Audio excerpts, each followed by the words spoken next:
华苏省盘山公路上，一辆蓝色的出租车正在飞速行驶，车上坐了4个20出头的年轻人，他们是申城大学大4年级405寝室的学生。老三，你不地道啊！校花相邀你都拒绝，要不是人家钱到位，哥几个这次的幸福全没了。可不，还好校花出手阔绰，直接包了老三的车。你们不知道，学校那些屌丝知道咱们能跟校花寝室到落叶山联谊，那羡慕的哈喇子都淌下来了。这可都是托了老三的福。唉，可惜老三爱金钱不爱美人，吃，真白瞎了那么一张俏脸。驾驶位的贺石没理会几人的打趣，他单手操着方向盘，直接将油门踩到底。跑完这一单，他就可以喘口气了。对于什么寝室联谊，他确实没有兴趣。贺石小县城出身，家里条件一般，好不容易熬到了毕业实习，父亲却突然重病。为了尽快筹到手术费，他不得已成为了一名出租车司机。所以现在的贺石只想搞钱。坐在副驾驶的是寝室老大，他见贺石不说话，回头向另外2人眨了眨眼睛，随后拧开一瓶矿泉水，狗腿的递过去。老三啊，一会儿到地了，你可不能马上走，这校花就是奔着你来的。你走了，哥几个那连口汤都喝不着了。这校花寝室可都是美女啊！贺石闻言睨了他一眼，那色眯眯的表情让人一下就明白他在打什么主意。毕竟这次的聚会是2天1夜，但贺石没惯着他，直接拒绝道：“我还要上班，而且我有女朋友，不能在外面过夜。”老大一听急了，看着贺石那精致俊美的侧脸，心里简直是恨铁不成钢。上班有泡妞重要，而且就你那女朋友，快4年了，我们连个影都没见着。他合理怀疑这所谓的女朋友只是老三用来拒绝追求者的借口。爱信不信？贺石淡淡说了句，又闭上了嘴巴。见他油盐不进，后座的老二只好使出杀手锏：1000块，明天和我们一起回去。贺石瞄了眼后视镜，1500到今晚9点。老二咬牙：12点、8点。老二，行吧，9点就9点。贺石嘴角微弯，直接将手边挂着的2维码递过去。他可是金融系的学霸，谈钱从来没输过。叮！检测到宿主对金钱的强烈需求，现开启神级补贴系统。系统绑定宿主成功，检测到宿主父亲病情严重，现补贴现金200万，并开启秒杀商城。所有补贴将会以合理合法的渠道发放给宿主，请宿主安心享有。突如其来的机械声吓了贺石一跳，他不小心踩到了刹车，车子猛地停在了路中央。卧槽！卧日！贺石来不及关心车内几人的哀嚎，他现在所有的心神都被手机嘟嘟的2声震动吸引了。他划开屏幕，一条银行到账短信当即跳了出来。尊敬的用户，您的账户于20某某年5月10日15点23分到账人民币200万元，现余额为200万5千元。贺石不由得瞪大了双眼，为了给父亲治病，他昨天刚将所有的积蓄都转回了老家，余下的5000是这次的包车费用，他还打算晚上转给母亲。作为一个现代大学生，看小说这种打发时间的事他当然经历过，对于系统的存在更加不陌生，只是没想到这么幸运的馅饼能砸在自己的头上。贺石深呼了口气，稳住心神，重新启动了车子。他也不废话，系统，介绍一下你的功能。机械的声音立即在贺石的脑中回答道：本系统会根据宿主的实际情况随机触发补贴功能，触发条件不定，补贴内容不定。贺石眉头一挑，他懂了，一切完全就是看这家伙心情。那秒杀商城又是什么？一道蓝色的光芒在贺石眼前一闪而过，请宿主到了安全的环境后自行探索。OK。到了落叶山后，贺石没有跟其他人第一时间下车，他迫不及待地叫出系统，一个淡蓝色的光屏顿时出现在视野中。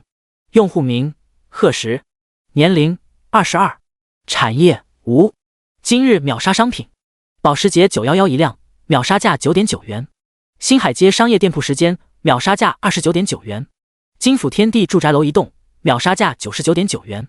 系统提示：宿主每日只能购买1件商品，若24小时内未能秒杀，视为主动放弃。贺石看完后呼吸一滞，一辆保时捷911原价就要300多万，更别说那店铺和住宅楼了，光是出租出去，租金都够他咸鱼一辈子。他强行压下心头的激动，没有犹豫，直接点了住宅楼那栏。1天1次机会，那当然要选最有价值的。叮！恭喜宿主下单成功，金府天地住宅楼一栋，合计120户，房产正办理中，专业人员将于明日与宿主联系，请保持手机通畅。叮！恭喜宿主首次使用秒杀商城，补贴新人大礼包1份，法拉利 SF901辆，现已停到学校操场。与此同时，一把车钥匙啪的一声出现在了副驾驶。卧槽！99块钱不仅换了一栋价值近10亿的住宅楼，还赚了一辆价值500万的跑车。贺石脸上当即露出一抹笑意。没想到短短1个小时的时间，他就由一个一穷二白的小人物变成了躺着就能数钱的大富翁。贺石掏出手机，将卡里的200万全部转给了母亲。这下父亲的病不用担心了，他也不用再起早贪黑，每天吃个手抓饼都不敢加鸡蛋。一切如梦幻泡影一般，贺石使劲掐了下大腿，才感觉不是在做梦。他正沉浸在喜悦中，这时车窗突然被人敲了几下。贺石转头看去，是一张清纯甜美的面容，正是校花秦若。秦若家里的企业在整个申城都算排得上号的，加上那美若天仙的外表，在学校一直是受人追捧的对象。他从大一开学就对贺石感兴趣，总是隔三差五的来刷下存在感。不过贺石并不上钩，对于这种娇气任性的大小姐，他向来敬而远之。贺石拉开车门，秦若立即扑过来，想要挽上他的手臂，被他脚下一动躲了过去。贺石脸色一冷，秦小姐，还请自重。秦若眼眶顿时红了起来，傲人的胸脯被气得波涛汹涌，配上那裸露在外的丰腴大腿，让不少来游玩的路人大饱眼福。叮！宿主拒绝妖娆校花，错过被富婆包养的小白脸人生，补贴消费返利100倍卡1张，有效时间3天，最高返利金额1000万。贺石眉头微挑，这可真是意外之喜。他看着不远处拼命挥手的老大几人，当即走了过去。而秦若望着那走远的背影，死死地捏紧拳头。不过是个有点颜值的穷光蛋而已，总有一天他要让贺石跪着求他。第2章消费返利卡打脸校花。落叶山是申城郊区著名的风景区，不仅有巍峨的高山可以爬，还有风景秀丽的农家乐。不管是钓鱼泡温泉，还是野外烧烤篝火晚会，新源农家乐里都应有尽有。2个寝室这次联谊的计划主要就是野外烧烤，晚上直接睡帐篷，到了明天一早再看个浪漫的日出。本来贺石想打个招呼就走，看着账户突然到账的1000块钱，到了嘴边的话又咽了下去。身价上亿的他现在当然不在乎这点小钱，但苍蝇再小也是肉，最主要他不是个言而无信的人。老大见贺石过来，直接亲昵地搂住他的肩膀，哎，老三，你可真是身在福中不知福，这种胸怀全球的极品美女也能拒绝，看看人家小手都拉上了。贺石低下头看了看老大费力踮起的小脚尖，随后无奈地顺着他的视线看过去。秦若身边果然多了个鞍前马后的男人，注意到贺石的眼神后，还挑衅地笑了笑。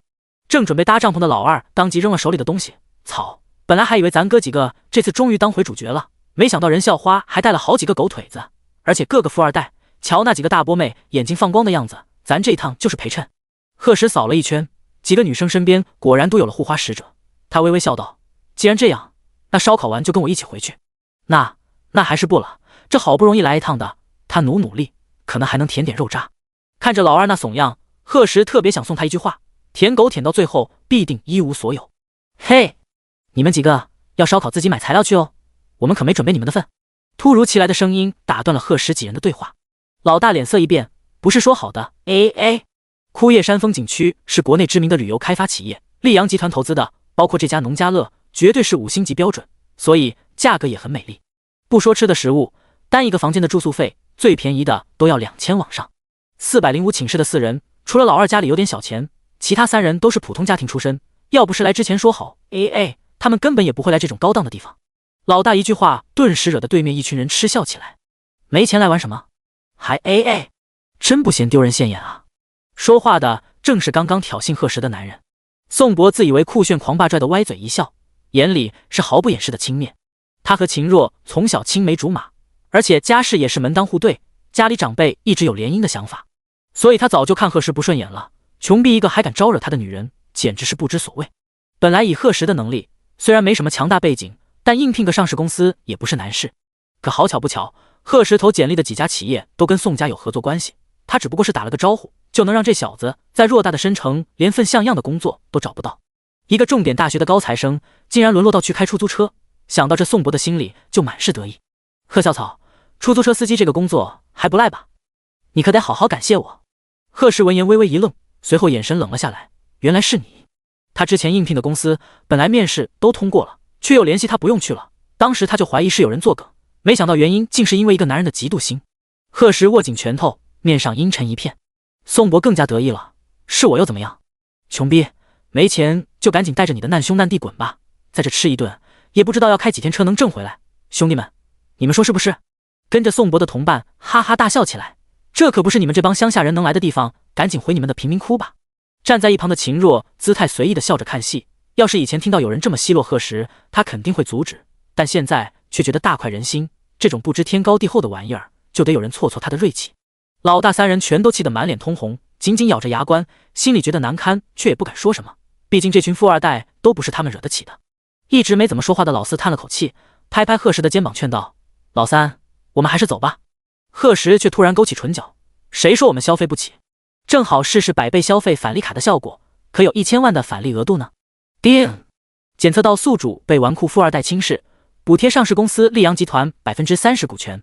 叮！30%股权到账，稍后会有专人前来对接。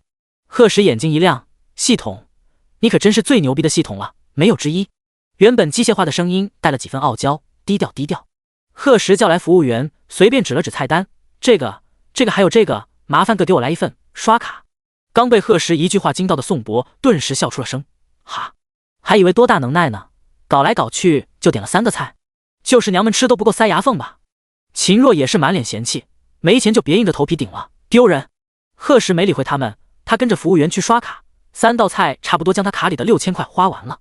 随着银行扣款短信的到来，一条到账通知也发到了贺石的手机：“尊敬的用户，您的账户于20某某年5月10日16点20分到账人民币59万5千元，现余额为59万5050元。”果然，贺石嘴角微扬，对着服务员大手一挥：“菜单上有的全都给我来一份。”噗！嗨嗨！一句话让在场的所有人都惊讶地张大了嘴巴。这人不会是傻了吧？一个小司机在新源点一桌满汉全席。老大焦急地扯了扯贺石的衣袖，低声道：“老三，你有这么多钱吗？他们爱怎么说怎么说，你可别着了道。”贺石安抚地笑了笑：“放心，今天敞开了吃，我请客。切，可别是打肿脸充胖子，一会卡里刷不出钱，让人笑掉大牙。”哈哈，那可真要笑死人了。秦若眉头皱起，贺石的家庭状况他早就了解过，这些菜加一起起码要10多万，他不信他能拿出来。最后还是没忍住劝说道：“被人说几句又不能掉块肉，面子不能当饭吃。贺石，你给大家道个歉，今天的事就算了，咱们还一起玩。”他道歉？这奇葩的脑回路让向来淡定的贺石都震惊了。他抬起头，嘴上毫不留情：“你是不是有什么大病？吃了苍蝇也不用这么出来，恶心人！”你！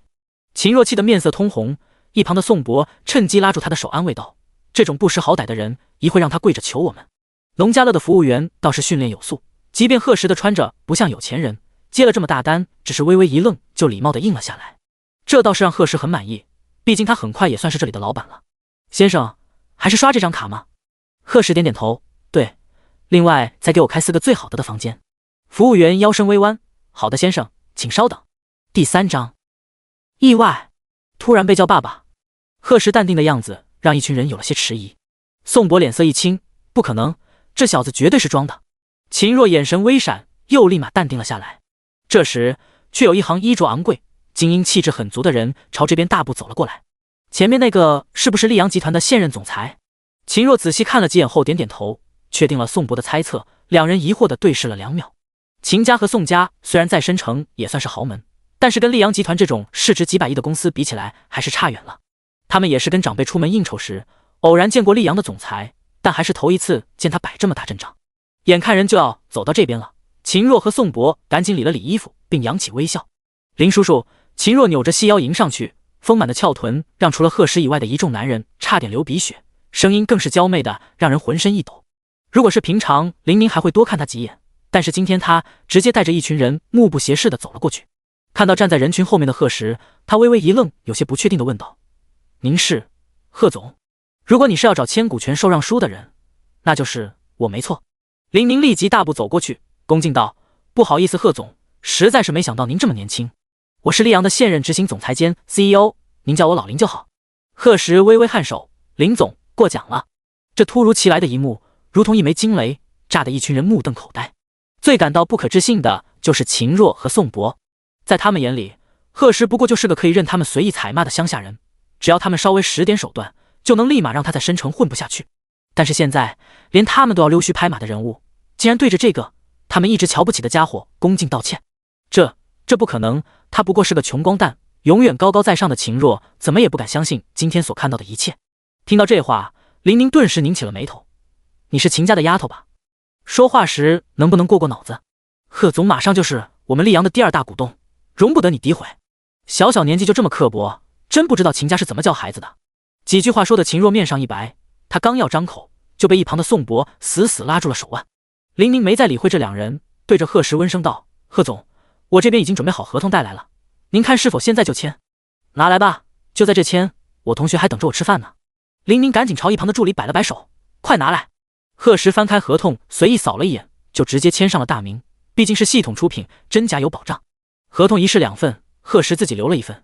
集团的事务我暂时不会干涉，有什么重大决定时通知我一声就行。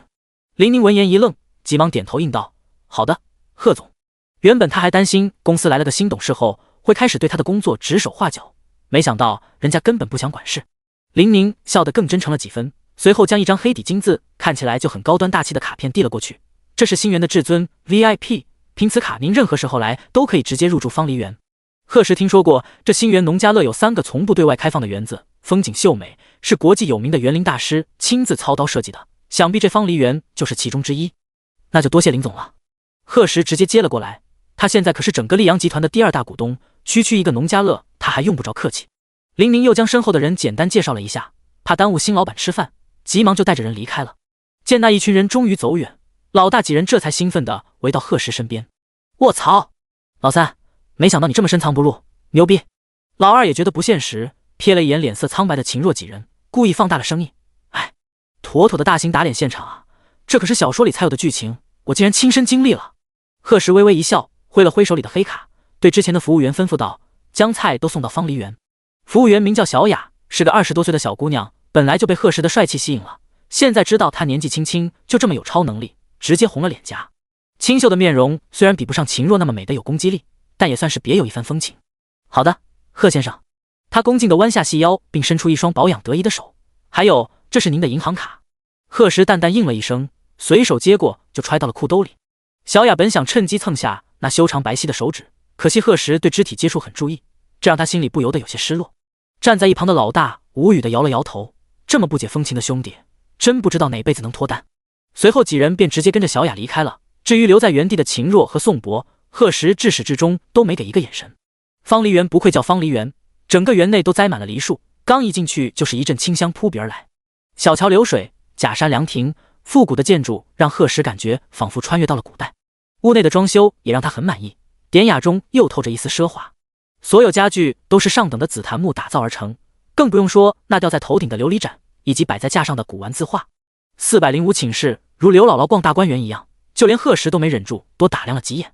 几人落座后，小雅立马安排人上菜，一道道精致的菜肴短短几分钟就被端上了桌面。“各位先生，一共58道菜全部齐了，有需要请随时吩咐。”老大拿着筷子吃惊地张着嘴巴，不知道先从哪个下手。他情不自禁地感叹道：“没想到我这辈子也能体验一把皇帝的快乐。”“老三，你还缺腿不挂件吗？”老二一边享受美食，一边看着老大粗壮的臂膀埋汰道：“你可放过老三吧，就你那体格，一般人谁能扛得住？”贺石和不常说话的老四闻言都笑了起来，还是这种轻松的氛围好。“你是哪里来的小孩？这里你家，不可以进去。”门外突然传来隐约的说话声，小雅怕打扰到贵客，急忙跑到门口去查看。贺石不知道为什么心里突然一动，好像被一双无形的大手推着，莫名其妙的也跟了过去。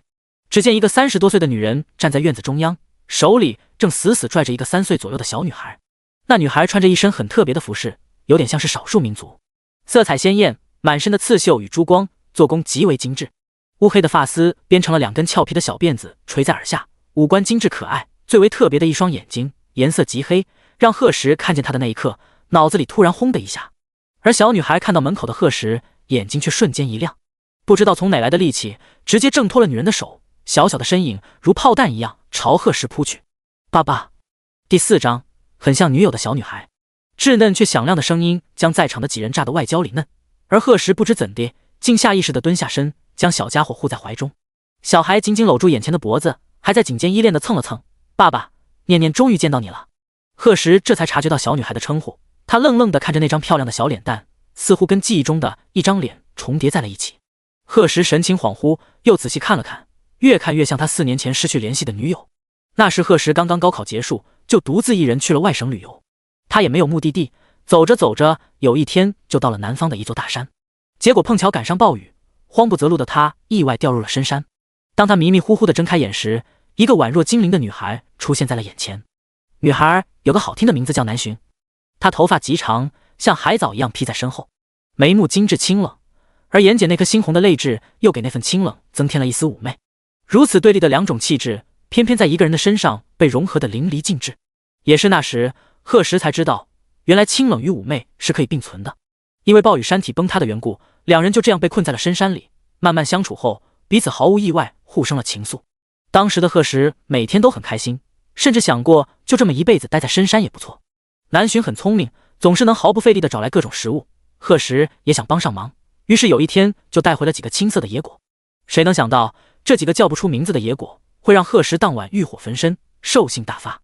春风一度后，南巡却不辞而别，贺时找了1个多月都无果。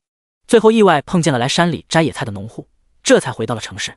4年的时间，贺时没有一刻忘记南巡，他相信总有一天两人会再相遇。现在看着眼前酷似南巡的小家伙，贺时却怔怔的说不出话来。好不容易回过神，声音都哑了几分：“我不是你爸爸，你家大人呢？”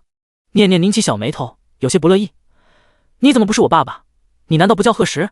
贺时愣愣的点点头：“对，我是叫这个名字。”念念似乎松了口气，小手在胸口摸了摸：“那肯定没错了，我妈妈叫南巡，她给我看过你的照片，一模一样的。”听到那个日思夜想的名字，贺时呼吸不由得重了几分：“你今年几岁了？”“快3岁哦，6月份生日。”“叮！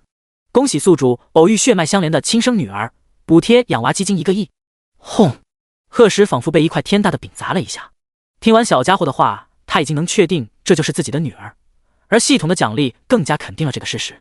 他激动得有些语无伦次：“没错，念念，我是爸爸。那你妈妈现在在哪儿？”念念低落地垂下头，刚要说话，肚子突然响了起来。他急忙害羞地捂住，那古灵精怪的小模样直接把贺时逗笑了。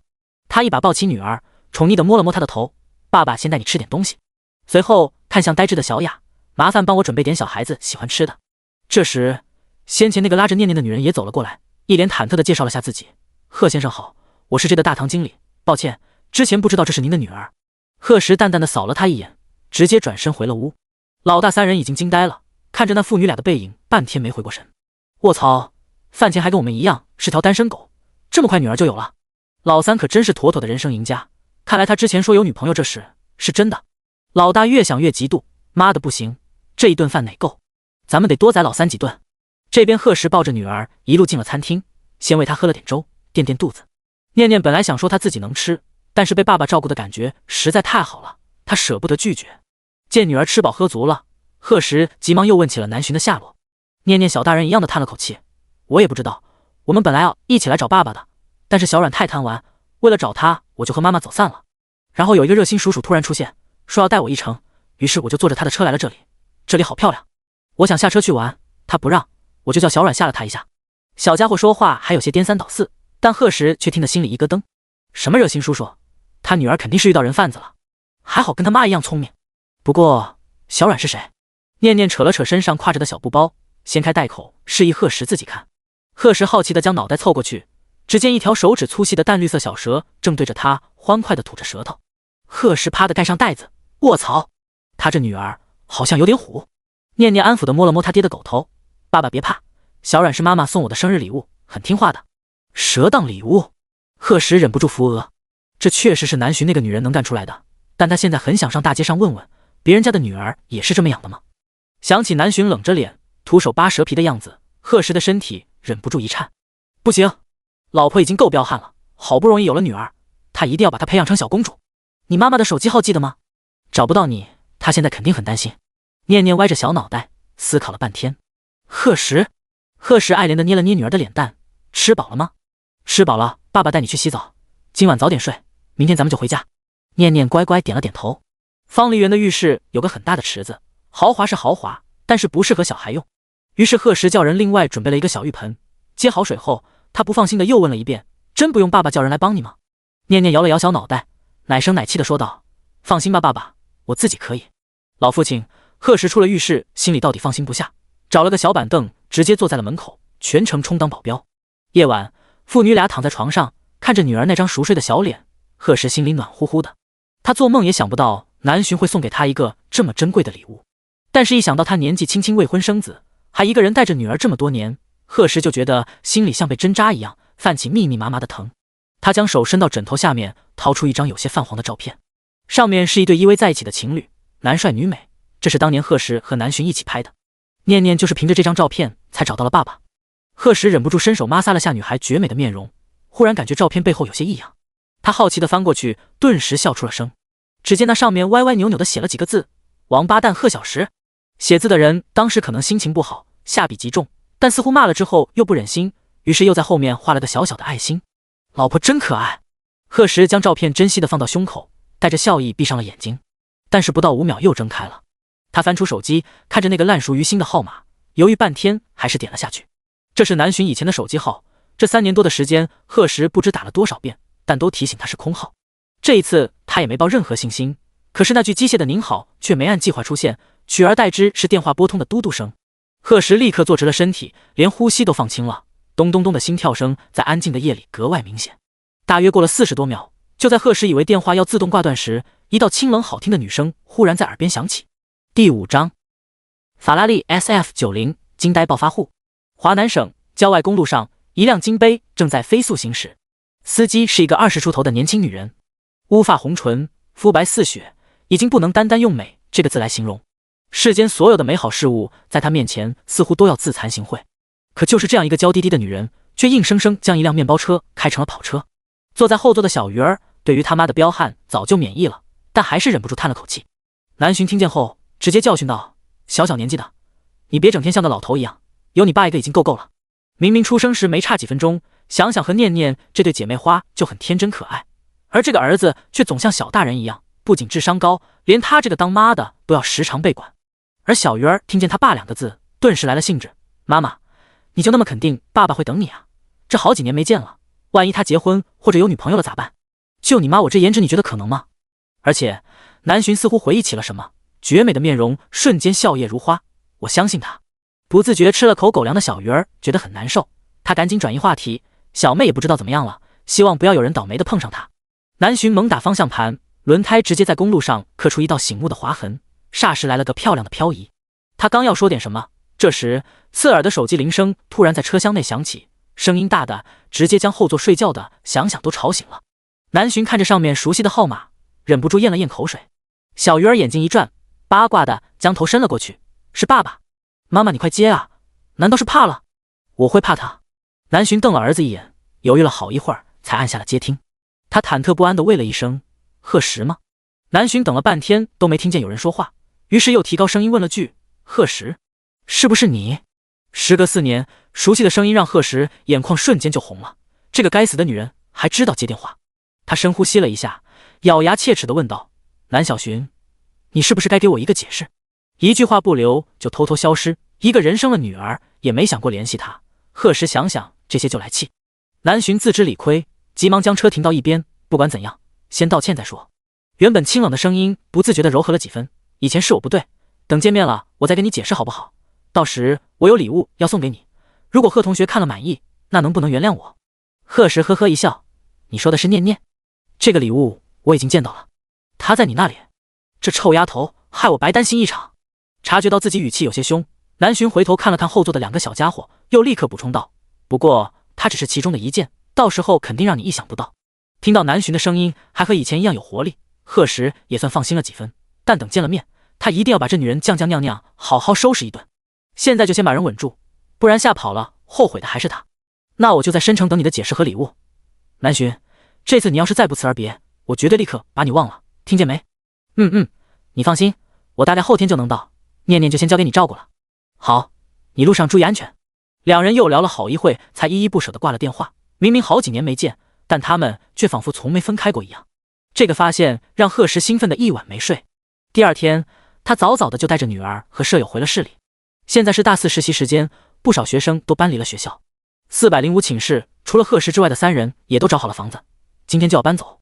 贺时之前是打算直接在学校住到论文答辩之后的，毕竟申城的房子很贵，就算是跟人合租也是一笔很大的支出，急于赚钱的他自然不乐意。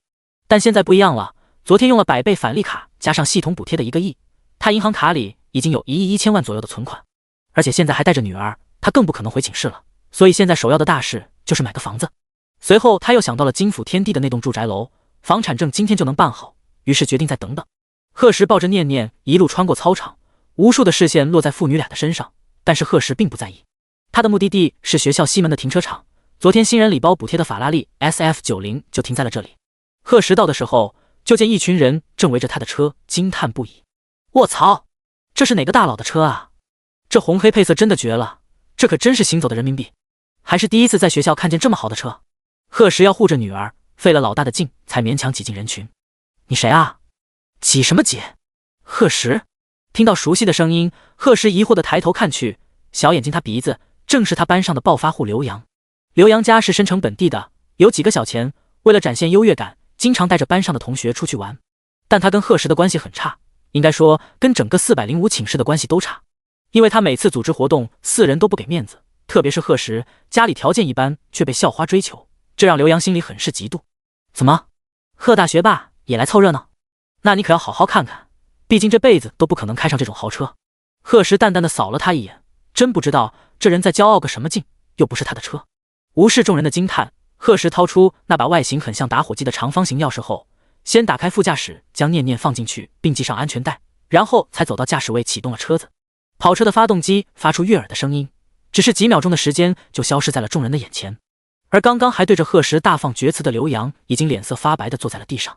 贺石出了校门后，第一件事就是带着女儿去给车子安装了儿童安全座椅。负责安装的店员直接惊呆了，他还是第一次见到有人开这么豪的跑车，不为了泡妞，而是为了带孩子。但是看着坐在身边一脸兴奋的念念，贺石觉得还是要买辆4座的车才行，让小孩坐副驾驶太不安全。叮，检测到宿主对女儿的强烈关爱，补贴购车5折券1张，请宿主到指定4S 店购买。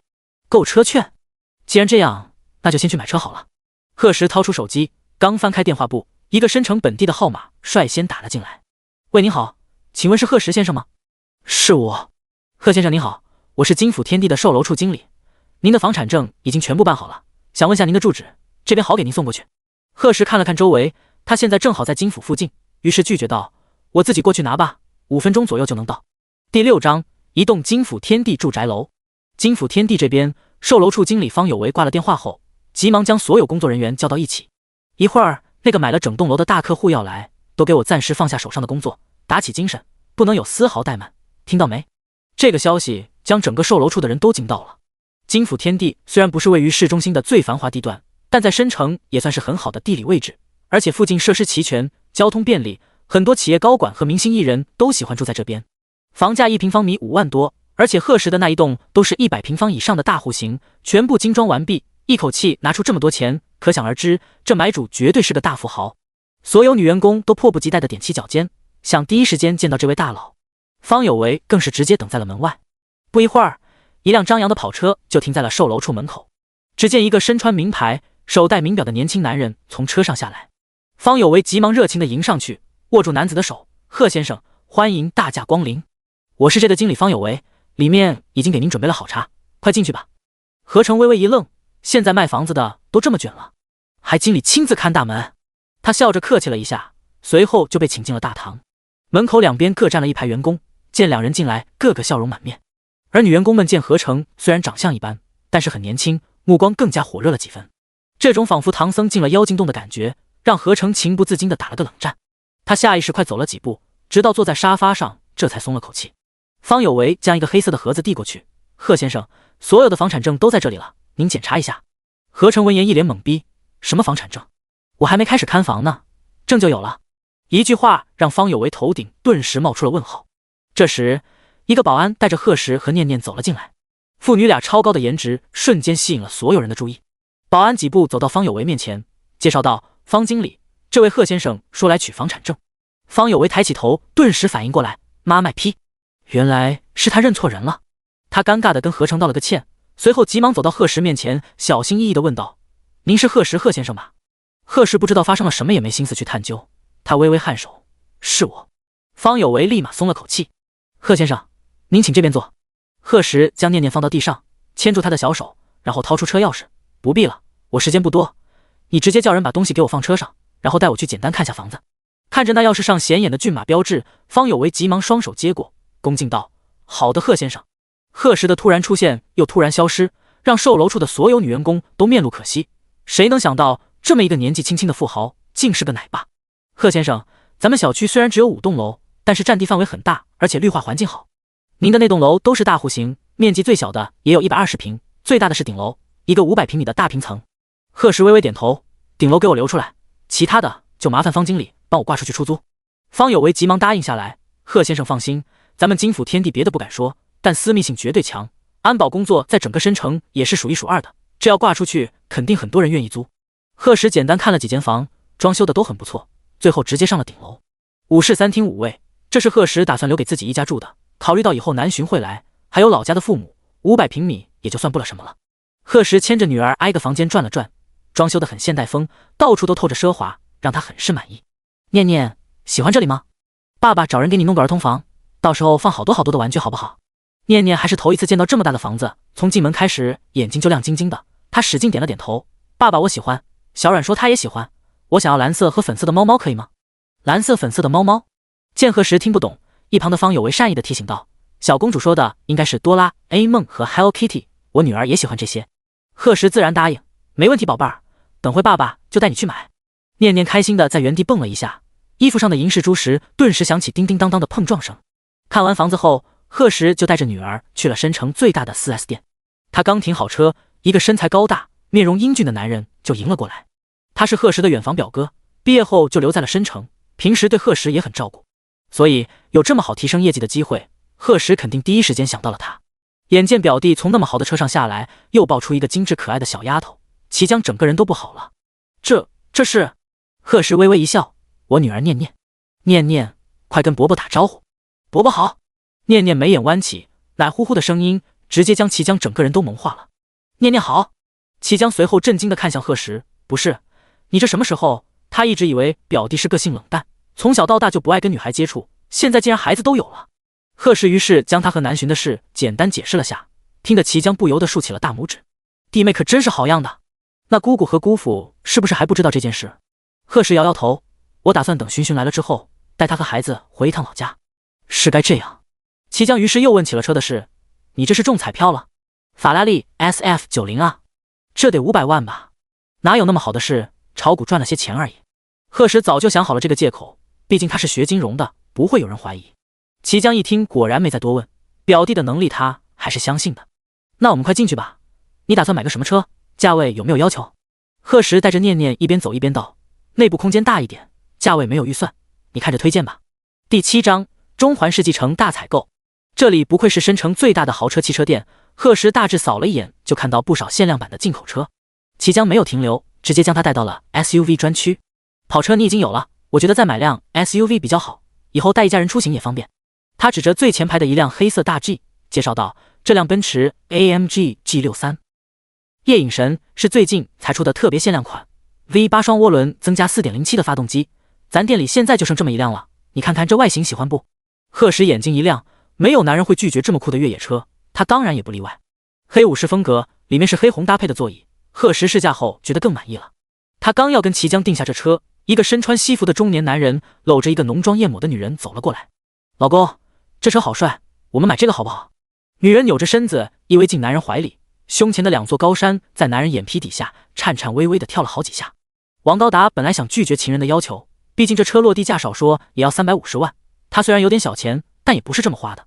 谁知一抬头竟碰到了公司手下的出租车司机贺时。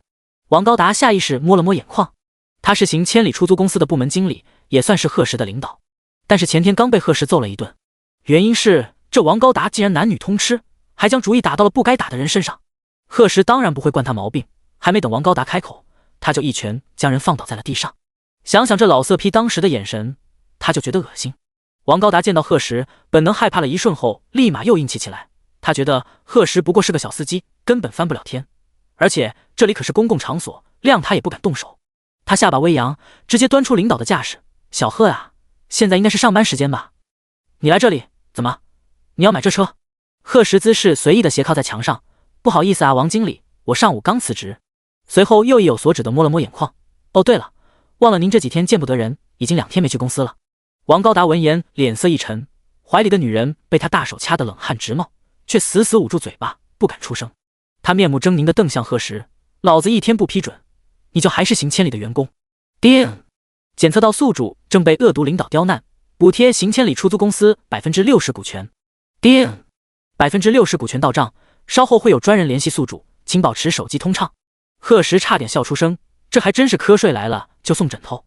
有了这60%的股份，那他岂不是直接成了公司最大的股东，拥有绝对的控制权？此时贺时看着王高达的眼神已经带了几分怜悯。我确实还是行千里的员工，不过王经理还是操心一下自己吧，因为您可能很快就不是了。王高达嗤笑一声，你是公司老板吗？你说老子失业，老子就失业，不是要辞职吗？这1个月的工资1分都别想拿到。他就不信到时候这小子还能像现在这么横。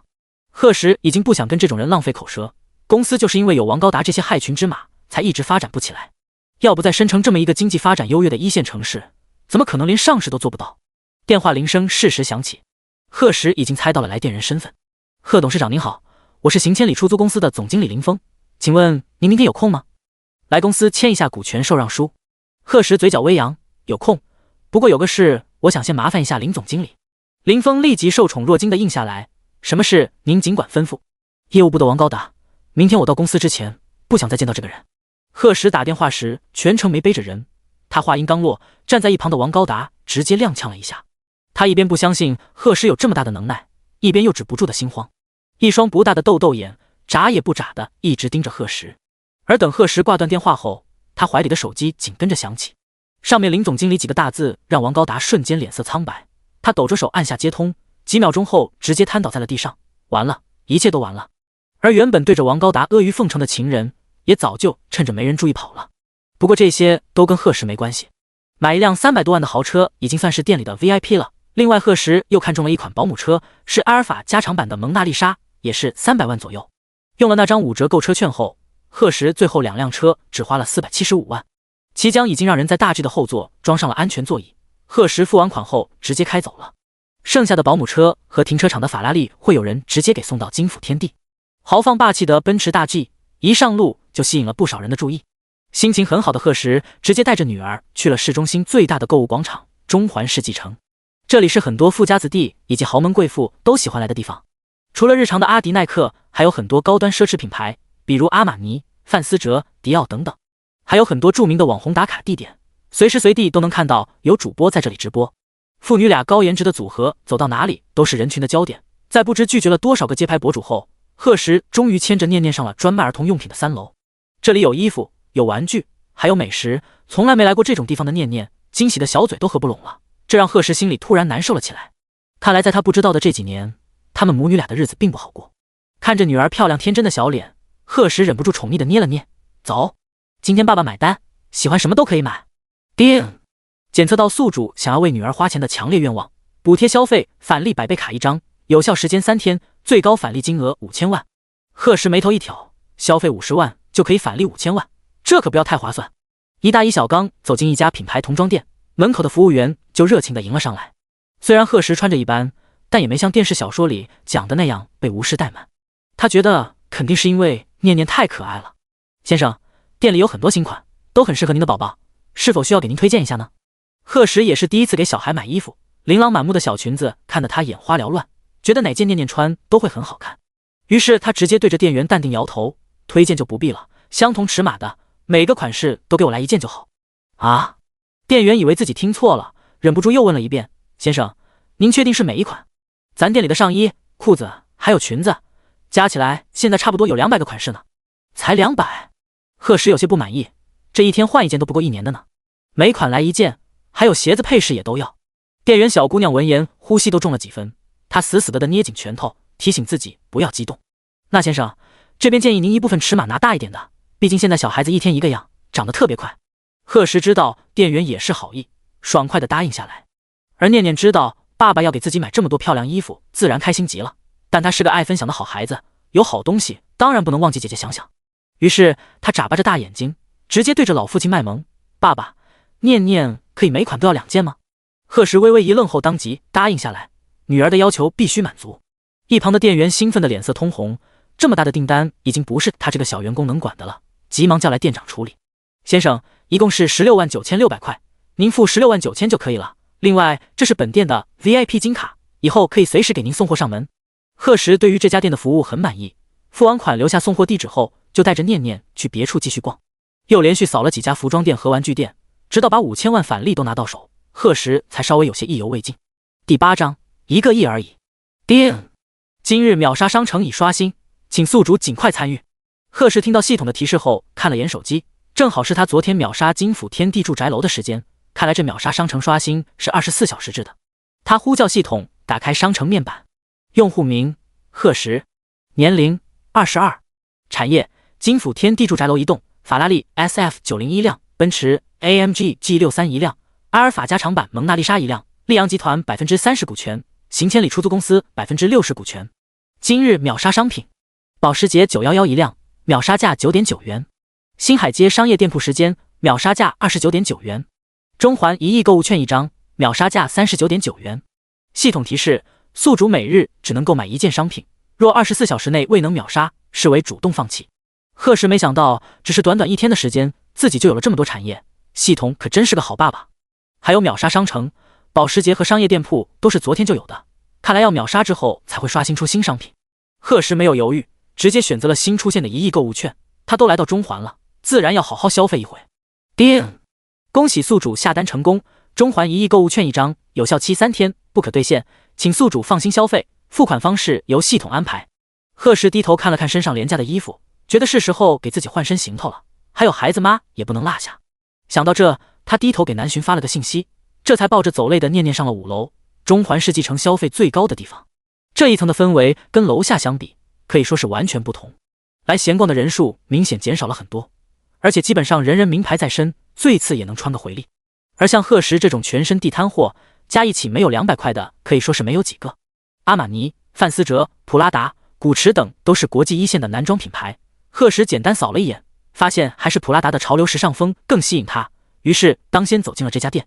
门内的店员看到贺时的穿着后微微一愣，随后扬起微笑走了过来。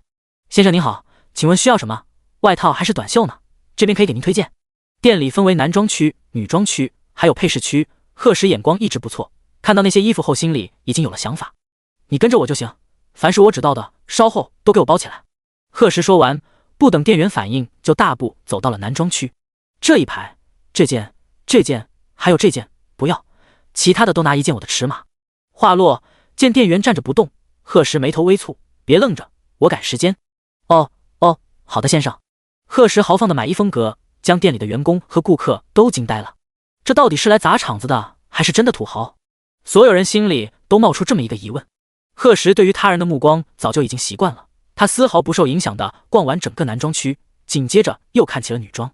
贺时这次挑选认真了很多，每拿起1件都在心里想象了一下南浔穿上后的样子，嘴角不由得弯了起来。最后花费了快1个小时的时间，他才将这家普拉达扫完。店员训练有素的一直跟在后面打包，一个个高端大气的纸袋不一会就摆满了半个店铺。面容秀美、气质干练的店长看着悠闲带娃的贺时，笑容里带着一丝忐忑。先生，还差一些配饰就打包好了，一共是922万3600，您付922万整就好，不知您是刷卡还是支票？贺时摇了摇头，看来休闲装的价位跟正装还是没得比，他得多去阿玛尼买几套西服才行，不然这1个亿什么时候能花完？而店长看着贺时，摇头，心里当即一咯噔，以为他要赖账时，一个精英气质很足的男人突然从店外走了进来。他来到贺时面前，恭敬地弯了弯腰：“贺先生您好，我是席先生给您安排的全能助理李彤，这边交给我处理就好。”贺时嘴角一抽：“席先生？李彤？系统？”他忍住竖大拇指的冲动，对着李彤点了点头：“时间不早了，我要带念念去吃饭，其他的店你带我去逛吧，今天务必把1个亿给我消费完。”死！听到这淡然的语气，在场的人都不由得抽了口凉气，这可是1个亿啊，不是大白菜，竟然说花就花了，原来人家还真是个隐藏的大佬，不仅长得帅还有钱，最重要的是疼老婆。有几个男人能花这么多时间亲自来给老婆挑衣服？可这样的优质男偏偏成了奶爸，这让所有女店员都面露失落，看着贺时的背影恋恋不舍。晚上6点，贺时带着念念吃饱喝足，终于回了家。路上还接到了母亲齐兰打来的电话：“儿子，你这一下从哪搞到的这么多钱？昨天忙着照顾你爸，我都没来得及问。”贺时将说给齐江的那番话又重复了一遍：“放心吧，你儿子没偷没抢，以后还会挣更多的钱，到时候给您和爸盖个大别墅。”齐兰听得一乐：“你个臭小子，照顾好你自己你妈，我就心满意足了。还有，我前天碰见了你高中的一个好朋友，叫袁斌的，人家都带着女朋友回来了。你要是今年再不行动，那我就要找人给你介绍了。贺石听到这话立马急了，妈，您可别了，我爸不是月末手术吗？我到时候回去给您一个惊喜。什么惊喜？你还能给我变个乖孙出来不成？贺石看着后座睡得正香的念念笑了笑，乖孙没有，孙女倒是能变，到时候就怕把您老吓着。反正是很大的惊喜，您就在家安心等着吧。还有转您的钱别不舍得花，该吃吃该喝喝。您儿子我现在每天都不少赚。知道了，你不用担心家里，之前跟亲戚借的钱我也都还上了，现在心里没压力，吃饭都比以前香了。等你回来，可要好好感谢一下你大伯他们。贺石父母在县城开了个水果店，之前生意也算凑合，谁知道父亲贺有海会突然被检查出尿毒症。幸运的是匹配到了合适的肾源，只要做了肾移植手术，至少可以再活个10年，治疗效果好的话20-30年也没问题。但是光手术费就需要40万元，还不包括后期的治疗，这让本来就条件一般的贺家陷入了困难。还好贺家的亲戚朋友都很不错，一人借了几万块，这才让贺有海在医院坚持到了贺石的200万，不然很有可能就错过了这次的肾源。想到这，贺石连忙点头道：这些我都知道，您放心。对于别人的雪中送炭，他自然不会忘，以后也会找机会报答。第9章，补贴100万豪车1000辆，金府天地。贺石将车停到车库，抱着熟睡的念念上了楼。今天从早走到晚，把小家伙累坏了，躺到床上后翻了个身，又继续睡了过去。小阮从布袋里好奇地探出头，对着贺石嘶了2声，这是在跟我打招呼。贺石后知后觉地伸出手，轻轻拍了拍袋子，低声道：快睡吧，小东西。他拿出手机给一人一蛇拍了张照，发给南巡后，这才去了书房。书桌上整整摆了3台电脑，是贺石今天叫人特意安装的。其实他之前确实有在炒股，但是因为没有本金，玩的都小，所以没赚什么钱。现在有了存款后，贺石第一时间就想要大干一场。系统虽然逆天，但不保证它能一直存在，还是要把钱赚到自己手里才稳妥。而炒股虽然风险高，但绝对是个来钱快又暴利的行业。检测到宿主没有因为天降馅饼而不思进取，努力提高自身的精神值得学习，补贴顶级投资分析能力以及顶级炒股能力。无数的信息突然涌进脑海，贺石迷糊了一瞬后，忽然觉得脑子比之前清明了100倍。他瞟了一眼电脑上的股市走向，无数繁杂的线条最后生成了几条重要的信息。买哪几只股票稳赚，什么时候抛售赚的最多，他现在都一清二楚。贺石心里一阵激动，有了这个能力，成为股神岂不是轻而易举？还有投资分析能力，听这个名字就知道很厉害。要想最大程度的发挥出这个能力，看来成立一个投资公司是很有必要的。想干就干，贺石当即给李彤打了个电话。作为他手下的第一个直属员工，虽然是系统推荐的，贺石依旧很重视。得知李彤单身后，他直接将人安排在了金府天地，就住在他楼下。贺石将注册公司的事说了之后，不到5分钟的时间，李彤就带着一大摞资料上了楼。不说别的，就这工作效率就让贺石很满意。两人花了1个小时的时间敲定好了所有细节，明天李彤就会去相关部门提交资料，注册公司。贺石拿出手机建了一个群，将宿舍老大3人还有表哥齐江都拉了进去。他艾特了一下所有人：贺石，我打算开一个投资公司，你们要不要跟我干？老大：卧槽，牛批啊！老三：真的假的？贺石：当然是真的，明天就去注册。老二：举手。早就知道老三是条大腿，反正我家里的生意有我大哥，以后我就跟老三混了。老大：那我也来，老子早就看公司那秃头经理不顺眼，明天就把他炒了。老二：哈哈，你还好意思说人家秃头，自己不也没几根毛了？老大：我去你的！贺石正看着两人在群里插科打诨，突然收到2条私信。老四：不好意思老三，我这边刚适应新环境，和领导处好关系，就不去你那了。对于老四的选择，贺石并不意外。他们405寝室虽然整体关系不错，但其实老四跟他们3个一直都不太亲近。贺石：没事，大家都是兄弟，以后常聚。两人简单聊了几句，贺石又看向另一条消息，是他表哥发来的。齐江：老弟呀，哥就一个卖车的，你让我去投资公司，那不是添乱吗？贺石：老哥呀，您可别妄自菲薄了，哪个卖车的能像你一样月月拿销冠？贺石笑着跟齐江开了几句玩笑，随后才开始说他的打算。贺石：行千里出租公司不是被我收购了，明天签完股权转让书，我就能获得该公司60%的股权。我想找个信得过的人帮忙打理，这不就想到表哥你了？齐江惊恐一不是，这做销售和管公司哪是一回事？贺石：我觉得你行，1个月3万，来不来？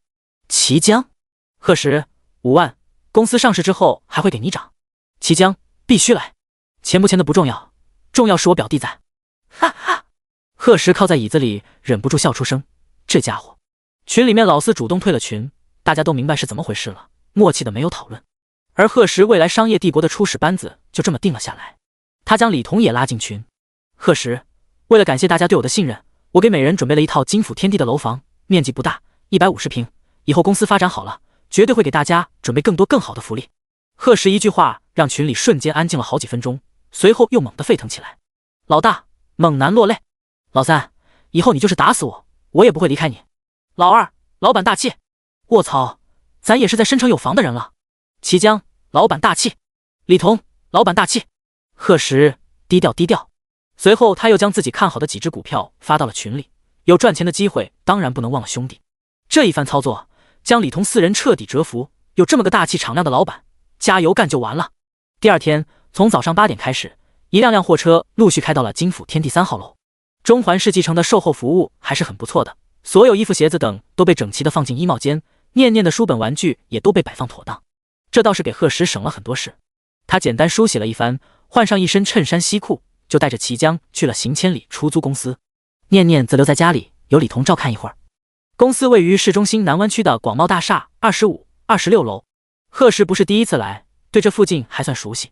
大厦的左右前后都是申城知名的大企业，包括溧阳集团，还有数不清的小公司穿插其中，与有着商业第一街之称的新海街质比相邻。不远处是一片老城区，按照城市规划应该早就拆迁的，但因为钉子户太多，之前还闹出过人命，所以一直没改动。贺石看着那一大片区域有些异动，他的公司总部要是建在这里，他绝对有信心让南湾区代替宁安区，成为申城新的经济中心。贺石停好车后，总经理林峰已经等在了楼下，三人直接上了26楼。25楼是各部门办公的地方，26楼是公司管理人员的办公室，还有会议厅。贺石在几个小股东以及核心高管的见证下签署了股权受让书，从现在开始他就是行千里出租公司的实际控制人。恭喜宿主成功接手新产业，为了促进公司发展，补贴申城牌照100万豪车1000辆，手续证件已准备妥当，请宿主放心使用。卧槽！贺石勉强稳住心神，1000辆，价值10亿，系统也太好了！突如其来的补贴打乱了贺石原有的计划，他决定将剩下40%的股份也全都拿到手里。第10章，终于见到老婆了。没有什么是钱搞不定的。开始几个小股东还不同意，最后贺石直接淡淡说了句1个亿，40%股权，只有一次考虑机会。似乎是怕贺石反悔，几个小股东当场就签了股权转让书，却不知道这是他们这辈子做的最后悔的决定。有了这1000辆豪车，行千里出租公司的规模可以扩大好几倍。之前公司主要以运营出租车为主，而贺石的最终计划是想把它发展成最全面的租赁平台，不仅包括交通工具，还有电子产品、户外用具、服装房屋场地，甚至是会员账号等等。贺石跟各部门管理人员确定了以后的发展方向后，就把一切事务交给了齐江。为了和贺石一起在新公司亮相，他今天特意请了1天假，等月末 4S 店那边的工作交接好之后，就正式被任命为行千里出租公司的 CEO。 至于后面能不能服众，那就要看他个人的能力了。这边贺石出了公司后就直接回了家，他今早刚跟南巡通过电话，说是下午3点左右的高铁到申城，贺石要去接他，结果却被拒绝了，所以他打算带着念念到车站守株待兔。毕竟4年不见了，贺石想在南巡到达申城后第一时间看到他。念念也很想妈妈，听说要去车站接人，高兴极了，特意换上一身粉色的公主裙。贺石为此还在快音上刷了很多边头发教程，一顿手忙脚乱后，最后戴上闪亮的蝴蝶发夹，妥妥的可爱小公主。贺石满意的点点头，注意到蹲在一旁的小阮，他又找出一个漂亮的珍珠包给念念背上，换来了小家伙满足的嘶嘶声。看着自己身上过于正式的衬衫西裤，贺石沉思片刻，也进了衣帽间。出来后又变成了那个刚刚毕业的大学生，古驰的淡灰色卫衣搭配宽松的直筒牛仔裤，再加上一双 Nike Dunk 的黑白熊猫，整个人少年感十足。和念念站在一起时，不像父女，倒更像兄妹。车站距离金府天地差不多1个小时的路程，贺石开车到那时刚刚过2点，怕女儿无聊，他就去一旁的超市给她买了点水果零食，又特意去服务台问了下，得知那趟列车的到站时间是2点58分。父女俩紧张地站在东侧的出站口，在人群中不停地张望着。结果等到了3点10分，这趟列车的人都走光了，还不见南巡的身影。贺石焦急地掏出手机，那边刚一接通，他就是一顿劈头盖脸的询问：南巡你人呢？是不是又打算不辞而别？这次是多久？5年还是10年？突如其来的话将南浔都问懵了。他过了好几秒才反应过来：“你来车站接我了。”贺时眼眶都气红了，他拼命忍住泪意，声音哽咽地问道：“南浔，耍我是不是很好玩？”听出他语气里的不对劲，南浔急忙解释：“我不知道你来接我，想想饿了，我们就从西门出的车站，现在在这边的幸福饭馆吃东西。深城的高铁站有2个出口，东门是大多数人常走的，因为公交车、出租车都在这边。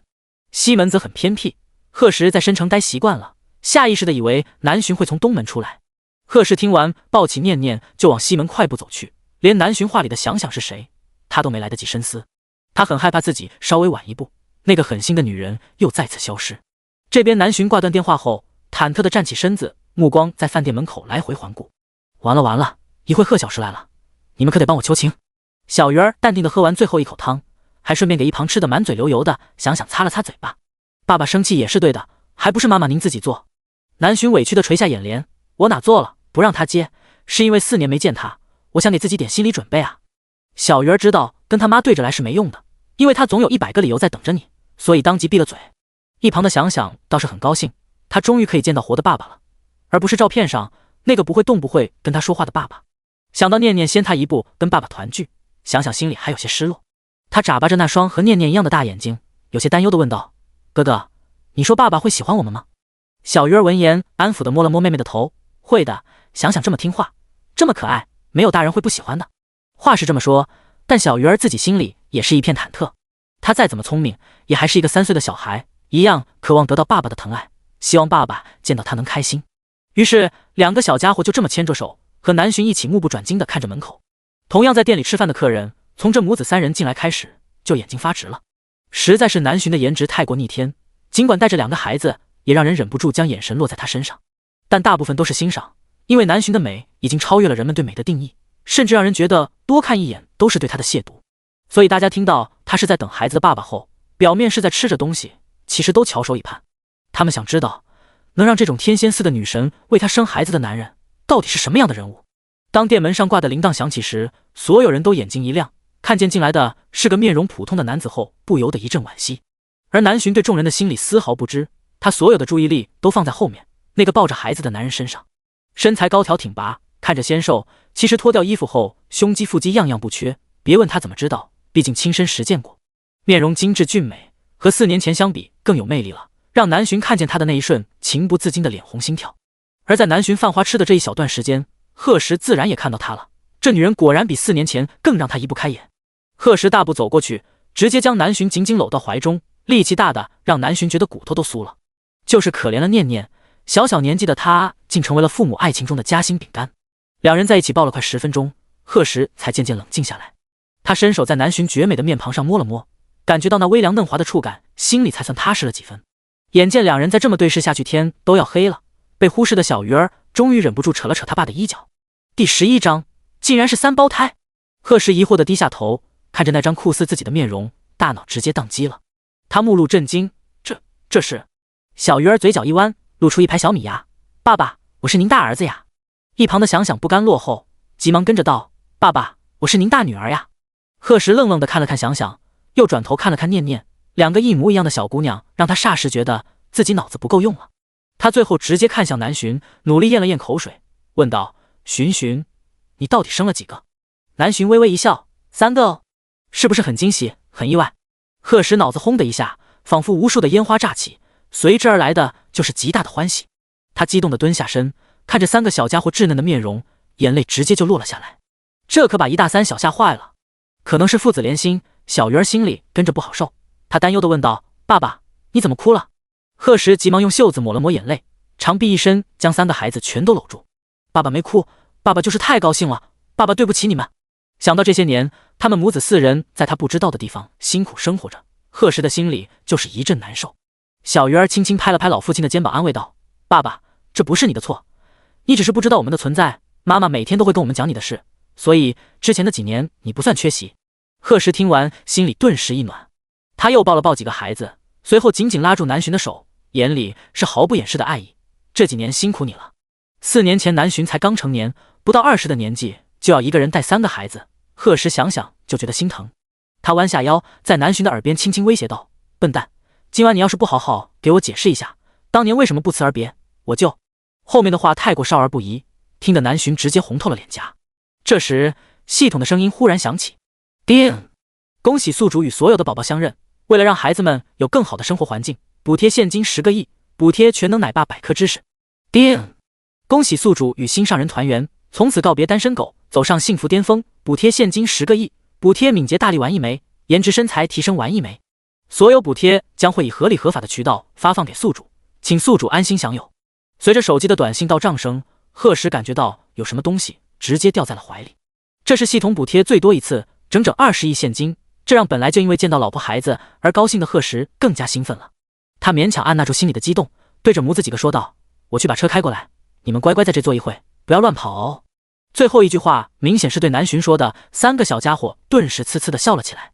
看着贺时脚步轻快的背影，店里其他人都羡慕坏了。这是什么人生赢家哦？不仅1胎3宝，而且老婆漂亮，自己还有钱。有懂货的人刚自然看见了贺时手上戴的机械手表，没个100来万绝对下不来。等到那辆黑色的奔驰 AMG G63 开到门口时，更是证实了大家的猜想。贺时将母子几个的行李全部放进后备箱，随后为南浔打开副驾驶，最后才将3个小家伙放进后座。贺时上车后笑着道：看来要再去装2个安全座椅才行。南浔没接话，他没想到只是几年不见，贺时就开上了这么好的车，毕竟他对贺时的家庭环境还是了解的。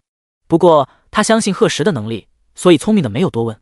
倒是贺时怕他误会，解释了句：这几年炒股还做了一些投资。南浔点点头，看着窗外的车水马龙问道：我们这是去哪？当然是回家了。贺时瞥了他一眼：怎么？你要跟我说你想带着孩子们去住酒店？南浔对危险的感知能力还是很强的，他急忙否认道：怎么会？我们当年可没分手呢，回家好回家好。不过家里没别人吧？贺时对他的小心思一清二楚，要是以前可能还会逗逗他，现在一想到他一个人辛苦的带着3个孩子，贺时就想立刻把这个笨蛋娶回家。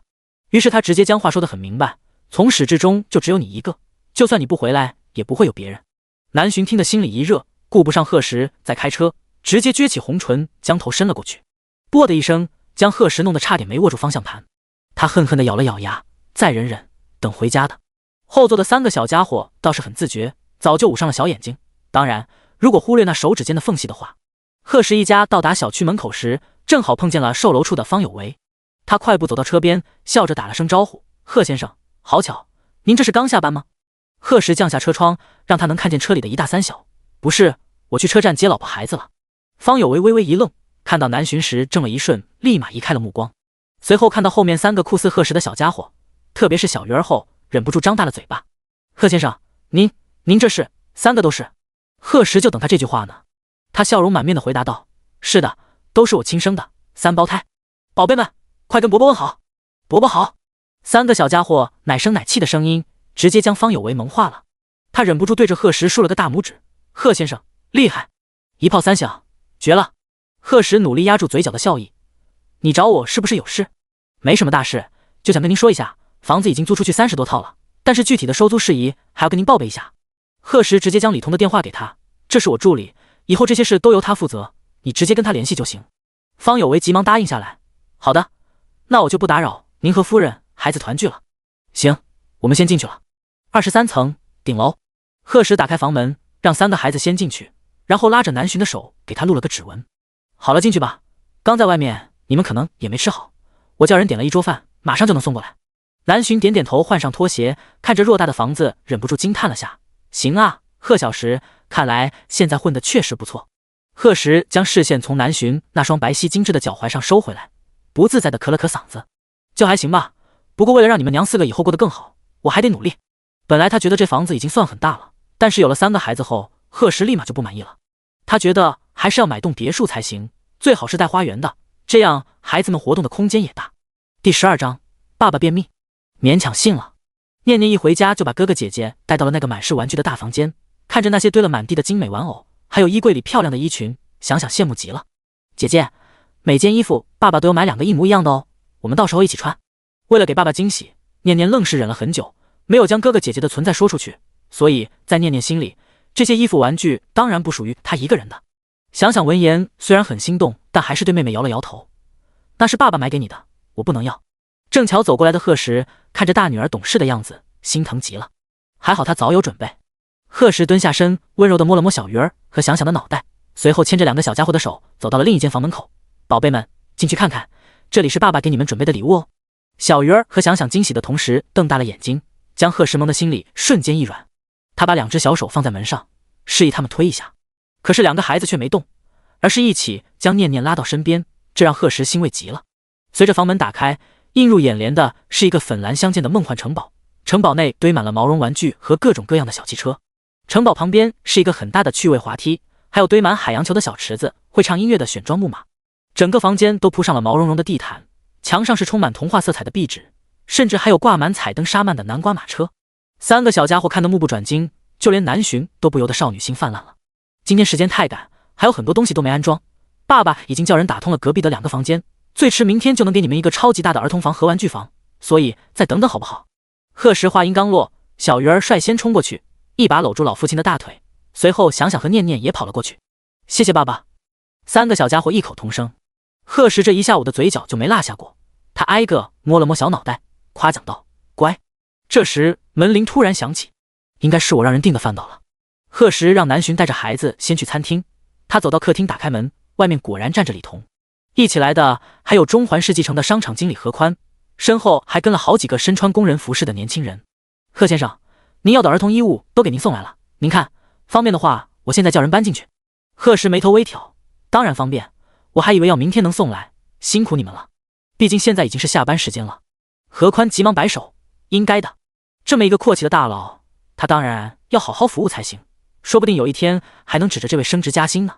南浔听见不少人进了家里，将孩子们领到餐厅后，好奇地走了过来。这又送什么的？贺时自然地上前拉住他的手，给儿子他们准备的衣服鞋子。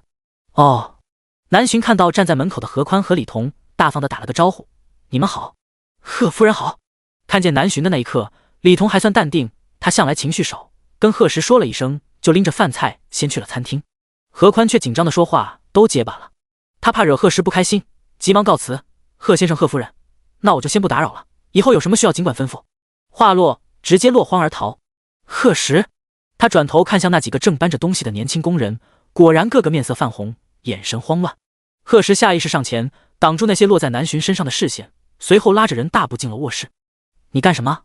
南浔拽了拽手腕，结果贺时抓得更紧了，他直接将人抵在门上，另一只手紧紧搂住那不盈一握的细腰。看着眼前诱人的红唇，还有那若隐若现的小舌，贺时呼吸不由得沉重了几分。南浔紧张地咽了咽口水，贺小时，外面那么多人呢，你可别冲动。贺时嘴角勾起，笑容颇有点邪魅，他向那双红唇又凑近了几分。怎么，怂了？你才怂，是吗？贺时笑容更大了，修长的手指从腰间一寸寸爬到胸口。南浔不是那种丰腴的身材，他身上的每一处都可以用完美来形容，该瘦的地方瘦，该凸的地方也不比别人差。贺时最喜欢的就是他的天鹅颈，纤细性感，下面是漂亮的直角肩，还有深深的锁骨，再往下是一道深沟。贺时以前尝过一次，那细腻柔软的感觉，现在回想起来都记忆犹新。他忍不住又将人往怀里按了按，嘴唇在那只小巧粉嫩的耳垂上蹭了蹭。感觉到我的温度了吗？低沉性感的声音将南浔撩拨的面色通红，他身体越来越软，最后直接搂住贺时的近腰，小手还趁机在腹部开了把油。贺时咬牙切齿的在那白皙的颈间搓了一口，胆肥了是不是？南浔刚张了张嘴，双唇就被紧紧的堵住了。贺时吻得很凶，似乎是想把这几年的思念全部发泄出来。南浔推拒了一下后，就主动回应了起来。两人从门口一路吻到床上，身上的连衣裙都不知什么时候被撩到了腰间。贺时眼神火热地盯着那玲珑有致的曼妙身躯，宛如玉石的白皙肌肤，还有纤细修长的美腿，没有一处不让他心动。他正要更进一步，门外的说话声顿时让两人清醒过来。南浔恨恨地拍了下男人的手臂，原本清冷的眉目此时已经媚眼如丝。这还没到晚上呢，快下去！贺时哀嚎了一声，直接将脸埋到了身下的颈窝里。那委屈的小模样让南浔直接笑出了声。两人就这么静静地躺了好一会儿，最后还是南浔先一步出了卧室。正端着小碗吃饭的小鱼儿好奇地问了句：爸爸呢？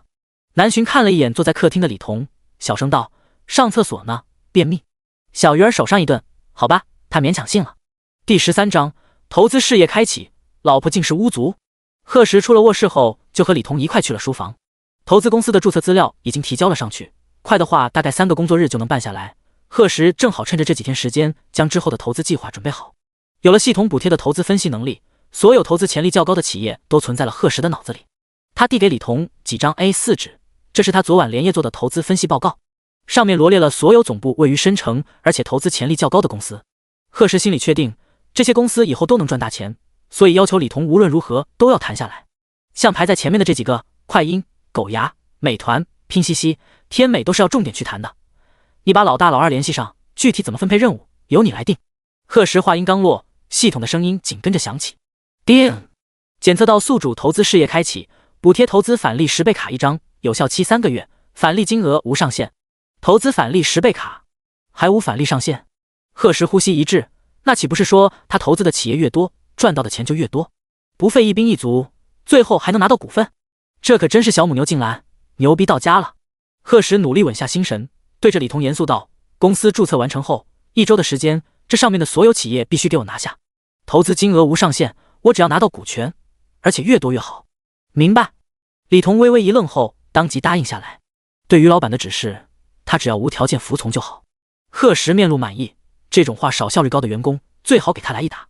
送走李彤后，贺石当即打开电脑，他打算在明天之前把全国所有投资潜力较高的企业都整理出来，他要在这短短3个月的时间内在整个深城站稳脚跟。卧室里，南洵刚洗完澡，他看着那张不久前才和贺石躺过的大床，犹豫了一下，还是去了孩子们的房间。贺石叫人改造的儿童房要明天才能弄好，所以小鱼儿和妹妹们今晚暂时住在了其他地方。看着并排躺在床上的3个宝贝儿，南洵心里一阵妥帖。只要看到他们，日子再苦他也觉得幸福，而且现在还有他爱的男人在身边。南洵悄悄爬上床，又给孩子们掖了掖被角。一旁的念念闻到妈妈的味道后，小身子一滚就到了南洵怀里，还满足地咂了咂嘴巴。南洵没忍住亲了亲2个女儿的小脸蛋，又抬起身子亲了亲儿子，这才安心地闭上了眼睛。等到贺石忙完，已经是半夜11点多了。他摸了摸口袋，忽然想起白天系统补贴的2个药丸——敏捷大力丸和颜值身材提升丸。名字倒是挺通俗易懂，所以贺石没有犹豫，直接一起扔到了嘴里。他握了握拳头，发现力气好像是比之前大了。贺石没再探究，因为他迫不及待地想回去抱老婆。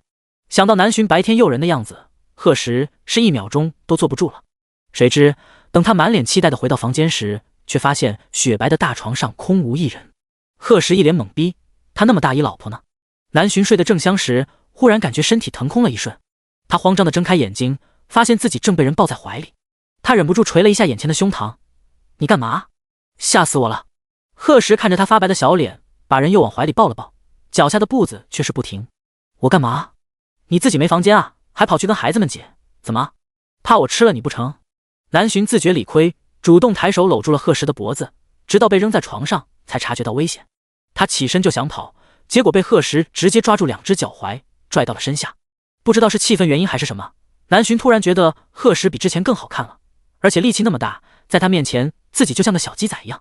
这种被征服的感觉让向来强势的南洵直接红了脸颊。他拉住贺石的胳膊晃了晃：“你放开我！”贺石不为所动，他紧紧盯着身下的女人，问道：“4年前为什么不辞而别？还有为什么这几年都不联系我？你不说明白，今晚哪都别想去。”南洵垂下眼帘，沉默了好一会儿，才开口：“我不是不辞而别，是被我阿妈强行带走的，也不是不想联系你，是不能联系。”贺石闻言瞳孔一缩，整个人直接怔愣在了原地。“你这是什么意思啊？”南洵怕贺石误会他阿妈，急忙解释：“其实我阿妈也算是为我好吧。”南洵是巫族人，他们家族世代都生活在南方一个偏远的寨子里，族里每一代都会生出一个特别的小孩，而这个小孩会成为他们未来的族长。南洵的母亲就是上一代的族长，结果他18岁那年偷跑出寨，好不容易回来却大着肚子，几个月后生下南洵就再一次消失了。4年前我阿妈就是因为找到了我阿妈的下落，所以才带我走的。也是那时候他才知道，他母亲之所以消失了那么多年，丢下他和阿妈不管，都是因为一个男人。那男人是南洵的亲生父亲，却也是个负心汉。他家里是燕城有名的豪门，婚姻就是他们上流社会手里的工具，所以那男人给得了他母亲爱情，却给不了他婚姻。我阿妈就这么傻乎乎的跟了那男人10多年，结果却郁郁寡欢。那次分别，我其实就是去见他最后一面。之后我阿妈就生病了，得知我怀孕后病情更加严重，都是18岁的年纪，他怕我和阿妈走上一样的路。南洵说着，眼泪就不自觉地掉了下来。然后阿妈逼我把孩子打掉，我不同意，最后还是他老人家妥协了。他要我在寨子里待5年，期间不许跟你有任何联系。如果5年之后你还等我，他就再也不插手了。因为5年的时间足以证明一个人的真心。如果贺石还在等他，那阿妈对外孙女的以后也可以放心了。如果贺石变心，那也能让南巡看出他的真面目，不至于最后像他母亲落得那样悲惨的下场。老人家可以说是为了外孙女煞费苦心。第14章，这么美的富婆，我看谁不羡慕。贺石听完后心里唏嘘不已，他没想到真相竟是这样。他抬手将南巡紧紧搂在怀里，他知道南巡的阿妈肯定不会那么轻易妥协，当时肯定是南巡做了什么，他不说是不想让他担心。而对于南巡的阿妈，贺石却不知道要怎么评价，因为他的阻拦让他缺席了孩子们3年的时光，让他和南巡分开了快4年。可他做的一切却又都是为了南巡。贺石轻轻叹了口气，那你阿妈现在？南巡低落的垂下头，他不久前去世了，我觉得自己真的很不孝，没有遵守和阿妈的约定，明明答应好5年不出寨子，却在刚办完阿妈的葬礼后就跑来了申城。但是宝宝们真的很想你，虽然他们从来不在我面前说，可每次看见别的小孩有爸爸陪着，他们都很羡慕。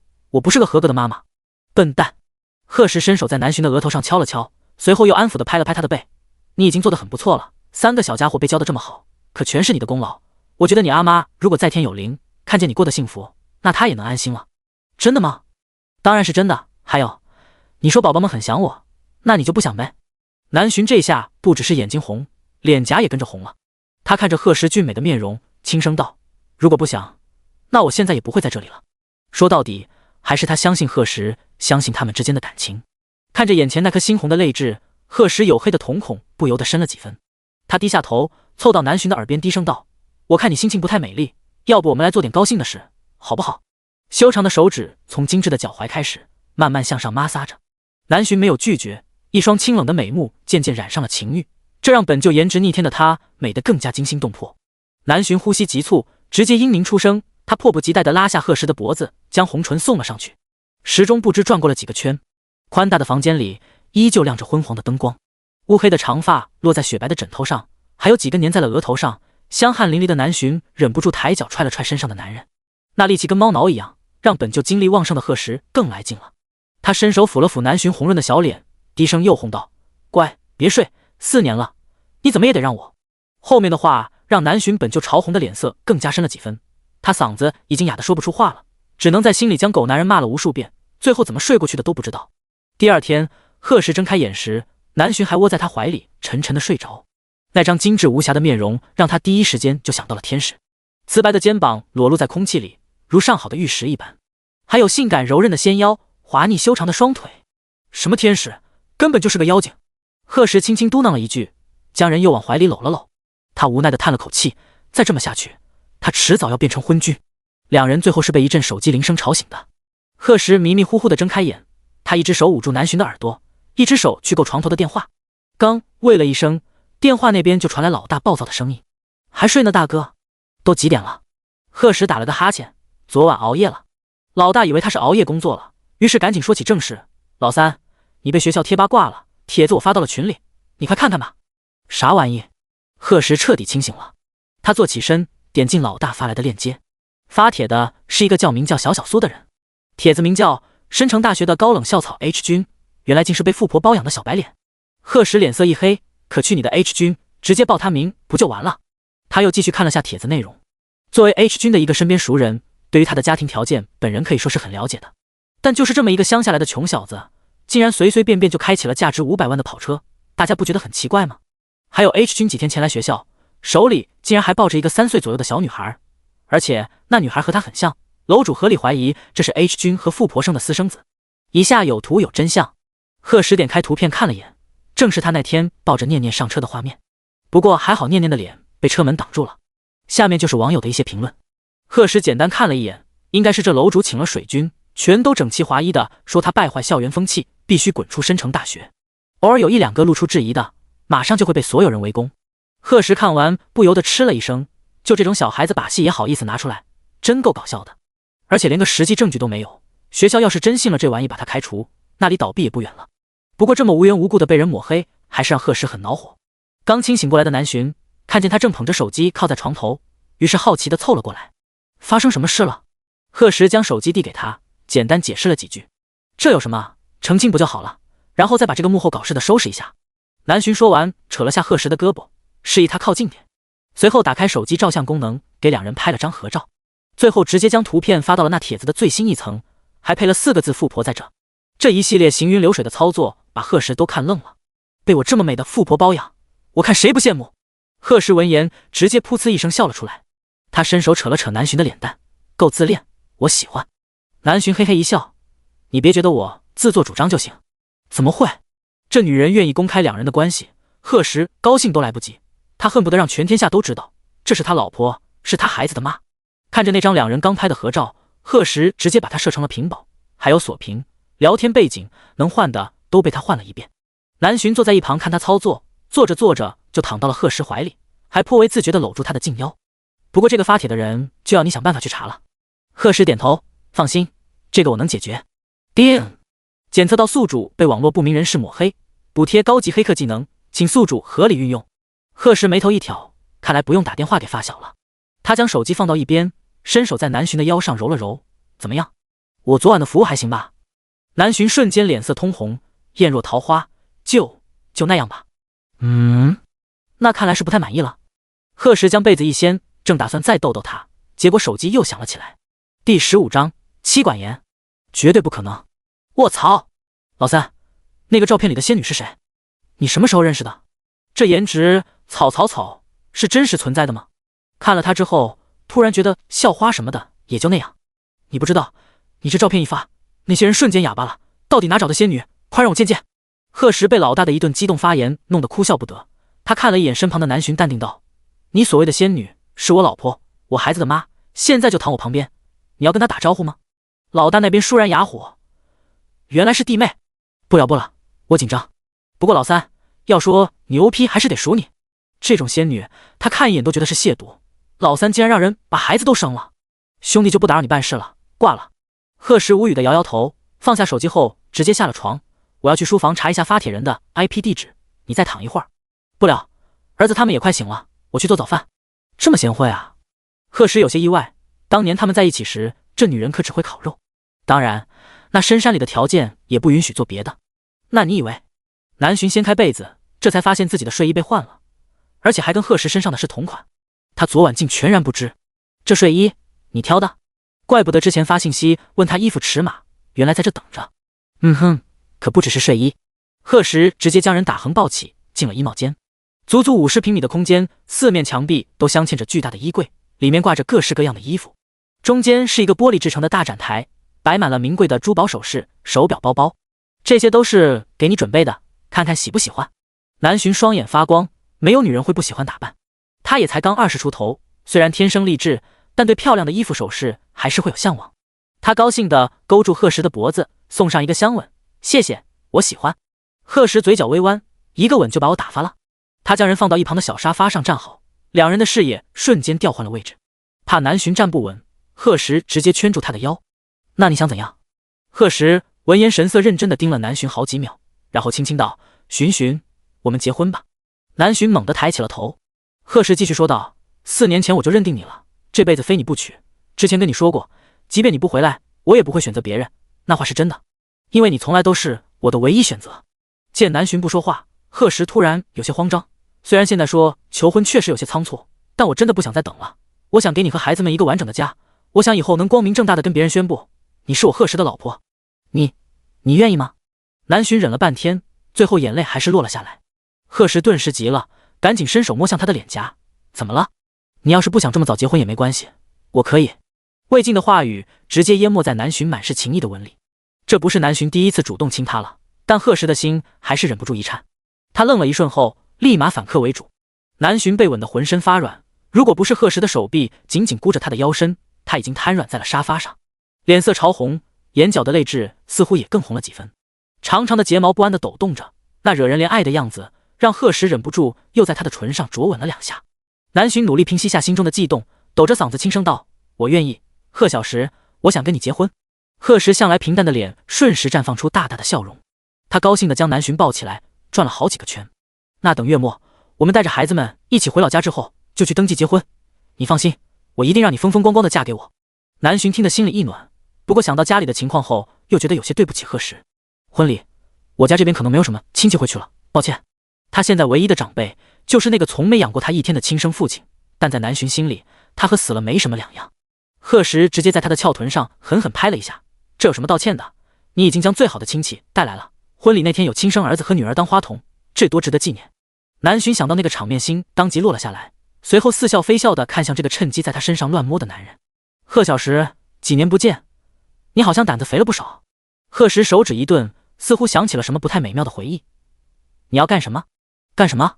南浔原本自觉理亏，所以从见面后就一直在迁就他，可是这家伙竟然越来越得寸进尺。他靠到贺石的耳边，灼热的呼吸喷洒在耳垂上，让他情不自禁地抖了一下。你不是喜欢摸吗？那姐姐今天就让你摸个够。话音刚落，南浔抬起白嫩的手指，快速地吹了几声口哨。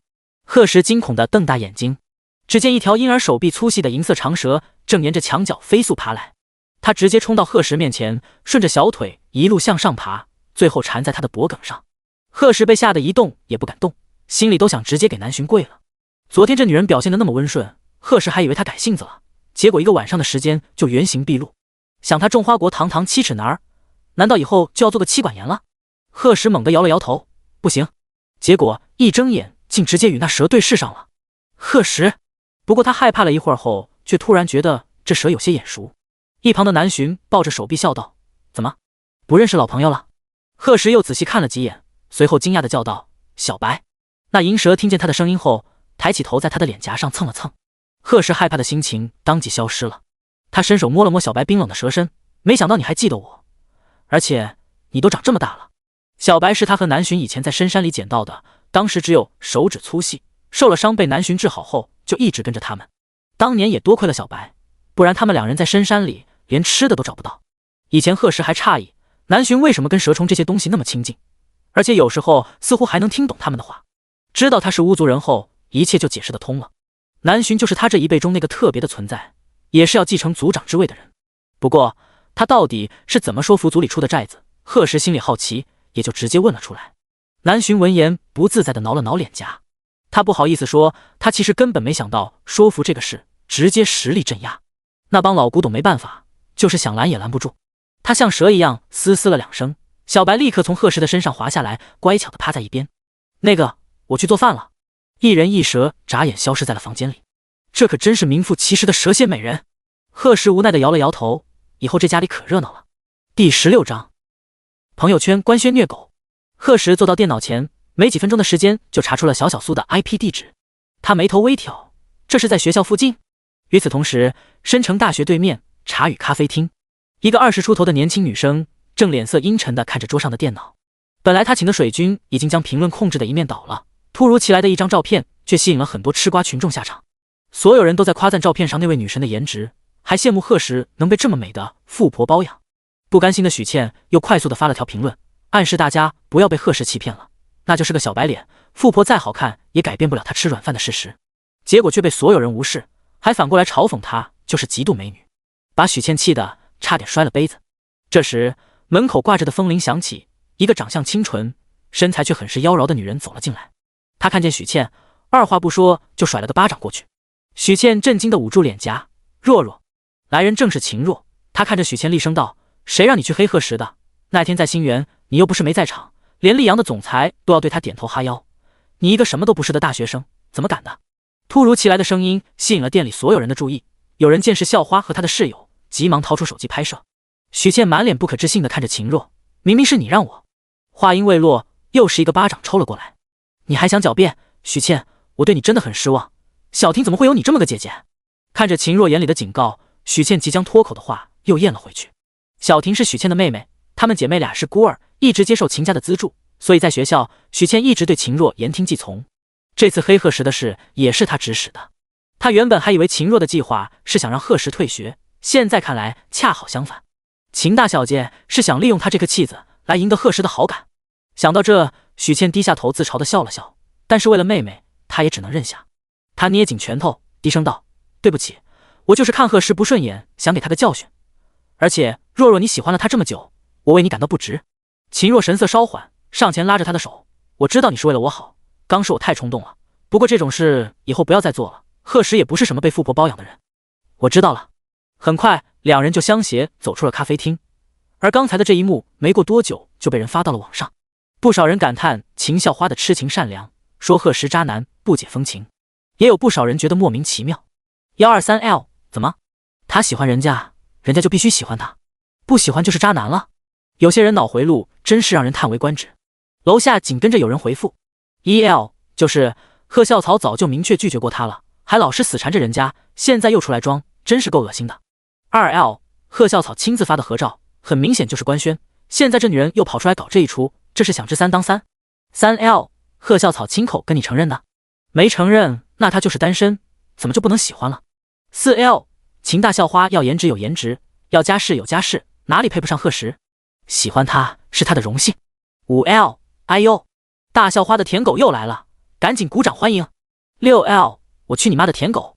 38L 难道只有我在意贺校草原来不是普通人吗？那可以立阳的总裁啊。39L 又有钱又有颜，真是爱了，当初就应该豁出老脸去告白，万一校草就喜欢我这一挂呢。40L 楼上快醒醒吧，整个楼层乌烟瘴气，说什么的都有。而贺石这边自然也看到了咖啡馆的视频，他一眼就看穿了秦若的目的，不过是发现他有钱了，就想利用舆论来刷好感，还能为自己树立一个正直善良的人设。这番操作着实恶心，贺石才不会惯着这种人。他直接在那条视频下评论了一句自导自演，有意思，此处应该有掌声，鼓掌鼓掌。随后又打开聊天软件，发了一条朋友圈，今生有你足矣，我的老婆，我孩子的妈，你就是我的心之所向，爱心。配图是两人以前的合照，就是念念带来的那张，刚发出去就是几十个点赞，还有很多好朋友的评论。老大虐狗了，要命！不过恭喜老三，贺石虐的就是你刀。老二恭喜恭喜，婚礼时我要当伴郎。贺石没问题，表哥要是姑姑有朋友圈，现在已经在杀来的路上了。贺石嘘，这是惊喜。还有很多同班同学和朋友的评论，林宁、方有为、林峰等自然也不会落下。贺石直接统一回复了句谢谢。他这边心情是很美丽，但是秦若就不好了。他原本还想着趁这次机会在贺石面前好好表现一番，如果把人追到手就更好了。溧阳30%的股份已经可以跟他秦家的资产媲美了，而且贺石一直就是他喜欢的类型，这要是成了，宋博什么的都直接靠边站。可是没想到贺石竟然直接当众下场打他的脸。朋友圈他当然也看到了，虽然没有贺石的好友，但早就有人将截图发到了贴吧，还有人将贺石和他女朋友的恋爱故事绘声绘色地讲述了一遍。看着那女人绝美的面容，秦若嫉妒的眼睛都红了。贺石竟等了他整整4年，还为了他从不跟女生接触，两人现在甚至连孩子都有了。秦若是很想再搞点幺蛾子，但是他不敢，他就算再傻也不会拿家里的企业去冒险。现在的贺石已经不是他能随意招惹的了，而且因为贺石的那句评论，现在不少人都来跑来骂他。宋家那边知道这件事后，也对他有了不小的意见，光是解决这些就已经够让他焦头烂额了。这次的贴吧事件就算暂时落下了帷幕，但是已经被贺石记在了心里。现在的他暂时还给不了秦若什么大教训，毕竟他身后还有秦家和宋家。可3个月后就不一样了。第17章超豪华车队震惊全网。厨房里，贺石进来时，南洵正在煎鸡蛋，一身淡黄色的连衣裙将他姣好的身材完美勾勒了出来，腰肢纤细，小腿细直银白。贺石忍不住回想起这具娇躯在他身下躁动不安的画面。思思，小白见男主人发呆，好奇地爬过去，用尾巴在他的鞋上拍了拍。贺石摸了摸小家伙的脑袋，想到昨天给小阮订购的小白鼠，看来要在家里多养一些才行。做了什么好吃的？他走到南洵身后，将人搂到怀里。别捣乱，你去看看小鱼儿他们。贺石直接伸手接过他手里的锅铲，还是你去吧，饭我来做。南洵惊讶地挑了挑眉，见他动作熟练地翻了翻鸡蛋，确实不像个新手。看来你这几年学会的技能不少，当初也不知道是谁，连煮个粥都能糊。生活技能是学会挺多，另一种技能却停滞了4年，毕竟你不在，我这也没有实践的机会。贺石说完，还朝南洵暗示地眨了眨眼睛。流氓！南洵啐了他一口，转身就离开了厨房。贺石嘴角微扬，每天调戏一下老婆，果然有益于生活幸福。不过他这几年都住在学校，哪有机会学做饭？这全依赖于系统补贴的全能奶爸百科知识。一个合格的奶爸，自然要有喂养孩子的能力。蔬菜粥、鸡蛋软饼、南瓜泥、蒸饺、豆奶，还有叉烧包、煮鸡蛋。丰盛的早餐端上桌时，将南洵和3个孩子都惊呆了。贺石给每人盛了碗粥，宝贝们别愣着，快来吃，一会儿凉了。小鱼儿迫不及待地端起碗，眼睛瞬间一亮，爸爸做的饭真好吃。念念啃着松软的包子，将小嘴弄得油汪汪的。一旁的想想也跟着不停点头，还不忘给嘴里塞一口鸡蛋。贺时看得一乐，好吃就多吃点，以后爸爸每天都给你们做。叮！恭喜宿主首次做饭成功，补贴新海街豪华餐厅1间，稍后会有专人与宿主联系，请保持手机通畅。这还真是意外之喜。昨天秒杀商城刷新的是秒杀价为 9.9 元的水果手机，所以贺时最后下单了新海街10间商铺，加上这家餐厅，他现在在新海街已经有11家店了。贺时考虑是不是要自己做点小生意，最后想想还是算了。他投资公司那边还有一大堆事，南巡也要照顾小家伙们，做生意又累，还是躺着收钱比较好。所以除了那家餐厅外，他打算都租出去。饭后，来装修儿童房和玩具房的工人来了，贺时急忙把小白领到卧室里，这要被人看见他家里养这么大一条蛇，还不得直接吓晕过去。贺时今天的计划本来是想等餐厅和商铺的负责人来消息后，去新海街看看，正好带着老婆孩子去逛逛。谁知齐江那边率先来了电话：“老弟啊，公司这边突然送来了1000辆豪车，负责运送的人说是你之前订的。”贺时揉了揉差点被震坏的耳朵，没想到系统的效率这么高，那可是整整1000辆，竟然这么快就送来了，让他一点准备都没有。是我订的没错，你现在马上去租个大仓库，多少钱不重要，先让人把车卸了，我马上过去。贺时拿起车钥匙，跟南巡说了一声，就往门外走。进电梯之前，他似有所感的回了下头，果然见那一大三小正站在门口，眼巴巴的望着他。贺时心里一涩，大步回去将2个女儿抱起，走，爸爸带你们和妈妈去看豪车队。3个小家伙高兴的欢呼了一声。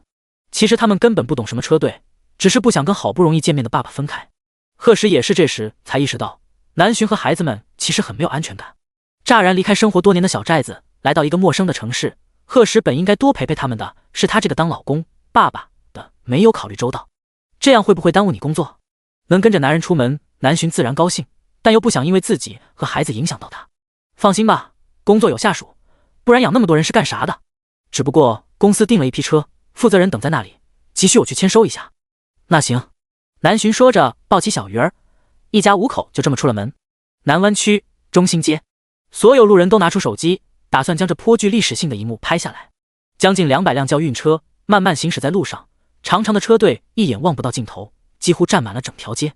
最惹人瞩目的是，每辆轿运车上都装了5-6辆价值100万的豪车。有在户外直播的主播好奇地数了下，竟有整整1000辆。这个事实将整个直播间的人都震惊了。安妮是快音做自媒体的一个网红，今天闲来无事做了场户外直播，没想到会见到这么大的场面。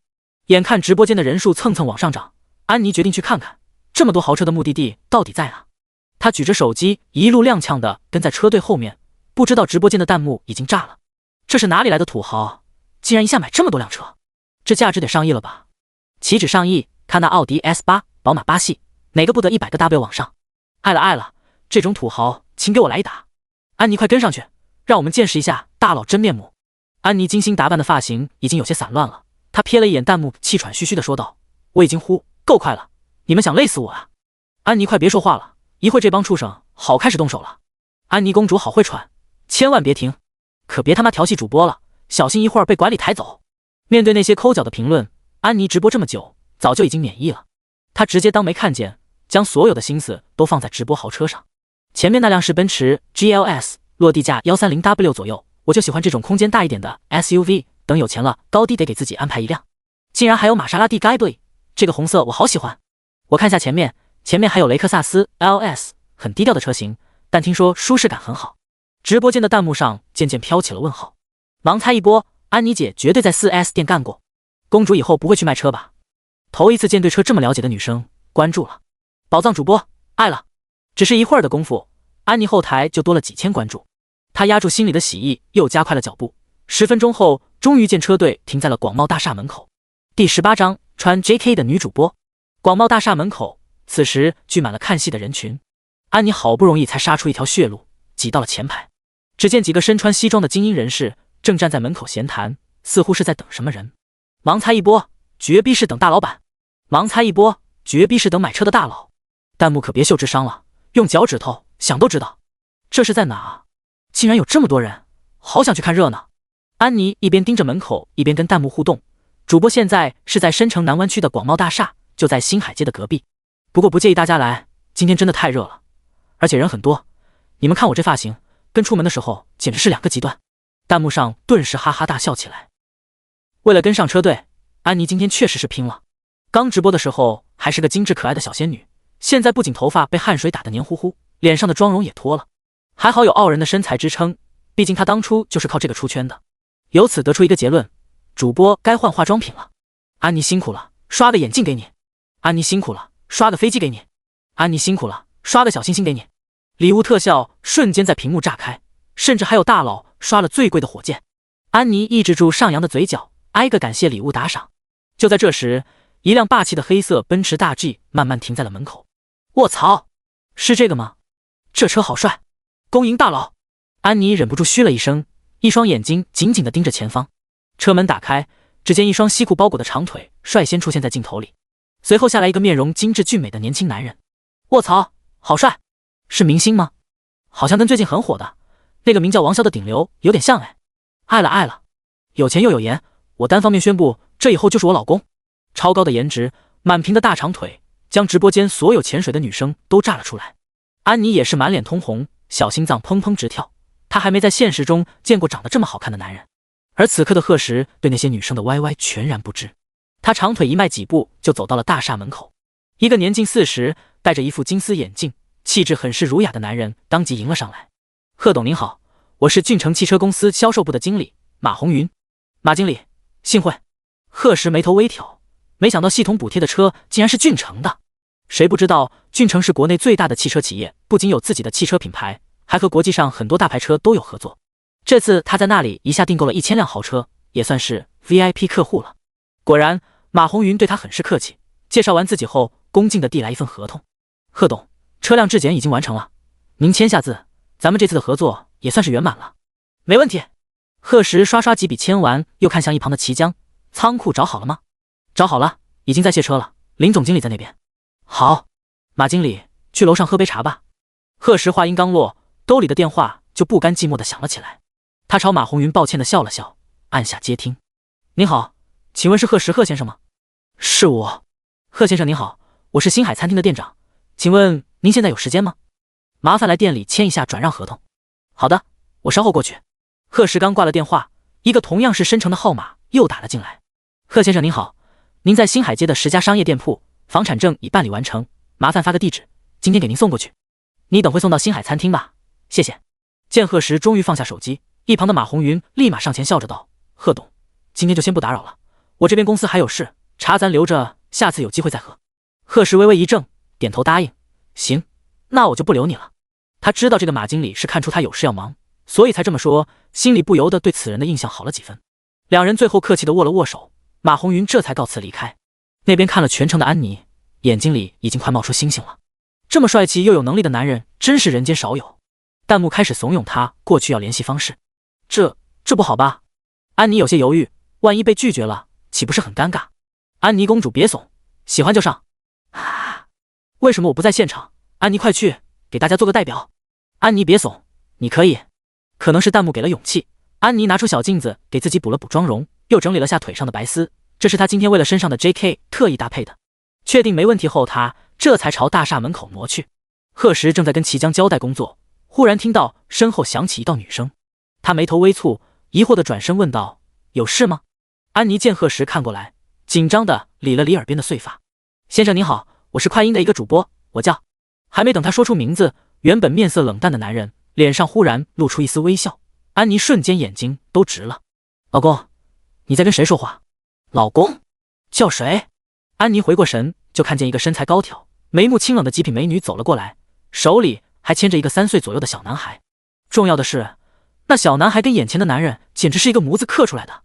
卧槽，这颜值是真实存在的吗？安妮双眼放光，原本想搭讪的贺石都被他忘到一边了。他目不转睛地看着南浔，不仅脸长得好，就连他引以为傲的身材，在人家面前也被比成了渣渣。弹幕那边也察觉到了不对劲，公主是在看谁？口水都要流出来了。我竟然听见有人叫男神老公了。安妮，快把镜头转一转，是不是有美女？安妮咽了咽口水，是女神还是极品中的极品？而对于转镜头的要求，她却没答应，毕竟有小孩在身边。南浔这时已经带着小鱼儿走到了大厦门口，他看向贺石，儿子要去卫生间，你带他去吧。看着男人听话的背影，安妮心里一阵土拨鼠叫。果然是一家三口，女神好强势，她好喜欢。你是在直播吗？听到南浔的声音，安妮愣愣地抬起头，近距离的美颜攻击让她脖子都跟着红了。她磕磕绊绊地说道：对，我今天在这直播，打扰你们了。南浔微微一笑，没关系，你这也算是间接为我老公他们打广告了。安妮觉得自己现在就是被妲己迷惑的纣王，她立马上道的询问道：那个我想问一下，为什么会一下买这么多豪车？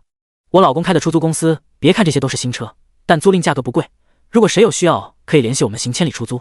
安妮连连点头答应，好的，必须联系。南浔觉得这女孩真有意思，本来他还以为是奔着贺石来的，结果现在却紧盯着他看，把自己的情敌诱惑成老公的情敌，南浔想想还觉得挺刺激。而原本一直怂恿安妮拿下男神的弹幕也变了风向，现在满屏都是一句：安妮，你不对劲。对了，你直播名叫什么？我会去关注一下。前凸后翘安小妮，你搜一下就能看到。南浔仔细看了他一眼，比了个大手指，名副其实。两人顿时笑了起来。第19章，老婆孩子受伤，贺石暴怒。老婆，聊什么呢？这么开心？带着儿子回来的贺石疑惑问道。没什么。南浔朝安妮摆了摆手。那我们就先走了，晚点回去看你直播。好的，女神再见。随着大厦门口的车辆消失，围观的人群也差不多散了。贺石一手抱着儿子，一手搂着老婆朝停车的地方走去。南浔上车后将安妮直播的事简单说了一下，如果能趁此机会给你公司做个宣传也不错，毕竟他们这次闹的动静确实挺大的。虽然安妮也是为了给自己吸粉，但我觉得还是要给他点报酬。贺小石，你觉得呢？贺石心不在焉的了一声，怎么不叫老公了？南浔，贺石怕把人惹急了，聪明的转移话题。你不是说要看他直播吗？到时候去直播间给他多打赏一些礼物不就行了？南浔眼睛一亮，这个办法不错。对了，我们这是要去哪？我在新海街新盘了一家餐厅，先过去签个字，然后带你们娘几个去逛街，时间够的话再去看个家庭电影。这个安排还满意吗？老婆大人。南浔抱着手臂傲娇的点了点头，还不错。等到一家五口到达新海街时，已经是20分钟之后了。大城市就这点不好，走哪堵呢？一条街的距离，早知道我们直接走过来了。贺氏将3个小家伙挨个抱下车，可算了，这么热的天把你们晒坏了，心疼的不还是我？就你会说话。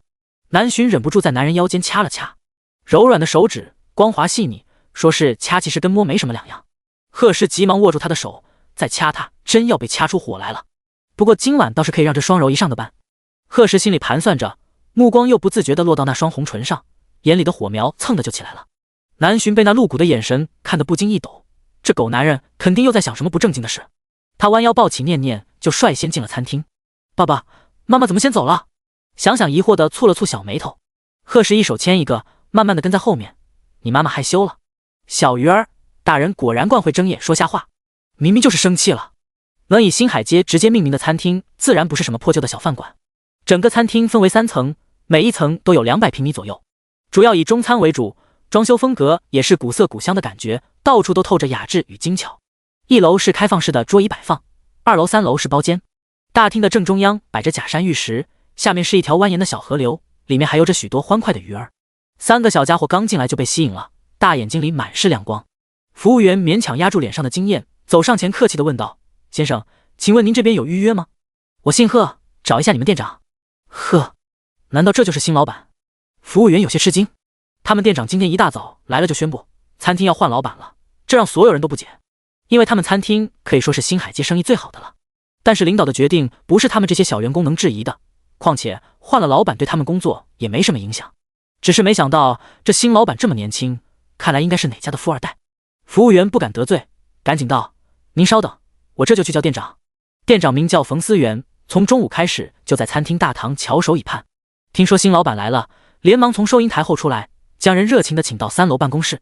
而南浔见他们有正事要谈，就带着孩子在1楼玩。前台的几个小姑娘知道这是未来的老板娘，工作态度又认真了几分。见南浔看过来，立刻扬起微笑。南浔也笑着朝他们点点头，让几人心里一阵激动。那边贺石签完合同，和冯思源简单聊了几句后就下了楼。谁知刚走过拐角，就见一个体重大约能有200斤的胖女人伸手要推南浔，身边还围了一圈看戏的人。他脸色一沉，几步走过去将南浔拉到怀里，对着那胖女人冷声道：你做什么？你谁啊你？少多管闲事。胖女人见到贺时，先是被他的外貌惊艳了一下，随后看见他和南浔搂在一起，脸上立马露出嫌恶的表情，怪不得长这样，果然是个骚狐狸，大庭广众就跟男人搂搂抱抱。贺时脸色彻底黑了，三个小家伙也是满脸怒容，要不是几个前台的小姑娘拼命拉着，早就冲过去了。这是我老婆，你嘴巴给我放干净点。那胖女人看准了贺时不会在这么多人前动手，于是更嚣张了。我不干净又怎么样？这几个小兔崽子今天撞了我，要是不给我跪下道歉，你们一个都别想走。我们已经道歉了，可是你还推人。小鱼儿气呼呼地瞪着眼睛，说完还把想想刚上好药的手掌给贺时看。看着女儿强忍不哭的表情，贺时心疼坏了。南浔内疚地将事情的前因后果快速说了一遍。原来几个孩子本来是在假山内玩，结果玩得太高兴，没注意到从前面走过来的胖女人就径直撞了上去。他们知道是自己做错事了，于是赶紧道歉。南浔也是满脸歉意地走了过来。谁知这胖女人不但不领情，还直接伸手推人。三个孩子加一起体重都没有90斤，可想而知，这要是真被推出去了，擦破皮都是青的。南浔慌忙扑过去，好不容易在孩子们倒地的一刻将人接住了，可是想想的手还是不小心擦伤了。南浔赶紧叫人去拿药箱，随后站起身，满脸怒意地跟胖女人理论。结果他一言不合又要去推南浔，恰好就是贺时刚看到的那一幕。他见南浔不自然地捂着手腕，急忙拉起来查看，只见原本细瘦的皓腕此时已经通红一片，明显肿了一圈。贺时捏紧拳头，大步走到了胖女人面前，没等众人反应过来，人已经被他掐住脖子，狠狠甩了出去。疼苦的惨叫声霎时响彻整个餐厅，除了包间隔音好，没人听到外，整个1楼的顾客全都好奇地过来围观。老婆，你怎么样了？这时，一个身材瘦弱的男人忽然跑了出来，见胖女人倒在地上，急切地伸手去扶。可惜两人的体重相差太大，愣是没把人拽起来。就不能搭把手啊？眼神都不好使是不是？瘦男人的一句话，将刚想要上前帮忙的人都劝退了。这种感觉，全世界都欠他的傻逼，还是自生自灭的好。眼见没人过来扶自己，胖女人狠狠一巴掌甩在瘦男人身上，没用的东西，我在这被欺负半天了，你连个人影都没有。说完又狠狠地瞪向贺时，你敢打我？你知道我是谁吗？惹了我宋家，我要让你一家都在申城混不下去。宋家？贺时心想，不会这要巧吧？他看向胖女人的目光更加厌恶了几分，打的就是你，我倒要看看你让我怎么混不下去。叮！恭喜宿主霸气惩治恶妇，补贴特种兵及身体素质，补贴特种兵及身手。叮！检测到宿主正被恶势力威胁，补贴上市公司万家投资60%股权。叮！60%股权到账，稍后会有专人前来对接。突如其来的系统声音让贺时嘴角一抽，神他妈恶势力，当这是拍电影啊？不过这60%的股权倒是来得好。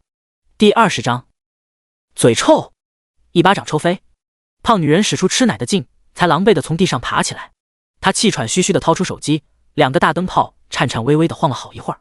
电话那边刚接通，她就开始嚎啕大哭：“大侄子，姑姑被一群小人欺负了，你快来吧，在星海餐厅，快点，不然姑姑一会儿要被打死了。”这夸张的表演让围观群众不由得一阵无语。挂了电话后，胖女人眼泪一收，立马得意地看向贺时：“一会儿等我侄子来了，我要你好看。”那嚣张的表情跟刚才简直是判若两人。贺时怀疑这人可能在川剧院进修过，不然怎么会变脸？他没理会胖女人的叫嚣，而是将想想抱进怀里，温柔地拍了拍。冯思源也很上道，见南浔受伤了，直接将附近的一个医生朋友请了过来。大夫怎么样？我老婆的手腕没事吧？贺时焦急地问道。潘恒见他眼里的关心不似作假，笑着安慰道：“没事，只是扭了一下，贴几天膏药就好了。”贺时这才松了口气，他忍不住敲了敲南浔的额头：“孩子是很重要，但是你以后也要顾着点自己，听见没？还好没出什么大事，不然他岂不是要后悔一辈子？”知道了。南浔害羞地垂下头。眼见2个小年轻的感情这么好，大家对胖女人的观感更差了。看了这么久，他们这些吃瓜群众也算吃明白了，见胖女人那么有底气，不由得为贺时一家担心。有热心的大妈低声道：“小伙子，一会那女人的侄子来了，要是不讲理，咱就报警。”对，我们这么多人，有很多都看见他先推孩子了，都可以帮你作证。贺时和南浔闻言心里一暖，笑着跟大家道了谢。过了一会儿，胖女人的侄子终于姗姗来迟。贺时抬头看去，果然是宋博。而宋博看见他后，脸色瞬间就变了。他知道自己姑姑爱惹事，没想到这次竟惹到了这家伙。而胖女人还没意识到宋博的变化，她兴冲冲地将大侄子拉到身边，期待他像以前教训那些得罪过他的人一样，教训一下贺时。谁知宋博竟然上来就开始道歉。贺石，我姑姑如果有什么得罪的地方，我替她跟你说声对不起。胖女人以为自己幻听了，她惊讶地睁大眼睛，不可置信地吼道：你在放什么狗屁？宋博直接粗暴地将人甩到一边。你知道你得罪的是谁吗？剧情发展的太不合常理，将在场的所有人都弄懵了。宋博没理会众人的反应，接着道：贺石，你说怎么样这件事才能算了？自从上次离开新源后，他一直不愿相信贺石在溧阳的股东身份，于是就安排人去调查了一下，结果发现他的资产竟不止这一家企业。他怕贺石报复他，于是这几天都待在家里。谁知这刚一出门，竟就踢到了老虎屁股。而贺石对他心里的弯弯绕绕丝毫没兴趣，他玩味地笑了笑。这个女人不仅伤了我的老婆孩子，还要让我的孩子给她跪下道歉。既然这样，你和她一起给我们一家人跪下，这件事我就考虑不追究。宋博闻言猛地抬起头，咬牙切齿地说道：贺石，你不要欺人太甚，当真以为我宋家怕你？一旁的胖女人也开始破口大骂：你做梦！你们这对狗男女生了3个小杂种，要我跪下，我操你妈的！贺石眼底的寒意已经结成了冰，他当即将人一巴掌抽飞出去，牙齿混合着血水躺在地上，足以证明贺石的这一下丝毫没有留情。他眼神狠厉地看着哭嚎不停的女人，再管不好自己的嘴，我就让你永远也开不了口。宋博被贺石的眼神吓得一哆嗦，反应过来后脸色也不好看起来。这怎么说都是他宋家的人，今天竟然当众被人扇巴掌，他要是不找回面子，那他宋家以后还怎么在申城立足？贺石，看来今天的事是没办法和平解决了，希望你别后悔。贺石嗤笑了一声，这话还是送回给你，不就是仗着身后还有秦家依靠吗？那他就将2家都连根拔起，新账旧账一起算。从搅黄他的工作开始，到现在肆意辱骂他的家人，他贺石从来不是什么圣母。就在两边情势焦灼的时候，一群身着西装提着公文包的精英人士从门口大步走了进来。宋博心里当即一咯噔，毕竟这个场景前几天刚发生过。来人有2波，其中一波只有一个男人，他将10本房产证交给贺石后就立马离开了。而另一波打头的是一个40左右的中年男人。贺先生您好，我是万家投资公司的总经理乔志斌。话音刚落，宋博直接踉跄了一下，乔志斌这才注意到他的存在。你是宋经理？好巧。贺石疑惑地问道，你们认识？宋氏集团最近在找投资，之前宋董事长和宋经理来过一次公司，和投资部的人谈得还不错，打算这1-2天签合同的。贺石听完差点笑出声来，这枕头送的可真及时。他沉吟片刻说道，这样啊，那这合作可以取消了。凭什么？宋博叔弟看向贺石。宋氏是做房地产生意的，这次承包的工程投资金额很大，只有万家这个申城最大的投资公司有资本，如果合作不成功，那这工程也悬了。想到这，宋博顿时急了，凭什么？就凭我马上成为万家的最大股东，而且凭借投资分析能力，贺石知道这宋氏根本没什么投资潜力，跟他合作只能说不亏都是幸运的。也不知道是哪个傻逼答应的投资，收好处了也不是不可能。听完贺石的话，宋博的脸色霎时惨白一片。不，贺石不可能有这么大的能力，他不相信。他跟疯了一样拼命摇头，假的，都是假的。贺石讥讽地笑了笑，直接当着他的面签了股权转让书。看到这一幕，宋博立马慌张地往餐厅外跑去，连还躺在地上的亲姑姑都不顾了。最后还是那个瘦弱男人叫了救护车来，这才将人抬走。贺董，股东大会安排在明天上午10点钟可以吗？贺石点头，没问题。另外把公司的人员名单先给我一份。好的，我稍后发您邮箱。送走了乔志斌一行，餐厅总算清静了下来。冯思源的心里却是惊涛骇浪，他没想到新老板竟然这么有身份，那可是全国排名前3的投资公司啊。不过老板有背景，那对餐厅以后的发展也很有帮助。想到这，他看向贺石的眼神更加恭敬了。而贺石为了感谢大家之前的维护，让冯思源给所有客人免了单。离开餐厅后，他直接带着南巡和孩子们回了家。没想到今天会发生这么不愉快的事，一家人也没了逛街的心思。为了安慰老婆孩子今天所受的委屈，贺石特意做了一大桌菜。吃完后，几个孩子这才重新活泼起来。贺石带着他们去看装修好的房间，因为使用的都是新型材料，不需要担心危害问题，于是又陪他们在玩具房玩了很久。等到他将几个小家伙哄睡，回到房间时已经9点多了。第21章，有的饭不能吃太急。老婆，贺石推开门，却没看见南巡的身影。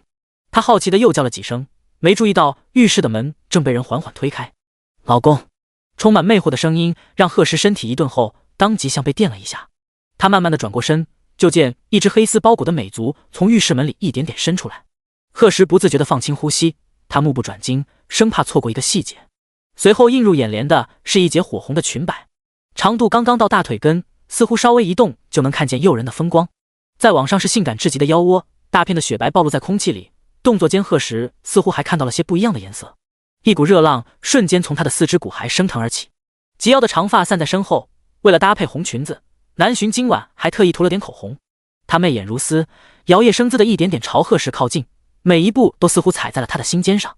贺时咽了咽口水，沙哑着嗓子唤了一句：“老婆。”白嫩的手臂缠上他的脖颈，两人之间的距离顿时清零。南浔踮起脚，在贺时的唇上碰了一下：“老公，你今天真帅。”不管是为了他们母子几个出头，还是担忧他和想想伤势，都让他知道自己没有选错人，所以这是奖励。南浔抬起脚尖，在他的小腿上蹭了蹭，声音酥麻入骨：“你觉得是就是喽。”贺时立刻捏住那白嫩的下巴，吻了下去。房间的温度渐渐升高，令人脸红心跳的声音断断续续的响起。贺时紧紧搂住怀里的娇躯，似要把人融进身体里。分开时，两人都不可避免的出了一层薄汗。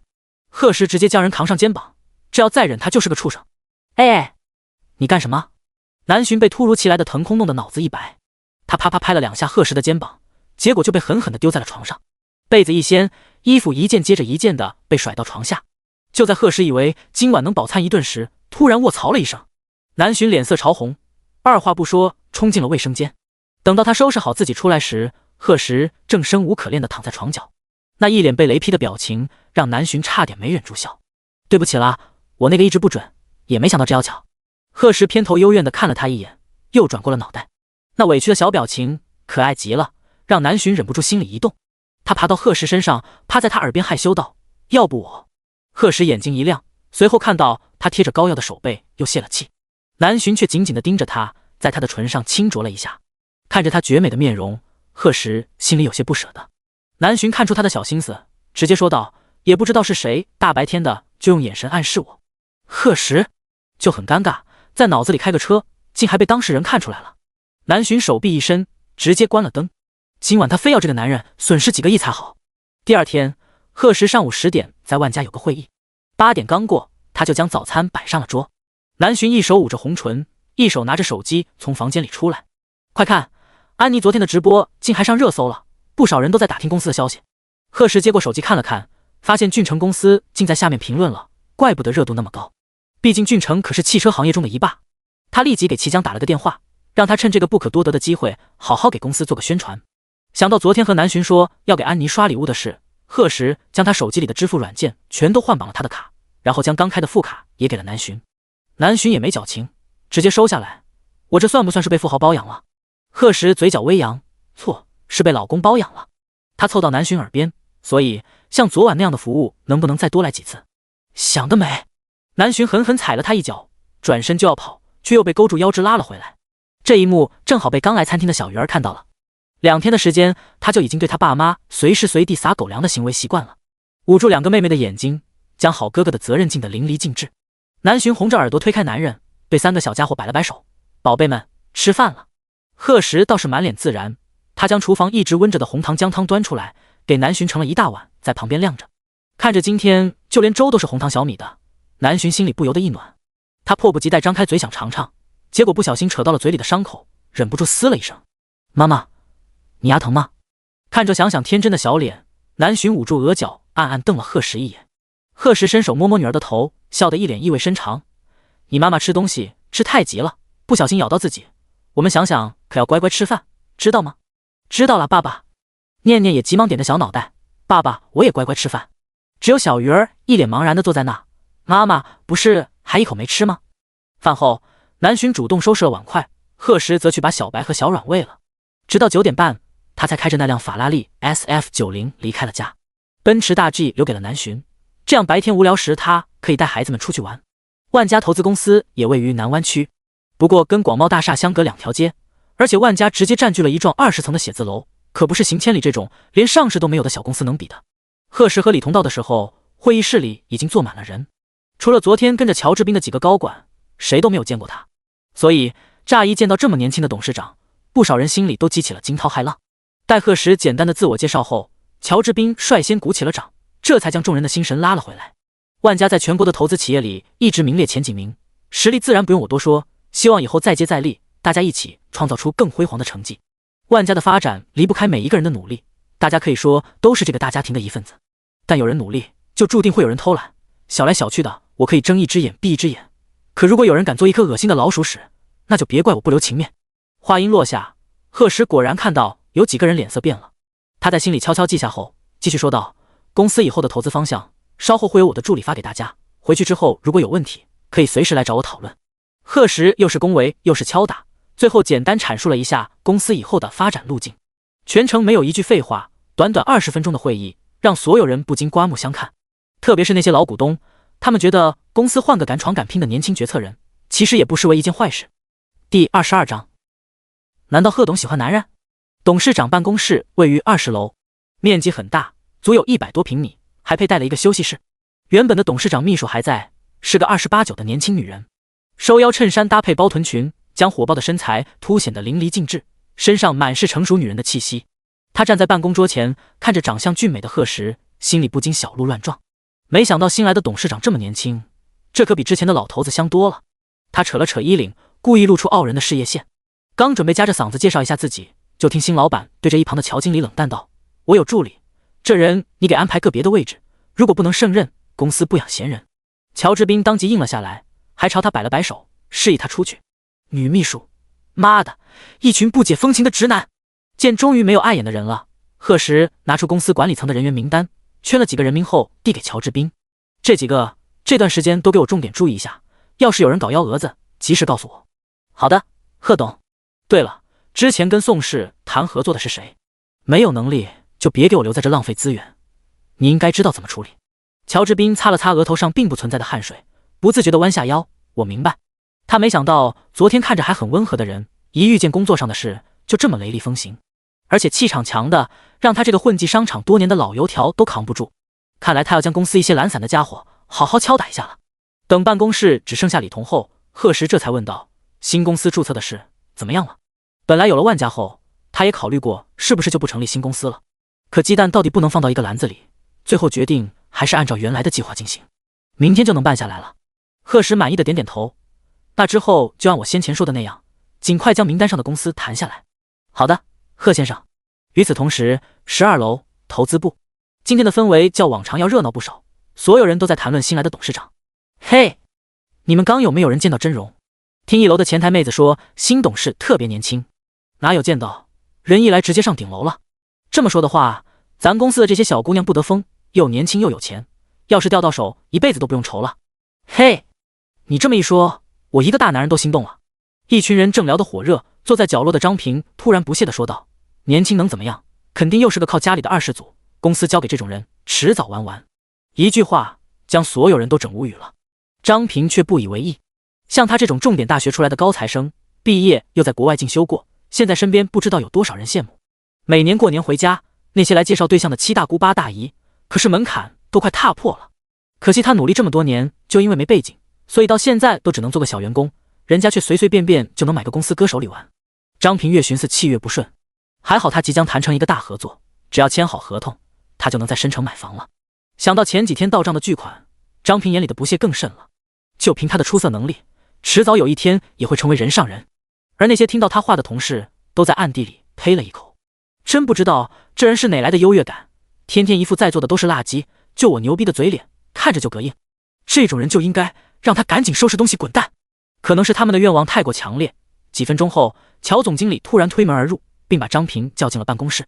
不一会儿，里面就传来他不可置信的大吼：凭什么要辞退我？我犯什么错了？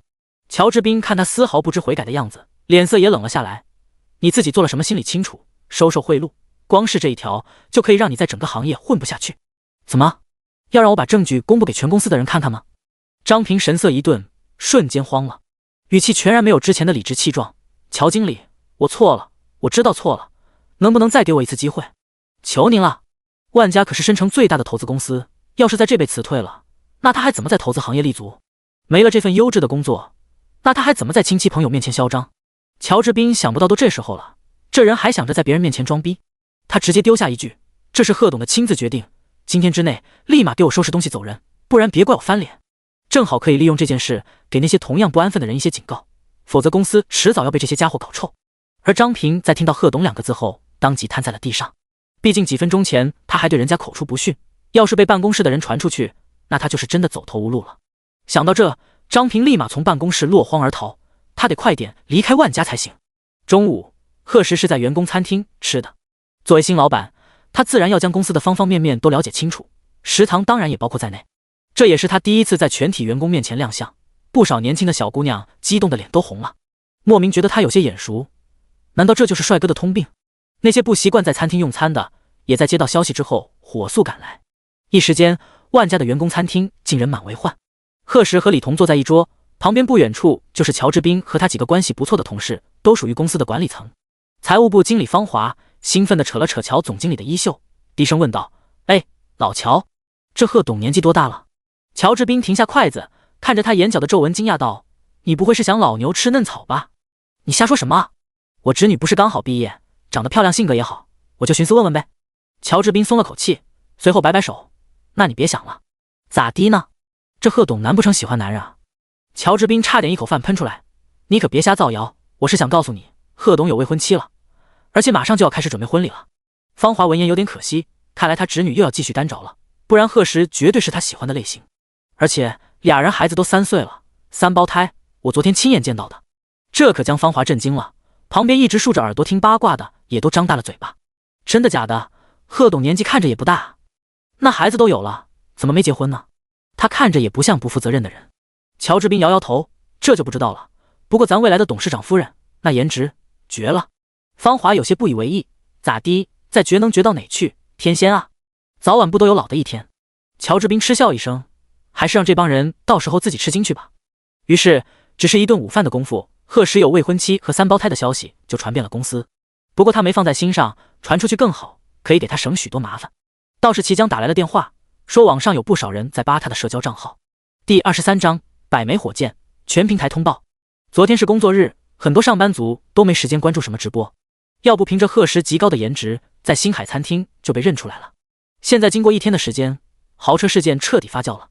随着整件事的热度增高，大家对贺时的关注度也越来越高，就连公司里也有不少人认出了他。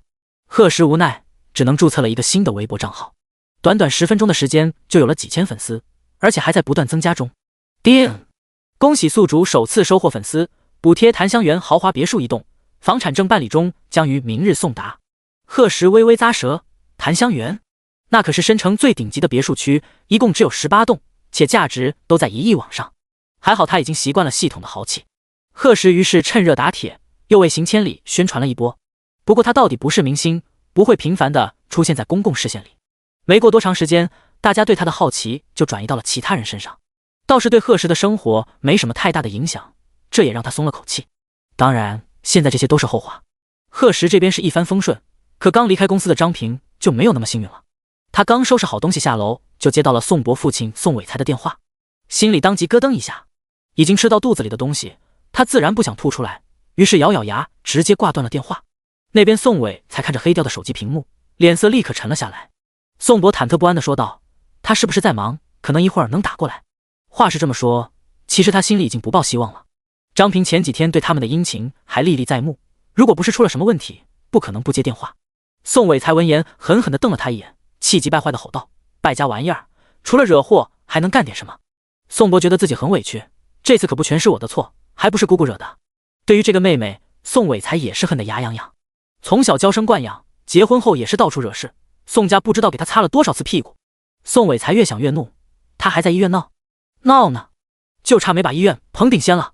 也不知道是怎么回事，从昨天回来，姑姑她就嚷着肚子疼，还一直吵着要吃东西，医生却没检查出任何问题，就连外伤都没有。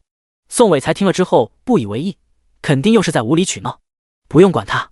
随后又说起正事，现在万家那边的投资看来是没希望了，我们得赶紧找其他突破口，不然这次的工程就彻底报废了。我们宋家可是将全部身家都压到了里面。言外之意成了一飞冲天，败了彻底完完。宋博心里也意识到了问题的严重，可惜他们本来已经向成功靠近了，现在却因为贺时陷入了泥沼，这让宋博对他更加痛恨了几分。还有那个张平，马上给我派人去找，真当我们宋家是好欺负的不成？知道了，爸。宋博急忙应下。那贺石那边？宋伟才垂下眼帘，一个刚进社会的小年轻，有溧阳和万家在手里又怎么样？他不是想宣传手下的出租公司吗？那我就好好帮他一把。看着他爸平静神色下的狠绝，宋博兴奋地扬了扬眉，已然做好了看戏的准备。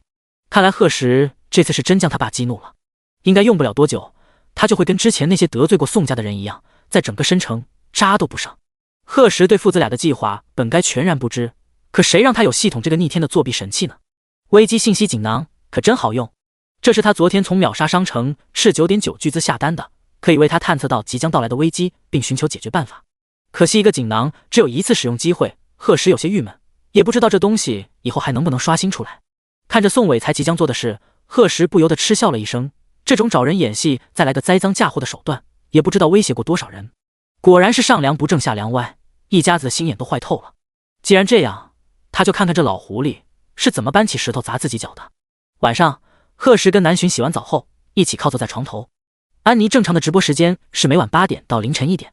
南浔以前都没用过快音，等他下载好 APP， 注册好账号时，安妮直播间的人数已经上了5000。他以前虽然有几十万粉丝，但每场直播热度也就只有3000多个人，这些都是昨个1天之内涨的。贺小石，你说刷多少合适？贺石也没给主播打赏过，他沉思片刻后拿过南浔的手机。这时，系统的声音突然响起，并补贴了1亿虚拟休闲币。系统提示，该休闲币可以用来刷礼物，也可以用来给玩游戏，除了兑现。贺石当即给南浔的账号充值了1半。这时，安妮正在跟人打 PK， 对象也是个相同类型的女主播，但条件明显比她好很多。眼看还有1分钟就到时间了，安妮坐在镜头中积极的拉票。南浔看着榜一送的火箭，连忙在礼物页面找到一样的，随手就丢了10个过去。一道横幅顿时出现在了全平台的直播间顶部，这突如其来的大手笔将所有人都震惊了。快音的火箭算是最贵的礼物，一个折合成现金是3000块，10个就是3万。安妮还是第一次一下收到这么多礼物，激动的脸颊泛红。哇！感谢这位名字很有趣的太难了小姐姐，谢谢谢谢，破费了。谁知这还不算完，紧接着又是连续9组的火箭特效在直播间爆炸，而且每一组都有10个。弹幕静了一瞬后，紧接着就被感谢大佬几个字刷屏了。安妮激动的语无伦次，感谢感谢，管理快给小姐姐挂个房管。南浔手指微动，不客气，说好来看你直播的。看着屏幕上方闪着七彩光芒的这行字，安妮微微一愣后瞪大了眼睛。她很想大喊一声女神姐姐，最后还是忍了下来，但是这也不妨碍她的好心情。人来了就好，千万别再破费了，这可是整整30万呀，就算平台分完，她也能拿到1半呢。南浔笑着又和她互动了几句，这才离开直播间。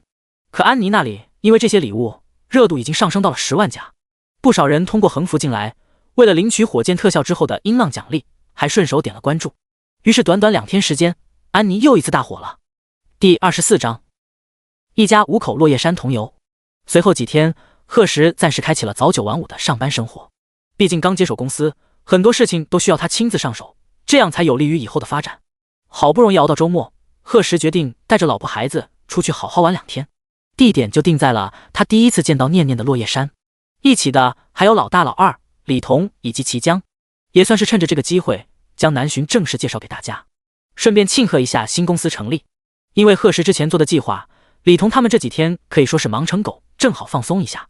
一共开了3辆车，贺石一家1辆，李彤齐江1辆，还有老大老二1辆。停车场看着车头霸气的奔驰标志，老大忍不住咂了咂嘴。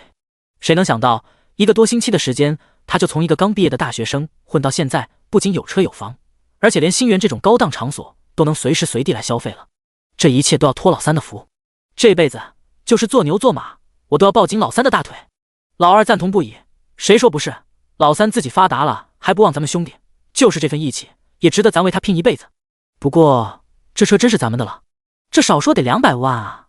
正往车下搬东西的贺石听见后，忍不住在老二的屁股上踢了一脚，确定以及肯定，除了今天开来的这2辆奔驰，还有2辆宝马在家里车库，到时候你们4个分，反正价值都差不多。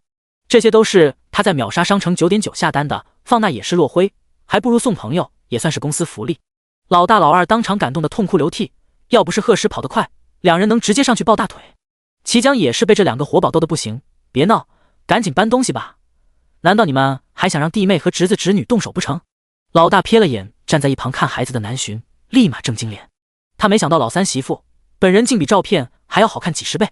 当然，他只是欣赏这种级别的女神，除了老三，怕是没人敢下手。一行人刚离开停车场，大堂经理就带着几个服务员闻讯赶来了。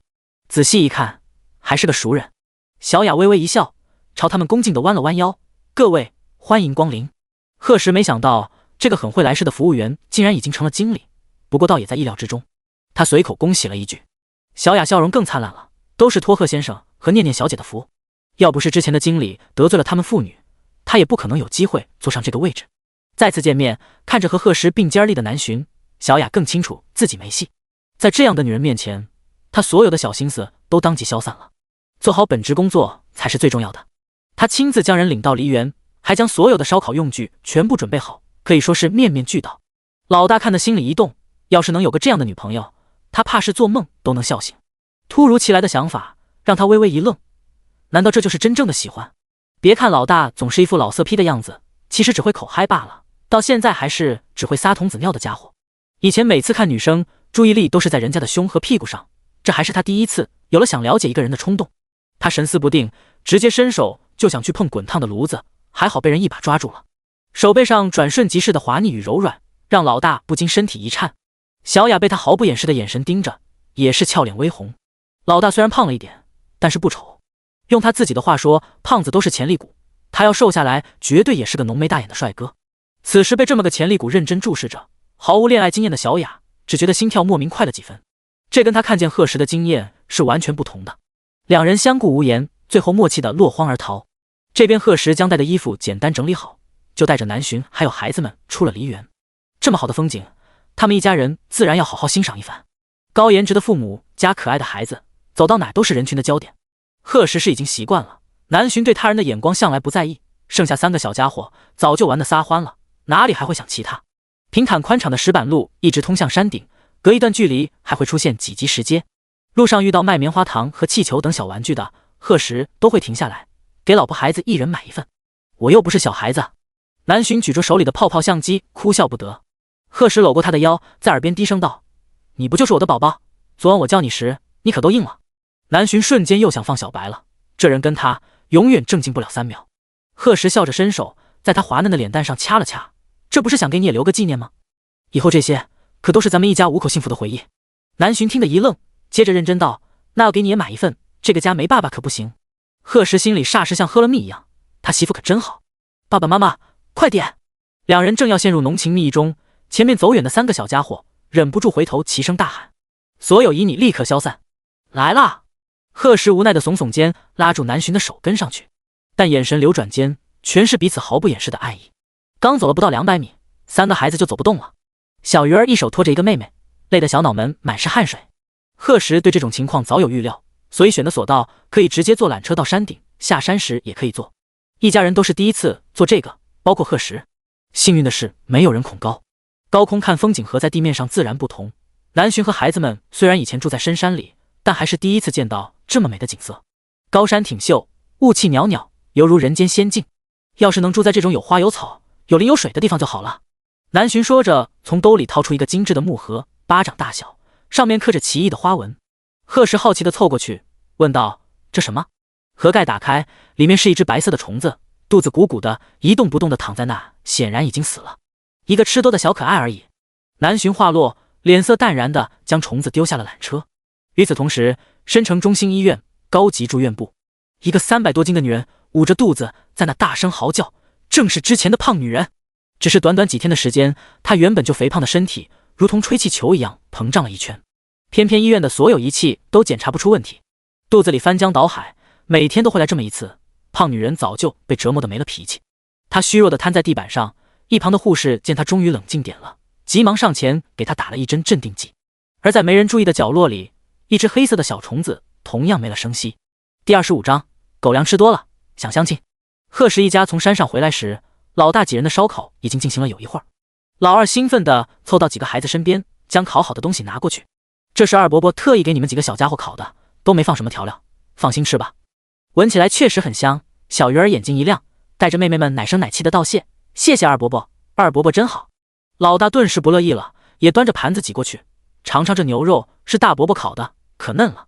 老二白眼一翻，什么你烤的？明明都是我弄的，盘子不是我递的，肉不是我翻的。两人一言不合又拌起嘴来。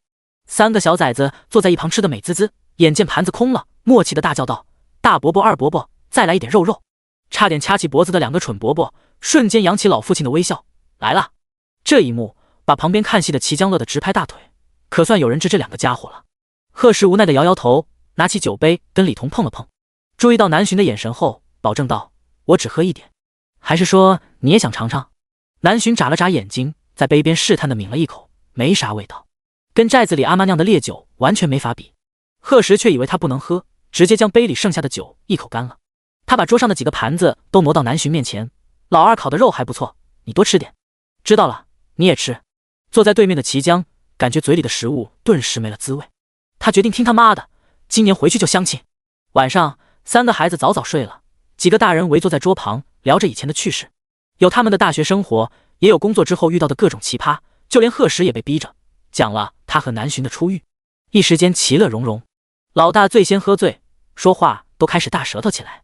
弟妹，我跟你说，嫁给老三这人，你以后绝对可以放心。那学校多少小姑娘追，我们老三愣是一眼都不瞧。突然被点名的南洵微微一笑，端起水杯跟他碰了碰。我知道，贺时在学校也多亏你们照顾了。老大摆了摆手，那都不算啥，哥，是我和老二应该感谢他才对，没有他，我们哪能像现在在这喝酒吃肉。我跟你说，他从开学那天就一直强调自己有女朋友，我们还以为是借口，都不信。老三绝对好男人。专一。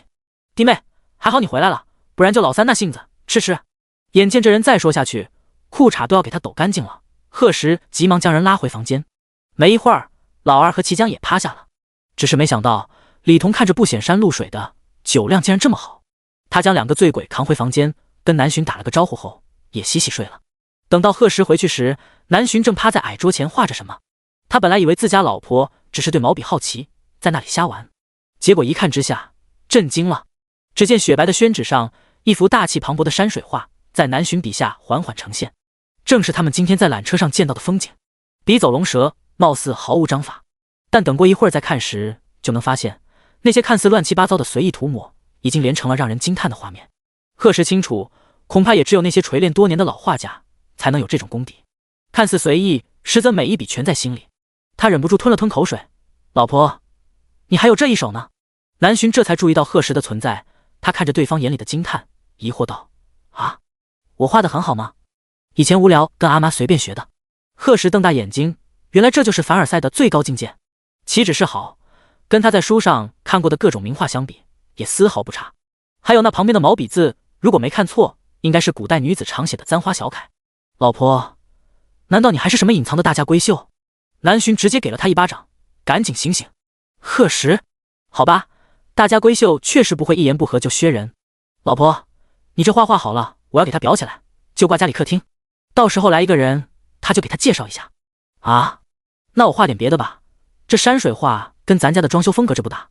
可以啊，那这个挂书房吧，多有意境。贺时越看越喜欢，现在的画家一般都是经过系统的学习，在各个学校进修，画的东西其实都被局限在已有的框架里。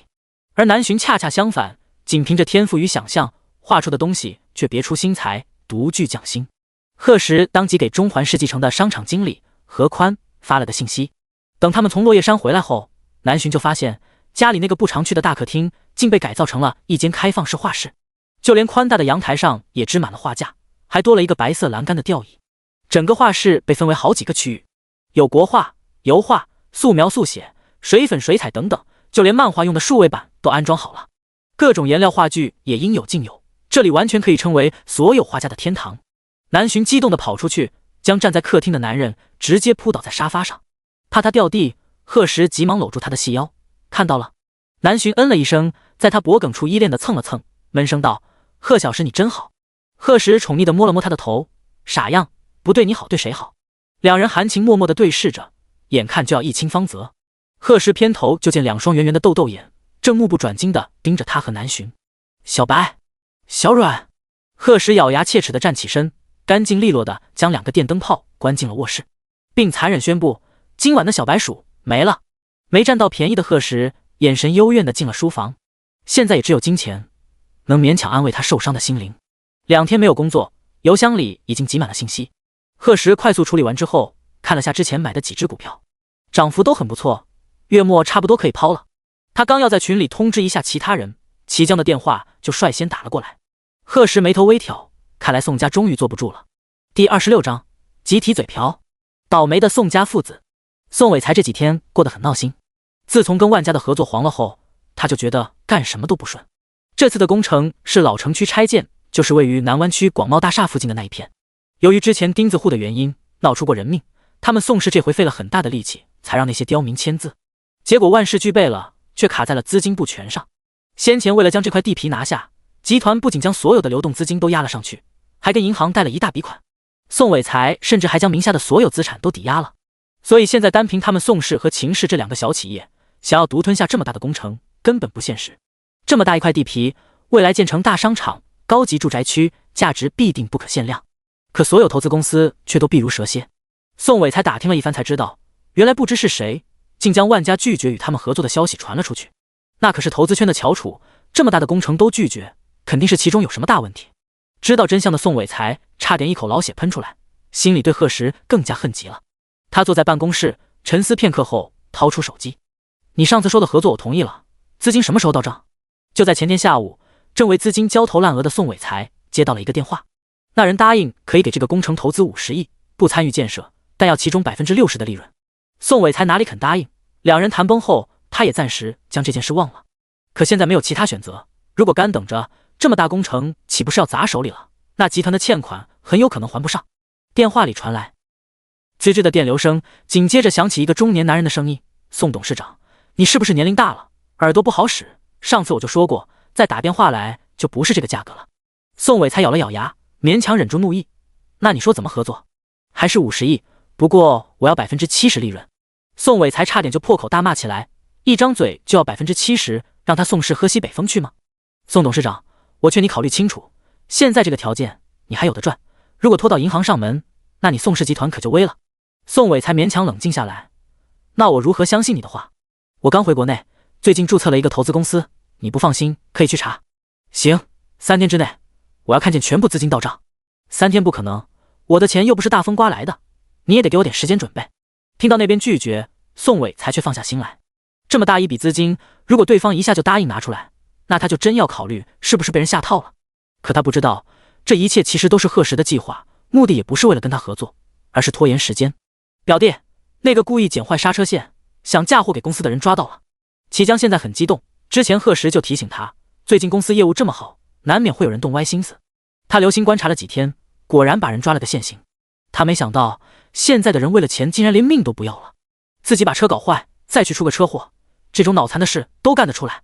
贺时应了一声后问道：“有说出幕后主使吗？”这是早就在他意料之中，甚至齐江能这么顺利的把人抓到，也是因为他之前开启的那只危机信息锦囊所带来的连锁效应。没有，这小子死活不张口，我已经在去派出所的路上了。那行，我也马上过去。半个小时后，贺时开车到了派出所门口，还站在门外，他就听到里面一个男人的大吼声：“我说了，我就是捡着玩，想试一下自己能不能把刹车修好，不行吗？你们凭什么抓我？说我要诬陷你们，有证据吗？”贺时眉头微挑，看来这就是宋家派来的炮灰了。他脚步一抬，刚要进去，就见一辆黑色的奥迪缓缓开了过来，下车的正是宋家父子。贺时特意站在门口等了一会儿，见2人注意到他后，扬声道：“宋董是吧？这么大岁数还来这闲逛啊？难道是发现顾的狗腿被抓，在家坐不住了？”宋博脸色一青就要上前，被宋伟才拉住了。他脸上挂着若有若无的笑意，小友说话还是要讲证据的好，空口无凭，谁会信你？是吗？贺时双手插兜，姿态悠闲的转身离去。叮！检测到恶毒父子对宿主的怨恨值已爆表，补贴宿主真心话 buff， 有效时间30分钟。贺时嘴角一抽，是恨不得给他来一刀的那种怨恨吗？还有真心话 buff 是什么？警局内被抓的是个年近30的男人，名叫虎彪子，此时正吊儿郎当的躺在椅子里。别人问他，什么都是原来的那套话，反正就是玩。贺时淡定的走过去，拍了拍他的肩膀：“干屁啊！少他妈碰老子！”虎彪子不耐烦的回过头。贺时冷声道：“赶紧把事情真相交代了，别浪费大家时间。”虎彪子站起身，刚想给面前的小白脸一个下马威，舌头却不受控制的拐了弯。就是宋家花钱雇我的，租车之后再伪装成车祸，污蔑行千里。我有电话录音以及转账记录为证，我认罪，请警官调查。一串话音刚落，整个警局内一片哗然。刚走到的门口的宋伟才眼皮一翻，差点晕过去。这是哪里找来的傻逼？说好的嘴巴比葫芦还撅呢？宋博激动的想上前反驳，谁知说出口的却是：就我们宋家雇的怎么了？有本事把证据摆出来。话落，他脸上满是震惊。宋伟才直接一个大笔兜过去，想问他在说什么鸡玩意儿，出口就变成了说什么大实话。对上贺时讥讽的面容，活了大半辈子的宋伟才第一次感到了害怕。他惊恐地掐住脖颈，为什么自己会不由自主地说出心里话？是不是你搞的鬼？贺时用看傻子的表情瞅了他一眼。宋董，嘴可是长在你自己身上。他和宋伟才根本都没接触过，不过还是恭喜宋董，这么大岁数了，终于幡然醒悟。警察同志，刚他们说的话都记下来了吗？旁边负责做笔录的小警员一脸懵逼地点点头。宋伟才捏紧拳头，就算承认是他宋家指使的又怎样？不过是陷害未遂而已。由于全程跟人联系的都是宋博，最后也只是罚了些钱，外加将他拘留。可贺时的目的可不单单是让人在小黑屋蹲几天，所以等宋伟才出了警局后，就发现关于宋氏集团总经理被拘留的消息已经满天飞。他们父子是如何雇人陷害行千里的各种细节也在网上疯传，公司形象严重受损，不少合作的企业都纷纷发来解约通知。同一时间，宋氏的股价开始大跌，集团各个股东的电话也蜂拥而来。得知这一切的宋伟才眼前一黑，差点绝过去。第27章，建一座世界最高的大楼。回到公司的贺时第一时间打开股市大盘，查看宋氏的股价涨幅情况，在有人抛售的一瞬间立刻低价买入，最后零零散散的加一起竟也占了宋氏 5% 的股份。看着屏幕上的亮光，贺时忽然想起了什么，悦耳的键盘声渐渐在室内响起。他刚将双手从电脑上收回，李彤就敲门进来了。宋伟才那边急了，想让我们的50亿尽快到账，条件尽管提。贺时嘴角微弯，终于来了，就说我们资金还没准备好，让他再等等，到时候把银行等上门，一切不还是他说的算。贺时将一个银色 U 盘递过去，等事情结束将它寄给警方。这是他刚黑进虎彪子电脑找到的，没想到这家伙还挺有心眼，竟然将他和宋伟才之前的所有合作都留了证据，凭这些绝对够那老狐狸喝一壶了。而此时的宋伟才已经急得如同热锅上的蚂蚁，股价暴跌，公司里人心惶惶，所有股东都在给他压力，正在进行的项目也全部暂停了，那些合作的企业都闻风跑来要债。宋伟才本就焦头烂额，秦家这时又传来消息说要终止合作，他当即摔了手里的茶杯。王八蛋，当初也不知道是谁来宋家求着联姻，不合作就不合作，当老子稀罕。他拿起手机，将电话又一次打给了李彤。说吧，到底要什么条件？语气明显带了几分焦急。李彤眼神示意了一下贺时，打开免提。宋董，你这是什么意思？说了公司一下拿不出那么多资金。李先生，大家都是聪明人，这个时候也没必要拐弯抹角了，真把他当成什么都不懂的小屁孩不成？贺时拿起笔在纸上写了一行字。李彤点点头，对着电话说道：行，既然宋董这么有诚意，那我就直说了，我要老城区的那块地，但公司现在确实只凑到了20亿。宋伟才以为自己幻听了，他咬牙切齿地问道：你知道我拍下这块地花了多少钱吗？一张口就砍下一半，当他是冤大头不成？宋董，此一时彼一时，这个词你应该明白，而且这20亿足够解决你的困境了。现在除了我，怕是没人会去趟你这滩浑水，劝你还是好好考虑一下比较好。另外，为了表达我的诚意，我在贵公司还有 5% 的股权，可以一并赠送给宋董。宋伟才哪里不明白，这股份肯定是他不久前趁火打劫的。他努力冷静下来，仔细思考了一下现在的处境，发现除了答应他以外，已经没有其他办法了，否则公司只能走向破产这一条路。而且如果有了这 5% 的股权，只要度过这次困难，那他以后在董事会的话语权就会更大。这样想来也不全是坏事，只是这损失也太大了。宋董，考虑的怎么样？我这边还有很多事要忙。宋伟才深吸了口气，好，现在就可以签合同，但希望那20亿今天就能一分不少的全部到账。他怕再晚一点，公司就被这帮强盗拆了。两人最后约好了见面时间，这才双双挂了电话。贺先生，还是您想的周到。宋伟才答应了。贺时嗤笑出声，这老东西心眼多着呢，你要是不让他占点便宜，绝不会这么轻易妥协。不过还好，我们的目的也达到了。从知道这片老城区被宋氏买下后，贺时心里就有了计划，所以他的目标从来就不是让宋氏破产。而且和他有仇的是宋伟才父子，不是公司里那么多需要生活的员工。等会他发现买下地皮的人其实是您，还不知道会有什么表情。贺石也觉得会很搞笑，不过他要是知道之后还有牢狱之灾在等着他，可能哭得会更大声。这么容易就解决掉一个绊脚石，还真让人意外。对了，你们几个这几天投资谈得怎么样？李彤将手里的文件夹递过去，这上面的12家公司已经谈好了，出资金额以及股权占比都在上面。贺石简单看了一眼，发现他之前重点强调的几家都谈好了，而且最少的都有 30% 的股权。想到他现在银行卡里投资返利所得的几百亿，贺石满意的点点头，但还是要再接再厉。3个月的时间还是很紧的，剩下的大概还要多久？之后可能需要你们出差，最多2天。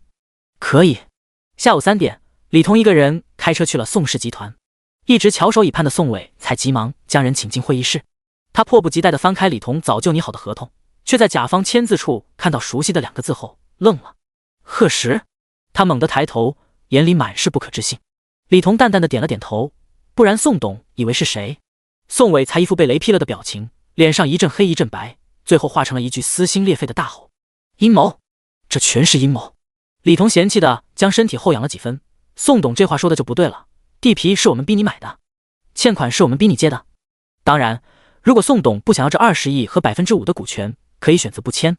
宋伟才胸膛剧烈的起伏着，仿佛下一秒就要晕过去。他握紧拳头，用了全身的力气，才从牙缝挤出2个字：我签。贺石的手段已经让他害怕了，现在已经不是20亿的问题，他害怕如果不签，总有一天宋氏集团会易主，所以这 5% 的股份他必须拿回来。宋董果然是明白人。李彤微微点头，随后带着合同脚步从容地离开了。前后没有15分钟，叮！恭喜宿主成功获得老城区地皮，补贴顶级建筑团队，建筑风格及要求宿主可自行决定。正在回家路上的贺石心里一喜，看来他梦想中的集团总部有着落了。从一开始他就想把集团大厦建在那里，至于什么商城住宅区的，完全不考虑。那附近不是中环世纪城，就是有商业第一街之称的星海街，到那去再盖个商场，简直是脑子有毛病。他兴致勃勃地问道：系统，大厦是不是我想建成什么样就建成什么样？人类能力范围内即可。那我想把那一片都划成总部区域，建个10几20栋的可以吗？可以的，宿主。那我想把主楼建成世界上最高的大厦可以吗？可以。Yes。那我想……机械平板的声音终于维持不住了，可以都可以，请宿主直接把你的想法告诉建筑团队。贺石尴尬地揉了揉鼻子，那他们什么时候来？明天就到，请宿主手机保持通畅。OK。心情愉悦的贺石顺路到了菜市场，买了一堆鸡鸭鱼肉，把那些卖菜的大爷大妈弄得恨不得他天天都来。贺石却满心都是快点回家，跟他的大宝贝以及小宝贝们好好庆祝一下。第28章路人精。巴博斯上路。本台报道，宋氏集团董事长宋伟才因多起故意陷害他人罪，现在集团大厦被警方逮捕，后续如何，请大家持续关注我。贺石早上刚打开电视，就看到这条新闻，没想到警方行动这么快。宋伟才可能是刚到公司就被人带走了，这罪名大吗？会判刑吗？一旁正吃着早餐的南巡疑惑地问道。单看一起确实不大，但要是出了人命就不一定了。宋伟才经商这么多年，被他陷害的人不知多少，有些承受压力不行的，直接就被逼得丢命了。应该3到10年吧，具体还要看法院怎么判。南巡似懂非懂的点点头。对了，你昨天说的建筑团队几点来啊？应该快了，到了会给我打电话。你要不要带孩子们一起去看看？贺石建议道。盖房子有什么好看的？我今天和安妮约好了出去逛街。意料之外的答案让贺石筷子一顿。老婆，你就这么抛弃我了？正常不应该是带着孩子兴高采烈地扑入他的怀抱吗？你负责赚钱养家，我和孩子们出门乱花，分工明确，你不用担心我们。贺石，他幽怨地叹了口气。行吧，那你要多花点，千万别给你老公省钱。老婆这么快就能交到朋友，他还是很开心的。车库门口，贺石将打扮得帅气漂亮的3个小家伙一一抱进后座。想想念念累了就跟你们妈妈说，找个地方休息，都是大孩子了，不可以要妈妈抱，知道吗？小鱼儿是男子汉，不仅要看好2个妹妹，也要照顾好妈妈，知道吗？不要跟陌生人说话，不要接陌生人给的东西，不要离开妈妈的视线。小鱼儿脑袋都要点晕了，看着老父亲担忧的神情，他提议道：要不爸爸你跟我们去算了。南巡无语地将男人拉走。你放心吧，我又不是小孩，能照顾好他们的。贺石张了张嘴巴，他能说他最不放心的就是这胆比胸还大的老婆吗？希望他漂亮可爱的女儿们回来还是小公主。眼见黑色的奔驰大 G 没了影子，贺时这才上了一旁的巴博斯 G900。这辆价值1300万的限量豪车是他在秒杀商城下单的。刚出现在车库的那天，被老大老二看见了，两人直接上去抱着一顿亲，将当时心情也很激动的贺时弄得哭笑不得。他本来想把这车给南巡开的，但是他老婆嫌扎眼，无奈这笔只能让他去装了。贺时刚要启动，就见几个20左右的小年轻直奔他，应该说是他的车来了。两男两女穿着都很时尚，有点像是刚出道的练习生。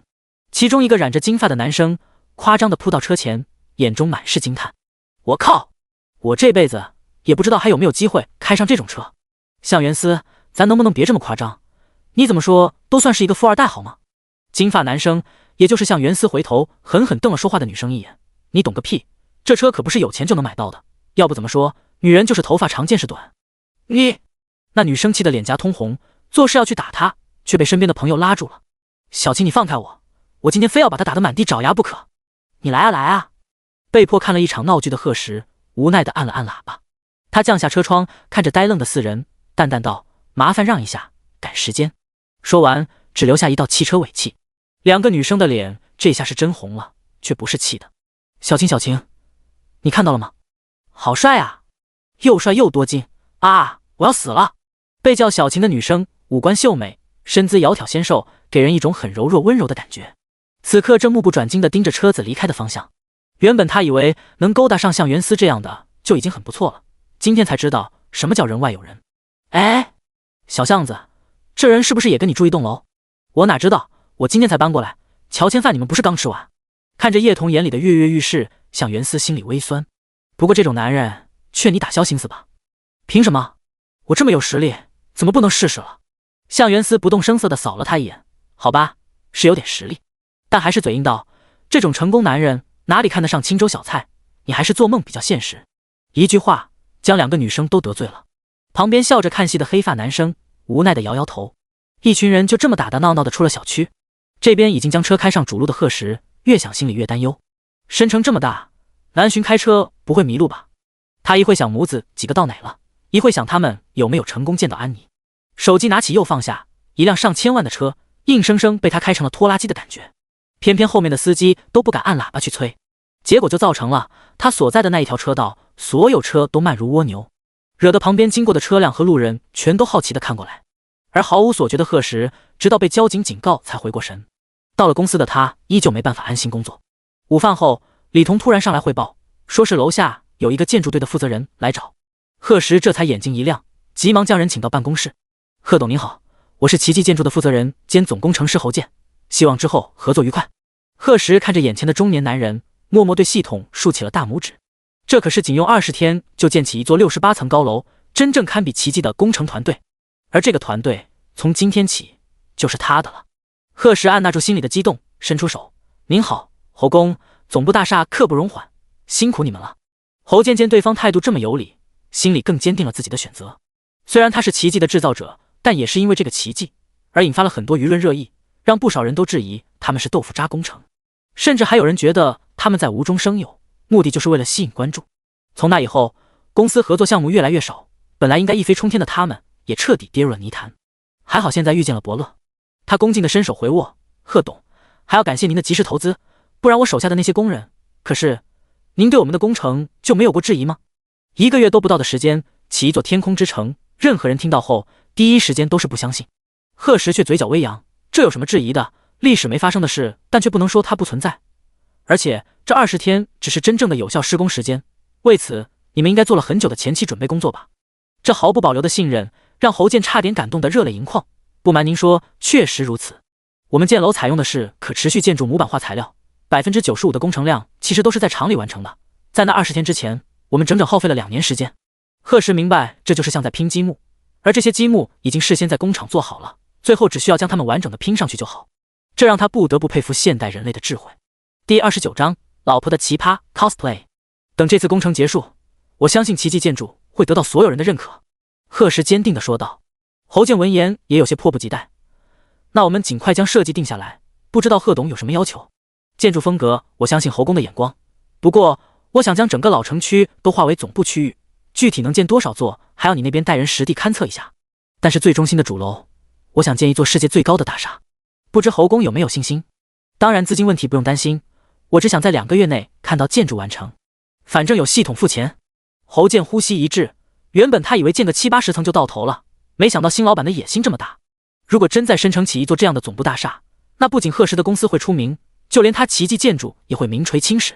侯健沉思了好一会儿，才慢慢说道：现在最高大楼是足有163层829米的哈利堡塔，以我们厂里现有的建筑材料，建个140多层不成问题，剩下的20多层，这2个月时间内，工人日夜加班还是有希望的。不过为了保证质量，还是希望贺董将时间宽裕几天。话落，侯健有些忐忑，第一次接这么大的工程，这对他来说确实是个不小的挑战。贺氏闻言却满意的点点头，做事不冲动，各方面都考虑的仔细，也不盲目自信。目前看来，这侯健能力确实不错。没问题，你放手去做就好，就是要辛苦工人们了。这样吧，在施工的这2个多月，给每人都发3星，如果工程保质保量成功完成，到时候再给其他奖励。侯健当即被贺氏的大手笔惊到了，那我就先替大家感谢贺董了。要知道，他整个团队足有几千人，每人每个月至少1万多工资。这一刻，他彻底对新老板服了。侯健离开万家后，和李彤马不停蹄地带人去了工地，而解决完工作的贺石没到下班时间就拎起车钥匙走了。等他急匆匆地回到家，打开门却空无一人。憋了一天的贺石直接掏出手机，点开那个熟悉的头像。而此时的南浔已经和安妮还有3个小家伙玩得不亦乐乎了。他们先是到中环大采购了一番，毕竟女人对衣服化妆品这些向来拒绝不了，特别是享受这个买的过程。可颜值逆天的南浔走到哪都被销售员热情地围住，甚至还有店长想让他给品牌拍广告。几人被烦的顿时没了闲逛的兴致，看着商场海报上的室内攀岩、射击等等，南浔眼睛一亮。结果刚玩了没多长时间，就有戴着墨镜的陌生男人找上门。还好有安妮这个嘴皮子利落的大主播在。看见我女神的一身名牌了吗？那包10几万，人家可是富太太，家里有钱的很，所以想找她拍广告当明星的就省省吧。当然，如果你能保证每天负担得起我们几百万的花销，那刚才的话当我没说。看着男人铁青的脸色，安妮拉起一大三小潇洒离开，直到进了一家不知名的小店，几人才算喘口气。女神姐姐，你以后出门还是带上贺先生比较好，也就只有他那种气场强大的人才能镇住那群恶狼了。南浔扑哧一声笑了出来，不过刚才谢谢你了。客气啥？安妮豪气的摆了摆手，能跟这样的美女出门玩，她昨天兴奋的一晚没睡。安妮姨姨，这里是干什么的？念念看着周围五颜六色的灯光，好奇的问道。安妮被那小奶音萌的差点流鼻血。今天见面她才知道，原来女神不只有一个儿子，竟然一下生了3胞胎，而且个个漂亮可爱，带着这3个小家伙，她走起路来都带疯了。这里是做游戏的地方，你别看这门口地方小，其实里面大着呢。哇，那我们进去玩好不好？安妮为难的看了南浔一眼，这里是玩密室逃脱的，有些场景很吓人，小孩子怕是不合适。话音刚落，就见一大三小全都双眼放光的看着他。南浔更是直接说道：放心，他们胆子大着呢。安妮咽了咽口水，最后还是抵挡不住美色的诱惑，带人进去了。于是接下来的2个小时里，整个空间都是他惊恐的尖叫声。出来后，南浔母子几个还意犹未尽的，唯有安妮满身冷汗的瘫在了椅子里。安妮，这个真有意思，还有其他类似的游戏吗？是啊，安妮姨姨，要不我们再去玩一遍吧。安妮吓得连忙拒绝，不了，她心虚的解释道，这玩过再玩就没意思了，我带你们去别的地方吧，比这有趣。想到兜里好不容易从朋友那抢的漫展门票，安妮现在迫不及待的想去人多的地方。听到他的保证，3个小家伙异口同声的答应下来。刚这个游戏已经让他们对安妮彻底信服了。于是1个小时后，面色惨白还带着2个红脸蛋的僵尸安妮，领着僵尸南浔以及3个小僵尸，整齐划一的站在了漫展门口。安妮吹了吹额头的符纸，整个人瑟瑟发抖。在脱掉这身衣服之前，她死都不要照镜子。她想不通，那么多漂亮可爱的服装，最后为什么会变成这样？白雪公主、百变小樱，还有很多游戏动漫人物。来之前，她还幻想着带领女神还有3个小可爱，穿着漂亮的裙子惊艳登场。可现在不只是惊艳了，漫展上各种奇装异服，但这几个颜值极高的大小僵尸一出现，还是吸引了很多目光。3个孩子也不认生，积极的跟各种人物合照，满场都是他们疯跑的身影。最后玩得满头大汗，还不忘了给爸爸带纪念品。休息室里，想想看着身上的衣服，很是不舍。妈妈，这个衣服好好看呀，一会可以穿回家吗？可以吗，妈妈？我想给爸爸看看。看着眼前小花猫似的几只小僵尸，南浔罕见的沉默了。虽然他也觉得很好看，但多年养成的默契告诉他，这么穿回去很有可能挨大家长收拾。好不好啊，妈妈，求求你了。南浔还没想好怎么回答，身上挂着的背包里就传来了视频通话声。他慌张下竟然直接给挂断了。玩球。手机安静了几秒钟，紧接着又疯狂响了起来。南浔忐忑地按下接通。南小浔，你人呢？给我看个地面是什么鬼？你们走哪去了？都几点了？一天连个消息都没有。南浔正想着怎么糊弄过去，迫不及待想给爸爸看新衣服的念念就跑到了镜头下。看着女儿奇葩的造型，惨白的小脸，还有上面左一道右一道的红印，贺时差点气晕过去。你们都给我老实待在原地，一动不许动，听到没？知道了。那紧紧咬牙的咯吱声让南浔瞬间老实的像个鹌鹑。第30章，贺母精，儿子要出柜。3个孩子也察觉到气氛不对，全都安静的靠到妈妈身边。所以等贺时来了后，就看到母子几个挤在一起的可怜身影。他轻轻咳了一声，几双眼睛立刻整齐划一的看过来，先是惊喜，紧接着又变成了忐忑，看得贺时又气又想笑。他走过去，先给那几张小花猫蹭了蹭脸蛋，随后又看向那个总是能惊喜到他的老婆。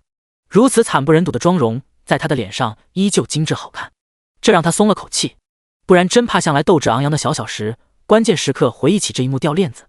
不让你们动就真的不动了，弄得这么脏，都不知道去洗洗。这不是怕你更生气了？南浔小声嘟囔道。贺时无奈的点了点他的额头，他的气早在来的路上就已经消了，还不是担心这娘几个。现在看来，大的小的果然没一个靠谱的，所以这个家没你不行。南浔趁机拍马屁，同时眼神示意几个小家伙快来哄人。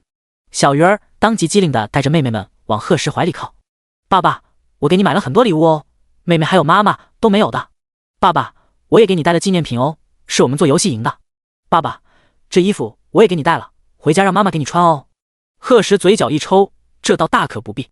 刚在视频里他只注意到女儿的小花脸了，来了才发现几人穿着电影中僵尸常配的清朝官服，戴着大佛珠，身上甚至还挂着印有八卦图的布袋。这混搭风，僵尸鼻祖林小英见了都得拍手叫好。你们这造型挺奇特啊。一直安静如鸡的安妮没听出他话里的嘲讽，急忙举手道，这是我的想法。贺时见他面对镜子的闪躲眼神，悟了，牛逼，都是勇士。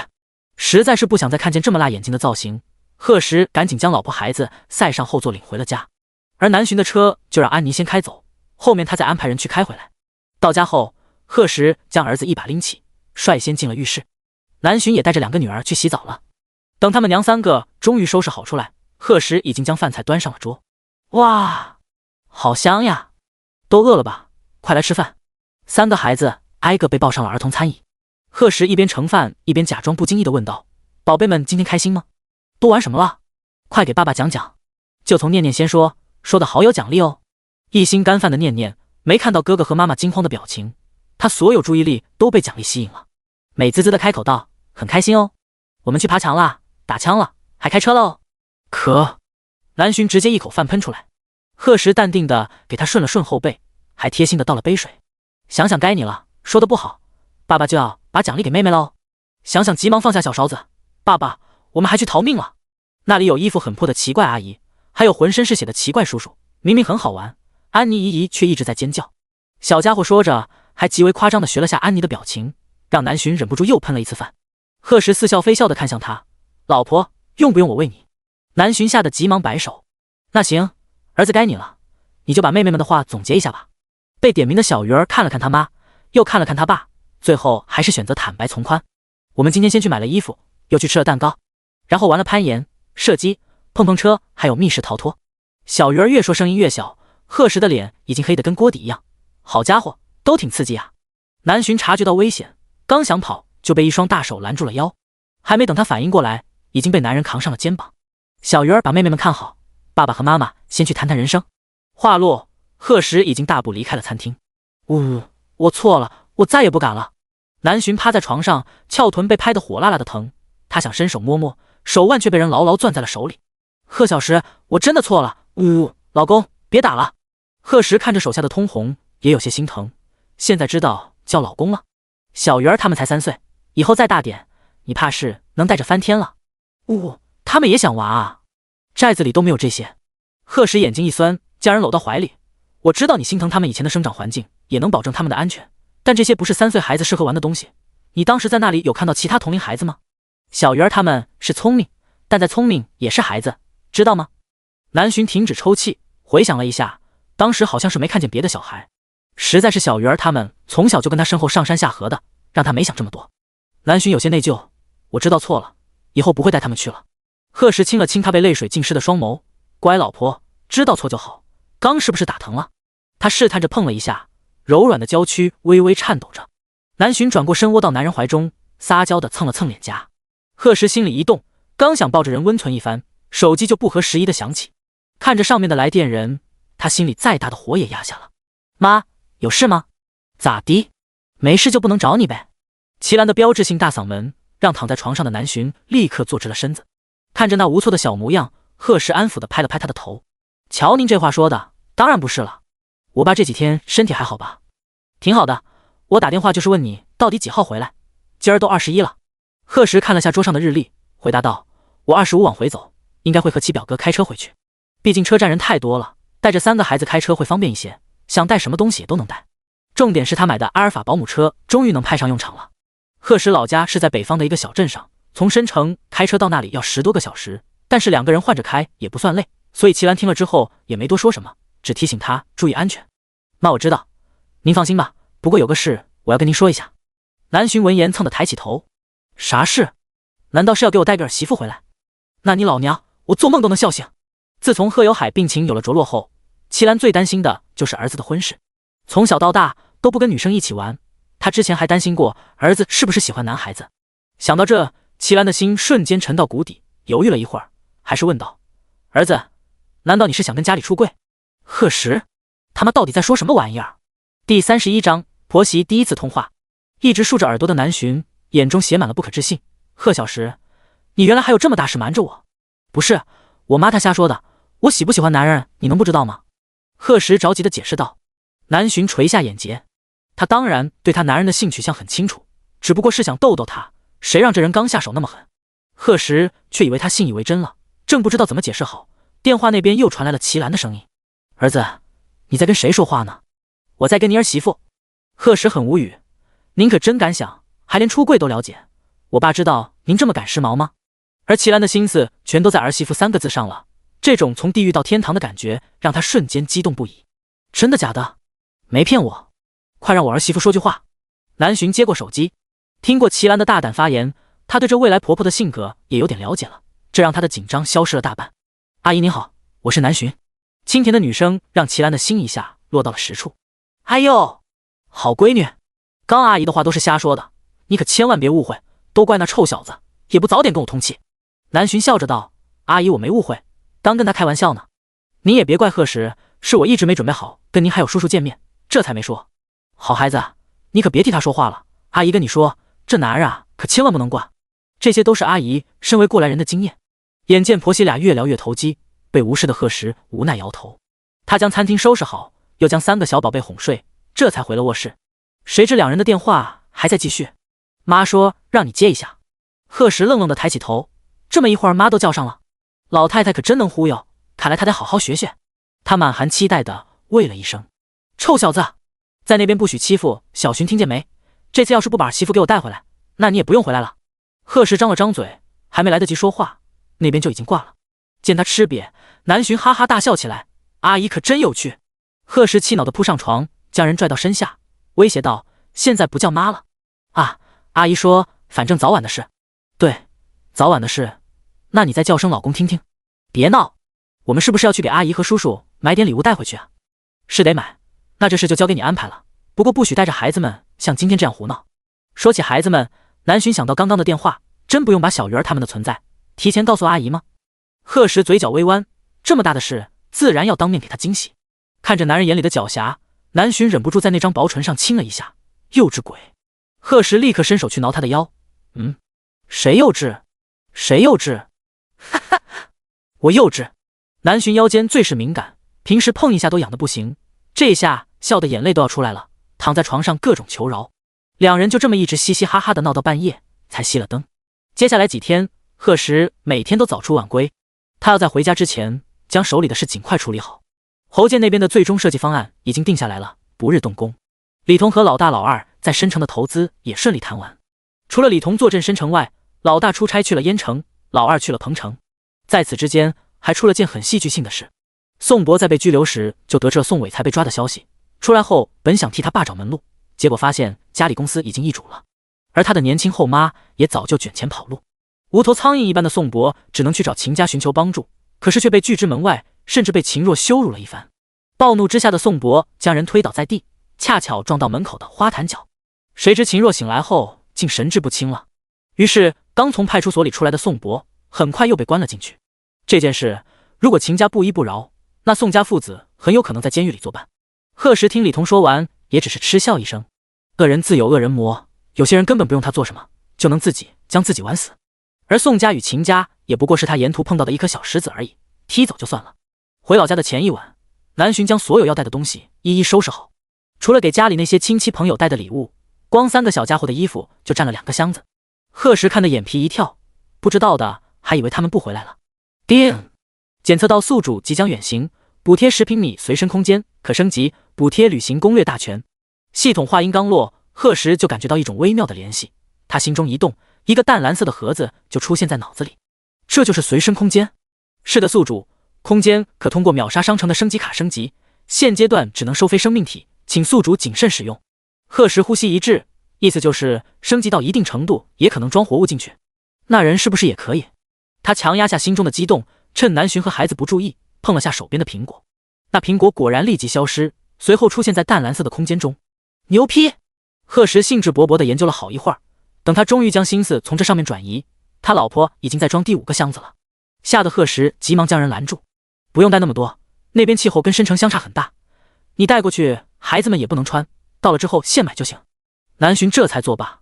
不过衣服不带，各种水果零食却是带了不少，毕竟要开进16个小时的车。小鱼儿想想念念，每人背一个小书包，南巡还给配了帽子水壶，倒有些出门游玩那味道了。贺时摇摇头，就坐在一边看他们娘几个折腾。南巡忽然将一件黑色的卫衣扔了过来，你明天穿这个哦。贺时看着3个孩子身上款式差不多的衣服，眉头微挑，亲子装。哼。南巡拿出他那件白色卫衣，还有搭配的短裤，跑到试衣间。出来后在贺时眼前转了一圈，怎么样，是不是很好看？卫衣是很宽松的版型，把身材高挑的南巡衬得更加纤瘦。这倒是给了贺时想法，看来他应该多去定制一些亲子装才行，当然重要的是情侣装。不过你这裤子太短了吧？南巡低头看了看，衣摆正好遮住了大腿。哪里短？就是正常短裤呀，这叫下半身失踪，你懂不懂？细白的长腿，完美的毫无瑕疵，看得贺时眸子一深，我觉得卫衣搭配长裤好看，或者那边那个长裙也不错。真的吗？南巡疑惑的去把长裙换上，对着镜子照了照，好像是不错。贺时看着那走动间若隐若现的一截银白，还有精致的脚踝，喉咙更干了。这么诱人的老婆就应该好好藏在家里才行。贺小石，你快点也去换，咱们一家拍个照。贺时回过神，拿起卫衣又随便扯了条黑色长裤，随意的穿搭却让南巡眼睛一亮。宽肩窄腰大长腿，就是披个麻袋也好看。他忍不住扑过去，在男人腹部狠狠摸了一把，那轮廓分明的手感果然很好。撩完就跑，南巡已经将这个技能锻炼得很是熟练，赶紧又拿出一排帆布鞋催大家换上，最后拍了很多照片才满意。当然贺时对秋后算账这件事也很习惯了，所以第2天一早，南巡是直接在睡梦中被抱上车的。第32章，儿子要和爸爸妈妈睡。早就收拾妥当的齐江看着那背着书包像小鸭子一样跟在贺时身后的3个小家伙，认命的上楼去帮搬行李，心里更坚定了要相亲的想法。阿尔法的加长版保姆车坐3大3小自然没问题。他们出发时正好7点钟。贺时的计划是今晚到达滨城，在那好好休息一晚，明天再回滨城下属的老家小镇。车上，南巡伸了伸懒腰，后座跟床一样的座椅，让他这一觉睡得特别舒服。他打开贺时特意准备的早餐，开始投喂3个小的。吃饱喝足后，母子几个玩起了自拍。路上吵吵闹闹的，时间倒也过得很快。遇到风景好可以下车的地方，他们也会去拍些照片。南巡还带着画板，沿途画了很多景色，让第一次见识到他画技的齐江惊叹不已。3人换着开车，因为有贺时的全能旅游攻略，一路上没走弯路，到达滨城时比预计早了近2个小时。但等他们进入订好的酒店，也已经晚上9点多了。滨城是沿海城市，为了让老婆孩子看到大海，贺时特意订了离海最近的悦君酒店，楼下不远就是海滩，在房间里也能将大半个槟城尽收眼底，可以说是槟城最顶级的酒店之一了。以前回家，每次路过槟城，住个1晚100的小旅馆都嫌贵，现在吃，这可多亏了表弟能干。齐江将车钥匙扔给门口的门童，忍不住感慨了一句：谁说不是？以前车站门口不是有那种拉人的小旅馆吗？听说表哥有一次为了图便宜就去了，结果半夜被那的特殊服务吓到，大冬天的连棉袄都扔了。齐江脸色顿时黑了，这在弟妹面前呢，就不能给我留点面子？南浔将熟睡的念念递给贺时，笑着道：没事表哥，我刚什么都没听见，还是弟妹会来事。齐江说着还朝贺时倒竖了个大拇指，想想是不是也困了，来伯伯抱你。小丫头立刻睡眼朦胧地扑过去，还搂住齐江的脖子，看得贺时恨不得当场再长出2只手。行了，快进去吧，一会小鱼儿也要睡了。南浔在男人腰间拧了拧示意道。贺时低头看了眼儿子，大手一拎，在小鱼儿的惊呼声中，直接将小家伙放到了脖子上，搂好爸爸。小鱼儿眼中满是星星，立刻听话地扶住贺时的头。爸爸好厉害！他还是第一次坐在这么高的地方，这种新鲜的体验让小鱼儿心里充满了对老父亲的崇拜。那当然，贺时得意地看了齐江一眼，他现在可是有媲美特种兵的身手与身体素质，就是再扛的大人也毫不费力。幼稚！南浔摇摇头，没再理会两人，拿着包率先走进了酒店大堂。早就注意到他们一行的大堂经理立马带人迎了上来。您好，请问是贺先生订的房间吗？南浔微微点头，是的。完美的身材，精致的容颜，一出现就吸引了周围所有目光。后赶上来的贺时不动声色地将人挡在身后，脸色冷淡道：麻烦快点安排人带我们上去，孩子们都困了。经理连忙垂下头，好的，您和夫人还有另一位先生，请跟我来。一行人朝着电梯走去，隐隐还能听到前台处的说话声。不是说没有房间了，他们怎么就能上去？就因为长得好看。前台小姐的甜美声音紧接着响起，先生您误会了，那是之前就预定好2间顶级行政套房的客人，当然如果您需要的话，现在还剩1间可以给您安排。说话的中年大肚男尴尬地咂了咂嘴，那算了，1间普通行政套房就要上万，更别说顶级了，他可负担不起。而两人的谈话也让周围那些刚对南浔和贺时有了兴趣的男女歇了心思。顶级行政套房位于26楼，除了一个主卧一个次卧外，还有极大的客厅以及会议室、游戏厅等。齐江把熟睡的想想送进房间就离开了。南浔给3个孩子简单擦了擦脸，盖好被子。小鱼儿还沉浸在刚刚的喜悦里，见南浔要走，急忙将人拉住：妈妈，我今晚想跟你和爸爸睡，可以吗？小家伙说完，立刻害羞地拉起被子盖住半张脸。南浔微微一愣，他儿子向来早熟，从很小开始就帮他照顾妹妹们，这还是他第一次像正常孩子一样主动依赖爸爸妈妈，而这都是贺时的功劳。看来爸爸在孩子的成长中果然是个很重要的角色。南浔刚要点头答应，洗完澡的贺时就进来了。怎么了儿子，还不困呀？南浔没说话，只是笑着看向小鱼儿，眼中满是鼓励。爸爸，我晚上想跟你和妈妈睡。稚嫩的声音越来越小，甚至到后面都没声了。不过贺时还是听清了，他直接上前一把将儿子抱起，还在空中扔了2下。当然没问题，宝贝儿，你可是家里除了爸爸外的唯一男子汉，以后有事大胆地说，爸爸妈妈只要觉得合理，就都会满足你的，好不好？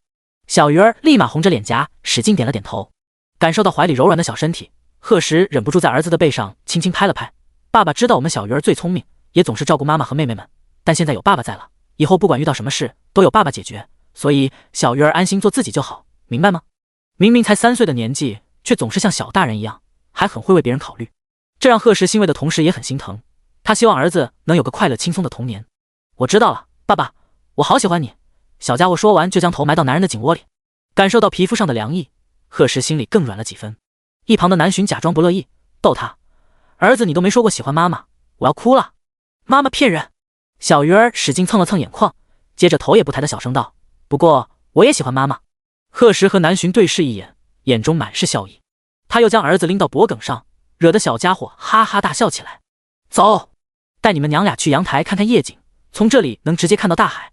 第33章与公婆见面倒计时。清晨，贺时睁开眼睛，看着身旁熟睡的老婆和孩子们，心里一暖。如今的场景就像做梦一样，半个月前的他怎么也想不到会有这么幸福的一天。现在只等他父亲的手术成功，那他们一家也算是真正的圆满了。当然，他还要给南浔一个盛大的婚礼，在此之前，一场难忘的求婚也是必不可少的。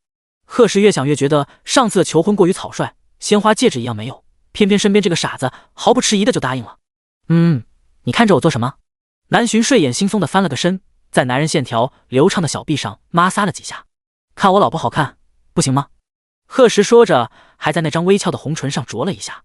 不过老婆，你到底是怎么做到的？什么？昨晚你明明睡在念念旁边，可现在却躺你老公怀里，难道是梦游了？南浔，他看着被挤到床边的小女儿，瓷白的脸颊一下就染上了绯红。鬼知道是怎么回事？难道真是他睡着后下意识的行为？那真是丢人丢大了。就知道你离不开我，看吧，没我你觉都睡不好。看着男人得意的俊脸，南浔咬了咬牙，对，你说的都对，没你我就会茶不思饭不想，更别说睡觉了。所以你这辈子都不要离开我的视线，否则怎样？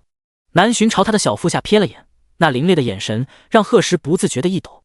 老婆你放心，别说这辈子，就是下辈子、下下辈子，我永远都不会离开你的。南浔这才满意的哼了一声，越过男人的身体去了卫生间。一直装睡的小鱼儿悄悄睁开眼睛，爸爸，明明是你离不开妈妈，我都看见是你把她抱。眼见就要被儿子揭短了，贺时急忙捂住他的小嘴巴，嘘，帮爸爸保密知道不？答应就点点头。小鱼儿立马乖巧的点了点小脑袋，我要一架飞机模型。嘿，臭小子，还会提条件了？贺时在他的小屁股上拍了拍，成交，10架都没问题，不过一个字都不能让你妈妈知道，听见没？放心吧，爸爸。南浔叼着牙刷，刚进来就见父子俩奇奇怪怪的碰了下拳头。他直接走到床边，掀开被子，赶紧起床，不是还要去沙滩玩，咱中午就得走了。小鱼儿要想玩沙子的话，快把妹妹们叫醒。好的，妈妈。一家人刚收拾好，房门就被敲响了。站在外面的正是齐江，还有来送早餐的服务人员。见到一身黄色碎花长裙搭配白披肩的南浔，以及白衬衫黑短裤的贺时，齐江忽然觉得自己精心挑选的花衬衫花裤衩不香了。有些人明明只是很简单的穿搭，看着却像刚从 T 台下来的模特一样。人跟人果然要对比之后才知道差距。齐江将呆愣的服务员打发走，亲自把餐车推进门。你们这裹得也太严实了吧！他还是第一次见人来海边，不穿泳装就算了，穿衬衫竟还要在里面套 T 恤，扮什么保守少年呢？贺时看了他裸露在外的胸膛一眼，拉着南浔就去了餐桌旁。就那身材还好意思出来显摆？喂，你什么眼神？哥也是有8块腹肌的好吧？贺时淡淡的哦了一声，光腹肌有什么用？满身腱子肉，他的身材可是被系统补贴亲自改造过的，不像那些练得特别夸张的肌肉男，他的每一个线条都堪称完美，是真正的穿衣显瘦，脱衣有肉，不然哪能让他老婆每天晚上都爱不释手？齐江被气得鼻孔都要冒烟了，碍于南浔在一边，又不好说让这糟心表弟脱了衣服比比，只能将愤怒发泄到食物上。一碗粥被他2口就吞吃下肚。一旁的想想被齐江3天没吃饭的架势惊到了，依依不舍地将自己的小碗推过去，伯伯，想想的粥可以给你分享。噗！齐江直接被呛到了。谢谢想想，伯伯饱了。想想见他真的不动，这才继续欢快地吃了起来。正站在后面给2个女儿扎头发的贺时，欣慰地拍了拍想想的小脑袋，他女儿可真是小棉袄。这个时间的沙滩，除了习惯晨跑的人之外，还没有什么人来。不想当电灯泡的齐江自觉地成了几个小家伙的玩伴，陪着他们蹲在那堆沙子城堡。而贺时拉着南浔沿着海边漫步。怎么样，第一次近距离接触大海，什么感觉？空气不错，风很舒服，景也很美，总之跟我想象中的一样。南浔提起裙摆，心情不错的用脚丫踩着沙子玩。好舒服呀！贺时看着他笑靥如花的面容，心里是前所未有的满足。他上前再次拉起南浔的手，这次时间太赶，等回申城前我带你们去坐轮船，再去潜水怎么样？好啊，这种听起来就很刺激的游戏，南浔自然答应。贺时好笑的从身后环住他的腰，做事要把人往海里扔，吓得南浔急忙反手勾住他的脖颈。贺小石，你完了！2人就这么在海边闹了起来，而这幅你追我赶的温馨画面恰好被有心人拍了下来。平远县贺家，齐兰一大早就将家里里外外收拾了一遍。贺家住的是一栋几10年前的老小区，3室1厅，面积倒是挺大。这还是几年前贺有海和齐兰做生意好不容易攒钱买下的2手房。此时看着老旧的家具，齐兰怎么都不满意，再擦还能擦出花来啊！坐在轮椅上看着报纸的贺有海推了推眼镜说道：不就是儿媳妇第一次上门，看把你激动的。齐兰当即扔了手里的抹布，嘿，你不激动，那凌晨3点就搁那翻来覆去的是谁？自从身体出了问题，贺有海从来都是一觉睡到天亮。本来他是在医院休养的，但医生看他最近恢复的不错，就允许他回家住几天。正好儿子也要带着对象回来，总不能在医院招待人家，所以老两口2天前就回来了。也不知道小勋他们到哪了，早知道当初就听儿子，换个年轻人用的那什么智能手机，还能早点见到媳妇的样子。不行，我得再去厨房看看。贺有海对着齐兰念叨不停的背影摇摇头，继续捧着手上的报纸，只是眼神时不时的就瞥向门口。第34章，贺母震惊，儿子生了3胞胎。平远县说是县城，其实就是个稍微大点的小镇。贺石的车刚进入这里，就吸引了所有路人的关注。这可是在电视上才能见到的保姆车，在这种小地方，说的夸张点，几年可能也不会来一辆。路还算宽敞，但齐江开的依旧很慢。3个小家伙好奇地将脑袋伸到车窗处，就连南巡也是伸长了脖子。妈妈，我们是不是马上就可以见到爷爷奶奶了？对啊，你们想不想见到他们？想。南巡挨个摸了摸小脑袋，爷爷奶奶还不知道你们的存在，因为爸爸妈妈想给他们个惊喜，所以一会儿见了人，不管爷爷奶奶是什么心情，你们都要懂礼貌，知道吗？3个小家伙再次异口同声，知道。他们以前的生活里只有妈妈和太婆，现在不仅有爸爸和很多伯伯，马上还会有爷爷奶奶了，这让小鱼儿和妹妹们心里充满了期待。放心吧，宝贝们这么可爱懂事，你们爷爷奶奶怕是要高兴坏了。贺实话是对3个小的说的，眼神却看向南巡。我妈你已经很熟了，自从上次通过电话，婆媳俩每天都会聊几句。我爸看着严肃，其实脾气很好，被我妈管得死死的。齐江一听这话，顿时笑了，他刚要说点什么，突然在路旁看见一个熟悉的身影。表弟，你看那是不是姑姑？贺石降下车窗一看，还真是他家老太太。他虽然经常这么叫，但其实齐兰一点都不老，40多了依旧皮肤紧致，容貌秀丽，不然也生不出贺石这么俊美的儿子。他们这种小地方是可以在街口或者道路两旁摆摊的，平时有不少人会在这卖些青菜和水果。齐兰此时正蹲在一个卖香瓜的小摊前，一边挑水果一边和老板闲聊。贺大姐，您家那水果店暂时还关着？是啊，本来生意就一般，现在我家那个又病了，剩我自己哪来的精力？那您要不要考虑退出去？齐兰手上一顿，抬头看向满脸兴致的老板，咋的？你有想法？老板脸上的笑意更深了。不瞒您说，我家在农村的大棚这2年产出还不错，就想着在县城弄个地方方便。齐兰若有所思的点点头，还没想好怎么回绝，肩膀就被人轻轻拍了一下。谁啊？他疑惑的回过头，就见好久不见的儿子正笑盈盈的看着他，随之一起的还有个漂亮的跟仙女似的小姑娘。齐兰惊喜极了，急忙站起身，有些不确定的问道：这是小寻？贺石见老太太话都说不利落了，赶紧上前扶住她的胳膊。怎么了妈？天天吵着要见儿媳妇，这来了咋还不敢认呢？南寻微微弯腰，笑着道：阿姨，是我，终于见到您了。熟悉的声音让齐兰更激动了，她目不转睛地看着南寻，不敢相信儿子竟给她找了个这么漂亮的儿媳妇。好闺女，实在太俊了，这给阿姨都弄得紧张了。哈哈！一旁卖瓜的老板见他们一家团聚，也是满脸喜意。贺大姐，您儿子和儿媳可真般配，他还是头一次见到这比电视上的明星还要好看的人。路人也纷纷朝这边投来目光，眼中满是惊艳。齐兰笑得牙不见眼，拉着南巡的手就不松了。快快，跟阿姨回家去。哎，儿子，你们不是开车回来的？车呢？还有小江呢？姑姑我在这呢。齐江从车窗里探出头，大喊了一声：这块不能停车，你们快上来吧。齐兰愣愣地跟着走到车边，看着如此豪华的车，不知如何是好时，车门从里面打开了。小鱼儿带着妹妹们齐齐叫道：奶奶好。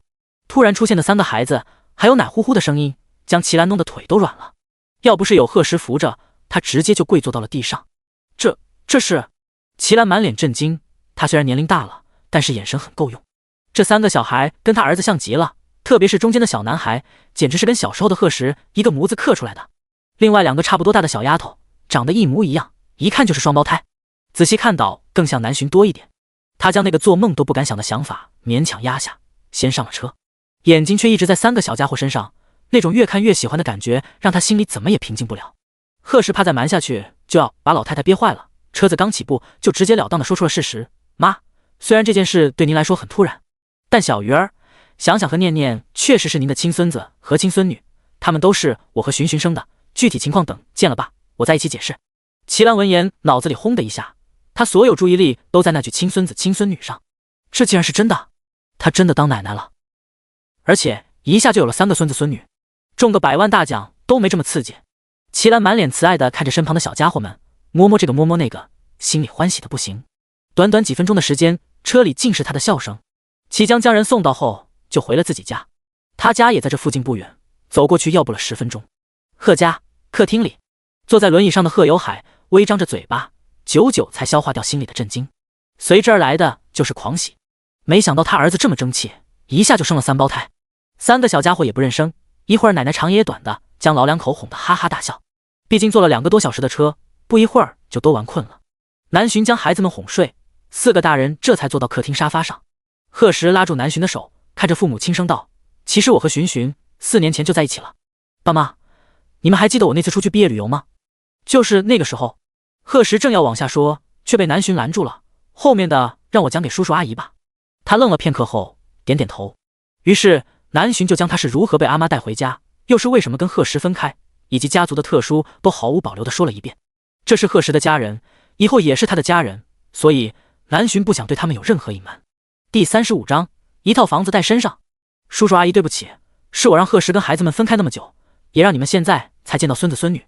齐兰直接将南浔心疼地抱进怀里，向来性格强势的他，此时已经红了眼眶。傻孩子，说什么对不起？要不是你，哪来的3个小家伙？同是女人，她知道未婚生子要面对的压力有多大，家人的不理解，包括身边人的异样眼光，但这些南浔都坚持过来了。而且这4年，她不仅要照顾生病的阿妈，还要一个人带3个孩子。齐兰想到这些，心里就满是心疼。好闺女，这几年辛苦你了。18岁，明明该是一个女孩最美好的年纪。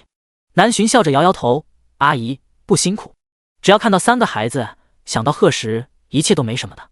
齐兰看着眼前的小姑娘，忍了很久的眼泪到底落了下来。真是傻姑娘。对于南浔的阿妈，齐兰更加能理解。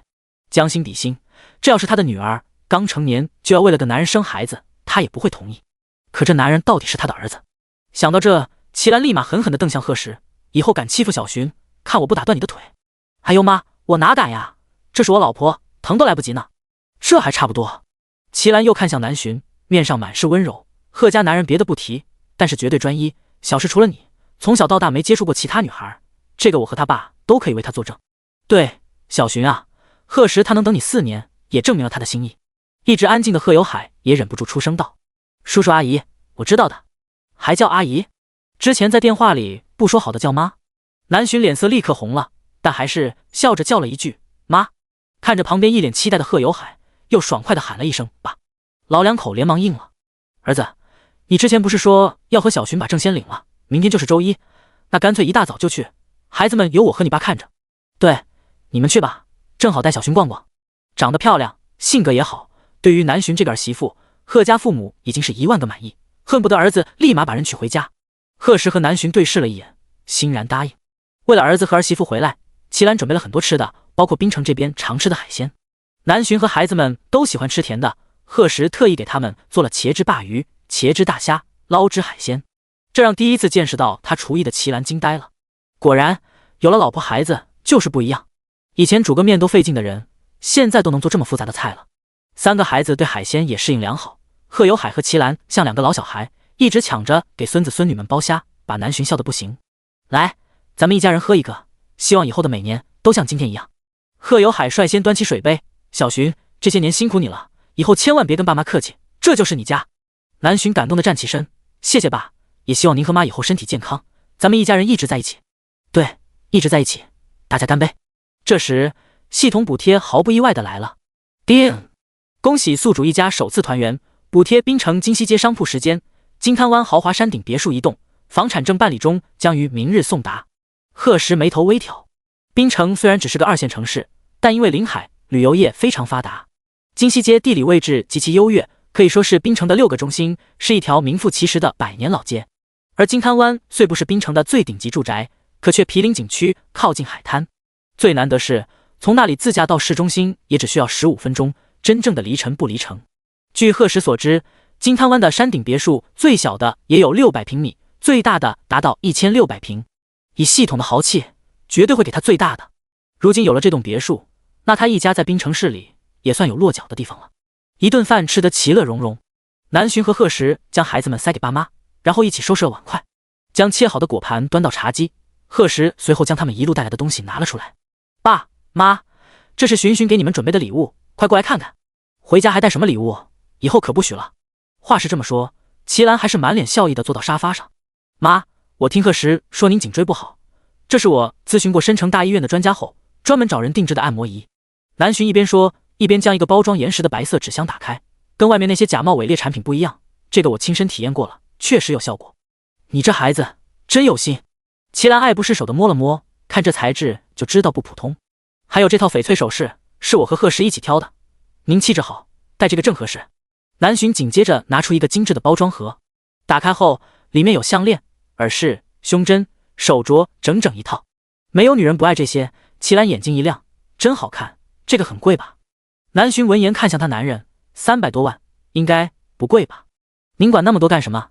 喜欢就好，这可是我跟寻寻的心意。贺时急忙转移话题，要让他妈知道自己把一套房带身上，那不得整天心惊胆战的。南浔紧接着又拿出一个瓷罐，爸，这是给您准备的西湖龙井，您到时候尝尝。贺有海惊讶地睁大眼睛，什么矜持也不顾了，急忙将茶叶拿到手里，这可是他的最爱，对此也了解颇深。一看之下，竟还是顶级的18颗老龙井。齐兰见他激动的手抖，忍不住问了句：“这个很贵？”这不是贵不贵的问题，这玩意在以前可是专门进贡给皇帝的，现在产量极低，据说1年只有2两。这确实是真的，就这一小罐还是贺时托关系，在一个爱好收藏的人手里高价买来的。南浔见贺有海满意，心情也放松下来。还听说您喜欢收藏字画，这幅是我自己瞎画的，希望您别嫌弃。哦，贺有海闻言更加来了兴趣。贺时满脸神秘地说道：“爸，寻寻的画可不一般，您看了之后可别被吓到。”贺有海知道儿子从不夸张，于是更期待了，快打开。随着画卷展开，渐渐映入眼帘的是叠翠的山峰、壮阔的瀑布、精致的竹屋，一切都在缥缈的云雾间时隐时现，栩栩如生，让人如至仙境。第36章，就一次，好不好？这是小寻画的？齐兰不可置信地问道。连他这个不懂画的人，也不由得被其中的意境感染了。刚就是简单看了一眼，却仿佛瞬间被拉入到画卷中一般，那种感觉着实奇妙。而贺有海更夸张，整个人呆愣在原地，好不容易回过神来，却是兴奋的满面通红。神作，简直是神作！我曾有幸见过一次曹文开曹大师的画作，也是让我恍惚了一瞬，但远没有今天。贺有海还没说完，就剧烈的咳嗽起来。齐兰急忙上前给他拍了拍后背，瞧把你激动的，再给小寻和孩子们吓到。贺有海缓过来后，神情总算勉强平静了下来，看向南浔的眼神却更加慈和。小寻，你还画过别的吗？倒是画过，不过都在申城家里，路上只随手画了些素描速写。哦，你还不只会国画？贺有海一听更惊讶了，这种炫耀老婆的大好机会，贺时当然不会放过。寻寻会的多了，什么油画、素描速写、水粉水彩等等，就连漫画都有设计。脸色平淡，语气中却是掩不住的骄傲。齐兰还是第一次见到这样的儿子，忍不住拉着孙子小声问道：“你们爸爸在家也这样？”小鱼儿跟个小大人一样，无奈地叹了口气：“这算低调了。奶奶您不知道，我和妹妹们天天在家吃狗粮。”齐兰当即笑了，真不愧是我大孙子，懂得真多。狗粮这词的意思，他还是不久前听楼下小年轻解释后才明白呢。而贺有海跟南浔借了那些素描后，就一头钻进房间了。贺家3个卧室，贺时跟南浔晚上住他小时候的房间，3个孩子住剩下的一间空房。齐兰对照顾小孩很有一手，有他帮忙，南浔也轻松很多。没用多长时间，婆媳俩就把孩子们哄睡了。贺时的房间很简单，黑白灰3个颜色，除了床之外，只有窗边放了一张书桌。南浔洗完澡出来时，男人正靠坐在床头用电脑处理工作，南浔直接捧着手机钻到他怀里。贺时停下双手，自然地将人抱到身前，找了个舒服的位置后，这才继续回复邮件。又看安妮直播呢？南浔躺在那懒懒地嗯了一声。账户还有余额吗？再给你充点。上次系统一下奖励了1亿虚拟休闲币，贺时由于要忙的事太多，以前常玩的游戏也很久没登录了，所以至今还有一半没用呢。有呢，我天天刷火箭，到现在都没刷完。他在安妮直播间的牌子等级已经是最高的了。贺时闻言点点头，将心思重新放到了工作上。这时忽然听到系统的提示音，叮！今日秒杀商城已刷新，请宿主尽快参与。贺时急忙看向信息面板，现在的产业一栏已经是长长一串，他已经习惯每次下单时直接将进度条拉到最下面。今日秒杀商品，万能升级卡1张，秒杀价9.9元。万能升级卡3张，秒杀价 29.9 元；万能升级卡10张，秒杀价 39.9 元。系统提示：宿主每日只能购买1件商品，若24小时内未能秒杀，视为主动放弃。看到那3个字，贺时心里一喜，终于来了。之前系统说过，空间的升级要靠升级卡，但商城刷新是随机的，所以贺时一直没抱太大期待。谁知这一下就刷出来这么多，他毫不犹豫地下单10张。刚想全部作用到空间上，贺时突然注意到万能2个字。系统，这升级卡是不是还可以用在别的地方？机械的声音立刻回答道，当然，之前本桶补贴给宿主的技能都可以通过升级卡来提升。贺时，你忘了还是故意的？本桶的记性向来很好。贺时，好家伙，使坏都这么理直气壮的，是不是跟他混熟了？他按捺住心里的火气，咬牙问道，意思就是像我的顶级投资分析能力还有炒股能力都还可以提升。是的，宿主。可能是良心发现了，机械的声音紧接着又补了一句，10张升级卡可将宿主的顶级投资分析能力提升到神级。神级？贺时呼吸一滞，顶级就已经让他领先所有刚起步的投资公司，那神级岂不是？贺时不敢再想下去，不然今晚怕是要激动的睡不着。他迫不及待地将10张升级卡一次性全部使用了。短短几十秒的时间，贺时的大脑仿佛经历了一次新的蜕变。之前他能轻易分析出一个公司是否具有投资潜力，但对这些公司日后的盈利情况也只能感知个大概，具体发展还要靠他以及公司人员的共同商议。可现在他似乎在分析的基础上多了预知能力，所有公司的未来最佳发展脉络都清晰地印在脑子里，意思就是可以轻易地帮他实现利益最大化。就连那些本来毫无投资潜力的公司，也不是没有办法扭转乾坤。牛逼！贺时差点惊叫出声，有了这能力，以后他不仅在投资界，在整个商界都可以说是所向披靡。怎么，中奖了？南巡察觉到他的激动后，随口问道。贺时垂下头，在那张诱人的红唇上狠狠亲了一口，可比中奖值得高兴。他将电脑随手扔到一边，搂着南巡继续亲吻起来，一双手也在那娇躯上不安分地到处游走。贺小石，爸妈还在隔壁呢。南巡费了很大的劲，才将男人推开，手机也掉到了床下。一双清冷的眸子已经染上了水汽，妩媚又勾人。本就兴奋的贺时这下更控制不住了，他趴到南巡身边，小声央求道：“就一次，老婆，好不好？”南巡最受不了他撒娇，脸色顿时松动了几分。贺时见此，再接再厉：“老婆，求求你了。”见他难受，南巡也不忍心，于是看着他俊美的面容，不确定地问了一遍：“那你保证？”“我保证，我保证。”咱们小声点。贺时一边说，一边掀起被子。但事实证明，男人的话果然不能信。去往民政局的路上，南巡坐在副驾驶上，不停地打着哈欠。他一边擦眼泪，一边有气无力地嘟囔道：“贺小石，再信你一次，我就跟你姓。”第37章，电源精是3胞胎吗？周一来民政局的人还是挺多的。贺时和南巡开车到时，民政局还没开门，但门口已经排起了长长的队伍。知道昨晚把老婆折腾狠了，所以贺时连人下车都小心翼翼地扶着。加上两人超高的颜值，刚一出现就吸引了所有人的目光。听着那些毫不掩饰的赞美声，原本已经习惯的贺时今天却莫名的开心，特别是听到有人说他和南巡般配的话。前面一个30多岁的大姐看着他们挽在一起的双手，忍不住道了句恭喜。贺时嘴角微扬，同喜。结果刚说完就被南巡悄悄拧了下手臂。他这才注意到跟大姐一起的男人面色很是难看，大姐也是一脸苦笑，两人的样子根本不像来结婚的。抱歉，贺时这才反应过来，其实也怪不了他，他从早上起床开始，满脑子都是和南巡即将合法的事，都忘记民政局还有一个离婚处了。还好大姐也很敞亮，笑着摇摇头，没事。9点钟，民政局的大门终于打开。贺时看着排在前面的零星几对情侣，一脸懵逼。他没想到一大早就赶来离婚的人竟比结婚的多好几倍。忐忑不安地等了一会儿，终于轮到他们了。贺时和南巡将户口本跟其他证件一同递过去，相互对视间眼中满是笑意。接下来就是填表、签字、拍照，最后2本新鲜出炉的结婚证被放到了两人面前。贺时将早就准备好的喜糖分给民政局的工作人员，这才拉着南巡大步出了门。老婆！南巡脸色微红，看着贺时期待的面容，笑着叫了句老公。叮！恭喜宿主获得合法伴侣，补贴深城顶级豪华庄园1座，补贴国内首家8星级酒店1座。庄园证件及钥匙已存放于宿主家中，酒店建设中，后续由本统全面安排，请宿主放心接管。贺时没想到领个证也会触发系统补贴，而且还是这么丰厚的补贴。庄园暂且不说，酒店竟然是8星级，现在全球也仅此一家而已。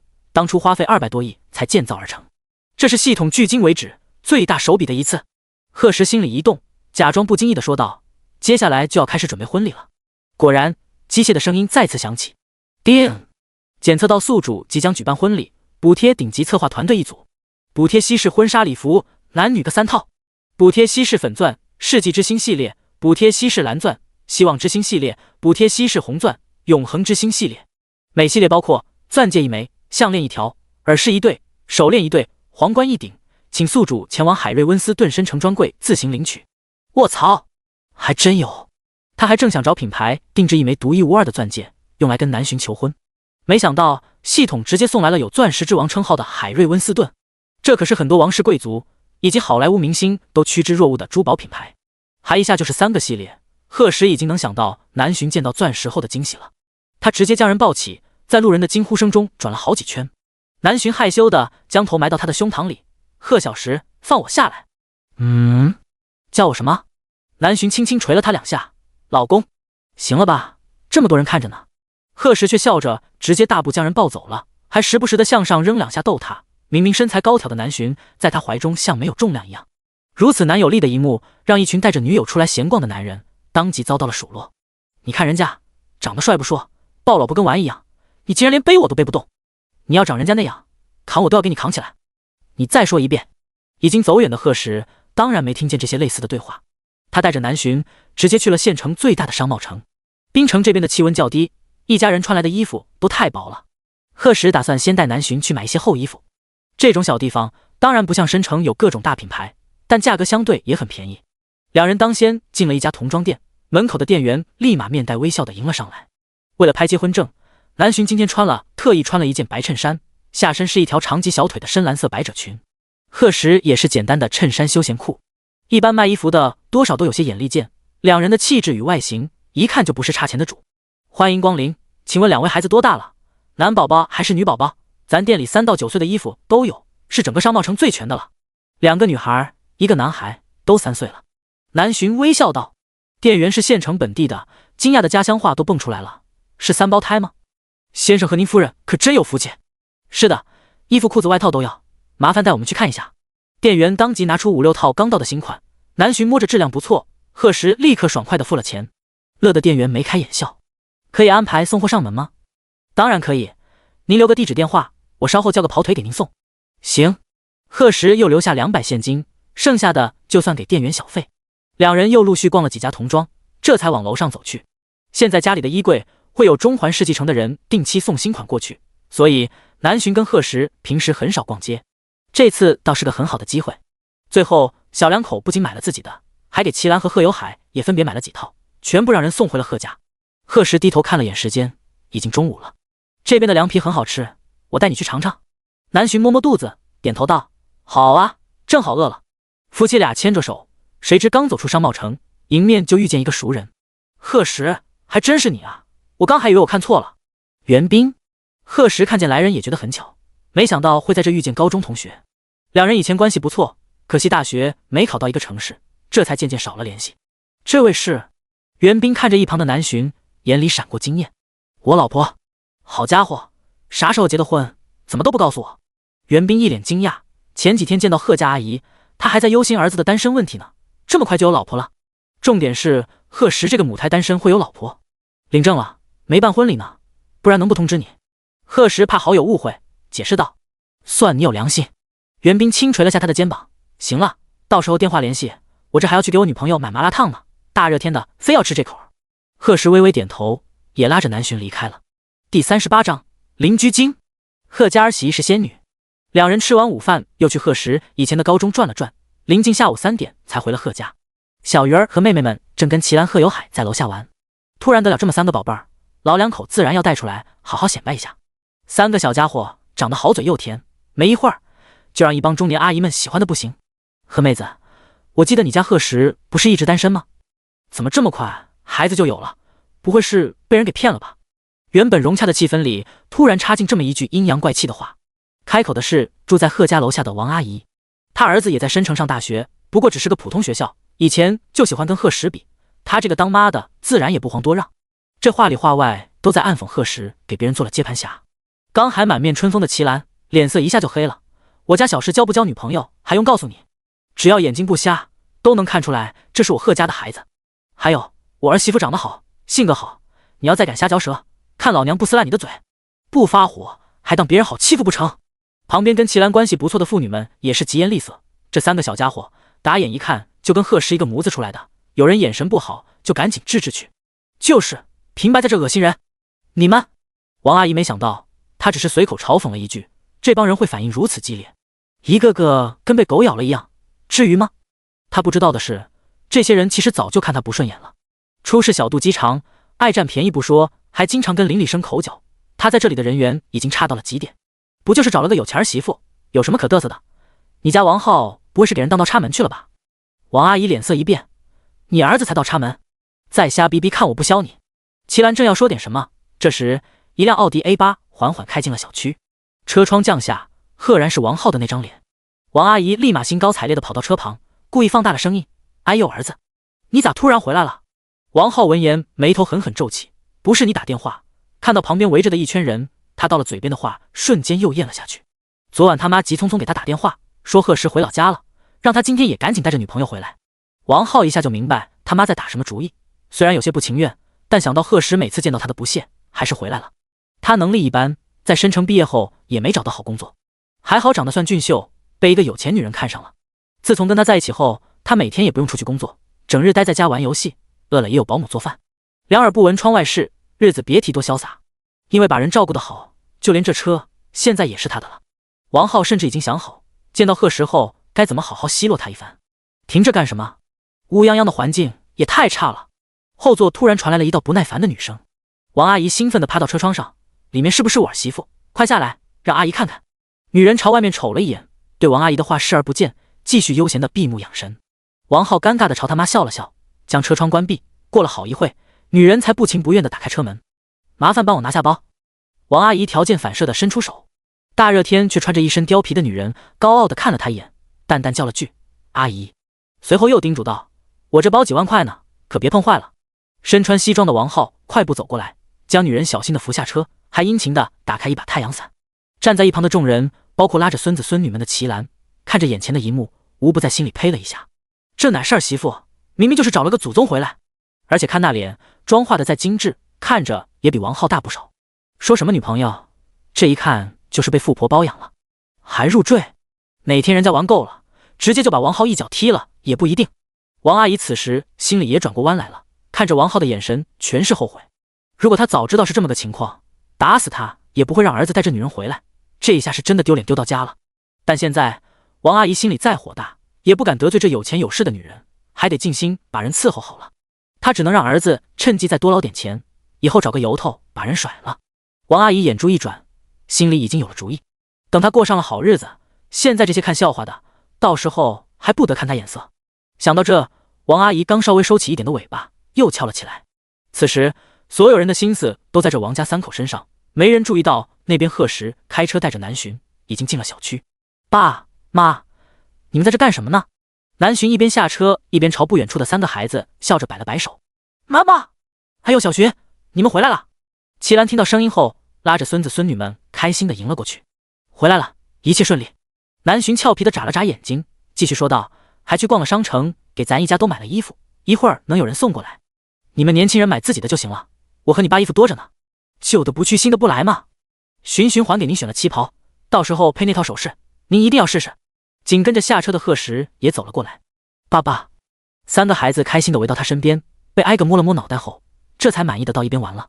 贺妹子，这就是你儿媳妇吗？那些和齐兰关系不错的邻居紧跟着过来，满眼惊艳地问道。是我儿媳妇。齐兰说着拉过南巡的手，挨个给他介绍了一遍，这些可都是咱家的老邻居了。南巡立刻礼貌地一一问了好。本就不俗的外表，人还这么懂礼数，将平时彪悍不行的一群阿姨弄得都不好意思了，纷纷夸奖道：怪不得能生出3个这么漂亮的孩子，原来孩子妈的基因在这呢。可不，贺石也好看啊，小两口真般配。贺妹子，有这么孝顺的儿媳妇，你以后可有福气了。各种恭维的话跟不要钱似的，将齐兰砸得眉欢眼笑。这边是其乐融融，那边王阿姨被气得快咬碎一口银牙。王浩也是满脸不甘，一会儿看看南巡，一会儿又看看停在一旁的阿尔法保姆车。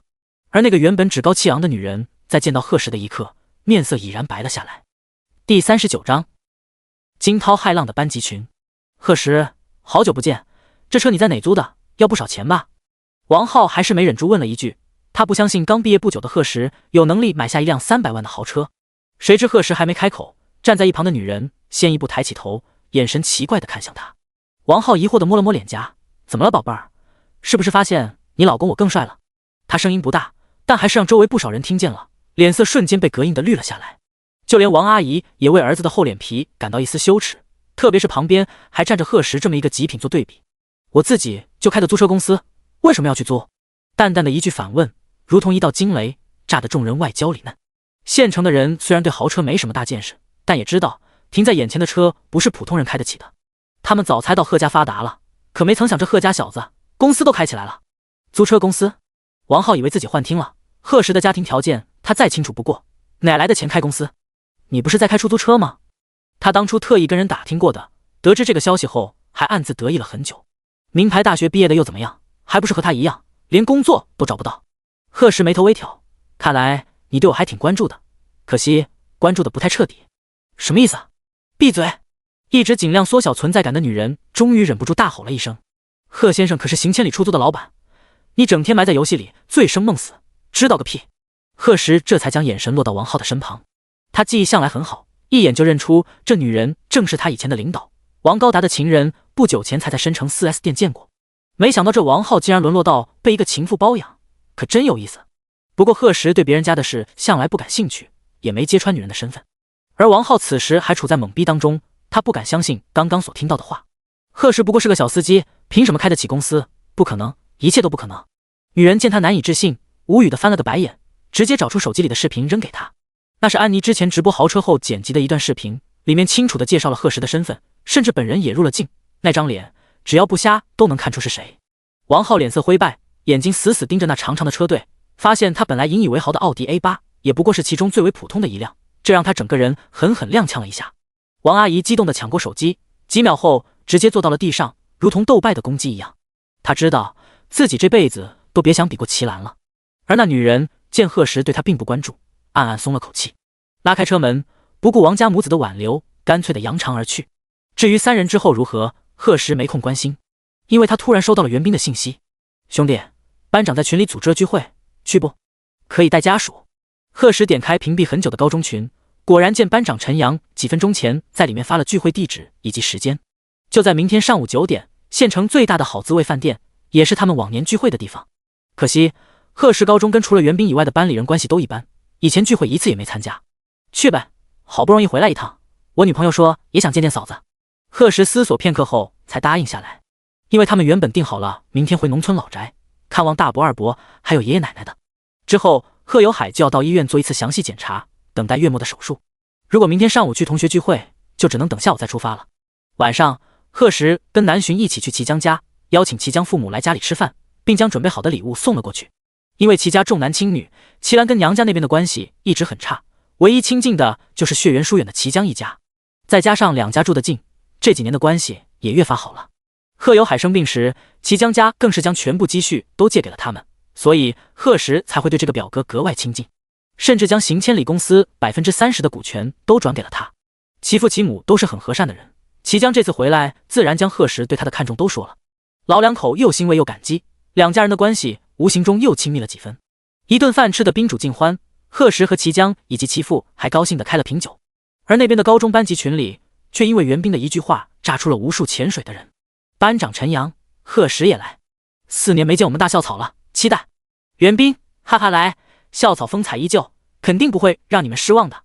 周睿智，校草现在应该月入100万了吧？毕竟当年可是个学霸，哪像我这种天天不学习的，还好家里有企业能让我继承。赵钱，谁能跟周哥比啊？上次看你又换车了，什么时候借兄弟我开开？话题就这么被轻易带偏了，袁斌看得眉头微皱。现在大家都不是当初的懵懂学生，自然谁有钱有势就捧谁臭脚，但这也太现实了。学习委员孙林，贺石确定能来吗？那我也去。赵钱，哎呦，连班花都被炸出来了，这么多年还对贺校草念念不忘啊！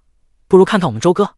不少人当即在下面跟着起哄，毕竟当年三人在学校的事可是被津津乐道了很久。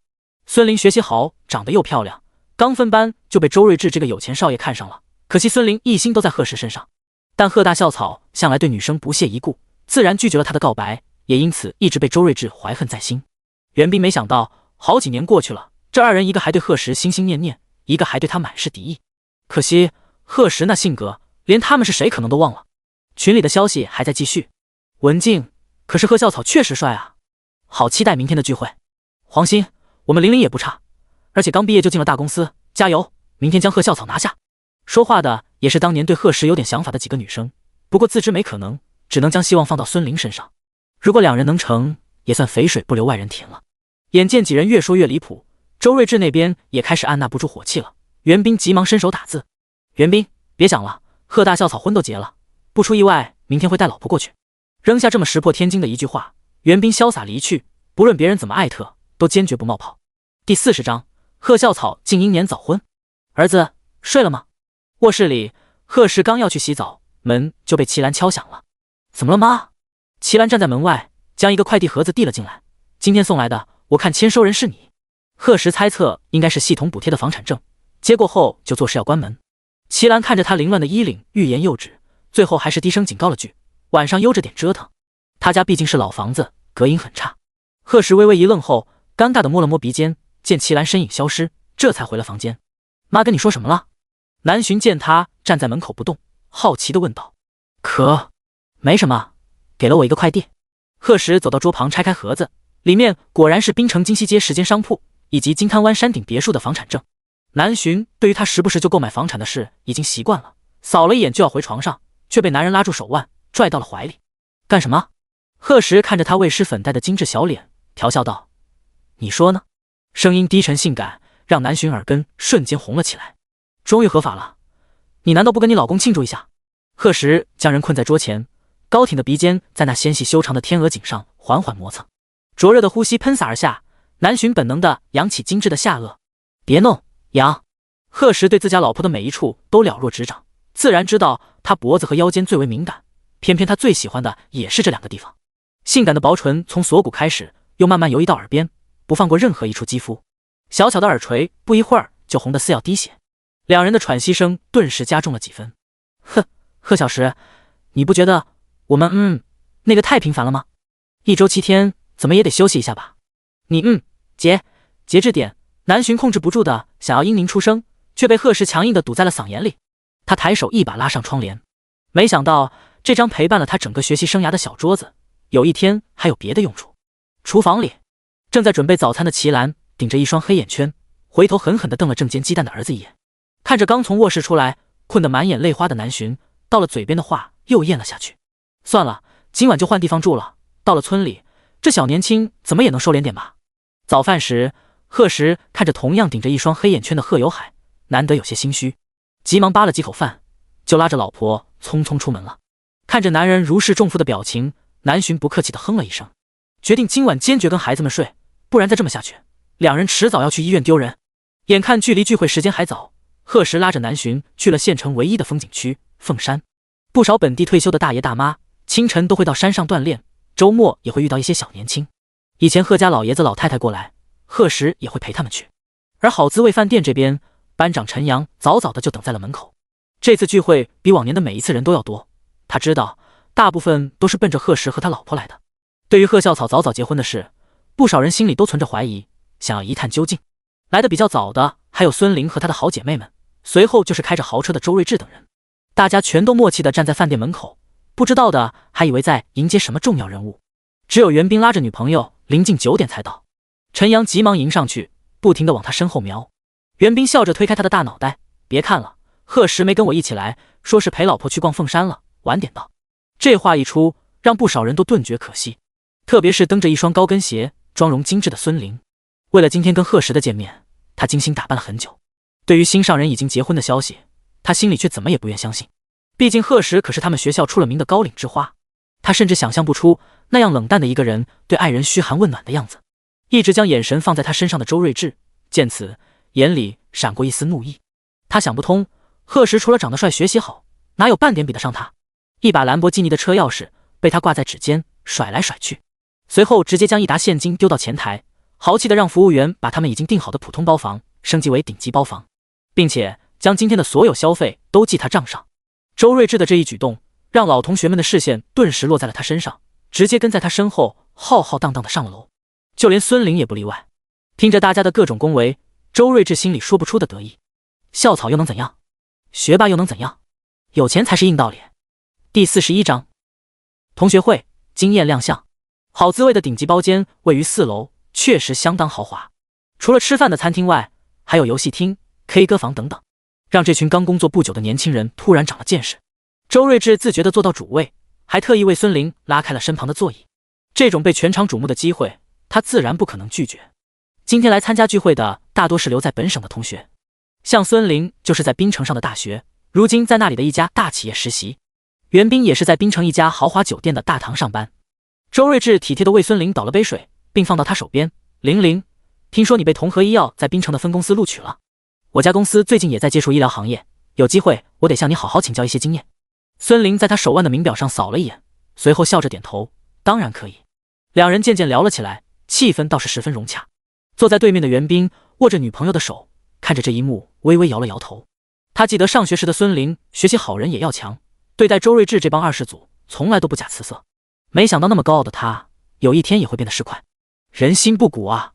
突如其来的感叹惹得他女朋友谢萌好奇地看了过来。谢萌是个长相很可爱的女孩，脸颊圆圆的，眼睛也圆圆的，性格很天真，唯一的爱好就是吃。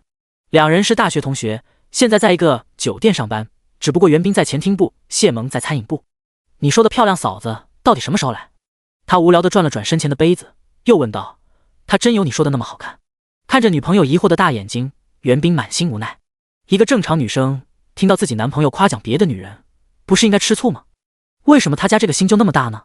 一会儿见面你就知道了，看着性格不错，应该和你玩得来。真的？那听起来不错。坐在一旁的陈阳听他们说的跟真的一样，终于忍不住戳了戳袁斌的手臂，悄悄问道：贺校草真结婚了？我骗你们干什么？有必要？袁斌直接翻了个白眼给他。从昨天到现在，不知有多少人来问了，偏偏说了真话，这些人又不信。陈阳正要再继续说点什么，服务员突然敲门进来，通知他们可以上菜了。作为这次聚会的组织者，虽然有周睿智在，但陈阳也不能什么都不管。站起身提醒大家入座后，又装模作样的讲了几句场面话。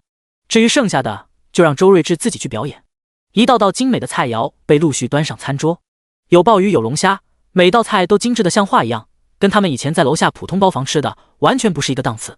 周睿智率先拿起筷子给一旁的孙玲夹了点菜，这才示意大家不用客气。而跟孙玲关系较好的女同学们见两人气氛暧昧，脸色都有点不好看。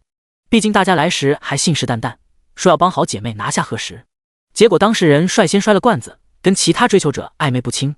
这让他们突然明白了，成年人所谓的喜欢，原来在金钱面前一文不值。连天之娇女一般的孙玲都这样，更何况他们了。还有刚毕业时大家聚在一起聊的都是些无关紧要的趣事，可现在除了攀比就是恭维，谁都想利用身边的关系给自己谋求利益。袁斌坐了一会儿就觉得很没意思，在心里第无数次希望好兄弟快点来。终于紧闭的房门被人敲响，原本热闹的氛围霎时安静了下来，众人整齐划一地看向门口。只见一个身穿工作服的服务人员率先走了进来，身后跟着的正是4年不见，面容更加俊美精致的贺大校草。一刹那，房间内的所有女同学都不自觉地红了脸颊，心跳声更是在耳边咚咚作响。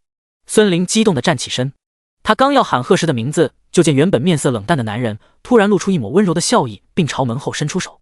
随之进来的是一个乌发雪肤、眉目清冷的绝美女人，红唇红痣加上似火的红裙，在她身上无不被展现得淋漓尽致。清冷与妩媚并生，明明未施粉黛，却让在场的所有女性都不自觉地缩了缩肩膀。孙玲看着并肩立的两人，死死地咬住牙根，这种不战而败的感觉还是她长这么大以来的第一次。她转头看了眼周睿智，心里更加火冒三丈，果然都是以色待人的人渣。最后还是袁斌先回过神，将夫妻俩带到他身旁的空位上，而那些若有若无的视线却一直围绕着贺石跟南巡。周睿智叫来服务员，直接点了2瓶店里最贵的红酒，随后站起身敲了敲桌沿，大家静一静，我先说2句啊。这是咱们今年的第一次聚会，人来的较以前也比较齐，特别是我们贺校草也来了，所以今天这顿我请客，大大家都放开了吃，一会儿那些什么鲍鱼龙虾的，让服务员多上几份。另外，这是贺大校草毕业后第一次来同学聚会，还专门带了朋友，二位可千万别拘束。话音刚落，不少人都面露奇怪之色，只要眼睛不瞎，都能看出贺石跟南洵的关系不一般，甚至像袁冰说的，两人已经结婚了。可周睿智偏偏说人家是朋友关系，其中的心思昭然若揭。赵钱，这里不是有很多女生爱吃的甜食吗？赶紧叫人上来。周睿智看向南洵，脸上满是笑意，请问这位美女贵姓？这县城地方太小，以后要是有机会来滨城，我可以尽地主之谊。对了，我叫周睿智，贺石应该有提到过吧，也是滨城周氏集团的未来继承人。听到这里，贺石的脸色已经冷了下来。对南洵容貌着迷的人有很多，但他还是第一次碰见敢这么明目张胆献殷勤的。整个包间的空气突然就凝固了。周睿智也察觉到贺石的不悦，挑衅的抬头看去，却突然被那冰冷的眼神射住。他情不自禁地打了个哆嗦。恰在此时，南洵也开口了，但话却是对贺石说的：老公，原来以前是我孤陋寡闻了，自以为是，自鸣得意，自不量力，这几个成语的意思我竟然到今天才明白。还有，周氏集团是干什么的？有我们行千里资产多吗？贺石的脸色已经恢复了平静，他忍不住在那张红唇上亲吻了一下，周围顿时响起了抽泣声。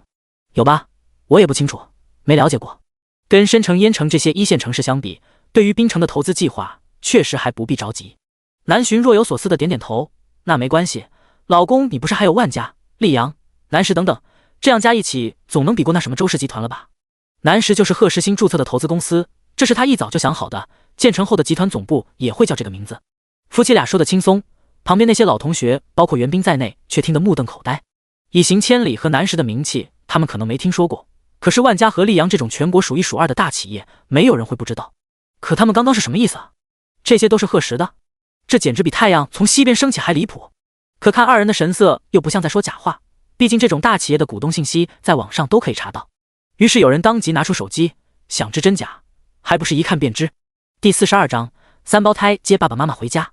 卧槽，是真的！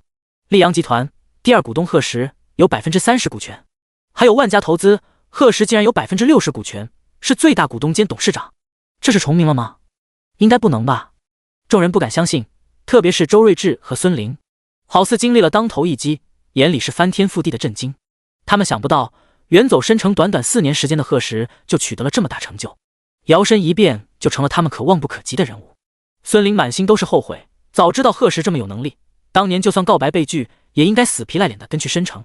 跟这样的人物，就算是做个普通朋友，不也比他现在辛辛苦苦的实习要好？至于追求贺石，他还是有自知之明的，但凡有一点可能，他毕业后也不会留在滨城。心里深深吸了口气，孙玲看向身旁脸色铁青的周睿智，他这次来聚会的真正目的其实是他喜欢与现实是两码事，说到底他心里最重要的还是自己。而此时周睿智的脸色已经难看得吓人，今天明明是他的主场，却轻易的被贺石抢了风头，到底凭什么？有个那样极品的女人不算，连他引以为傲的家世都被比成了渣渣。周睿智满心都是不甘，他死死捏紧拳头，想做点什么，全身却像被灌了冷铅一样动弹不得，双眼通红，整个人如同困在笼中即将爆发的雄狮。一旁的赵钱见他状态不对，急忙上前扶住他的肩膀，应该是气急攻心，送回家吧。南洵看了一眼后淡淡道，是，这心理承受能力真差。袁冰小声感慨了一句，不过是发现自己一直瞧不起的对象突然有一天成了大人物，产生了极大的落差感而已，竟被逼得差点发疯，真吓人。就这样，周睿智被几个关系好的同学送走了，孙玲犹豫了一下后也跟在了后面。如此戏剧性的退场，倒是大家一开始都没有想到的，可是气氛却逐渐和谐了起来。不少同学都想来跟贺氏攀关系，可惜袁冰和陈阳毫无眼力见，一直把人霸占着。那边南洵也一直被谢萌拉着说话，两人性格都很爽快，可以说是一见如故。散场时，谢萌还拉着他的手依依不舍的。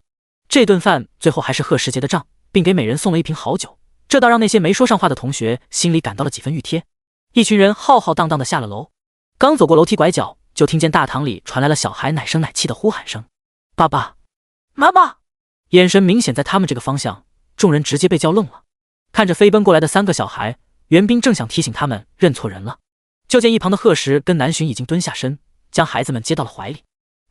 这是袁冰猛地睁大了双眼，后面的话直接被卡在了嗓眼中，如何也吐不出来。倒是贺石拍了拍儿子女儿们的头，笑着扔下一颗惊雷：“我儿子小鱼儿，还有大女儿想想，小女儿念念，他们是3胞胎。”卧槽！陈阳最先控制不住的大喊了一声：“什么叫人生赢家？”他今天终于见识到了。而袁冰大张着嘴巴，已经能塞下一颗鸡蛋。谢萌狠狠掐了他一把，才让人有了点反应。后面的那些同学也是难以置信，谁也想不到贺校草年纪轻轻结婚了不说，竟然连孩子都有了，还一下就是3个。袁冰和陈阳默契地竖起大拇指，佩服道：“牛批，兄弟！”贺石谦虚地笑了笑：“没什么，是我老婆厉害。”袁冰直接捶上他的肩膀：“切，一炮3响，要是他这牛逼能吹一辈子。”南巡让3个小家伙跟各位叔叔阿姨们打了个招呼，这才领着他们走向不远处的奇兰。看着外面阴沉的天空，才发现竟然下雨了。妈，辛苦您来接我们，我跟贺石打车就行了，您这还跑一趟。奇兰笑着拉过他的手：“我这在家也是闲着，正好带小鱼儿他们出来溜达溜达，这外面雨也不大。”婆媳俩亲密的像母女一样，让一旁悄悄关注南巡的女同学们羡慕不已。就连谢萌也是满脸向往。她和袁冰也见过双方父母了，虽然婆婆对她也很和善，但始终像差了一层，不如南巡和贺石妈妈这么自然。担心雨越下越大，一群人简单道别后就分别离开了。而袁冰和女朋友明天就要回去上班，于是跟贺石、南巡约好，到了滨城再聚。下午，一家7口人开车去往了贺家村，也是贺氏爷爷奶奶以及大伯二伯一直生活的地方。这里大多数人往上数3辈，可能都出自一个祖宗，所以贺家村家家户户都有点沾亲带故的关系，邻里相处也很是和谐。车子到达村里时，自然又引起一番轰动。虽然提前打了招呼，但南巡和3个孩子的出现，还是让贺家老爷子老太太激动的老泪纵横。大伯二伯家都各有一个孙子，可3胞胎在他们这是大喜事，可遇不可求。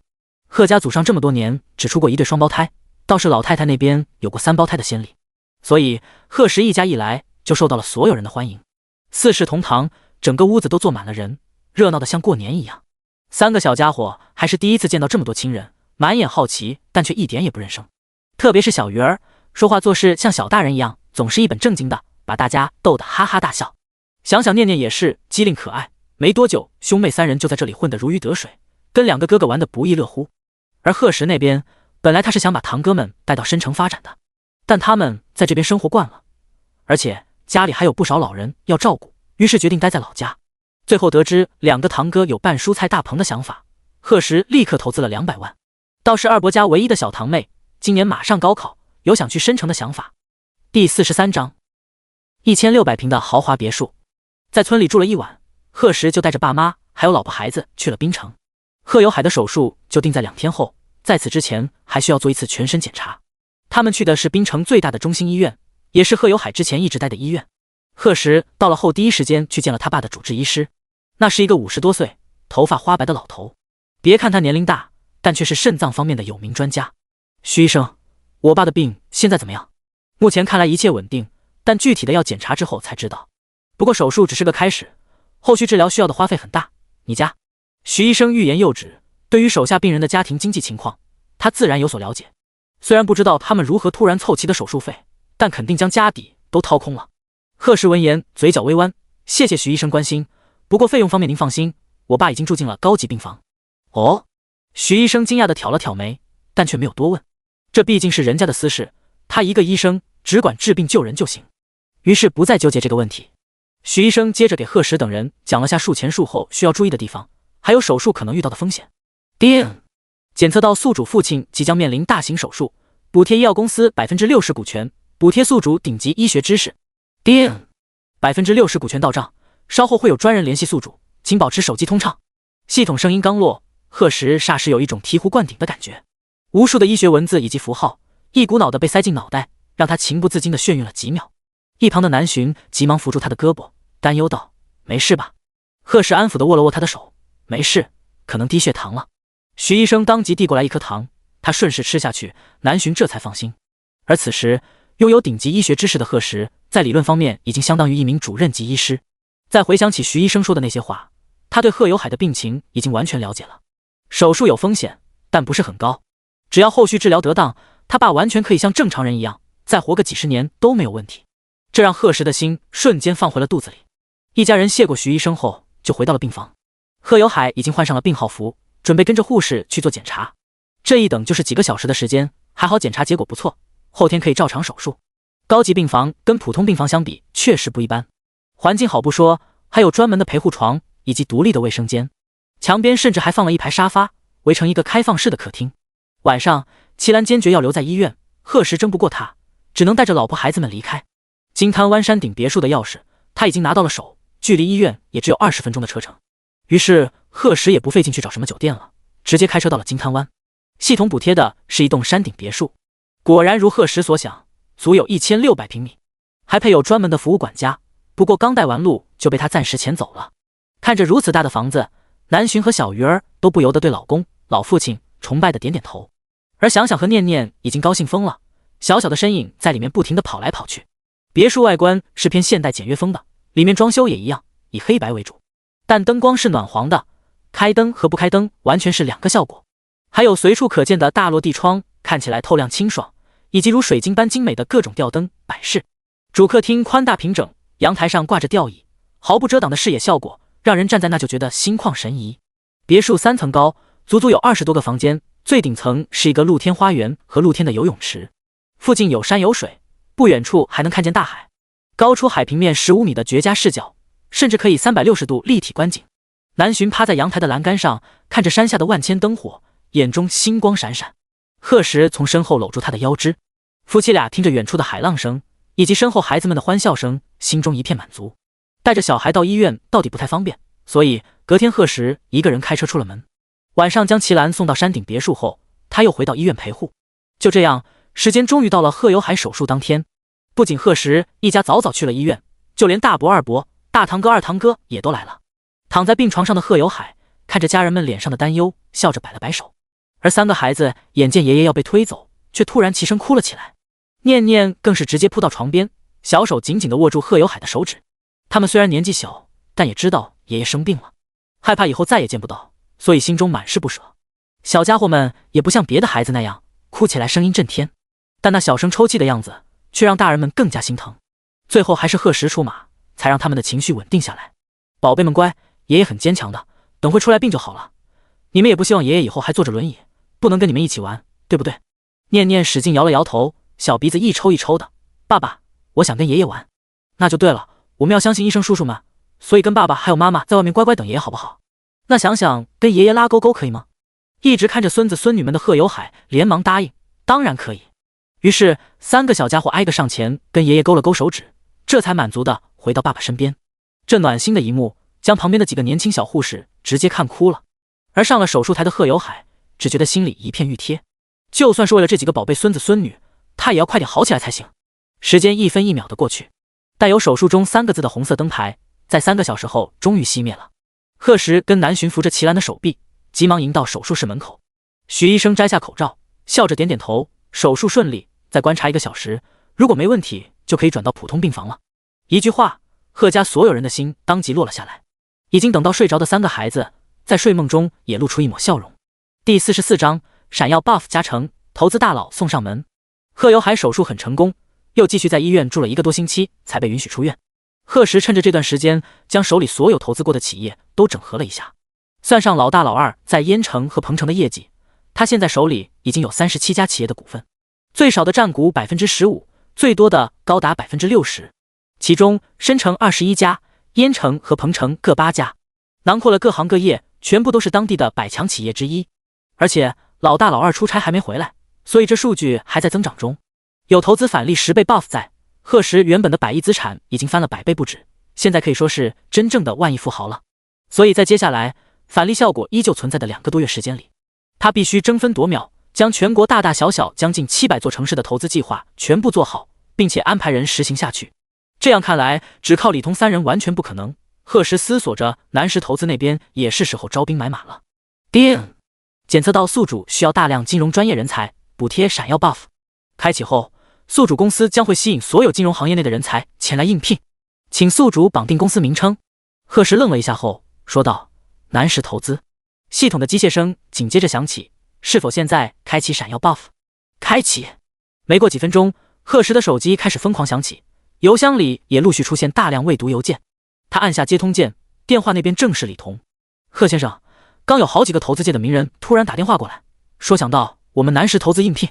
余韵、许明珠、赵光，这些无疑不是在投资界赫赫有名，而且取得了辉煌成就的人物，说是大佬一点也不为过。不过李彤有些想不通，这些人在原来企业发展的好好的，怎么会想来他们南石这个刚刚起步的小企业？贺石听他的声音不似以前冷静，微微扬了扬唇。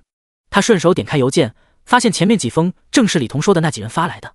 没事，这6个人交给我，今天应该还会有很多人投简历，你跟他们约个面试时间，觉得不错的都可以留下。可是贺先生，我们办公地方还没建成，那就让他们先在家工作，能接受的就接受，反正有系统 buff 在，就是这么任性。另外其他部门的招聘信息也可以发起来了，侯建那边动作很快，用不了多久总部大厦就能建好，到时候南石投资将会是第一个搬进南石集团总部的公司。好的，贺先生。贺石处理好所有邮件后，已经下午3点了，那6个人自然被他留下，最迟的3天后就可以到岗。疑人不用，用人不疑，贺石当即给他们安排了出差任务。至于其他的，有李彤这个全能助理在，完全不用他操心。他出了书房后直奔客厅，见那爷孙几个玩得挺好，又转到去了厨房。为了休养身体，贺有海出院后也住到了山顶别墅。至于齐兰，而是回了趟平远县，一同去的还有南巡。婆媳俩这次过去是为了处理贺家的水果店以及收拾衣物。在贺石跟南巡的软磨硬泡下，老两口终于同意跟他们到申城生活了。一来是想帮忙照顾孩子们，几个小家伙马上过生日了，用不了多久就要去幼儿园。南巡这几年一直围着孩子们转，齐兰很是心疼，想让儿媳妇有时间去做自己喜欢的事。二来申城的医疗环境更好，特别是贺石名下还多了一家医药公司，下面的私立医院更是全国闻名，更有利于贺有海后期休养。而且越跟3个孩子相处，老两口越舍不得，最后考虑一番后还是答应下来。妈，要是舍不得这店，咱就留下。南巡站在门口，看着齐兰依依不舍的眼神，忍不住说道。凭他们贺家现在的资产，这店就是留着看也没什么。齐兰却是摇摇头，他跟贺有海在这家小店里忙活了10多年，自然希望他能生意红火下去。现在他们一家就要搬走了，不出意外以后都不会回县城生活，还不如将他交到有需要的人手里。贺大姐，你放心，这店我肯定照顾好。说话的正是之前在街边卖瓜的老板。本来他以为这店没希望了，谁想到峰回路转，齐兰又突然联系了他，两边签下名字盖好章，最后看了小店一眼，婆媳俩才回了贺家，将收拾好的东西装上车，跟所有亲戚邻居一一道别后，又去接了同回申城的齐江一家。赶在太阳落山前，一行人终于到了金滩湾。贺石已经准备好一大桌饭菜，听见车声立刻迎了出来。老婆辛苦了。他伸手接过南巡手里的包，将人从上到下仔细扫了一遍，见他和走的时候一样，这才放下心。一旁的齐江见两人黏糊，忍不住翻了个白眼，却被齐母狠狠拍了一巴掌。咋的？羡慕啊？那给你介绍相亲对象的时候你不去？本来他还以为儿子这次回来终于开窍了，竟然主动提了相亲，谁知他把人女孩都约出来了，这个不省心的敢直接放人鸽子。齐江闻言也很委屈，他是想相亲，但谁知他妈那么巧把他的前女友弄来了，那纯是个暴力女，当初好不容易才把人甩了，他不跑难道要再跳一次火炕不成？没出息。齐母狠狠瞪了儿子一眼，抬脚进了别墅。看着头顶奢华的水晶吊灯，他忍不住恍惚了一下。贺有海刚手术完时，其父齐母来过别墅一次，但再见之下还是对这里的豪华震惊不已，就连齐江也是啧啧称奇。贺石见此，表情神秘的笑了笑，这要是让他们看见檀香园的别墅还有系统刚补贴不久的豪华庄园，岂不是要惊掉下巴？随后几天，贺石兑现了来时的承诺，带老婆孩子去坐了游轮，还跟南巡潜了水，后面又约了袁冰和谢萌几个年轻人一起将整个冰城都玩了一圈，最后终于赶在3个小家伙生日前几天，一家人回到了申城。与此同时，国内第1家8星级酒店建造完成的消息突然之间传遍了网络。第45章斥资1000万的生日聚会，这个事情就像是凭空出现的一样，之前丝毫没有人察觉。仔细打听后才知道，原来这是一家5星级酒店，被一富豪收购后斥巨资改建而成的。酒店坐落在南湾区中心的边缘地带，占地面积极广，足有88层高。光里面的装修风格就有20多种，且囊括古今，每到一层都似乎穿越到一个不同的年代。还有各种各样的主题房间，粗略算下来有好几百种，什么动漫、电影、电视剧全都应有尽有。不仅如此，每个房间还专门安排了5名服务人员，餐饮方面更是聘请的国宴级大师坐镇。当然一晚的消费也很高，不过申城隐形富豪更多，短短几天时间能到这家8星级酒店消费就成了顶级豪门的标志。甚至有不少外省的成功人士慕名而来，且每一个都是各领域的大佬级人物。而作为如此顶级的8星级酒店老板，贺石此时却在给儿子拼装飞机模型。他盘腿坐在地毯上，身边摆满了各种零件。一旁的3个孩子都乖乖等着，只有小白时不时的用尾巴捣一下乱。贺石哭笑不得，伸手在那光滑的小脑袋上拍了拍。好了，不就是这次出门没带你，都几天了还闹脾气，偏偏这脾气还只冲他一人。谁知小白直接甩开他的手，眨眼就爬到了小鱼儿身后，一副我不听，我很生气的架势。贺石正要再逗他一下，齐兰忽然开门进来了。小鱼儿小手一动，正要把小白放衣服里，就听见齐兰笑着道：“别藏了，这小家伙我都喂好几天了。”刚开始见到儿子家里有条蛇时，他跟贺有海确实吓了一跳。后来看这小家伙挺乖的，而且阳台上还有专门给他准备的窝，就知道应该是儿媳妇养的。喂了几次后，竟还觉得挺有成就感。快来吃饭了，不是说今天要去什么大酒店给宝贝们过生日吗？那等会是你和小寻先去，还是咱们一起走？贺石站起身，顺手将小白抓了过来。我和寻寻先过去看一下，晚点表哥来接你们。这是他给孩子们过的第一个生日，从几天前就让人准备了。为了一切顺利，他自然要亲自去确认一下。而南石大酒店这边，对于幕后老板是谁，除了负责管理的总经理外，在此之前没人知道。所以贺石跟南巡进到大堂时，只有总经理人升等在那。不过由于两人外表过于出色，还是吸引了不少人的目光。负责前台招待的5个年轻男女见经理亲自接待，更是对贺石两人的身份好奇起来。可惜这里的规矩太严格，一举一动都被人注视着，他们想八卦也找不到机会。3人随后直接乘坐专梯上了81楼。从这一层往上都属于贺石的私人领地，不对外开放。而其他各个部门的办公地点则分布在下面3层。电梯打开，先是一面金碧辉煌的影壁，走过拐角，映入眼帘的是一片粉蓝相间的海洋。看着眼前的一切，南巡心中满是感动。为了准备这些小孩子喜欢的东西，贺石这个爸爸肯定没少做功课。他忍不住踮起脚，在男人精致的侧脸上亲吻了一下。小鱼儿他们肯定很高兴。中午，穿着公主裙的想想和念念以及西装小皮鞋的小鱼儿被准时接到了酒店。刚下电梯，3个孩子就高兴地惊呼了一声。只见不远处，一个米奇一个米妮的人形玩偶正拉着手随着音乐朝他们走来。3个小家伙在爷爷奶奶还有各位叔叔伯伯的鼓励下，满脸期待地被领进大厅。里面到处都挂满了充满童趣的彩色气球，墙角也摆满了各种各样的卡通玩偶。正中央是一座巨大的蓝色儿童城堡，城堡前一边停着南瓜马车，一边停着直升飞机与跑车，看着很迷你，像小孩玩具。其实不管是飞机还是跑车，都是贺石专门找人在国外定制，几天前才空运回来的。除此之外，还有等人高的芭比娃娃、迪士尼玩偶、变形金刚、奥特曼等等。再往前是一个巨大的正方形礼盒，米奇米妮一起上前，伸手轻轻一拉，一个半人高的大蛋糕先映入眼帘。蛋糕旁边还放着3本很是精美的画册，分别写着小鱼儿、想想、念念。里面是南巡给3个孩子画的成长漫画，有单人的场景，也有全家一起的。旁边的小气泡里是贺石对他们的祝福以及关心。他还贴心地标上了拼音，等上了幼儿园，以孩子们的聪明，肯定很快就能看懂了。除了这些，还有一本写着贺家生活日记的相册，里面全是一家5口的日常，旁边也有贺石跟南巡的留言。3个孩子翻了几页后，眼中的惊喜已经要溢出来了。小鱼儿率先冲向身后的米奇米妮，紧紧地抱住2只玩偶的大腿，还亲昵地蹭了蹭。随后想想跟念念也扑了过去。谢谢爸爸，谢谢妈妈。3个小家伙异口同声。贺石跟南巡摘下头套，相视一笑后也蹲下身抱住他们。如此有爱的一幕将齐兰感动得眼泪汪汪，急忙用儿子新买给他的智能手机将2大3小拍了下来。以后这就是咱家的集体日记了，小鱼儿以后也要带着妹妹们跟爸爸妈妈一起在上面记录心情，知道吗？小鱼儿闻言像接了什么重要任务一样，立马将相册珍惜地抱进怀里，认真保证道：我会的，爸爸。贺石立刻表扬地摸了摸他的小脸。接着生日歌响起，小鱼儿带着妹妹们闭上眼，有模有样地许了生日愿望。各位来到现场的叔叔伯伯也送上礼物与祝福。最后吃完蛋糕，3个小家伙的3岁生日也算画上了圆满的句号。第46章，西式彩钻的神秘买主。老公，我微博涨了好多粉丝。南巡踩着拖鞋急匆匆地闯进书房，将手机递到贺石面前。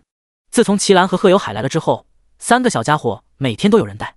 南巡将更多的心思放到了画画上。他听从安妮的建议，注册了个微博账号，时不时在上面发一些作品。虽然很多路人觉得好看，但毕竟都不是专业的，所以热度一直不温不火。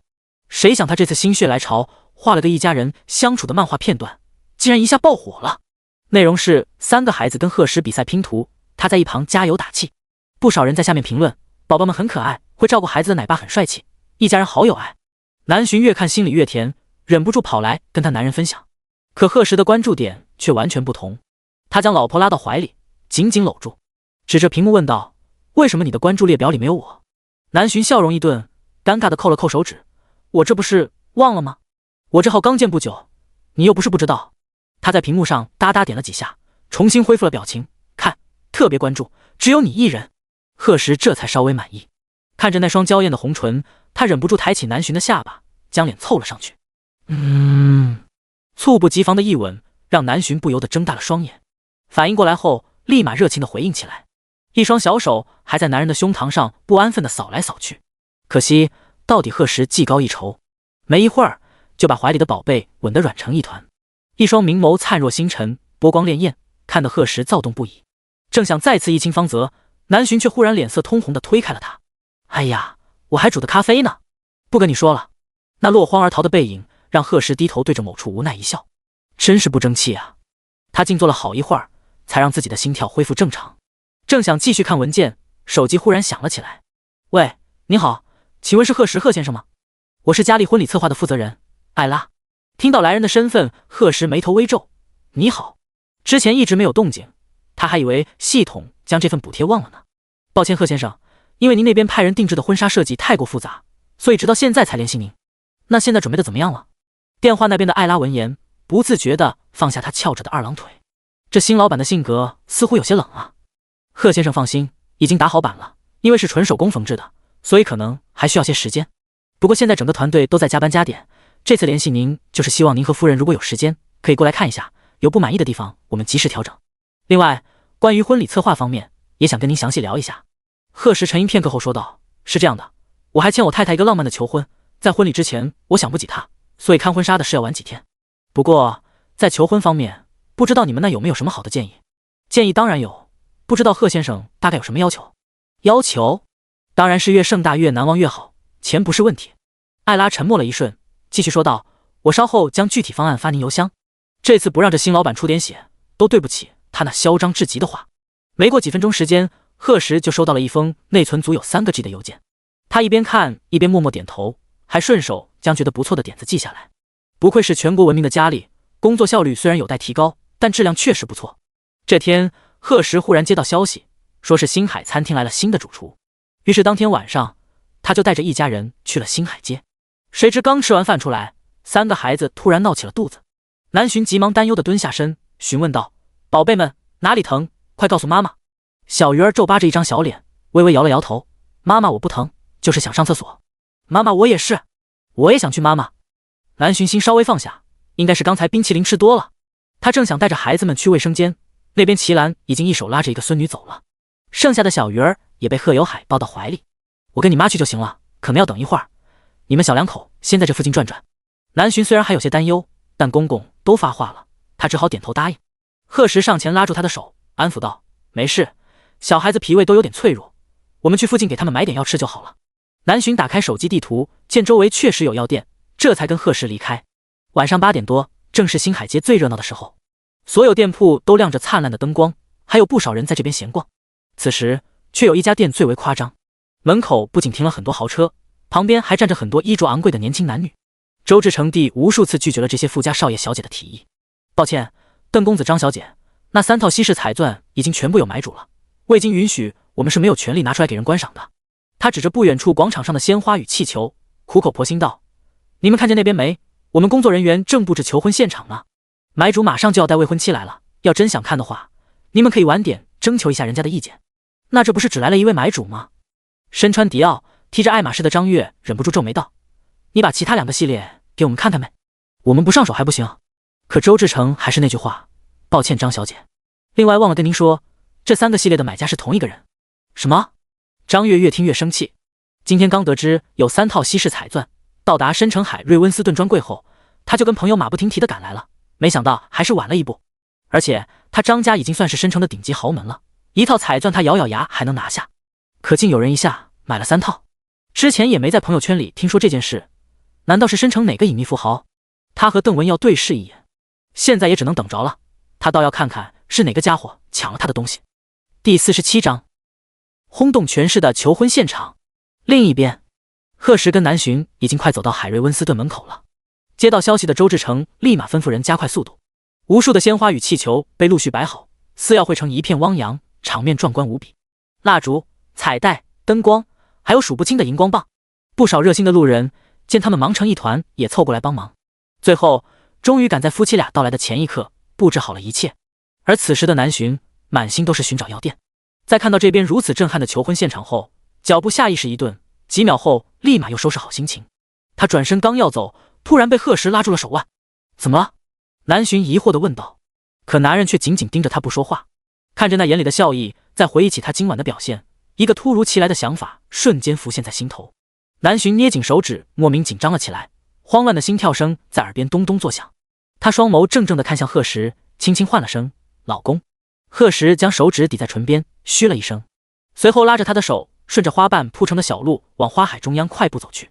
一个个举着荧光棒，拿着玫瑰花的笑脸渐渐出现在两人周围。南巡还在人群中看到了3个孩子以及公公婆婆。这一刻的他思绪混乱，心神恍惚，整个人如在梦中一般。他竭力去控制急促的呼吸，却发现自己无论如何也冷静不下来。仿佛过了1个世纪那么久，两人终于停住了脚步。花海中心是用心形蜡烛摆成的一个巨大的心，周围摆满了南巡喜欢的桔梗与满天星，且每一捧花束上都挂着两人的照片，有4年前的，也有现在的，每一张都是两人珍贵的回忆。看到这里的南巡已经控制不住的红了眼眶，过往的一幕幕涌上心头，有他跟贺时相遇时的欢乐，有他们在一起后的甜蜜，也有他一人挺着孕肚的孤独，还有带着3个孩子的辛苦。但这些最后都变成一张男人的俊脸。他努力忍住眼角的泪意，不让它落下，看着贺时单膝跪地，将一捧火红的玫瑰递了过来。老婆，有些话我想跟你说很久了，可惜一直也没有机会。今天在现场这么多人的帮助下，我终于能说出口了。4年前，我见到你的第一眼就喜欢上了，你就像个精灵一样，忽然之间闯进了我的心，也让我在后来的相处中对你的感情越来越深。其实在遇见你之前，我从来没有想过自己有一天会那么爱一个人，爱到想和他每时每刻、每分每秒都在一起。虽然后来意外让我们错过了4年，但我发誓我没有一刻忘记过你。如果以后的日子没有你，我无法想象会是什么样子。幸运的是，老天让我们再次相遇了，真的很感激你能回到我的身边，并且还带来了3个可爱的小天使。老婆，你是我永远的白月光与朱砂痣，也是我永远的唯一选择。你愿意嫁给我吗？给我一个机会，守护你也守护我们的孩子，好不好？贺时话音刚落，小鱼儿立马捧着一个白色的戒指盒跑过来，并交到了他爸爸手中。随着盒盖打开，一道粉色的光芒突然射出，映入眼帘的是一枚足有 12.3 克拉的粉色钻戒。最中央的粉色主钻是罕见的水滴形，两边有6颗棱形副钻。除此之外，周围还有数不清的小钻石。在灯光的映衬下，整个钻戒散发着炫目的光彩。人群立即响起了一片惊呼声。这种只存在于上流社会口中的极品钻石，没想到他们有一天也能亲眼所见。看来今天求婚的主角还是个大人物。之前娱乐圈著名的模范夫妻，求婚戒指也只有10点几克拉而已。站在外围的张月努力伸长了脖子，满脸急切的他，可惜只看到了点点碎光。而此时的南巡喉咙哽咽，眼泪大颗大颗的砸落在地，不一会儿就跟断了线的珠子一样。看着男人心疼的目光，他连连点头应道：我愿意，我愿意。贺时将戒指郑重地戴到他的无名指，亲吻了一下后立即将人搂进了怀里。别哭了宝贝儿，别哭了。那通红的双眼，湿漉漉的睫毛，让贺时快要心疼死了。他故意恐吓道：再哭，你老公我就要在这么多人面前亲你了。南巡身子一顿，吸了吸鼻子，果然停止了抽泣，却忽然搂住面前的脖梗，踮起脚将红唇送了上去。贺时微微一愣后，立马反客为主，周围的惊呼声霎时更大了。小鱼儿当即捂住妹妹们的眼睛，还自觉地闭上了双眸，让一旁同样被感动的眼泪汪汪的齐兰顿时哭笑不得。当所有人以为这一切就要结束的时候，天边突然飞来一颗颗亮眼的星光，这些星光秩序井然，汇成一道虹桥，从人群的头顶缓缓划过，接着以夜空为幕布，开始了他们的表演。同一时刻，深城靠近新海街的所有群众都默契地看向了天空。卧槽，无人机，好多无人机，这又是哪位大佬给小娇妻准备的惊喜啊！小说照进现实了，好羡慕。南巡是谁啊？小娇妻名字吗？好好听。而此时，我们的男女主角已经趁乱跑到了某个角落，让那群只顾着张大嘴巴刚反应过来拍照的观众后悔不已。南浔倚在贺时的怀里，看着天空静止许久的南浔，我爱你几个字忍不住羞红了脸颊。就在所有人，甚至包括南浔都以为一切结束了的时候，深城所有大厦的 LED 显示屏突然黑了一瞬，紧接着又不约而同地亮了起来。卧槽，还有完没完了？这也太大手笔了吧！这哪是虐狗，明明是杀狗！大佬手段虽然土，但是我好爱啊！呜，南浔好幸福，大佬好爱他。恨我不叫南浔。除此之外，有人发现深城所有出租车上面的 LED 屏也有了变化，原本各种各样的广告全都变得整齐划一。南浔，我爱你这几个字短短一瞬就遍布了大街小巷，而吸引了深城所有女人仇恨值的南浔再一次落下泪来。贺时在他的脸颊上轻轻抚了抚，现在才知道我们的男女侠原来是爱哭鬼，还不都怪你。南浔死死搂住男人劲瘦的腰，并在面前的胸膛上依恋地蹭了蹭。今天之前他做梦也没有想到贺时会为他准备一场这么浪漫的求婚，毕竟两人证也领了，孩子也生了，到时候直接办个婚礼，一切也算皆大欢喜。似乎是察觉到了他的想法，贺时将人又往怀里拢了拢，轻叹道：傻瓜，关于你的任何事我都不想将就。第48章3套西式彩钻开箱。人群散去，齐兰跟贺有海拉着3个孩子站在原地，看着儿子儿媳幸福的身影，相视一笑。在此之前，他们怎么也想不到自家闷葫芦一样的儿子会有这么浪漫的时候，而这一切都是南浔的功劳。现在能亲眼看见这对小夫妻的感情那么好，他们做父母的也能放心了。旁边同样见证了这场盛大求婚的周志成收起眼里的惊叹，踌躇片刻后走向老两口。他知道这几位是彩钻买主的父母家人，毕竟刚那粉钻戒指可是这小男孩亲自递过去的，要不是有买主授意，他也不敢将如此贵重的物品交给一个3岁小孩。贺老爷，贺夫人，外面起风了，不如带着孩子们到店里坐坐。这贺先生除了粉钻钻戒，其他的都没拿走，要不是他们海瑞温斯顿实力过硬，其他品牌早就蠢蠢欲动了。周志成现在只想赶紧把这位大佬，确切的说是这3个系列的西式彩钻送走。当然，这样的大客户他也不能得罪。齐兰还是第一次被人尊敬的叫夫人，向来大大咧咧的他也有些不好意思，低头看了看孙子孙女，见他们穿的确实单薄了些，这才点头应了下来。而那边贺时拉着南浔回到专柜时，已经是半个小时之后了。张月等人竟还等在门口，看见夫妻俩的身影，急忙迎了上来。先生您好，我叫张月，今天本来想买下彩钻的，但到了专柜才听说这3套彩钻全部被您提前订购了，不知道可不可以让我和我的朋友们观赏一下。张月说的很是诚恳，他最大的爱好就是收集钻石，既然得不到，那近距离欣赏一下也是好的。原本他计划不管买主多有钱，都要死皮赖脸的从他手里买下一个系列不可。可是看过刚刚的求婚后，他也不禁为2人之间的感情动容了，决定还是不夺人多爱。而贺时听完他的请求，看了周志成一眼，淡淡道：这是我送给太太的礼物，你们问他吧。毕竟是稀世罕见的钻石，有消息流传出去，贺时一点也不意外，但没想到会吸引深城这么多的富家千金与公子。如此看来，躲在暗处的记者也有不少。他可不想今天之后和家人的生活被暴露在大众视野里。虽然求婚之前就做了准备，但为了以防万一，贺时又给李彤发了个信息。而这边听到答案的张月又赶紧看向南浔，近距离接触下，那张绝美的面容给人的冲击感更强。张月摸了摸自己跳个不停的小心脏，心里除了羡慕还是羡慕。有颜有钱，重点是还有一个这么疼爱她的老公。刚那场求婚，她虽然站得远，但也感受到了2人之间满是爱意的氛围。那粉红泡泡就差没把他们淹没了。不过就这颜值，如果他是男人，肯定也愿意把一切都给他。一直被贺时揽着腰肢的南浔见对面的女孩眼睛亮亮的，心里对钻石的期待也被勾了起来，于是爽快的点点头。张月立刻激动的道了声谢。一行人就这么浩浩荡荡的走到柜台前，周志成当即命人搬出3个差不多模样的密码箱，随后一连输了3道密码，箱子才叮的一声开启，一道耀眼的粉色光芒出现又消失，让人情不自禁的眯了下眼睛。只见灯光的映照下，紫粉色的钻石晶莹剔透，流光溢彩，美好梦幻极了。店里那些原本看起来极为漂亮的珠宝钻石，瞬间被艳压得黯然失色。现场所有的女孩子都面露惊艳，那充满甜蜜的粉色让他们顺理成章地想到了童话公主般的浪漫爱情，心里倏然蠢蠢欲动。粉钻钻戒已经戴在了南浔手上，箱子里还剩下项链、耳饰、手链以及一顶皇冠，全部由有爱情金属之称的铂金打造而成，做工精细，造型精美，其上镶嵌的每一颗钻石都切割得极其精致。张月对钻石最有研究，一眼就能看出这些粉钻的颜色有多罕见，而且净度绝对有 VVS2 以上。果然，周志成戴着纯白手套，拿出那顶皇冠，介绍道：“这套珍贵的粉钻被取名为世纪之星，颜色是级别最高的 Fancy Vivid Pink， 也就是鲜彩级。重点是还叠加了让其更为稀有的紫色副色，净度达到了 IF 内部无瑕级别。这3个系列的作品都是由国际著名的珠宝设计师、有钻石之父称号的奥古斯特临终前打造的，可以称为绝世珍品。”话音刚落，张月和他那些爱好钻石的朋友就忍不住惊呼了一声。他们都知道艳彩紫粉色是粉钻中最具保值、投资、收藏的颜色，有一颗都是极为珍贵的。可如今却有整整一系列，其中的价值自不必多说。还有那可是奥古斯特啊，专门为欧洲皇室做设计的传奇人物，不知有多少好莱坞女星因为借到他一个作品而倍感荣耀。此刻，他们所有人看向贺石的眼光都不一样了，特别是邓文耀，他是申城邓家的小儿子，因为上面有大哥顶着，从小就混在2代圈里。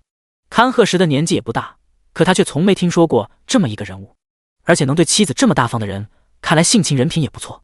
邓文耀短短几秒的时间，心里千回百转，已经想到一会儿该如何去跟贺石好好结交一番了。接着，周志成又将剩下的2个箱子打开。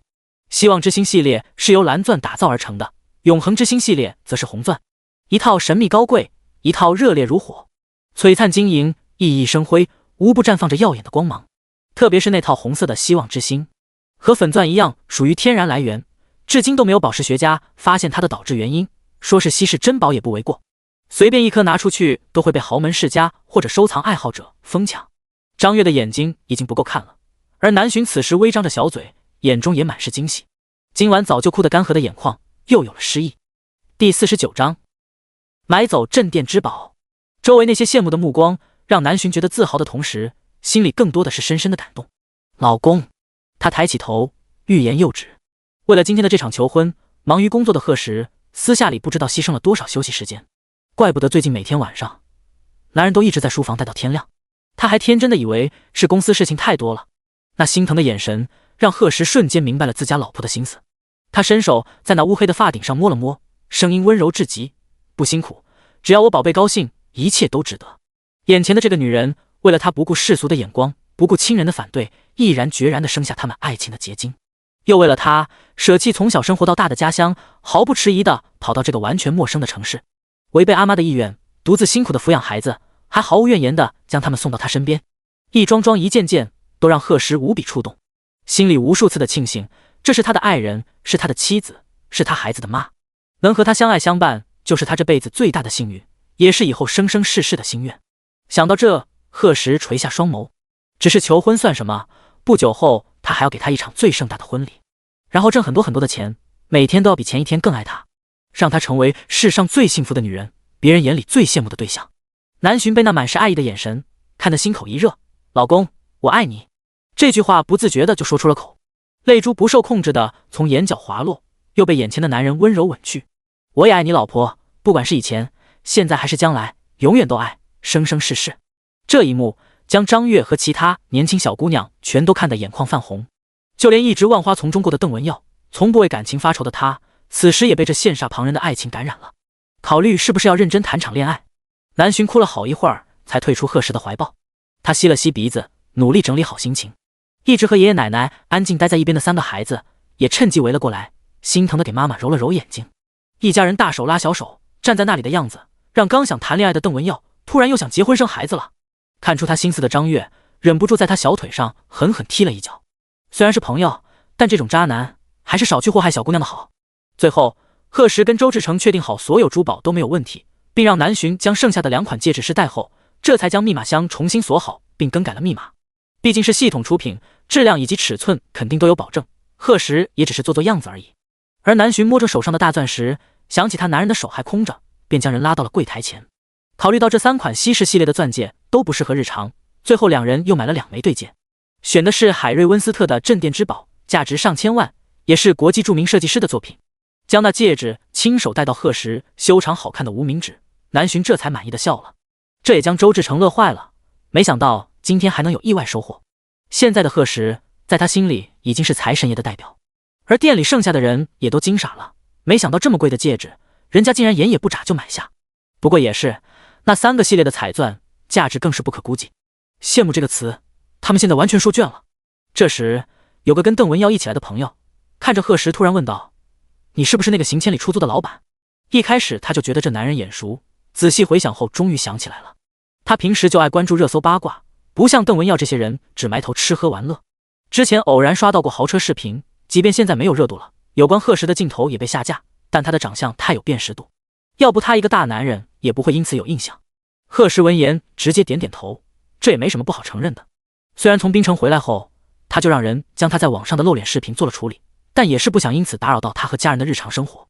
而这些有钱公子哥想也不会做那么无聊的事。邓文耀见此对贺时更加感兴趣了。行千里虽然是个小公司，但他也听说过，而且换了老板之后，公司资产突飞猛进的增长，这在整个深城商业圈都不是什么秘密。没想到贺时就是那个新老板，只是以他今天的大手笔来看，这人名下肯定不止这一家企业，这让邓文耀更加坚定了结交的想法。于是他厚脸皮的挪到贺时身边：“贺哥，我叫邓文耀，你叫我小蚊子就成，方便加个联系方式吗？”贺时眉头微挑，这人还挺自来熟，不过这种直来直去的性格倒是不讨人厌。最后双方加了好友，南浔和张月也留了联系方式。这群豪门的公子小姐才跟来时一样浩浩荡荡的离开了。短短1晚上的时间，这场轰动全城的求婚毫无意外的上了热搜。还好贺时早有准备，凭着高超的黑客技能，将那些有他和南浔出镜的视频都做了筛选，所以网上一直没有爆出这场求婚的男女主角。艾拉看了热搜后，第一时间打来了邀功电话，贺时直接爽快地拨了2个亿过去。他知道艾拉给的求婚方案没什么新意，但效果好就行。这场求婚，他相信自家老婆一辈子也不会忘。之后就是准备婚礼了。由于婚纱的制作还没完成，两人的婚期一直也没有定下来。不过初步估计会在7月末举行，那时总部大厦也差不多建造完毕，可以说是双喜临门。除此之外，就是婚房。贺时打算定在檀香园，那里是深城最顶级的别墅区，一共只有18栋，安静又安全，而且离公司也近，只有20分钟车程。不像那套庄园，贺时看了下房产证，地址竟然在郊区。周末有时间去玩玩还行，上班住在那里的话确实不太方便。贺时又征求了下南浔的意见，老婆同意后，他自然也没什么可犹豫的了，当即吩咐人开始装修。第50章又见开巴博斯的大佬。这场轰动全市的求婚整整挂了3天热搜，不少网络上的福尔摩斯都在推测主角的身份。可惜贺时这次的保密工作做得非常完善，那些所有出现过他一家人身影的视频都被他直接删除了。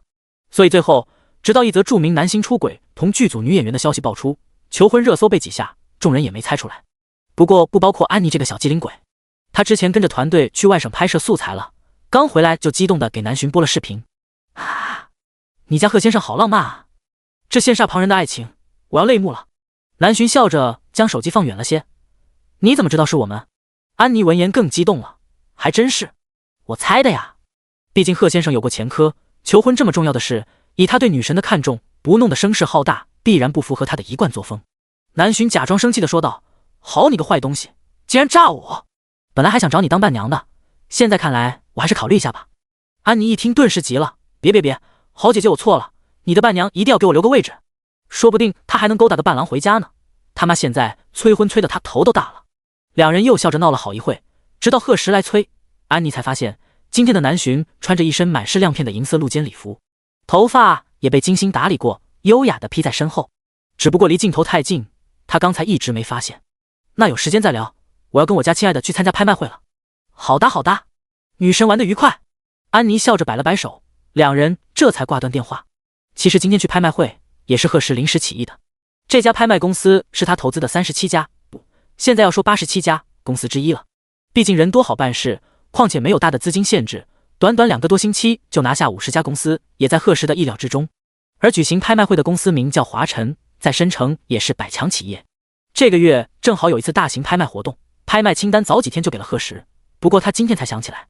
谁知他刚翻开，系统的声音就随之而来。叮！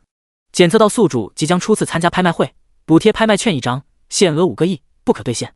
得，为了不浪费这拍卖券，贺时说什么也得去看看了。正好可以带老婆出门，享受下2人世界。到达浣纱园已经上午10点多了，距离拍卖会正式开始还有不到半小时。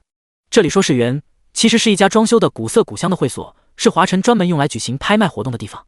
霸气的巴博斯 G900刚一停下，就吸引了停车场所有人的目光，包括邓文耀和向元思。卧槽，这不是跟我一个小区那大佬的车吗？邓文耀停好车看了表弟一眼，逗我呢。你现在住的地方不是金府天地，那里就安保凑合，住的不全是跟你一样的小明星，还大佬。醒醒吧！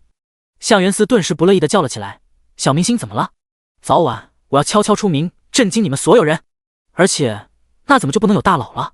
我可是悄悄打听过，那开巴博斯的大佬在金府天地拥有整整一栋楼呢。真的？邓文耀见表弟这么激动，心里已经信了8分。不过你怎么知道这就是你一个小区的大佬？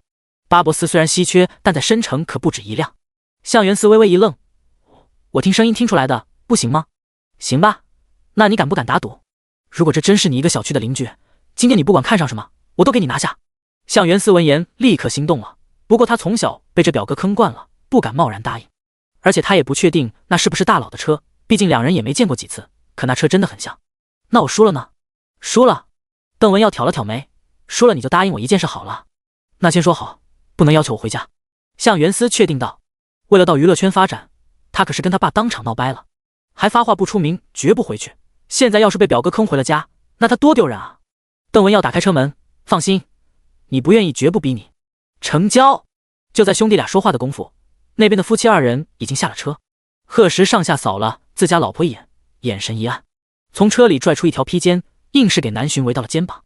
你想热死我？南洵看了看头顶的太阳，今天起码得有30度，里面开空调，进去绝对会冷。贺石面无表情，说的话更是一本正经。南洵如果不是太了解他，也被蒙混了过去。这家伙一撒谎就喜欢捏手指，当他不知道呢。不过感受到周围那些时不时投来的目光，向来备受瞩目的南洵结合男人的反常，还是立刻明白了过来。他嘴角微扬，朝贺石的身体慢慢贴近几分。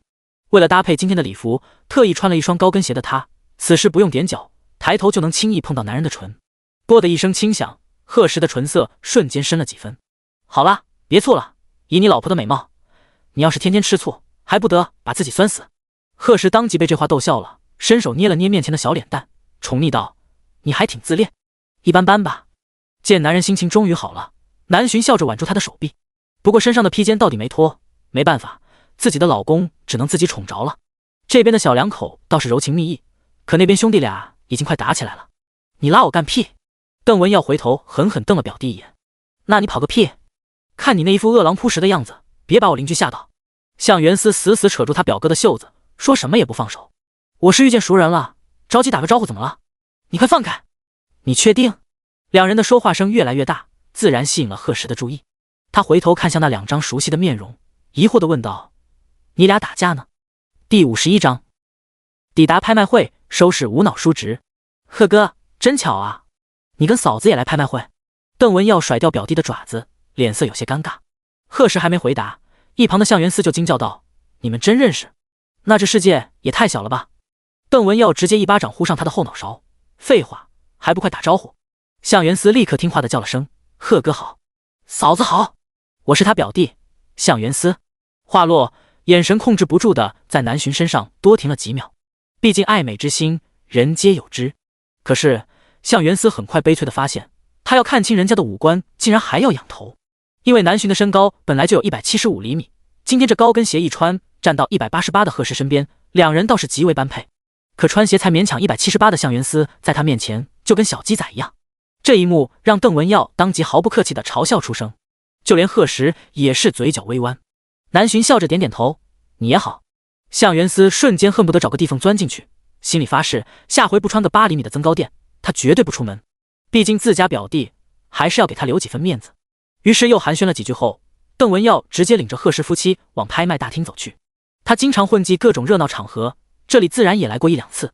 华晨也算是申城数一数二的拍卖公司了，能来这里的买家基本都是各行各业的大佬，最次的身价也有几个亿，所以年龄大多在30往上，40多的更是占了大半。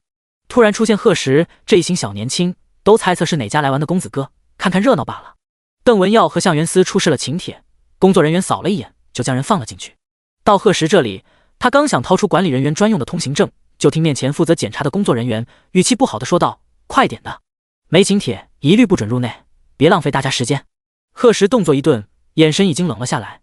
这就是你对待客人的态度？邓文耀脸色也很不好，直接道：把你工作牌拿出来，今天不投诉你都对不起你。投诉去呗。赵素因为被临时从酒局抓来顶班，本来就一肚子火，现在被说投诉直接炸了。我告诉你们，今天这拍卖会的负责人可是我亲叔叔。哟，原来还是关系户啊，怪不得这么嚣张。赵素得意地扬起下巴，你们一群看热闹的二世祖，赶紧哪凉快哪待着去。我们这一件拍品动辄就要上千万，你们消费得起？消费得起我立马放你们进去。你怎么知道我们消费不起？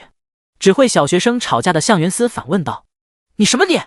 赵素借着酒意越说越来劲。那你拿出来啊，没钱就别充大款，有没有钱干你屁事。两人越吵越激烈，而贺时已经懒得跟这种智商有问题的人说话了，直接对一旁的其他工作人员吩咐道：把你们负责人叫过来。见那些工作人员犹豫，贺时又接着冷声道：现在不来，那就告诉他以后都不用来了。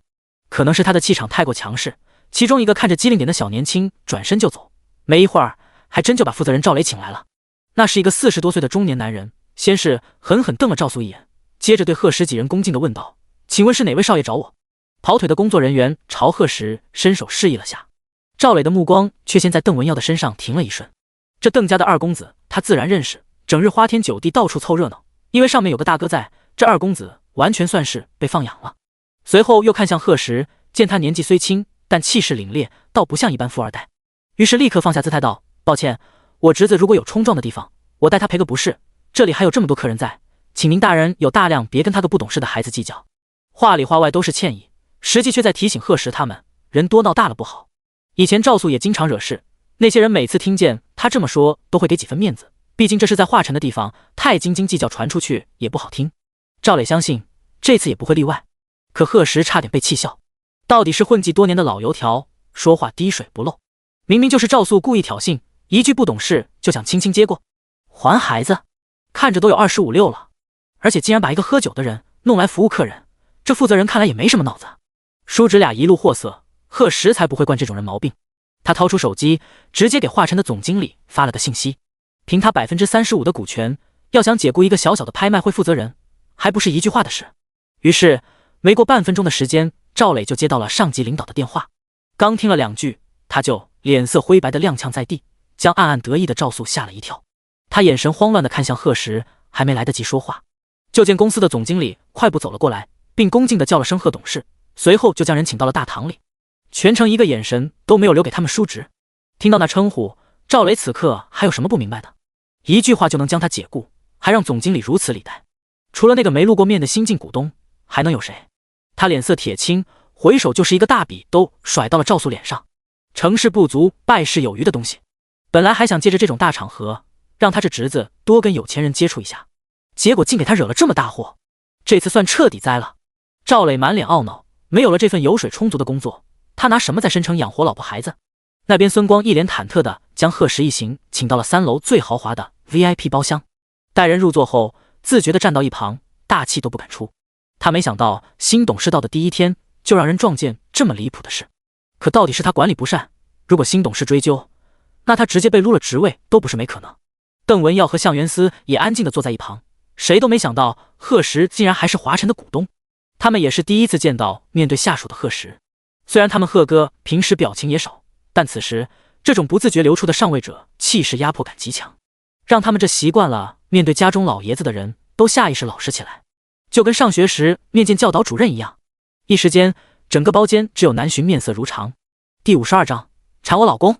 南巡眼神下退，浣纱园的包厢跟外面大堂一样，同样装修的古色古香，而且看起来古朴大气，很有品味。墙角的多宝架上摆满了瓷器玉石，3面墙上也都挂着山水名画。南巡好奇地看了一眼，发现上面还有贺有海喜欢的曹文开曹大师的画作。他观摩了一会儿后，暗暗点了点头，笔锋细致，果然是好画，不过跟他的相比还要差点。噗！向元思实在没忍住，一口水喷了出来。那可是曹大师啊，有名的国画大家。嫂子在颜值方面确实完胜人家，但说自己的画比大师强，这也太自恋了吧。南巡呆愣地回过头，对着贺时无辜地眨了眨眼睛。男人立刻面无表情地看向向元思，敢嘲笑他老婆，这小子是不想活了。向元思脸色一变，惊恐地躲到表哥身后，开始哇哇大叫。我错了，再也不敢了。贺哥饶命！一顿哭天喊地的求饶，包间里的氛围倒是因此缓和了。孙光松了口气，感激地看了南巡一眼，就连邓文耀也默默竖起了大拇指。整个包间里，怕是也只有向元思以为南巡刚那话是不小心脱口出的。贺石宠溺地捏了捏自家老婆的小脸，随口说道：“今天的事，我不希望发生第二次。”孙光连连应是，贺石当即摆了摆手，示意他去忙。本来他也没想把人怎么样，不过工作失职就得让他有点紧张感。希望这次过后，这孙光能好好管理手下的员工。南巡一边吃着贺石包好的橘子，一边随手拿起手边的平板翻看着。今天的拍卖品一共有65件，大多都是些珍贵古玩，他都不太感兴趣。直到看见此次拍卖的压轴珍品，一件火红的凤凰刺绣嫁衣以及配套的凤冠霞帔，贺石自然也看见了。这就是他今天带南巡过来的目的。对于婚礼是举办中式还是西式这个问题，一家人商量了很久，最后还是觉得中式更好，既传统又有着独特的文化魅力。不止美在嫁衣，还美在现场的仪式感以及其中所蕴含的传统文化。到时候十里红妆将最爱的女人明媒正娶回家，贺石想到这个情景，嘴角就不自觉地露出微笑。拍卖会在1楼举行，正中央是一个极大的展台，展台前还摆放着几排桌椅，在这里坐着的都是一些深城的暴发户，家里资产不多，奔着来见世面的。真正的大佬都分布在2楼和3楼包间。邓文耀看着一个个紧闭的房门，不由得啧啧称奇。上次来的人还没有今天1半多，看来不少人都对这次的压轴珍品感兴趣。可惜，他回头看了贺石一眼，有这位大哥在，怕是谁都别想得手。向元思也是满脸兴致地捧着平板，好不容易赢了表哥一次，他非让他出点血不可。台上的主持人宣布拍卖开始，身穿旗袍、身材玲珑有致的礼仪小姐走上台，呈上第一件拍卖品。向元思急忙扯了扯邓文耀的衣袖，结果被一巴掌拍到了手背上。明知砚台，你个钢笔字都写得跟狗爬一样，买这个回去干什么？弹烟灰吗？向元思讪讪地摸了摸鼻尖。现场大佬还是很多的，很快第2件拍品也被推上展台。不等向元思有动作，邓文耀就开口道：“现代工艺的月亮瓶，你买回去干什么？当夜壶吗？”向元思都到这了，他还有什么不明白的？他这是又被表哥坑了，还说什么看上的随便拍，果然就是说说而已。一旁的南巡被兄弟俩逗得直乐，整个人歪倒在贺石的怀里，笑得直不起腰。贺石怕他老婆笑岔气，骨节分明的手掌不停地在后背安抚着。夫妻俩对这些古董器具什么的都没兴趣，所以对下面的拍卖情况也不大关注。坐了一会后，决定去外面的展厅转转。已经自觉地将自己带入小弟身份的邓文耀和向元思，自然也是寸步不离。1楼有个很大的旧市场交易展厅，被分隔出一个个小空间，里面的所有东西都可以跟卖家直接购买，不需要通过拍卖，有点类似古玩市场，许多喜欢捡漏的古玩爱好者都会常来这里。而且跟拍卖场不同的是，这里除了周末外都全天开放，所以在这展厅闲逛的人实际比参加拍卖的人要多上不少。贺石一行刚一出现就吸引了所有人的目光，实在是4人的颜值都很高，特别是贺石跟南巡，走到哪都是发光点。角落里一个身穿红色高定礼服的浓妆女人看见贺石，眼神先是一亮，接着见到他身旁的南巡后又瞬间难看起来。小晴，看什么呢？同样一身礼服的叶童走到好友身边，疑惑地问道：“小巷子，他怎么也来了？”话落，叶童人已经朝那边大步跑去。吴情深吸了一口气，拿出包里的化妆镜，确定自己形象完美，这才扬起下巴走了过去。可是越接近那说笑着的几人，他的心里越慌乱。自从那次在金府天地的楼下见到贺石后，他不止一次找机会去那里偶遇他，可惜连男人的人影都没见到。向来高傲的他自然不甘心，可见不到人，他也没办法，于是又将心思放回了向元思身上。他和叶童还有向元思是大学同学，读的都是金融系。虽然这家伙跑去了娱乐圈，但他是向家的独生子，偌大的家业迟早要交到他手上。向家也算是深城的顶流豪门，只要他勾搭上向元思，嫁入向家以后就彻底吃穿不愁了。可谁知他趁着向元思喝醉，把自己衣服都脱了，这直男竟然推开他就跑，这可把吴情气坏了。从那天之后，向元思看见他就绕道，无奈之下，吴情只能放弃这颗大白菜。果然，见到他走来的身影，向元思眉头狠狠皱起，因着叶童在一旁，这才努力压下火气。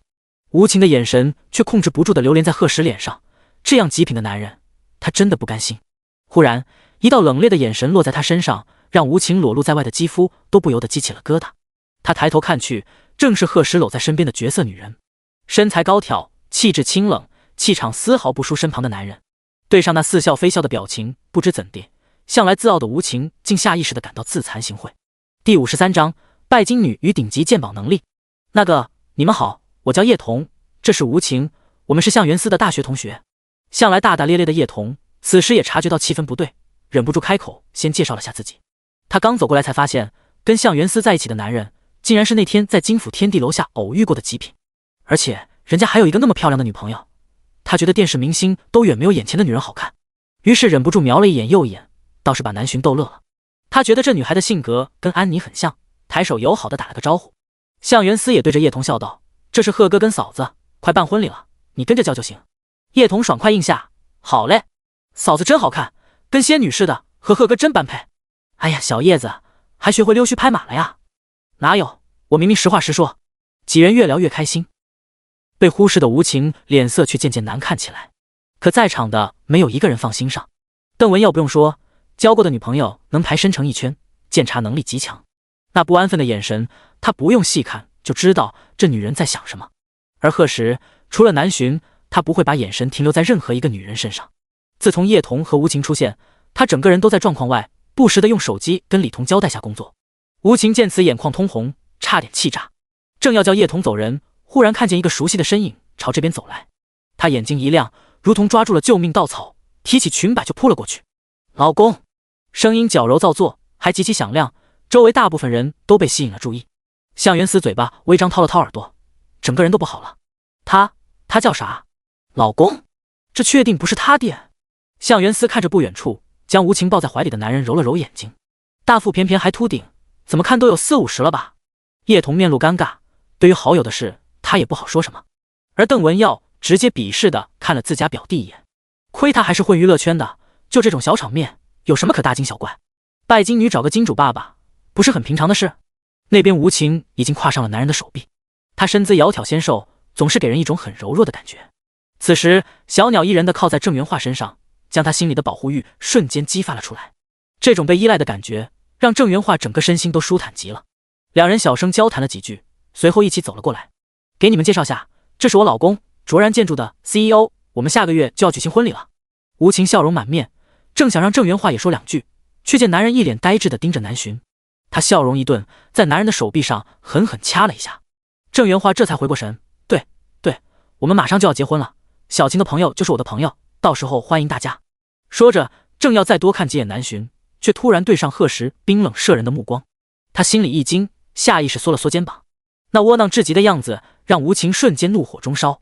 他勉强按捺住心里的火气，我们今天来就是要拍下那件压轴的凤凰刺绣嫁衣，好做我结婚时的婚服。听说那是苏绣大师梅兰女士的临终之作，领着手下32位绣娘，一针一线耗时3年才完成的，世上仅此一件。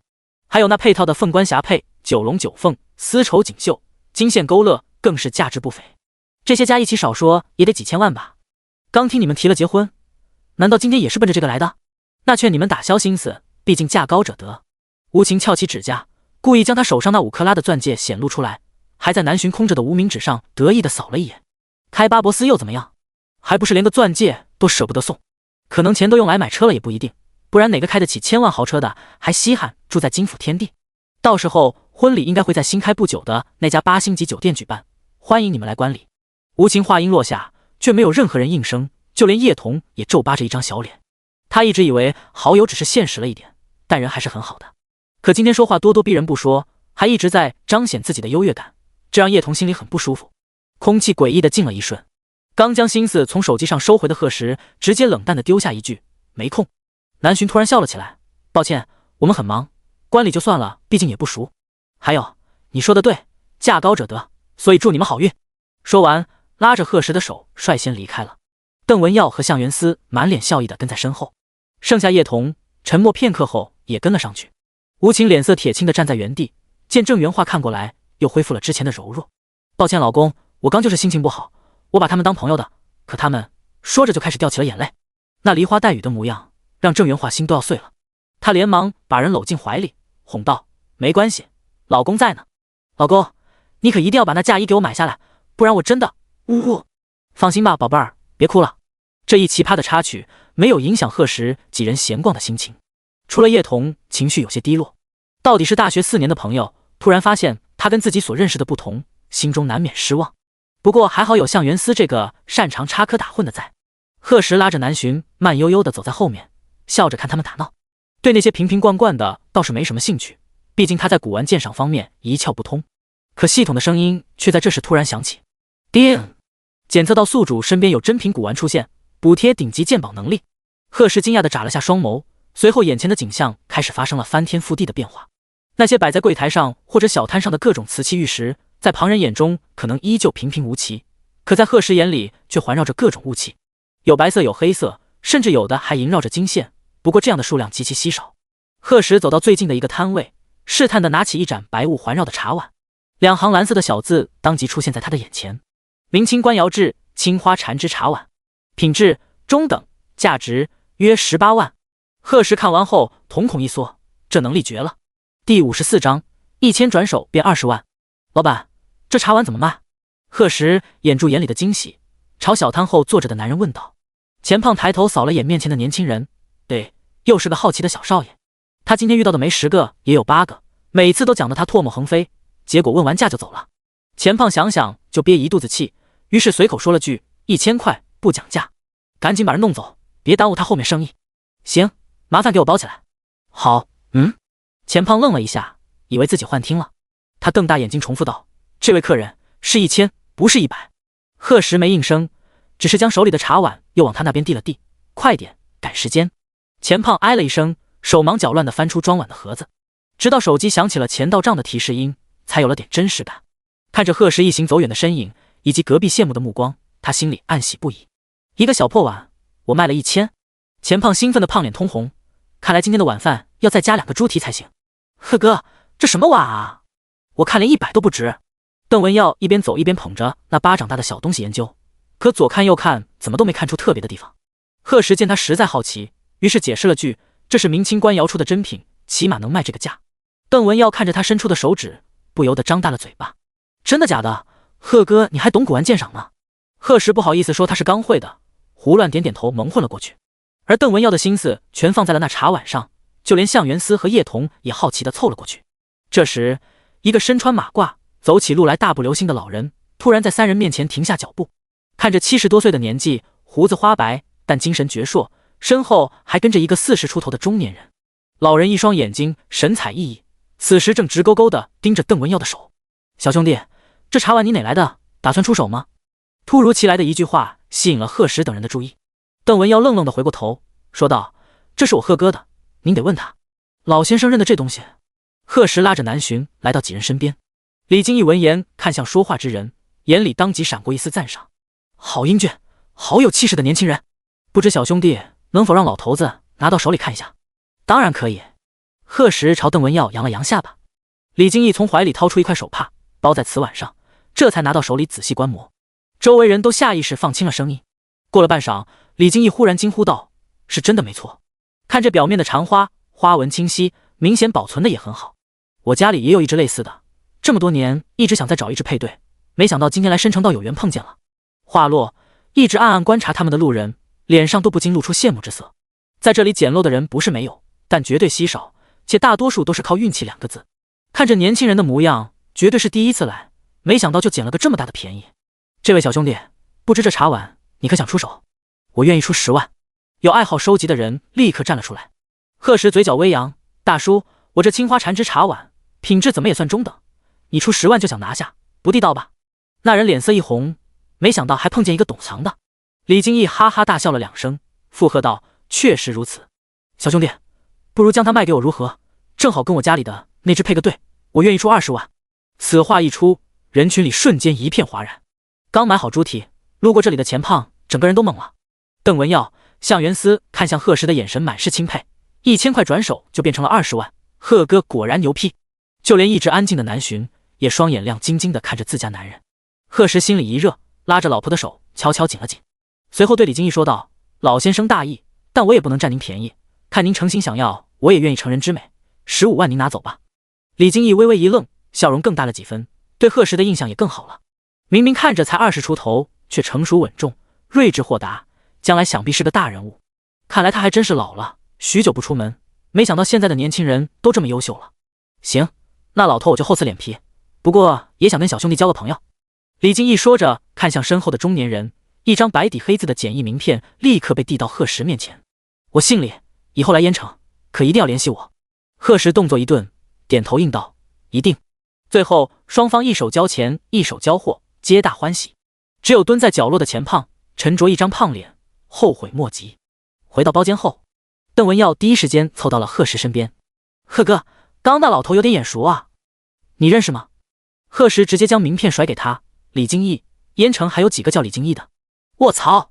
邓文耀这回是真的傻眼了，那可是皇城大院里的人物，而且是首长级别。即便现在退休了，但李家人丁兴旺在整个燕城的地位可以说是牢牢占据了金字塔顶尖。没想到这么一个大人物会突然来申城，而且外面竟一点消息都没有。邓文耀心里思前想后，最后还是选择把这件事放到肚子里。这李老明显是不想让人知道他的行程，如果他贸然透露给家里，惹得大佬不高兴不说，说不定还会连累贺哥。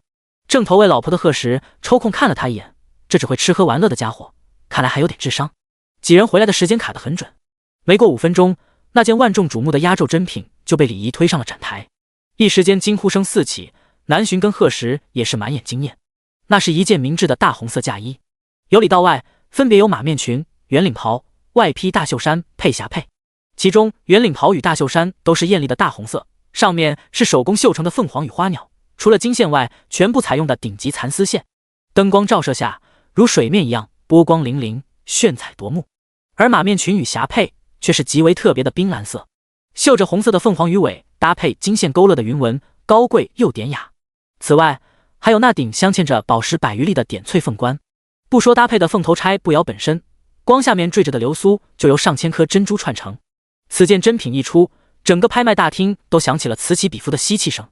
第55章，天价凤冠霞帔惊艳全场。2楼8号包间里，吴情激动地坐直身体，贴着甲片的手指死死地捏在郑元花的手臂上。他看着展台上绝美的凤冠霞帔，眼中满是志在必得。如果能在婚礼的那天穿上这件独一无二的嫁衣，那些当初瞧不起他的人脸色一定很好看。吴情甚至开始幻想婚礼时的场景了。而楼下的拍卖师此时也终于介绍完这件万众瞩目的拍卖品，全套凤凰刺绣嫁衣以及凤冠霞帔，起拍价1000万，每次加价不得少于10万。现在开始竞拍。拍卖师话音刚落，大堂里就开始了各种加价声：1100万、1200万、1500万。吴情脸色顿时难看起来。不是说好的每次加价10万，这帮人是疯了吗？他急忙看向身旁的男人，眼里满是委屈的泪光。郑元化安抚地拍了拍他的手背，别担心宝贝儿，老公一定给你拍下。为了这次拍卖会，他可是提前准备了好几千万的资金。吴情立刻送上红唇，谢谢老公。加价还在继续，只是一会儿的功夫，价格已经上升到了2000万，可加价的人却丝毫未减。郑元化的脸色也渐渐凝重起来。2500万，10号包间的客人出价2500万，还有没有更高的？吴情焦急地拉住男人的手，老公。郑元化拿起一旁的遥控器，咬咬牙，按下一串数字。拍卖师当即激动地叫出声：3000万！这位8号包间的客人出价3000万。吴情直接扑到郑元化的怀里，老公好棒！可惜两人还没得意多久，拍卖师又是一阵惊呼：5000万！这位坐在3楼3号包间的客人直接出价5000万。吴情愣愣地张着嘴巴，呆滞在座位上，随后又满眼希翼地看向郑元化，可是男人直接摇了摇头。3000万已经是他的最大承受范围，他再有钱也不可能为了一件只穿一次的衣服赌上全部身家。吴情脸色铁青地低下头，知道已经没有商量的余地。他心中满是不甘，任由长长的指甲扣进娇嫩的掌心。而3楼南巡坐在贺石的身边，安心地吃着水果。对于能否拍下这件嫁衣，他一点也不担心。果然，在拍卖师第2次强调价格的时候，贺石很快拿起手边的遥控器，1个亿！1号包间的客人竟然出价1个亿，这也是今天出现的最高竞拍价。请问还有加价的吗？过了几秒，3号包间又加了1000万，而贺石直接将价格加到了2个亿，全场顿时一片哗然。3号包间紧接着又试探地加了1000万。这时，整场拍卖会的气氛已经到达了最高点。贺石眉头微挑，懒得在这浪费时间了，直接出价5个亿。这个价格一出现在大屏幕，3号包间彻底没了声音。而贺石却依旧神情淡淡的，反正是系统补贴的拍卖券，剩了也无法兑现。5个亿都扔出去，也有大部分回到自己兜里。而此时拍卖现场的所有人都被1号包间的大手笔惊到了，不少人都在暗暗打听那间房里的客人身份，包括吴晴和郑元化。所以在拍卖师宣布今天的拍卖结束后，他们没有第一时间离开，而是站在2楼的拐角处悄悄等着。终于木门推开，当看到那几个熟悉的身影从1号包间出来时，踩着恨天高的吴晴直接栽倒在扶手上，他满脸的不可置信。不可能，这不可能，他们怎么会有这么多钱？那可是5亿啊，就为了买一件婚服。他随手扯过一旁路过的工作人员，问道：他们就是1号包间的客人，确定吗？好巧不巧，这个工作人员就是一开始帮贺氏跑腿的那个。他见眼前的女人面色疯狂，很明显状态不对，于是直接道：你说贺董事吗？他们是坐在1号包间没错。贺董事？对啊，是我们华晨拍卖的第2股东，不过听说这贺董事名下不止一家公司，也不知真的假的。反正刚那5个亿，人家眼也没眨就掏出来了。旁边一起的同事紧跟着八卦道：肯定是真的啊！贺董事的微博认证就是行千里出租的董事长。吴晴已经听不清两人的声音了，他脸上火辣辣的，感觉自己就像一个被剥光衣服的小丑。就在1个小时前，他还信誓旦旦地跟人家说要拿下那件刺绣嫁衣作为结婚时的婚服，那群人心里一定都在嘲笑他的自不量力。吴晴越想越觉得难堪，可郑元化与他的反应完全相反。老婆，你不是说跟他们是朋友吗？那以后可得打好关系。那可是5个亿啊，他这辈子都没见过那么多钱。吴晴闻言死死捏住拳头，不然真怕自己忍不住一巴掌抽过去。还打好关系？他现在只希望以后再也不要碰面。贺石等人出了包间后，没有第一时间离开。之前系统突然补贴了顶级鉴宝能力，贺石除了能确定被白雾包裹的古玩是真品外，黑雾以及金丝的他还没来得及验证。这么一个现成的机会，他自然不想错过。可惜他之前跟李金义的交易被不少人看在眼里，再亲自去交易展厅太引人注目了。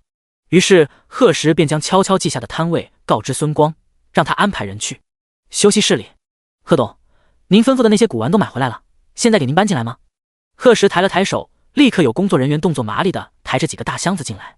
孙光不明白这新董事为什么要一口气包下好几个摊子，有些东西在他看来根本就是破烂。不过这些话打死他也不敢说出来。贺石不知道这位新下属的心思，他假意挑挑拣拣了一会儿，随后将那团黑色雾气缠绕的砚台拿到了手里。蓝色的小字慢慢出现：清代喜鹊灯眉端砚，品质下等，价值约2万。紧接着他又拿起那只金线缠绕的瓷瓶：清代粉彩瓷篆心瓶，品质上等，价值约3000万。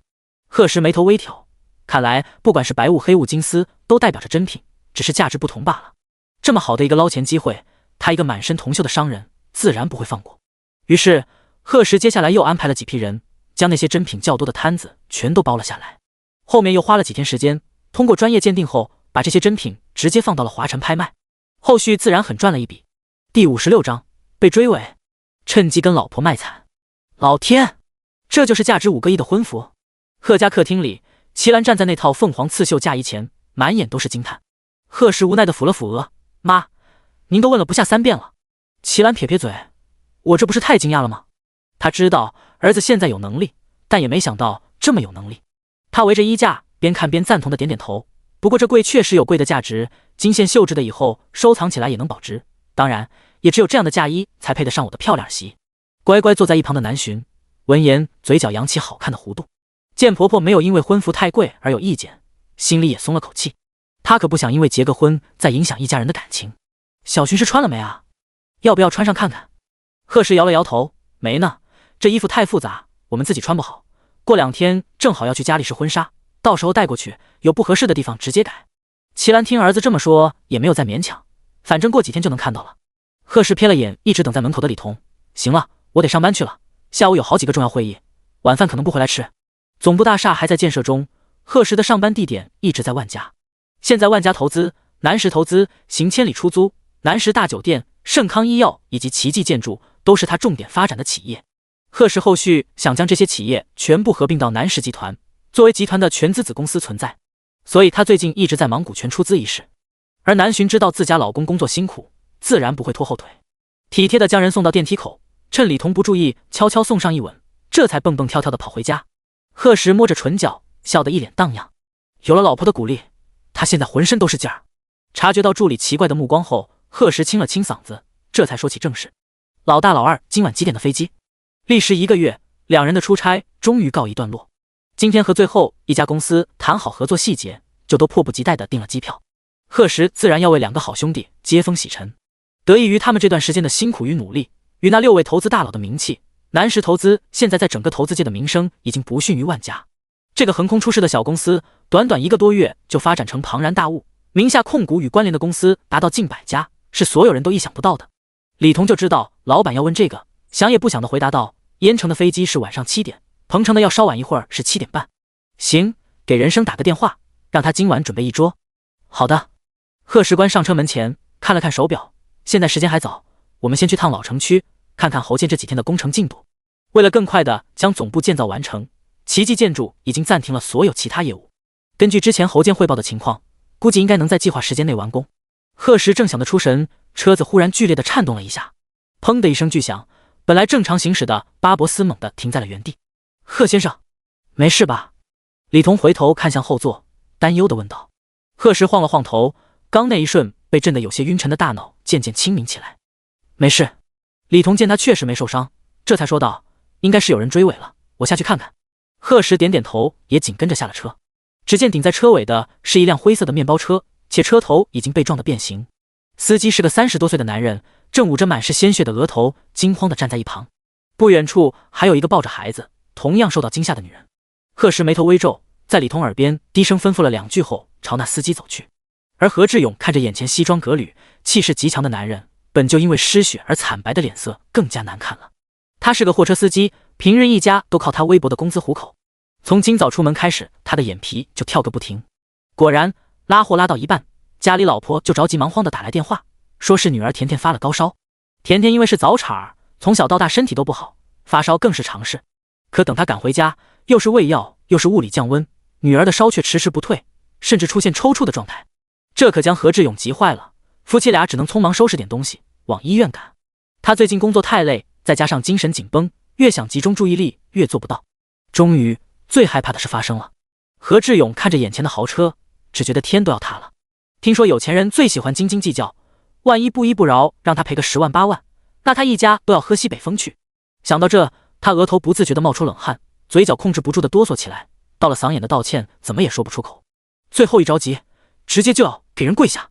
这可把贺时惊到了，他手上用力死死扶住眼前的男人，眼里满是不赞同。一点小事怎么就要下跪？车也没什么大问题，不需要你赔偿。孩子是不是生病了？我已经让助理叫了救护车，用不了多久就到。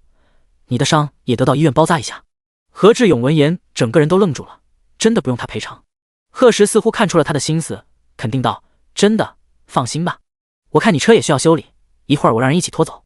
何志勇眼眶顿时就红了，地狱到天堂真的就是一瞬的事。谢谢，谢谢，真的不知道怎么感谢您。何志勇的老婆也抱着孩子过来，不停地对贺时弯腰。叮！检测到宿主与人为善，收获到最真诚淳朴的感谢，补贴郊区农场1处。贺时有些意外，没想到这也能触发补贴条件。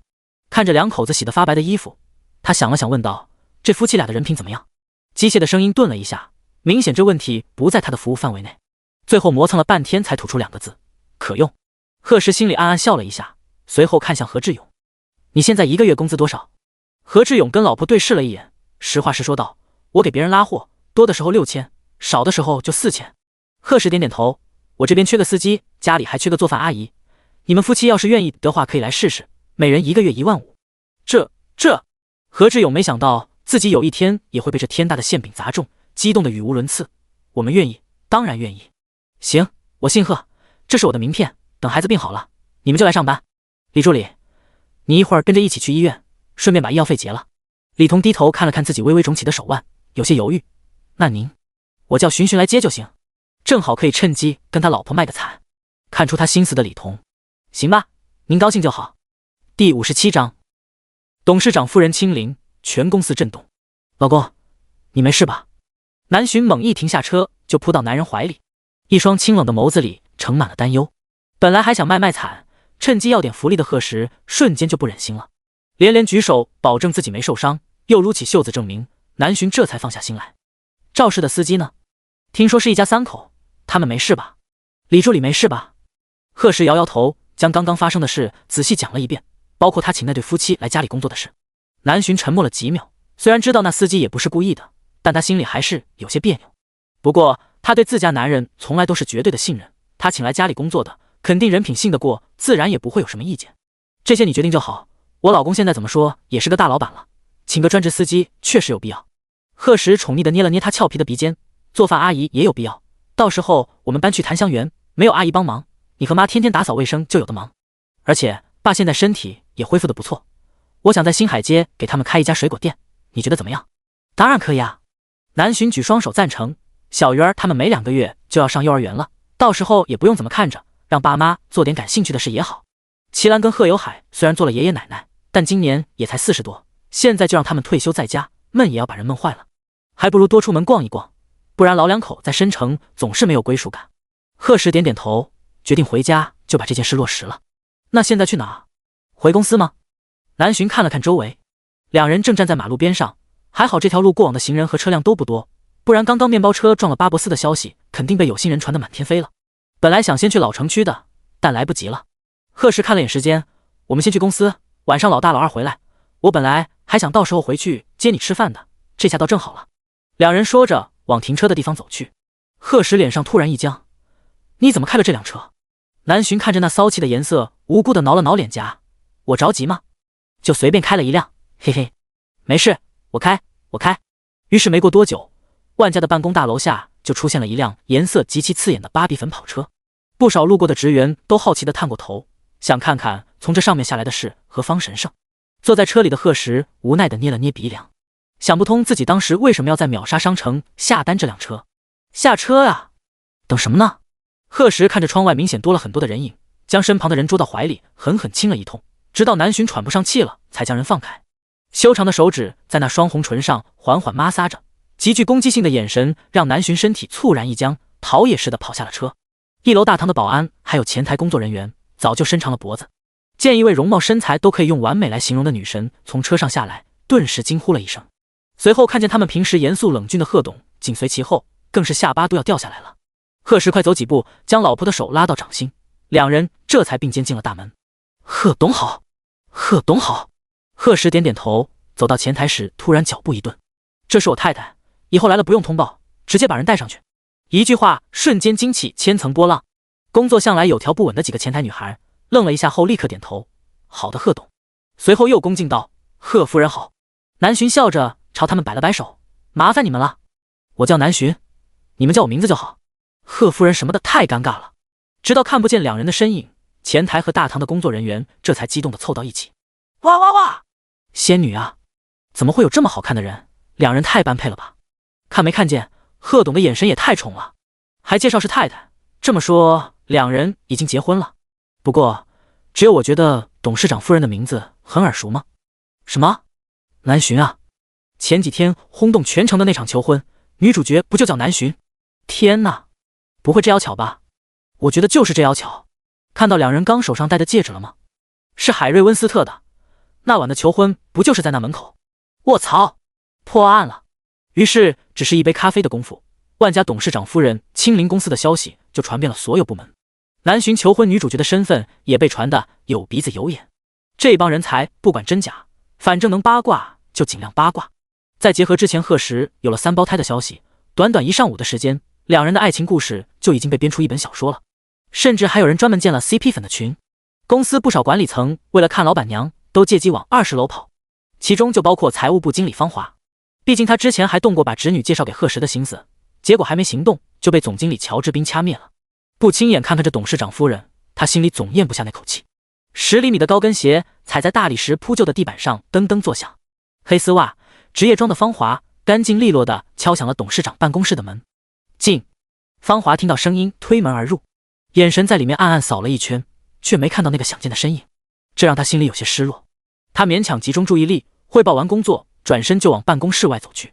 忽然一缕极为清淡好闻的香气扑鼻而来，他抬起头，就见一个乌发红唇皮肤雪白的女人慢慢走近。方华心里一咯噔，只是一个照面，他就知道自己的侄女输得彻底。南洵见他愣在那里，点点头打了个招呼，这才进了身后的门。正要去开会的贺石急忙接过他手里的杯子，都说了想喝什么叫人送就好，你还自己跑一趟。南洵将整个身体陷进黑色的纯皮沙发里，舒服地叹了口气。我这是为了打探消息，看看你有没有背着我在公司金屋藏娇。结果呢？结果我得再仔细检查一下。贺石点点头，在他玲珑有致的娇躯上上下扫了一眼。行，等我回来，帮你一起好好检查。南洵脸颊一红，抓起手边的抱枕就丢过去。流氓！第58章宋兄弟100万豪宅与豪车。晚上8点，南石大酒店，贺石跟南洵是最先到的。二人一来就被经理人生带到了不对外开放的82楼。这一层完全是现代化的装修，光滑明亮的大理石甚至能清晰地映出人影来。随后赶来的是李彤。贺石看了眼他扎着绷带的手腕，关心道：伤怎么样？用不用休息2天？没事，就是拧了一下，不是什么大问题。何志勇夫妻也安顿好了，孩子还好，送医院及时，不过还得观察1晚。夫妻俩答应后天就能来上班。贺石点点头，李彤办事他自然放心。又过了半个小时，老大老二才姗姗来迟。让贺石意外的是，两人竟还带了朋友，面容清秀，看起来温温柔柔的，正是他们之前在新源农家乐认识的大堂经理小雅。贺石看着他和老大握在一起的手，挑了挑眉，这倒是他没想到的。老大还体贴地给人拉开椅子，又是递餐具又是倒水，把贺石几人看得一愣愣的。想当年老大可是个连喝酒都敢吃头孢的人，没想到现在也会照顾人了。贺老父亲时觉得很欣慰。哎，齐表哥人呢？怎么比我们还晚来？几人都落座后，服务员开始陆续上菜了。老二这才发现还少了个人，谁知说曹操道：我最近都要忙死了，公司引进了新设备，打算开启新的租赁模块。一身西装的齐江风尘仆仆的进来，第一件事就是猛灌了杯水。而且自从我爸妈来了申城，天天追着我相亲，我头都要大了。上次贺石一行从滨城回来的时候，齐家父母犹豫了一下，也跟来了。一是想多照顾下儿子，二就是齐江的人生大事太让人操心。老两口本来想住几天就走，可贺有海跟齐兰在申城定居了。齐江寻思父母回了县城，连亲近的人都没有，便把人一直留到了现在。老大听得嘿嘿一乐，那你赶紧找一个不就完事了？齐江直接送他个白眼，我倒是想啊，那也得有合适的算，我不能大街上随便拉一个就要跟人搞对象吧。一直沉默的贺石建议道：不住在一起不就行了？他这个表哥的性格是越管着越倔，还不如给彼此留点空间，可能人一放松就开窍了也不一定。我在四季云顶又买了一栋楼，到时候你们4个一人去挑一套，还有车都停在檀香园车库了，你们自己去选。之前给你们的都是奔驰宝马那种商务轿车，这回你们一人选辆跑车。自从上次用了10张万能升级卡，一口气将顶级投资技能升级到了神级后，不知道是不是系统故意的，商城刷新出的东西，除了价值9.9元的升级卡一张，就是各种各样的跑车。现在不说金府天地，就连檀香园的车库也停了近20辆了。贺石话音刚落，除了李彤性格使然还算淡定外，其他3人已经想给他跪下叫爸爸了。老三，你真是我的衣食父母，这辈子给你做牛做马也值了。贺石笑着朝老大摆手，得，你好好工作就成。就是我们一起把公司做大做强，就是对老三最好的报答了。老二说着端起酒杯，啥也不说了，兄弟敬你。而一直安静坐着的小雅也被贺石的大手笔惊到了。不管房子还是车，竟然说送就送，这可是在申城啊，一套房少说得几百万，更别说4季云顶了，那在申城可是排名前5的小区。还有跑车，这贺先生对兄弟可真大方。他转头看了看南洵，见他一脸笑意，显然已经对这种情况习以为常，心里不由得竖起了大拇指。如果是他，再大度也放任不了男人这么败家。这对夫妻果然都不是寻常人。小雅默默叹了口气，怪不得人家能做大老板，而他只能是打工的命。对了，不是说明天要去农场玩吗？小雅也来吧，人多热闹。啊！突然被点名，小雅愣了一下才反应过来。她转头看了看老大，见他也是满脸期待，于是红着脸点点头。南洵顿时笑了，行，明天下午1点，都别迟到啊。齐江直接端起酒杯一饮而尽，弟妹都发话了，那肯定准时。老大老二刚下飞机，为了让两人今晚好好休息，最后大家都没喝多少酒。李彤和齐江是开车来的，只能叫代驾回去。剩下的老大老二还有小雅本来想打车，但是南洵坚持要送他们，无奈只能妥协。反正除了小雅，其他人都住在金府天地，顺路得很。哎，那不是老四吗？刚走出酒店大门的老二突然说道。老大好奇地看过去，对面是一家中餐厅，消费不高，以前他们也去那聚餐过。此时一个身材瘦弱戴着眼镜的男人正从里面摇摇晃晃地出来。是老四没错，这小子看起来好像喝多了。马路的距离不是特别宽，老大话音刚落，对面的男人就看了过来，似乎是认出了他们的身份，愣了几秒后却又低下头。老二眉头微皱，他什么意思啊？不是戴眼镜了吗？我也不知道，老三两口子取车没那么快，咱们先过去看看。老大说完就拉着小雅过了马路，他上前拍了拍老四的肩膀，你跟同事来的，在这聚餐？老四抬头怔怔地看了他一会儿，说道，对呀，你们也聚餐？男人脸颊通红，说话时一股浓重的酒气扑面而来，你是不是喝多了？我给你叫车吧。老四嗤笑一声，喝多又怎么样？领导没走我怎么走？哪像你们，现在发达了，竟然都吃得起8星级酒店，可真让人羡慕。一句话让空气霎时安静了。老二脸色难看起来，你什么意思？当初明明是他自己做的选择，现在过得不如意，怎么还怪起他们来了？没什么意思，不过贺石还真有本事啊，听说你们还跟他炒股，没少赚吧？不过这么好的赚钱机会，难道不应该在同学群里分享一下？还真是跟以前一样，自私又自大。老二不知道他从哪得来的消息，但听到这句话后瞬间就笑了。老大却直接厉声道，老三能赚钱是他的本事，凭什么给你分享？怎么，我们过得好戳你肺管子了？不服你就憋着，在这逼逼你哪个腿？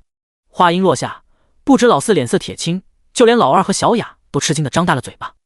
第59章，老婆护短，贺石幸福又忐忑。贺石跟南巡过来的时候，就看到几人剑拔弩张的场面，他疑惑地问了句，怎么了？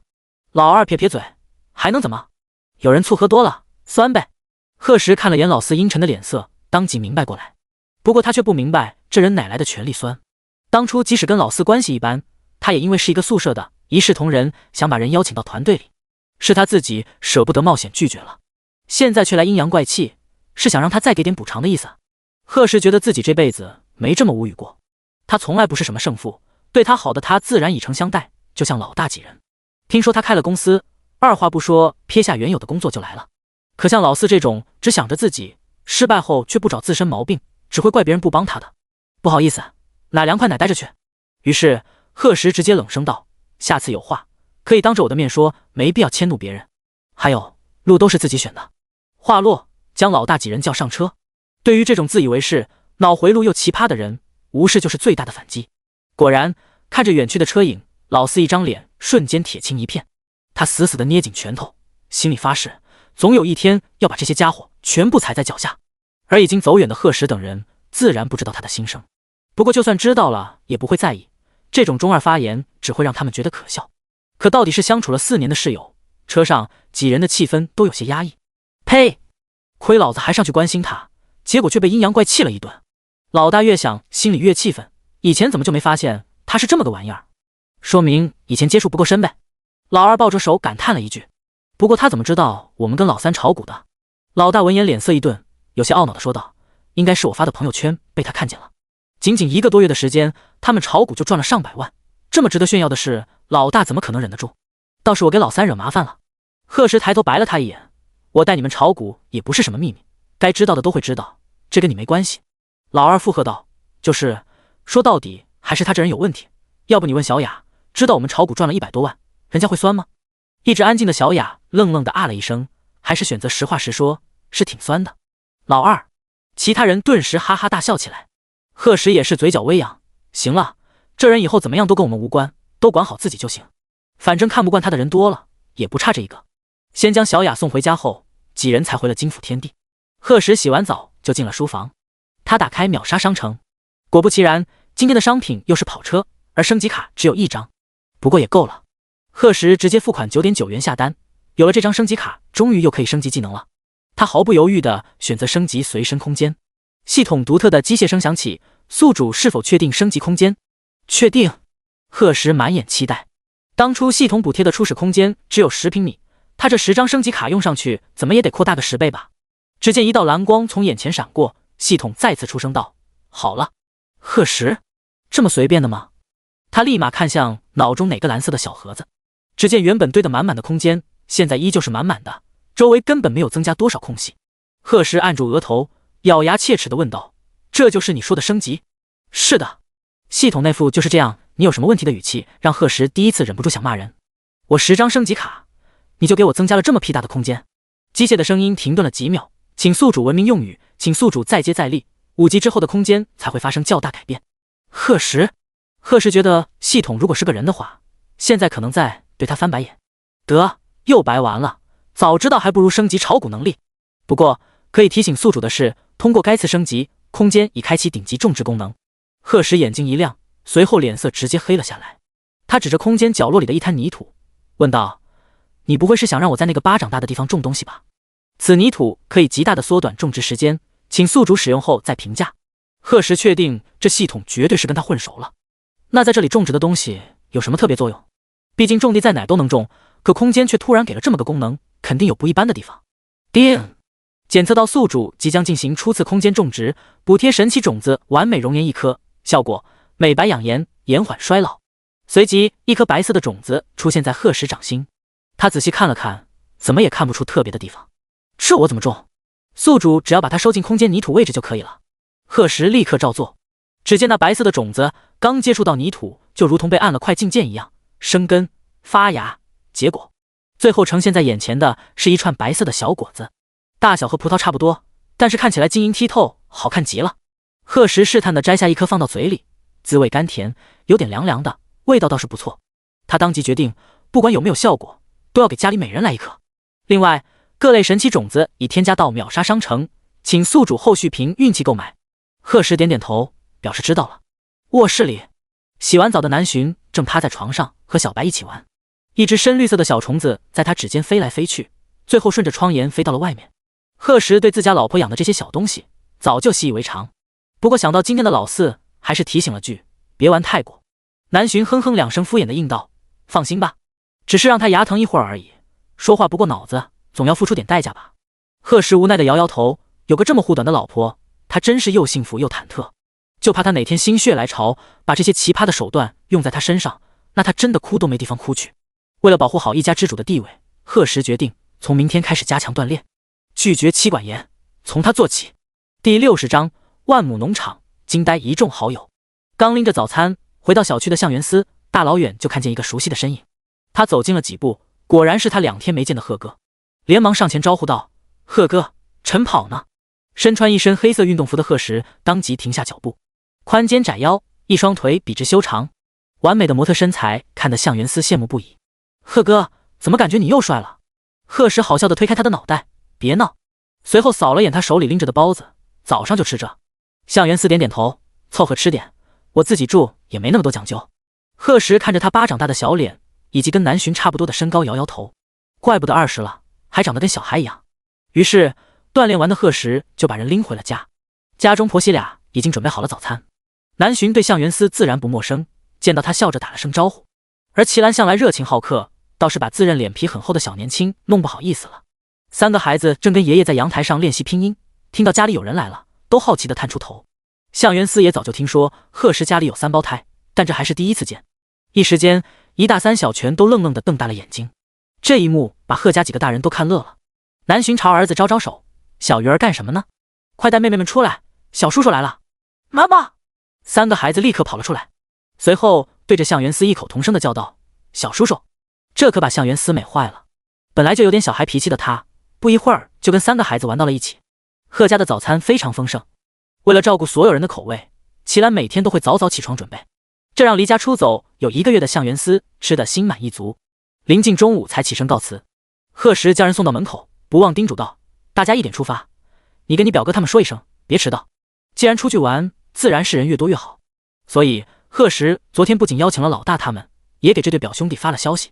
而南巡那边也邀请了安妮、叶童和张月。向元司闻言连连点头，这种出去玩的事，他可是向来脑袋削个尖。下午，金府天地的小区门口罕见的停了一排豪车，让住在这里的住户全都好奇的探出脑袋，就连售楼处经理方有为都被惊动了。得知这些都是贺时的朋友后，瞬间收起了惊讶。在他心里，以贺先生的能力，就算结识了1成首富都没什么好奇怪的。贺时一家开的保姆车，剩下的齐江一家3口1辆，老大小雅1辆，老二李同安妮1辆，向元司叶童1辆，最后是邓文耀张月1辆。一行6辆豪车同时开上市区，又一路来到郊区，摇摇晃晃1个多小时，终于到了目的地。进了门口的木门，入目就是一片翠绿的小树林，中间还夹杂着一条羊肠小道。负责管理农场的是一对50多岁的王姓夫妻，一早就等在了那里。贺时也是第一次来，众人在王叔王婶的带领下穿过树林，映入眼帘的是一片错落有致的精致木屋，再远一点就是漫无边际的碧绿草原。贺时没想到系统补贴的农场会这么大，一时间连他自己也愣住了。包括邓文耀、向元思还有张悦，这3个见惯大场面的豪门少爷小姐也不禁张大了嘴巴。他们家里虽然在申城也是顶尖豪门，家大业大，像这样的农场还有什么豪宅，家里也不是没有，但那都是祖辈攒了几辈子的财产。可贺时才多大年纪，他们一开始听说来农场玩，还都以为是个稍微大点的农家院呢。一旁见他们吃惊的老大微微一笑，怎么这就被吓到了？你们贺哥的产业可不止这一点点，这什么农场都只能说是皮毛。邓文耀一听顿时来了兴趣，那贺哥都有哪些产业啊？大哥给我们讲讲呗。这一声大哥可把老大叫爽了，当即搂着几个小年轻的肩膀到一边科普去了。听着那边时不时传来的一声惊呼，贺时摇摇头哭笑不得。这点小成绩有什么值得炫耀的？等他哪天成了跺一跺脚就能让商业圈地震的大人物，再来吃惊也不迟吧。而南浔瞅了自家男人一眼，就知道他肯定在心里暗爽。行了，可别嘚瑟了，赶紧帮妈妈先把东西拿进去。暗爽就算了，偏偏面上总是装的一本正经。家里小鱼儿最亲近他，南浔真担心儿子以后也跟着学坏。贺时闻言对着老婆讨好的笑了笑，将东西都安顿好后，终于有心思打量这里。这么大的农场当然不止王叔王婶2个人，里面的育婴设施可以说是应有尽有，所以还有不少的工作人员。蔬菜大棚、果园、鱼池，还有各种各样的动物家禽养殖圈。鸡鸭鹅这些不用说，让贺时比较感兴趣的是奶牛和马。于是一行年轻人还有3个孩子换好衣服后，优先去了奶牛场，而齐兰几个长辈则是想去蔬菜大棚还有果园转转。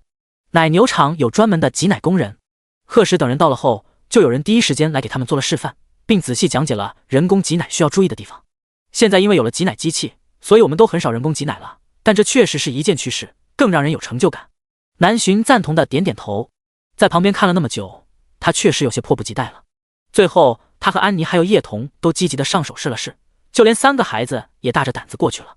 可几个大男人却一直站在那皱着眉头。老公，来玩一下，很有意思的。是啊，别害羞啊，快来吧。老大几人互相看了一眼，扭捏了一会儿就顺势过去了，唯有贺时站在原地一动不动。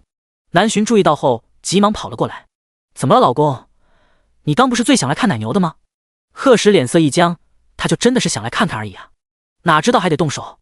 南浔瞬间明白了他的心思，他笑着靠近男人的胸膛，小声道，不好意思啊。那身上独特的体香顺着风一点点钻进贺时的鼻子，他喉咙微动，最后压低声音说了几个字，也顺着风飘进了南浔的耳朵。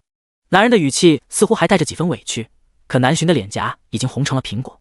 直到晚饭前，他的脑子里都是那句只想摸我老婆。第61章，初见3胞胎，超人叔叔出现。晚饭是齐兰和齐江母亲带着几个年轻小姑娘准备的，菜是他们下午在蔬菜大棚亲自摘的，肉也是养在农场的家禽。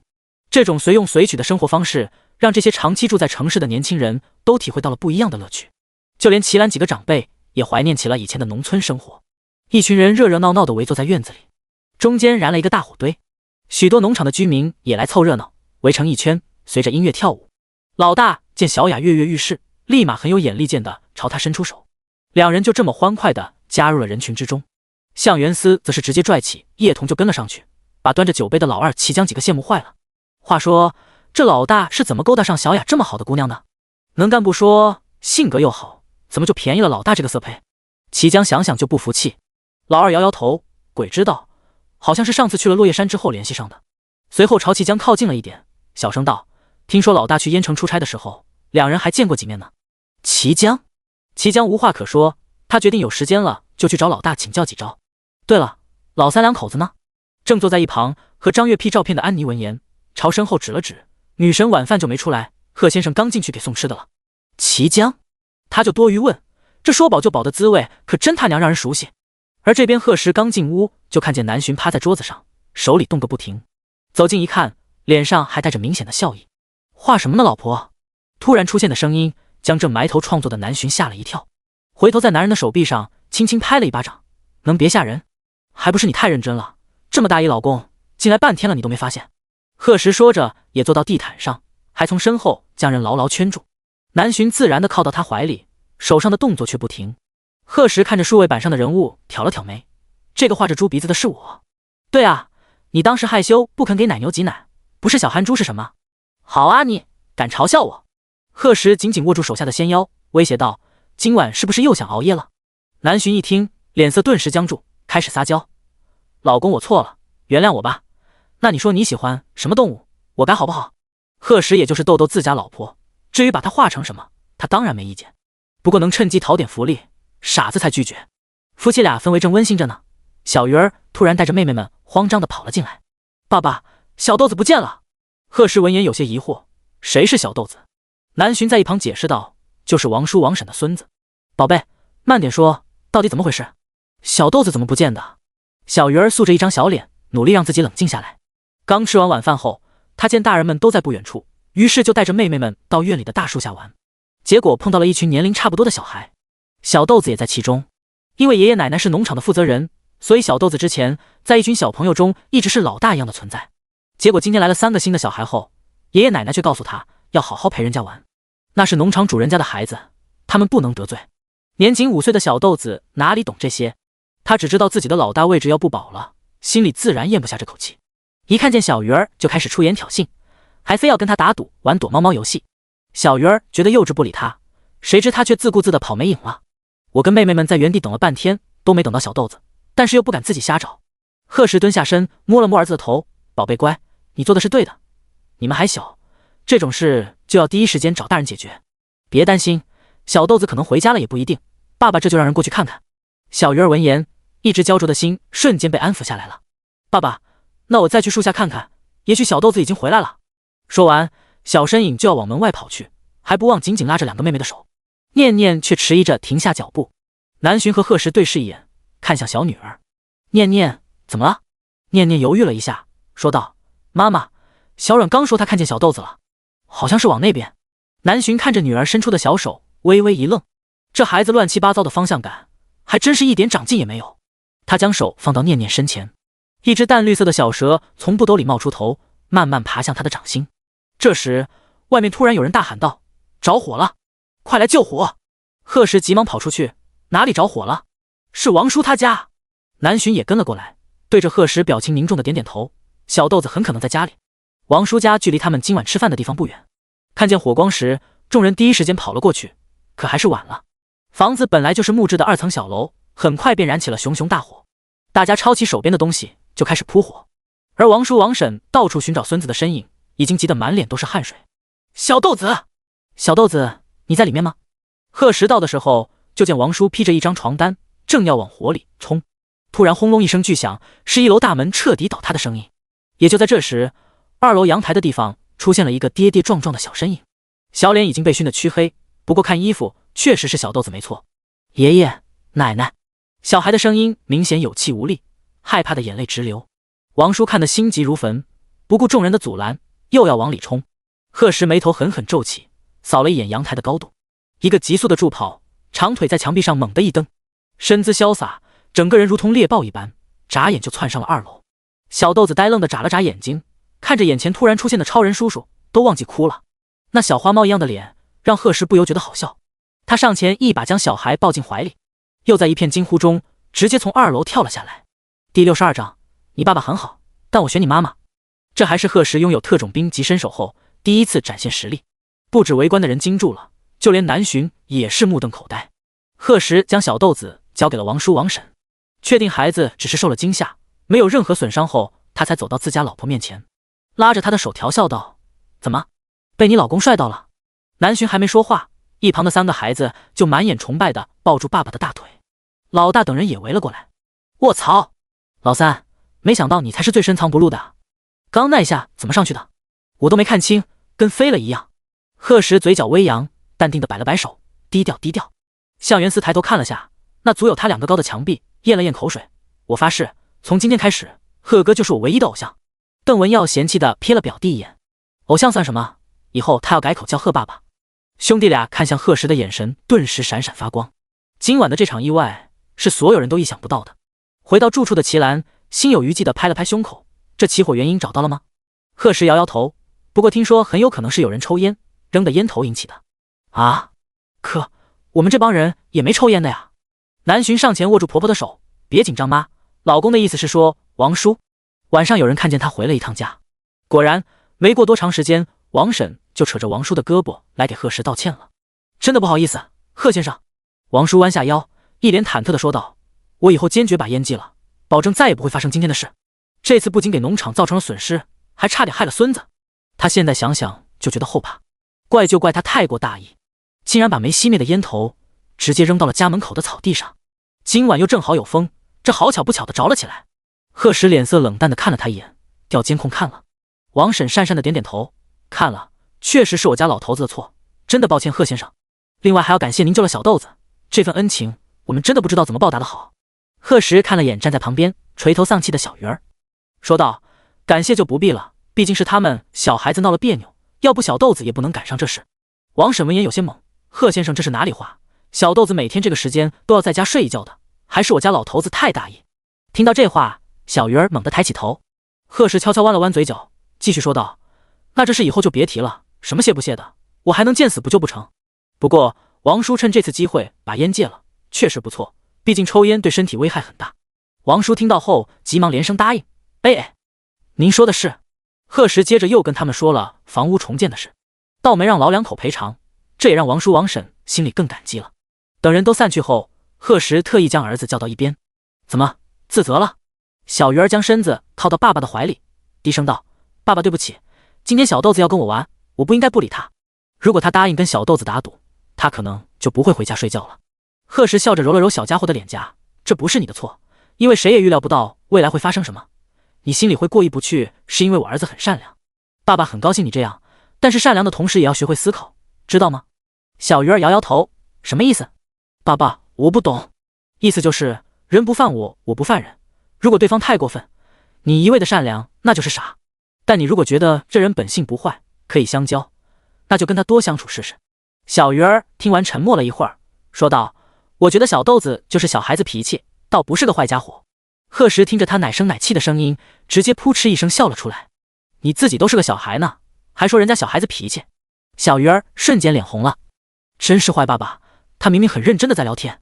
贺石站起身，顺手把儿子也拎到了怀里，爸爸知道你聪明，这点小事肯定能解决好，回去睡觉，再晚一会儿你妈妈该想我了。毫无反抗之力的小鱼儿当即满脸问号，大人的思维跳跃能力果然不是小小年纪的他能理解的。回到房间的贺石直接将身体扔到了床上，南洵急忙去扯他的胳膊，没洗澡呢，起来。贺石反手将人压到床上，嘟囔道，累，等会儿去，老婆让我抱抱。南洵身子一顿，想到了男人白天的矫健英姿，一张清冷的小脸渐渐染上媚色，眼里满是细碎的星光，他忍不住轻唤了声老公。南洵今晚穿的是一件白色的吊带裙，材质丝滑，两人刚刚的一番拉扯已经让肩带滑下了瓷白的肩膀。贺石睁开眼睛，盯着身下的面容呆滞了好一会儿。自从吃了那颗名叫完美容颜的果子后，他老婆本就能打12分的容貌更加美得惊人，男人看得眼尾泛红，诱人的香味不断地勾着他的神经，最后终于忍不住低下了头。门，锁门。南洵羞耻地蜷缩起脚趾，裸露在外的微凉肌肤很快就变得火热一片，而贺石被那如丝绸般滑腻的触感早就刺激的大脑一片空白。第二天，小鱼儿刚吃完早餐就拉起两个妹妹的手，又被迫熬夜的南洵一边打着哈欠一边眼泪汪汪地问道，去哪呀？小鱼儿刚要回答，门口就来了位小客人。小豆子完全没有了昨天的嚣张跋扈，先是礼貌地跟大人们问了好，随后又对着小鱼儿小声地道了歉。两个小孩对视一会儿后，突然齐声笑了起来。南洵见此欣慰极了，也朝小豆子笑了笑，谁知倒把小家伙弄得脸红了，一双灵动的黑眸时不时地在他脸上扫过。坐在旁边的贺石知道自己毛都没长齐吗？眼看老婆的注意力就要被勾走，他赶紧将几个孩子赶出门，可惜听力太好，隔了很远都能听到小家伙们的声音。昨天救我的那个超人叔叔是你爸爸？好厉害啊！是吧？我也觉得爸爸很厉害，天下第一厉害。贺石闻言脸上刚闪过一抹得意，没过几秒又黑了下来。只听昨天那只小花猫语气害羞地说道，可我还是觉得你妈妈好漂亮呀。第63章，工作人员疑惑，马也严控。马场上，贺石牵了一匹温顺的小母马走到南洵身边，示意他上去。用老公帮忙吗？南洵含羞带怨地瞪了他一眼，瞧不起谁呢？话落，长腿一迈，人已经坐在了马背上。本来就温顺的小母马，似乎因为他的靠近脾气更好了。贺时低头无奈一笑，忘了动物向来和你亲近了。南巡扬起唇角，轻轻夹了夹马肚子，小母马立刻欢快地奔跑了起来。但跑了几圈后，南巡却觉得不过瘾，他将小母马交给马场的工作人员，随后拉着贺时的手走到了马棚。他一匹一匹地看过去，终于在看到一匹浑身漆黑，只有4只马蹄以及鼻尖雪白的马时，眼睛一亮。这马真俊！南巡说着就要去摸他的头，却被工作人员阻止了。贺太太小心！工作人员解释道，这马叫乌雅，性子烈得很，到目前为止除了我们主管，一直都没有人能驯服他。之前就有好几个工作人员不小心被他踢伤了。是吗？南巡眉头微挑，眼里的兴趣却更浓了。我倒觉得他挺听话的。说着，那只修长白嫩的手已经落在了乌雅的鼻尖上。工作人员瞬间绷紧了神经，打算见此马一有动作就把他推开，说什么也不能让他伤了贺先生夫妻。可他等了半天都没等到意料之中的情况。只见那匹向来桀骜不驯、拿鼻孔对人的黑马，竟还在贺太太手上撒娇的蹭了蹭。工作人员一脸懵逼，难道马也颜控？南巡倒是很高兴，还和贺时吐槽了句，叫什么乌雅呀，就叫小黑算了，多通俗易懂。他将马拉出马棚，身子一翻，人就骑了上去。我跑一会儿，你在这等我吧。说完，留给贺时一道潇洒亮丽的背影。刚跑完一圈回来的邓文耀看到这一幕，赞叹不已。没想到嫂子这么厉害啊！刚那马，我想摸一下都不让我摸。贺时闻言睨了他一眼，你怎么敢跟我老婆比？看懂其中意思的邓文耀突然感觉膝盖中了一箭。贺时见只有他一个人回来，好奇地问了句，你表弟呢？刚两人不是一起去跑的马？邓文耀朝斜后方努了努嘴，在那郁闷呢。怎么了？好像是试镜被刷下来了，心情有点不好。贺时这才想起来，向元司的职业好像还是个演员，于是随口问了句，他演技怎么样？邓文耀一听顿时有话说了，那当然是这个。他一边伸出大拇指，一边给贺时科普道，这小子虽然不是科班出身的，但从小对演戏就很感兴趣，16岁的时候偷偷参加了一个什么比赛，还拿了冠军。可惜向家就他这么一个独生子，自然不同意他进娱乐圈，大学还硬逼着他报了金融专业。不过不知道这小子怎么想的，最近竟然跟我姑父闹翻了，非说要靠自己闯下一番成就，不然家都不回。贺时听了后若有所思，试镜的哪个剧组？邓文耀眼睛一亮，立刻回答道，盗墓日记，是的，是里面一个小配角。说完瞥了眼走到身后的李彤，那贺哥我不打扰你等嫂子哦。贺时点点头，转身朝李彤问道，盗墓日记这个剧组导演是谁？是于刚，而且这剧的最大投资方是乘风娱乐。贺时剑眉微扬，这家申城最大的娱乐公司他自然不陌生，而且不久前他才拿下该公司51%的股权。他没有犹豫，直接掏出手机朝李彤示意，你把这个于导演的号码发给我。大约过了30秒，电话那边响起一个中年男人的声音，喂，哪位？贺时说出身份，我姓贺，是乘风娱乐的新董事长。于刚惊讶地将手机从耳边拿开，确认上面的号码确实是申城本地的后，态度立马恭敬了起来。原来是贺董，不知您打电话来有什么吩咐？吩咐谈不上，就想问一下最近剧组试镜的事。作为最大的投资方老板，关心一下手下项目确实是很正常。可于刚却听得心里一咯噔。您请说。贺时开门见山地问道，之前是不是有一个叫向元司的来试镜过？他表现怎么样？于刚微微一愣，是有这么一个小年轻没错，表现也挺好。那既然他表现不错，为什么最后定的人选不是他？于刚听到这里，哪还有什么不明白的？这大老板就是来为向元司要说法的。他心里当即一松，说实话，贺董他表现确实不错，我也很欣赏，但是什么？但是马总打来电话，非要用他侄子，我这不答应就威胁撤资，我也没办法呀。于刚说的是实话，他这几天确实被弄得烦不胜烦。就那马总的侄子，纯是个没脑子的花瓶，用他都不如用一根木头。他在其中周旋了好几天，是一点解决办法都没有。贺时听完后，声音顿时冷了下来，竟然有这样的事。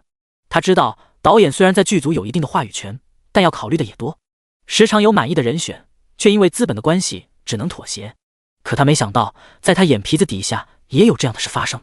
他这才接手公司几天，这马云峰就敢明目张胆的私用职权，难道是觉得他这新老板好糊弄？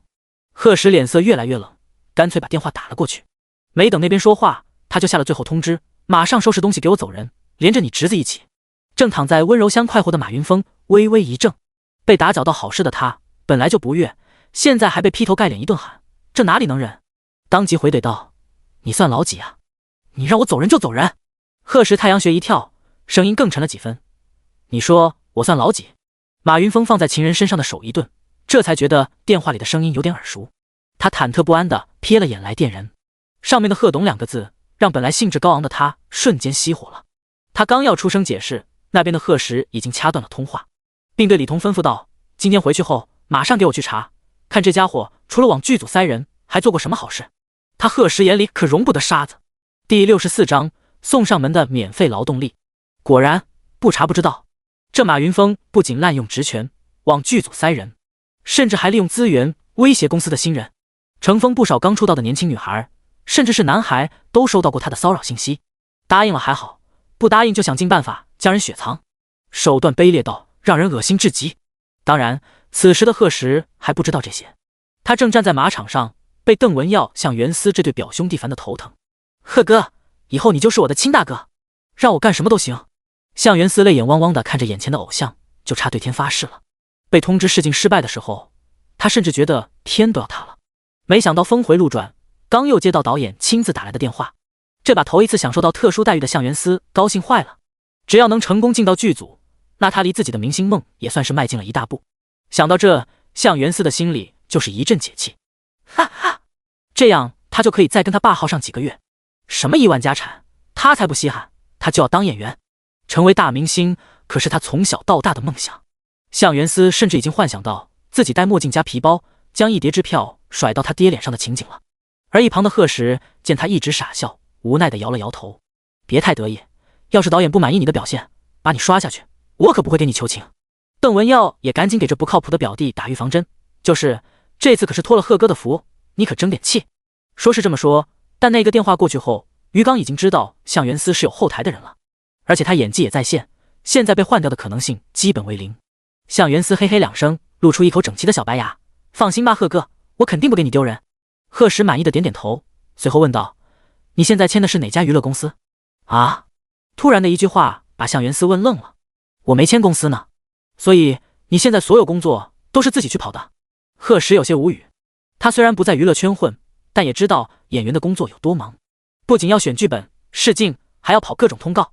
可眼前这个怎么那么奇葩？向元思闻言有点脸红。我其实还没接到什么工作。自从离开家后，他爸就停了他的所有卡。他最近的生活费都是靠表哥偷偷接济的，哪还有资本去找资源？就连以前积攒的那点人脉，也早被他爸掐得一干二净。不过怕是那老头做梦也想不到自己儿子能遇见贵人。贺时思索片刻后建议道：“那你来乘风怎么样？”向元思猛地抬起头，他也是刚知道申城最大的娱乐公司已经姓贺了，虽然心里也小小的期待了一下，可却没抱什么希望。没想到他贺哥会主动提出来：“你现在这样一个人瞎闯，就是撞得头破血流，怕也混不出什么模样。签了公司后，我到时候安排最好的经纪人带你，不过可得给我争点气。”向元思自然连连点头答应。一旁的叶童也很为他开心，激动的小脸都红了。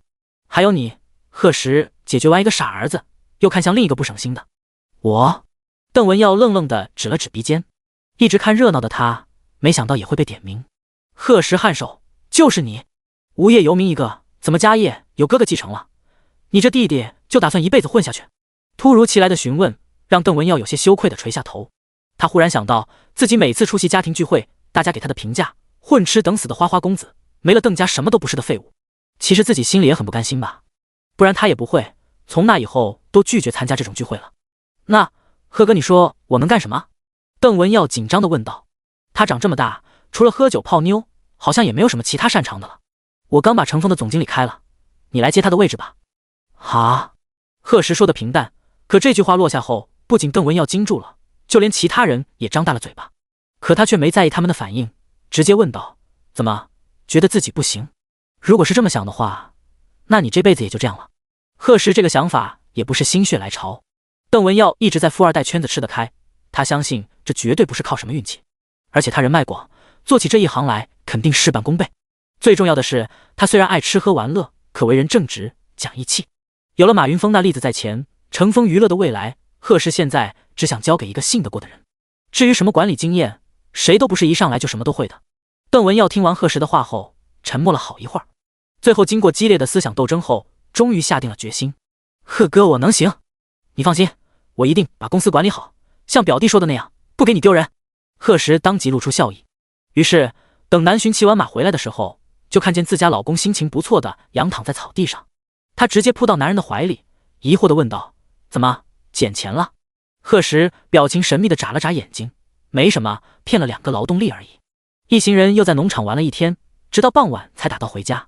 不过齐江的父母倒是留在了那里，老两口觉得农场的生活比城市更适合他们，贺石自然不会阻拦，还交代了王叔王婶多照顾一下。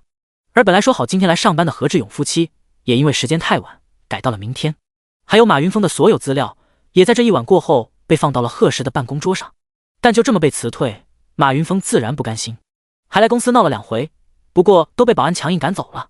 最后贺石忍无可忍，将他的所作所为全部通过公司的官方账号公布了出来，网络上当即一片哗然，乘风娱乐的形象也不可避免地受了损害。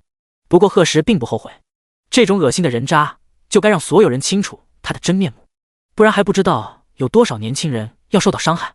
他这一果断作风倒是受到了不少网友好评，最后公司不仅没损失什么利益，股价竟还升高了，这也让董事会那些人彻底没了意见。而马云峰自然被送进去吃上了公家饭。至于他的侄子马凡，在圈里一直嚣张跋扈，树敌众多，这下后台一倒，不少对家开始有仇报仇。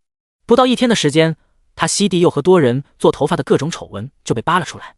一开始粉丝还不愿相信，后来直接有人将证据锤到了网上。最后这件事情以马凡被警方带走才顺利结束。第65章，8个亿，看来是稳了。向家别墅2楼书房里，一个鬓角微白的中年男人正在批阅文件。这时手边的电话突然响了起来，那边不知说了什么，向景山向来严肃的面容竟露出一抹笑意。知道了，那小子的事先不用管，我倒要看看他能闯出什么名堂。对了，之前故意勾引他的那个女人呢？行，把人给我看住了，不要让他再接近小兔崽子和他的朋友们。向景山挂断电话后，静坐片刻，打开了左手边的抽屉，从里面拿出一个纸质文件袋，看着表皮上的贺石2个字，眼里划过金光。1个月发家吗？有点意思。而贺家这边今天迎来了一个重要的日子，由系统补贴的西式婚纱礼服，男女各3套，终于在家里赶制完成。那的负责人艾拉提前2天就跟贺石约好了试婚纱时间，如果没有特别需要修改的地方，计划今天就开始拍摄婚纱照。贺家除了贺有海要去忙刚开业的水果店，其他人一大早就收拾妥当。要带的不仅有3套西式彩钻，还有那套明制大红嫁衣以及配套的凤冠霞帔。担心人手不足，同去的还有李彤以及何志勇夫妻。8点刚过，他们一行人就到了佳丽位于宁安区的工作室。说是工作室，其实是一栋足有3层高的小洋楼。艾拉一早就将所有工作人员集合起来，为了迎接贺石这个初次见面的新老板，同时也是佳丽迄今为止的最大客户。整个工作室从昨晚就处在紧张的氛围里。再给我好好检查一下婚纱，今天绝对不能出任何差错，知道吗？知道了，艾哥。还有门口的摆设是谁弄的？乱七八糟，赶紧给我收拾了。好的，艾哥。艾拉在工作室里进进出出，是不放过每一个角落。之前的接触让他清楚认识到贺石这个新老板虽然脾气严肃了点，但出手是真大方，所以这次他绝对要给人留下最完美的印象。到时别说2个亿，10亿8亿的还不是手到擒来。艾哥，拍摄团队那边也已经就绪了，峰哥问人什么时候能到。艾拉听了眼睛一瞪，就他着急，让他一边等着去。负责传话的小弟咽了咽口水，这话他哪敢说啊，每次2位大佬吵架受伤的都是他们这些小虾米，以后这活谁爱干谁干去。还好这时门口响起了车子的引擎声，另一名小弟急匆匆地跑进来，大喊道：艾哥，人到了。艾拉立刻往楼下走去，只见2辆价值数百万的顶级保姆车缓缓停在大门口，车门打开，最先下来的是2个30、40岁的中年女人，紧接着抱下来3个模样差不多的小孩，看起来3岁左右，模样精致可爱，很明显是3胞胎。艾拉眼睛立马开始放光。这时驾驶位的李彤和何志勇也下了车，艾拉左右看了看，当即朝李彤走去。贺先生，您终于来了，欢迎大驾。艾拉脚步一顿，有些愣住，因为那声回答并不是眼前这个面容死板的男人发出的。他疑惑地将眼神落到车门方向，一个身高足有188厘米的俊美男人下了车，完美的模特身材瞬间吸引了所有人的注意，特别是负责拍照的风扬。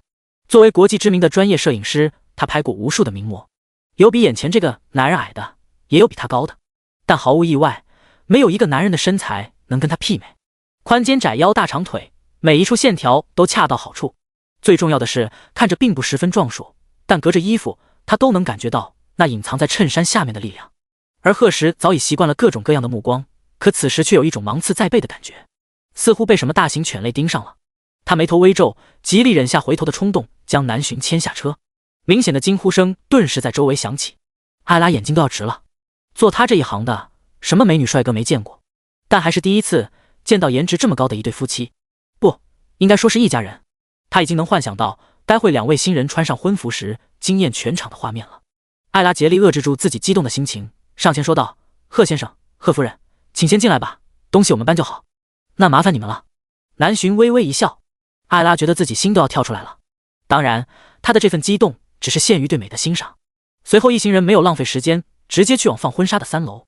这一层整个都被打通了，只有正对楼梯口的地方镶嵌了一面极大的镜子，其他每一堵墙壁前都挂满了各式各样的婚纱，有古典的公主型、成熟的鱼尾型、传统的蓬裙型等等。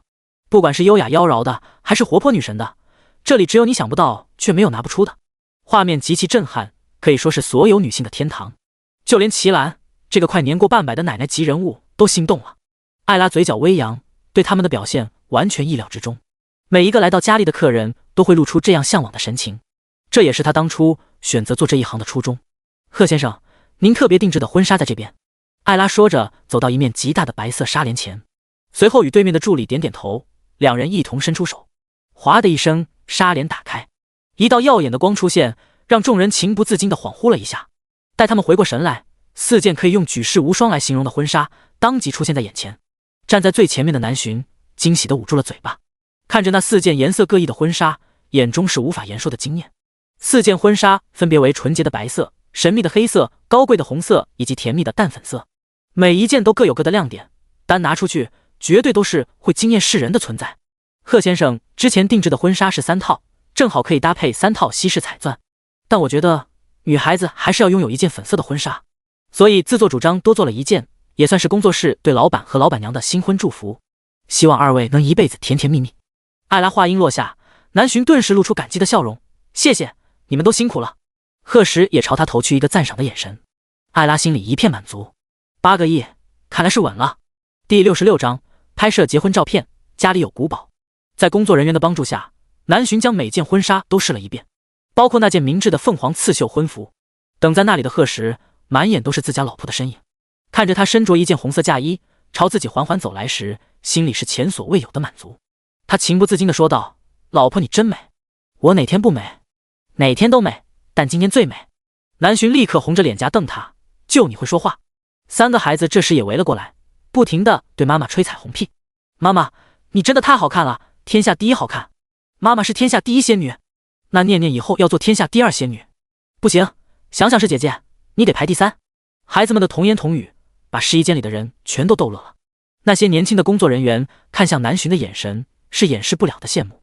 长得漂亮不说，还有这么帅气多金的老公和3个可爱的孩子，人生赢家也不过如此。贺先生，拍摄团队已经先一步到您庄园布置好场地了，我们什么时候出发？艾拉突然进来说道。随时都可以。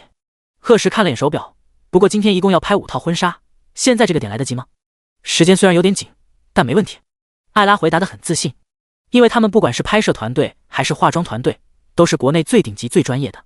尽管贺时他们到达庄园时已经快接近10点了，这套由系统补贴的庄园是全欧式风格的建筑，如同神话里的古堡，有巨大的喷泉与广场花园，有鲜嫩的天鹅绒草坪，还有各种各样的雕像。之前艾拉提出选择拍摄场地的时候，贺时第一个想到的就是这里。果然，当穿着白色婚纱的南巡从古堡里走出时，整个人如同公主降临一般，周围所有的一切都沦为了他的陪衬。西装笔挺的贺时大步迎上去，情不自禁地在他手背落下一吻，一直注意着他们的风扬，当即拍下这美好的一幕。如果说身穿白色婚纱的南巡是公主，那穿黑色婚纱的她就是女王。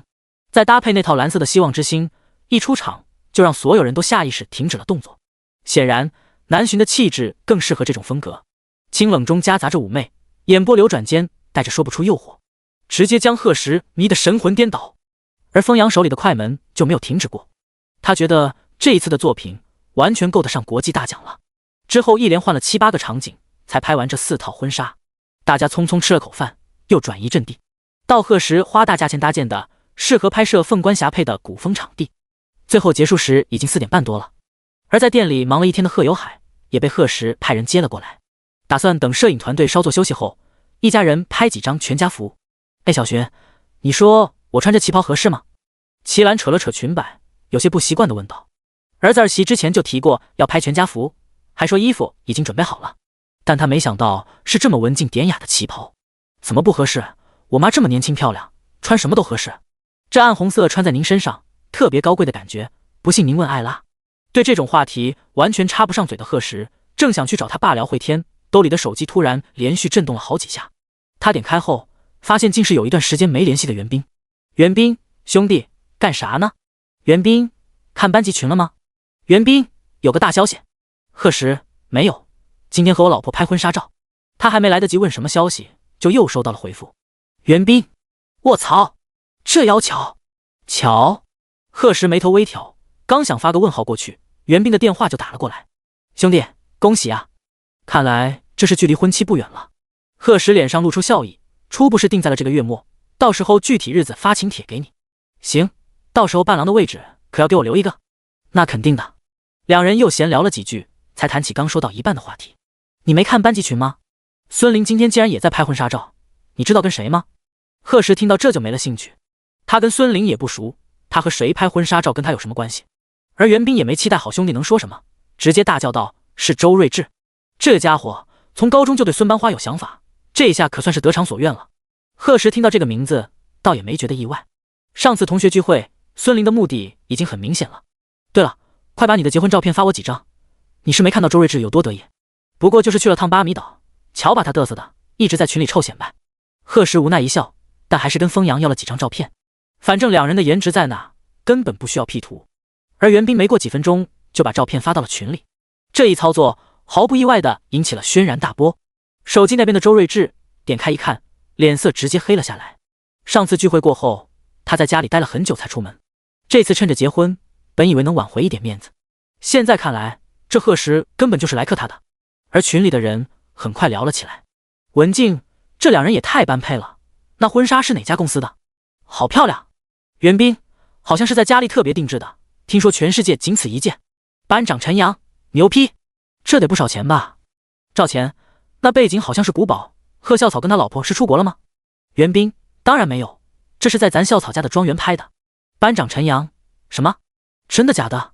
看这背景怎么也得上万平吧？袁斌，这个我还真没问，不过老贺现在是真发达了。周睿智越看越生气，刚他发照片的时候怎么不见这么多人冒头？妈的，一群舔狗！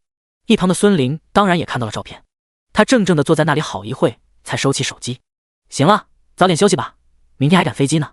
周睿智一听，火气直接就上来了。怎么，刚还说要出去看夜景，现在见到心上人的结婚照片，心情不好了？孙林闻言眉头立马皱了起来。我哪是这个意思，不过是想你好好休息。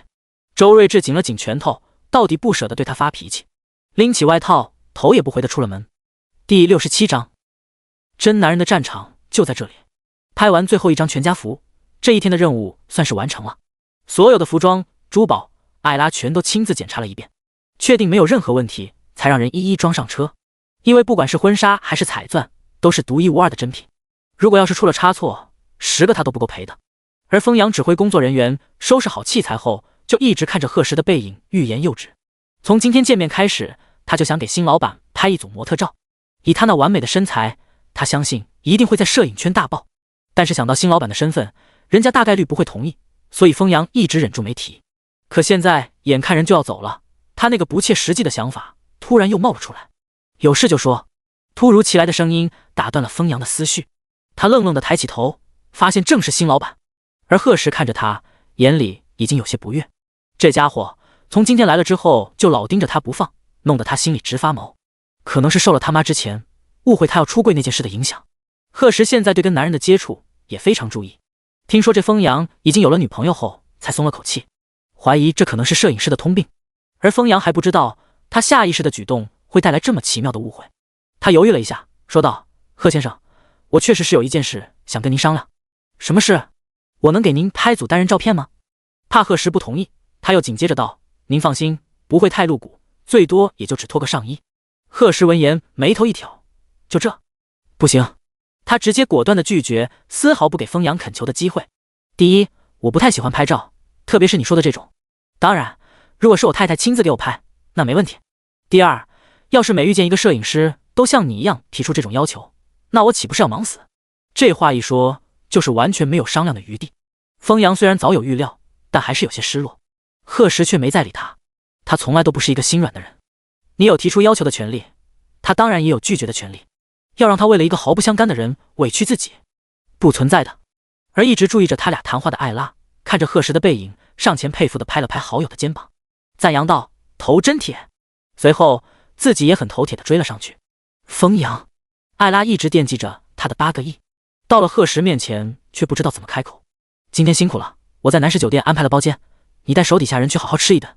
贺石话音落下，艾拉以为自己听错了，他不确定地问道：贺先生，您是说那家8星级酒店？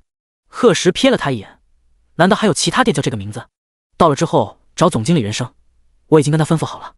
艾拉咽了咽口水，那可是8星级酒店啊，听说人均消费过万，连他都一次没去吃过呢。当然不是他去不起，只是觉得去那么贵的地方吃东西完全没必要。可贺先生竟然直接拿这种地方给员工聚餐，这也太大手笔了吧？那可是南石。哎，艾拉这才注意到不对的地方。他记得老板娘就叫南巡，难道这酒店竟然是贺先生的？贺石闻言又瞥了他一眼，不明白自己怎么会有这么蠢的员工。艾拉讪讪地笑了笑，他这不是从没往那方面想过吗？但是能到8星级酒店聚餐，这也太有面子了吧。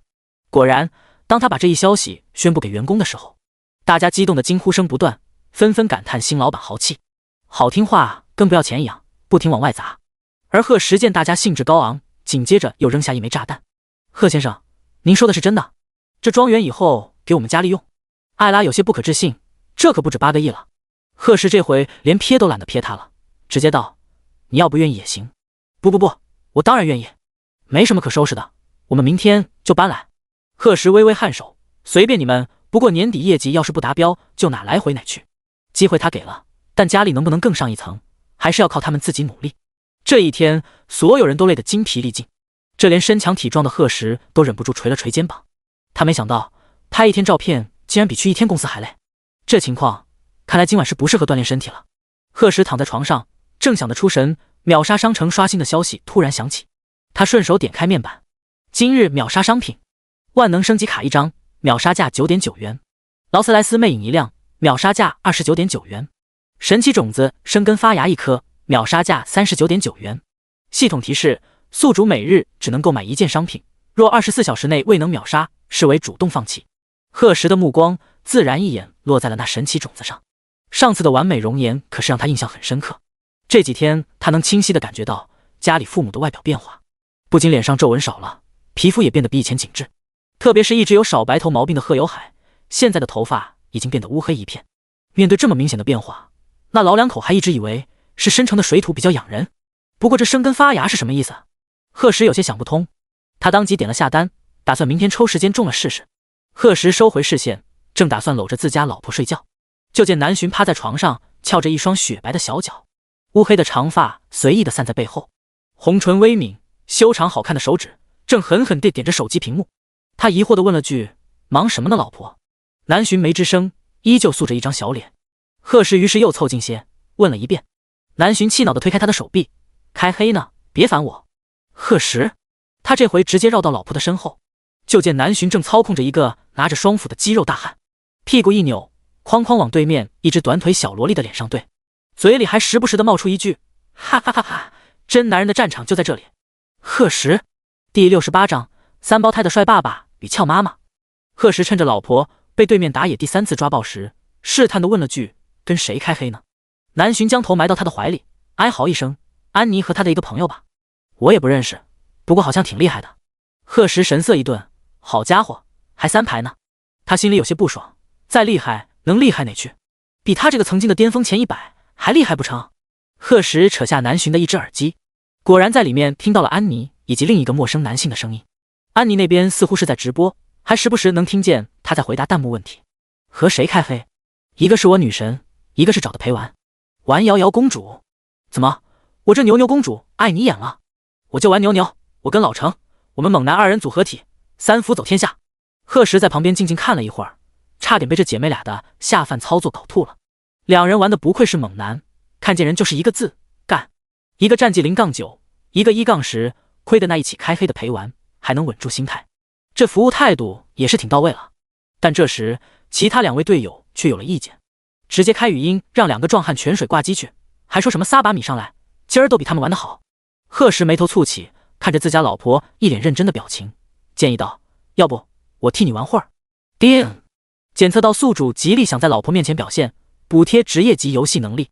贺时他头一次在获得系统补贴时脸黑了下来。什么叫想表现？他明明是想给老婆报仇。再说了，他本来游戏玩的就很厉害，只不过工作后太忙，这才很少上线。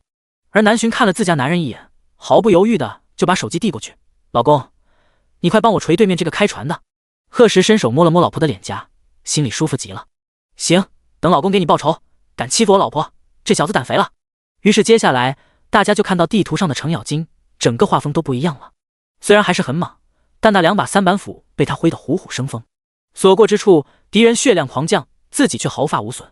一直注意好姐妹的安妮忍不住大叫道：女神，你这是打鸡血了。南浔打开麦克风，有些不好意思的说道：换我老公玩了，我太菜了。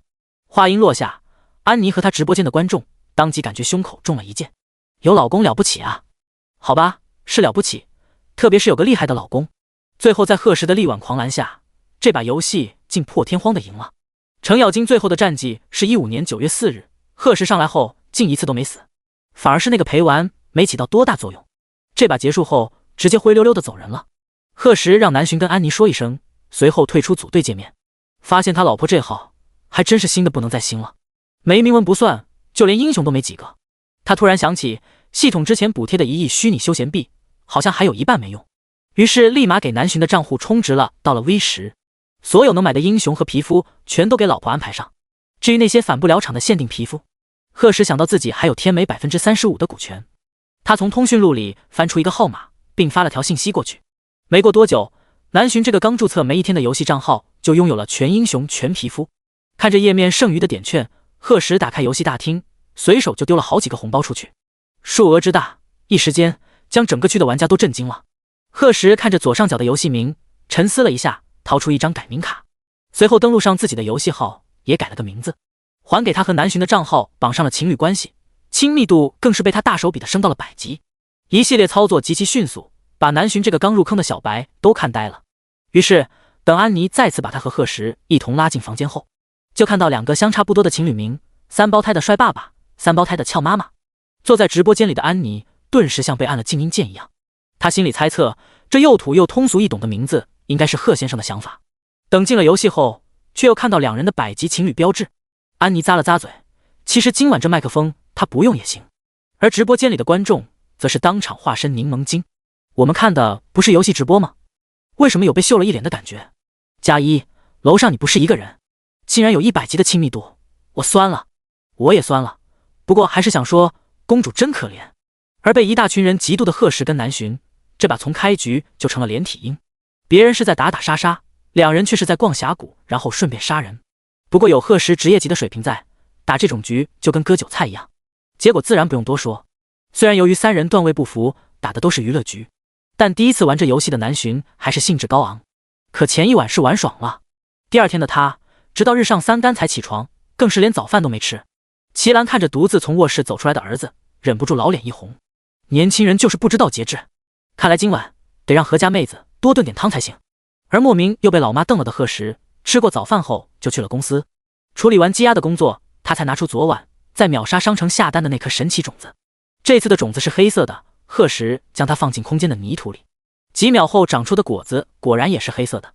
仔细看的话，会发现还有点偏紫色，倒是跟葡萄很像。贺时摘下一颗尝了尝，竟然味道也很像。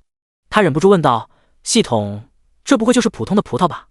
要是的话，他39.9就买这么几颗，那也太亏了。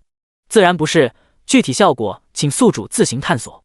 系统说了这么一句后就闭上了嘴巴，无论贺时怎么问都问不出来。恰好这时，总经理乔治斌敲门进来了。贺时二话不说，先给他塞了一颗过去。尝尝，我老婆老家产的。乔治斌有些受宠若惊，当即放到了嘴里，一种极为甘甜的滋味瞬间溢满口腔，他忍不住夸赞道：“好吃，真不错。那有没有什么特别的感觉？”特别的感觉？乔治斌被问得有些懵，还想再吃一个，算吗？贺时无语的摆了摆手，问道：“找我什么事？”乔治斌将一张红底烫金的请帖放到办公桌上，这是向家老爷子80大寿的邀请函，刚有人特意送到公司，指明交给您的。向家？贺时闻言若有所思，随后对他点点头：“我知道了，你先出去吧。”第69章，枸杞甲鱼汤来自贺母的关爱。在申城有无数的豪门世家，但真正能称为顶级的，其实只有邓、向、张、林这4家。其中林家以发展旅游业为主，溧阳集团最大的股东就是林家的老爷子。张家主要以零售业为主，邓家是医药行业的大佬，剩下的向家则在建筑业有着不可动摇的地位。这次向家老爷子的80大寿将会聚集申城所有的大人物，万家作为投资界的翘楚，被邀请也在情理之中。但贺时没想到，这请帖竟然是指明送给他的。难道是因为向元思？毕竟怎么说都是向家的独生子，就算跟家里闹了别扭，肯定也有人无时无刻的关注着。贺时思忖，看来他的名字已经躺在了申城各个大佬的桌子上。他扫了眼宴会时间，就在2天后，而且可以带女伴。贺时想到家里的衣帽间，他西装是有不少，但南巡出席正式场合的礼服却没几件，于是叫来李彤，直接将完美工作室的负责人兼首席设计师傅家约到了公司。他是国内最早的高级定制服装设计师之一，曾为很多出席重要场合的大人物制定过礼服。当初贺时投资了不少钱，费了很大力气，才勉强取得该工作室的控股权。那边傅家带着几个助理，没用多久就到了万家楼下，随后被李彤带着一路上到20楼，进了董事长办公室。他身穿一条黑色的刺绣连衣裙，下面搭配了一条很心机的渔网袜。明明已经40多的年纪，却依然风韵犹存。看到容貌俊美、气质冷然的贺时，也只是微微一愣，就干脆地谈起正事。贺先生，我这边根据您的描述带了几件礼服过来，不过最好是能让我跟您太太见个面，这样方便我为她选择更适合的风格。贺时闻言，想到这时的南巡应该在家正无聊，趁机叫他来一趟散散心也不错，于是拿起手机立刻拨了个视频通话过去。可让他意外的是，那边竟迟迟没有人接听。他又将电话打给齐兰：“妈，巡不在家吗？”“在啊，刚还和我说话呢，现在应该在画画吧？”“行，我知道了。”贺时低垂着眼睫，手指飞快地在屏幕上点了几下，这才看向傅家：“我太太有点事，暂时来不了，我们先看吧。”他话音刚落下，办公室的门就被人轻轻敲响。贺时道了声进，可是门外的人就跟没听见一样，再次敲了敲。贺时眉头微皱，直接走过去拉开门。Surprise！ 只见一道熟悉的身影猛地扑进了男人的怀中，还跟小猫似的在胸口上撒娇的蹭了蹭。怎么样，惊不惊喜？南巡满脸笑意的看着自家老公，眼里还带着一丝狡黠。贺时张着双手，呆愣了好一会儿，反应过来后，将人紧紧的搂住。惊喜，特别惊喜！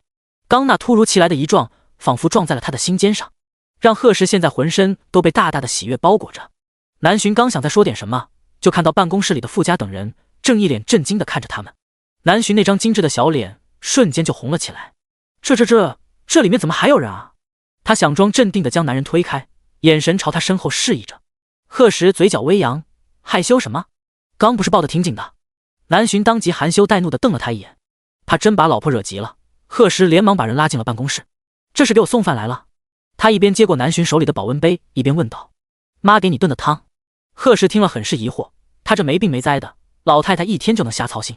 随后跟老婆介绍道：“这是完美工作室的郭设计师，刚送了几件礼服过来，你选一下，我们大后天要去参加个宴会。”南巡摇了摇手里的手机：“哦，所以你给我打电话就是因为这个啊？”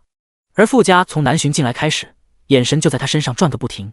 怪不得听说这贺先生早早就结了婚，这样一个美人，不抓紧套牢了，确实不应该。之前没见过贺太太不知道，如今一见，我倒觉得各种风格的礼服您都能驾驭。不过今天带来的几件里面，却有一件最为合适的。傅家说着，让助理将礼盒搬过来。随着一层层的包装打开，一件香槟色带细闪的鎏金礼服出现在南巡的眼前。衣袖和裙摆都是飘飘欲仙的薄纱设计，腰部和下摆的金銮麦穗是整件礼服的点睛之笔。南巡一眼就被惊艳到了。贺时点点头，这傅家不愧是国内高定设计师第一人，眼光果然不一般。贺太太，我们去试一下吧，稍后哪里有不合适的，正好趁这2天改一下。南巡爽快应下。订好出席宴会的礼服后，贺时又在傅家那定制了10多套其他不同风格的礼服。还有，你们公司的品牌以后每期出了新款，都按我太太的尺码送一件过来，我会让人按期打款过去。傅家惊讶，这可是笔大订单，于是当即应下。好的，贺先生。对了，你们最近单子多吗？能制作汉服吗？当然可以，工作室现在光设计师就有上千名，可以说各种各样的服装订单我们都能接。贺时满意的颔首，行，晚点我把具体资料发你。他是这样想的，既然他和南巡的婚礼定了中式，那到时候就不能弄得不伦不类，所以他打算让那天观礼的所有人都穿上汉服，这样一来每个人都很有参与感，不会显得格格不入。终于送走傅家等人后，贺时才想起齐兰送的补汤，他家老太太的心意自然不能辜负。可等他打开盖子后，整张脸都绿了下来。怎么了？不喝吗？南巡见他愣在那里不动，好奇地探过头。贺时直接一把扣上盒盖，解释道：汤凉了，这保温杯好像不太好用。啊，这可是我前几天在网上新买的。不行，我得给他个差评。贺时嘴角动了动，还是将嘴边的话咽了下去，也只能跟商家说句抱歉了。不过今晚回去，他要好好问问他妈，汤里面放一堆枸杞甲鱼是什么意思。第70章，有点良心，但不多。妈，我们之间是不是有什么误会？贺时将齐兰拉到书房，忍不住问道。想到晚餐时那一桌子的甲鱼海参，还有什么羊肉猪腰子，他就感觉胃里一阵难受。齐兰闻言，脸色也有些不自然。我这不是担心你的身体吗？你看小勋今天早饭都没吃，我这不是……结果话还没说完，就被贺时打断了。妈，您说什么呢？勋勋没起来，是因为我们昨晚熬夜打游戏了。齐兰惊讶地抬起头。哈，那这误会可大了。贺时无奈地劝道：您以后可别让张姐炖那些奇怪的汤了，您儿子我真承受不了。再这么下去，他迟早有一天要倾家荡产。齐兰尴尬地点点头，行，我知道了。贺时松了口气，心里突然对他爸有些同情。以他妈目前的脑回路来看，他爸年轻时一定受了不少苦。2天时间一晃而过，向家别墅从下午3点开始，就有数不清的豪车陆续开进停车场，看得人眼花缭乱。向家的这场寿宴可以说是申城所有知名大佬间的一场聚会，所以不少人以收到向家的邀请函为荣，而那些没有资格进入寿宴的也会趁机在门口徘徊。如果幸运的被某个大人物青睐，那这辈子离跻身上流社会也不远了。向景山站在别墅门口迎了会儿宾客，眼见儿子还没回来，那张本就严肃的脸更沉了几分。站在一旁的向夫人安抚地拍了拍他的手，袁思那孩子既然答应回来，就一定不会食言。你老板这张脸，不知道的还以为咱向家不欢迎客人来呢。向景山闻言抿了抿唇，到底把夫人的话听进去了。我知道了，你先进去陪爸爸，我在这再待一会儿。随后没过多久，张家、林家、邓家的人也都陆续来了。向景山于是跟着一起进入宴会厅，因为跟邓家是姻亲，所以向景山跟邓家的人向来亲近。今天这场寿宴，邓文耀的父亲和大哥自然也都来了。老弟，听说你同意袁思进娱乐圈了？说话的正是邓文耀的父亲邓伟。我同不同意能怎么样？人家现在可是有靠山的人。哦，一句话将邓伟勾起了兴趣。哪来的这么个人物？一个叫贺时的年轻人，想必大哥应该也听说过。他听说过。邓伟闻言有些懵，还是一旁的大儿子邓文康提醒了一句，那个行千里出租的新老板。邓伟这才恍然大悟，不过那也只是一个小公司吧，怎么可能让你？难道他还有其他身份？向景山表情神秘的点点头，三人一起走到了角落里。不一会儿，就听见邓伟压制不住的惊呼声，这年轻人手里竟有这么多资产。邓伟有些怀疑自己是不是年龄大，耳朵不好使了。什么万家、盛康、南石酒店等等，这些随便拎出一个都是行业里的顶尖，现在却全被一个年轻人攥在手里。向景山继续说道，最让我惊讶的是那家南石投资，这才多久就发展的跟万家齐头并进了。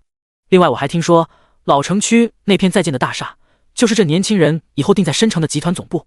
邓家父子听完，已经不知道该如何形容现在的心情了。对于向家收集消息的本事，他们自然不会怀疑。难道申城就要变天了？这让他们不由得皱起眉头。向景山看出二人的心思，想了想，直接说出自己的看法。其实我倒觉得这是个机会，说不定可以让我们两家更上一层楼的机会。邓伟当即明白过来，你是说袁思？向景山唇角微微勾起，可不只是袁思，还有你家文耀。这什么意思啊？邓伟有些疑惑，但更多的却是气恼。你这人今天怎么回事？说话老是拐弯抹角的。向景山淡笑不语，无论邓伟怎么问，都不透露半分。眼看时间差不多了，说道：行了，你们父子先逛吧，我得到门口迎接重要客人了。恰巧此时的贺石跟南巡挽着胳膊踏进了宴会厅，两人一出现就吸引了无数人的侧目，因着超高的颜值，一时竟成为了整场宴会的焦点。正当大家议论纷纷，猜测二人身份的时候，又看到向家的当家人向景山主动朝两人迎了过来。这一幕当即就引起了轩然大波。那可是向景山，商业圈里谁人不知的泰山级人物，从来都是别人去他面前溜须拍马，没想到也有主动的一天。可那毕竟是长辈，于是在向景山没开口之前，贺石当先打了个招呼：向董好，初次见面，我是贺石，这是我太太南巡。南巡紧跟着叫了声向董。向景山见此，面容更缓和了一些：你们好，欢迎来向家，都是袁司的朋友，千万别客气。贺石自然应下。那边的邓伟见两人聊了起来，也赶紧凑过来，就怕错过什么重要消息。而林家自不必说，看见公司的大股东，怎么也得来打个招呼。由申城三大家族的掌权人围着，一时间贺石夫妻俩竟有点被众星捧月的意思。这时刚从剧组请假回来的向元思终于到了，连带着还有表哥邓文耀。两人一进大厅，就看到他们贺哥耀眼的身影，立刻兴高采烈地奔了过来。贺哥，贺哥！兄弟俩异口同声，脸上甚至挂着同款的傻笑。贺石朝两人点点头，几个年轻人说说笑笑的，氛围顿时热闹了起来。而被忽视的两位老父亲对视一眼后，默契地咳嗽了两声。向元思倒还有点良心，但也不多，让人给他爸倒了杯水。邓文耀却直接视而不见，这可把邓伟气坏了，要不是人太多，当场就能脱鞋了。小兔崽子，你还知道出现啊？天天不着家，就知道跟那群狐朋狗友鬼混，你心里还有没有家了？邓文耀不在意的掏了掏耳朵，这些话他爸见他一次就要说一次，他现在都能倒背如流了。还有他大哥马上就要开始劝架了。果然没出2秒，邓文康就拉住邓伟的胳膊，开始了长篇大论。什么不要跟弟弟计较，他还小，以后会懂事的，慢慢教就好。却不知他越劝，邓伟对这二儿子就越不满意。一直旁观的贺石忍不住说了句：邓董事长，文耀现在是我们成风娱乐的总经理，这事您还不知道吧？什么？邓伟猛地抬起头。第71章引人注目的贺寿礼。邓伟以为自己听错了，就这混小子还能管理公司，而且还是成风娱乐。贺石点点头，您没听错，已经有段日子了，只是没想到您竟然一直不知道。而且文耀的能力相当不错，现在整个成风都由他说了算。贺石话落，邓伟还没什么反应，一旁的邓文康脸色率先沉了下来，注意到贺石的眼神后，慌张地垂下双眸。而邓伟还一直处在难以置信当中，他这二儿子从小到大就没干过一件正经事，上学时各种逃课，毕业之后更是不着家，长这么大他棍子都不知道打折了多少根，可这家伙就是屡教不改。邓伟不是没想过把人丢到公司历练，可人说什么都不去，只会跟一群狐朋狗友喝酒泡妞。现在告诉他，这么一个游手好闲的混球成了一家大公司的负责人，邓伟觉得自己可能在梦里。而邓文耀瞥了一眼他爸的脸色，就知道他在想什么。在他眼里，自己早就是个无可救药的纨绔。小时候他学习不认真，偶尔一次成绩好了，就怀疑他是不是作弊，从来没考虑过他也有想努力的时候，也想被父亲夸奖的时候。明明是他和邓文康两人一起闯的祸，最后受罚的从来也只有他自己。次数多了，他也不再想着改变现状，不就是当个只会花钱的蠢货吗？容易得很。想到这，邓文耀脸上带了几分讥讽：我是赶不上您大儿子，您不愿意相信也在情理之中，不过有的人可能就要失望了。邓文耀说着看向邓文康，因为我好像不如他所想象的是个一无是处的废物。邓文康脸色一僵，尴尬地笑了笑：爸怎么可能会觉得你废物呢？你变好了，我们大家高兴还来不及，是吗？眼看气氛有些僵持，向景山上前拍了拍大舅哥的肩膀：大家都别在这站着了，进里面坐吧。贺董第一次来，走，我带你去见见我家老爷子。贺石点头应道：好的。眼见几个长辈都走远了，向元思在表哥的肩膀上捶了捶：这回爽了吧？刚看到邓文康的脸色没有，笑死我了，整天把邓家当个宝，天天防你跟防贼一样，没想到咱根本就不稀罕。向元思想想就觉得得意，虽然两个都是表哥，但他从小就跟邓文康不对付，看着道貌岸然，其实心里一肚子坏水，还喜欢告状。小时候因为他，向元思没少挨揍，而且他和邓文耀关系好，知道邓文康做的那些恶心事之后，对他更讨厌了。邓文耀嗤笑了一声，管他呢，我倒觉得贺哥说的对，人还真不能混吃等死，不然今天哪能看见这么精彩的变脸。现在知道了，舅舅听见了怕是要气死，天天跟儿子念叨的话，结果还比不上别人的随口一说。邓文耀闻言颇为嫌弃的在表弟背上推了一把，行了，别墨迹，赶紧去见你爷爷吧。他现在听见他爸就闹心。宴会厅旁的大休息室里，此时围坐了不少申城的有名人物，都是献完礼后借机留在这里，想多跟大佬接触的。向家的老爷子虽然80了，但身体还算硬朗，身穿一身唐装，坐在大厅的主位上，银发满头，却精神矍铄，性格跟向景山有点像，不说话时看着有些严肃，但在见到孙子后，态度明显缓和了很多。向元思走到爷爷身前，恭敬地问了声好后，就退到了一边。现在宾客众多，并不是爷孙俩叙旧的好时机，向老爷子自然不会强求，况且他现在有了更感兴趣的人。贺小兄弟还真是博学，你刚刚那一番话，让老头子我受益颇多啊。刚进来的表弟俩突然听到老爷子莫名其妙的感叹，一脸懵逼，到底发生了什么？见两人实在好奇，一旁的南巡低声解释了一下，原来贺时他们刚进来的时候，向老爷子正和大家讨论一个投资案例，在大家各抒己见的时候，贺时在向景山的推荐下发表了自己的看法，让向老爷子听了后瞬间恍然大悟，这才有了刚才的赞扬。向元思与有容颜的点点头，不愧是我贺哥，竟能让爷爷这个老顽固都甘拜下风。而那边贺时跟向老爷子又聊起了其他话题，拥有神级投资能力的他自然不怂任何投资分析类的问题，不管向老爷子问出什么，他都能三言两语的解释清楚。两人就这么一问一答，十分投合，最后竟还有些相见恨晚的意思，这可把休息厅里的众人看得瞠目结舌。这年轻人到底什么来头啊？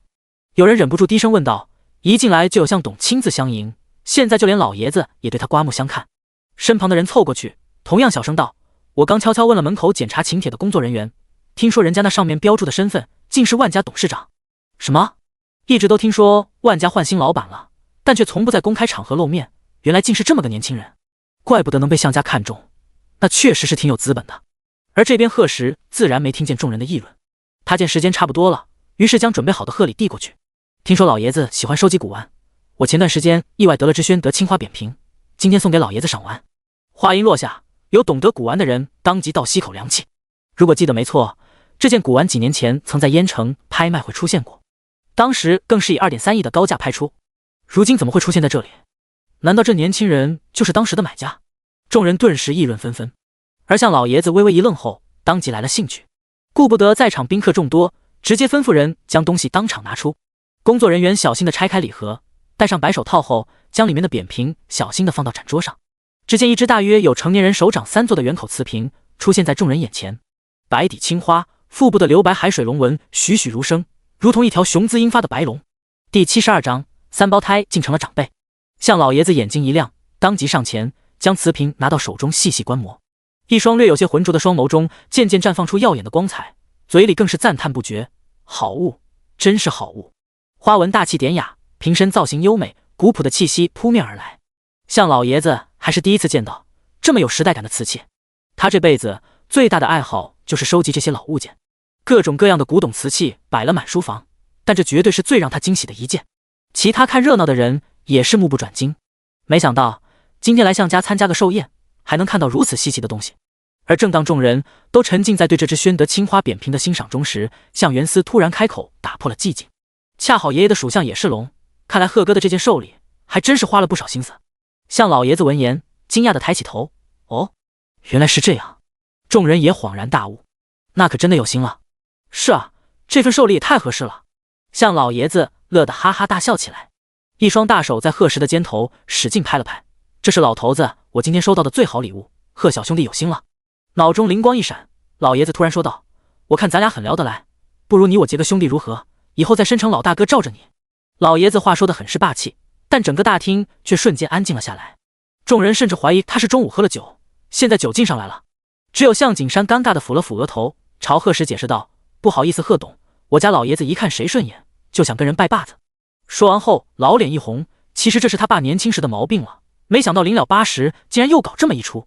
这几十年下来，老爷子结的兄弟没有10个也有8个了。而老爷子听到儿子的话后顿时不乐意了，那能一样吗？我跟贺小兄弟，我们是志趣相投，虽然贺小兄弟还年轻，但忘年交这个词你没听过？向景山，贺小兄弟，你意下如何？老爷子又追问了一句。贺石也就是刚开始愣了一下后，很快就恢复了冷静。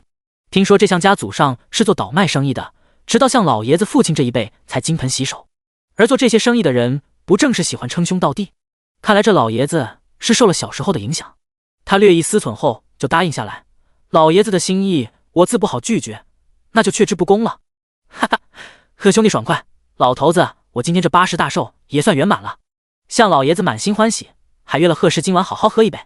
可他是高兴了，向景山和向元思这对父子却戴上了痛苦面具，一个突然多了个小叔叔，一个竟多了个小爷爷。向元思有些懵逼，好不容易回家一趟，他好好的贺哥变成了贺爷爷，那3胞胎岂不成了他小叔叔和小姑姑？向元思幻想了一下，他追在一个3岁小屁孩的身后狂喊叔叔的场景，整个人顿时一个机灵。可向老爷子却不放过这父子俩，非要他们当众喊贺11声叔叔跟爷爷。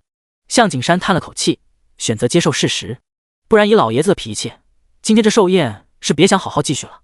而向元思瞅了眼他爸，最后还是看着贺石小声叫了句小爷爷，随后还很上道的朝南浔叫了声小奶奶，把南浔惊得一口水差点喷了出来。一旁的邓文耀在大腿上使劲拧了下，才忍住即将出口的爆笑，一张脸没用几秒就憋得通红。邓伟见状，在儿子的脑袋上狠狠地敲了一下，别没礼貌，你也得跟着叫爷爷。邓文耀眼睛一瞪，刚想要问句凭什么，突然想到他要是叫贺哥爷爷的话，那他爸不也得叫叔？于是爽快应下，行啊，那你先叫声叔叔听听。谁知邓伟毫无压力，直接响亮地喊了句小叔叔好，小婶婶好。正在兴头上的向老爷子听到后赞赏的点点头。邓文耀真无耻。邓伟得意的用眼神示意他，到你了。邓文耀这回是真的知道什么叫搬起石头砸自己的脚，虽然他在心里叫过贺爸爸，但这叫爷爷也太快了点吧。他看向贺石跟南浔，选择破罐子破摔。自己叫完后倒是没什么感觉，可被叫的两人却身体一僵，特别是贺石很害怕他再冒出一句妖精快还我爷爷，他当即有点后悔答应向老爷子了。很快寿宴开始，众人陆续出了休息厅，选择位置入席。摇身一变成了向老爷子兄弟的贺石自然带着南浔坐在了他的身边，容貌不俗又气场强大，即便坐在赫赫有名的向老爷子身边也不弱势半分，而且看座位比向景山这个向家掌权人的地位还高。于是不少人都在猜测这是不是哪个大家族的少爷小姐。可向老爷子很快就给了众人答案，这2位是我刚结拜不久的老弟和弟妹，贺老弟同时也是万家投资的新董事长，以后在申城就麻烦大家多多关照了。短短一句话落下，除了刚在休息室的那些人外，其他人都面露震惊。向老爷子可80了，这俩年轻人才多大？最多20出头吧，如今竟然拜了把子，就算是万家的董事长，那也太让人不可置信了吧。跟向家熟悉的人立刻朝向景山投去一个怜悯的目光，年过半百了，还要叫一个年轻人叔叔，这爹也太会坑儿子了。不过大家对贺石更多的却是羡慕，别的不说，以后在申城随便遇见一个有身份的，可能都得叫自己一声叔叔，辈分小一点的甚至得叫爷爷，这感觉想想就爽。于是等向家寿宴结束，不到1晚的时间，向家老爷子和一个年轻人拜了兄弟的事就传遍了申城，一时间数不清的豪门大佬都面露奇怪之色，心里期盼以后跟万家的董事长最好不要有见面机会。第73章40了还能再次发育。向家寿宴之后，贺石以万家董事长的身份出现在了申城所有豪门的视野中，随后就有同样去了宴会的细心之人发现贺石竟跟行千里出租的老板很像。虽然现在网上没有了视频，但搜索了他的微博后，发现介绍里写的果然是行千里董事长。贺石无奈只能修改了微博认证。万家跟行千里不是一个等级的企业，董事长这个名头的含金量自然也不同。于是贺石毫无意外的又吸引了一波关注。贺先生，网上的热度要管吗？李彤捧着平板问道。贺石摇摇头，不用，我也不是什么明星，过几天就没人讨论了。对了，今天在公司看见乔总经理了吗？他有个投资项目需要这家伙汇报，结果1天都没见人影。贺石拿起桌上的座机，正要按号码，李彤犹豫了一下，还是说道，乔总经理好像去医院了。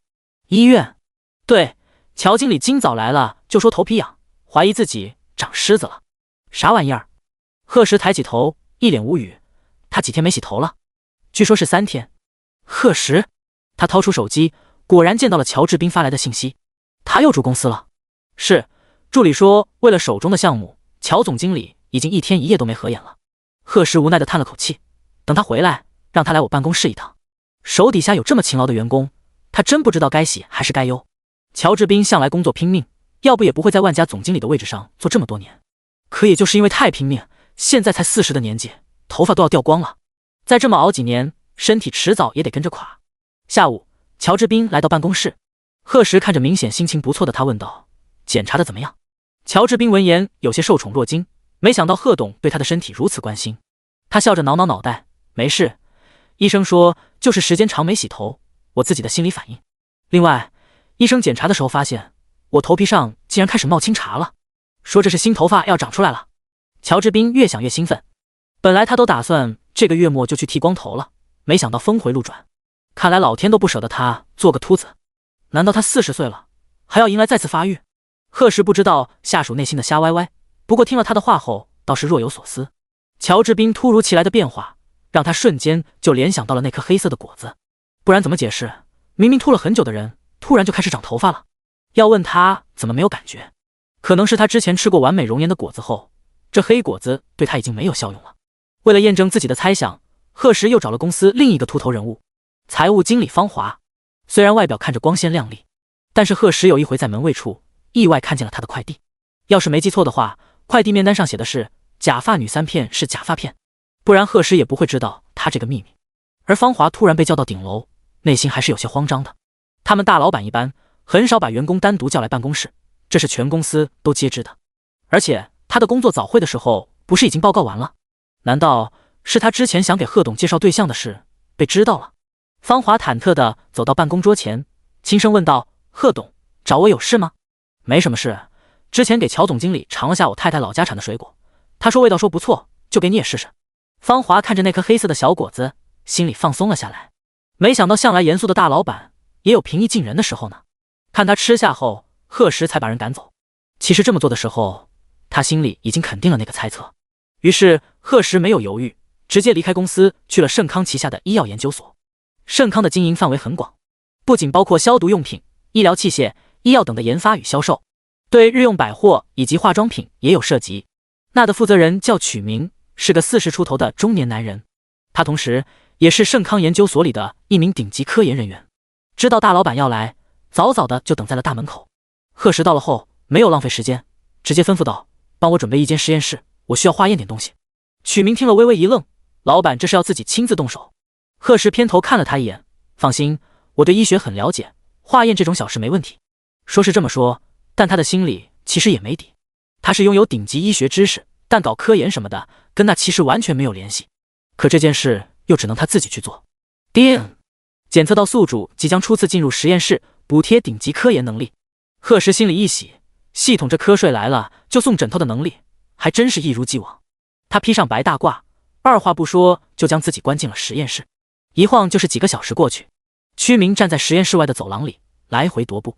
正当他忍不住想要敲门时，贺时终于走了出来。他伸手将一叠报告递过去：“先看看。”曲明好奇的接过，刚看了2行后就瞬间瞪大了双眼：“贺先生，这是我偶然发现的一种不知名物质。”通过刚刚的化验，贺时发现那黑色果子里富含了非常多的维生素种类，但都有一个共同点，就是促进头发生长。除此之外，他还检测到里面有一种极为特别的不知名物质，这种物质在科学史上从来没有过记载。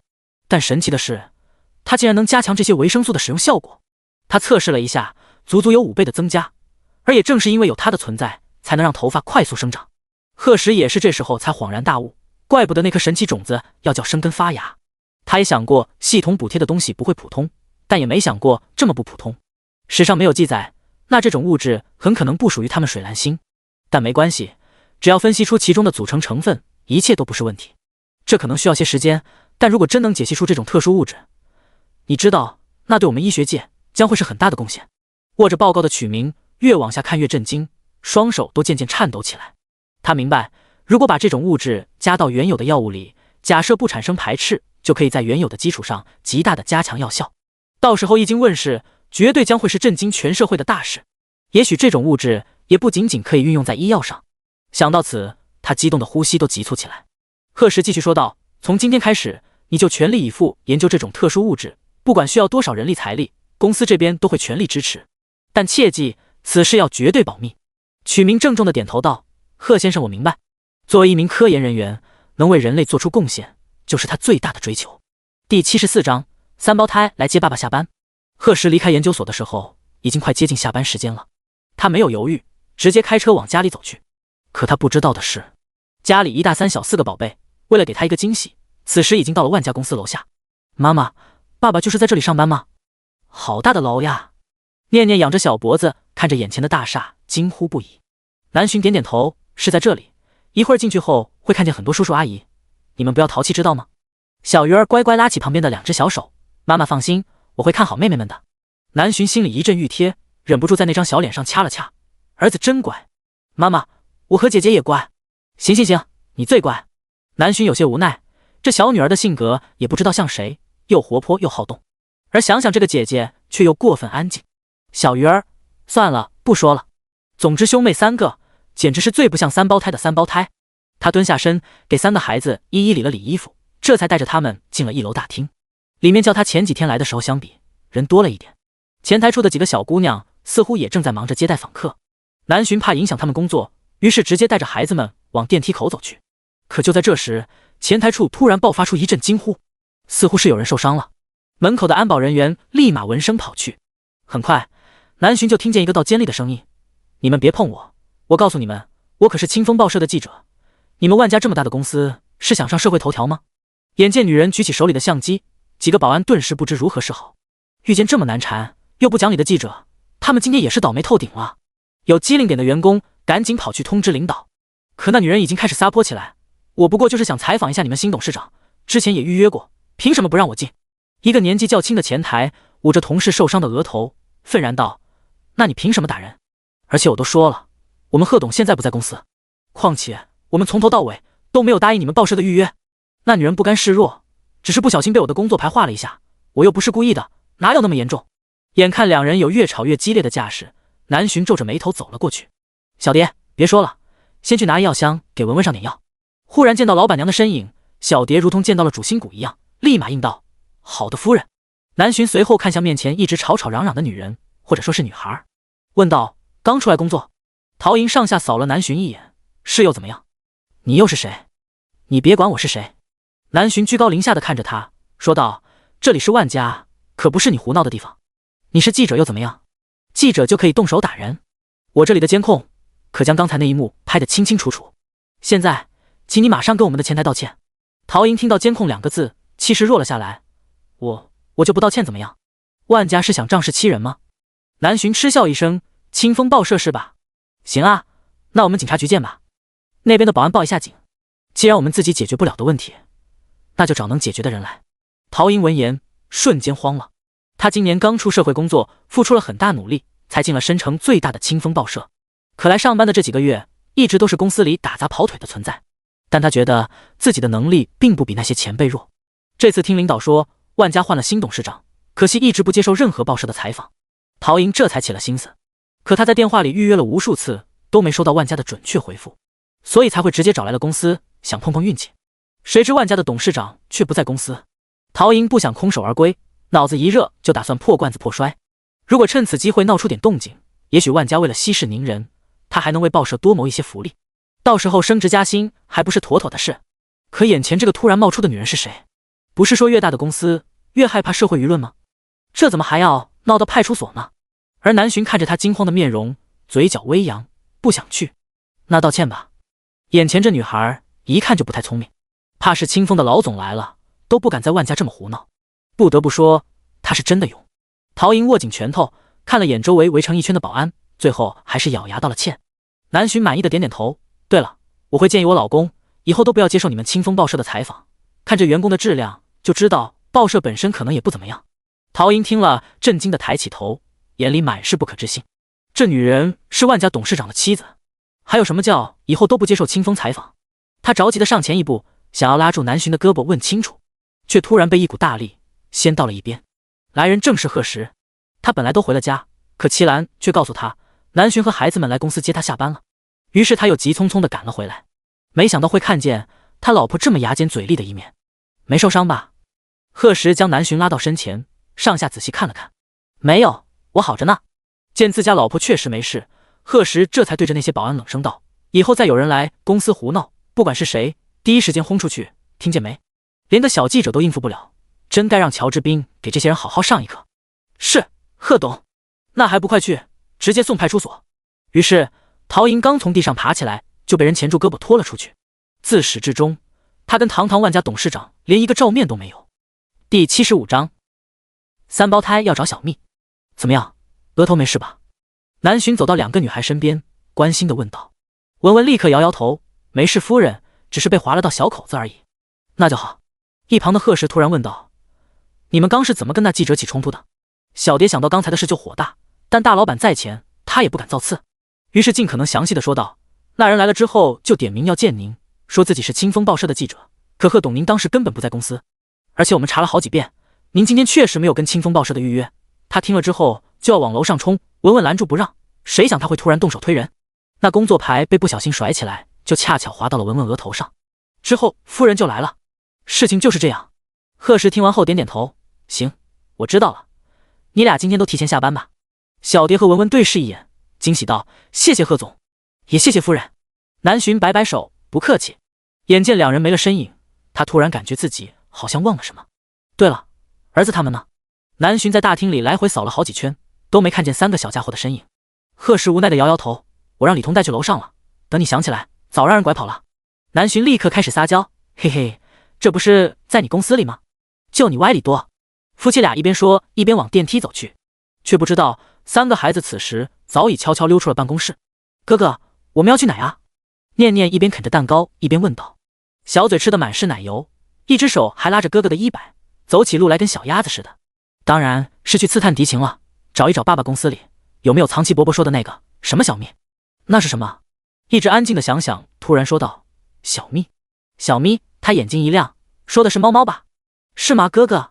小鱼儿眉头微皱，有些不确定，应该是这样没错。早知道他就跟齐伯伯问清楚了。念念听了，高兴的拉住姐姐：“好耶，那我们快去找猫猫吧。”想想却掏出纸巾，笨拙的给妹妹擦了擦嘴巴，又擦了擦手。妈妈说：“女孩子不可以当小花猫哦。”谢谢姐姐。这时，走廊尽头忽然传来了脚步声，小鱼儿急忙拉着妹妹们就跑。三个小家伙挤在门后，念念疑惑的问道：“哥哥，我们为什么要藏起来啊？是在玩躲猫猫吗？”小鱼儿一脸严肃：“不是玩，电视里都是这样演的，遇到人要躲起来。”哦。时间安静了一会，念念又突然叫道：“哥哥。”我腿麻麻的，再坚持一会儿。哥哥。又怎么了？我想拉臭臭。小鱼儿。哥哥，我们还是出去吧，这里好黑好闷呀。小鱼儿见想想都忍不了了，于是点头答应下来。那我们先去找厕所，然后再找猫猫。哥哥真好。念念捂着小肚子，迫不及待地站起身。可是厕所在哪里？这里好大的。我们先找找。于是三个小家伙七拐八拐，在20楼跑得晕头转向。念念满头大汗，皱着一张小脸委屈道：“哥哥，我要憋不住了。”小鱼儿吓了一跳：“不行，你是大孩子了，尿裤子的话，以后上学会被小朋友笑话的。”想想见妹妹难受，也忍不住着急起来：“那我们先回去找爸爸妈妈吧。”小鱼儿刚要点头答应，那边来顶楼汇报工作的芳华忽然从电梯里走了出来。念念急忙跑过去，叫道：“漂亮阿姨，可以带我去下卫生间吗？我有点着急。”芳华看着眼前突然出现的小女孩，漂亮可爱，像小公主一样，一颗心瞬间就被萌化了。随后又见到不远处的小鱼儿和想想，心里猜测这可能就是大老板家的三胞胎。他来不及多想，上前拉住念念的小手，连声答应道：“好，阿姨现在就带你去。”芳华见小丫头脸都憋红了，立刻将人抱起就往卫生间跑去。一旁的小鱼儿拉着想想急忙跟上。于是等贺时牵着老婆上楼时，就看见一大三小蹲在走廊的墙根下喘着粗气。“怎么了你们？跑800米去了？”芳华抬头看了大老板一眼，那可比800米急多了。稍微慢一点，他今天可能就得提前下班换衣服了。南巡给三个小家伙挨个擦了擦汗，又顺手拉了芳华一把。向来雷厉风行的财务经理被弄得顿时不好意思起来。“谢谢。”南巡笑着摇摇头：“是我应该谢谢你，帮我照顾孩子们。”眼看两个女人就要在那聊起来了，贺时推开办公室的门说道：“都进来吧，别搁那站着。”可三个孩子犹豫了一下，却没动。南巡疑惑地招了招手：“来啊，宝贝们。”小鱼儿皱着眉头，有些不情愿地说道：“可是我们还没找到爸爸的小蜜呢。正端着杯子的贺石直接一口水喷了出去。芳华，我是谁？我听到了什么？南浔也是一脸懵。什么？哥哥说的是小咪，猫猫？想想一句话，把三个大人说得更糊涂了。猫？公司哪来的猫？小鱼儿不信，可是齐伯伯说让我来爸爸公司找找，看你有没有藏小蜜。贺石闻言，瞬间太阳穴直跳。齐将跟你说的。小鱼儿看着爸爸阴沉的脸色，当即选择卖队友，是齐伯伯，他还让我悄悄的来找，不要让其他人知道。贺石真是好样的，以后不准再跟你齐伯伯玩，想要小猫，爸爸等会儿下班带你们去买。三个孩子不明白爸爸为什么这么说，但听见小猫2个字，霎时眉开眼笑。耶，太好了，我们有小咪了。而贺石看着老婆似笑非笑的面容，心里把齐江骂了无数遍。老婆，你可得相信我，哪有什么小蜜，我下班都准时回家的。一直看热闹的芳华也怕南浔误会大老板，急忙帮着解释，贺董在公司除了工作都不怎么跟别人说话的。是的，我都不跟他们接触。南浔见两人全都一脸紧张的看着自己，直接扑哧一声笑了出来。好了，吓你们的，我当然知道齐表哥是逗孩子玩的。说着看向自家男人，认真道，我永远相信你。贺石当即感动的将人搂到怀里，突然就吃一嘴狗粮的芳华，不是要吵架吗？第76章3胞胎养猫了。清风报社那事，你打算怎么办呀？玩笑过后，南浔问起了正事。坐在沙发上的贺石见芳华走了，直接将老婆拉到怀里。我已经让李彤联系清风的老总了，那记者的事，相信他会给我个说法。当然，如果不给，那就别怪他自己讨了。那采访的事呢？采访？清风虽然是申城最大的报社，但在业界的风评其实不怎么样，所以我才没答应他们。而且你老公，我也懒得出现在公共视野，采访什么的，还是算了吧。南浔点点头。哦，怎么想让你老公上电视啊？我是无所谓了。贺石笑着把人拽到腿上，掐着细腰威胁道：真的？哈哈哈，呀，你别动我。那到底有没有所谓？贺石做事又要挠他的腰间。南浔立马怂了，有，上什么电视？我要把你藏家里，谁都不给看。这还差不多。夫妻俩在这边亲亲热热，那边小鱼儿却不时的朝他们看一眼，接着又叹口气，肚里已经没有存货的念念一边啃着苹果，一边好奇的问了句：哥哥你怎么了？小鱼儿落寞的摇摇头，没事，我就是突然饱了，你少吃点吧，一会又要拉臭臭了。哼，哥哥坏坏。眼看时间差不多了，贺石跟南浔叫上3个孩子，打算下班。宝贝们，走了。念念欢呼一声，好耶！爸爸，我们是不是要去接小咪了？贺石现在听见这个名就难受，但看着女儿天真的双眸，最后还是妥协了。对，我们去接小咪，给你们一人安排一只。万家1楼大厅，此时有很多员工正在排队打卡。突然有人惊呼道：我去，那是不是老板娘？之前一直听人说很漂亮，果然名不虚传啊。一句话顿时吸引了所有人的注意，随后连忙顺着那人的目光看去，果然见大老板拉着一个仙女从电梯走出，身后还跟着3个可爱的小孩，气氛瞬间沸腾了起来。对，就是老板娘，上次来公司我见到了，绝对没错。那后面3个小孩肯定就是老板家的3胞胎了，好可爱啊！这一家子的颜值简直绝了。贺董儿子跟贺董好像，还学爸爸板着小脸，太萌了。嘘，别吵，走过来了。刚还乱成一团的队伍，几秒就恢复了安静。等贺石一家路过时，纷纷叫道：贺董好，夫人好。贺石点点头，南浔也朝大家微微一笑。本以为就这么过去了，谁知社牛念念在路过大家时，突然摆着小手招呼道：你们好呀，明天再来呀。众人愣了一下后，纷纷笑了起来。小公主也好，小公主真可爱，明天见。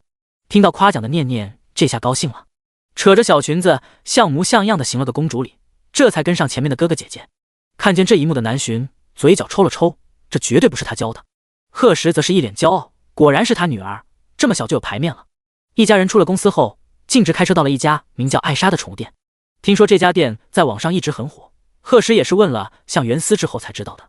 走到哪都是人群焦点的2大3小，刚一进门就被店长杨怡注意到了，长相不俗，穿着更是不普通，一看就知道是个大客户。杨怡热情地迎上去：先生夫人，请问是想看看什么宠物呢？贺石扫了眼店里的装饰，清新又有童趣。墙壁前的架子上摆着满满的宠物用品，休息区也布置得很温馨，倒是让人看了挺舒服的。我家3个孩子想要养猫，有没有合适的推荐一下？杨怡眼睛一亮，是要3只吗？是的，最近店里新来了2只布偶猫，倒是很适合女孩子，颜值高，性格也粘人，而且已经快满3个月了，可以带回家。男孩子的话可以看看小英短，脑袋圆圆的很可爱，摸起来也舒服。贺时微微点头，这店长考虑的还挺周到，给姐妹俩选一样的，到时候也不用担心闹矛盾。那带我们去看看吧。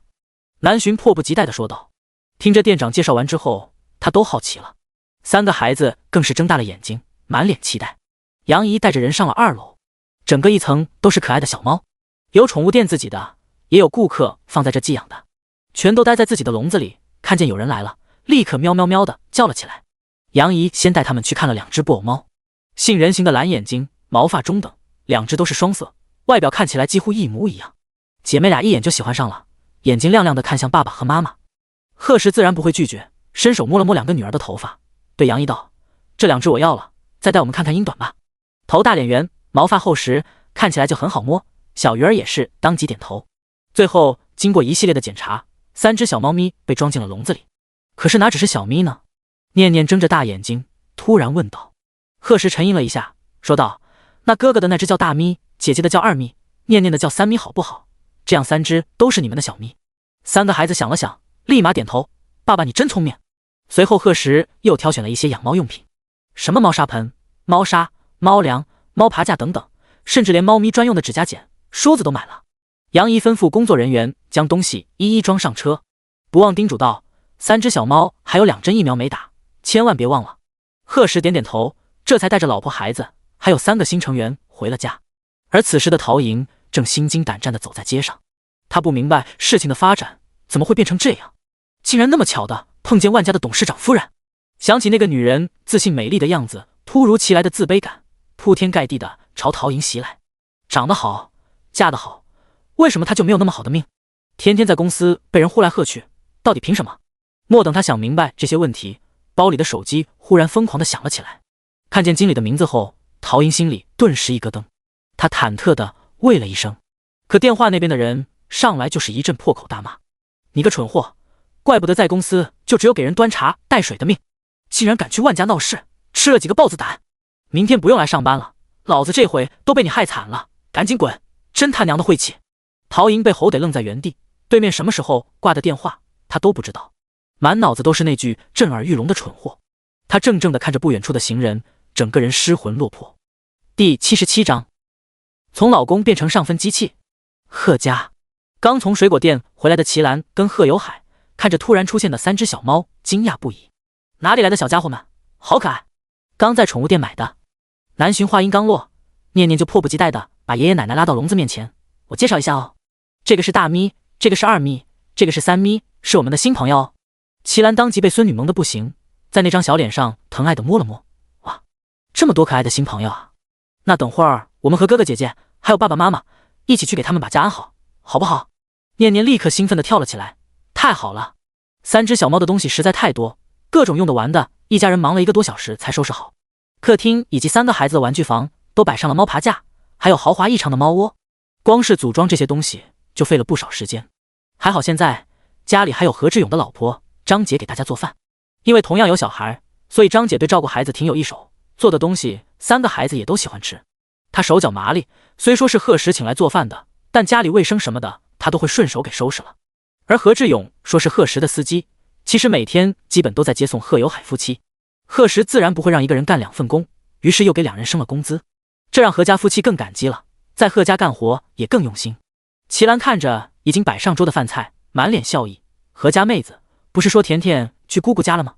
要不你晚饭在这吃得了。”张姐立马受宠若惊的拒绝道：“哎呦不了，谢谢夫人，我家老何下班在家呢，我得回去给他做饭。”齐兰听他这么说也不好再劝：“行，那你回去时注意安全。”“好的，谢谢夫人关心。”齐兰看着关上的大门，忍不住叹口气，这夫妻俩以前也不容易，挣点钱都寄回老家给老人治病了，孩子也身体不好需要钱，还好现在苦尽甘来，这让他不由自主的就想到了自家儿子，那时贺有海有病，他肩上的担子也一定很重。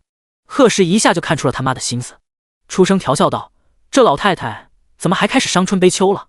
您儿子我有本事呢，当初可没受什么罪，不过就是长时间开车，颈椎、腰肌都有些劳损，但现在早没事了，当然这些也不需要让老太太知道。”齐兰笑着瞪了他一眼，对，我儿子有本事，但最有本事的还是给我带回来这么好的儿媳妇。南浔闻言有些害羞的红了脸颊。跟齐兰相处的这些日子，两人一直亲如母女，从来没有什么别人家说的婆媳矛盾。将齐家父母还有邻里邻居的都羡慕坏了，每次见面都要把南浔狠狠夸一顿，让齐兰觉得颇有面子。看见家里两个女人感情好，贺石自然也开心。他刚要继续说点什么，兜里的电话就响了起来。你们先吃，我去接一下。贺石一边掏出手机，一边往阳台走去，发现来电的竟然是向家老爷子。喂，贺老弟，几天不见，别来无恙啊。贺石笑了笑，老爷子别来无恙。哎，不是说好的结了兄弟，怎么还叫得这么生疏？贺石无奈的摇摇头，直接爽快道，老大哥别来无恙，这还差不多。我今天打电话来其实是有正事，明晚我邀请了一些老朋友聚餐，不知道老弟你有没有时间过来？贺石眉头微挑，这老爷子难道是想帮他进入深城的上流人脉圈子？他自然不会拒绝，有时间不如这宴会地点就让老弟来定如何？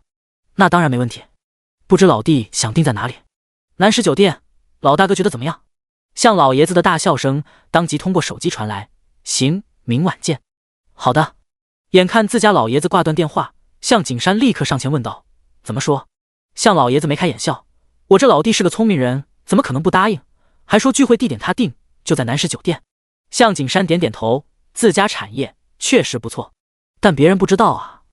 我看明晚有好戏看了。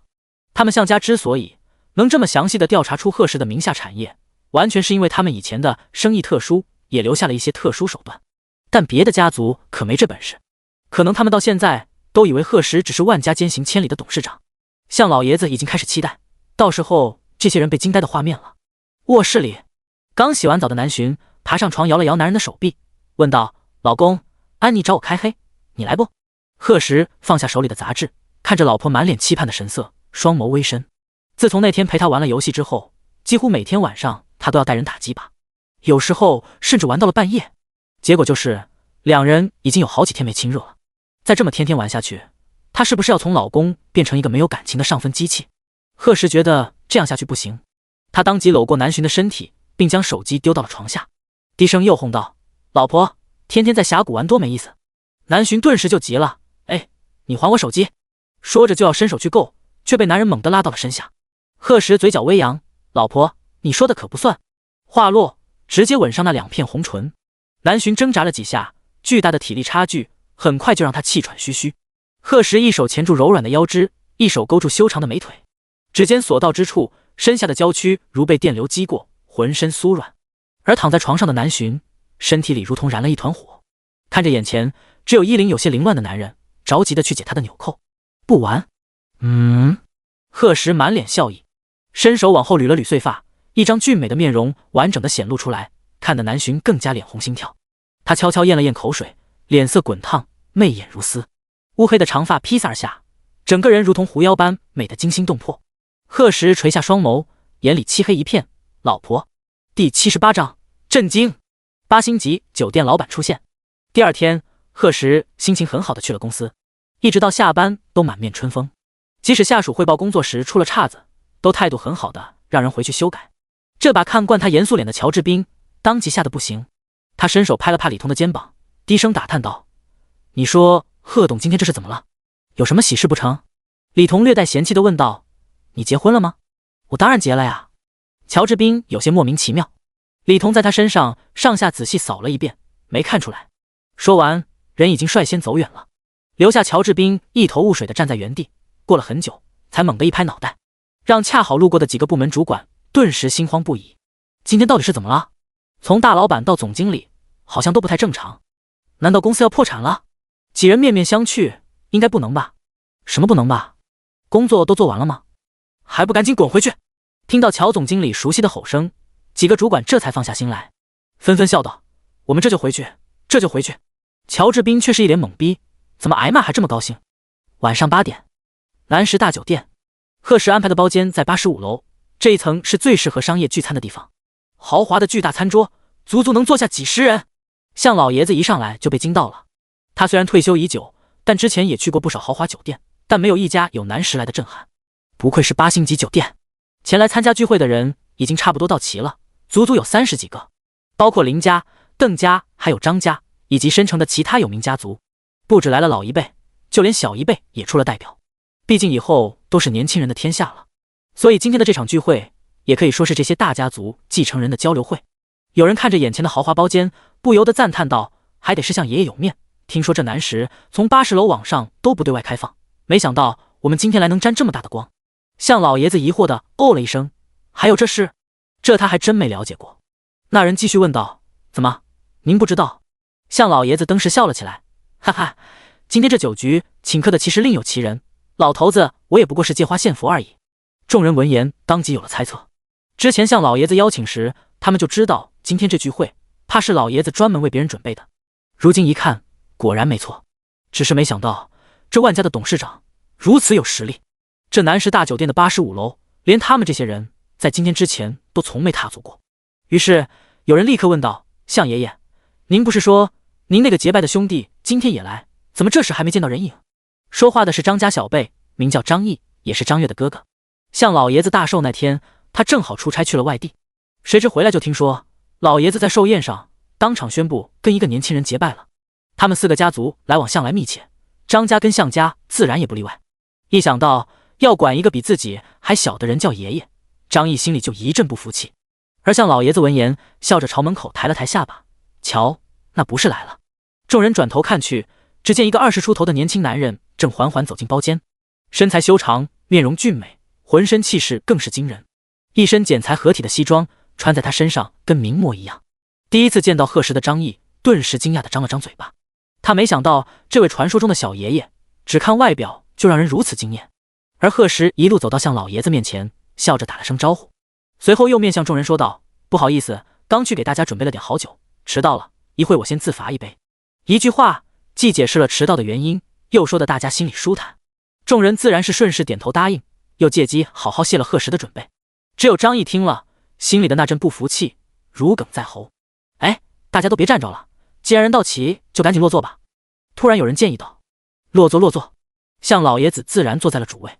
本来他是想把位置让给贺石的，但毕竟年龄在那，而且贺石怎么还得叫他一句老大哥，这要不做主位，倒显得他老弟不尊重人。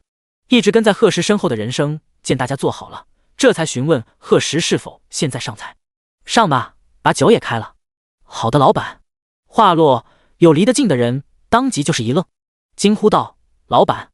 人经理是叫贺董老板。这下包间内的所有人全都整齐划一地看了过来。人生恭敬地点点头：“是的，林董，贺先生正是我们南石大酒店的幕后老板。”空气中瞬间安静了几秒。这家8星级酒店前段时间突然横空出世，不少人都悄悄打探过老板是谁，可一直没有消息透露出来。没想到今天竟直接站到了大家面前。看着贺石年轻的面容，在场的众人心里满是震惊。如此年纪就有这么多资产，这位万家的董事长到底是什么人？最后还是向老爷子率先开口：“现在知道我这位老弟有多厉害了吧？不过这还只是冰山一角，他的能力你们完全想象不到。”语气里满是骄傲，不知道的还以为他在夸自家小辈。可众人却直接倒吸了一口凉气。就这还冰山一角？只这一座8星级酒店就够他们眼馋的了。贺石被一道道炙热的目光盯着，无奈地看了向老爷子一眼。这牛皮是不是有点吹得太过了？他笑着说道：“这酒店确实是我之前意外收购的，发展成今天也是意料之外。我给每位都准备了一张 VIP 金卡，小小礼物，希望大家笑纳。”这是贺石之前就想好的，请人吃饭再给点小礼物，绝对会让这帮大佬觉得拿人手短。而且这金卡除了能帮人提前预定位置，不需要排队外，没什么太大作用，既不能抵消费，也没什么重要特权。不过怎么说都是8星级酒店的象征，倒是能满足这些人的虚荣心。果然，贺石话音落下，众人开始纷纷道谢，脸色尽是满意之色。而正在此时，门口铃铛声响起，一道道令人震撼的精美佳肴被陆续端上了餐桌。第79章，趁着喝醉跟老婆撒娇，服务员训练有素的排队而入，进一排出一排，足足108道佳肴，要不是这餐桌足够大，还真摆不下。不止其他人目瞪口呆，就连向老爷子都不由得啧舌。没想到他活这么大岁数，今天竟然还有机会享受一次满汉全席。南北菜各54道，不管是冷荤热肴还是点心茶食，全都应有尽有。也不知道这南石大酒店是用了什么办法，这些菜上来后竟全如刚出锅的一样。终于等服务员全部退出包间，向老爷子这才举起酒杯，感谢大家能来参加这次聚会。老头子，我现在虽然退休了，但很高兴认识你们这些朋友以及商业伙伴。我贺老弟才在申城发展不久，但有今天的成绩属实让人敬佩，期待你们以后能有合作的机会。话落，当即有人端着酒杯站起身来，能跟贺董合作是我们的荣幸，也谢谢老爷子相邀。说完一饮而尽，让后面稍微慢上一步的心里后悔不已。如果说一开始他们来还是看在向老爷子的面子上，但现在知道贺氏的冰山一角后，没有人会傻乎乎的不抓住机会。小爷好，我是林家的长孙林晨，之前在宴会跟您见过一次，我这杯干了，您随意。突如其来的称呼让贺氏微微一愣，随后也举起酒杯。这声小爷爷还真是一如既往的让人不适应，特别是这个叫他的人年龄比他还大上几岁。而林老爷子瞬间赞赏的看了孙子一眼，有眼力见，不愧是他林家继承人。虽然贺氏已经是他们溧阳集团的股东了，但合作嘛，当然是越多越好。一直安静的邓文康踌躇片刻也端起酒杯，小爷爷，我敬您。贺氏却淡淡的扫了他一眼，杯子动都没动。虽然邓文耀从没和他明说，但从他和向元思的行事表现也能看出来，邓文康一直跟他们不对付。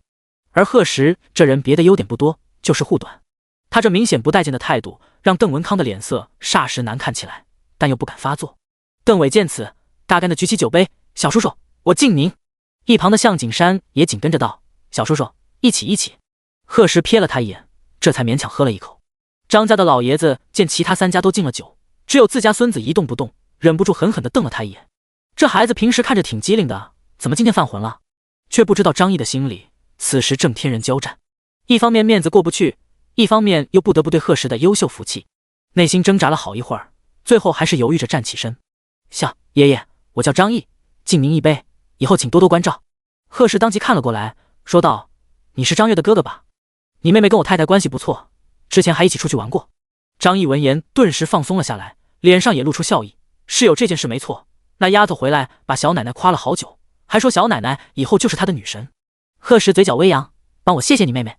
眼见两人聊得高兴，其他家族的晚辈们也纷纷端起酒杯，叫声小叔叔或小爷爷，二话不说就是一杯酒下肚，直到把贺氏都叫免疫了。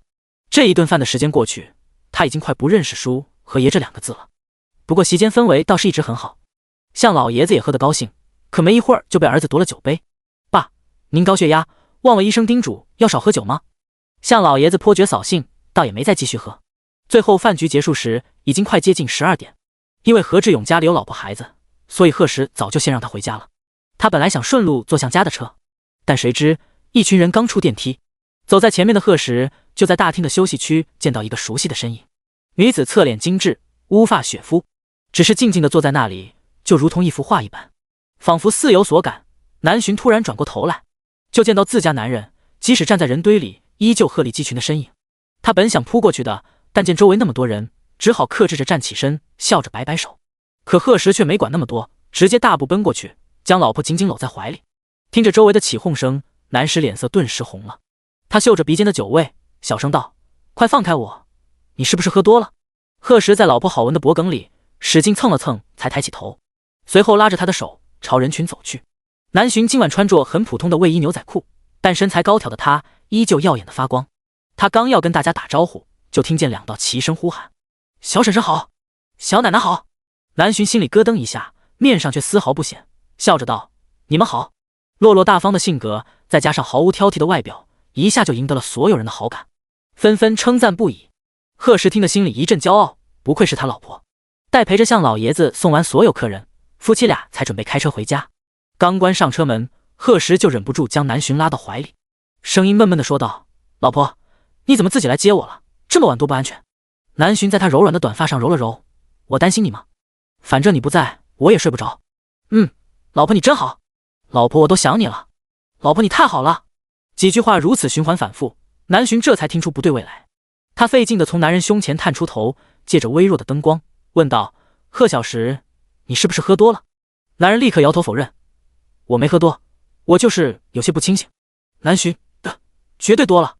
他懒得跟醉鬼计较，想直接开车回家，可是贺石却一直扒着他不放，还老婆老婆的叫个不停。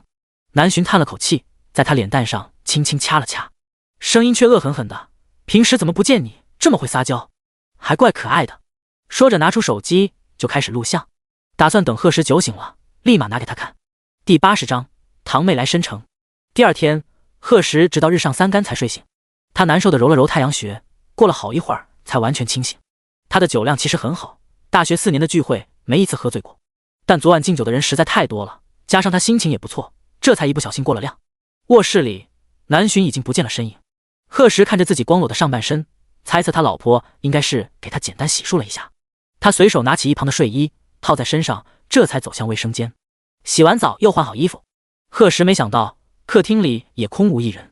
这个点，齐兰跟贺有海早就去了店里，3胞胎不在家，应该也是跟了去。贺时于是又径直去了画室，果然看见一道亮丽的身影，身穿一条浅绿色的连衣裙，长发披肩，安静地坐在画架前，脚边还围着3只可爱的小猫，正躺在柔软的地毯上呼呼大睡。画面极其温馨，贺时脸上不自觉的就露出笑容。他本以为自家老婆在画画，可走近后才发现人家竟然在看手机视频。听着里面熟悉的声音，贺时瞬间整个人都不好了。他悄悄走上前问道：看什么呢，老婆？突如其来的声音将南洵吓了一跳，他急忙捡起掉落在地的手机，笑着道：你醒了呀？我没看什么啊。真没什么？没有。贺时当即气笑了，宝贝儿，你能不能把视频声音关了？再说这话，这睁眼说瞎话的本事还真是让人服气。他上前将人揽在臂弯里，偷偷给我录视频。嘿嘿，可爱吗？你说什么？贺时以为自己幻听了，他可爱？他直接捏住那挺翘的鼻子，威胁道：胆肥了是不是？南洵却不以为意，谁知道你喝醉了这么能撒娇。贺时，把视频删了。南洵闻言立刻脱离了贺时的怀抱，我就不删。说着人已经往画室外跑去，银铃般的笑声也渐行渐远。贺时无奈地摇摇头，静坐了好一会儿才站起身。看来他在自家老婆心里的伟岸形象怕是要崩塌了。餐厅里有张姐特意为贺时预留的早餐，小米粥、包子、鸡蛋、蒸饺，还有他自己腌制的酱菜。南洵将除了酱菜之外的几个盘子都端到厨房，简单的热了一下，随后高声喊道：老公，快来吃饭，你得先喝点粥。来了。你今天还去公司吗？不去了，正好休息一天。南洵眼睛一亮，那我们等会开黑吧。哪里开？当然是。南洵话音一顿，对着面前的男人轻轻呸了一下，流氓。最后两人还没商量出结果，贺时就接到了齐兰打来的电话。今天的高铁几点？行，我等会就过去接人。南洵看着男人挂断电话，好奇地问了句：要去接谁啊？二伯家的堂妹来了申城，妈叫我们一会儿去车站接一下。堂妹贺涵之前就想报考申城大学，如今终于得愿以偿，所以想提前来适应下环境。小涵要来啊，太好了。南洵对这个堂妹的印象还是很好的，性格开朗，想法虽然有些跳脱，但很可爱。他拉住贺时的胳膊，撒娇地晃了晃：那我先去换衣服，老公你慢慢吃。贺涵是下午3点的高铁。贺时带着老婆先到很久没去的星海餐厅视察了一圈，又转到去车站，时间刚刚好。夫妻俩并肩站在熙攘的人群里，耀眼的外表霎时吸引了无数视线，甚至还有人大着胆子上前问他们是不是明星。南洵好笑地摇摇头，那人顿觉失落。而刚出站的贺涵自然一眼就看到了堂哥堂嫂，他双眸一亮，直接就朝南洵扑去。嫂子，我想死你了。南洵微微一愣，抬手拍了拍他的肩膀：我也想你，欢迎来申城。两人相视一笑，随后挽着手自顾自地转身走了。而被忽略的贺时自觉地拉起堂妹的行李箱，跟在了2个女同志的后面。这还是贺涵第一次出远门，也是第一次来申城。从坐上车开始，就对着窗外的景色赞叹不已。他满眼向往地说道：大城市就是好，这么高的楼我还是第一次见到，真希望有一天也能住在这样的高楼大厦里。南洵闻言顿时笑了：那你这个愿望可能马上就要实现了。贺涵立刻兴奋地凑过去：嫂子，你这是什么意思？意思就是咱们现在住的地方就是小区顶楼23层。真的？还有些不可置信。可电视里像堂哥这样的有钱人不是都喜欢住别墅吗？觉得比较有门面。对，就是词。当初贺时回老家，嘴皮子一碰就拿出200万的事，他可是印象深刻。那么多的钱，以前的他都不敢想象。南洵当即解释道：家里是有别墅，但还在装修中，所以现在住的高层，晚上景色特别好看。你堂哥还在楼顶建了花房，挂了秋千，你去了后可以在那躺着看星星。哇，堂哥这也太会享受了吧。正在开车的贺时嘴角微扬，这才哪到哪。果然，刚推开门，贺涵首先就被眼前的大平层惊艳到了。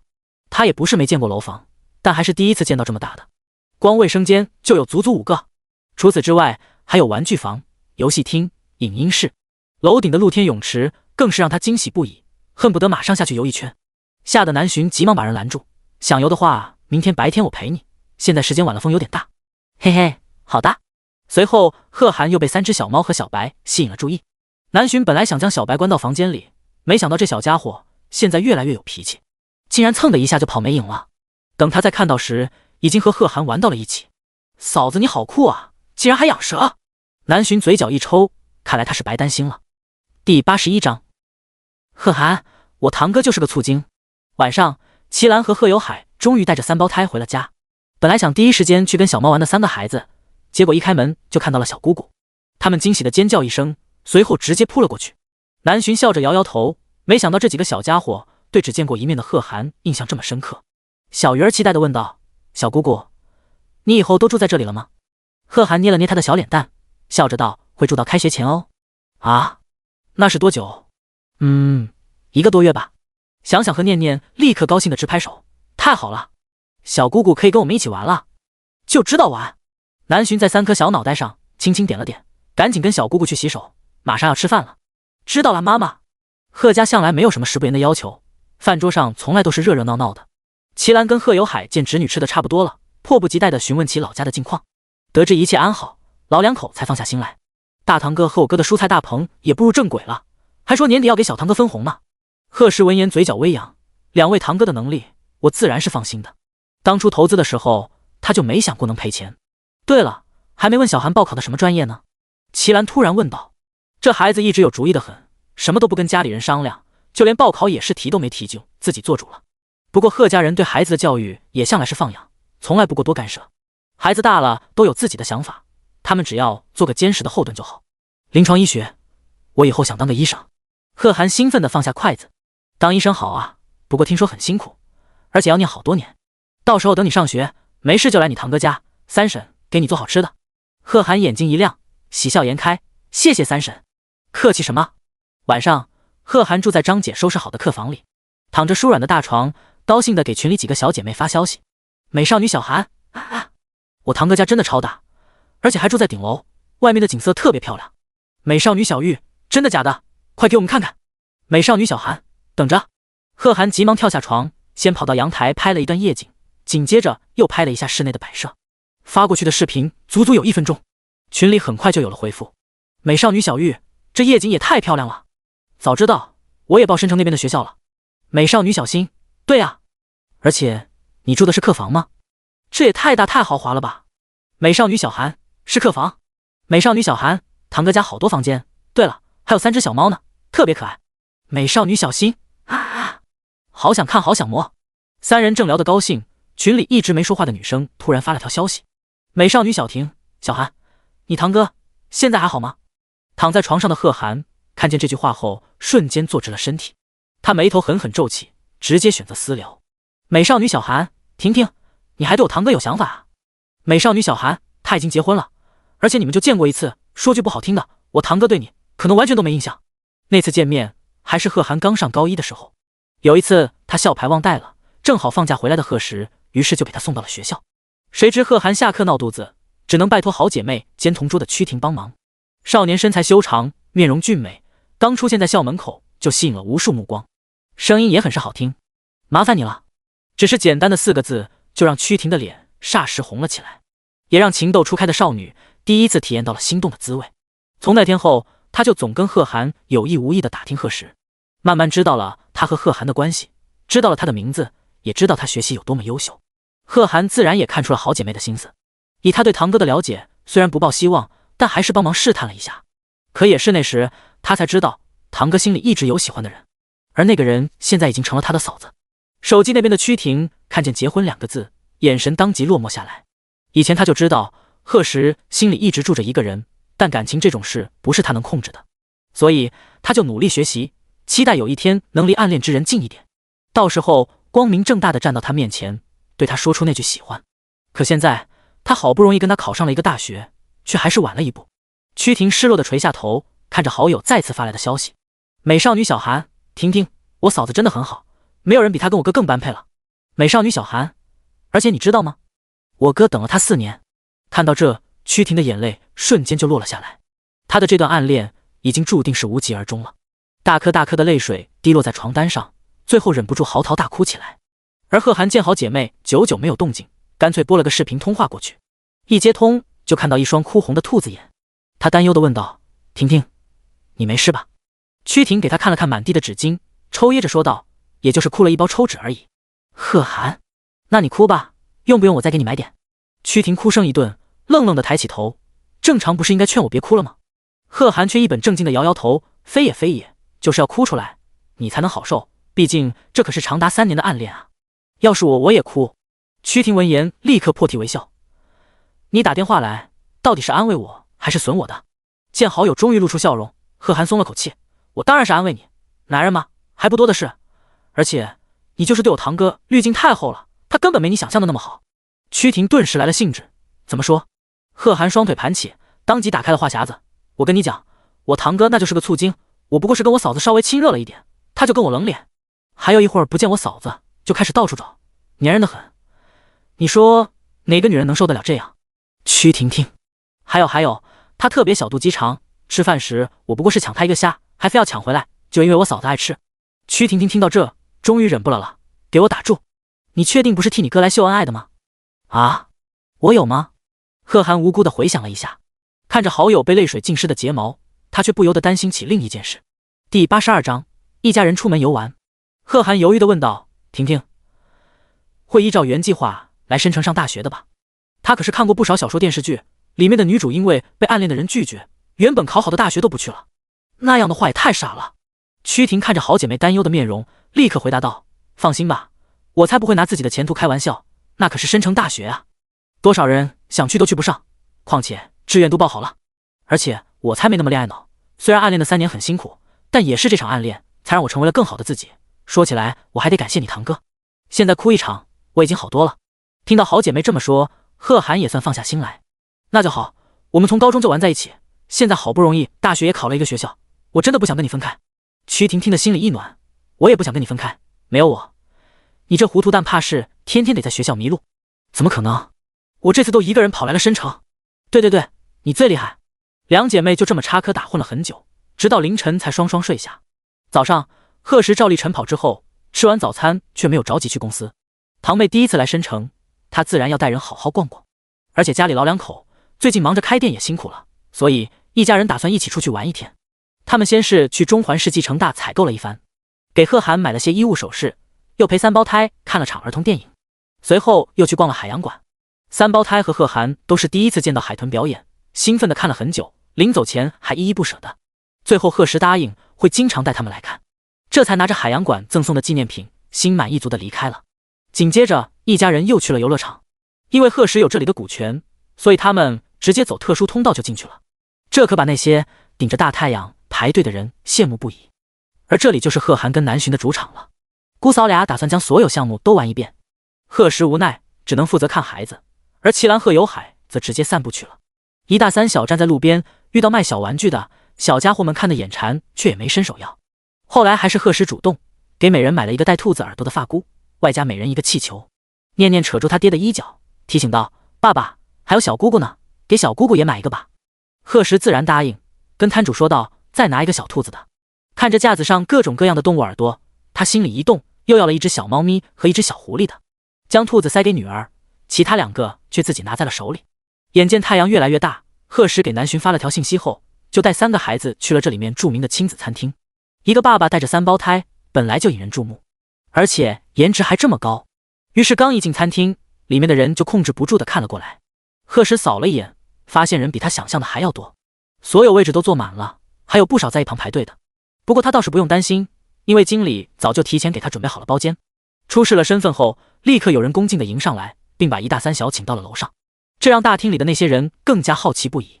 有排不到位置的人疑惑地问服务员：“你们这2楼还有用餐的地方，为什么刚那几个人去了楼上？”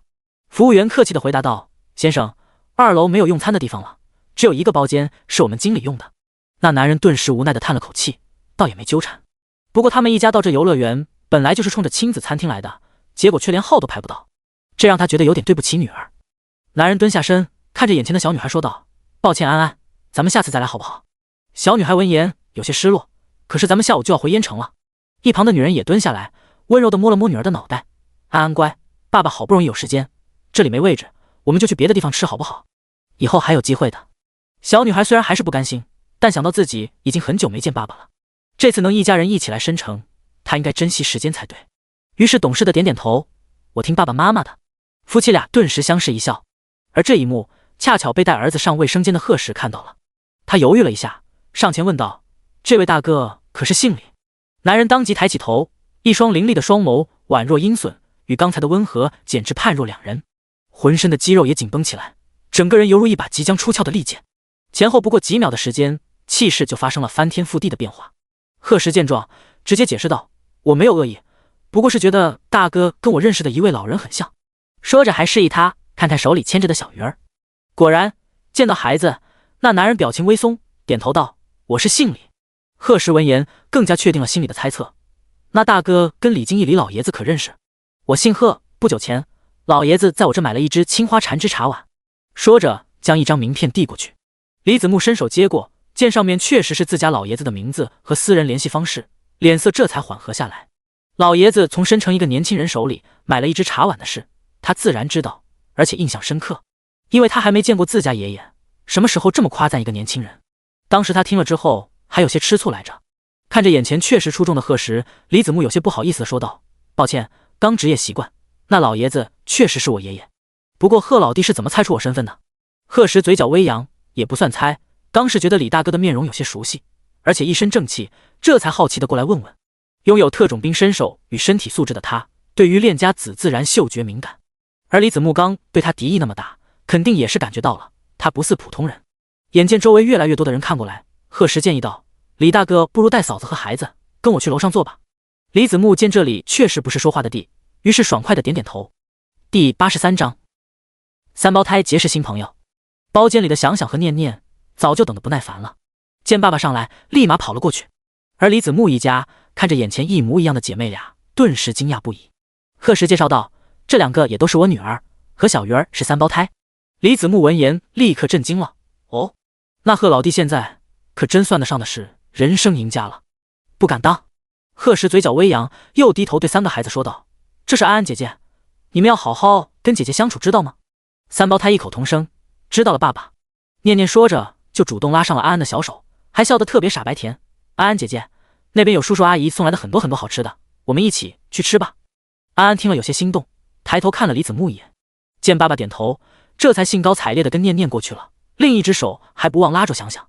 贺石伸手拍了拍留在原地的小鱼儿：“儿子你也去，要照顾好姐姐和妹妹们。”小鱼儿一本正经地答应道：“爸爸放心吧。”随后还跟李子木夫妻摆摆手：“叔叔阿姨，那我先过去了。”完全一副小大人的模样，将李子木看得啧啧称奇。李子木的妻子成年更是直接夸赞道：“这孩子也太早会了吧，这么小的年纪就如此懂事，弟妹一定很会教孩子。对了，怎么不见弟妹？她今天没一起来吗？”成年这才注意到包间里没有其他人了。听家里老爷子说，眼前这年轻人极为疼爱妻子，夫妻俩走哪都形影不离的，神仙眷侣一般。今天却没见到人影，着实叫人好奇。他跟小堂妹去玩了，两个人都喜欢挑战刺激，这会儿大概已经玩疯了。一听有人提到南巡，贺石脸上的笑意瞬间就多了起来。成年见此，心里有些羡慕。李子木虽然对他也很好，但两人的性格都比较内敛，很少彼此表达心意。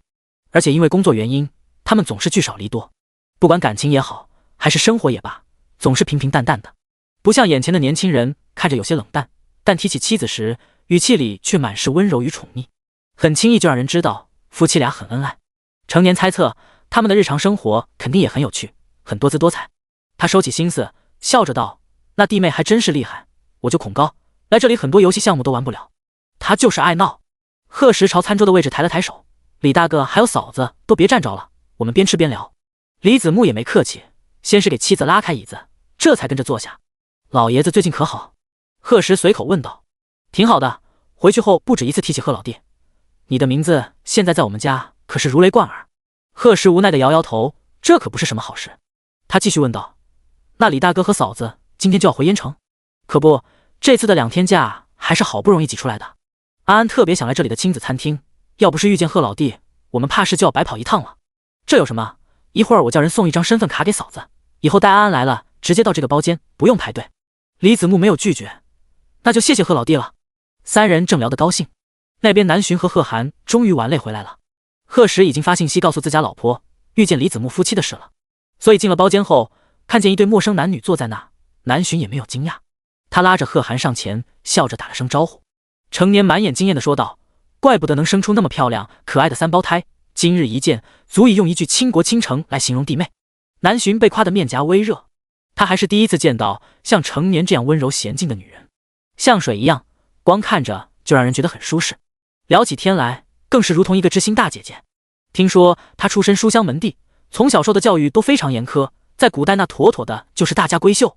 可惜几人没聚多长时间，李子木一家三口要坐下午的飞机，于是吃完饭大家就分别了。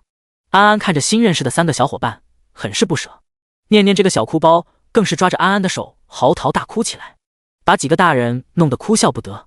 他们没想到只是玩了这么一会儿，小家伙们就建立了深厚的感情。贺石蹲下身，无奈地将小女儿抱到怀里，安抚了好一会儿，才勉强哄好。念念一边鼓着鼻涕泡，一边抽噎着道：爸爸，我不想让安安姐姐走，我们还没玩够呢。贺石在小女儿的后背上轻轻拍了拍，好了，念念乖，过段时间爸爸妈妈带你去烟城，咱们再找姐姐玩好不好？真的吗？真的，爸爸什么时候骗过你？那好吧。念念终于答应下来，又不忘看着新姐姐叮嘱道：安安姐姐，你不要忘了我，也不要忘了想想姐姐和哥哥。安安强忍着泪水，使劲点点小脑袋，放心吧，我不会忘了你们的，我等你们来找我玩。说完，在三胞胎的脸蛋上各亲了一下，才跟着爸爸妈妈一步三回头的离开。贺石给小女儿擦了擦眼泪鼻涕，见她心情终于恢复了，这才注意到小鱼儿站在原地，一张小脸涨得通红。他好奇地问道：儿子你怎么了？南巡和贺涵也闻声看了过来，不会是被漂亮姐姐亲了之后害羞了吧？贺涵打趣地说道。谁知小鱼儿的脸更红了，他皱着小眉头嘟囔道：爸爸说男人只可以和自己的老婆亲亲的，安安姐姐亲了我，她不会是想做我老婆吧？贺石南巡，儿子你可能想多了。小鱼儿却继续愁闷道：可是她比我大啊，妈妈说小孩要听大人的话，那我不就得听安安姐姐的话？可这样不就跟爸爸一样是个妻管严了？噗嗤！贺涵没忍住，直接哈哈大笑起来。贺石却顿时不乐意了：哎，儿子你说什么呢？你爸我这是宠老婆，什么妻管严？他抬头看了自家老婆一眼，继续说道：而且比你大怎么了？2岁而已，不管大多少都是你老婆，你都要宠着她。喜欢的话，等你长大了就把人娶回来。南巡闻言瞪了他一眼：你可别瞎教孩子。他蹲下身跟儿子耐心解释道：小鱼儿，刚刚姐姐亲你只是礼貌的道别，你看她不是也亲2个妹妹了？所以你不要有心理负担，这跟爸爸亲妈妈是不一样的，知道吗？小鱼儿犹豫着点点头，似懂非懂，不明白怎么亲个人还有这么多亲法。做小孩真难，做个要娶老婆的男人更难啊。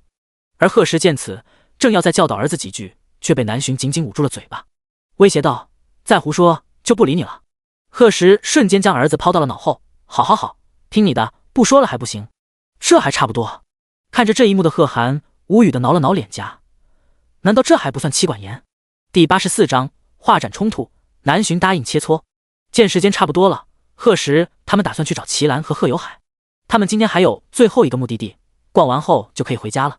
深城美术馆，今天有一位新锐画家在这里办画展，而贺石一家之所以会感兴趣，是因为这画家正是曹文开大师的徒弟。南巡一直听人提起这位国画大师，却无缘得见，今天来也是碰碰运气。毕竟是关门弟子的画展，这曹大师很有可能来帮镇场子。除此之外，他也是想看看这位大师徒弟的水平。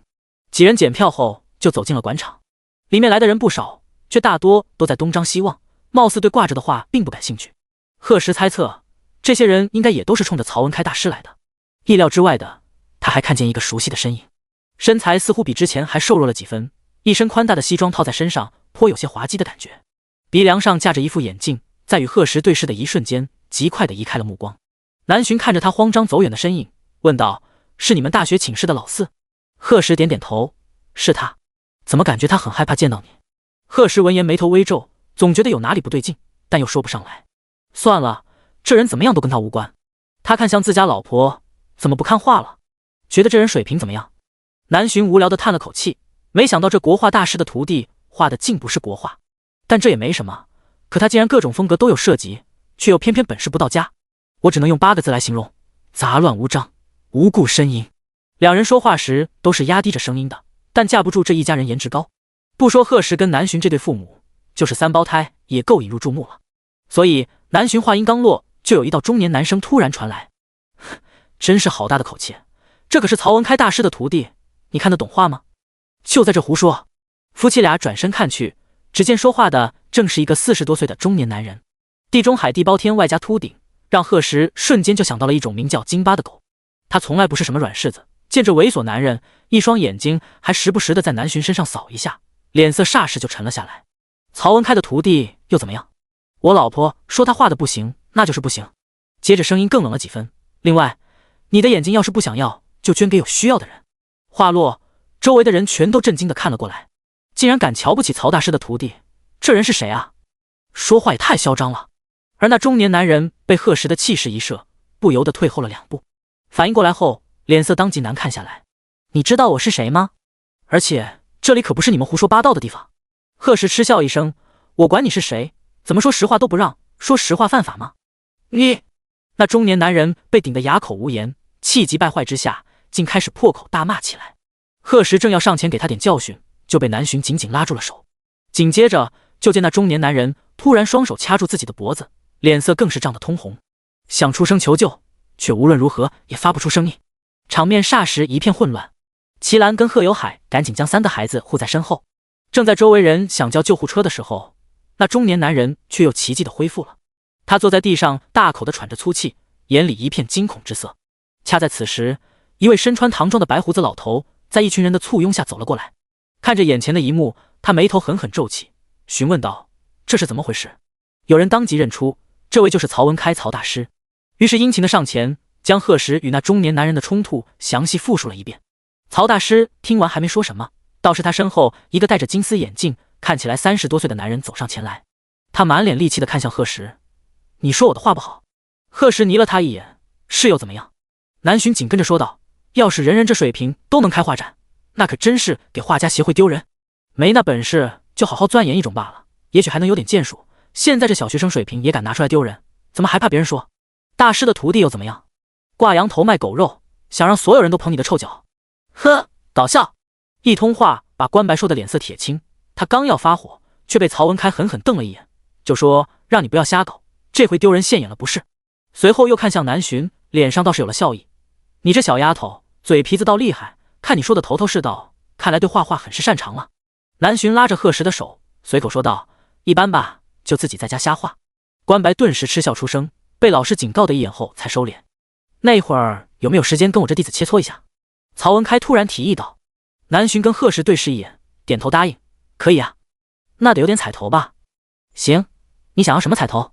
南浔想都没想就说道：我爸非常喜欢曹大师的山水画，如果我赢了，就麻烦曹大师现场作画一幅。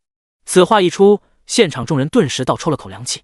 那可是曹大师啊，国画界的顶尖人物，更是画家协会的副会长，他的一幅画根本不是有钱就能买到的。而贺有海微微一愣后，看向南浔的眼睛里满是欣慰，有这样一个好儿媳，真是他们老贺家的福气。曹文开爽快答应：没问题。那要是你输了呢？南浔自信一笑：我当然不可能输，如果输了，就让我老公答应你一件事吧。曹文开闻言看了眼贺石，从见到这年轻人开始，他就知道这不是普通人，于是答应下来，就这么说定了。南浔正要问他在哪比试，却听着曹大师又突然说道：不过在此之前，得先让我解决一件事。画馆在20分钟之前抓到了一个偷窃者，据他所说自己还有个同伙，大家先让我把人送到警局。话落，关白就带着2人将刚刚对贺石跟南浔出言不逊的中年男人抓了起来，不顾他的大喊大叫，在一片惊呼声中直接将人送上了警车。第85章比试开始。虎与猫，这突如其来的一幕把所有人都看愣了。这人是小偷，怪不得故意来挑事，看来是想扰乱我们的注意力，竟然敢偷到曹大师这来了，真是可恶。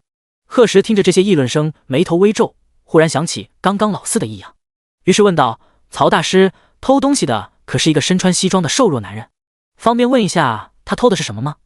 曹文开回想了一下，说道：确实是那么个男人，还戴着个眼镜，他偷了我几年前画的一幅观潮图，倒是不值什么钱。怎么，这人小兄弟认识？贺时沉思片刻，没有避讳，听描述，应该是我以前的大学室友。不过他想不通，这老四为什么要来偷画。曹文开见他面色不好，知道这里面可能有故事，体贴的没有多问，看着其他人说道：既然现在没有捣乱的人了，不如大家移步3号厅如何？那里已经让人准备好了各种话剧。话落，立刻有看展的路人上前问道：曹大师，不知道我们可不可以一同前去观摩？我是没问题，不过你要问一下这位小姑娘。南巡闻言，漫不经心的点点头，随便。于是，一群人浩浩荡荡的往3号厅走去。谁知没走多远，迎面又碰到一行衣着时尚贵气的年轻人，还没看清面容，就听见几道极为欢快的声音：小爷爷，小爷爷！这出乎意料的称呼，所有人都以为叫的是曹文开，就连他自己也是这么觉得的。可等这群年轻人来到眼前后，才发现竟全是奔着贺时来的。明明差不多的年纪，对贺时却极为恭敬，就像对待长辈一样。这让大家想起刚刚的那声小爷爷，顿时整个人都不好了。就连曹文开也有些惊讶，没想到眼前这年轻人的辈分如此大。小爷爷小奶奶，好巧！说话的正是林家的长孙林晨，他没想到来逛个画展，也能遇见这位在申城上流圈里大名鼎鼎的小爷爷。小爷好，小奶奶好，小爷好，小奶奶好。跟在林晨身后的那些年轻人也纷纷恭敬地打起招呼。贺时扫了一眼，发现都是上次聚会见到的各家小辈，他眉目舒展，笑着点点头，也算是应下了他们的称呼。有认出林晨还有这些公子哥身份的路人，当即张大了嘴巴，不明白申城何时出现了一个这么厉害的年轻人，竟让这么多的富家子弟甘愿俯首。而曹文轩自然也认识林家的长孙，这让他对贺时的身份更加好奇。小爷爷，你们这一群人是要去哪啊？贺时眼神温柔地看了看南巡，我太太跟曹大师的徒弟打算切磋一下画技。哦，林晨一听来了兴趣，小奶奶原来是个画家，那我们能一起去给小奶奶加油助威吗？南巡笑着应下，当然可以。3号厅里已经准备好了2张大桌子，关白一进去就当先问道：你说比什么？南巡无所谓的耸耸肩，曹大师的徒弟应该最擅长的应该也是国画吧，那就比这个好了。至于主题，不如就由曹大师来拟定，怎么样？关白自然同意，都可以。那好。曹文开沉思了几秒后说道：既然这样，我们也不弄得太复杂，你们2人就分别以动物为主题画一幅画，可以是一种动物，也可以是多种动物。南巡听完后当即有了想法，他和贺时对视一眼，脚步一迈就走到一张桌子前面，二话不说动起笔来。一旁的关白见此也紧随其后。时间一点点过去，整个厅里的人噤若寒蝉，只有笔尖跟画纸沙沙的摩擦声。又不知过了多久，终于南巡率先放下画笔，所有人如同从梦中惊醒一般，立刻被吸引了注意力，全都伸长了脖子，想要当先欣赏到他的画作。就连本来尚在认真作画的关白都猛地看了过来，他脸上满是质疑之色。这么快就完成了一幅画，怕不是随手瞎画的吧？南巡却淡定地伸出手朝关白示意了下，提醒他继续。曹文开见此轻轻叹了口气，心里似乎已经有了结果。先不说画作怎么样，就这份心性，他活了30多年的徒弟竟连个小姑娘都比不上。关白终于放下画笔，又在题字下盖上印章。他抬头得意地看了南巡一眼，脸上满是不屑。可南巡的心却一直在自家老公身上。2人拉着手说着悄悄话，完全没把关白放在眼里，这让他的脸色瞬间就黑了下来。老师，既然画已做好，就请您老和大家一起来评判一下吧。说着就将画卷拿起，面向众人。只见一只威武雄壮的棕黄色老虎跃然纸上，黑色条纹布满虎背，气势非凡，尽显王者之气。人群不由得惊呼了一声：这老虎画的真不错啊，栩栩如生的。是啊，感觉跟曹大师之前画过的那幅上山虎相比，也有过之而无不及啊。要不怎么是关门弟子呢？各种赞叹声不绝于耳，就连曹文开也暗暗点头。他这徒弟别的不行，但在国画上确实敬得他真传。他这辈子一共收了3个徒弟，关白是最小的，但却天赋最高，就是脾气不好，经常得罪人。除此之外，都很让曹文开满意。关白扬了扬下巴，朝南巡问道：不知这位画的是什么？大家应该也迫不及待想看了吧？凌晨这群年轻人听了，忍不住有些为小奶奶担心。曹大师的徒弟在画家圈里一直很有名气，以前他们也只是听说过，但今日一见，本人确实有真才实学，能出名不单单因为他是大师的徒弟。而南巡却丝毫不担心，他一边捡起桌上的画卷，一边说道：那还真是巧了，你画的虎，我画的正是猫。关白听了嗤笑一声，可当他眼神落到那画上的时候，却怎么也笑不出来了。曹文开更是猛然睁大了双眸，仿佛见到了什么难以置信的画面。第86章，孩子都生3个了。众人被师徒俩的异样吸引了，全都好奇地围了过来。一看之下，原本热闹非凡的大厅顿时寂静无声。而那画上不是什么稀奇古怪的动物，正是3只憨态可掬的小猫，一只正在滚着毛线球，另外2只则缠在一起嬉笑打闹。猫眼炯炯有神，神态惟妙惟肖，丝丝入微，让人看一眼内心就不禁柔和起来。但最让人吃惊的是，这明明是画在纸上的东西，却给人一种强烈的真实感，仿佛呼之欲出。那毛茸茸的毛发质感极其逼真，就连曹文开都情不自禁地伸出手，在即将摸到画纸的时候，又不由得微微一顿。他激动地赞叹道：好画，好画！我自认这辈子也画过无数只猫，但却没有一幅能达到这个境界。这已经不单单是技巧上的问题了。曹文开说着，看向南浔：小姑娘，不知你师承哪位？我可有幸一见。南浔无奈地摇摇头，说了我是自己瞎画着玩的，不过小时候跟阿妈学了一点，可惜她已经去世了。曹文开闻言更加不可置信，那这可真是天赋了。小姑娘，之前听你对我徒弟那些展出的画评价很是客观，难道你不只会画国画？南浔承认道，平时确实还会画些油画、水粉、水彩、素描什么的，但最近画漫画比较多，我喜欢把生活中的小事都画出来。曹文开一听，立刻来了兴趣。哦，那不知道老头子有没有荣幸观摩一下？当然可以。曹大师，你有微博吗？有的话可以关注我，我上面发了很多作品。那必须有，来，咱俩现在就互相关注一下。说着，两人当场就掏出手机，把一群围观群众弄得极其懵逼，不明白事情怎么突然发展到了这个地步。而凌晨一群年轻人也跑过来凑热闹，非缠着南浔也要互相关注。没想到他们这小奶奶在画画上面竟然有如此高的造诣，甚至连曹大师都自愧不如。现在不趁机抱紧大腿，那就是真傻。站在一旁的贺石笑着摇摇头，看向自家老婆的眼神里满是宠溺。齐兰跟贺有海也是满脸骄傲。不过南浔也没有被各种夸赞冲昏头脑，他心里一直惦记着这场比试的彩头，于是直接问道：曹大师，那这场切磋应该算我赢了吧？曹文开大笑着点点头，随后看向自家徒弟：你自己说。一直安静的关白完全没有了之前的嚣张，他一脸羞愧地对南浔说了声抱歉，之前小看你是我不对，这场比试我输了，但以后我一定会赢回来的。说完转头看向曹文开：老师，我画展上还有些事没处理，就先走了，一会儿见。曹文开没有阻拦，摆摆手让他离去。这次轻易的就输给一个小姑娘，看来对他这徒弟的影响很大。不过绰绰年轻人的锐气也好，省得不知道天外有天人外有人。随后他也没有墨迹，大手一挥，当场就为贺有海作画一幅。待到题字时却停下了笔。小姑娘，我刚见你那手字也着实不错，不如今天这字就由你来为我题如何？南浔听了微微一愣，却没有扭捏，直接上前接过了毛笔，这让曹文开对他的印象更好了几分。最后盖好私人印章，曹文开亲自将画交给贺有海，不由得夸赞道：有这好女儿可真是幸福啊。贺有海听了，嘴角差点咧到耳后，也没有反驳。在他跟齐兰心里，南浔这个儿媳确实跟亲生女儿别无二致。倒是南浔忍不住提了一句：曹大师，您以后可别叫我小姑娘了，我这孩子都生3个了，您还是叫我名字南浔吧。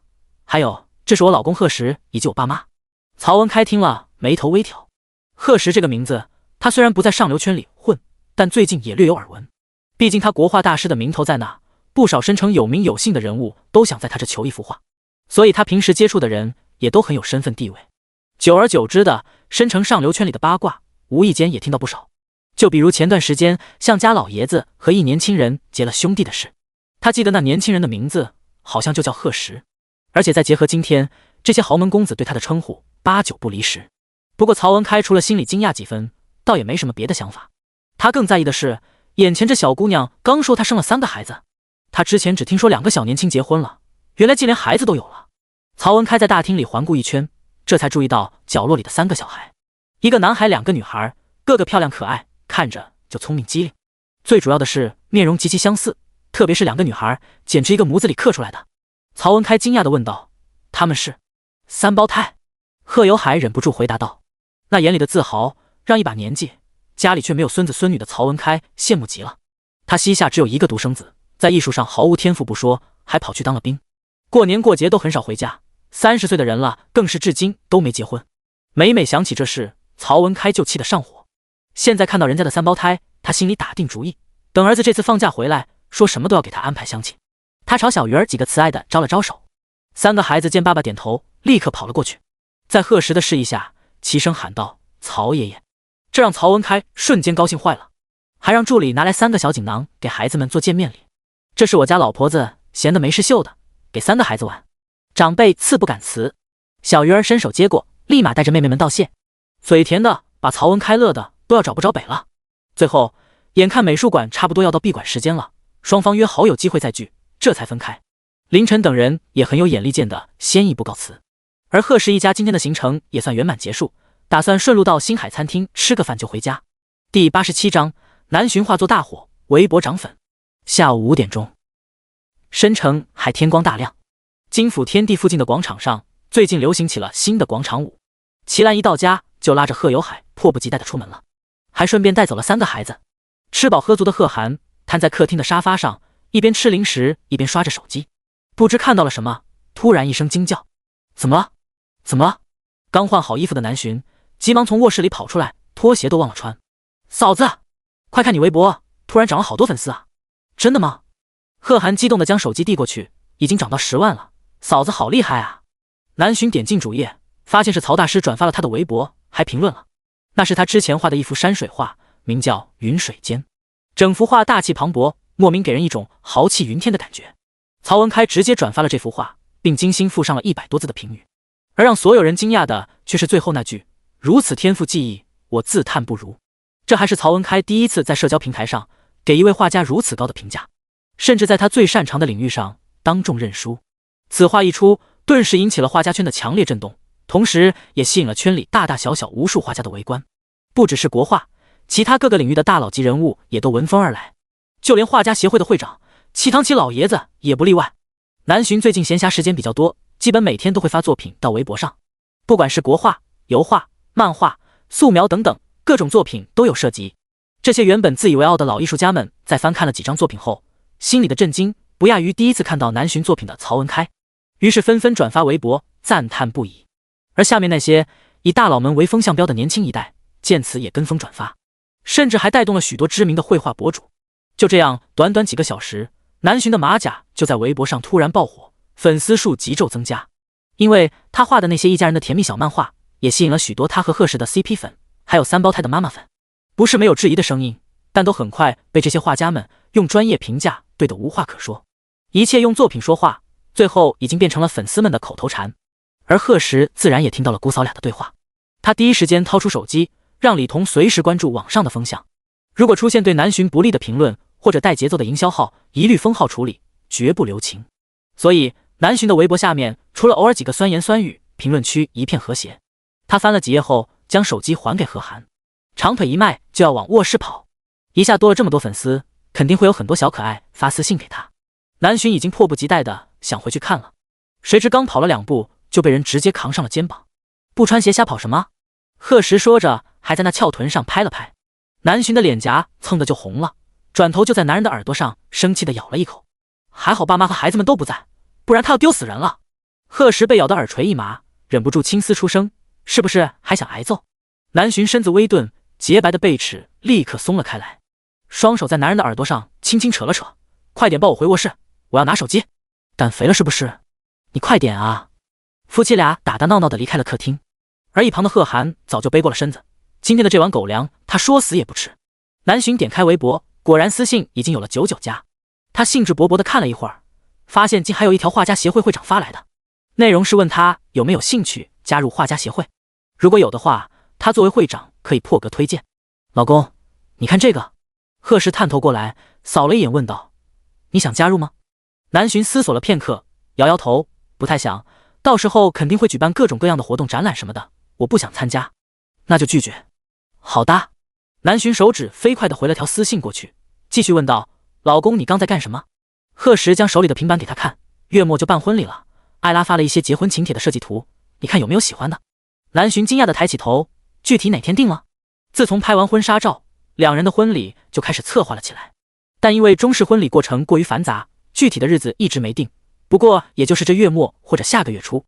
贺氏点点头，妈找人刚算好的日子，我正要跟你说呢，一个是28号，一个是31号，都是宜嫁娶的好日子。南浔闻言惊呼道：“那没几天了呀。”怎么不想嫁给我？哪有不想？再说不是早嫁给你了？哦，那就是很想了。哎呀，你好烦啊！贺时怕把人逗生气了，连忙搂住他的细腰。行，不说了，那你选个日期。南浔想了想，说道：“那就31号吧，我们不是还要搬家来着？感觉好多事都没准备啊。”贺时好笑的捏了捏他的脸颊：“你愁什么？这些都有你老公呢，你就安安心心穿好嫁衣，等着被我接走就行了。”啊，这样也显得我太咸鱼了吧？那我老公也太辛苦了。嘴上是这么说的，但南浔的脸上却丝毫没有愧疚。贺时见他得意的小样子，刚想再逗逗，旁边的电话就不合时宜的响了起来。看着上面的来电人，他眉头微皱：“老大，这个时间找我干什么？”贺时心里一动，突然想到白天老四的事。第88章搬家前夕。果然，电话一接通，那边的老大就问道：“老三，老四被警察带走的事，你听说了吗？”贺时回答道：“听说了，我今天就在那画展，还跟他打了照面。”老大当即激动了几分：“卧槽！你说说这人平常看着挺老实的，也不像会偷东西的呀，怎么就这么想不开？这下有了案底，一辈子都要有污点了。”贺时没接话，而是有些疑惑地问道：“这事你是怎么知道的？”不知道谁把这事发到了班级群里，现在全班都知道了。听说一起被抓的是老四领导，现在把事情都推到了他身上。以曹大师那幅画的价值，看这情况是要判刑的。贺时轻轻嗯了一声，那也没办法，犯了错就要受到应有的惩罚。怎么？你难道是想让我帮他？老大闻言急忙否认：“当然不是，错了就是错了，不管是谁偷东西都是不对的。哎，我只是想问你，会不会觉得我这样很冷血？毕竟怎么说都是4年的室友。”贺时不答反问：“那你会觉得我冷血吗？”当然不会，那不就得了？真相如何会有警察调查？说他不顾念同学情谊也好，冷血也罢，对于一个早就没把自己当朋友的人，傻子才会多管闲事，除非吃饱了撑的。不过挂断老大的电话后，贺时还是让李彤去查了一下事情的经过。原来老四所在的公司最近接触了一个大投资商，这位投资商别的爱好没有，就喜欢曹文开曹大师的画，甚至已经到了痴迷的地步。为了投其所好，公司领导自然想尽了办法。可惜曹大师的画向来有价无市，那领导找了很多收藏者，人家都不愿出手，而他又找不到跟曹大师接触的门路，脑子一热就将主意打到了关白的画展上。为了给徒弟撑门面，吸引人气，曹文开自然也贡献了几幅画作。于是那领导打听好一切，就带着老四去了。两人里应外合，一个制造混乱，一个趁机动手。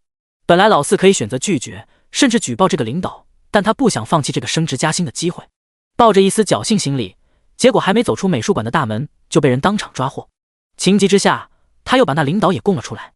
现在两人在警局里狗咬狗，却不知道真相早已被调查得一清二楚。贺时摇摇头，想到老四当时闪躲的眼神，原来一切都有迹可循。曹大师那幅画，他自己说不值什么钱，但有专业人士估价，其金额至少让老四吃3年的公家饭。本来前途还算大好的他，如今这一时失足，怕是……不过这些都跟他没什么关系，毕竟所有人都要为自己的选择付出代价。贺时将事情的经过也告诉了老大老二，两人唏嘘一阵后，这件事也就算过去了。婚期定下后，跟婚礼有关的一切事宜也得加紧准备起来。贺时跟南浔这几天没事就写请帖，这种一辈子就一次的事，他们自然要亲自完成。另外，在傅家工作室定制的汉服也差不多完工了，到时贺时会将之和请帖一起送给来参加婚礼的亲朋好友。南浔那边除了安妮几个朋友外，也没什么人要邀请，贺时这边却多了，光是合作伙伴就一大堆，更别提像老爷子那一圈了。夫妻俩紧赶慢赶，3天才将写完。而齐兰和贺有海这几天则带着贺涵还有3个孩子收拾东西。之前系统补贴的檀香园别墅已经装修完毕，按照计划，明天他们一家就要从金府天地搬走了。妈，不用带太多东西，那边什么都有，没有的到时候现买就行了。贺时看着被纸箱摆满的客厅，忍不住劝了一句。齐兰一边忙着装3只小猫的口粮，一边说道：“哎呀，这边的东西不是都用习惯了吗？我这装都装了。”贺时无奈：“行，那其他的可别收拾了。”知道了。齐兰抬头看了看那些熟悉的摆设，哎，这突然要换地方，我还有点舍不得了。南浔闻言上前挽住他的胳膊：“没事妈，这边有时间我们还可以回来住的。”贺涵也紧跟着道：“是呀，三婶，去哪这不都还是自己家吗？”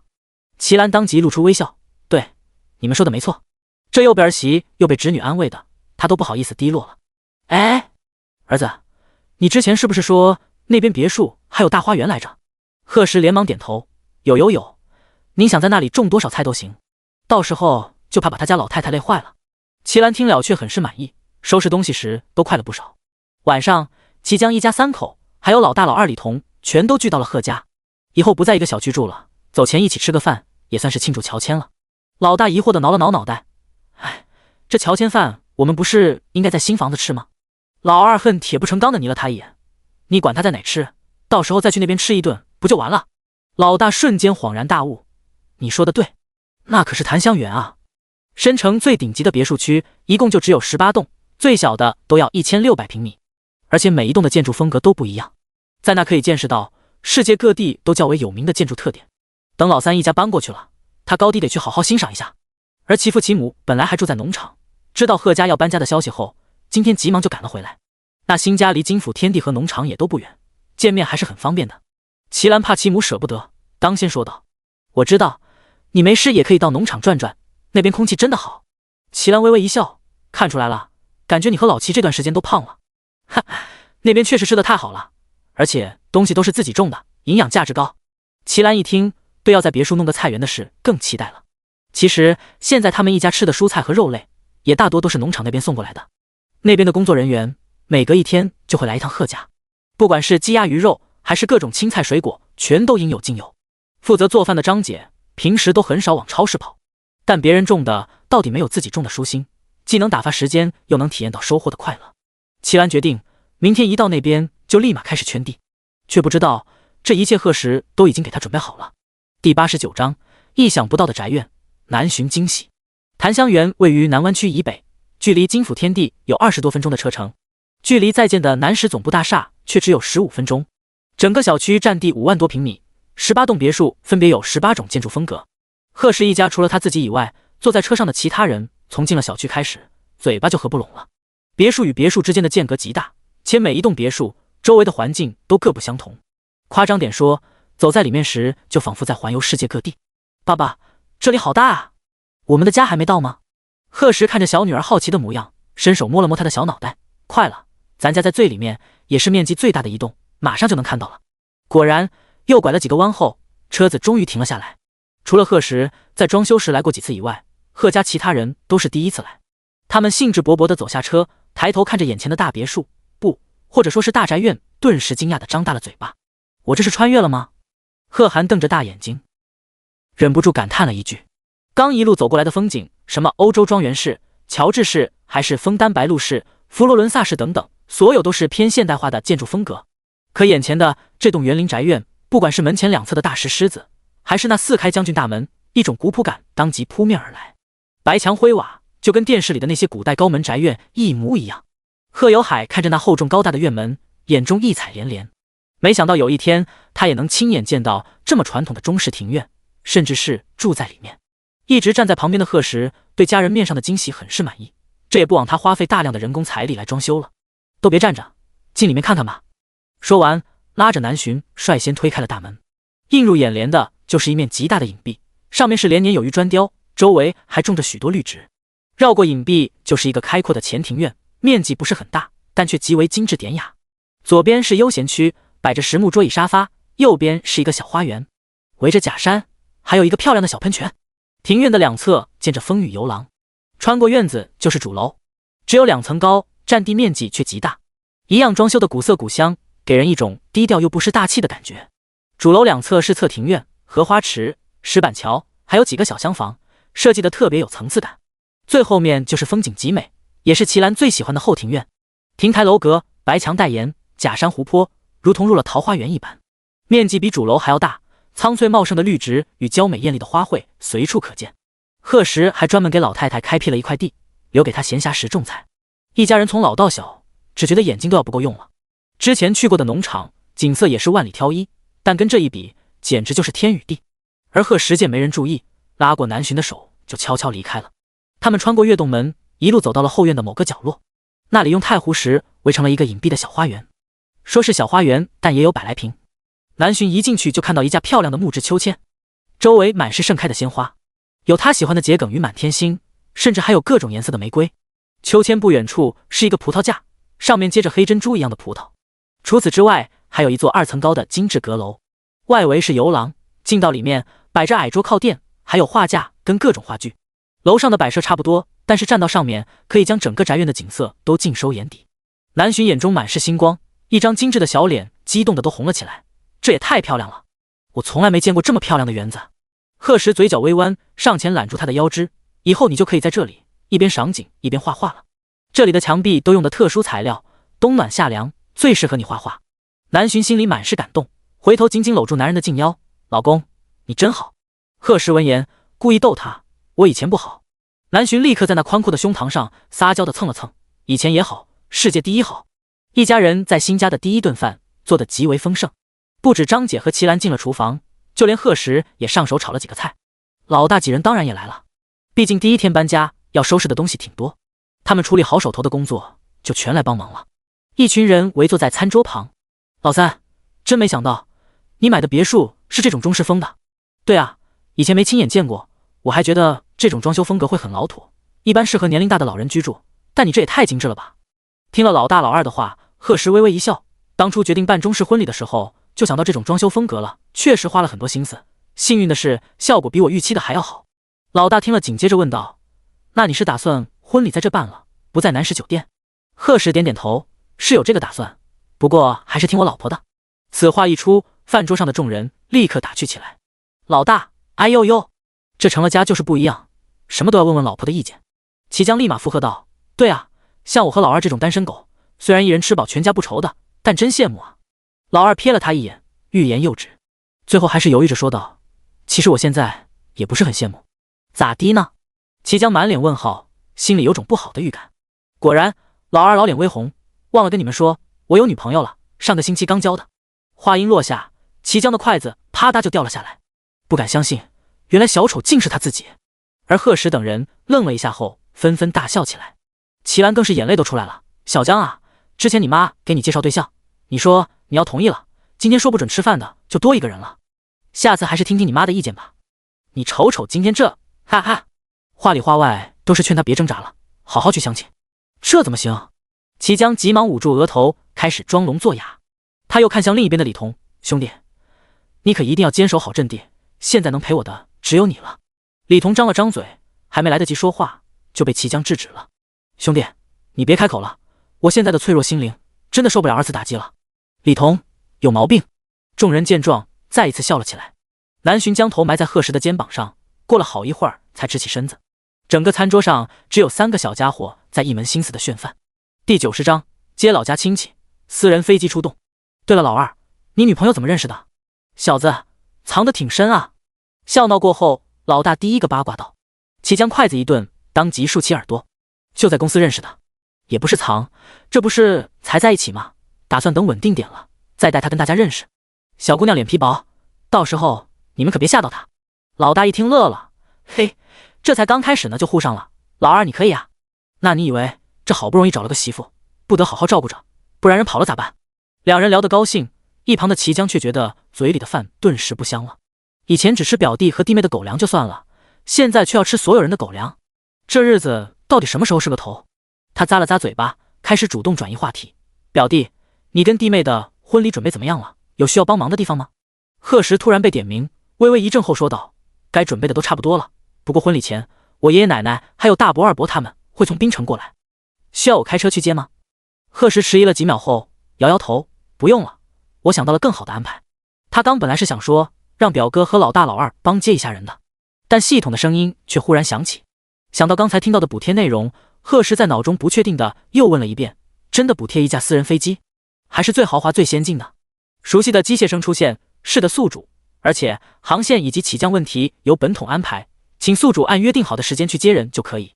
OK， 贺时心里很满意，要不是系统突如其来的补贴，他也想不到用私人飞机去老家接人。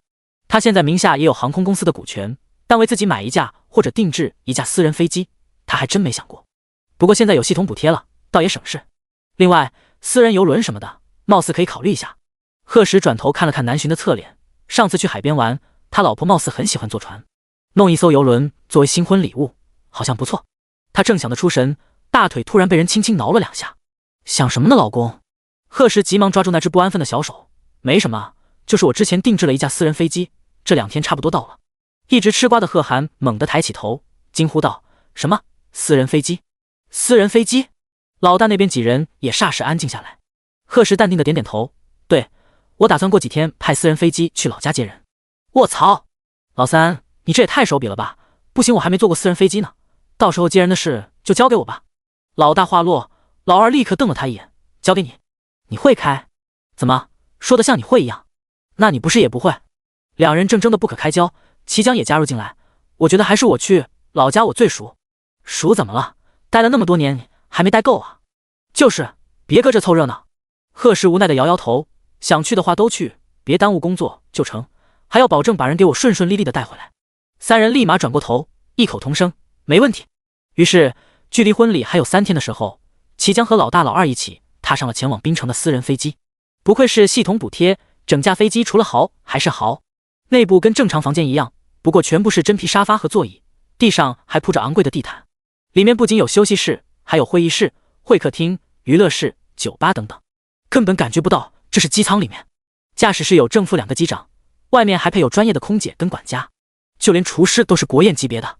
齐江3个土包子享受了一路，到达槟城机场时还有些意犹未尽，而早早等在那里的贺家一行人心里却是既期待又忐忑。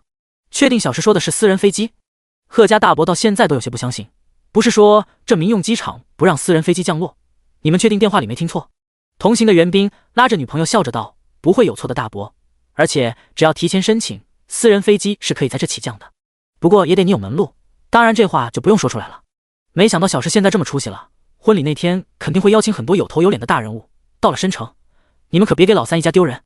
说话的自然是贺家老爷子，他虽然70多岁了，但身体一直很硬朗，在贺家也很有话语权。放心吧，爷爷，我们知道。是啊，爸，我们有分寸。这次去申城，贺家可以说是全员出动，从老爷子老太太到儿子辈的大伯大伯母、二伯二伯母，孙子辈的2位堂哥堂嫂，还有重孙子辈全都来了。而老爷子听到后辈们都纷纷应和了，这才满意。这时有机场的工作人员突然走了过来，恭敬道：“各位客人，你们要乘坐的私人飞机已经正在降落了，我现在带你们走特殊通道登机。”贺家大伯闻言，心这才放下来：“好的，您带路。”随后一行10几人浩浩荡荡地从人群旁走过，引得路人好奇注目。到了停机坪后，看着眼前的庞然大物，包括贺老爷子在内都惊讶的双眸微睁。已经等在那里的齐江和老大老二赶紧迎上来，简单打了个招呼后，就让人把大家的行李搬上了飞机。直到坐在机舱里，贺家人和袁斌以及他女朋友谢萌才有了几分真实感。第91章，贺时无语，被亲妈拆台。我的天啊，这也太豪华了吧！大伯母摸着手下的真皮沙发，忍不住感叹道：“他在农村住了一辈子，虽然现在生活条件好了很多，但他也不常出门，平时就连普通飞机都没坐过，今天竟直接坐上了私人飞机。他踩在地毯上的脚迟迟不敢用力，就怕被自己一不小心踩脏了。”二伯母也同样满脸惊讶：“这就是私人飞机吗？怎么一点都没有在天上飞的感觉？”齐江笑着说道：“那是因为这架飞机的各种性能都是全球最先进的，所以才会觉得如履平地。听说就连那沙特王子的私人飞机都比不上表弟的这架。”大伯母震惊道：“那这得花不少钱吧？”确实，没有几个亿下不来。几个亿？贺家几个女人顿时惊呼出声，就连其他人的面色也不平静。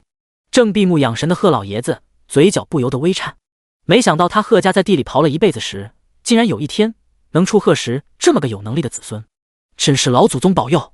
齐江点点头，确实要几个亿，而且这飞机光每年的保养费用就要好几千万。听到这个数字，贺家人咂咂嘴，已经妈了。大堂哥贺成和二堂哥贺川对视一眼，笑容无奈的摇摇头。本来以为他们兄弟俩今年建大棚的收入已经很高了，可跟堂弟一比，简直连9牛1毛都算不上。但他们心里却没有丝毫嫉妒，有多大能力就干多大事，一直是贺家人的准则。贺时有现在的成就，他们也只会为他高兴。不管怎么说，都是一家人。哪天他们要有什么事，相信堂弟也绝不会袖手旁观。就比如当初说要建大棚，堂弟还不是问都没问，就拿钱出来支持他们。就冲这一点，他们2个当哥的心里也不会有任何想法。而大堂嫂和二堂嫂眼里倒是有些羡慕，觉得有这样一个老公，3弟妹还真是幸福。不过感慨过后也就罢了，仔细想想，其实他们生活也不差。丈夫上进，孩子可爱，家里老人也都和善，能嫁到贺家，身边不知道有多少人羡慕。说到底，过好自己的日子才最重要。一旁的贺老太太看出两个孙媳妇的心思，欣慰地笑了笑。年龄大了，唯一的心愿就是家中小辈相处融洽。现在看来，倒是不用他和老头子操心了。飞机降落时已经临近傍晚，贺时带着父母堂妹还有老婆孩子，早就等在了南石大酒店的后侧广场。这里当初建造时就设计了一个停机坪，如今倒是派上了用场。舱门打开，当先走出来的就是贺老爷子和贺老太太。贺时跟南巡急忙上前迎接。夫妻俩虽然穿着简单，但耀眼的外表，走到哪都像在发光一样。老太太一见面就欢喜地拉住两人的手，就连向来严肃的贺老爷子都露出笑脸。爷爷奶奶，路上辛苦了。贺时笑着道。老太太慈爱地拍了拍孙子的胳膊，不辛苦，这飞机舒服得很呢。可不，堂弟你这私人飞机真绝了。贺成和贺川紧跟着走下飞机，兄弟几个互相捶了捶肩膀。随后就是大伯二伯，还有几位女士以及2个孩子。袁斌和女朋友谢萌是最后才下来的，虽然距离上次见面也没多久，但一群人还是寒暄了好一会儿。2个老人对3胞胎一直很想念，搂在怀里都不想撒手了。最后还是贺时提醒大家，时间不早了，一群人这才往酒店走去。看着眼前巍峨的高楼，贺家人虽然早已有了准备，但心里还是狠狠一颤。而袁斌和谢萌更是眼睛都快瞪出来了。同为酒店行业，他们自然知道8星级意味着什么，那可不全是金钱的象征。老贺，这酒店真是你的？袁斌不可置信地问道。是的，怎么样，有没有想法跳槽到我这？那我还真得考虑考虑。2人玩笑了几句，一行人随后就在人生的带领下径直走进了酒店大堂。贺时的老板身份在南石酒店内部也不是什么秘密了。看着老板和老板娘亲临，所有工作人员都自觉打起了精神。本来就训练有素的他们表现得更加让人叹为观止。贺董好，夫人好。贺董好，夫人好。一路走来，有数不清的工作人员对着贺时南巡恭敬弯腰，让贺家人还有袁斌2口子彻底开了眼。不知道的还以为在拍什么豪门电视剧，怕给贺时丢人，他们一路都约束着自己别到处乱看，直到上了82楼，进了包间后才算松口气。人生摇了摇门口的铃铛，立刻有服务员端着几个托盘走了进来。贺先生，晚餐预计还有10分钟准备好，这边先给各位准备了一些糕点和水果。贺时点点头，坐在旁边的南巡紧跟着说道，粥做好了的话就先端上来，毕竟刚下飞机，先喝点粥省得胃难受，特别是老爷子老太太和2个孩子。好的，夫人。人声应下后立马吩咐了厨房，大人们聚在一起闲聊。而那边的3胞胎已经拉着2个小哥哥去玩了，虽然有段时间没见，可没一会儿几个人就玩到了一起。贺成家的孩子排行老大，今年5岁，贺川家的小一点，不过也4岁半了。但几个孩子在一起，小鱼儿倒像是哥哥，虽然长得小，可是很会照顾人，而且天生就像个领导者，不管是分玩具还是分好吃的，大家都自愿听他的。贺老爷子看着这一幕，笑着赞叹道，这孩子以后绝对了不得。贺家大伯也出声附和，确实，我从没见过哪家小孩才3岁多就这么有想法。贺时这个当爹的听了自然骄傲，嘴上却谦虚道，大家伙可别夸他了，不然让这小崽子听到尾巴都要翘上天，那还不是像你看着一本正经，实际上吃。贺时闻言惊讶地看向他家老太太，妈，咱能不拆您儿子的台？怎么，我说的不对？贺时哪敢反驳，对，您说的都对。众人顿时哈哈大笑起来，一时间整个包间里格外温馨。第92章婚前派对，南巡约会姐妹们。吃完饭后，除了贺老爷子和老太太去檀香园，其他人全都住在了南石酒店。其实家里房间也够，但2个大伯都说要体验一下8星级酒店的服务，贺时自然答应，吩咐人生招待好他们后，这才开车离开。距离婚礼只有3天时间，南巡在贺涵的陪同下暂时住到了金富天地，到时候婚礼那天车队会来这里接亲。将老婆送到后，磨叽了好一会儿，贺时才依依不舍地回了檀香园。一想到晚上睡觉没有温香软玉在怀，他就迫切地希望婚礼赶紧到来。这里的宅院果然符合2位老人的喜好，可惜天色太晚，只能明天再去参观。将爷爷奶奶都安排好，贺时径直回了房间。躺在床上的他翻来覆去怎么都睡不着，最后干脆去了书房。打开系统面板，贺时这才发现他的资产已经不知不觉地积攒了很多。明明2个多月前他还是一个正为父亲手术费用而焦头烂额的出租车司机，回想这一段时间所发生的事，感觉像做梦一样。系统，你为什么会选择跟我绑定？贺时一直以来的疑问突然脱口而出。可熟悉的机械声却没有像往常那样出现。他又疑惑地叫了一声：“系统，人呢？别装死！”系统，系统很想陪着宿主一口，妈的绑都绑了，现在才想起来问：“有毛病？你是不是在心里骂我呢？”没有。听到系统的回答，贺时心里暗暗松了口气，刚还以为这家伙跑路了。对了，我今天的秒杀商城是不是还没有下单？是的，宿主。贺时下拉进度条，果然看见了今日秒杀商品：万能升级卡1张，秒杀价 9.9 元；万能升级卡3张，秒杀价 29.9 元；万能升级卡10张，秒杀价 39.9 元。系统提示：宿主每日只能购买1件商品，若24小时内未能秒杀，视为主动放弃。贺时眉头微挑，有些意外，这商城终于给点力了，之前不是车就是种子的，他都懒得下单了。毫不犹豫地买下10张升级卡后，他当即选择了升级空间。蓝光闪过，短短几秒钟的时间，原本只有10平米的空间瞬间扩大了100倍。贺时满意的点点头，想到这段时间收集的各种神奇种子，又期待地问道：“这次有开启什么其他功能吗？”系统冷漠的声音响起：“没有。”行吧。贺时无奈应道。能让那屁大点的空间一下扩大100倍，他已经很满足了。眼看时间还早，贺时又打开股市大盘，看了眼最近的收益后，又选了几只股票。以他现在的资产，炒股也不过是用来打发时间，还不如做投资计划来的有趣。经过这一段时间的努力，蓝石投资的公司已经有几百家，囊括了全国许多大大小小的城市，成为了国内投资行业里毋庸置疑的领头羊。但这一切才刚刚开始，贺时的目标从来都不是仅此而已。他打开文档，将公司接下来的发展计划全部一一记录下来，随后又发给手底下的人。再次看向时间的时候，才发现已经将近凌晨了。贺时想给南浔打个电话，但又怕老婆睡了打扰到他休息。正当他犹豫的时候，却不知道他心心念念的老婆已经在家里开启了 party。安妮、叶童、张月、小雅都是这次婚礼的伴娘。几个人8点多就悄悄到了金府天地，连跟小雅正热恋的老大都不知道。他们不仅人来了，还带着啤酒、烧烤、炸鸡、蛋糕。南浔想到今天刚来申城的谢萌，于是将人也偷偷叫了过去。几个女人凑到一起，几瓶酒下肚，就彻底放飞自我了。他们围坐在客厅的地毯上，安妮举起酒瓶，来，大家一起干一个，庆祝女神步入婚姻的殿堂。来，干！几人都是豪爽的性格，就连向来温柔的小雅也撸起了袖子。以前我一直觉得结婚挺可怕的，但是看了寻寻之后，这个想法就彻底变了。姐妹们，今天我话放在这里，要是段祺老大敢跟我求婚，我立马就答应他。小雅话音落下，南浔等人顿时尖叫起来。叶童举着手机大喊：“我录音了哦，我录音了！”谢萌也红着脸道：“我也是，要是我家袁斌再主动一点，我立马就答应他。”安妮和张月对视一眼，直接朝放狠话的两人扑了过去。哎呀呀，你们这帮恨嫁的女人！作为单身狗的他们，心里真的忍不了。南浔被逗得哈哈大笑，今天什么都不说了，大家就尽情的吃，尽情的喝。他打开音响，叶童当即选了一首劲爆的摇滚，原本就很吵闹的氛围一下子更嗨了。一群女人开始群魔乱舞，要不是家里隔音好，楼下早就上门投诉了。没一会儿，几人面颊全都红了起来，而从来没喝过酒的贺涵直接就迷糊了。南浔将人扶到沙发上，确定人没事才放下心，却没注意到小堂妹身边的手机突然响了起来。贺涵眼神已经迷茫了，只能隐约看到点亮光。他凭感觉伸手滑下接听，恶狠狠地问道：“喂，什么事？”电话那边贺时眉头当即蹙了起来，他看了眼通话人，确实是贺涵没错，但听那边乱糟糟的声音，偶尔还夹杂着一声尖叫，怎么像在猴子洞？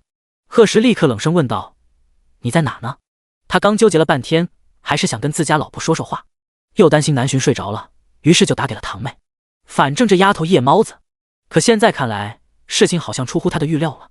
贺涵已经迷糊到马上要睡着了，加上屋里太吵，根本就听不见贺时说了什么。脾气上来，他就将手机丢到了一边。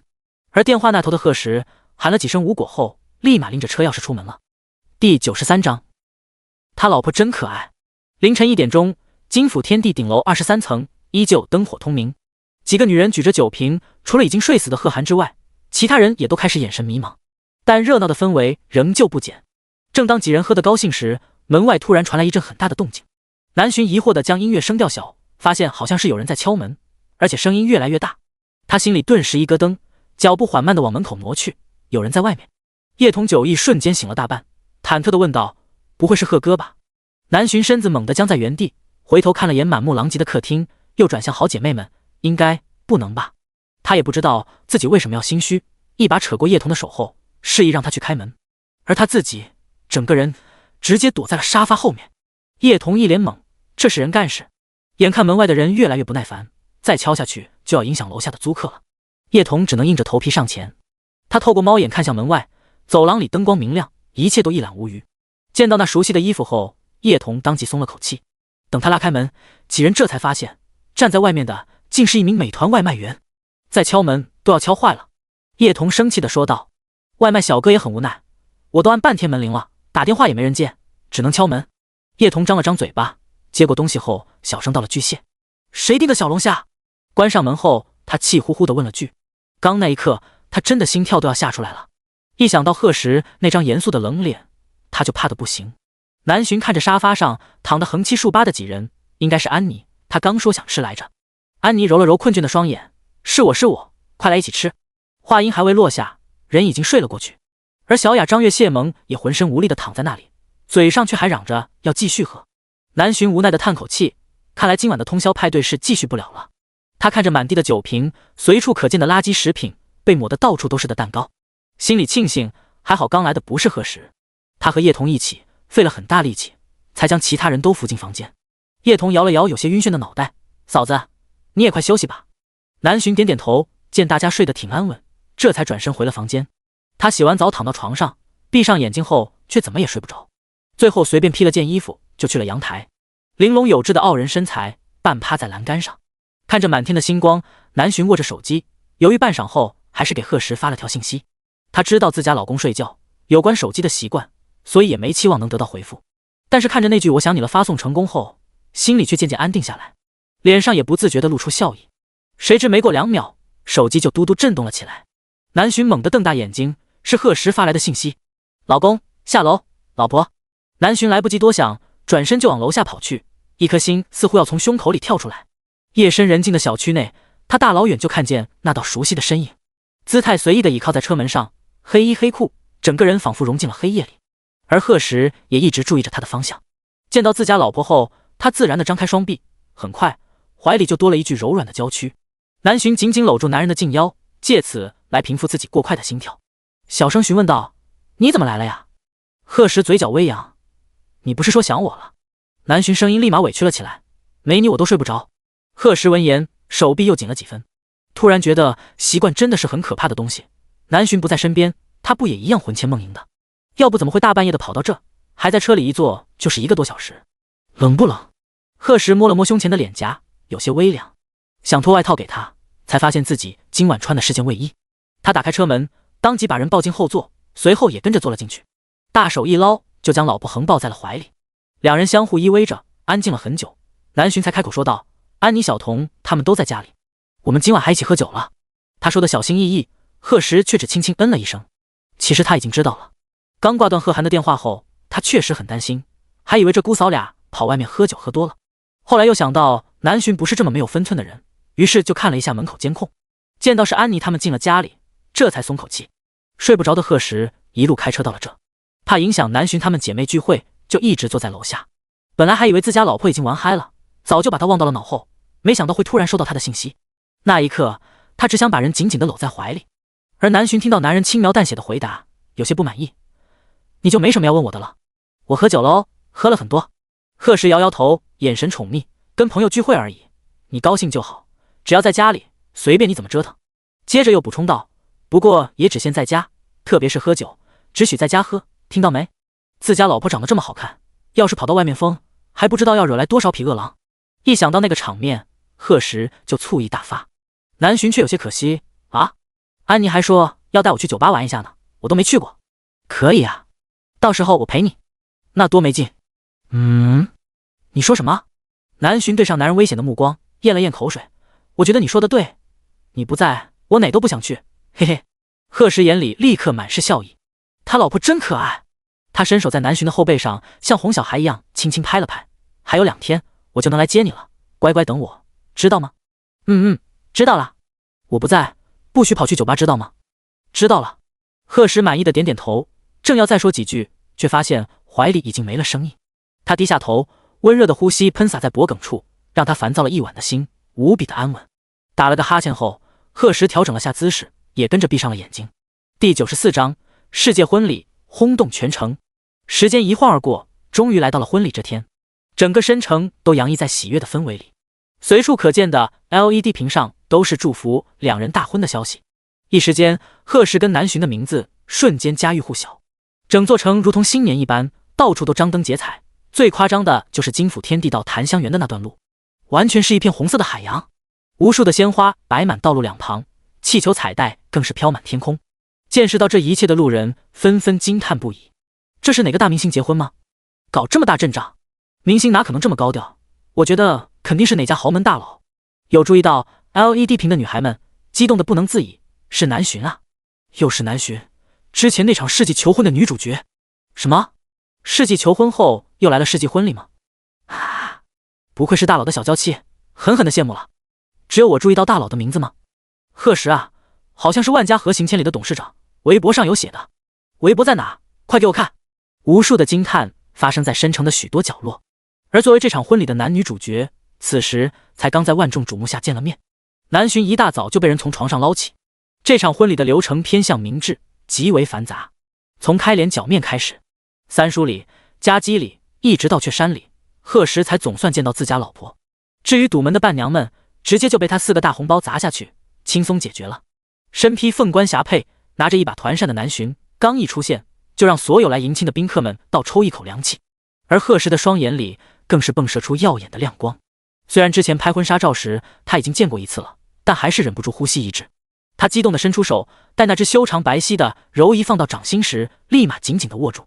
贺时心里一片满足，终于他就要将自己心心念念的人娶回家了。身穿状元服的他今天同样俊美无愁，两人站在一起，让观礼的众人不由得频频赞赏。三胞胎今天穿的也是喜气洋洋，一身精致的小汉服，衬得3个小家伙更加可爱。混在伴娘团伴郎团里，看见爸爸妈妈站在一起，顿时惊艳的捂住小嘴巴，把一群人逗得直乐。因为南巡那边没有长辈，所以也省了拜别女方亲人的礼节。贺时腰身一弯，直接就在一片惊呼声中大步将人抱上了婚车。本来他是想让南巡做花轿他骑马的，但毕竟是在市区，这么做的话肯定影响交通，于是只能作罢。不过这婚车的豪华程度倒比花轿还让人瞩目，是贺时在系统商城下单的一辆价值3.8亿的兰博基尼爱马仕。后面的车队也极为壮观，足足有68辆，且每一辆的价值最便宜的都要上千万。刚一上路就吸引了无数的目光驻足。车队一路驶进檀香园。今天来的宾客除了贺时的亲戚朋友外，都是申城有名的大佬，项家、林家、邓家、张家4位老爷子自然都来了。除此之外，曹文开和他的3个徒弟也亲临。但最让项老爷子吃惊的是，燕城李家的人竟然也来了。来的还不是别人，正是那位在职时赫赫有名，却在退休后深居简出的李经义李老爷子。那可是大院里的首长，真正的金字塔塔尖人物。项老爷子心里一片震惊，想不到自己的贺老弟还跟这位有交情，甚至连婚礼都亲自出席了，看样子是交情匪浅。但见李老爷子身边只跟了一位管家人物，如此低调出行，怕是不想别人打扰。于是和身旁的3个老家伙对视一眼后，只能勉强按捺住心里的激动。很快，门口鞭炮声响起，是迎亲队伍回来了。宅院里到处都挂上了红丝绸红灯笼，古色古香的建筑加上身穿汉服的宾客，整个场景完全就如同穿越到了古代一样，丝毫没有违和感。到了吉时，众人移步主厅观礼，赞者登台，随后向4方宾客作揖。送完新婚贺词后，贺时跟南巡终于牵着绣球来到了众人面前。紧接着就是3拜礼。坐在高堂上的齐兰跟贺有海看着儿子儿媳，眼角渐渐泛起泪光。今天在这么多亲友的见证下，从此他们就是真真正正的一家人了。南巡红着脸颊敬了改口茶后，便是握冠礼，之后又有童老礼、合卺礼、解缨结发礼等等，一个个环节下来，就连贺时都有些吃不消。他伸手悄悄握住南巡的手掌，怎么样老婆，累的话就让主持把接下来的环节删减了。南巡当即摇头，小声道，那怎么行，应该快完事了，我能坚持。贺时无奈只能答应下来。最后听到赞者唱执手礼时，两人才终于松了口气。南巡带着的凤冠极重，回到房间时感觉脖子都僵硬了。没等化妆师动手，贺时急忙就帮自家老婆把头饰都摘了下来，还在脖颈上动作温柔地按了按，把紧跟着进来的邓文耀等人看得赞叹不已。老大用胳膊肘对了对齐江，瞧瞧，要不老三怎么能这么快娶到老婆呢？这就是差距。本来是调侃单身狗的话，谁知却刚巧被进门的小雅听到了，一双温柔的眸子立刻瞪向他。你还知道差距啊？老大懊恼地拍了拍嘴巴，急忙拉着女朋友到一边哄了。活该！齐江幸灾乐祸地笑了笑。贺时摇摇头，看着南浔疲劳的神色开始撵人。行了，你们赶紧出去，别打扰我老婆休息，一会儿敬酒，你们谁都不许跑。啊，不是吧？当个伴郎还要干这个啊？好不容易抢到伴郎机会的向元思忍不住惊呼道。那你以为？邓文耀白了表弟一眼。因为伴娘那边是4个人，所以今天伴郎也只能选4个。老大老二袁冰是早就抢好位置的，剩下的齐江、邓文耀和向元思只能抽签。最后作为幸运儿的向元思自然就被其他2人针对。哼，喝酒喝谁怕谁？行，等会你哥我会多敬你几杯的。无耻！眼看2人再吵下去没完了，贺时起身推开房门，见到小爷爷眼里的冷意，兄弟俩声音一顿，一屋子人没几秒就跑得一干二净。第95章，婚礼结束。老婆，累不累？贺时抓着南浔的手放到唇边亲了亲，要不一会儿敬酒你就别去了。那怎么行？我没事，你先出去吧，我换件衣服。怎么，我在这你就不能换了？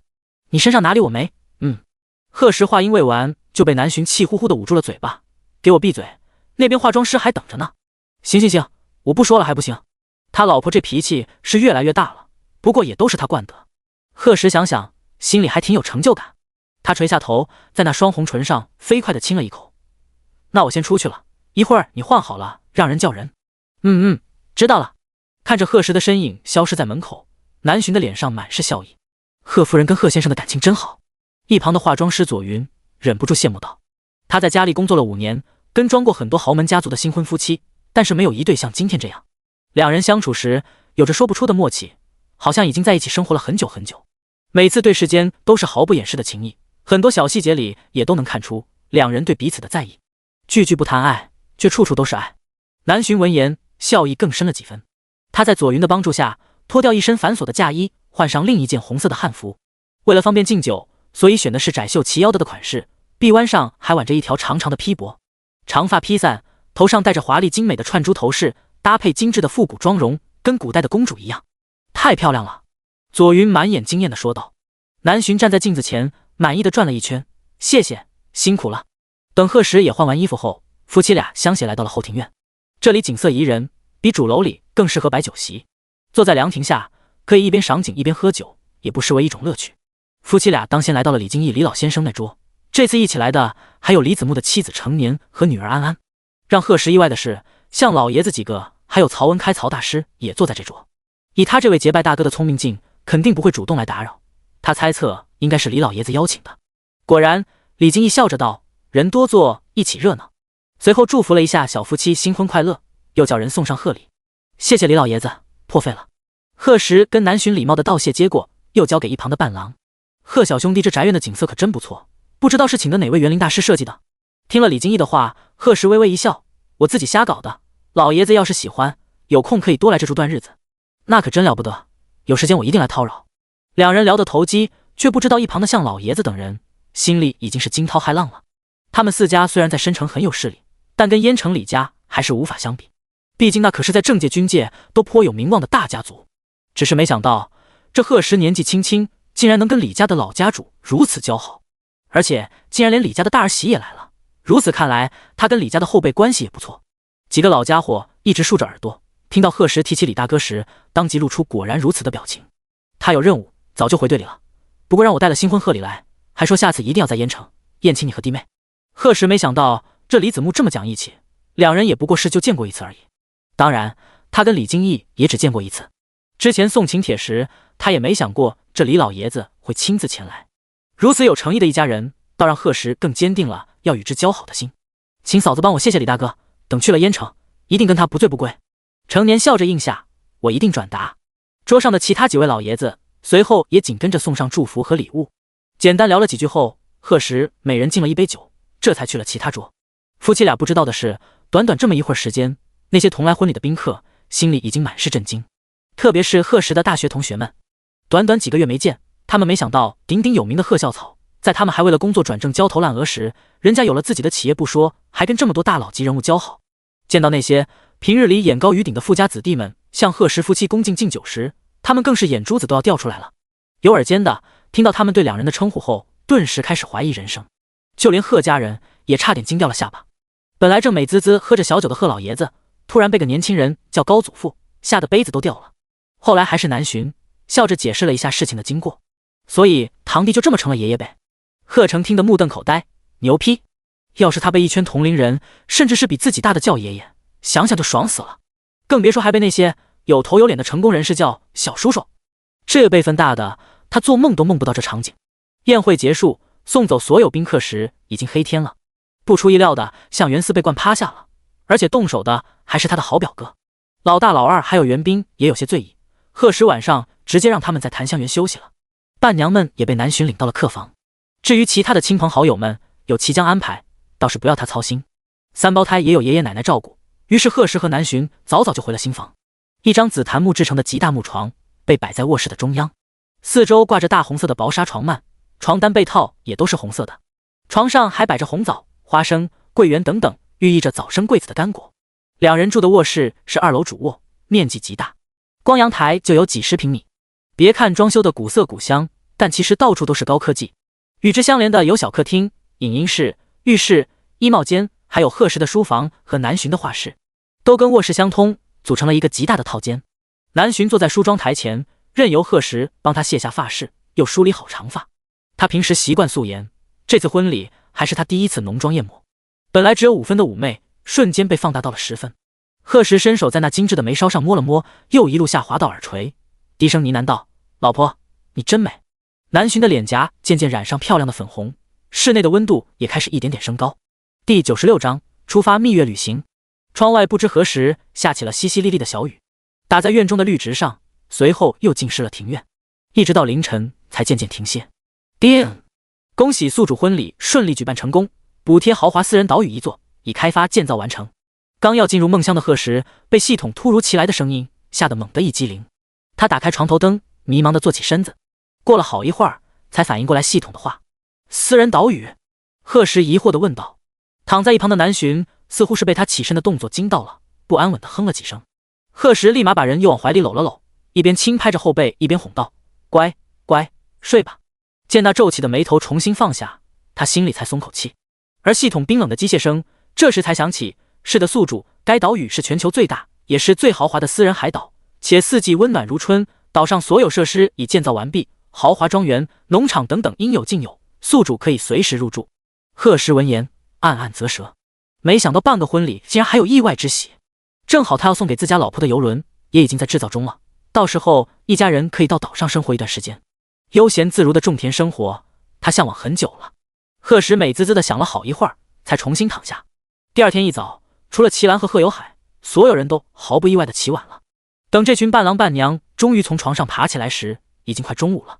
吃完饭后，实在无事可做的他们，于是开始了大扫除。刚从卧室出来的贺时眉头微挑：“你们还挺能干，看来我找的清洁工人是白找了。”正在使劲擦地板的老大当即扔了手里的抹布：“靠，你不早说！”贺时耸耸肩：“现在说也不迟，我还怕你把我家地板擦坏了。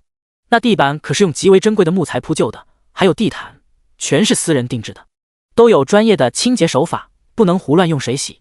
行了，都歇歇吧，明天不是要上班了？”老二立刻瞪大眼睛，不可置信道：“结个婚就放2天假？”贺时用看傻子的眼神瞥了他一眼：“我结婚又不是你们结婚，上班的也是你们，但不包括我。”众人扎心了，特别是老大、老二、齐江、邓文耀以及向元思这几个在贺老板手底下讨生活的，满脸生无可恋。贺时却继续戳他们的心窝子：“怎么，我要跟我老婆度蜜月，你们也要去？结婚对象都没有，想得有点早吧？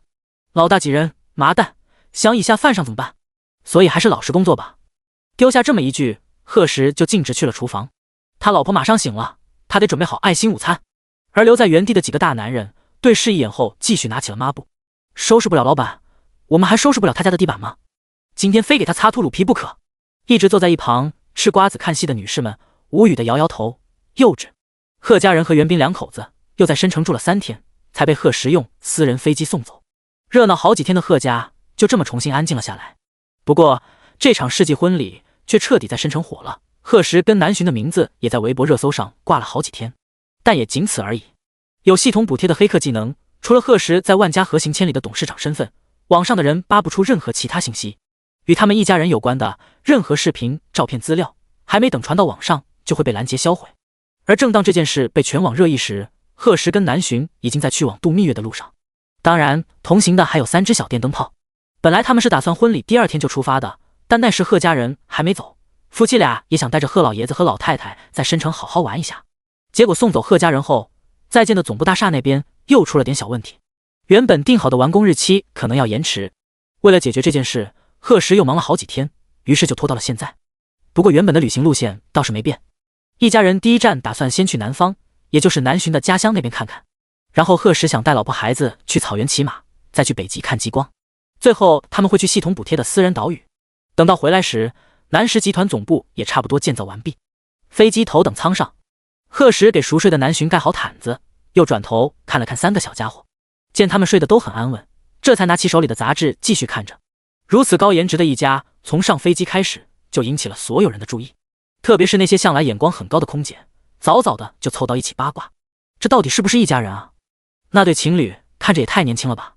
我觉得是一家，那小男孩跟那男人多像啊！对啊，而且2个女孩长得也一模一样，我觉得应该是3胞胎。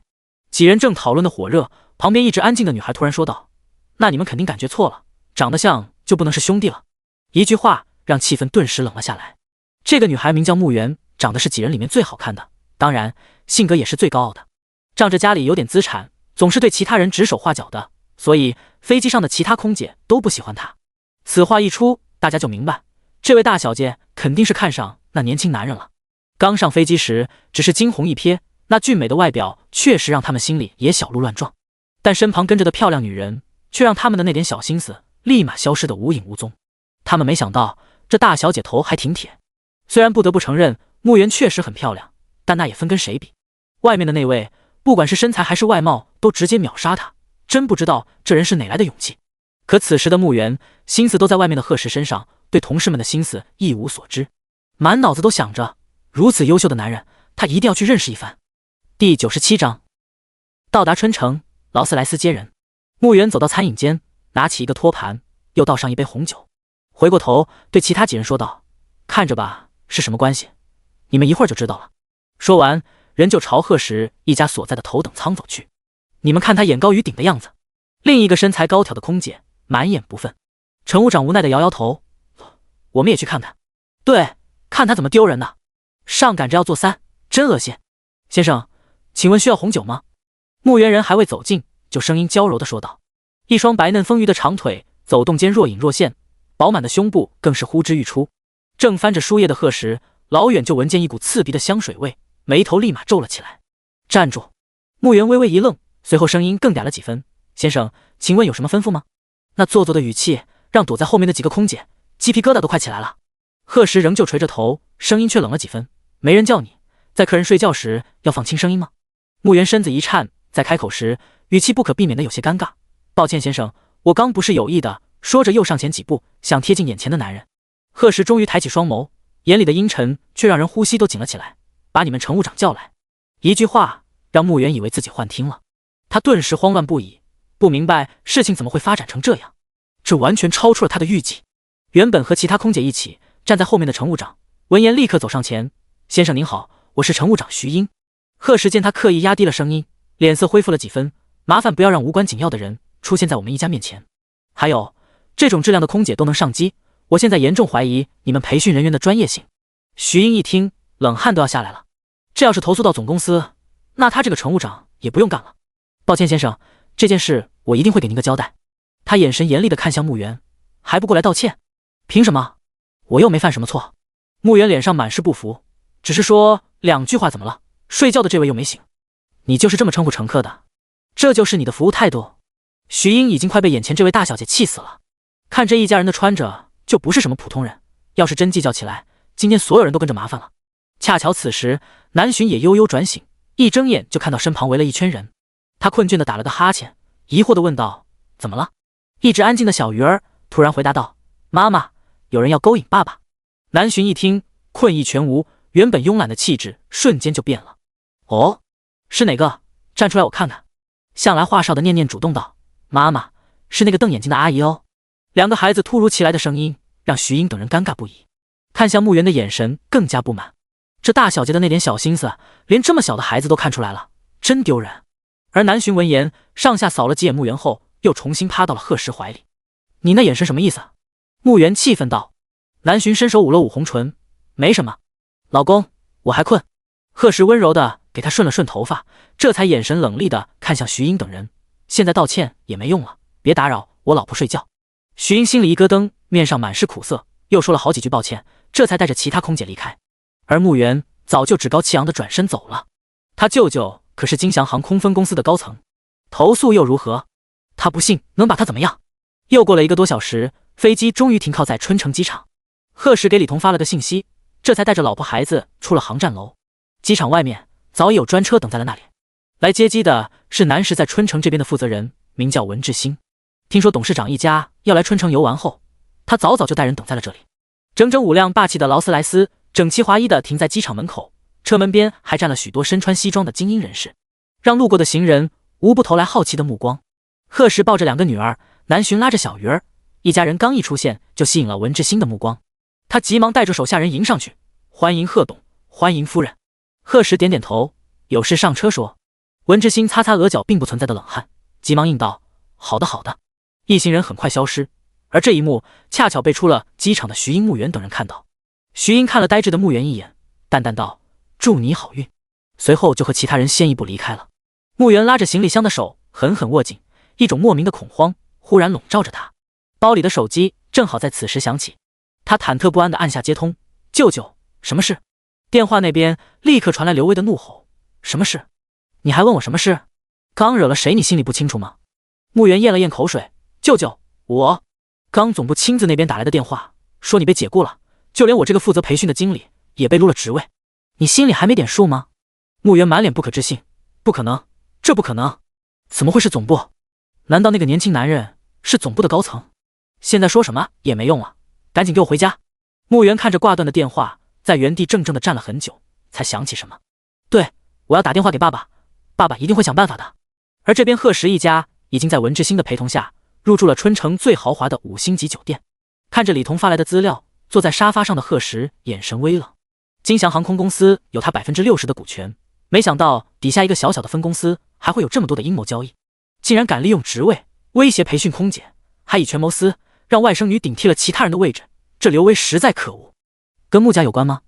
贺石有点印象，那好像是燕城的一个小家族，做建材生意的，之前还主动来找南石投资，不过没谈成。想到这，贺石又给李彤打了个电话。而穆家当家人穆红此时也刚跟女儿通完电话。第98章深山里的世外桃源。穆红在办公室里焦急地走来走去，女儿竟然跟小舅子都被金翔开除了，还是总部发来的通知。这件事让他立刻察觉到了其中的严重性，弄不好可能还会连累到穆家的产业。听说金翔航空公司不久前刚换了新董事长，但身份一直没暴露出来，这让他除了焦头烂额外，却是毫无办法。看着助理进来的身影，穆红立刻问道：怎么样，查出幕后之人的身份了吗？助理摇摇头：抱歉穆董，航空公司那边对这一家人的身份信息隐藏得十分严密。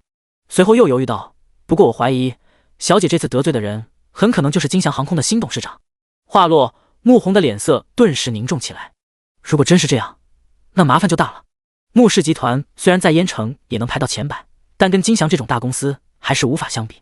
况且这新董事长能完全不看他的面子，直接将他小舅子和女儿都解雇了，看来背后的身份也不是他能惹得起的。穆红越想越惊慌。而助理那边电话突然响起，他刚接听就被其中的信息惊到了。不好了，穆董，合作商那边打来电话，说要终止合作。什么？怎么回事？把电话给我。穆红回拨过去，立马问道：张董，我们可是多少年的老朋友了，突然说终止合作，也该给我个理由吧。电话那边的张董无奈的叹口气：穆董，具体的我也不好多说，总之你这次得罪的人，哎。穆红疑惑：难道是金翔的新董事长？那你们也不至于。你知道这新董是什么身份吗？张董突然打断了他的话：据说名叫贺石，还是万家和行千里的董事长，那可是申城最近顶流圈里的风云人物，而且跟4大家族交好。现在你们穆家得罪这位的消息已经在圈里传遍了。穆红听完满脸灰败之色，他踉跄地扶住身后的桌子，才没让自己栽倒在地。一下失去这么多合作，他他们穆家看来是气数将尽了。而贺石对穆家最后的结局并不在意，他视察好春城这边的工作后，就带着老婆孩子们开车去了有艳遇之都称号的清水。第一站去的是大溪古城，距今已有上千年的历史，到处都充满了少数民族的风情。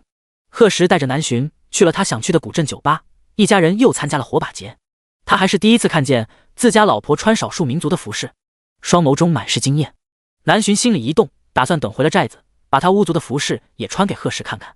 随后一家人又去桃湖坐船，那里毫无现代化的气息，一切仿佛回归到了原始。不只是南巡和孩子们，就连贺石也是第一次见到这么独特的景色。接着他们去雪山看了风景，最后一站是到三江自驾游。痛快地玩了2天后，一家人才踏上了前往巫族，也就是南巡老家的路。那是处在深山密林深处的一间小寨子，距离城市格外遥远。而在山林里，除了步行也别无他法。贺石一路走过，越接近寨子，他对南巡和孩子们就越加心疼。当初去申城，母子几个还不知道吃了多少苦，走在这里也让他想到了和南巡出狱的时候，那几个月的经历他一辈子都不会忘。由于不赶时间，一家人也没急着赶路，有南巡的能力外加贺石的身手，倒也不担心遇见意外。于是就像郊游一样，一家人走走停停，还找了地方野餐。贺石生好火，南巡已经处理好了一只野鸡，这种事他们俩都极其熟练，配合默契，不一会儿香味就飘得老远。这次回来，小白和小阮自然也都带着了。从进了山林开始，2个小家伙就跑没了身影。不过他们并不担心，果然一到饭点，小白小阮就速度飞快地回来了，身后还拖着一只野兔，接着特别自然地放到了贺石面前。贺石无奈地摇摇头，认命地把兔子处理了。一家人这才围坐到一起。好香呀，爸爸！念念一边啃得满嘴流油，一边开心地说道。这跟他们离开寨子的时候完全不一样。贺石笑着给小女儿擦了擦嘴巴，转身又给其他2个孩子也擦了擦。好吃也只能吃这些了，知道吗？小孩子脾胃弱，不能吃太多油腻的。知道了，爸爸。3个孩子异口同声。贺石将最肥的一只兔腿递给南巡，剩下的才给小白和小阮。吃的差不多后，他又借着背包的遮掩，从空间里拿出各种水果和零食。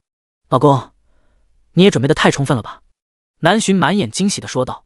在这荒无人烟的山林里，他们一家却跟在外面一样，想吃什么就吃什么，这是他之前根本没想过的。贺石嘴角微扬，吃完我们休息一会儿就继续走，天黑山里不好留宿。南巡连连点头，吃饱喝足后，2大3小整理好背包，终于在临近傍晚的时候，一片翠绿的竹林出现在眼前。南巡抱起小鱼儿，又扯住贺石的衣角，你第一次来，一会儿跟紧我，不然容易迷路。看着林中的雾气，贺石微微颔首，看来这里可能还有什么机关，就是为了防止外面的人意外进入寨子。果然，踏入林中之后，贺石就感觉眼前一片迷茫。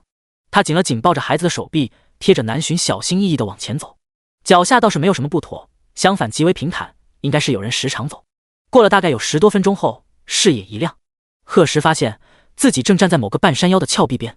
他往下看去，凭着良好的视力，一片错落有致的木屋当即映入眼帘，云雾缭绕，炊烟袅袅，溪水蜿蜒而下。谁也想不到，在这深山里还有这么一个世外桃源。第99章，情敌出现。一家5口顺着蜿蜒的山路而下，很快就来到了寨子入口处。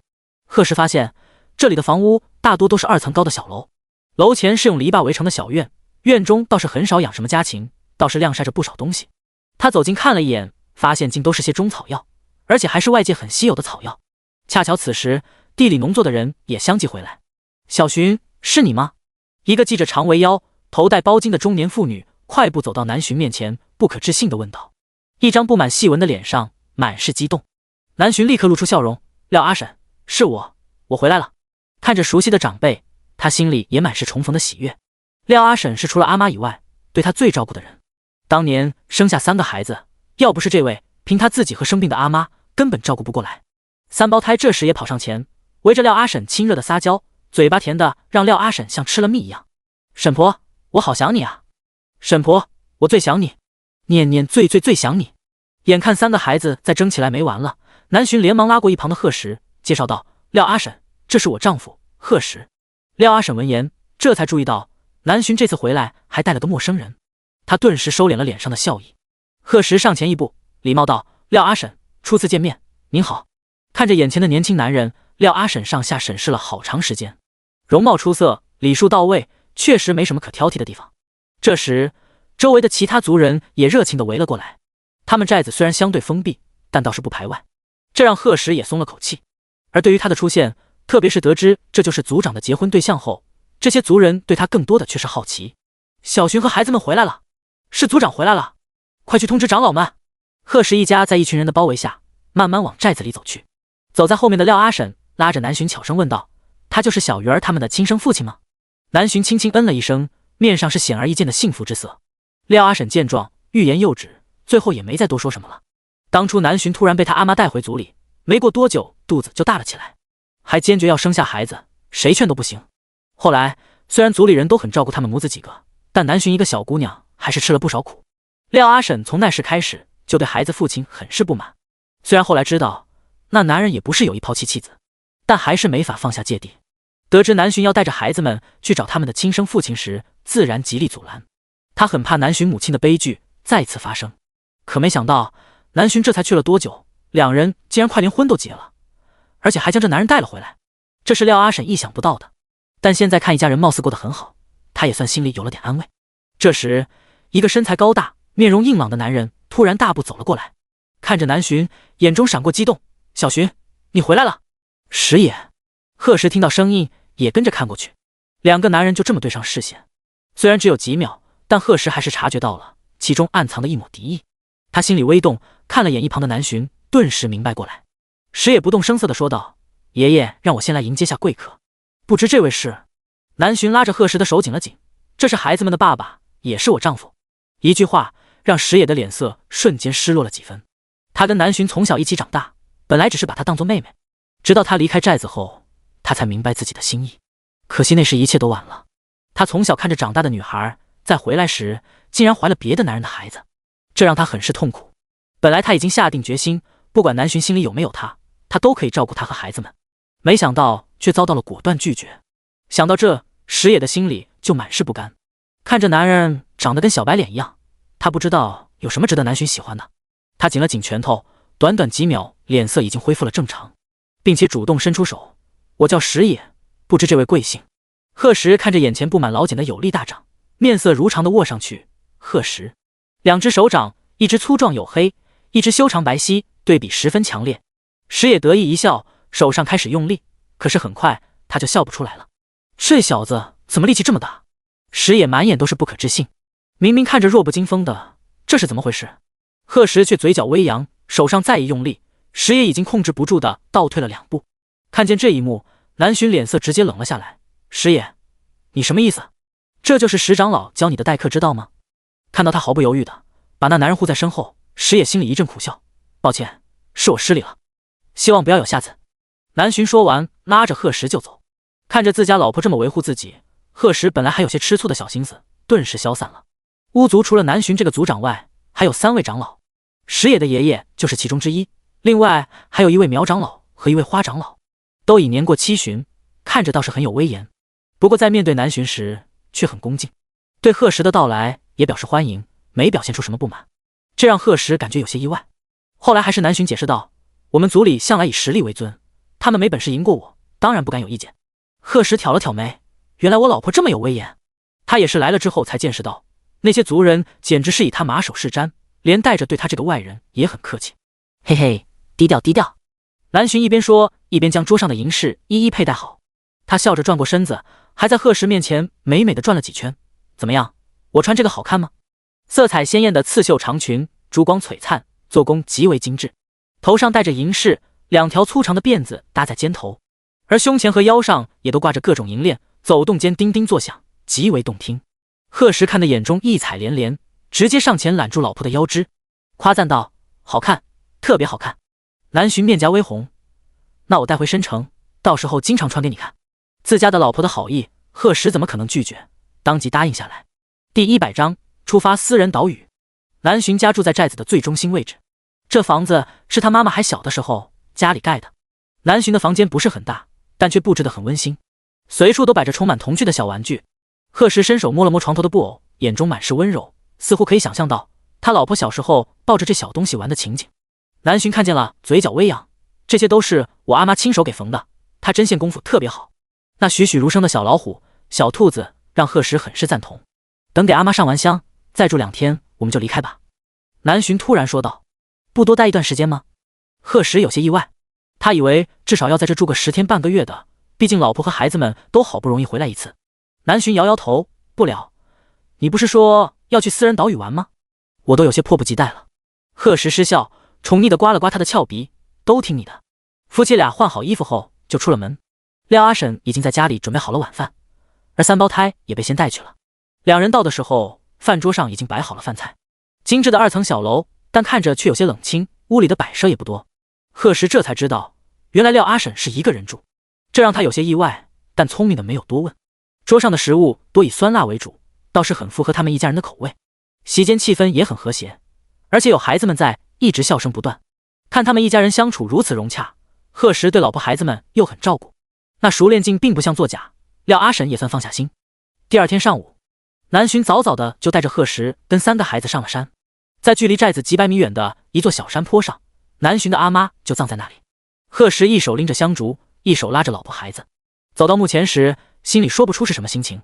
看着墓碑上老人那张慈祥的面容，他郑重地说道：“阿妈您好，我是贺石，也是孩子们的亲生爸爸，抱歉现在才来看您。您放心，我一定会照顾好寻寻和孩子们，也永远不会辜负寻寻。”夫妻俩对视一眼，南巡紧跟着说道：“阿妈，我现在真的很幸福，如果您泉下有知，请保佑我们一家。”最后直到太阳高照，他们才往山下走去。又在寨子里住了2天，南巡交代好族中的事务后，一家人立刻告辞。廖阿婶看着南巡和3个孩子，满眼不舍：“怎么这么快就走？多待几天不行吗？”“不了，阿婶，您放心，只要有时间我还会回来的。怎么说，我还都是巫族的族长吗？”看着眼前唯一亲近的长辈，南巡也很不舍。可惜廖阿婶不喜欢外面的世界，甚至是到厌恶的程度，不然他一定会把人带到深城。果然，他刚试探的提了句，就遭到了直接拒绝。这也是南巡婚礼时没想过邀请他的原因。阿婶是不会离开族里的，你以后带着小鱼儿他们常回来就好。我知道你这孩子性子倔，也不劝你了，到外面照顾好自己。廖阿婶说完，又看向贺石：“小寻就交给你了。”贺石点点头：“您放心。”最后又跟众位长老以及族人道过别后，一家人就跟来时一样，沿着原来的山路离开了。贺石本来还害怕南巡离开老家，心情低落，结果却发现他老婆一路都很兴奋，就这么想去海岛玩。南巡满脸笑意：“当然了，那可是个岛啊，一定很大吧？快跟我说说，岛上都有什么？”贺石神秘的摇摇头：“到了你就知道了。”“哼，不说拉倒。”贺石无奈失笑：“你呀，还像那小孩一样，小心一会儿孩子们都笑话你。”背着小水壶被南巡拉在手里的念念，紧跟着说道：“妈妈羞羞。”“嘿，你个臭丫头，看我收拾你！”母女俩闹了起来，路上很快充满了一家人的欢笑声。贺石想到独居的廖阿婶，随口问道：“你们族里现在不是没有禁止族人外出的规矩，他为什么不想出来外面，还感觉很排斥的样子？”南巡闻言叹了口气：“那是很久以前的事了。你应该很好奇，为什么阿婶家里只有她一个人吧？”贺石双眸微睁：“难道？哎，阿婶家里本来是有一个女儿的，但是小时候外出被拐走了，后来廖叔为了找女儿，又出了车祸。好好的一家人，短短几天就剩下阿婶自己，所以她从那时候开始就很讨厌外面的世界，也是从那时候起再也没出过寨子了。”贺石听了，心里不禁感到惋惜，没想到廖阿婶还有这么悲惨的过去，这件事还是要靠他自己走出来。南巡点点头，随后看向周围：“好了，不说这个了，我们出山林可能还要走2个小时。”“2个小时？那倒是不用。”“为什么？”贺石刚要回答，突然感觉身后出现了细微的响动。他和南巡对视一眼，随后面色如常的带着3个孩子继续往前走。正在此时，一家人头顶响起了飞机的螺旋声，强大的风力将几人的头发吹得随风乱舞。这飞机正是专门来接他们的。原本还以为要再次穿过这片山林的南巡满眼惊讶：“老公，你什么时候准备的？”贺石挑挑眉：“就到这里的那天，我可舍不得你们娘几个再走那么远的山路。”南巡听了，心里一暖。贺石将老婆孩子先一步送上去，然后回头对一直跟在身后的身影道了句再见，随后长腿一迈，几步就上了这架前往私人岛屿的直升机。而在不远处的树后，一道高大壮硕的身影慢慢走了出来，在原地怔怔地站了好久，才转身离去。第101章豪华海岛。大概飞了将近8个小时的时间，贺石一家才来到了岛屿的范围。从空中往下看去，能见到无边无际的碧蓝海水，自由翱翔的成群飞鸟。终于又前行了一段后，一座美丽富饶的广阔岛屿出现在了他们面前。洁白的沙滩，翠绿的植物，连绵的山峰，精致的建筑，如同一幅美好的画卷，徐徐展开。岛屿最中心位置是一座面积极大的庄园，贺时估计了一下，足足有数万亩。一眼望去，成山成海的鲜花映入眼帘，壮观极了。庄园光大门就有3道，且每一道之间的距离，如果开车也需要10多分钟的时间。进入第3道门后，就是庄园最大的一处广场。除了露天停车场外，停机坪也位于这里。正中心是一个环形花园，花园前是几座巨大的喷水池，而再往前就是庄园的主建筑之一，专门用来举办宴会或者接待宾客的宴客楼。直升机慢慢降落在庄园的停机坪上，一位身穿燕尾服、年龄大概40多的管家，已经带着整整2大排佣人和安保人员等在那里。见到贺时和南巡，还有3个小家伙后，立马训练有素的齐声道：“先生好，夫人好，少爷小姐好。”从没经历过这种场面的南巡微微一愣后，笑着跟大家打了个招呼。至于贺时，在外人面前从来都是面色冷淡的他，只对着管家点了点头。倒是3胞胎很活跃，特别是念念，好像天生就喜欢引人注目的感觉。管家恭敬地弯下腰，给贺时跟南巡行了个礼：“先生夫人好，初次见面，你们可以叫我老丁。不知先生和夫人是想先去参观一下庄园，还是先去休息呢？”贺时转头看了眼南巡亮晶晶的双眸，当即说道：“先参观。”老丁闻言，立刻跟身后的安保人员摆摆手。随后，一辆观光车停到了他们面前。等一家人都坐好后，老丁这才吩咐司机开车，而那群保安和佣人已经训练有素的回到了各自岗位。观光车从最外围开始，一路经过许许多多的小花园与别墅楼，不知道的还以为他们正漫游在一座浪漫小镇中。这里面现在都有人住吗？贺时突然问道。没有的，先生，在庄园工作的人住在专门建造的宿舍楼里，有独栋的也有集体的，都在庄园的最南边。老丁回答道。贺时点点头，没再问其他的。随后众人经过一个大农场，老郑主动介绍道：“这里面有果园、蔬菜园，各种家禽的养殖场，庄园里的一切食物都由这农场提供。先生夫人要到里面看看吗？”南巡朝贺时摇摇头，农场他都去过了，想也没什么不同，还不如看点别的。自家老婆的意见，贺时自然答应。于是，一家人只在外围转了转，就去了其他地方。接着，他们又看到了一间酒厂，不光贺时，就连南巡也很感兴趣。老丁立马很有眼色的将人带进去。这里说是酒厂，其实就是一个小作坊，生产的酒也没外售，主要以葡萄酒为主。贺时简单扫了几眼，厂里的工人也没多少，看着都挺悠闲的。基础设施什么的倒是很齐全，如果想把它做大的话，倒是也很容易。这里除了酒厂外，还有其他厂子吗？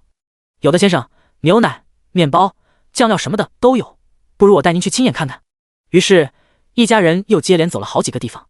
贺时发现，这些工厂虽然规模不大，但里面的设施很先进，也很齐全，而且很多人类日常需要的东西，在这里基本都能找到。这让他觉得这里不是什么庄园，更像一座小型城市。简单看完工厂，老丁又带他们去参观了一下娱乐场所，有高尔夫球场、马场、射击场等等。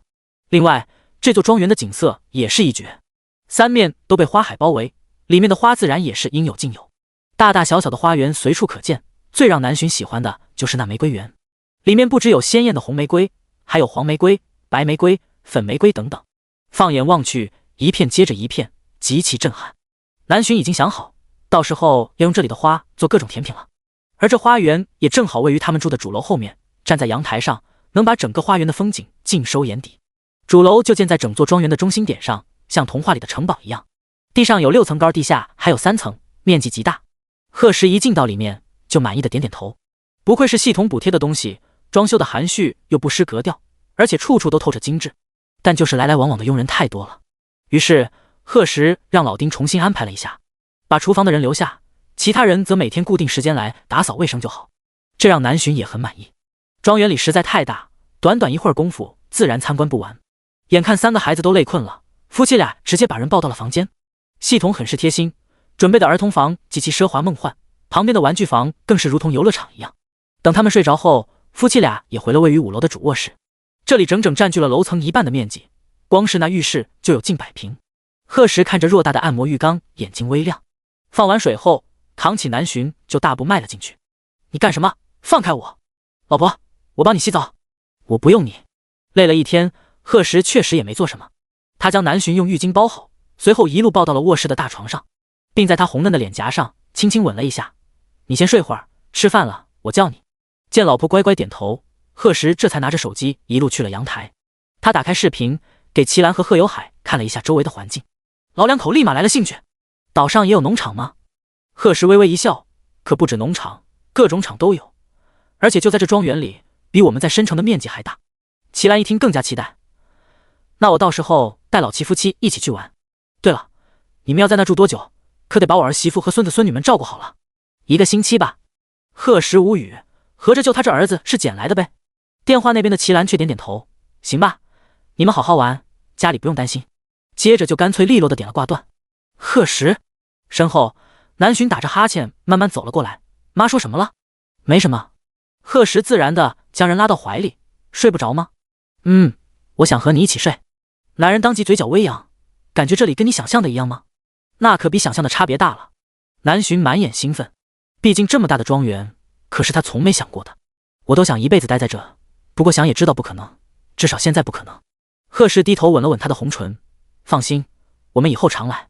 第102章海边游玩。第二天，一家人休息好后，在老丁的陪同下又继续参观起庄园。另外，对于这里的人员配置，贺石也有了初步了解。整座庄园被分为东南西北中5个区域，共有佣人175名，每个区域由30几人负责。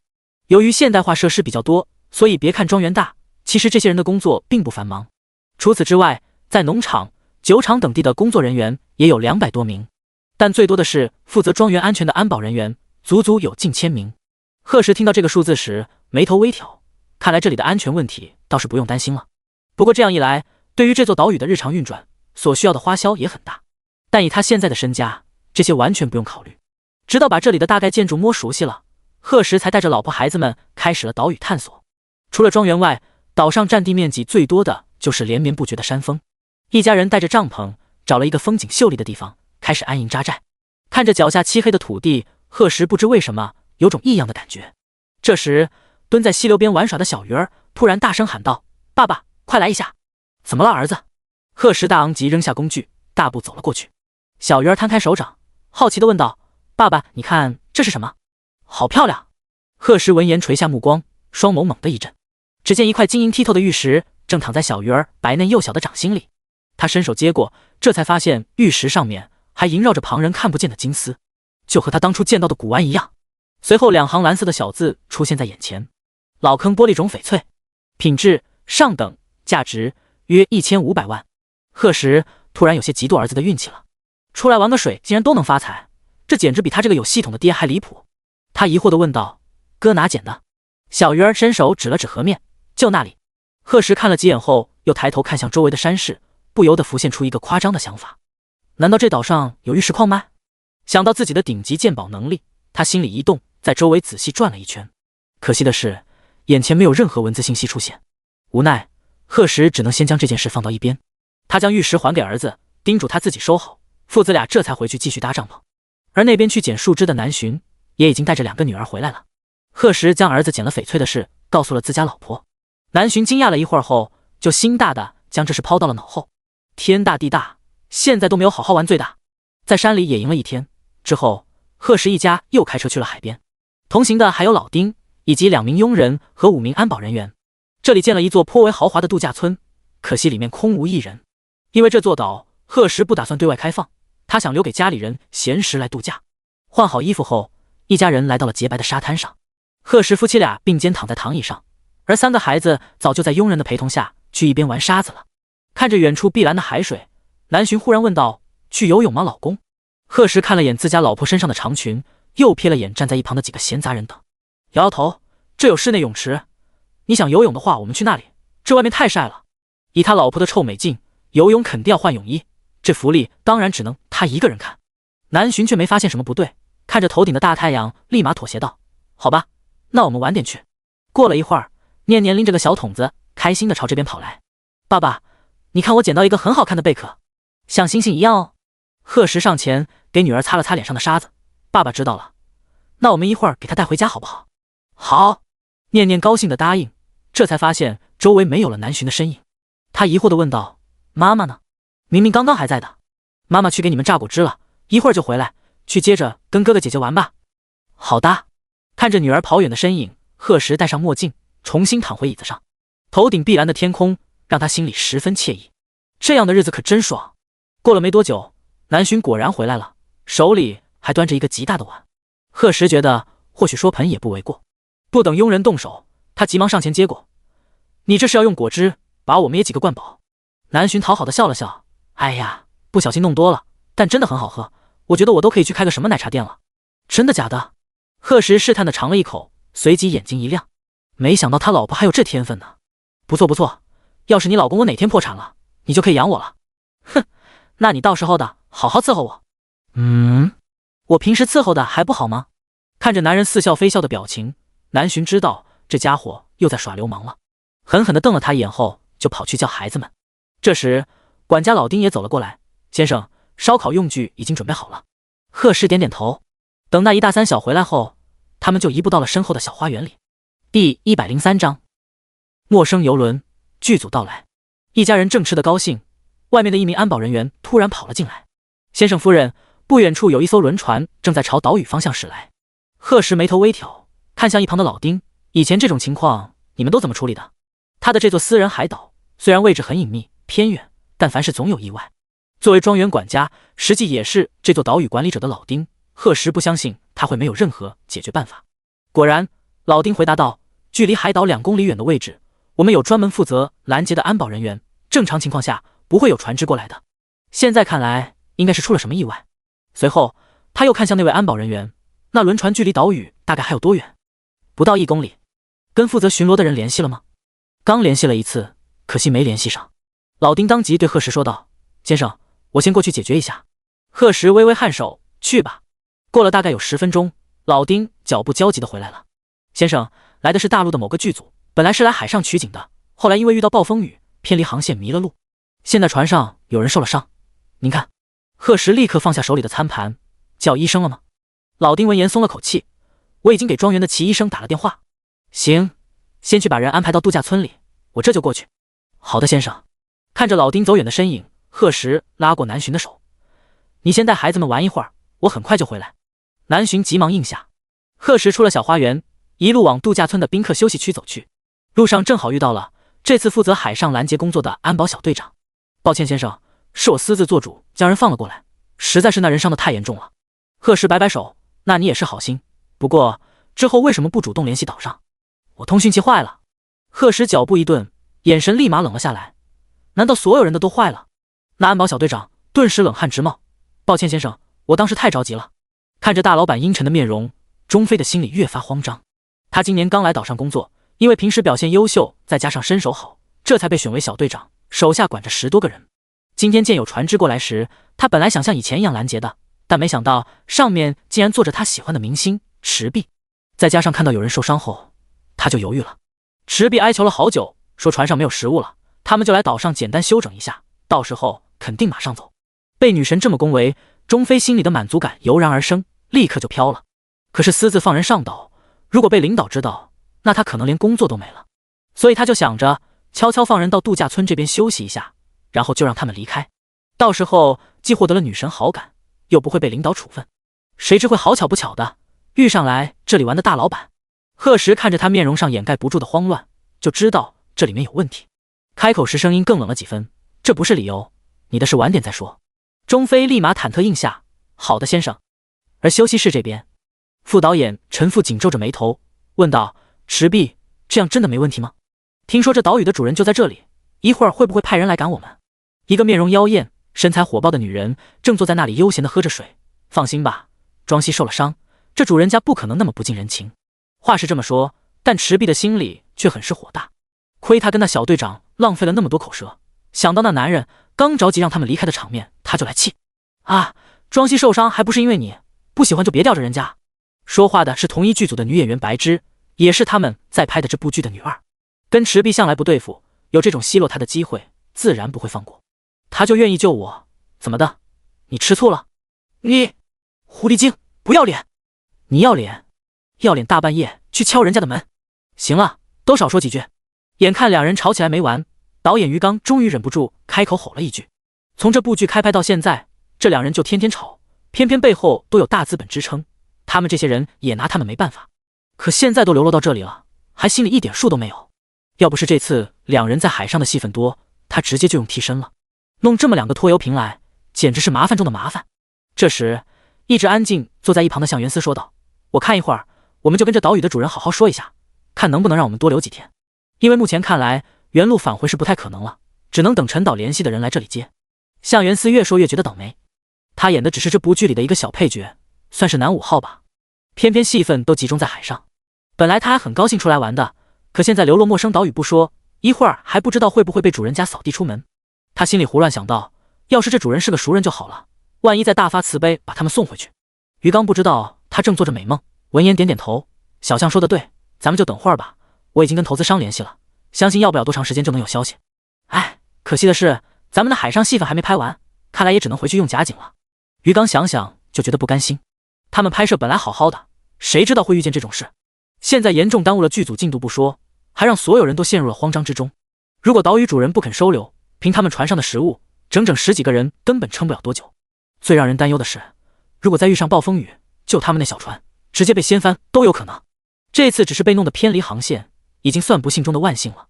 就在剧组一群人忧心忡忡的时候，老丁打开了休息的门：“你们那位演员的伤已经处理好了，只是胳膊脱臼而已，不严重。”于刚当即松了口气，之前看庄西嚎叫的样子，他还以为胳膊断了呢。第104章遇见熟人，意料之外。谢谢您了，丁先生。于刚感激地说道。另外，能让我们见一下岛屿的主人吗？说实话，我们的船现在无法原路返回了，需要等人来接，不知道能不能允许我们在岛上多留几天。老丁微微一笑，抱歉，这个不是我能做主的，不过要见我们先生的话倒是可以，他已经在过来的路上了。话音落下，休息室的门被人再度打开，众人期待地看过去，发现却是钟飞。于刚心里的失落刚升起一点，就见钟飞转过身，恭敬地看向身后，一个身材高挑的男人，面容冷淡地走了进来。完美的模特身材加上俊美的面容，贺时刚一出现就吸引了屋里所有的人。先生，老丁立即上前恭敬地打了声招呼，随后朝众人介绍道：“这就是我们岛屿的主人，贺先生。”看着那张似曾相识的面容，于刚咽了咽口水，不确定地问道：“您是贺董？”上次因为向元思试镜的事，两人通过一次电话，虽然没见过面，但他之后在向元思那里看过贺时的照片，当时还感叹这位怎么不出道呢？如今一见，这颜值确实吊打娱乐圈的那些男明星。而贺时闻言，眉头微皱：“你是？我是于刚啊，之前您亲自打来电话。”贺时听了这个名字，恍然大悟，原来是于导，没想到会这要巧。他当即想到，要是于刚的剧组，向元思那小子岂不是也在？他在休息室里环顾了一圈，果然看见了那张呆滞的傻脸。于刚也想到他和向元思关系匪浅，立马过去将人拽了过来。可向元思依旧愣愣的不说话。贺时心里好笑，怎么见到我太惊讶了？听到熟悉的声音就在面前，向元思这才回过神，激动的大叫了一声：“小爷爷，真的是你！”说着就要朝贺时扑过来，结果被一根手指拦住了。行了行了，有什么大惊小怪的？向元思却乐得嘴巴都咧到了耳后，我这不是太惊喜了吗？刚还在想，这岛屿主人要是熟人就好了，省得我们被赶走。没想到竟然梦想成真了。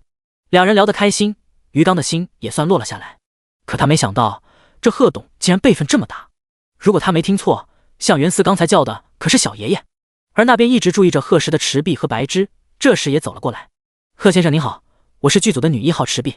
白芝不甘落后，紧跟着也介绍了下自己。两个美女，一个妖娆，一个清纯，都是不可多得的好相貌。可贺时却只淡淡嗯了一声，连个眼神都没给。于刚见状，立马把两人推到身后。早就听说这贺董跟夫人感情极深，对其他女人向来不假辞色，如今一看竟是真的。池碧和白芝满脸尴尬，想再上前，却被于刚严厉的警告了一眼。向元思适时出声道：“小爷爷，你不是和小奶奶去南方度蜜月了吗？”贺时点头：“去了，我们也是昨天刚到这。”那真巧了，你要不来的话，我们今天可能又要在船上度过了。遇到熟悉的人，向元思也不再客气：“小爷爷有没有吃的呀？我都好几天没吃饱了。”贺时立刻对老丁抬了抬下巴，给于岛剧组的人都安排下房间，再多准备些吃的。随后看向这个不省心的晚辈，寻寻他们在花园里弄了烧烤，你先过去吃点。好爷。向元思说着，人已经窜出了房间，和刚进来的拘谨样子完全不同。钟飞见状，立马很有眼色的跟上去带路。贺时又继续邀请道：“于导，要不要一起先去吃点？于刚受宠若惊的摆摆手，谢谢贺董，我和剧组的人在这边吃就好。也好，你们打算阿天回去，我直接叫这边的直升机送你们。你之前是联系了程峰那边来接吧？于刚想到他程峰老板的身份，于是也没拒绝。思索了一下后，有些不好意思的开口道：贺董，其实我们这次的戏份还没拍完，您看。贺氏当即明白了他的未尽之言，可以，有什么需要跟老丁说，这段时间你们就住这。于刚脸上瞬间露出激动，谢谢贺董。不用客气，怎么说我都是剧组的投资方。话音落下，副导演和剧组的演员们顿时惊讶地瞪大了眼睛，搞了半天，眼前的这位竟还是他们的衣食父母。看着男人消失的身影，于刚的心终于落在了肚子里。明明这贺董的说话语气也不算严厉，但他不知道为什么就是很忐忑。剧组的其他人也是同样的感觉，忍不住小声议论起来。哇，可算能松口气了，我刚都不敢出声。可不嘛，那位看着年纪也不大，但他气场也太吓人了。这次可是托了小象的福。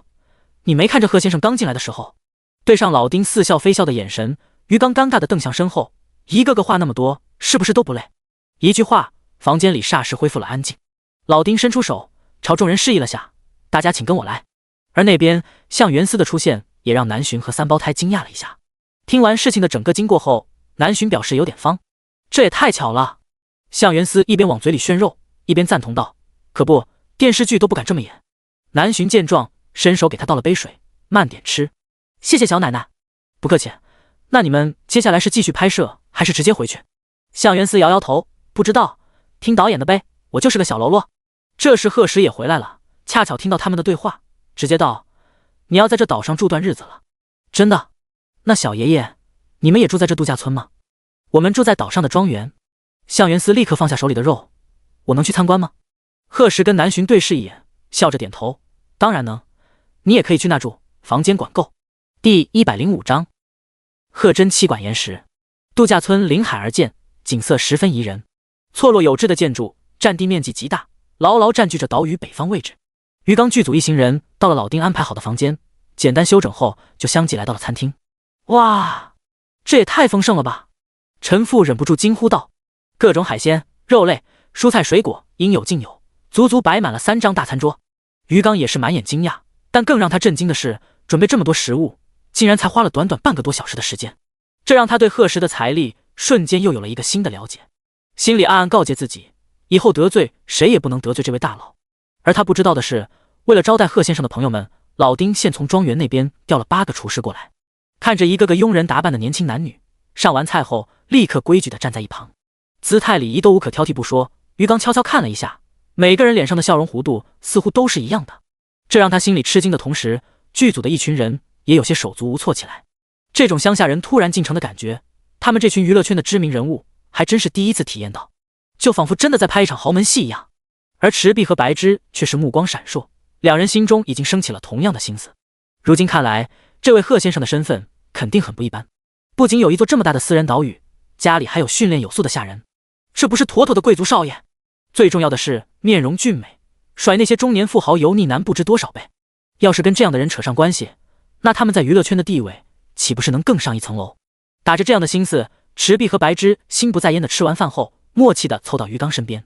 池碧倒上一杯茶水，连臂轻抬，动作间带着几分说不出的诱惑。于导，这位贺先生之前说他是剧组的投资商，那他的具体身份您可知道？听着那娇媚的声音，于刚眉头微皱，直接推开他的胳膊，冷声道：不该打听的少打听。看着两人好奇的目光，又继续说道：还有，劝你们别有什么歪心思，贺先生最看重他的夫人，别怪我没提醒。池碧和白芝闻言，脸色顿时不好看起来。他们现在怎么说都是娱乐圈的新一代小花，外貌身材都不俗，难道还拿不下一个男人？虽然那贺先生看着是挺不近人情，但没试过的事怎么能说不行？而且就算结婚了又怎么样？男人有几个不偷腥的？两人对视一眼，眼中满是不服与较量。于刚见状，讥讽地摇摇头，既然非要去撞南墙，那就去撞吧，看来不得到点教训，这俩人是说什么都不会老实。见众人都放下筷子，老丁这才上前说道：于先生，游轮已经准备好了，您这边如果要拍摄的话，随时可以。另外，贺先生让我转告您一句，向少爷今晚随他和夫人去庄园住，我们明天会把人安全送回。于刚当即点点头，这是小象也跟我说了，没问题。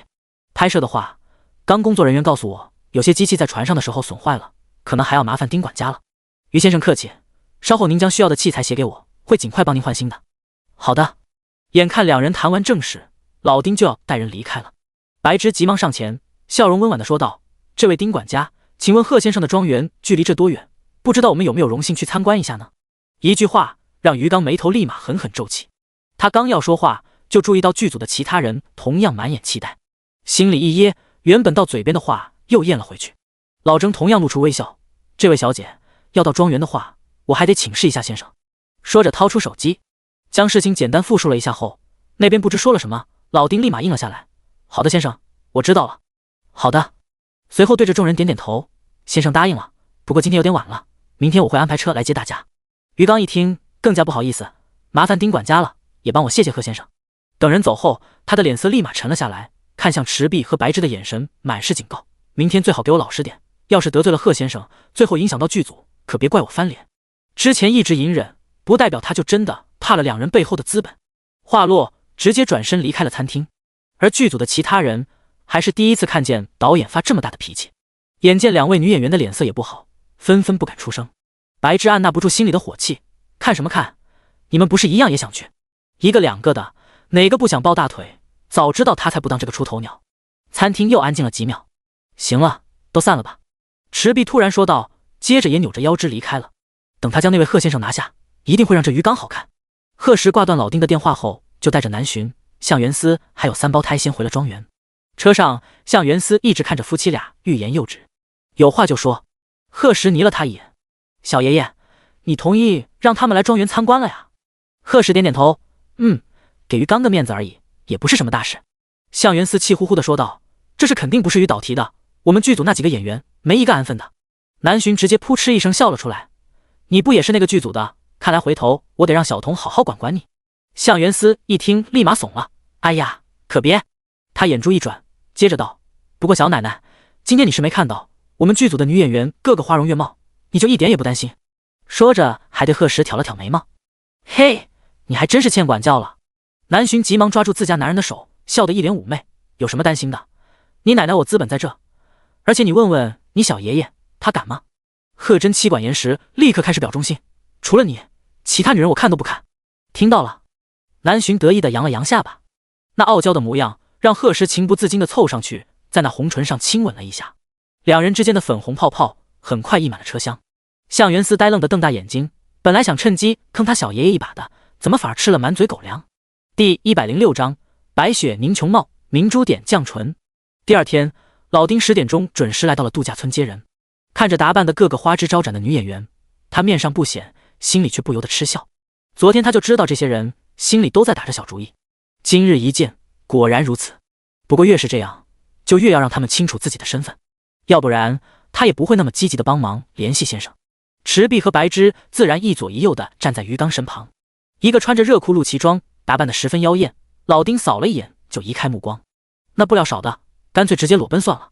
而另一个倒是穿着长裙，五官虽然也不错，可偏偏身高不够，还故意营造出一种清纯温婉的气质，让老丁瞬间有一种不伦不类的感觉，心里不禁想到，现在进娱乐圈是都没有门槛了吗？而且就这，还想跟他家夫人抢男人？一旁的鱼缸看着面前的丁管家，突然摇头，满心疑惑，是有什么不妥吗？老丁笑道：“没什么，于导和大家要是准备好了，我们就出发吧。”随后5辆豪华宾利出现在众人眼前，大家请吧。车子一路疾行，拐过一座座山峰后，终于步入了平地。丁管家，还要多久能到？坐在后面的池碧忍不住问道。已经到了。池碧看着外面荒无人烟的树林，有些傻眼。这就是庄园？全是一些不值钱的树？怕他再说出什么丢人的话来，于刚连忙插话道：“这些树可不是普通的品种，没想到贺先生的庄园刚进来就让人这么惊讶。”老丁嘴角微扬：“这些都不算什么，现在才进了第一道门，里面会有让于先生更惊讶的。”池碧和白芝茫然的对视一眼，随后拿出手机对着窗外的树悄悄拍了一下。看着识别出来的信息，两人心里一阵惊呼，没想到这看起来很普通的树，一棵的价值竟然有上万，面前的可是整整一大片啊！两人直到车子停下，才勉强按捺住心里的激动。可看到周围的景色后，抑制不住的惊呼声又从嘴中发出。站在广场上，看着那宏伟的建筑以及绝美的景色，剧组所有人，包括于刚在内，都惊讶的瞪大双眸。老丁挥手叫来2辆观光车，贺先生有事要忙，吩咐我带大家参观。剧组的女演员们听了，顿时有些失落。看着这一幕，一个身材修长、面容俊朗的男人眉头当即蹙起。此人正是庄西，也是这部剧的男1号。昨天他因为受伤，所以没见到这位鼎鼎大名的贺先生。现在看来，这位的魅力真是很大，就连池碧和白芝都被吸引了，这让庄西心里很是不爽。明明他才是众人追捧的对象，以前这些女演员哪个见到他不是害羞的脸颊通红？可现在心思却全在那什么姓贺的人身上。他今天倒要见识一下这位有什么特别的。于是在庄园里参观了2个多小时后，庄西主动提出可不可以跟贺先生见个面，好亲自表达一下对他的谢意。毕竟昨天要不是有岛上的医生在，他的胳膊现在还疼着呢。老丁看了眼时间，发现正好到中午了，于是点头应下，这也让其他人窃喜不已。想抱大腿自然要先见到人，这种好机会他们可不能错过。众人心思各异，老丁却直接把他们叫下了车。本来以为是因为距离不远才不行，可他们一路跟着老丁左拐右拐，走了快20分钟还没到。老丁笑着解释了句：先生现在在花园里陪少爷和小姐们玩，那边不允许有车过去。于刚点点头，早就听说贺先生家里有3胞胎，今天终于有幸能见到了。其他人听了心里却是一片震惊，还少爷小姐们，这贺先生是生了多少孩子？明明看着才20出头。而庄西却没想那么多，反而有些得意，看来这位贺先生已经不年轻了。众人又走了好一会儿，终于看见一栋6层高的精致宫殿。这是真实的建筑吗？好漂亮！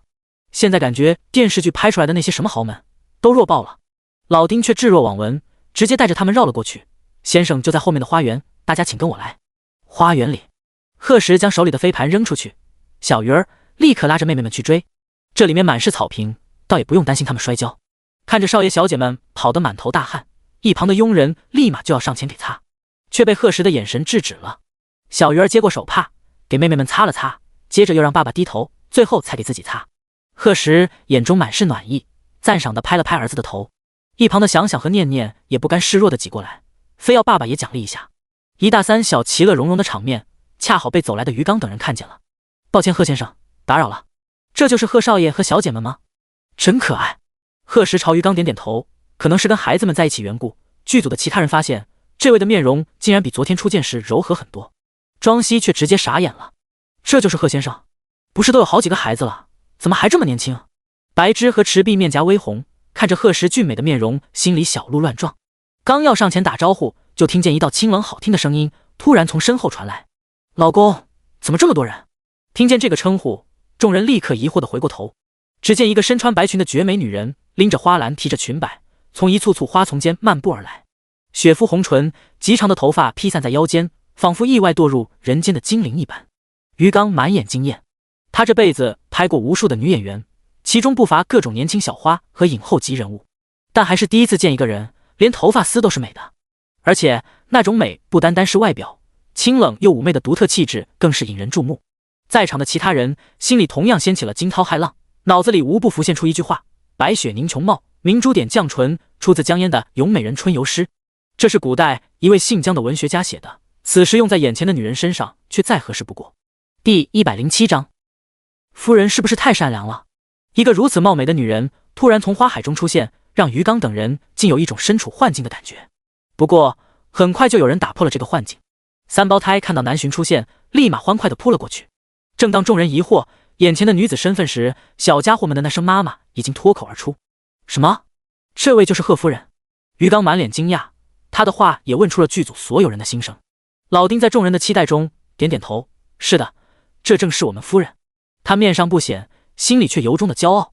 以他家夫人的外貌，他敢说就娱乐圈的那群庸脂俗粉根本没有能与之相比的。果然此话一出，人群一阵惊叹。于刚内心也是惊涛骇浪，不过他想的却是，这么逆天的颜值要是能挖来娱乐圈，那不是分分钟爆火的程度。可惜也就是想想，凭贺先生的身家根本不需要夫人出去抛头露面，除非贺夫人自己喜欢，但现在看来也不太可能。而贺时在南浔出现的那一瞬，脸色就露出温柔的笑意。他跟在孩子们身后上前，一手接过南浔的花篮，一手直接将人揽在怀里，满满的占有欲不言而喻，也让于刚想诱惑南浔到娱乐圈的心思彻底破灭。看着并肩而立的两人，般配的如同神仙眷侣，池碧捏紧拳头，铺天盖地的嫉妒迎面来。她一直自诩容貌出色，可今天这女人一出现，所有人的目光都落到了她身上。还有这么有钱的老公，甚至还生了3个孩子，凭什么所有好事都落在了她身上？凭什么她会那么幸运？池碧越想越控制不住内心的嫉妒之火，她咬紧牙根，垂下的眼眸里阴沉一片。她瞥向身旁同样面色不佳的庄西，心里当即有了个好主意。贺时给南巡简单介绍了一下鱼缸后，就带着众人离开了花园。再次来到那座精致的宫殿前，剧组一行人还没来得及感叹，就见贺时夫妻已经当先走了进去。他们眼睛一亮，立马跟在后面。1楼除了客厅外，还有厨房、餐厅、游戏厅、棋牌室等等，外加好几间客房。鱼缸一进去就有种刘姥姥逛大观园的感觉。怎么说也是个大导演，他控制住自己的眼神，直到坐在了会客厅的沙发上，心里才算松口气。于先生，请先在这里休息一下，先生和夫人上去换个衣服，午餐马上就准备好了。好的好的，不急。看着老丁也消失在门口，剧组众人才算彻底放松下来。恰好这时向元司也过来了，他们心里的八卦之火瞬间升起。小象，你跟这贺先生到底什么关系？没想到你小子这么有背景啊。对啊，昨天听你叫贺先生小爷爷，他真是你长辈。向元司平时在剧组里人缘一直很好，几个跟他关系亲近的立马将人拉到椅子上，满脸兴致的开始询问，就连鱼缸也跟着竖起了耳朵。向元司倒也没藏着掖着，直接承认道：贺小爷爷跟我爷爷是兄弟，当然是我的长辈。哇，那小象你以后可得多照顾照顾我们啊。向元司爽快答应，没问题。什么照顾不照顾的，反正到时候再说。对了，小象，之前听你说这贺先生是出来跟夫人度蜜月的，难道他们刚结婚？可为什么孩子那么大了？这也是其他所有人都疑惑的。难道这其中还有什么情感恩怨不成？比如什么一夜情带球跑，分开几年，两人意外相遇，或者原本就是相爱的两人遭到家里反对分手，几年后发现还爱对方。这些可都是电视剧还有小说里的经典剧情。向元司看着那一个个亮晶晶的眼神，就知道他们肯定又开始幻想了。对于贺时跟南巡的爱情故事，他其实了解的也不多，只知道两人是在他小爷爷毕业旅行时在一起的，后来小爷爷等了他小奶奶4年，但其中具体发生了什么他也不清楚。总之从认识两人开始，他和表哥他们就每天都在吃狗粮。不过就算知道，他也不敢乱说，于是含糊道：只是才办婚礼而已，你们可别乱八卦了，我小爷爷脾气很差的。众人闻言，想到贺时那张冷淡的面容，咽了咽口水，当即老实下来。而在没人注意的角落里，池碧和庄西已经一前一后的出了会客厅。你确定这么做没问题？庄西不知道为什么，心里总有种不好的预感。池碧瞥了他一眼，放心吧，难道那么极品的美人，你不想近距离看看？庄西想到南巡那张绝美的面容，心里顿时有了决定。反正他们也不做什么过分的，只是让那夫妻俩产生点误会而已。你先去花园等着吧。你确定能把人带过来？放心吧。池碧自信一笑，这种事他做过的没有10次也有8次了。到时候等他拍到两人同框的亲密照片，他不信贺先生心里会没有芥蒂。看着通往楼上的楼梯，池碧见周围没人，这才转身迈了上去。而他不知道的是，这一幕此时正显示在贺时的电脑上，包括两人刚刚制定的计划，全都被他和南巡听得一清二楚。老丁忐忑地站在书房里，见自家先生面色不好，心里顿时一咯噔，对池碧和庄西这两个蠢货也很是佩服。设计谁不好，竟然想设计夫人，这简直是不想在娱乐圈混了。他试探地问道：先生，要我去把这两人处理了吗？贺时还没说话，南巡就微微一笑：老丁，你能不能别说的这么吓人，还处理了？我们可是遵纪守法的好公民。此话一出，贺时脸上的冷意也消散了几分，这让老丁对南巡这位夫人越发的敬佩。不过他家夫人是不是太善良了？你想怎么办？贺时看着自家老婆亮晶晶的眼神，知道他又来了兴致，或者说是捉弄人的主意。南巡却笑容神秘：你们在这等着吧。第108章，养条蛇当宠物。怎么了？先生，夫人真的没问题吗？老丁看着那道走远的窈窕背影，忍不住问了一句：需不需要我派安保跟着？贺时靠在椅背上，面色冷淡的摇摇头：不用，该小心的是那两个蠢货。老丁闻言顿时闭上了嘴巴。而此时监控里也响起了南巡的声音：你到这做什么？正爬着楼梯的池碧抬起头，看着眼前居高临下的女人，按捺住心里的火气。是这样的，贺夫人，我刚在花园里丢了个耳环，想让您家里的佣人帮忙找找，可是楼下一个人都没有，我又不认识路，所以就想到楼上碰碰运气，看能不能遇到您或者贺先生。南巡扫了眼他空着的耳垂，假装不耐烦地问道：什么耳环？再买一对不就好了？池碧咬咬牙，努力稳住语气：是品牌方赞助的，价值10多万，贺夫人求您了，帮我找一下吧。才那么点钱？南浔踩着高跟鞋一步步走下楼梯，真是麻烦，跟我来吧。而身后的池碧看着那个趾高气扬的背影，牙根一阵痒痒。他抬起手，心里想着，要是就这么直接把人推下楼梯，会怎么样？正巧此时，南浔回过头喊道：“快点，别耽误我时间！”池碧立马慌张地跟上去，就让这女人再嚣张一会儿好了。两人一路走到之前的花园，看着里面站着的庄熙，南浔顿时停住了脚步。他疑惑地看向池碧，还说不认识路。你这同伴不是都先来了？这我也不知道，贺夫人，人多力量大，您快帮我找找吧。南浔嫌弃地说道：“我刚换的衣服，你们自己找。”眼看他不进花园，池碧给庄熙使了个眼色，示意他过来。看着男人色眯眯的眼神，南浔心里一阵恶心，直接冷声道：“站住！”怎么了，贺夫人？庄熙满脸笑意，脚步却丝毫没有停顿。南浔玩味地扬起唇角，听不懂人话吗？说着，在庄熙怔愣的表情下，一把拉过池碧，在他还没反应过来的时候，将人狠狠推了过去。而庄熙本就有伤在身，这猝不及防的一撞，直接让两人一起摔倒在地。趴在那里的池碧整个人都弄懵了，想不明白南浔怎么会有这么大力气。他刚要爬起身，就听见南浔警告的声音：“劝你们最好别动，我家的小东西急了可是会咬人呢。”池碧身子一顿，当即感觉到有什么冰冷滑腻的东西在他的脖颈上缓缓移动。他惊恐地瞪大眼睛，神，是什么东西？而庄熙看着眼前那双毫无感情的树童，浑身更是不受控制地颤抖起来。蛇，是蛇，好大的蛇！两人趴在地上惊叫连连，担心那蛇会扑上来咬人，所以一动也不敢动。南浔走到花园的石桌旁坐下，撑着下巴笑盈盈地问道：“你们猜猜我这蛇有没有毒？猜对了就放过你们，怎么样？”池碧被吓得已经神情恍惚了。“你这个恶毒的女人，我要报警！我要报警！”我恶毒？南浔嗤笑出声：“你们想设计我和我老公的时候，怎么不觉得自己恶毒？”庄熙闻言猛地抬起头，惊讶我是怎么知道的？也不看看这事啊，不怕告诉你们，从踏入岛屿的那一刻起，你们的每一个动作每一句话都在我们的监控之中。犯法！你们这是犯法！池碧继续喊道。南浔却不以为意：“怎么，我在自己家里装监控，你管得着？”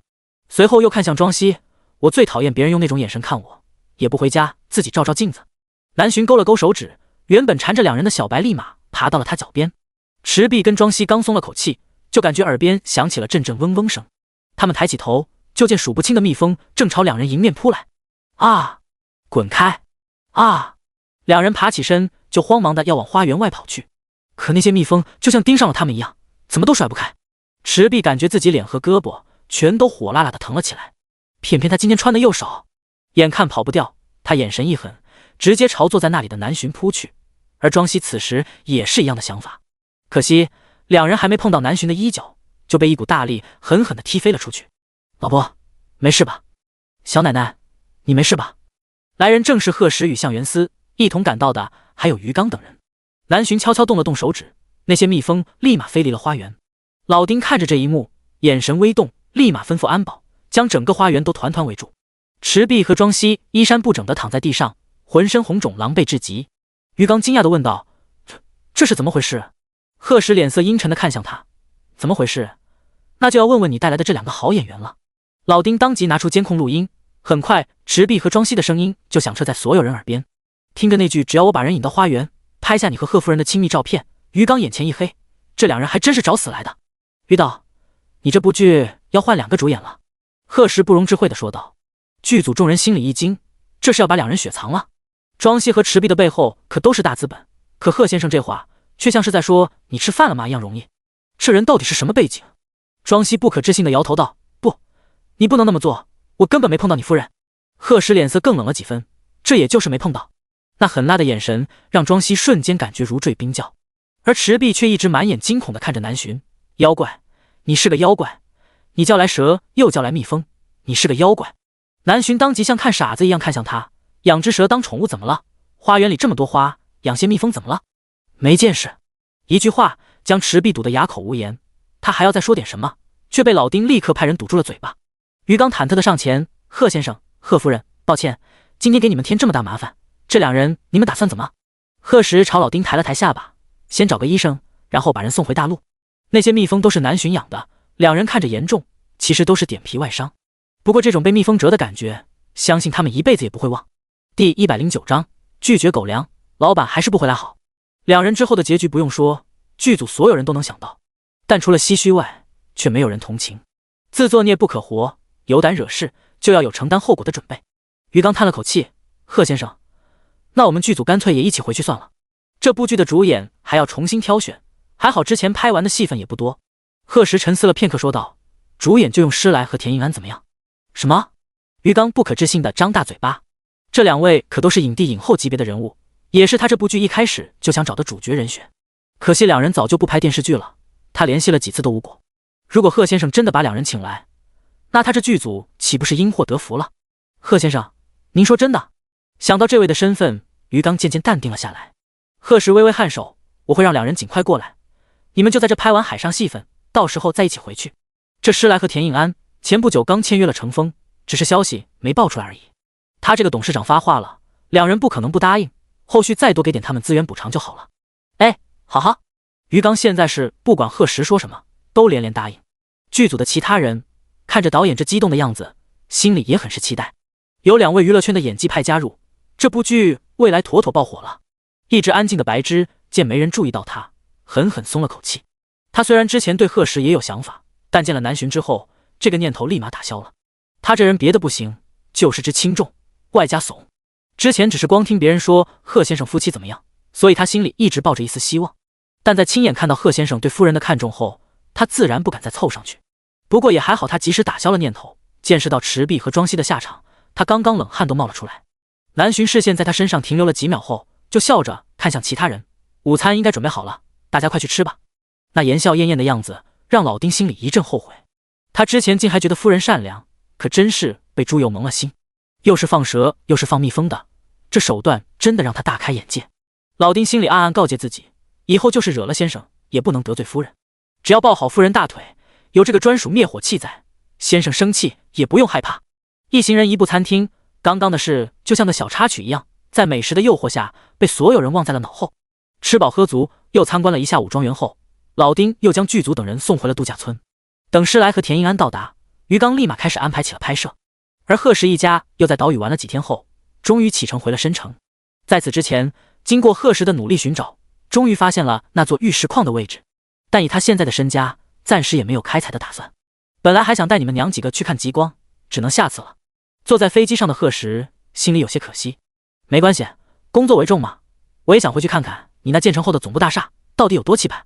贺时笑着摸了摸自家老婆的头发，我的不就是你的，你可是南石的老板娘。我知道我知道，你的就是我的，我的还是我的。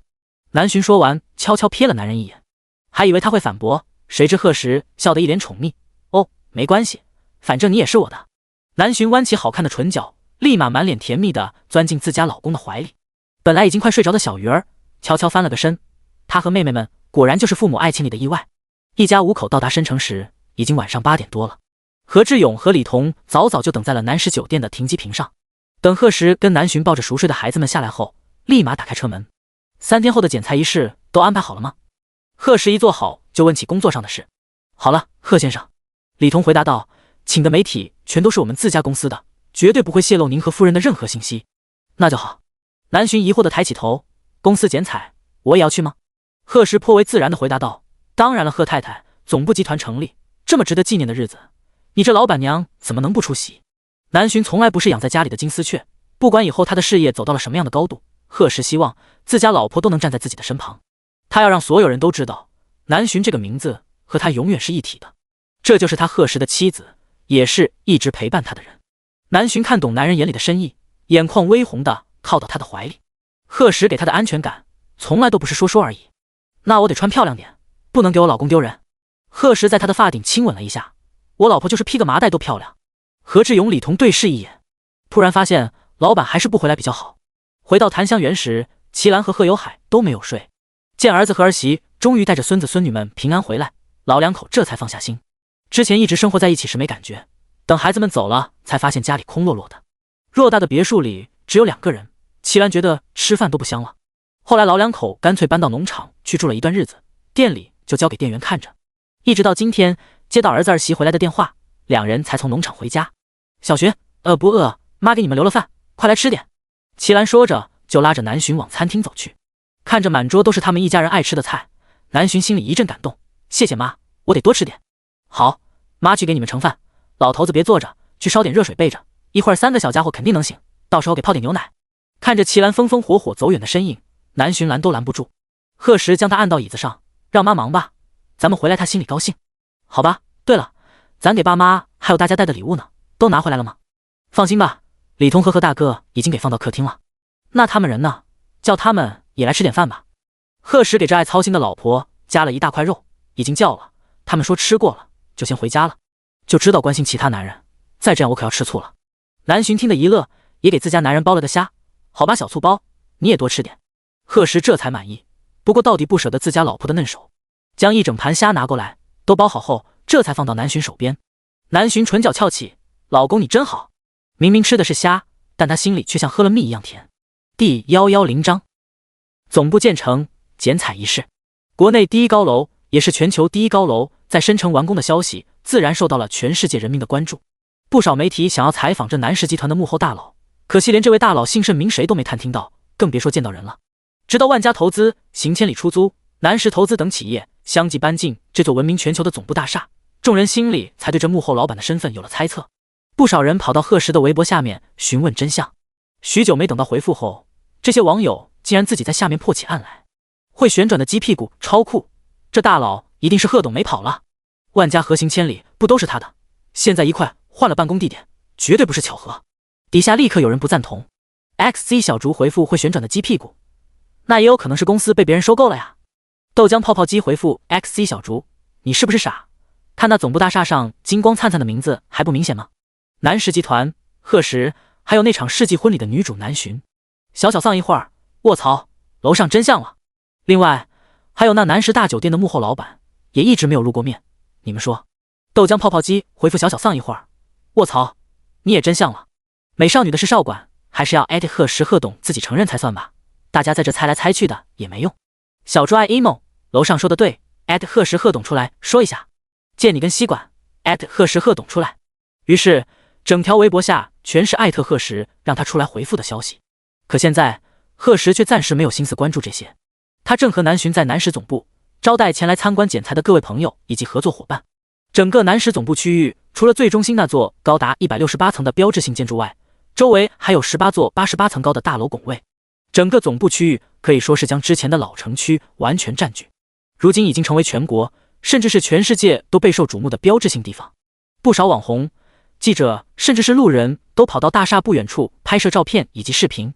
为此，贺时特意安排了整整3个保安小队来看守大门，这些人都是他名下的安保公司特意训练出来的，个个身手了得，而且侦查能力强，确保不会放进一个可疑人物，影响今天的剪彩活动。贺时看得很是满意，除了这些人，让老高再多训练点手下送过来，工资到时候给高点。总部区域这么大，来上班的员工也多，不多安排点安保看守不合适。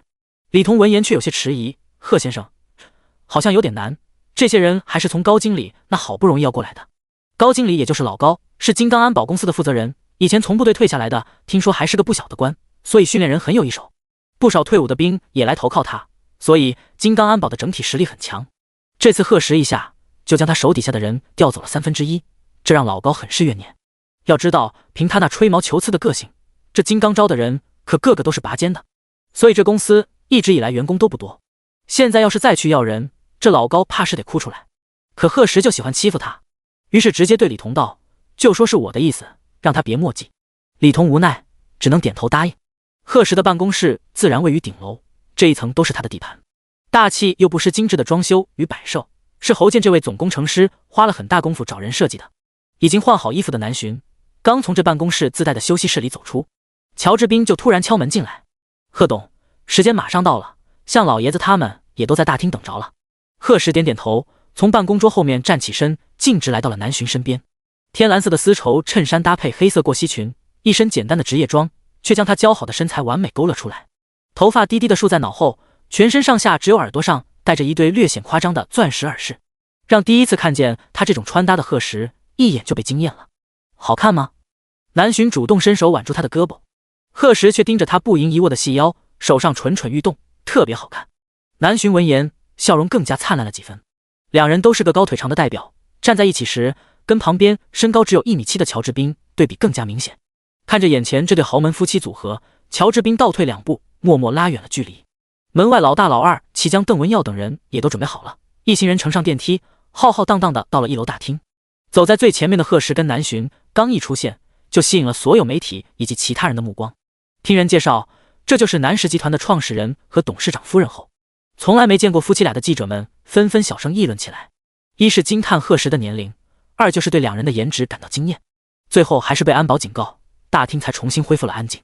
今天的这场剪彩仪式，像林邓张这4大家族的老爷子自然不会缺席。像老爷子还作为剪彩嘉宾一起站在了台上。除此之外，还有申城的2个领导级人物也来了。如此豪华的剪彩阵容，这还是申城有史以来第一次。台下闪光灯不断，宣布仪式开始后，整个大厅当即响起了热烈的掌声。作为南石集团的创始人兼董事长，一身笔挺西装的贺石长腿一迈，几步就走到了台上，简单致辞了几句后，南巡跟向老爷子几人也来到他身边。礼仪小姐立马递上彩带与剪刀，夫妻俩相视一笑，手里的彩带落下，这一幕正好被记者拍摄了下来。可惜有贺石跟南巡的照片或者视频都不会被允许放出来，这也让今天到来的媒体们很是惋惜。但谁让这是顶头大老板呢？之后的采访环节，贺石更是直接安排的老大老二上场。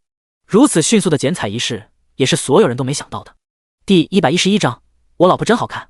随着剪彩仪式的部分视频爆出，这件事立马上了热搜。可网友们很快发现，南石集团的幕后老板并没有如他们所愿出现在视频中，有的只是几个公司管理层的身影，还有像老爷子他们。于是贺石的微博很快又沦陷了。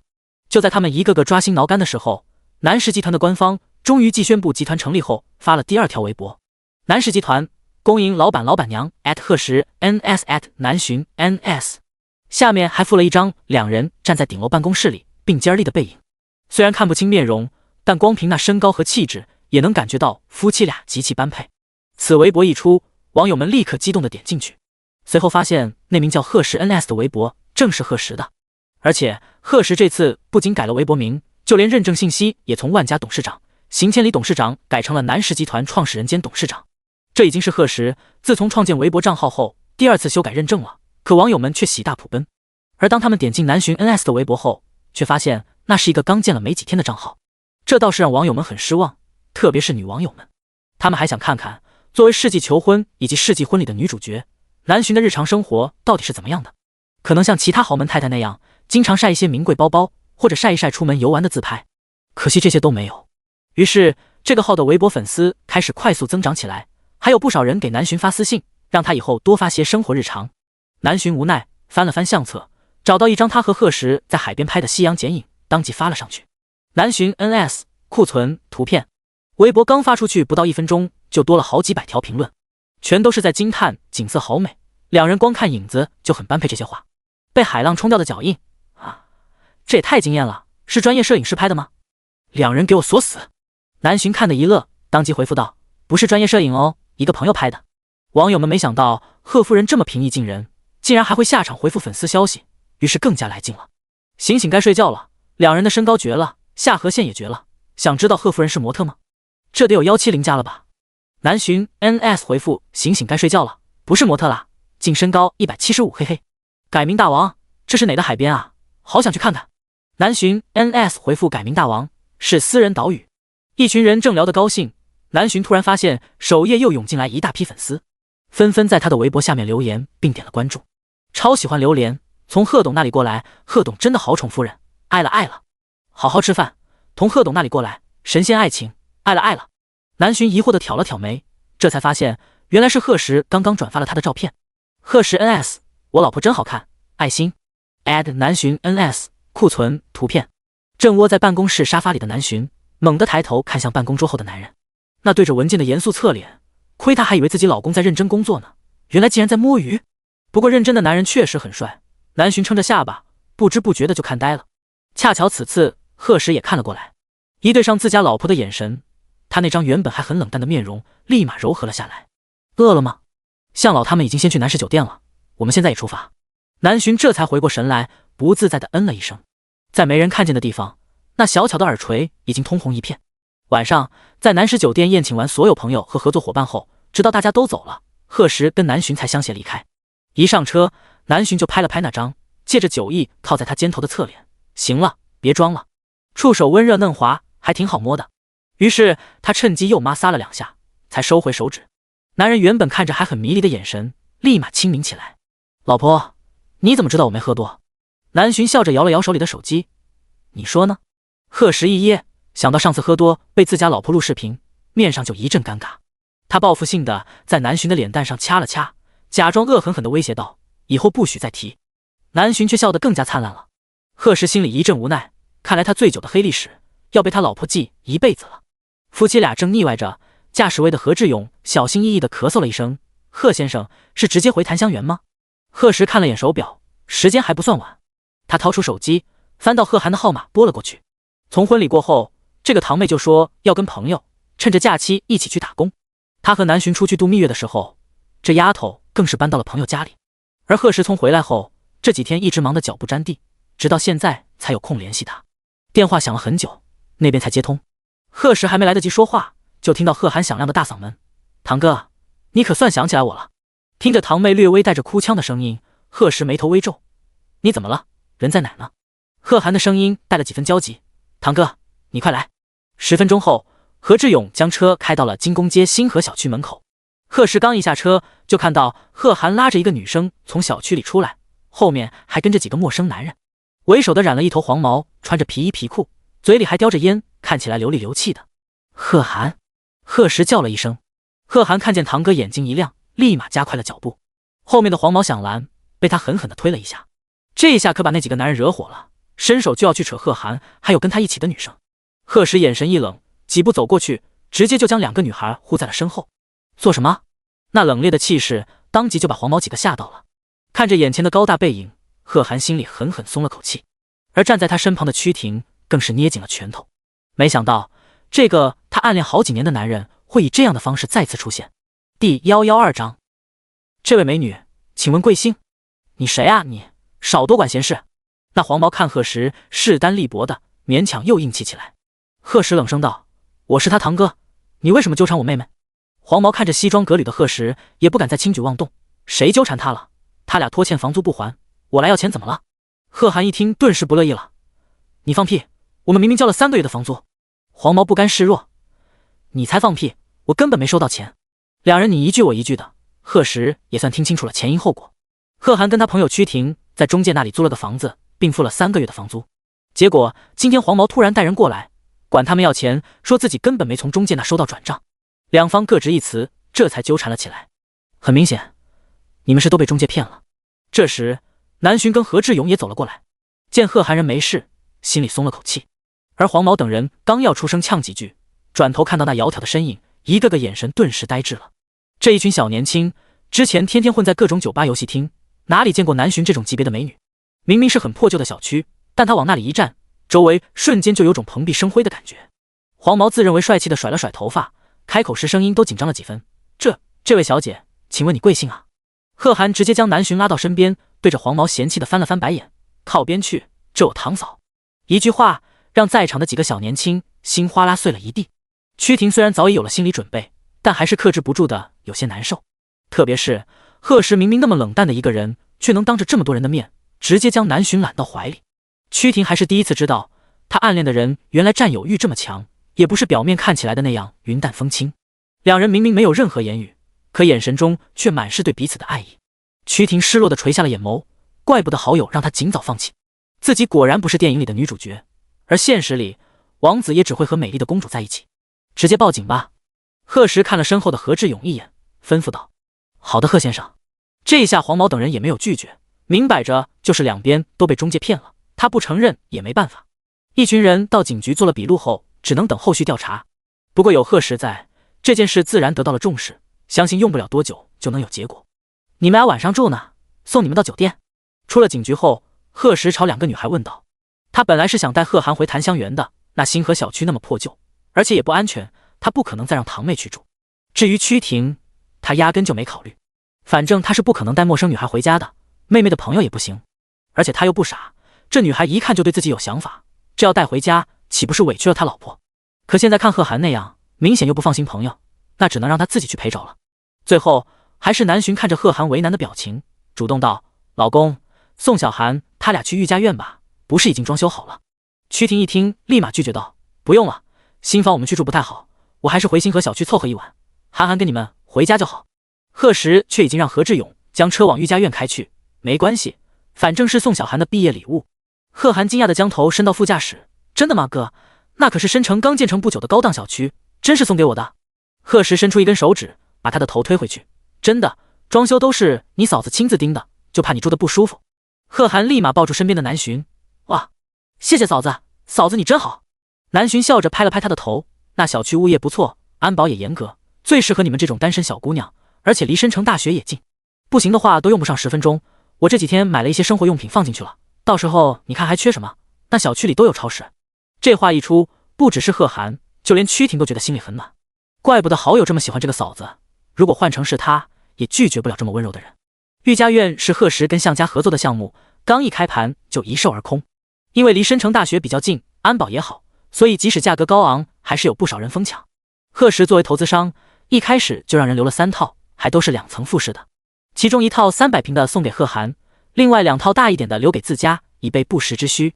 贺涵刚一开门就被惊艳了，整个室内装修都用的暖色调，奶白的沙发，嫩黄的墙壁，毛茸茸的地毯，从头顶的灯到桌上墙上的各种摆件装饰物，每一样都充满了少女心。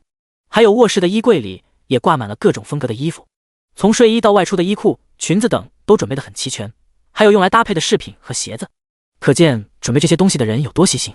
贺涵眼眶立马就红了，直接转身扑到南洵的怀里。自从来到申城后，因为有堂哥一家在，他不知道比别人幸运多少倍。明明远离家乡，来到一个完全陌生的城市，可他却从来没有过孤独的感觉。这都是因为有堂哥和堂嫂在这里，他们是真的把他当成一家人来对待。行了，这就感动了，别把鼻涕哭我老婆衣服上了。贺时看着抱在一起的姑嫂俩，嫌弃地说道。贺涵却故意在南洵颈窝里蹭了蹭，在他堂哥即将动手拎他的前一秒，急忙跑到了曲婷身后，还大胆地做了个鬼脸，将南洵弄得哭笑不得。他赶紧拉过自家老公的手，半拖半拽的将这吃醋的男人拉到了门外。早点休息吧，我和你哥先走了。好的，嫂子，你们回去开车小心。等到终于坐上车子，南洵笑着捏了捏男人的脸颊：“你跟他个小孩计较什么？”贺时不乐意地说道：“谁让他抱我老婆？”夫妻俩笑闹了一会儿，等回到檀香园的时候，竟然已经临近11点了。第113章补贴人工智能系统。别墅里一片安静，齐兰、贺有海还有3胞胎已经睡着了。贺时来到儿童房，给孩子们挨个掖了掖被子，这才回到卧室。一进门就是被南洵踢掉的高跟鞋，还有随意丢在地毯上的包包。他将之一一捡起，听着浴室里南洵欢快哼歌的声音，嘴角不自觉地露出笑意。贺时抬起脚，刚想要去逗逗自家老婆，系统的声音突然在脑子里响起：“叮！恭喜宿主集团初步成立，补贴人工智能系统，可辅助宿主管理企业。叮！人工智能系统安装中，请宿主注意查收。”什么玩意？系统话音落下，贺时心里顿时一咯噔。人工智能？难道就是电影里演的，类似于红皇后那样的超脑？宿主想多了，目前宿主拥有的只是最初级的人工智能，可以说只比窄 AI 强上一点。它服务于一个功能，且不能独立学习其设计之外的技能。例如，宿主现在拥有的这台人工智能系统，唯一的功能就是有效辅助宿主处理部分日常工作。贺时垂下双眸，那就是既没有人类的思考能力，也没有学习能力了。这还有什么意思？以现阶段人类的智慧也能发明出来，就像面部识别或者自动驾驶汽车等技术。系统似乎察觉到贺时的嫌弃，又接着补充道：“当然，通过升级也不是没有成为超级人工智能的可能。”贺时惊讶地抬起头：“真的？要如何升级？”系统独有的机械声当即响起：“宿主不是攒了30多张升级卡，可以为现在的智能系统提升1级，让它拥有人类一样的学习和思考能力。”明明是很平淡的语气，贺时不知为什么竟在里面听出了幸灾乐祸。那可是他攒了好长时间的升级卡，就为了一次性给空间来个大进化，可现在却要用在其他东西上，那到底是升级还是不升级呢？贺时思考了一小会儿，心里就有了主意。目前看来，当然是升级人工智能作用比较大了。只要让他拥有了学习能力和思考能力，就相当于他在生活中多了个智能助手，这样也可以为他在工作上节省很多时间。叮！人工智能系统安装完毕，请宿主确定是否花费30张升级卡升级。贺时点点头，确定。智能系统升级中，请宿主耐心等待。随后，一块足有电视屏幕大小的淡绿色光屏出现在贺时眼前，上面正显示着系统升级中，进度1%。贺时等了好几分钟，才勉强跳到2%。怎么这么慢？升级成功后，本统会通知宿主，请宿主耐心等待。贺时无奈颔首，行吧，那我怎么把它收起来？不能一直就让这光屏搁我眼前飘着吧？系统回答道，请宿主先为此人工智能命名。贺时思索了几秒，就叫1号吧。好的，请宿主输入口令，隐藏人工智能系统1号。贺时照做后，淡绿色的光屏立马消失在了空气了。紧接着他又想起一个问题，这人工智能算是跟我绑定了吗？这口令这么简单，不会别人说也好使吧？空气顿时安静了下来。系统的机械声过了好一会儿才响起，宿主已跟本统绑定，该人工智能系统由本统发放且等级较低，宿主不用担心。换句话说，他都已经绑定了一个超级系统中的超级系统，一个小小的人工智能还控制不了。贺时讪讪一笑，怎么突然感觉房间里有点冷？又回想了一下系统刚才的话，他疑惑地问道，你不会吃错了吧？跟这家伙相处的越久，贺时就越觉得这系统的性格像小孩，虽然智商很高，说话也总是一板一眼的，但他莫名的有种错觉，就是这系统如果真的有实体的话，肯定是个小屁孩形象，就跟小鱼儿差不多，但是又比小鱼儿成熟点。于是不等系统说话，贺时又调笑道，不然你以后别叫我宿主了，叫我爸爸得了。系统，不要逼脸，本统帮你发家致富，你却让我叫你爹，这是人干事。贺时见系统不说话，知道这家伙肯定又在骂他呢，心里暗笑不已，因为他突然发现，可能是跟人类世界接触久了，系统似乎情感越来越丰富，与刚跟他绑定时那个完全冷冰冰的机器区别很大。对了，才发现认识这么久，我还不知道你的名字呢，整天系统的叫，或者你也需要我给你取名？系统当即轻哼了一声，本统代号009，以前都是直接称呼我的代号，不过你不可以叫。贺时眉头微挑，以前什么？难道是将系统发明出来的人？想到他刚给人工智能命名了1号，系统不让他叫代号也在情理之中，只是这家伙攀比心还挺强。贺时眼睛一亮，那我以后就叫你小鸟好了，一个天上飞的，一个水里游的，一听就都是他的好蛋儿。系统闻言，那个到了嘴边的滚字差点就脱口而出，你才小鸟，你鸟才小。贺时却很是满意，就这么定了。话落，冰冷的机械声紧跟着出现，叮，恭喜宿主命名成功，请宿主为本统捏制虚拟形象。贺时惊讶的双眸微正，这是触发隐藏条件了。看着眼前屏幕上的各种脸型、头发等选项，他试探的点了一下，发现这不就是跟游戏里的捏脸一样。不过看了几眼后，贺时就笑出了声，果然跟他想的没错，这系统就是个小屁孩，那身材选项全都是3头身，看着也就5、6岁。贺时兴致勃勃地玩了一会儿，很快一个梳着西瓜头、穿着背带裤的小男孩就出现在了眼前。系统心里满是怨气，但这是一早就设定好的触发任务，他自己也没能力修改。而贺时见他一直安静，恶趣味的又在屏幕上点了点，我觉得这个冲天变搭配小度都也不错，小鸟你觉得呢？系统忍了几秒，还是咬牙说道，我觉得一开始的就行。贺时假装妥协，行吧，那就听你的。系统松了口气，急忙问道，是否确定该虚拟形象？确定。贺时眼前突然一黑，待视野再次清晰时，就发现自己出现在了一个封闭的金属空间里。第114章，实在是给的太多了。墙壁全是银白色的，除此之外，只有一个小男孩盘坐在半空中。小鸟，贺时疑惑地叫道。那小男孩不情愿地嗯了一声，脸颊气呼呼地鼓起，像个熟透的苹果。这里是哪？是本，我的意识空间。原来你一直都在这。贺时若有所思，既然我能进来，那你能出去吗？小鸟摇摇头，不行，我现在只是虚拟形态。那这个空间对我有什么用处？贺时突然想到那些修真小说里主角意外获得空间和功法，修炼10年8年后出去大杀四方的故事。小鸟似乎看出了他心里的想法，直接鄙视道，醒醒，你只是个都市文主角，最多加个神豪，不是修真文。贺时尴尬地摸了摸鼻尖，好吧，怪他想太多。不过这里倒是有一个用处。什么？就是你哪天要是被老婆赶出房间，可以来这里让我嘲笑一下。贺时，他脸色一黑，伸手拍了拍小鸟的脑袋。原本以为会摸到空气，没想到触手柔软，正是头发的感觉。不许摸我头！小鸟愣了一下后，气急败坏地喊道。随后身形一闪，人已经离贺时大老远。怎么的，还怕长不高？哼！贺时无奈一笑，这系统怎么有了小孩的虚拟形象后，性格更加幼稚了？难道他以后真的要再养个孩子？算了，顺其自然吧。贺时刚要再继续说点什么，就突然听见耳边有人在叫他的名字。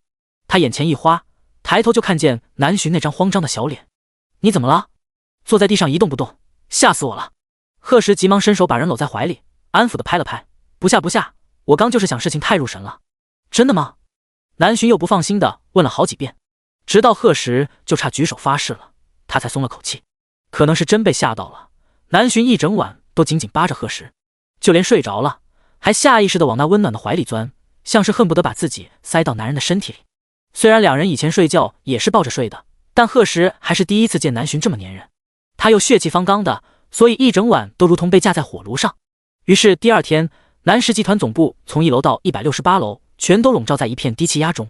整座大厦内除了南石投资，像万家、盛康医药、成风娱乐还有行千里出租等等，都分布在其他18栋大楼里。可这里人依旧很多，而且不少都是来面试的毕业生。现在南石集团在深城的地位早就不低于4大家族，就连在全国都是能排到前几的。总部又刚刚成立，正是大量招聘人才的时候，所以很多学校的学生都闻风而来。可惜贺时向来秉承着宁缺毋滥的原则，就连面试个前台都整整安排了5轮，更别说其他岗位了。可还是有不少的人前仆后继，最大的原因就是南石给的实在太多了。不过这也是贺时一贯的处事原则，有多大本事就得到多大收获。就连老大老二他们，他当初又给车又给房的，也是因为这几个兄弟确实为公司付出了很多。作为深城大学的高材生，他们能力自不用说。当初公司刚刚起步，为了尽快谈下合作，老大甚至喝酒都喝出了胃出血，但还是坚持出差。现在集团渐渐步入正轨，可几人还是每天忙得脚不沾地。就冲这一点，贺时就永远不会亏待他的这群好兄弟。公司其他员工也一样，只要你有能力，甚至可以跟上级申请加工资，但这必须是在做出成绩的前提下。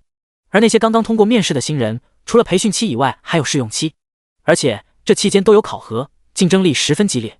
所以现在很多人都以在南石工作为荣，因为能成功留在这里的无一不是精英人才。李彤现在就是负责面试的总面试官，不过他一般都在最后一轮出现。所以当人力资源的柴经理突然在20楼，也就是员工第1轮面试的办公室看见他时，心里很是疑惑。这位可以说是贺董的左膀右臂了，所以柴经理自然不敢怠慢，立刻暂停面试，把人请了进来。李特助，请问是贺董有什么吩咐吗？这位大老板从早会开始就沉着一张脸，柴经理很害怕自己撞到枪口上。李彤摇摇头，没事，听说今天有董事长助理面试，我过来看着。柴经理当即松了口气，想到贺董那吹毛求疵的性格，直到现在一个助理都没招上，李特助来亲自把关也是正常的。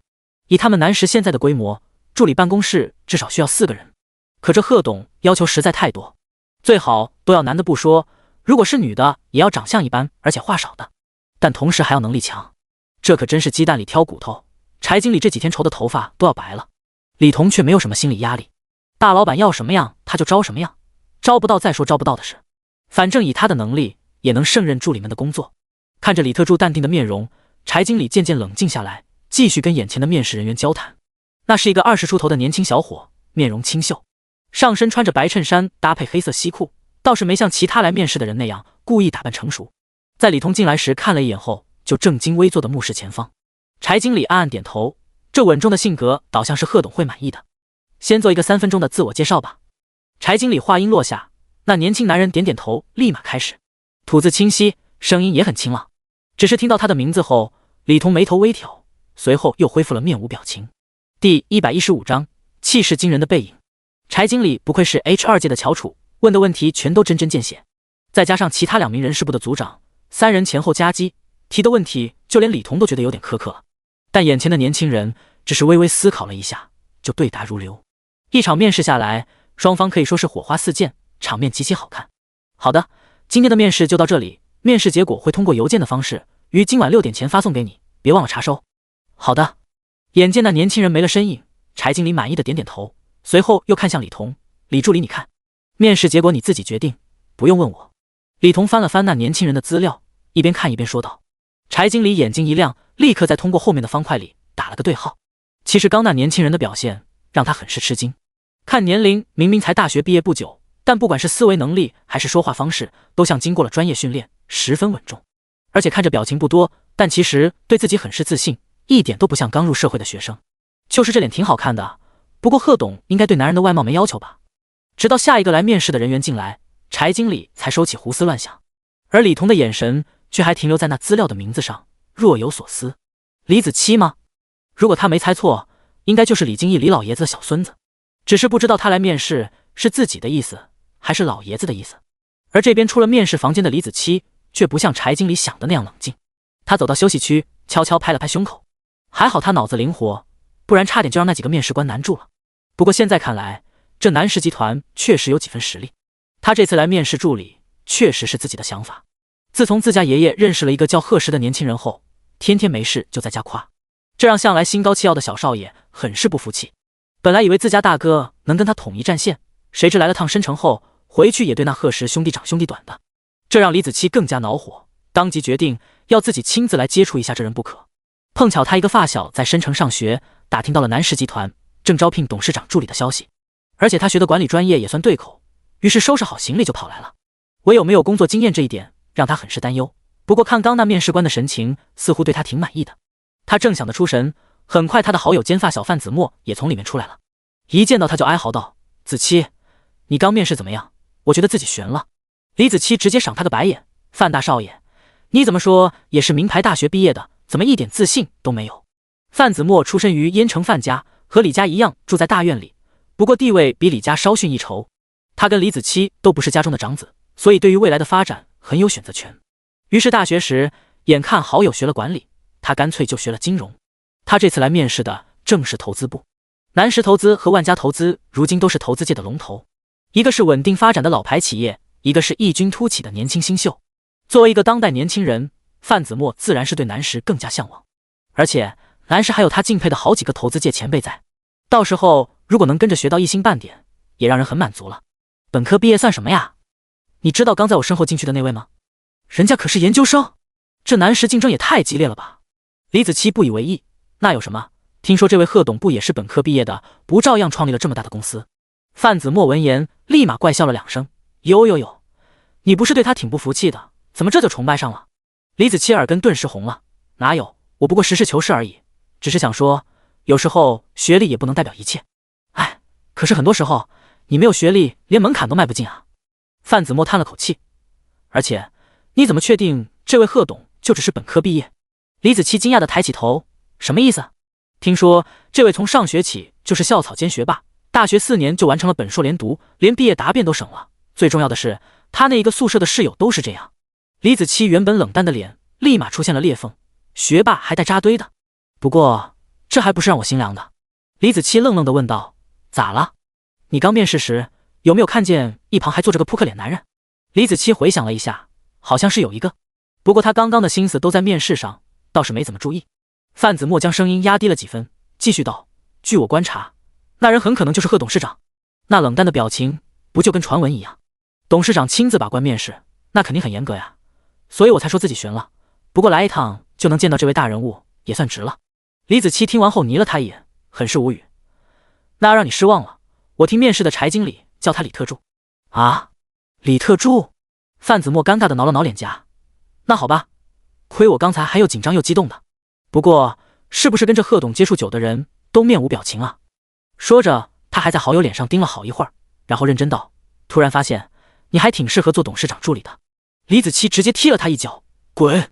两人一边闹一边往电梯口走去，跟在一群同样来面试的年轻人身后，下到了1楼。南石大厦现在作为全球最高的标志性建筑，里面的装修自然也是无处不让人惊叹。要是以后能在这里上班，绝对够吹一辈子了。就是啊，看那一个个前辈走路带风的样子，要是我肯定更夸张。听着那些人小声议论的声音，李子柒不知道为什么对以后能否在这里上班也突然充满了期待。他正要叫范子墨走人，就见周围瞬间安静了下来，所有人包括好友在内都整齐划一地看向1楼大堂的门口处，双眸中满是惊人的光彩。第116章，比如叫你起床。李子柒好奇地看过去，只见一群西装革履的人，个个面容严肃，正大步往门外走去，随后纷纷上了车，很快扬长而去。前后不过短短几分钟的时间，可直到连车尾都消失在视野里，众人才轻轻松了口气。而李子柒的心思却一直在刚刚为首的那人身上，虽然没看清面容，但只是一道高挑修长的背影，都给人一种气势惊人的感觉。他有种预感，那位一定是个大人物，这也太酷了吧！范子墨忍不住惊呼了一声。虽然他也见识过家中长辈们被人前呼后拥的样子，但跟刚刚完全不是一样的感觉。众人也跟着附和道，莫名有种大佬带一群小弟的即视感，真拉风。就是啊，不知道是不是公司的领导，以后不知道还能不能看见。那群年轻女孩们更是开始幻想起来，这妥妥的小说男主角啊！大佬不会是要去接小娇妻吧？看过的小说立刻有画面感了。这时突然有人小心翼翼地猜测道，这位会不会就是大老板啊？一句话让众人心里顿时咯噔一下。我们不会这么幸运吧？话是这么说，但所有人的心里都下意识偏向这个答案。是不是？等以后在这上班就知道了。李子柒淡淡地丢下这么一句，随后就先一步往公司外走去。被落在后面的范子墨立马追上去，你等等我啊！而被未来员工们议论纷纷的对象本人，此时正坐在车上放空心神。至少在前面的司机看来是这样。小鸟的意识空间里，贺时正站在那里，看着眼前的淡绿色光屏。人工智能系统1号已升级完毕，是否现在启动？启动。贺时话音落下，只见一个金属质地的机器人形象当即出现在屏幕里。主任您好，我是人工智能系统1号，初次见面，请多指教。贺时挑了挑眉，没想到这东西还挺人性化。他简单了解了一下，发现这人工智能系统远比小鸟形容的要先进很多，甚至已经超出了世界现有的人工智能技术。这让他对以后有自我意识的超级人工智能更加期待了。南石集团旗下目前所有企业的相关数据信息都已经被小鸟在升级时就输入到此人工智能系统中了。以后有1号在，不仅能大大节约贺时的工作时间，而且在他的全方位监控下，企业想出乱子都难。不仅是在工作中，生活中1号也能给你提供很大的帮助。小鸟突然说道，而且此次升级后，它现在可以说是你们人类世界最全面的智能系统，作用多到你想象不到。贺时来了兴趣，比如呢？比如叫你起床。贺时，反正用处很多，你到时候自己摸索吧。小鸟摆了摆手，车里的贺时当即睁开了眼睛。他看向车窗外，发现已经到了目的地赢家广场。对于1号的兴趣，只能暂时压在了心里。他刚下车，市场部的总经理立刻走了过来，贺董，购物中心的经理已经等着了。贺时点点头，一群人浩浩荡荡的往这最大的商城里走去。这是南石最近刚收购的一家购物中心。贺时之所以会亲自来视察，是因为他想把这里改造成一家国货商城。现在随着各种各样的国际大品牌兴起，很多物美价廉的国产老品牌被逐渐淡忘。贺时想打造一座专属于国货的购物商城，一是想让那些年代久远的国货在大众面前重现，另外也是对童年的一种回忆。他相信现在有很多人肯定还有着国货情节，特别是那些年龄大的老人。但以眼前的情形来看，这里光是装修就不符合他的要求，金碧辉煌的，一点复古气息都没有。原有品牌撤柜的事谈得怎么样了？贺时朝商场经理问道。已经差不多了，本来有几家不同意，但是听说可以帮他们将专柜安置到中环世纪城后，立马答应了。贺时点点头，那就尽快，这里的装修到时全部都要重新设计。按他的计划，这里以后将会是深城的又一处观光打卡之地。从赢家离开后，已经快下班时间了。贺时将之后的计划全部跟市场部还有招商部经理交代好，就径直回了家。还没等进到客厅，就听到了堂妹贺涵的大嗓门。他进去后直接说道，你能不能淑女点，以后怎么找男朋友？一句话将客厅里的3个女人都吸引了。贺时没想到除了南浔和贺涵，他妈今天竟然也这么早回来了。找不到就不找呗，你妹妹我这么天生丽质，还怕没有眼瞎的送上门？齐兰也紧跟着道，小韩这是真性情，现在小伙子可就喜欢这样活泼的。说完不给自家儿子反驳的机会，直接起身去了厨房。贺时立刻看向他笑眯眯的老婆，满眼都是老婆快帮我说话。可南浔却无奈的摊摊手，表示爱莫能助。看着自家老公那幽怨的表情，他上前接过男人手里的西装外套，又是倒水又是喂水果的，好一会儿才把人哄好。目睹全程的贺涵暗暗对堂哥翻了个白眼，真是幼稚。贺时却像后面长眼睛了一样说道，这叫夫妻情趣，小屁还不懂。贺涵哼了一声，我去找小侄子和小侄女们玩。贺时却把人拦了下来，今天怎么想着回来了，有事找我？贺涵一听当即狗腿的扑了过来，堂哥，不，我亲哥，你那公司还缺不缺假期工啊？你看我怎么样？贺时摇摇头，直接拒绝3连，不怎么样，不缺，不收。你之前不是和朋友找了个什么奶茶店，怎么不干了？嗨，别提了，那店长说我不适合干这个，把我劝退了。贺时有些惊讶，那你还真是废，连奶茶店都待不了，也是没谁了。贺涵嘴角一抽，我忍。第117章3胞胎要上学了。坐在一旁一直看着兄妹俩拌嘴的南浔突然提议道，要不小韩来给我做助理吧，我最近微博又涨了好多粉丝，实在管不过来了。贺涵眼睛一亮，激动地扑过去，真的吗嫂子，真的可以吗？说着还拉住那双白皙好看的手。南洵跟贺石对视一眼，当然可以，到时候让你哥给你开工资。真的吗哥？贺石轻轻嗯了一声，语气有些不情愿，就看在我老婆的面子上。贺涵却丝毫不在意，好爷，那嫂子你现在就告诉我都要做什么吧，我肯定好好干。这说风就是雨的性格让南洵唇角微扬，不着急，等晚点吃完饭我再跟你细说。OK。 看着堂妹那傻呵呵的笑容，贺石不动声色地拨开她的手，开始赶人，不是要跟小鱼儿他们玩，快去吧。知道了，不打扰你们二人世界。哼！看着他欢快跑远的身影，贺石在自家老婆的鼻尖上宠溺地刮了一下。你就宠他吧。南洵嘿嘿一笑，大家都有事忙，要是让小韩一个人闲在家，心里肯定会不舒服。小姑娘看着开朗，其实心思很细腻，而且自家老公虽然常常损这个妹妹，但对她还是很关心的。与其让她到外面瞎闯，还不如把人放到眼皮子底下。贺石自然明白老婆的心思，伸手将人搂到怀里。你说的对，哎，我老婆怎么这么好？是不是爱了？爱了，超级爱。南洵反手搂住男人的脖颈，认真道：其实小韩来帮忙，确实能让我省不少事。他现在每天要自己画画，还要自己上传到微博，除此之外还要回复粉丝私信，事情确实挺多。而且他还有2个账号要管，如果贺涵能帮他管理微博，那他就可以将更多的心思放到完成作品上。那我帮你请个职业助理或者经纪人。贺石突然提议道。南洵连忙摇头拒绝，那倒不用，我现在就自己在家画着玩。虽然曹大师也建议过让我开个画展什么的，但我觉得还不到时候，而且好麻烦啊。贺石被自家老婆的样子可爱到了，把人又往怀里搂了搂。这有什么？你要真开画展，只管准备展出作品就好，其他都交给我。南洵叹了口气，还是过段时间再说吧。其实他心里有个计划，但还需要好好想一下。好吧。贺石当然是听自家老婆的，见他这么说也只能答应下来。那你就先用贺涵那丫头好了，杂事什么的都丢给她做，不用客气，省得一天天精力旺盛，老是打扰他们夫妻。有你这么当哥的吗？南洵无奈地瞪了男人一眼。贺石却继续说道：他要是偷懒，你老公我就不给他发工资。看着男人的俊美面容，南洵笑得一脸甜蜜，也知道他是在开玩笑。怎么说都是贺家唯一的妹妹，亏待谁也不可能亏待她。夫妻俩正腻歪着，贺石突然接到了警局打来的电话，通知他那个骗人的房产中介已经抓到了。吃饭时，贺石将这件事告诉了堂妹。贺涵一脸义愤填膺，呸，这个不要脸的骗小姑娘钱，活该。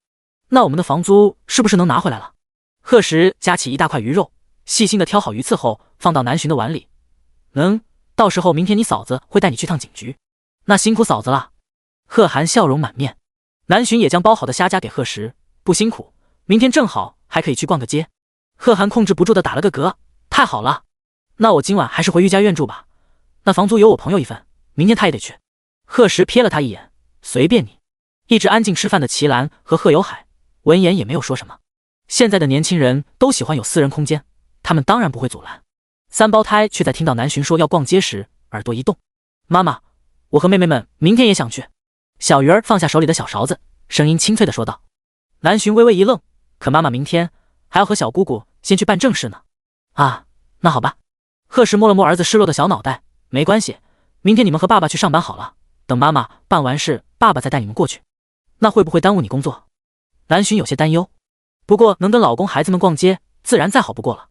不会，公司最近打算开一家国货商城，正好可以趁着逛街考察一下，如果有遇到不错的品牌，可以将它招进新商场。还有宝贝们没多久就要上学了，书包什么的也得准备好，明天咱们一家一起去选。正努力扒饭的念念一听上学，立刻双眼亮亮的抬起头。真的吗？爸爸，我要去上学了吗？贺石颔首道。真的，念念想不想上学啊？到时候学校里会遇到很多同龄的小朋友。念念很是惊喜。很多吗？很多。爸爸，那我明天就想去上学。这突如其来的一句话将贺家人全都逗笑了。齐兰爱怜地摸了摸小家伙的羊角辫，乖孙女，学校还没到开学时间呢，小朋友们都不在，要等等哦。念念一听，失落地叹口气。那好吧。那失望的小模样又惹得齐兰哈哈大笑。而说起开学，贺有海突然想到，孙子孙女们要上哪所学校好像还没定吧。于是他问出心里的疑惑。目前有2所我和寻都觉得不错的，已经约好了下周一去看。上学可是孩子们的大事，贺石自然很重视，早早就让人将申城所有评价高的幼儿园都罗列了出来，后面又经过精挑细选，才挑出这2所。贺时将学校的情况简单介绍了一下，反正是各有千秋，不过总的来说都离家不远，而且不管是师资教育还是设施环境都是申城顶级的，但一切都要看过之后再说。第118章，三胞胎去上班。哎呀，儿子办事你就放心吧。齐兰拍了拍老伴的胳膊，管好你那水果店就行。贺有海立马委屈道，我就问问吗？问，就你问题多，天天就知道跑公园瞎逛，吃饭都不着家，怎么问了之后你还能有什么好意见不成？嘿，我哪有不着家，你可别在孩子面前诋毁我。齐兰眼睛一瞪，哪里诋毁你了？你今天是不是跟那老李下棋，一下下了好几个小时，要不是小韩去叫，你都能住那公园了。你是不是看那公园跳舞的美女多啊？此话一出，贺有海老脸当即涨得通红，如聂道，你这瞎说什么呢？而且那不就这一次吗？还一次？那你还想有几次？两人一人一句，不管贺有海怎么解释，齐兰都有一堆话等着。贺时接到他爸的求救眼神，假装随意的插了一句，其实爸关心学校也是应该的，听说现在的幼儿园很多都是当面一套背后一套，我和寻寻还年轻，到时候还得妈去看看才行。南寻也跟着道，是啊，妈看人准，下周还是咱们全家一起去吧。齐兰立马被转移了注意力，真的假的？哎呦，那行，这可是我孙子孙女们的大事，还是得稳妥点。儿子，你一会儿把那些学校的资料什么的都给妈一份，我跟你爸到时候好好研究一下。好，知道了。亲眼目睹了一场家庭风波，就这么轻描淡写的过去了。贺涵悄悄给哥哥嫂子比了个大拇指，跟他们夫妻一比，自己果然是太年轻了。第二天早上，三胞胎早早的起了床。对于能跟爸爸去公司上班，小鱼儿和想想都很是期待，只有念念迷糊着一张小脸，心思还在早饭上。南巡给3个孩子一一穿好外套，并叮嘱道，去了爸爸的公司，千万不可以乱跑，知道吗？也不可以淘气，不然妈妈以后都不喜欢你们了。三胞胎立马异口同声，知道了妈妈。念念还伸出小手保证道，妈妈我会乖乖的，你不要不喜欢我。南巡心里一乐，这丫头也不知道跟谁学的，长得还没桌子高就会举手发誓了。他又给小女儿整理了一下头发，你乖乖的，妈妈就肯定喜欢你。还有小鱼儿和想想都乖乖的，知道吗？2个小家伙立刻使劲点了点头。就这样，贺时带着3胞胎去了公司，这也是他第一次带孩子们上班，心里还有些小兴奋，所以从早上开始心情就很好。公司员工的上班时间是8点，贺时是9点。等他到的时候，所有人都已经在岗位上，所以除了前台的几个女孩，还有门口的保安都没能见到3胞胎。不过公司群里还是很快就炸了。当然，这个群是员工们为了聊八卦建的，里面别说贺时，连各个部门的经理都没有。以前在万家的大楼工作时，那里的员工倒是见过南巡和小鱼儿他们，可现在这栋大厦里的人都是隶属于总部还有南石投资的。突然得知董事长带了3个孩子来上班，自然激动万分，特别是刚知道贺时有孩子的那部分人。前台秀秀，没想到贺董带娃也这么帅，而且3个孩子也太可爱了，有个小女孩还跟我招手呢。人事部小燕，真的吗？姐妹有没有照片啊？以前只知道贺董结婚了，原来连孩子都有了。前台秀秀，我哪敢拍照啊姐妹，不然还不得被大老板用眼神杀死。后勤部小夏，真羡慕你们前台还能时不时见到大老板，我们这些在楼上的小喽啰们至今都没见过贺董的真容，更别提贺董家的孩子了。财务部芳芳，那你们确实惨了点，我之前跟经理去开会，有幸见过一次，只能用男神2个字来形容，当时紧张的话都说不好了，回去还被经理批了一顿。人事部静静，要是能见到大老板，批10顿我也乐意啊。前台小峰，不过今天大老板的心情好像不错，你们可以稍微放松点了。投资部老王，那可太好了，大老板心情好，就意味着我们经理心情好，今天真是美好的一天。群里正聊得火热，那边贺时已经带着3胞胎，直接乘董事长专属电梯去了办公室。李彤早已让人给孩子们准备好了水果零食，还有各种玩具，原本还挺严肃的办公室顿时变得接地气起来。而对于3胞胎来说，也不过是换了个地方玩，除了经常会有人来敲门汇报工作，对他们投来好奇的目光外，跟在家也没什么不同。看着贺时坐在办公桌后的高大身影，对着下属不假辞色的工作态度，还有雷厉风行的签字决策，小鱼儿眼里满是崇拜。终于在上一个经理汇报完工作出去后，抱着小书包跑到了他爹身旁。爸爸，我可以跟你一起工作吗？看着儿子亮亮的双眸，贺时心里一阵舒坦，当即答应下来。于是等人事部的柴经理进来时，就看到办公桌后坐着一大一小2个相似的面孔，那严肃的表情简直如出一辙，让他进也不是，退也不是。最后还是贺石主动抬头问道：“什么事？”柴经理只好走进去，将最近的面试情况简单汇报了一下。贺石听完后，突然问了一句：“我听李彤说，应聘助理的人里面有个叫李子柒的。”柴经理愣了一下后，点点头：“是的，贺董。他表现怎么样？”“除了没有工作经验外，其他都挺好。外表看着冷静，但思维很活跃，很聪明。”贺石点点头，却没再多说什么，弄得柴经理满头雾水地走出了办公室。他抱着文件夹，心里猜测：难道贺董跟李子柒认识？可之前看李特助的表现，也不像是见到熟人，可又为什么会跟贺董主动提起？柴经理越想越糊涂，只能走一步看一步了。不过作为一个合格的人事经理，不管这李子柒什么身份，面试他都绝对不会放水的。第119章猛男撒娇受不了。有了人工智能系统在，贺石用在工作上的时间果然大大减少了。等到南巡带着贺涵和曲婷处理好那中介的事后，他拿起车钥匙就带着3胞胎离开了公司。这还是搬到新公司后贺石第一次早退。员工们知道这个消息后纷纷感叹，就连贺董这么冷淡的人，心里最看重的也是家庭，妥妥的绝世好男人代表。这让原本下班后还喜欢跟朋友出去浪的那些人，当晚也破天荒的早早回了家。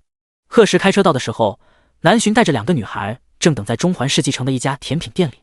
这里是深城最高端也是人流量最广的一家购物商场，隶属于中环集团。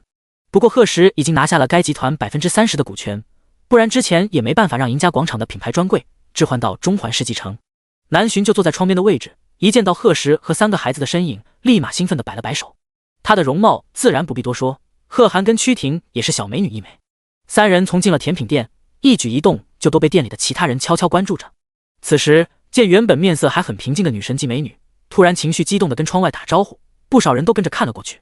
门口门铃声响动，众人很快就见到有人推门而入。让他们惊讶的是，当先进来的竟然是一个穿着帅气时尚的小男孩。但这还不算完，紧随其后的是一个年龄差不多的小女孩。正当他们以为接下来可以看到领孩子来这的大人时，又进来了一个一模一样的女孩。众人还来不及吃惊，就见一个模特身材、面容极其俊美的男人跟了进来。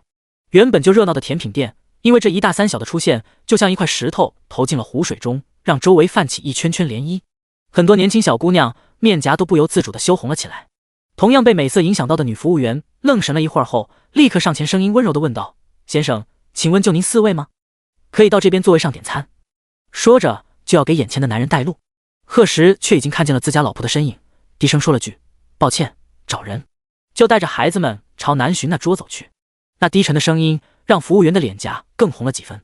随后就看到男人姿态从容地走到那位之前一直备受关注的美女身旁，两人亲密对视了几秒后，不出所料地坐到了一起。那旁若无人的粉红泡泡，加上3个小孩跟2人极像的外貌，都证明这是货真价实的一家人。这让店里的所有年轻男女一颗心都当即碎成了渣渣。而此时的贺涵却不知道这些人的小心思，看到堂哥来了后打了个招呼，就带着曲婷立马闪人了。他还想去好好享受一顿大餐呢，可不想还没吃就被别的东西喂饱了。被突然拉走的曲婷出了甜品店后，迟疑片刻问道：“你是不是怕我看见你堂哥尴尬，或者说怕我冲动做了什么，影响你堂哥夫妻的感情？你放心，见了你堂嫂这样完美的女人后，相信没有哪个情敌还会再自不量力，当然也包括我。”贺涵听完后愣愣地啊了一声，随后在好友的额头上狠狠敲了一下：“你想啥呢？我当然知道你不是那种破坏别人感情的人，而且这么说可能有点打击人，但还真没人能动摇我堂哥堂嫂之间的感情，也包括你，哈哈。”曲婷，打击人也不用这么直接吧？反正拉你走是因为我不想当电灯泡了，天天在家吃狗粮就算了，好不容易出来一趟，我还想留肚子吃大餐呢。贺涵一边说一边拉着好友加快了脚步：“你不是说想吃徐记的牛蛙火锅吗？快走走走，今天我请客，去晚了没位置了。”而甜品店这边，贺石看着堂妹跑远的身影，无奈的摇摇头，这丫头还是这么风风火火的。南巡将一旁刚点的咖啡推过去：“行了，可别说他了，我们一会儿先去哪啊？”贺石掏出手机发了个信息，收到回复后才对南巡说道：“我们先坐一会儿，等一下何宽就是这的商场经理。”眼见孩子们吃蛋糕吃得开心，南巡也塞了一大口到嘴里，勉强咽下去后对男人点点头：“那我当然知道，他经常给家里送东西的。每次他们在商场订购了什么，这位何经理不管多忙都会亲自给送到家里，倒是挺会来事的。你找他做什么？汇报工作？”贺石伸手给老婆擦了擦嘴角的奶油：“当然不是，听说他以前还在其他百货商城干过，跟很多老国货品牌都有过接触，我打算跟他详细了解一下。”你还真打算开一家只有国货品牌的商城啊？当然了，你觉得不好吗？怎么会？就是到时候能不能多弄点老式小吃什么的，比如建个什么老街，全是卖吃的。你这想法倒是不错，不过商城之前的设计可都要大改了。贺时假装为难的摇摇头，这可能有点难办。南浔听了有些可惜啊，那还是算了吧。贺时心里暗笑不已，要不你贿赂你老公我，到时候我跟设计师好好商量一下，让他改个图纸。南浔神色一顿，问道：怎么贿赂？贺时立刻凑到自家老婆的耳边，小声说了几句。只见南浔的脸色越来越红，最后直接气恼的在男人腰间掐了一下。贺时当即痛呼出声：啊，谋杀亲夫啊你！南浔含羞带怒的瞪了他一眼，闭嘴。可他越这样，贺时就越想逗他。他伸出手在桌下将南浔的手紧紧握住，还在那白嫩的掌心挑逗的勾了勾。老婆，你到底答不答应啊？南浔身子一颤，声音也弱了几分。你做梦？行啊，那你今天就陪我做个梦。贺小石，你再闹我生气了。你答应我就不闹。你想到男人刚刚的悄悄话，南浔原本恢复了一点的面容又滚烫起来。那你换个要求。贺时拉着南浔的胳膊晃了晃。不要，求你了老婆。南浔咽了咽口水，看着男人依旧冷淡的表情，怎么也想象不出这种撒娇的语气是从他嘴里出来的。猛男撒娇真的受不了。于是南浔一不小心就被钻了空子，最后又是如何答应的一大堆过分要求，他已经不想回忆了。第120章耳坠风波。这边夫妻俩正小声甜蜜着，坐在对面的小鱼儿突然问道：妈妈，你很热吗？南浔尴尬的挠了挠脸颊，是有点。随后又欲盖弥彰的跟服务员要了一份冰淇淋。贺时想笑，但又怕自家老婆恼羞成怒，只能忍了下来。还好这时何宽恰好来了，见两个男人谈起了正事，南浔贴心的带着三胞胎先去隔壁的几家饰品店转了转。其实他家里的首饰已经多得数不过来了，而且每一件拿出来都价值不菲。贺时每次在杂志上或从别人嘴里知道有新款首饰、包包什么的出了，就肯定会给南浔安排上，更别提公司名下的各个服装、珠宝品牌，只要一出新款就会给送来家里。现在檀香园光南浔一个人的衣饰就占了好几个房间，可即使这样，每次遇到这种小女生的店，南浔都喜欢去逛逛。可能这就是女孩子的天性吧。南浔拉着三个孩子走到了耳饰区，看到一个蝴蝶结的流苏耳坠时，眼睛突然一亮，因为这耳饰跟他今天出门戴的项链很是相像，而且与他耳朵上戴的价值10多万的宝石耳钉相比，明显这耳坠跟他今天穿的衣服更相配。南浔正拿着耳饰看得认真，旁边一个卷着大波浪、挎着名牌包的女人走了过来，并指着他手说道：你到底买不买？不买的话就给我，我先是戴一下。南浔眉头微挑，就把耳饰递了过去。那女人可能是看他好说话，又指着他脖子上的项链说道：这个也一起给我吧。南浔嘴角露出笑意，抱歉，这是我私人的。波浪女人脸色顿时不好看起来，明明就跟这耳饰是一对，你当我傻吗？南浔点点头，确实不太聪明。你他妈你再说一遍，这是故意来找麻烦？南浔将三个孩子护到身后，冷声道：嘴巴给我放干净点，还有要撒泼滚去别的地方。两人的争吵自然也吸引了店里的其他人。店长立刻快步走了过来：万小姐，这是怎么了？突然发这么大火？这波浪女人明显是店里的常客，闻言更加嚣张了，不过是想让她把脖子上的项链给我试戴一下，看了半天都不买，难道要别人一直等她吗？此话一出，店里的其他人也开始对南浔小声不满起来，就连店长也皱眉看向南浔：这位小姐，能不能麻烦您先把项链摘下来？您这样确实影响到我们店里的生意了。南浔都要被气笑了，身为店长，连自己店里的东西都不认识吗？我说了，这项链是我自己的，怎么？你现在是想把顾客的东西据为己有？店长微微一愣，这才认真的看向南浔的脖颈，钻石璀璨，宝光潋滟，虽然跟他们店里的款式很像，但确实不是一条。他虽然只是个小首饰店的店长，但也算有点见识，能戴得起这种首饰的，很可能是哪个有钱人家的大小姐。店长的冷汗立马就下来了，抱歉小姐，刚刚是我眼拙，这确实是您自己的东西。那波浪女人一听，不可置信地问道：怎么可能？明明就跟这耳坠差不多。万小姐，这确实不一样，您要是要这款项链的话，我带您到项链区那边看看。那万小姐气得脸都要歪了：不需要，不过是个破项链而已。随后又趾高气扬地看向南浔：我今天还就要你脖子上这条，你开个价吧。就怎么喜欢捡别人二手的？南浔瞥了眼他手上的包，而且我这项链你怕是买不起，我也不会卖。你眼看周围围观的人越来越多，店长赶紧劝道：万小姐，要不还是算了吧，我今天就不想算怎么的，你知道我是谁吗？店长垂下眼帘，不过就是个被富商包养的情人，有什么值得炫耀的？天天在这中环里逛来逛去，还经常跟一个50多的秃头男卿卿我我，当别人不知道呢。想到这，他眼神也渐渐冷静下来。万小姐，著名珠宝设计师唐慧，您应该知道吧？他前不久刚设计过一款名叫蝶之恋的项链，世界上仅此一条。像我们店里您刚刚要试戴的那款，也正是仿造蝶之恋设计的。而现在这位小姐脖子上戴的，很可能就是那独一无二的真品，所以这项链您可能还真买不起。一句话将店里的所有人都惊到了，目光整齐一致地落到南浔脖颈上。如果这要真是唐慧的亲手设计，作为世界仅此一条的孤品，价格确实是他们不敢想的。这怎么可能？万小姐听了，眼神立刻慌乱起来。她一开始也不过是嫉妒南浔的外貌，想过来找点麻烦而已，怎么可能那么倒霉，恰好惹到的就是个大人物？这不可能！南浔嗤笑一声，你没见过的东西就不要说不可能，别把自己的无知当成理所当然。跟这种人说话简直都是浪费时间。而且他还带着3个孩子，上次想在星海餐厅受伤的事他可一直没忘，不然今天非要按着这个女人的头给自己道歉不可。南浔刚要离开，那边贺石跟何宽也谈完了事情，正好走到门口，看见自家老婆和孩子们被一群人围着，贺石立马大步走了过来。怎么了？见到自家老公，本来还很霸气侧漏的南浔，二话不说开始告状。他每说一句，贺石的脸色就冷一分，而何宽的心也跟着往下沉。作为中环的商场经理，店长自然也认识何宽，眼见他对面前这对年轻男女如此恭敬，店长知道今天是得罪大人物了。而那万小姐从贺石进来，一双眼睛就直勾勾地看着他，刚想上前找点存在感，就被那双冰冷的双眸猛然射在了原地。他身体一僵，额头不受控制地冒出冷汗，所有的小心思都在片刻间烟消云散。第121章突如其来的闹剧。我老婆的东西你也敢觊觎？贺石眼神阴沉地看向那波浪女人，明明是很普通的一句问话，但其中的冷意却让除了南浔和3胞胎以外的所有人都感觉身体一抖。万小姐心里慌乱极了，连连摆手道：不是的，我就是想借贷一下，没别的意思。她现在也看出来了，自己这次绝对惹到了不该惹的人，心里已然后悔万分。她看向南浔，勉强压下心里的不甘，抱歉这位小姐，我刚不是有意的，希望您别跟我计较，真的对不起。说着还慢慢红了眼眶，这一表现立马就让之前还站南浔的人对他有了几分不忍心，甚至还觉得南浔跟贺石这对夫妻有些小题大做了。一条项链而已，赶紧算了吧。对啊，人家都道歉了，没必要咄咄逼人吧。听到这些话，万小姐垂下双眸，眼中满是得意。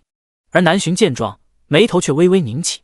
这位万小姐不去当演员真是可惜了，而且刚才的话可谓是查到了极点，明明就是故意挑事，现在却说自己不是有意的，当着这么多人的面又故意将姿态放低。如果今天不亲口原谅他，倒显得自己小肚鸡肠了。南浔心里已经有了怒意，一开始还不想跟这女人计较，但就这么被人欺负可不是他的风格。而对付绿茶最好的办法就是比绿茶更茶。于是南浔当即扑到贺石的怀里，小声啜泣道：老公，要不这件事还是算了吧，人家都说不是有意的了，那就算不是吧，我受点委屈也没关系。此话一出，不仅万小姐愣住了，就连贺石都是微微一怔，但该配合老婆的表演自然还是要配合。他在南浔的背上轻轻拍了拍：乖，别哭了，老公一定不会让你受委屈。南浔硬生生的挤出几滴眼泪：还是算了吧，老公，不过是差点被人抢了条项链而已，还差点被人用钱砸，没关系的。乖，别哭了，老公不会让人欺负你的。明知道自家老婆是装的，但看到她掉眼泪，贺石的心里就一阵心疼。而万小姐眼见周围的人开始对着自己不满起来，心里不由得一阵火大。之前她每次用这一招，碍于面子都能让别人对她无计可施，可今天竟然遇到对手了。偏偏南浔的相貌比她强了不知几倍，如今两人同样梨花带雨的，众人的心自然偏向有优势的那方。万小姐心里一阵忐忑，正不知如何是好时，门口一个50左右的中年男人突然走进了店里。她眼睛一亮，立马扑了过去，却没注意到那男人的身后还跟着个身着富贵、长相刻薄的肥胖女人，所以当她刚触到男人的胸膛时，就被一股大力狠狠地掀到了一边。紧接着就是一阵拳打脚踢，还有络绎不绝的巴掌声在店内响起。一切发生的猝不及防，就连贺石都没反应过来。等众人想起去拉架，并把那胖女人拉开时，万小姐已经是鼻青脸肿，看不出原来的模样了。你凭什么打人？她咧着破裂的嘴角，眼泪横流，好不容易才开口问出这么一句。胖女人怒目圆睁：我凭什么？你个臭不要脸的狐狸精，敢勾引别人老公，破坏人家庭，良心都要狗吃了！说着还要继续上来薅那万小姐的头发，可是被路人按住了。怎么，你敢做不敢认啊？老娘可跟你们好几天了，今天终于被我抓了现行，光天化日就往我老公怀里扑，你要不要脸？刚这么多人可都看到了。这时那中年男人也挤过人群，对着胖女人伏低作小的哀求：老婆，我错了，真的是这女人勾引我，你就原谅我这一次吧。原谅你？你等着回家被我扒掉一层皮吧。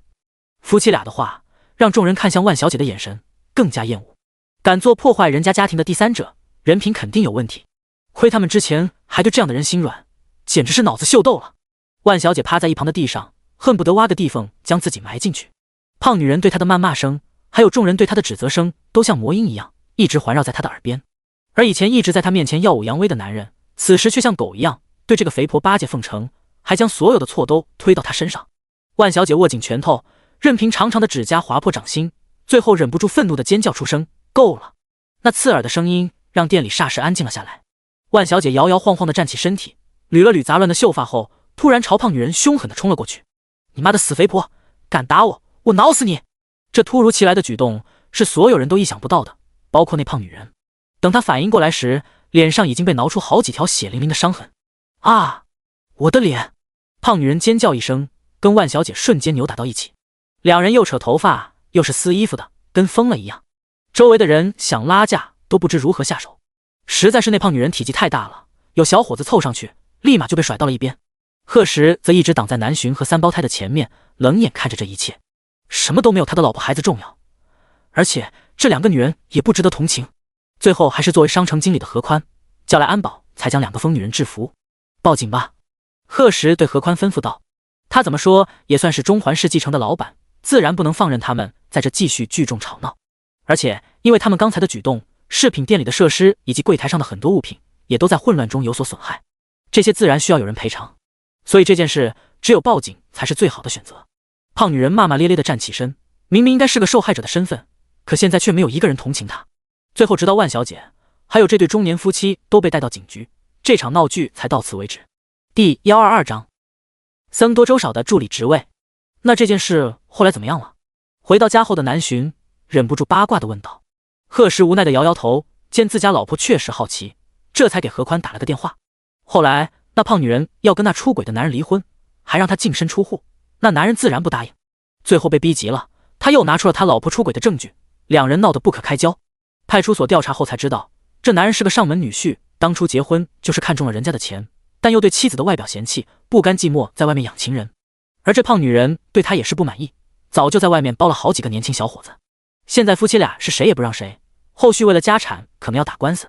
何宽说完在警局的事情经过后，忍不住又嗤笑了一句，不过我倒觉得这夫妻俩是一丘之貉，在一起简直绝配。而电话这边的南巡听了这狗血的剧情后，感觉比那些名字史长的小说都俗套。他又紧接着问道，那位万小姐呢？那胖女人下手有点重，这万小姐还没到警局，半路就被转到医院了，现在那夫妻俩还没想起她呢。南巡若有所思的点点头，以那胖女人的战斗力，后面肯定不会轻易放过这万小姐。不过这人一点也不值得可怜，人总要为自己的选择付出代价，不管好的还是坏的。当然这件事的后续也跟他们没有关系。接下来的几天，贺石又恢复了正常的上班生活，而贺涵也成为了南巡的助理。姑嫂俩合作起来很是和谐，天天混在一起，让贺石很是吃醋。最后还是南巡又答应了许多不平等条件，才将男人勉强哄好。对于国货商城的改建也已经步上了正轨，南巡要的老式小吃街，贺石自然也给自家老婆安排上了。这天他刚跟南石投资部的人开完会，李彤就敲门进了办公室。贺先生，董事长助理的面试已经结束了，现在人力资源正在组织培训，您要亲自过去看一下吗？贺石本来想拒绝，但想到李子柒的存在，还是犹豫了。先把这些人的资料给我看看。李彤当即递过去一个文件夹。截止昨天，共面试了168人，进入到培训期的有12人，计划的助理职位有4个，所以培训期间还将会有8个人被刷掉，但也不是绝对的，一切还是眼前这位大老板说的算。贺石点点头，提前告诉过他们，我们的录取人数了吗？这职位是典型的僧多粥少，培训期有半个多月，如果不通过，那这段时间的努力可以说是白费了。贺石希望这些人能考虑清楚。第一轮面试时就已经说清楚了，培训之前又强调了一遍，都确定要参加培训。李彤觉得如果是他的话，肯定也要坚持培训。他们董事长助理这个职位，虽然面试条件严格，但工资待遇相对的也很优越，就连实习期也不例外。只要通过面试，谁都不会放过这么难得的机会。贺时将12个人的资料简单翻了一遍，那就去看一眼吧。于是，正在19楼阶梯小礼堂给新员工进行入职培训的柴经理，很快就收到了董事长亲自视察的消息。为了防止新来的年轻人们紧张，柴经理并没有将这一消息公布出来。他佯装镇定地吸了口气，继续看着手下人给大家讲解入职须知。很快，礼堂的后门被人轻轻推开，2个人影一前一后的走了进来，正是贺时跟李彤。柴经理刚要起身迎接，就被贺时摆手示意了下，他只能安静地坐回去。礼堂很大，贺时跟李彤的位置又比较靠后，一时间除了柴经理，竟没有人发现这里多了2个人。贺时的目光从那认真听讲的12人身上一一扫过，最后落在背影挺拔的李子柒那里。出生军人世家的他，尽管不像李子木那样身手强悍，但到底比其他人敏感很多。从贺时的目光出现后，他就有所察觉，所以等这节培训休息时，他立马转过了身子。只见一个容貌俊美的男人正面色冷淡地坐在那里。李子柒心里一咯噔，因为他认出此人就是之前在公司门口见过的那道背影，这身特别的气势让他一直难忘。贺时见他突然看过来，也有些微惊，心里想到不愧是李家的孙子。朝李子柒点了点头后，他长腿一迈，几步就出了礼堂。子柒，你看什么呢？同事见身旁的人愣神，好奇地询问了一句。李子柒摇摇头，没什么，刚后面来了2个年轻男人，你有注意到吗？那同事惊讶地在小礼堂内扫了几遍，哪呢？我没注意啊，可能是公司的高管来视察啊，我刚刚没不认真听讲吧？李子柒若有所思地垂下头，没有，你表现挺好。真的啊，那就好，不过不知道来的是哪位领导啊？李子柒闻言突然想到，刚其中一个男人好像是之前面试见到的李特助，那另一个难道就是贺时？这一猜测让李子柒很是震惊，难道他是知道了我的身份后特意过来的？想到那男人的外貌与气势，挑剔如他，也不得不承认爷爷的夸奖果然没有夸张，就是跟他们这些皇城的豪门子弟相比，也丝毫不差。但能力到底如何，他不亲眼所见是坚决不会服气的。而那边重新回到办公室的贺时已经投入到了工作中，对于跟李子柒的见面，他没有什么特别的印象，不过是个有点能力但是脾气倔强的小年轻罢了。之所以会去见他，也是担心这位少爷会在公司搞什么幺蛾子。毕竟如果是李老爷子同意的，不可能会不打电话给他，那就只有一个可能，这家伙是偷跑来的。至于原因，他用脚趾头想都知道。而对于不服自己的人，贺时向来是用实力说话。如果这家伙能通过培训，他不介意到时候给他好好上一课。第123章精英保镖。就这，贺先生，安保公司的高经理来了。李彤突然汇报道。正签署文件的贺时笔尖微顿，让他进来吧。随后，一个身材壮硕挺拔、留着络腮胡的男人大步走了进来，正是金刚安保公司的负责人高良。他穿着一身迷彩服，面容刚毅，皮肤黝黑，将硬汉形象可以说是发挥到了极致。可一开口，却像个泼皮无赖一样。贺董，您这就有点过分了吧？贺时抬头看向他，怎么说？您之前将我手底下2/3的人都要走了不说，这回又跟我要手里的精英，那可是我花了极大的心血培养出来的，一共就12人，我不同意。贺时闻言，随口问道：怎么，刚申请的赞助金不想要了？高良立刻扑到那宽大的办公桌前，哭丧着一张脸：贺董，您可不能这样啊！次次都用金钱来威胁他，他这次说什么也不能上当。反正我不同意，赞助金不给就算了。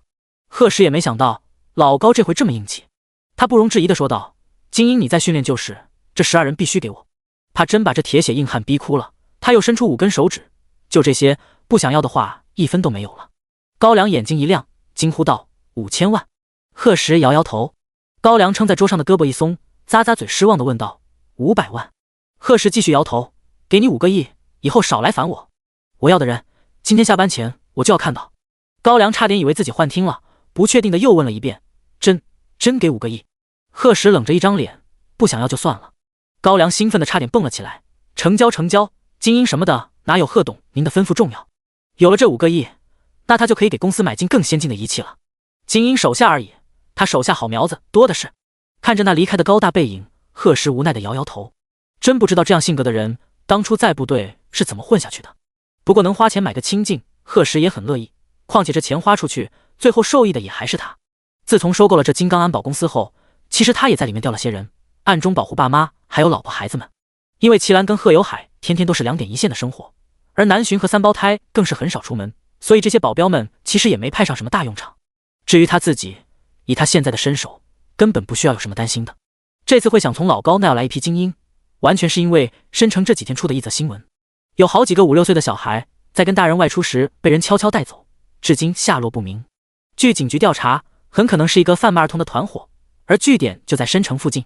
为了保护好自家的孩子，现在很多小孩都被大人拘在家里。虽然不是长久之计，但这团伙一日不被抓到，做父母的就一日不能担心。贺石自然也担忧家里的3胞胎，而且小家伙们马上就要上幼儿园了，所以给他们多增加些保护才是最重要的。为此，贺石还在智能系统1号的帮助下，利用自己的黑客技能研究出一款十分先进的追踪定位手表。外表看着卡通，像玩具一样，但这小玩意不仅能接打电话，还有许多特别功能。最重要的是，只要带着它，3个孩子的行踪就全在1号的严密监控之下。如果有意外发生，贺石跟保镖们必然会第一时间知道。当然，自家老婆跟父母，他也同样做了安排。南巡的定位系统是安在了他一直戴着的婚戒中，齐兰跟贺有海则是手表里。有1号这个全球最先进的人工智能系统在，贺石随时都能清楚家人的情况，这也让他安心不少。而南巡和齐兰、贺有海都知道这是对自己的保护，自然不会矫情的觉得这是被监控什么的。毕竟老公、儿子的生意越做越大，以后难免遇到坏心思的。特别是经常看狗血电视剧的齐兰，坏蛋绑架主角家人，然后威胁主角的情节，他可是看了不少。现如今什么都没有一家人的安全重要。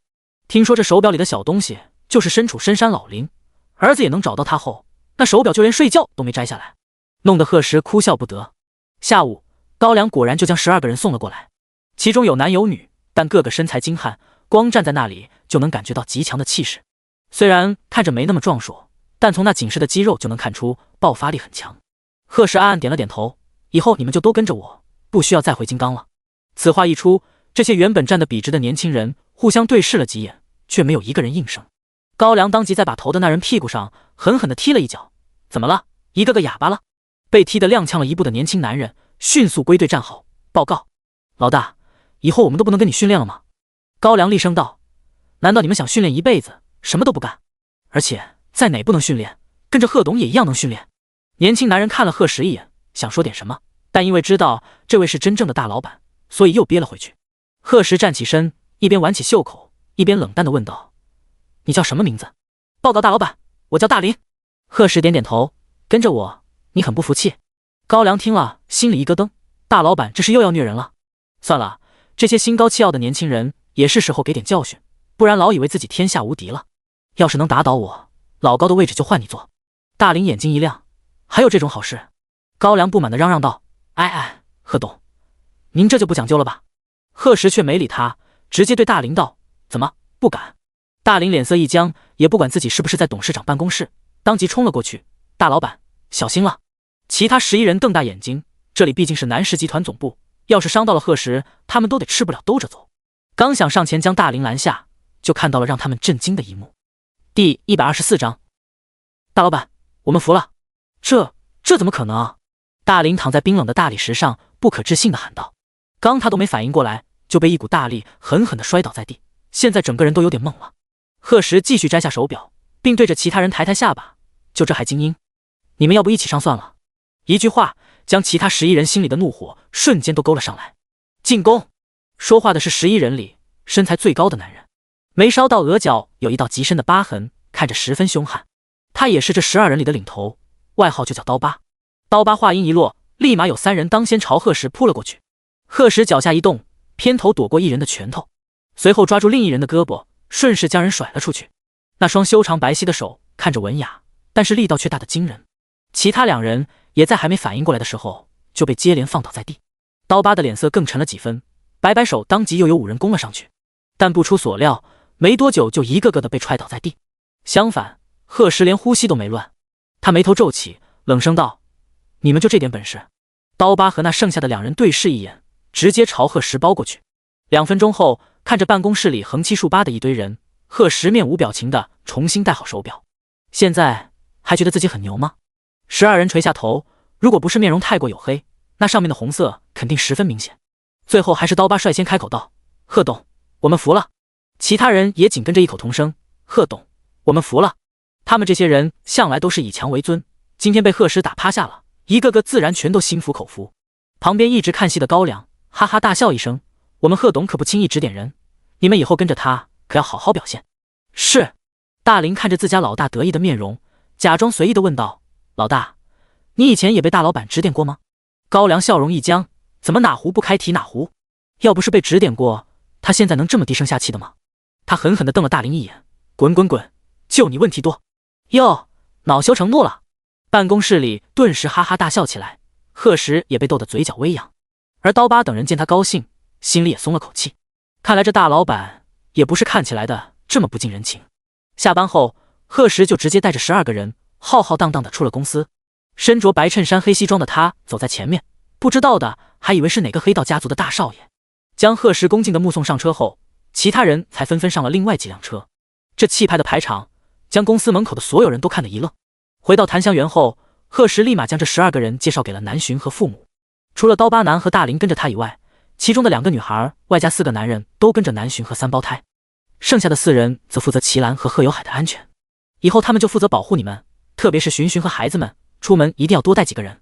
南巡点点头，最近的新闻他也听说了，为了孩子们的安全，他自然不敢大意。那之前跟着我的2个女孩呢？贺石惊讶地挑了挑眉：老婆，你发现了？南巡白了他一眼，本来还不确定，但看到你今天的安排就明白了。之前他出门掉个手机，都立马有好心人帮捡起来，一次两次也就算了，还经常在别墅门口撞见那2个女孩。他再傻也不会觉得是巧合。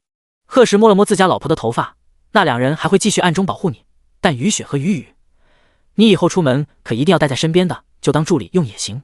南巡看了看12个人里唯二的2个女孩，笑着答应下来：知道了，不过小韩肯定会以为自己工作被抢了。贺石冷漠脸：不用管他。看着雨雪跟雨雨有些相似的面容，齐兰疑惑地问道：你们也是双胞胎吧？雨雨性格活泼点，当即点头道：是的，老夫人。哎呦，那可真巧。这时一直在吃水果的念念终于忍不住扑到了他爹怀里：爸爸，那哪2个姐姐是我的呀？贺石嘴角微扬：跟妈妈在一起的姐姐就是你的呀，另外还有好几个哥哥。好耶，有这么多人陪我玩了。念念可爱的模样不仅让雨雪雨雨2个女孩心里一软，就连那些大男人都被萌得不行。他们怎么也想不到，冷得跟冰山一样的大老板会生出这么活泼可爱的女儿。不过看到坐在那里的老板夫人，又顿时了然了。念念一手拉着雨雪，一手拉着雨雨往客厅外走：漂亮姐姐们，我们去找哥哥和姐姐玩玩具吧。姐妹俩见贺石点头，这才跟着念念走了。行了，你们也都忙去吧。贺石朝大林等人摆摆手。檀香园的小区安保设施虽然很强，但刀疤还有大林他们来也不是吃白饭的，整座别墅的周围要时刻都在他们的监控之下，所以12人会分为2队，晚上必须有一队是值班状态。卧室里，南巡躺在贺石的怀里，突然问道：老公，你说那些人贩子什么时候能抓到啊？贺石翻书的手一顿：你不会是对这些人贩子有想法了吧？做他们这行的肯定大多都是亡命之徒，你可别乱来。虽然知道自家老婆的本事特殊，但他真要出了什么意外，他哭都没地方哭。你可别折磨你老公我了。南巡气恼地在男人胸膛捶了一下：你当我是神仙啊？一点线索没有，我怎么去抓人？贺石想想也是，刚确实是他冲动了。我就是看到新闻里那些丢了孩子的家庭，心里很不好受，特别是同为人母，想着要是能有办法帮帮他们就好了。贺石闻言若有所思，想帮点忙的话，他可能还真有个办法。第125章，贺石怒，能不拆台？申城市这么大，贺石要想找到那伙人贩子的踪迹，确实不太可能。毕竟连警局人员现在为止都依旧束手无策，他也不是什么专业的侦探，所以也只能在其他技术上有点支持了。贺石拿起床头柜上的笔记本，找出之前有关人贩子的新闻。怎么说，申城都是国家1线城市，市内的监控数不胜数，人贩子再小心翼翼，也有被不小心拍到踪迹的时候。新闻里就有几段关于人贩子的模糊视频，那是一个身穿黑色衣服的男人，但能看到的都是些一闪而过的零碎影子，面容更是极其模糊。总之，凭借现有的技术，要想还原出这男人的清楚面貌，基本不可能。贺石将之一一截了下来，随后手指在电脑上飞快地动了起来，灯光下似乎都能看见重影了。南巡坐在一旁，看着男人认真的侧脸，脸色渐渐红了起来。真不知道她老公是怎么长的，怎么会有这么帅的男人？她掏出手机，悄悄拍了好几张照片。于是等贺石按下最后一个回车键的时候，就见他老婆举着手机，都快对到他脸上了。贺石抓住那纤细的手腕，调笑道：“怎么，这是喜欢你老公的颜值？要不要把照片打印出来，每天都给你贴身上欣赏？”南浔气呼呼地挣开男人的手，呸，美的你！随后又凑到电脑前，老公，你忙完了吗？贺石将笔记本的屏幕转向他，看。南浔好奇地将目光移过去，只见原本跟鬼魂一样的模糊身影已经被还原得很是清晰。他惊讶地继续往下看，那是一个男人的大头照片，旁边甚至还有此人的详细信息。老公，你是怎么做到的？太厉害了吧！贺石得意一笑，很简单，动动手指而已。话落，南浔还没等说话，小鸟的声音倒是先在他的脑子里响了起来。就能吹牛，要不是有1号帮忙，凭你技术再高超，怎么可能这么快查出这人的资料？贺石笑容一僵，小鸟，你是不是欠收拾了？老是拆他台，还好这家伙说话，他老婆听不见，不然岂不是很丢脸？不过小鸟说的也确实是实话，1号可是现在全球最先进的人工智能，而且由系统补贴，他所拥有智慧以及很多技能都是目前星球上没有的。不然凭人类的现有技术，虽然能做到通过一些特定的计算方法将模糊的图像进行一定程度的还原，但如此清晰的、迅速的就得到这男人的具体信息，还是做不到。这都要归功于1号所拥有的模糊图像处理系统，绝对是目前全球最先进的。而作为主人的贺石，现在当然也掌握了该系统的编程方式。那如果将这个系统运用到警局里，是不是能大大的提高破案效率？贺石想着，就征询了一下小鸟的意见。把系统上交？当然可以，你已经学会的东西，当然就是你自己的了，不用问我。贺石一听，心里有了谱，当即给深城市的刑警大队队长打了个电话。两人有所联系，还是因为上次给贺涵解决中介那时认识的。这队长名叫向凡，算是向老爷子的一个远房侄孙。贺石也没墨迹，电话一接通，就把自己还原出那人贩子信息的事说了。正坐在警局办公室为这伙人贩子焦头烂额的向凡，听到他的话后，立刻掐灭了手里的烟。贺先生，您说的是真的？是，我等下就发给你，不相信的话，可以让你们警局的技术部看看，当然，凭他们的能力，可能也看不出什么。向凡用得着说这么直白吗？我只是没想到，贺先生这种大老板，竟然会有如此高超的计算机技术。要知道，他们警局的这些专业人士，至今都没有什么突破。如果这人贩子的信息是真的，那对这次的案件将会是很大的帮助。贺先生，麻烦您了。挂断电话后，向凡立刻给所有手下发了消息，通知他们紧急开会，还叫来了技术部的人。一直到第2天中午，贺石才再次接到向凡的电话。这位大队长可能是一夜没睡，声音还有些沙哑，但语气却十分兴奋。谢谢贺先生这次提供的信息了，案件已经有了很大进展，但具体的不便多说。不知道贺先生今天有没有时间，方便来警局一趟吗？贺石眉头微挑，不过倒也不意外，答应现在就过去。深城公安局，贺石到的时候，向凡已经等在了门口。两人不是第一次见面了，互相客套几句后，就一起进了办公室。里面还坐着一位大概50岁左右的中年男人。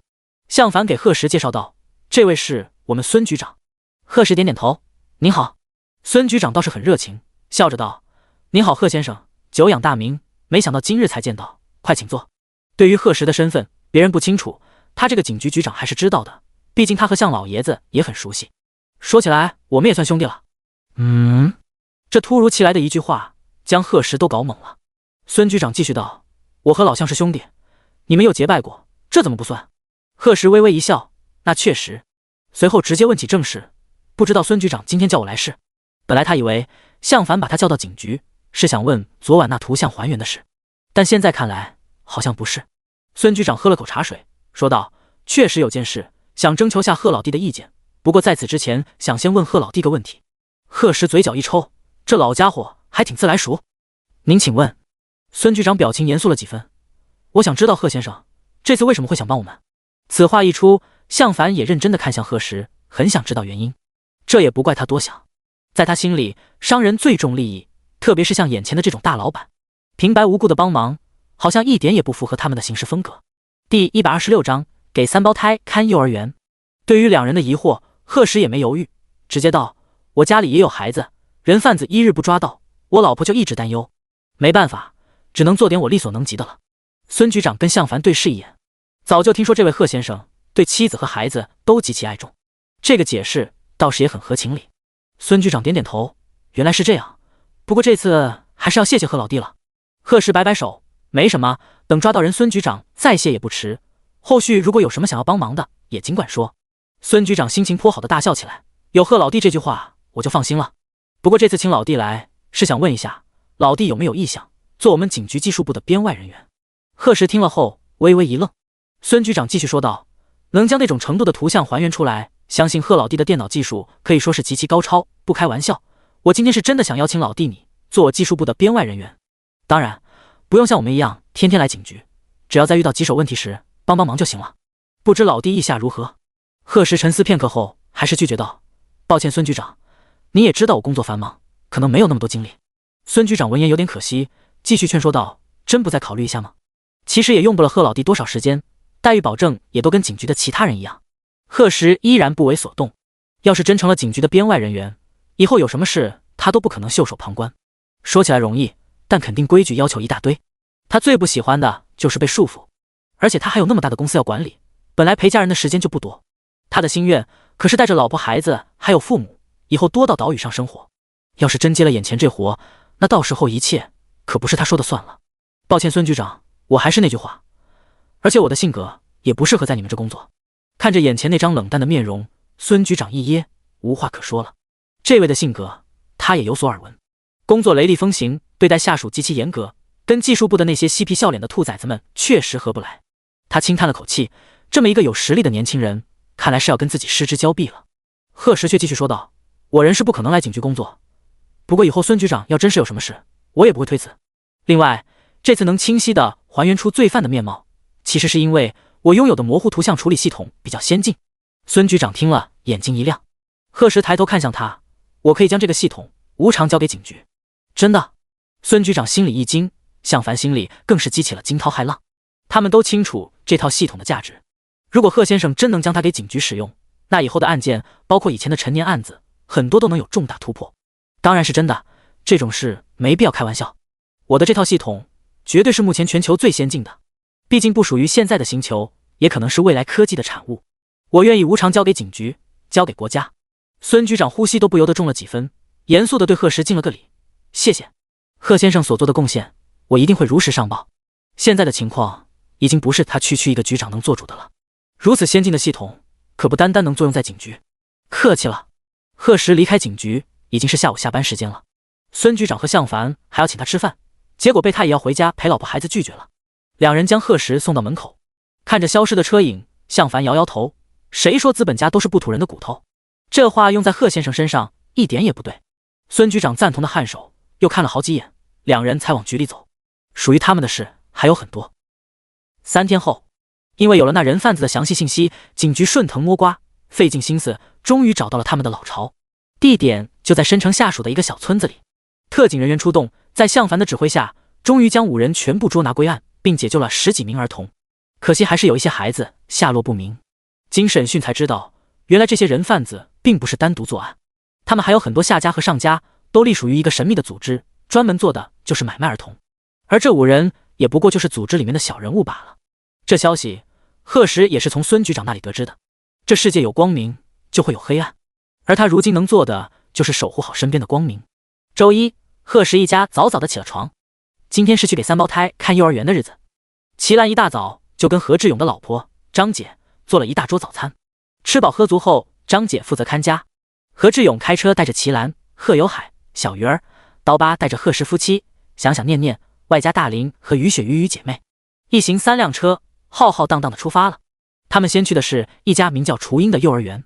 该幼儿园是申城最有名的贵族幼儿园，报名条件极其苛刻，除了要求孩子的家庭条件外，在孩子入学前还有考核。由此就可见，这家雏鹰幼儿园的收费绝对不是普通人能承受得起的。当然，其中的师资力量也不是其他学校能比的，老师全都是名牌大学毕业的研究生，对管理孩子很有经验。一行人刚到学校门口，门卫见状就立刻通知了领导。停在那里的3辆车全都是价值好几千万的限量款，更别提贺氏一家的穿着还有带的保镖。门卫也算是见过大场面的，先将人恭敬地引进院里，不一会儿就看见校长带着几位老师亲自来了。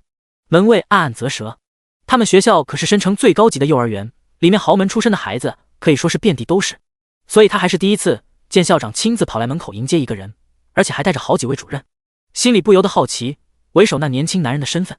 第127章雏鹰与英豪起跑线的较量。雏鹰幼儿园的校长是一个50岁左右的中年女人，乌黑的发丝整齐地盘在脑后，穿着一身优雅的旗袍，鼻梁上还架着一副眼镜，看着有些严肃，但一见到贺时，脸上立马露出笑意，热情道：“贺先生，欢迎欢迎。”贺时点点头：“龚校长，快请进，里面详谈。”雏鹰幼儿园的面积很大，外部的整体设计十分梦幻，如同童话里的城堡一样。3个孩子一见就喜欢上了，因为这里的样子跟家里的玩具房很像，让3个小家伙心里很是安心。现在是放假时间，所以园里除了校长和几个老师外，没有其他人。偌大的操场很是安静。一行人一路穿过外面的长廊，来到校长办公室。贺先生、贺夫人，还有各位，都请坐。龚校长丝毫不敢怠慢。眼前的这位年轻人可是他们雏鹰的新晋股东，这孩子还没送来呢，就大手笔的投资了好几栋大楼。他满怀信心，今天说什么都要把这3个孩子留在园内上学。贺先生，这里的大致环境，您刚才进来时想必已经看到了。因为有您的投资，现在幼儿园也在扩建中，相信整个申城都找不到比雏鹰环境更好的幼儿园了。另外，这的师资力量，相信您也很了解。而且我们雏鹰主张开放式教育，旨在于培养孩子的自主学习、独立思考等能力，这也是我们幼儿园能远远领先其他幼儿园的重要原因。为了能让贺时点头，龚校长可以说是拿出了最大的诚意，不仅答应将3胞胎安排在最好的班级，更是免除了入学考试，这让旁观的几个主任差点惊掉了下巴。他们眼中的龚校长向来是严厉的代表，就连4大家族的晚辈当初想要进幼儿园都是严格按照规矩来的。他们不禁震惊，眼前的这一家人到底是什么身份？作为申城最好的贵族幼儿园主任，他们也算是见过世面的，但还从没见过颜值这么高的一家。可最让他们惊讶的是为首的这个年轻男人，让他们莫名有种见到了大领导的感觉。到底为什么会让向来古板的校长都改变了自己的原则？看着那个让校长都毕恭毕敬的年轻男人，几个主任百思不得其解，但也不敢质疑什么。最后两方人也算谈得相得甚欢，又一起仔细参观了园内环境。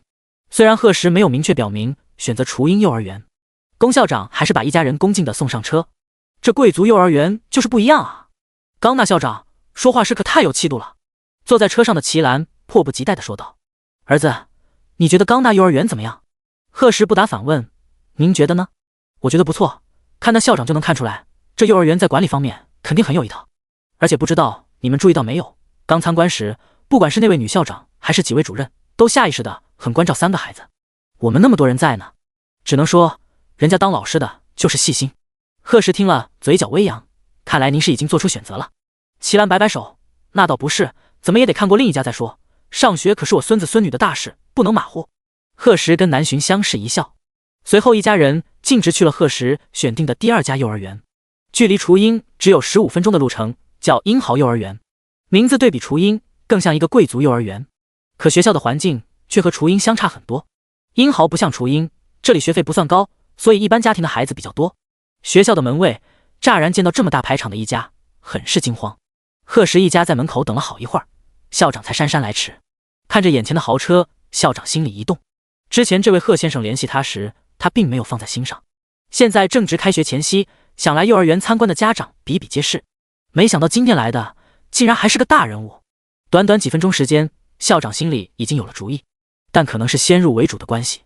参观完雏鹰幼儿园后，贺家人对英豪哪都觉得差点意思，特别是这里老师素质也没有雏鹰那么高。贺时耳力好，竟然还听到有人在办公室悄悄议论学生家长，那眼高于顶的自傲语气，让他眉头当即就狠狠皱起。离开时，校长还一直挽留吃饭，其中的心思昭然揭若，不过被贺时直接拒绝了。回家的路上，齐兰重重叹了口气，果然贵是有贵的好处，对比之下，2个幼儿园的水平高下立见。贺时暗暗点头，如果不是雏鹰真的不错，他也不会买下这家幼儿园的股份。对于今天的结果，其实他早就已经做好了选择。如果不是儿子你有本事，咱家3个宝贝很可能一开始就跟别的大多数孩子一样，输在起跑线上了。坐在副驾驶的贺有海一听不乐意了：“瞧你这话说的，儿子小时候不也没上什么贵族幼儿园，现在不一样有出息。”齐兰立刻瞪过去：“那是儿子遗传了我的聪明，我告诉你，孩子的成长还是跟教育环境有很大关系的。”贺有海不甘示弱：“那上再好的学校，要是孩子自己不努力，不是一样白搭？”“嘿，你个臭老头，是不是跟我杠上了？咱俩说的是一个问题吗？你再跟我犟，就下车走回去。”“谁跟你犟了？反正你说输在起跑线上就是不对，我说对就是对，就是不想承认你自己没本事罢了。你要有本事，儿子小时候不也能有更好的起步，说不定比现在还厉害。很快整个车里都是老两口争吵不休的声音。贺石悄悄地往老婆身边挪了挪身体，尽量缩小存在感，心里祈祷这把火千万不要烧到自己身上。南浔嘴角微弯，将男人的手捞到怀里。这样热闹的生活他现在已经很习惯了。第128章三胞胎上学，念念的反差。三胞胎在雏鹰幼儿园上学的事很快就定了下来。9月来临，3个小家伙终于背上了小书包。开学第一天，自然是贺石跟南浔这对父母亲自送去的。念念一路上都哼着不成调的歌，很是兴奋。相反，想想和小鱼儿倒是很平静。幼儿园门口停着各色各样的豪车，停车位更是早就被占没了。于是贺石只能带着老婆和孩子们先下车，由何志勇去找停车位。一家人刚一出现，就吸引了周围的很多家长驻足。不提他和南浔的颜值，光三胞胎就是很引人注目的存在，特别是一个男孩2个女孩的组合。而刀疤和大林这些保镖们早就已经分散在了人群里，几个班的班主任全都站在门口迎接孩子们。跟别的幼儿园不一样，这里的孩子从第一天上学开始就只允许家长们送到门口。三胞胎在一个班级，班主任是一个外貌文静的女孩，夫妻俩将孩子们亲自交到她手上。南浔笑容温柔，接下来就麻烦星星老师了。唐鑫连忙说道：“放心吧，贺夫人，这都是我应该的。之前他可是被向来严格的校长耳提面命，坚决不能得罪眼前这一家。”唐鑫自然不敢不听从，除非他是不想在这里混了。小鱼儿，想想，念念，快跟爸爸妈妈们再见。听到老师的话，3个孩子立刻摆了摆手。小鱼儿跟想想依依不舍地看着爸爸妈妈，只有念念恨不得立刻飞到班级里面。南浔蹲下身给3个孩子理了理衣服，贺石也皱着眉头叮嘱了很长时间，最后眼看时间差不多了，才摆摆手。看着3个小家伙走远的身影，南浔笑着用胳膊捅了捅自家男人的腰。怎么，这就开始舍不得了？你白天上班不是一样很少看见他们？贺石握住那只柔软的手，那哪能一样？现在是看着他们上幼儿园，以后咱们还会看着他们上小学、上高中、上大学，突然感觉时间过得真快。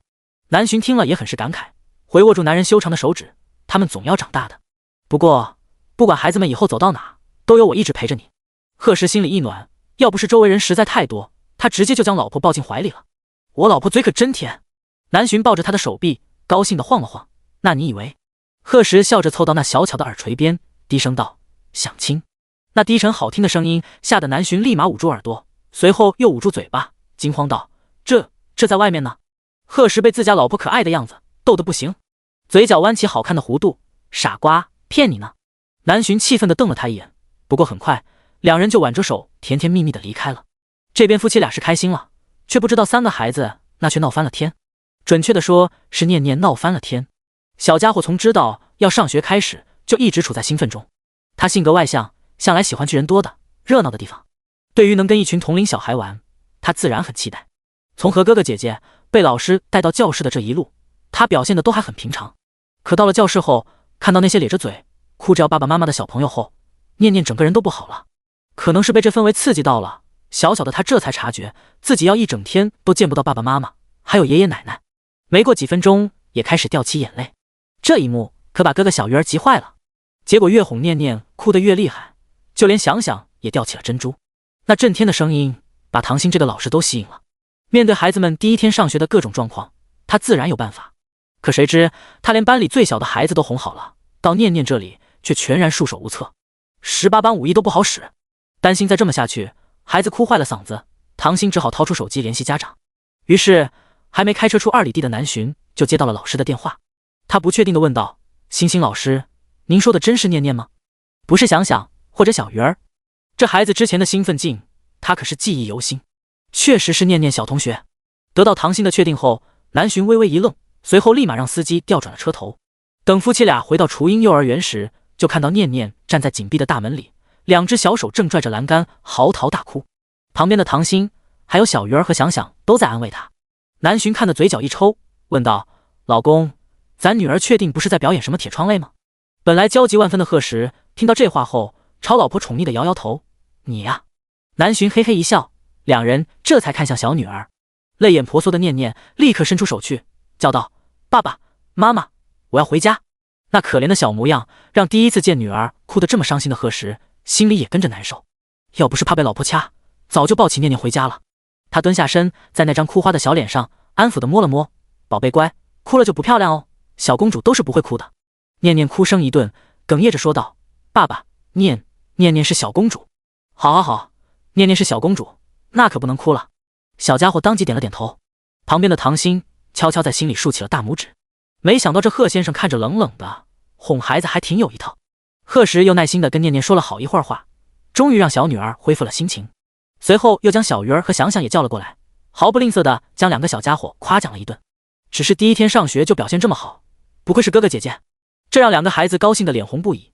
同时念念也被激起了攀比心，连连保证自己也会表现好，还主动要跟爸爸妈妈拉勾勾，将夫妻俩弄得哭笑不得。等到三个孩子再次被唐鑫领走，贺时才算松了口气。南浔殷勤地给男人捏了捏肩膀，辛苦了。贺时无奈一笑，带着老婆直奔公司。既然这么辛苦，那让老婆陪一天不过分吧。第129章，到底是哪个小兔崽子？贺时跟南浔到达南石集团总部时已经接近10点，前台老远就看见大老板带着个身材可以用完美来形容的女人大步走了过来。几个小姑娘眼睛一亮，待两人走近后立马垂下头恭敬道：贺董好，夫人好。你们好。听到两人的脚步声渐渐走远，几个小姑娘脸上满是激动。每次看见老板娘我都好紧张啊，怎么会有人长得那么完美呢？是啊，突然好羡慕贺董，每天都能面对那盛世美颜。我要是长老板娘那样，天天镜子都不离手，美死我自己算了。已经走到电梯口的贺时无奈地摇摇头，他老婆的颜值可真是男女通吃。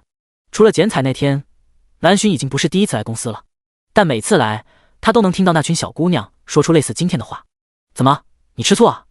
南浔似笑非笑地问道。贺时瞥了他一眼，在那嫩滑的脸蛋上掐了掐。是啊，我都要醋死了，怎么老有人关注我老婆？南浔笑得更加得意。你真幼稚。两人正要再闹一会儿，对面的电梯突然打开，站在前面的柴经理心里惊慌不已，竟然正好撞见老板和老板娘调情。看这运气，他今天应该去买彩票。他尴尬地弯起嘴角，贺董好，夫人好。跟着后面的几个年轻人心里咯噔一下，也连忙跟着打招呼，其中就包括李子柒。今天已经是董事长助理的最后一轮考核，之前的12人如今只剩下6人，而考核过后还将会有2人离开。只是谁也没想到会在这突然遇见传说中的贺董事长，最惊喜的是还有董事长夫人。几个年轻人也没敢多看，匆匆扫了一眼就收回了目光。可这一眼却让他们心里忍不住惊呼，这颜值不去当明星真是太可惜了。现在过去考核。贺时随口问道。今天的考核地点不在公司总部，这是他一早就安排好的，毕竟是给自己选助理，贺时还是很上心的。一个好的助理团队不仅是他的助理，也是整个公司的风向标。是的，贺董。贺时点点头，随后扫了李子柒一眼，这才进了对面的董事长专属电梯。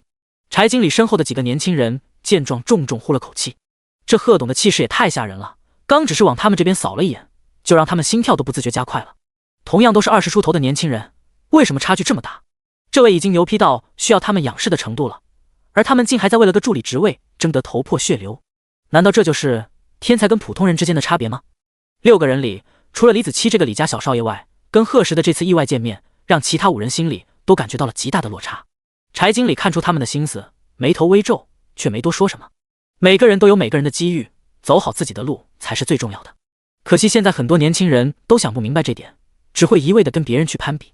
当然这种攀比如果能激发他们心里的斗志还好，要是从此一蹶不振，或者一味的怨天尤人，那也只能怪他们自己不争气。快走吧。柴经理招呼一声后率先大步离开。不管怎么样，成功通过考核才是眼前这几个年轻人现在最需要担心的。李子柒最后回头看了一眼，也立马跟了上去。最迟明天他一定会站到顶楼办公室，站到贺时的面前。刚那有个人好像有点眼熟。坐在办公室里的南浔突然说道，好像在哪见过，但就是想不起来了。贺时看他纠结的样子，心里好笑，提醒道，你可能见到过的不是他本人，而是他的兄弟。还真是熟人啊。南浔又想了好一会儿，却怎么也想不起来，那种就隔了一层窗户纸的感觉让他难受极了。好老公，快告诉我吧，我太笨了，实在想不起来。贺时拉住那只在胸膛上作乱的小手，别闹，我告诉你。于是他就将李子柒的身份还有他来这的目的全都一一说了一遍。当然这只是我的猜测，不过8九不离10。南巡若有所思的点点头，我觉得你的猜测是正确的。要不是因为不服气，他一个小少爷放着好好的烟城不带，千里迢迢跑来申城做什么？老公，没想到你的仇恨值这么高啊！不过这李家小少爷也太幼稚了吧，纯是吃饱了撑的。贺时就喜欢老婆维护自己的样子，他低咳一声掩住笑意，确实幼稚，跟李大哥完全是两种性格。不过听老柴说他的工作能力还不错。南巡眼睛一亮，那老公你就好好用他，到时候也让他知道你的厉害。知道了。下午，贺时带着南巡早早就离开了公司，夫妻俩直接去了雏鹰幼儿园接3个孩子放学。一看到爸爸妈妈的3胞胎，立马冲过来抱住2人的大腿。跟早上的哭声震天相比，放学的念念像只快乐的小鸟一样，回家的一路上都叽叽喳喳的。爸爸，上学特别好玩，我还认识了好多新朋友，特别是我的同桌，长得可漂亮了，她还答应以后要嫁给我。念念说着，小脸还不好意思的红了起来。贺氏听得嘴角微扬，宝贝儿，你是女孩子，不能娶老婆的。念念皱起小眉头，为什么不能？那就我嫁给他好了，你们可以做好朋友，好姐妹。贺氏不知道怎么跟女儿解释，女孩子跟女孩子是不能结婚的。和妈妈坐在一起的小鱼儿察觉到他爹可能误会了什么，开口提醒道：爸爸，妹妹的同桌是男孩。贺时笑容一顿，什么？男孩？那岂不是他才上了1天学的乖女儿，就跟一个臭小子私定终身了？竟然还要嫁给他！贺时瞬间觉得要控制不住自己的怒火了。明天他一定要亲自去幼儿园，看看那小女儿的同桌到底是哪个小兔崽子。第130章，要做大小姐，滚回家去。因为这事，贺时一晚上都没睡好，翻来覆去的，最后直接被南巡赶出了卧室。头一次睡书房的他无奈的叹了口气，对那小兔崽子恨得更牙痒痒了。可让他失望的是，上学第2天，念念那同桌就请了病假。一大早起来的他根本连人影都没见到。父女俩同样失落的垂下头，这一幕看得南巡哭笑不得。好了，你都多大了，还跟一个小孩计较？贺氏不乐意的说道，反正我就是不爽。想想和念念可都是家里的小公主，怎么能那么容易就被臭小子骗去了？闭嘴吧，他们才多大点，什么都不懂的，你搁这胡思乱想什么？别没事找事。被老婆训了一顿的贺时心里十分委屈，不能对老婆发火的他也只能将坏心情发泄到工作上。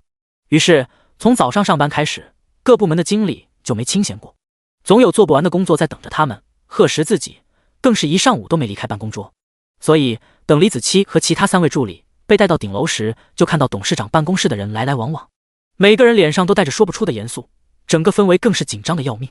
这让初来乍到的几个年轻人心立刻就提了起来。难道这就是大公司的工作状态？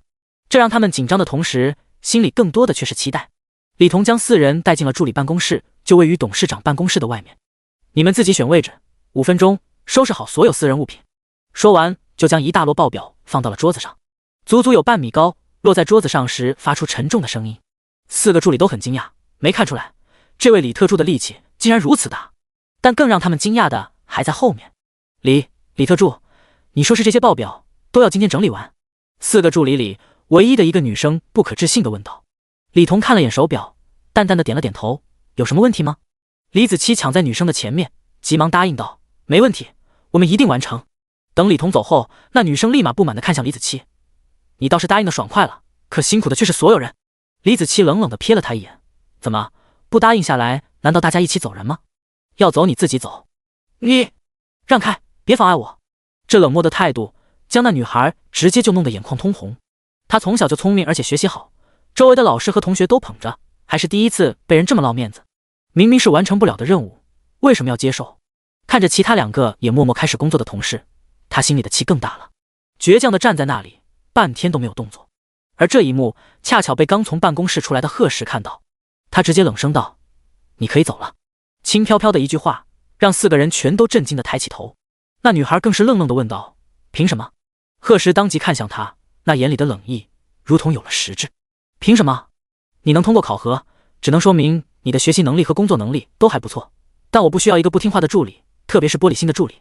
要做大小姐，滚回家去做。这丝毫不留情面对话让女孩的眼泪直接就落了下来。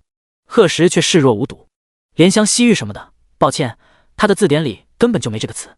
随后又看向其他3人，还有你们，如果对今天下发的工作有异议，给你们个机会，现在离开。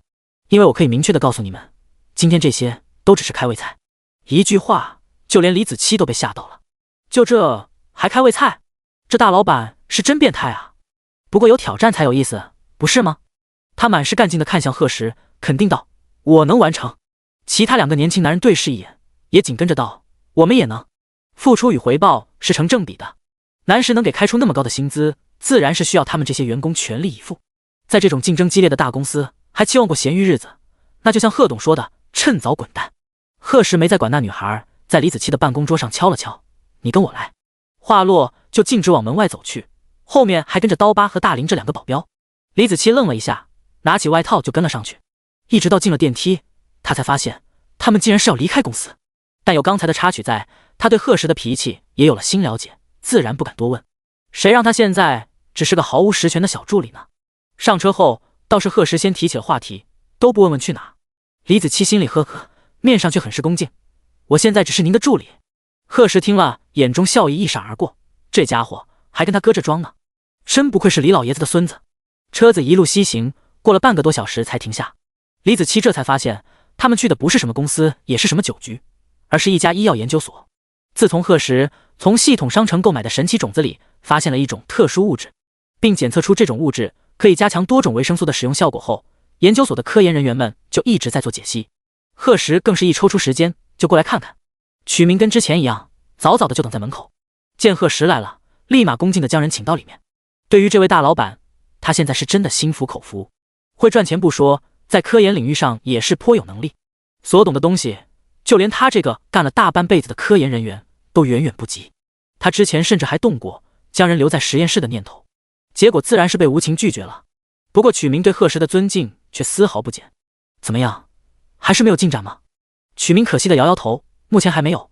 不过我已经打电话到燕城那边，请了我的老师过来，他在医药上的研究绝对不是我能企及的。贺时点点头，这件事也是经过他同意的。曲明的老师那才是医药领域真正的泰斗级人物，能把他请来，自然会是一大助力。研究是一个非常漫长且枯燥的过程，贺时自问没有这种耐心，不然有系统补贴的科研能力，他以后肯定也能在科研界有一番成就。第131章，手下惊，大老板是人类吗？一直安静跟在后面的李子柒，眼见贺时跟这个什么曲博士相谈甚欢，心里满是震惊。这贺时不是搞金融的吗？怎么对药方面也有研究？这块的领域也太大了吧！重点是那些学术语言，他连听都听不懂。而且看那曲博士的态度，完全就像学生面对老师一样，这让李子柒无论如何也想不明白，在原地愣愣地站了很久。发什么呆？李子柒抬起头，贺时又把手里的西装外套往前递了递，我让你拿着。李子柒立刻接了过来，抱歉贺董。贺时眉头微皱，倒是没多说什么，套上一件白大褂，就跟曲明一起进了研究室，留下李子柒和刀疤大林3人在外面大张着嘴巴。这大老板不仅会赚钱，还是个技术工啊！大林这个话痨第一个忍不住开口惊叹。陪他们等在那里的是研究所的另一位工作人员，闻言笑着道：“那你对你们老板了解的可真少。”一句话不说大林和李子柒，就连刀疤这个只专注自身武力的硬汉都被吸引了。怎么说？研究员走近2步，颇为神秘地说道：“这贺先生在医药方面的研究能力，可是连我们所里最厉害的老师都远远不及。”3人研究员对他们的表现很是满意，当初知道这个真相时，他也是吃惊了很久。紧接着又将声音压低了几分，继续说道：“重点是贺先生不仅仅对医药有研究。”李子柒忍不住嘶了一声。在南石培训的这段时间，他悄悄了解了很多。贺时在公司管理方面，还有投资企业方面的能力，早就让他在不知不觉中被折服了。能将万家和南石这2个投资界的领头羊发展到今天，还牢牢掌握在自己手里。李子柒相信，整个商业圈都没有几个人能做到。可现在，竟然又有人告诉他，赚钱只是这位大老板的技能之一。这哪是人类，这是变态吧？想到爷爷说过，贺时在炒股方面也很厉害。本来还对此不以为然的李子柒，现在却觉得爷爷说的厉害，可能是真的很厉害。大老板也太牛批了。大林说出3个人的心声。这位研究员大哥，那你知道我们贺董和你们所里的研究员们在里面做什么吗？研究员摇摇头，具体我也不清楚，不过听说好像是在解析一种特殊物质。哦，3人一听，当即没了兴趣。等贺时从研究室出来时，已经临近中午了。几人在研究所吃完饭，这才回了公司。李子柒刚进助理办公室，就得到其他2人的逼问，而被贺时训斥的女孩果然已经离开了。他将上午的经历简单说了一下，就立马投入到工作里。耽误了几个小时，他的进度已经比2个同事慢了很多，现在1秒都不能浪费。不过等他上手后才发现，这些工作虽然量大，但难度不高，只要他们几人认真些，完全可以在下班之前完成。看来这里特助下发的任务也是根据几个人的能力安排的。同样回到办公室的贺时，刚坐下没过久，就接到了堂妹的电话。贺涵现在也已经开始了大学生活，大一必须住校，所以贺时也有段时间没见到他了。突然看到他的来电号码，心里还有些意外。什么事？听到衣食父母的声音，电话那边的贺涵立刻开启了大嗓门。原来是他军训终于结束了，有几天假期，想带同学们到郊区农场玩，过来征求堂哥的意见。这些都是小事，贺时自然答应。还有，哥你和嫂子去不去啊？我这上学了，也不能跟在嫂子身边当助理，有日子没见她了。南洵对她十分好，两人相处就像亲姐妹一样。贺涵现在特别想把军训时遇到的各种趣事当面跟南洵分享。贺时翻看文件的手一顿，这个周末吗？我和你嫂子有其他安排了。贺涵不相信地问道，真的有安排？哥你不会嫌弃我们这群电灯泡，想跟嫂子单独相处吧？当然不是。贺时语气正常，早就计划好了。贺涵追问道，那你们要去哪？爬山。贺涵一听顿时没了兴趣。他小时候就是在农村长大的，天天在山上乱跑，爬山是他认为最没意思的活动，又累又无趣，哪有去农场抱小羊、放风筝、骑大马好。挂了电话后，贺时眉头微挑，小样，还忽悠不了你。于是等到了周末，贺时就带着南洵去了桃源庄泡温泉，就连3胞胎都被他留在了家里，由齐兰老两口照顾。桃源庄是刚建成不久的一个郊外温泉庄，贺时也是第一次来。听说这里的温泉水都是从附近的山上引下来的，是申城泡温泉的最佳地方。贺时也是经邓文耀推荐才来的。夫妻俩订的自然是桃源庄最好的房间，是一个单独的小院子，里面配有还一处小温泉池。南洵换好衣服就迫不及待地泡了进去，温热的水流让他浑身的毛孔都放松了。等贺时披着浴袍过来时，就看到他老婆懒洋洋地坐在里面，小脸被蒸得粉嫩，一双眼睛却亮晶晶的，显然很享受。他直接走到南洵的身后，将人搂到胸膛里。南洵不自在地怔了怔，别贴着我，好热啊。两人皮肤贴着皮肤，那火热的感觉让他耳朵很快也红了起来。贺时却把人搂得更紧，还一本正经地说道，我是怕你泡晕了，扶着你点。切！南洵才不信男人的鬼话，他现在已经有经验了。贺时在那小巧的耳垂上轻轻啄吻了一下，随后是脸蛋、鼻子。等南洵反应过来时，发现自己正跨坐在男人的大腿上，脑袋混乱的他很快就被吻得头晕目眩。他伸手推了推面前的胸膛，那线条完美的肌肉却纹丝不动，后脑勺被一只修长有力的大手按着，腰肢也被紧紧搂着。水流波动间，围在胸前的浴巾直接被丢到了池边。南洵来不及惊呼，没过多久就被拉进了强烈的欲望里。第132章温泉圣地桃源庄。等南洵睁开眼时，发现自己已经躺在了柔软的大床上，身上衣服也被换了一件，是他从家里带来的白色睡裙。南洵动了一下，一阵酸疼的感觉从腰间传来，让他忍不住嘶了一声。躺在身旁的贺时立马睁开眼睛，怎么了老婆？我给你揉揉。随后一只温暖的大手就附了上来，力道适中，让南洵舒服地扬起嘴角。老公几点了？我好饿啊。贺时用另一只手拿过手机看了看，快到晚饭时间了。南洵闻言面颊顿时红了，他们竟然在那池子里折腾了那么久。他从床上坐起，光着白嫩的脚丫就跑到行李箱那翻衣服。贺时见地上铺着厚厚的地毯，就由他去了，也跟着走下床，拿起一件休闲装就往身上套。南洵看着那完美的肌肉线条，悄悄咽了咽口水。她老公这身高腿长的极品身材，尽管天天近距离接触，还是让她忍不住花痴。夫妻俩收拾妥当后，就去了这里的公共餐厅，那块提供免费的自助餐。南洵还没体验过，贺时无奈，只好将订好的烛光晚餐取消了。两人牵着手，一路慢慢走了过去。路上自然遇到各种各样的人，纷纷朝他们看过来。不过贺时跟南洵也没在意，这种情况他们早就习以为常了。两人刚找好位置坐下，没想到会遇见意料之外的人。曹大师，关先生，好巧。原来是贺先生和贺夫人，两位竟然也来了。来人正是曹文开和他的徒弟关白，竟然遇见了，四人自然坐到了一起。自助餐不管是吃的还是喝的，都需要他们自己去拿。这个任务当然落到了贺时跟关白两个年轻男人头上。而等他们回来后，南洵跟曹文开已经聊起来了。贺时疑惑地看向老婆，说什么呢？这么开心。南浔接过他手里的盘子，是曹大师最近画的一幅画，我们简单交流了一下。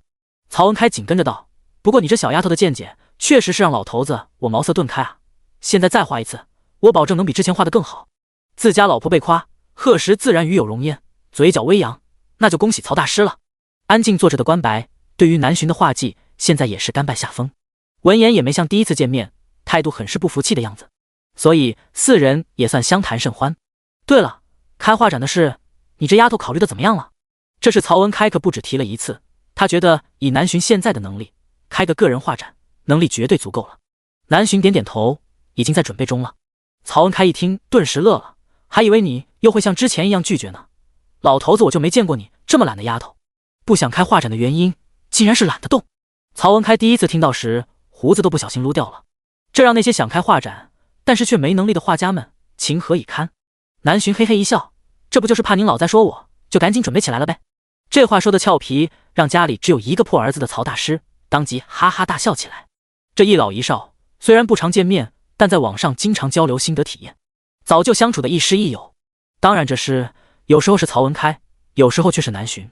曹文开在国画上的经验丰富，经常能给南浔好的建议，而南浔天赋高，对画作的见解独到，就像今天一样，时常能给曹文开好的灵感。有关画展的事，如果有不懂的，到时候都可以直接问老头子我，有要帮忙的也别客气。南浔当即不客气地答应下来，您放心，肯定不让您老像现在这么清闲。曹文开又被逗得大笑不止。等四人吃饱喝足后，已经7点多了。白天只睡了一小会儿的南浔开始不停地打哈欠，贺时只好将人带回了房间，而曹文开和关白则是去做了全身按摩。困成这样，我给你脱衣服。躺在床上的南浔强撑起眼皮说道：我才不用。勉强套上睡裙后，他将被子往身上卷了卷，没几秒就睡着了。贺时好笑地摇摇头，在那张红润的嘴唇上轻轻亲了一下，这才去整理行李箱，接着又跟公司管理层开了几个小时的视频会议。第二天一早，等他醒来时已经快接近9点了。可让贺时奇怪的是，南浔竟然还在睡着，而且完全没有醒来的迹象。他心里一慌，赶紧去摸南浔的额头，见温度正常，这才放下心来。可是再这么睡下去也不是办法，于是只能轻声把人叫醒。南浔悠悠地睁开眼睛，委屈极了：老公你干什么？我好困啊。贺时连人带被子一起抱进怀里：老婆乖，你都睡了10多个小时，快清醒一下。正打着哈欠的南浔愣愣地放下手：这么久了？可不，你这下可真是货真价实的小猪了。南浔不乐意地哼了一声，整个人还迷迷糊糊的。最后在贺时的帮助下才把衣服穿好。很快桃园庄的服务员就送来了早餐，有粥有包子，还有鸡蛋、豆浆等等，全是南浔喜欢吃的。贺时将他一路牵到餐桌旁，又把勺子塞到他手里，就差没亲自喂食了。尝尝这的海鲜粥，你昨天不是一直说想尝尝吗？南浔有气无力地拿起勺子，刚想往嘴里送，眉头就狠狠皱起。好腥啊。贺时试探地喝了一口，不啊，香滑可口，里面的虾仁入口即化，挺好吃的。南浔小小的尝了一口，一股恶心反胃的感觉立马就上来了，这让本就头晕的他脸色立马难看了起来，扔下手里的勺子就往卫生间跑去。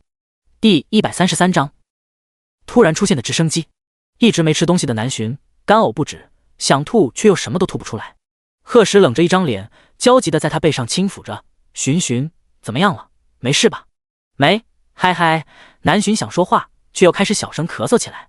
贺时赶紧去倒了杯水，并递到他唇边。喝下后，南浔这才渐渐缓了过来，但那种恶心的感觉却一直萦绕心头。他努力朝身旁的男人挤出一丝笑容：我真没事了，就是肠胃有点难受，缓缓就好了。真的没事？贺时看着他苍白的面容，又仔细问了一遍，眼中满是担忧。再次得到南浔的肯定回答后，他不知为什么还是无论如何也放心不下。贺时二话不说就将人打横抱起，放到床上后立刻给李彤打电话，让他将盛康医院最好的医生半小时内全部送过来。南浔一手捂着胃，一手拉住男人的手，轻轻晃了晃：你别担心，可能就是昨晚凉的吃多了。话是这么说，但他的心里却莫名有些慌乱。猛然想起他这个月的例假貌似推迟了好几天，虽然以前也是经常事，但跟贺时在一起后，这毛病已经被调养的好了很多。可不确定的是，他也不好说出来，让贺时到时候空欢喜一场。现在也只能等医生过来检查之后再说。想到这，南浔又将手移到腹部轻轻摸了摸，心里说不清是什么感受。两人昨天还胡闹了那么久，应该不会有事吧？但愿是他想多了。南浔脑子越来越乱，突然感觉肚子开始疼了起来。他立马深呼吸，劝自己不要紧张，不要有压力。昨晚都没什么事，今天肯定也没问题。就算真有了宝宝，也会没事的。而贺时看南浔脸色越来越不好，额头也开始冒起冷汗。浔怎么了？坚持一下。他心里着急坏了，又打电话给李彤，让他直接安排直升机过来。看南浔这情况，还是去医院稳妥些，那里机器齐全，做检查也更方便。随后将南浔用被子裹好，抱起他就大步出了小院。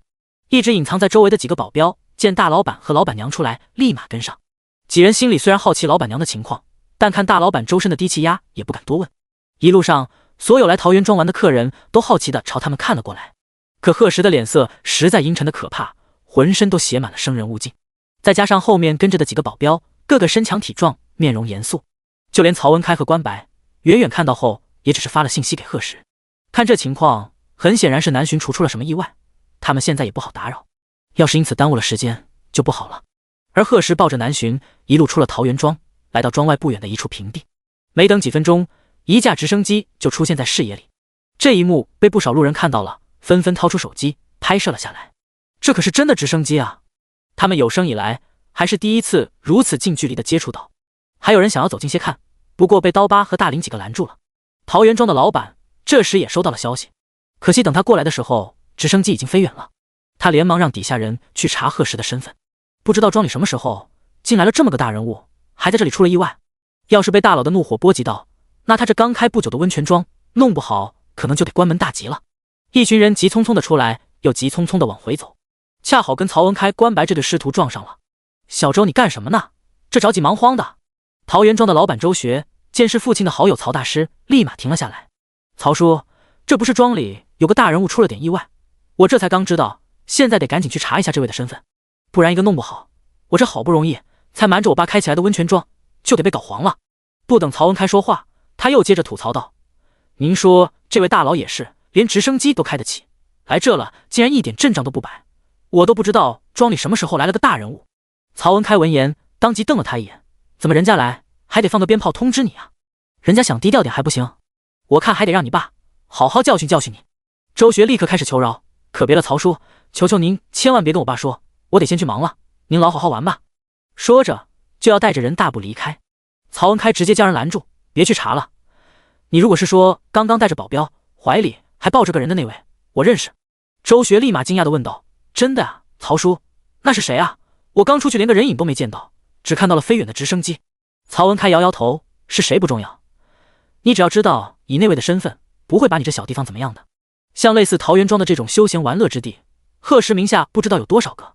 周学听了更加震惊，啊，那我知道个名字也不行吗？曹文开想了想说道：他叫贺时，这个名字我想你应该听说过。贺时？周学疑惑了一下，随后睁大眼睛，是我想的那个贺时吗？不然呢，申城还有哪个叫贺时的比较出名？周学这下是真的懵了。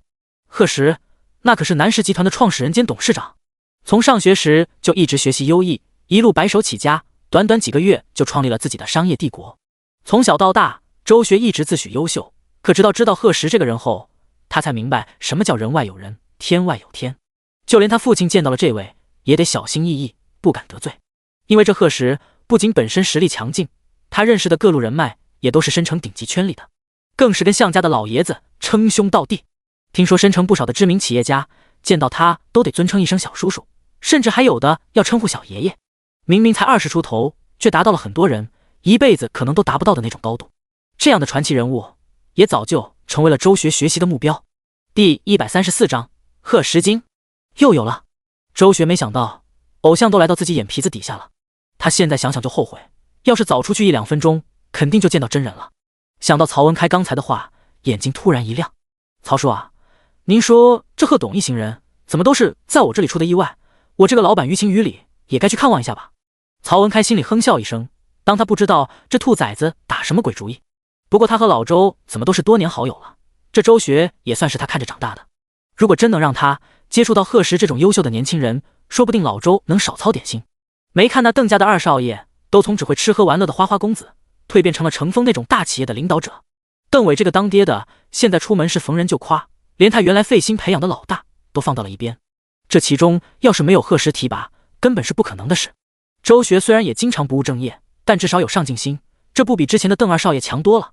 曹文开一瞬间心里想了很多，但没有表现出来，假装为难的说道：“我跟这贺先生也不是很熟，而且现在贺夫人也不知道什么状况，贸然把你带过去不太好啊。”周学一听急了：“那您能猜到他们去了哪家医院吗？我可以找朋友打听一下。”应该是盛康医院，毕竟是南石旗下的。周学为难的皱起眉头，这盛康可是申城最顶级的私立医院，他好像还真没有朋友在那。曹文开瞥了他一眼，说道：“我倒是能让人打听一下，不过可能费点力气。”周学立刻抬起头，此时哪里还不明白他的意思，不过为了见到偶像，一切都值了。于是咬牙道：“真的吗，曹叔？需要我做什么？您尽管提。”曹文开微微一笑，倒不需要你怎么样，只要以后多干点正事就行，别老惹你爸生气。周学不乐意的撇撇嘴：“我哪不干正事了？我这温泉庄不是弄得挺好，我爸就是看我不顺眼。这温泉庄现在看着是还行，那之前的酒吧呢？餐厅呢？你都搞黄了多少家店了？”周学脸红的挠挠脸颊：“我答应您，以后肯定好好努力还不行，多学习些管理经验。”曹文开点头：“这还差不多。至于贺先生那边，你就先等消息吧，什么能去见他，我会通知你。”周学立马喜笑颜开：“好嘞。”而贺石这边，直升机到了医院后，院长已经带着一大批医生护士早早等在了门口。他将嘴唇都变得苍白的南巡小心翼翼地放到推车上，一群人当即往急诊跑去。感受到男人的手心已经紧张得满是汗意，面上更是他从没见过的阴沉。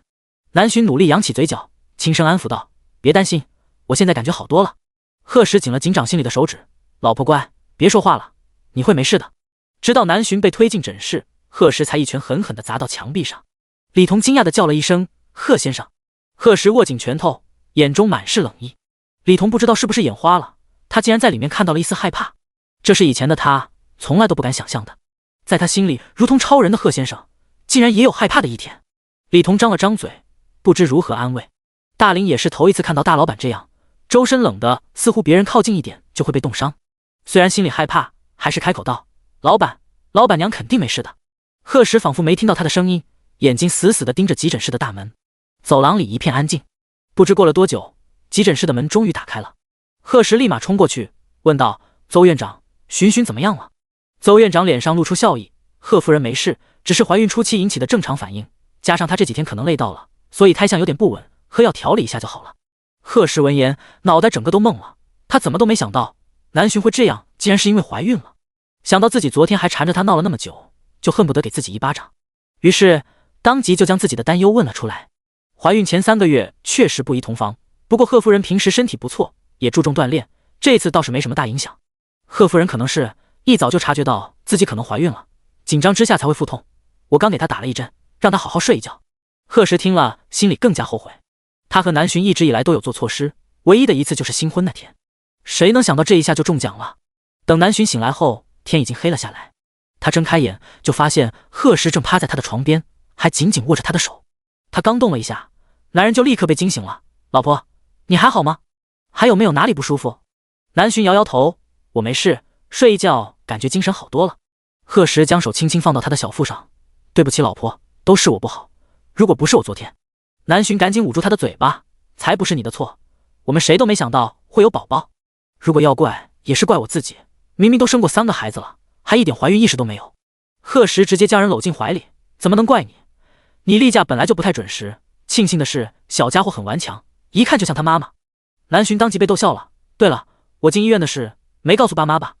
他可不想老2口担心。”“告诉了，你怀孕可是大事，我好不容易拦着才没让他们过来。”南巡立刻道：“那我们明早就回家吧，我已经没事了。”“不行，医生说你胎相不稳，还是住几天，不然我不放心。”南巡脸上顿时苦了起来：“啊，好吧，为了宝宝的安全，他不能任性。”贺石宠溺地摸了摸他的头发：“放心，我会在这陪你的。之前你生小鱼儿他们，我都不在你身边，这次我一定会好好守着你，也守着他们的孩子。他要亲眼看宝宝出生，给宝宝喂奶、换尿布，陪着他一天天成长。”南巡听了，心里满是暖意。他知道缺席了小鱼儿他们的前3年，是贺石心里一直的遗憾，而这个遗憾终于有弥补的一天了。当然，不管是小鱼儿还是想想念念，他们在他和贺石心里都是不可替代的。第135章，南巡孕吐，贺石忧心。第2天一早，齐兰跟贺有海将三胞胎送到学校后，就直接来了盛康医院。齐兰放下东西后，就把贺石一顿训斥。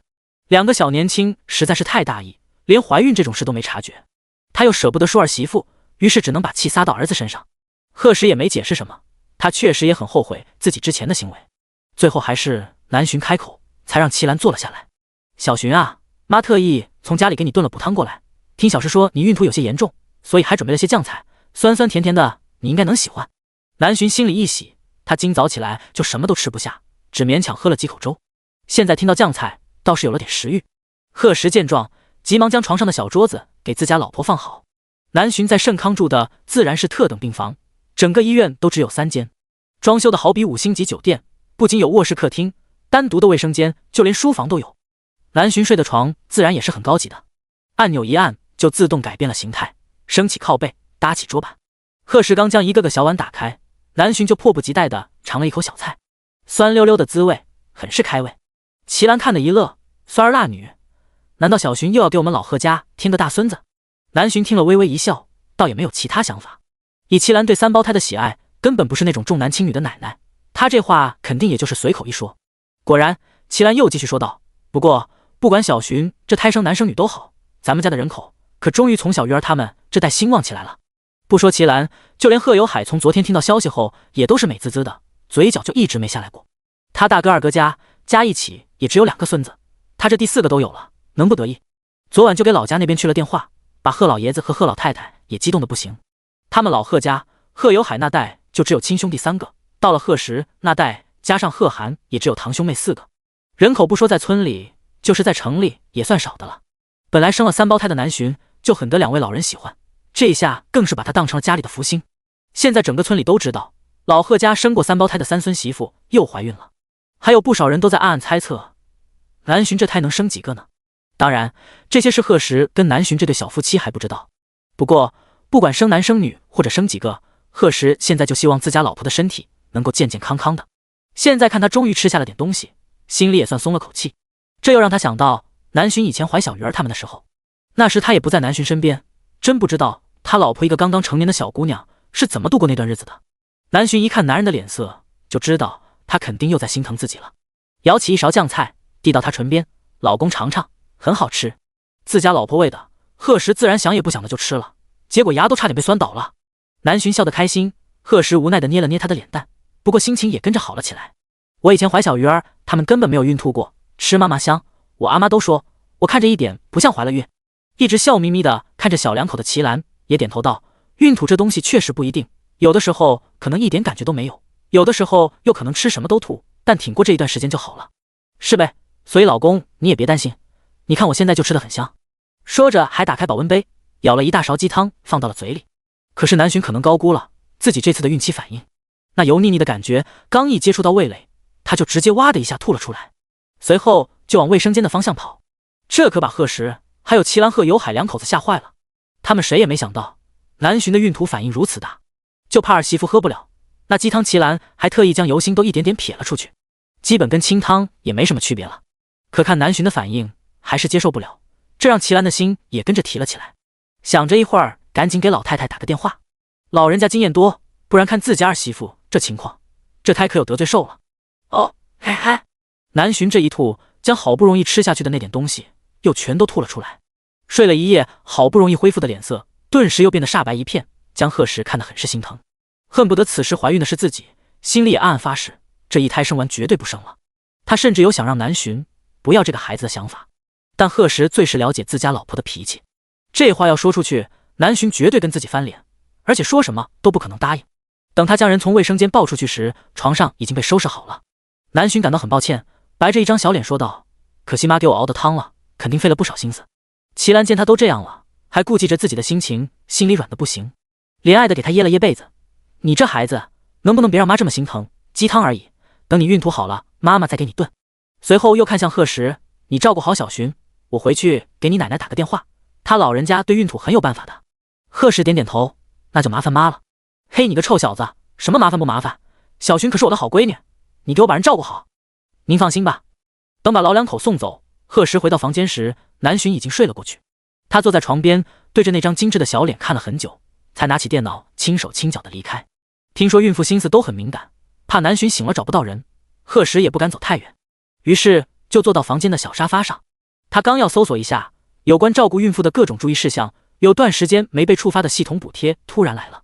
叮！恭喜宿主收获2胎，补贴全能孕妇百科知识。贺时还没来得及捋清，脑中突然出现的庞大信息，小鸟的声音又紧跟着响起。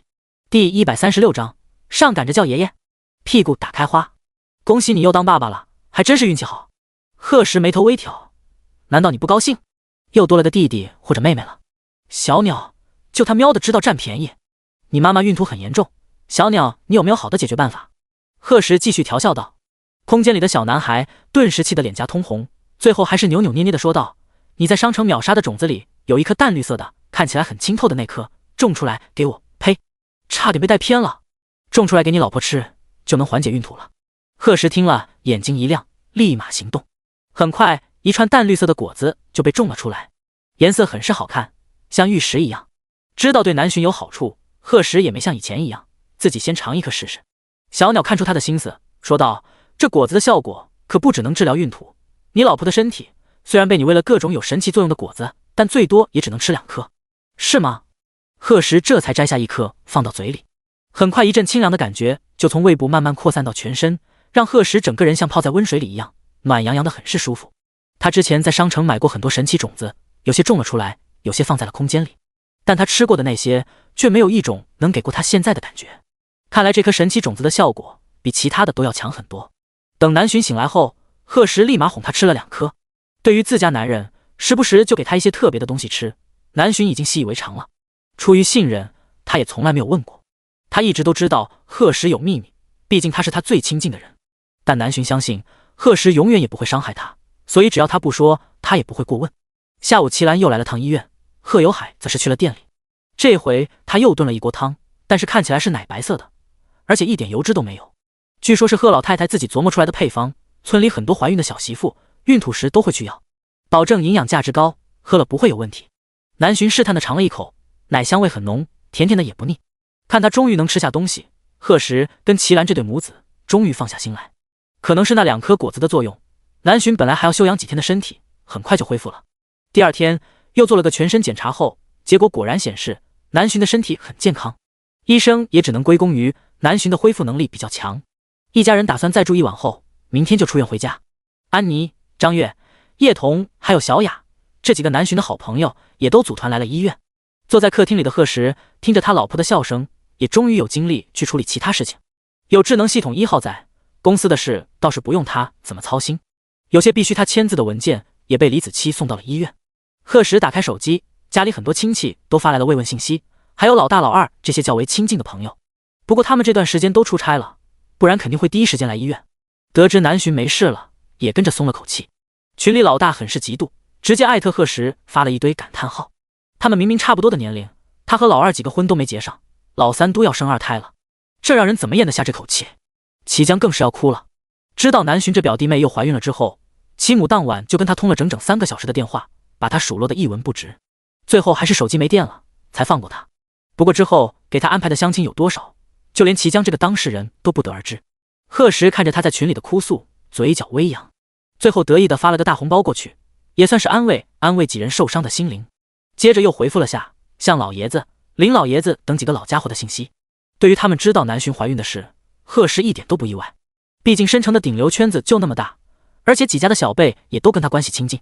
随后他又看到了曹大师的消息，那边先是恭喜了一下他和南浔，接着又提出想带一个晚辈来医院探望南浔。周学的身份他也没有隐瞒，包括把贺时当偶像的事也全都交代得一清二楚。这位怎么说也是对南浔帮助很大的长辈，贺时自然不会拒绝。于是没过多久，曹文开就带着周学来到了盛康医院的住院部顶楼。凭他们的身份，高级病房还是见识过的，但这盛康不对外开放的顶级病房，两人都是第一来。周学从上了电梯后就满脸惊奇，随着电梯门打开，就看到一群身穿黑衣的保镖，面色严肃地守在电梯口，阵仗大的一看就知道病房里的人物身份很是贵重。李子柒早就得了贺时的吩咐，等在那里。见到二人并确认了身份后，就带着他们往病房走去。年轻人身板笔直，惹得曹文开看了好几眼，心里暗自想着，就连个小助理都这么有气势，这贺时果然不是一般人。看样子带周学来见他的选择果然是正确的。三人进了偌大的病房后，一路走到了书房。贺时已经泡好茶，等在了那里。听说曹大师最好这一口，今天来尝尝我的手艺。曹文开眼睛一亮，当即就端起了茶杯，轻轻抿了一口后，惊叹道：“果然好茶。”两人面对面坐下，曹文开这才介绍道：“这位就是周学，也是周董的独子。听说贺先生和夫人去他的温泉庄后，就一直想跟贺先生见面道个歉。”一直对着贺时愣神的周学这才反应过来，他努力压下心里的激动，弯了弯腰：“抱歉，贺先生，您夫人在我那里出了意外，实在抱歉。”贺时知道南巡的事跟温泉庄一点关系都没有，怎么可能怪罪他？本来严肃的面容柔和了几分：“这跟你没关系，来坐吧，我跟周董也有合作，不用那么见外。”周学心里一喜，头一次见偶像的激动又涌了上来，期待的说道：“其实我跟邓文要是好友，那按辈分我也该叫您一声小爷爷。”一句话让空气顿时安静了下来。好家伙，上赶着叫人爷爷，你爸知道了，屁股都能给你打开花。第137章，兔崽子，果然是揍得轻了。见贺时不说话，周学忐忑的又问了一句：“可以吗？”看着那双亮晶晶的眼睛，贺时无奈的点点头。旁边的曹文开却是一噎，这兔崽子还挺上道。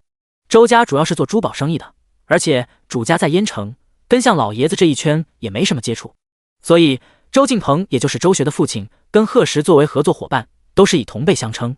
可能他自己都没想到，会在完全不知道的情况下，让自家儿子狠狠的坑了一把。曹文开想想还有点幸灾乐祸，不过他很快想到，周学叫他叔，那他的辈分岂不是也比贺时矮了一辈？这兔崽子果然还是被揍得轻了。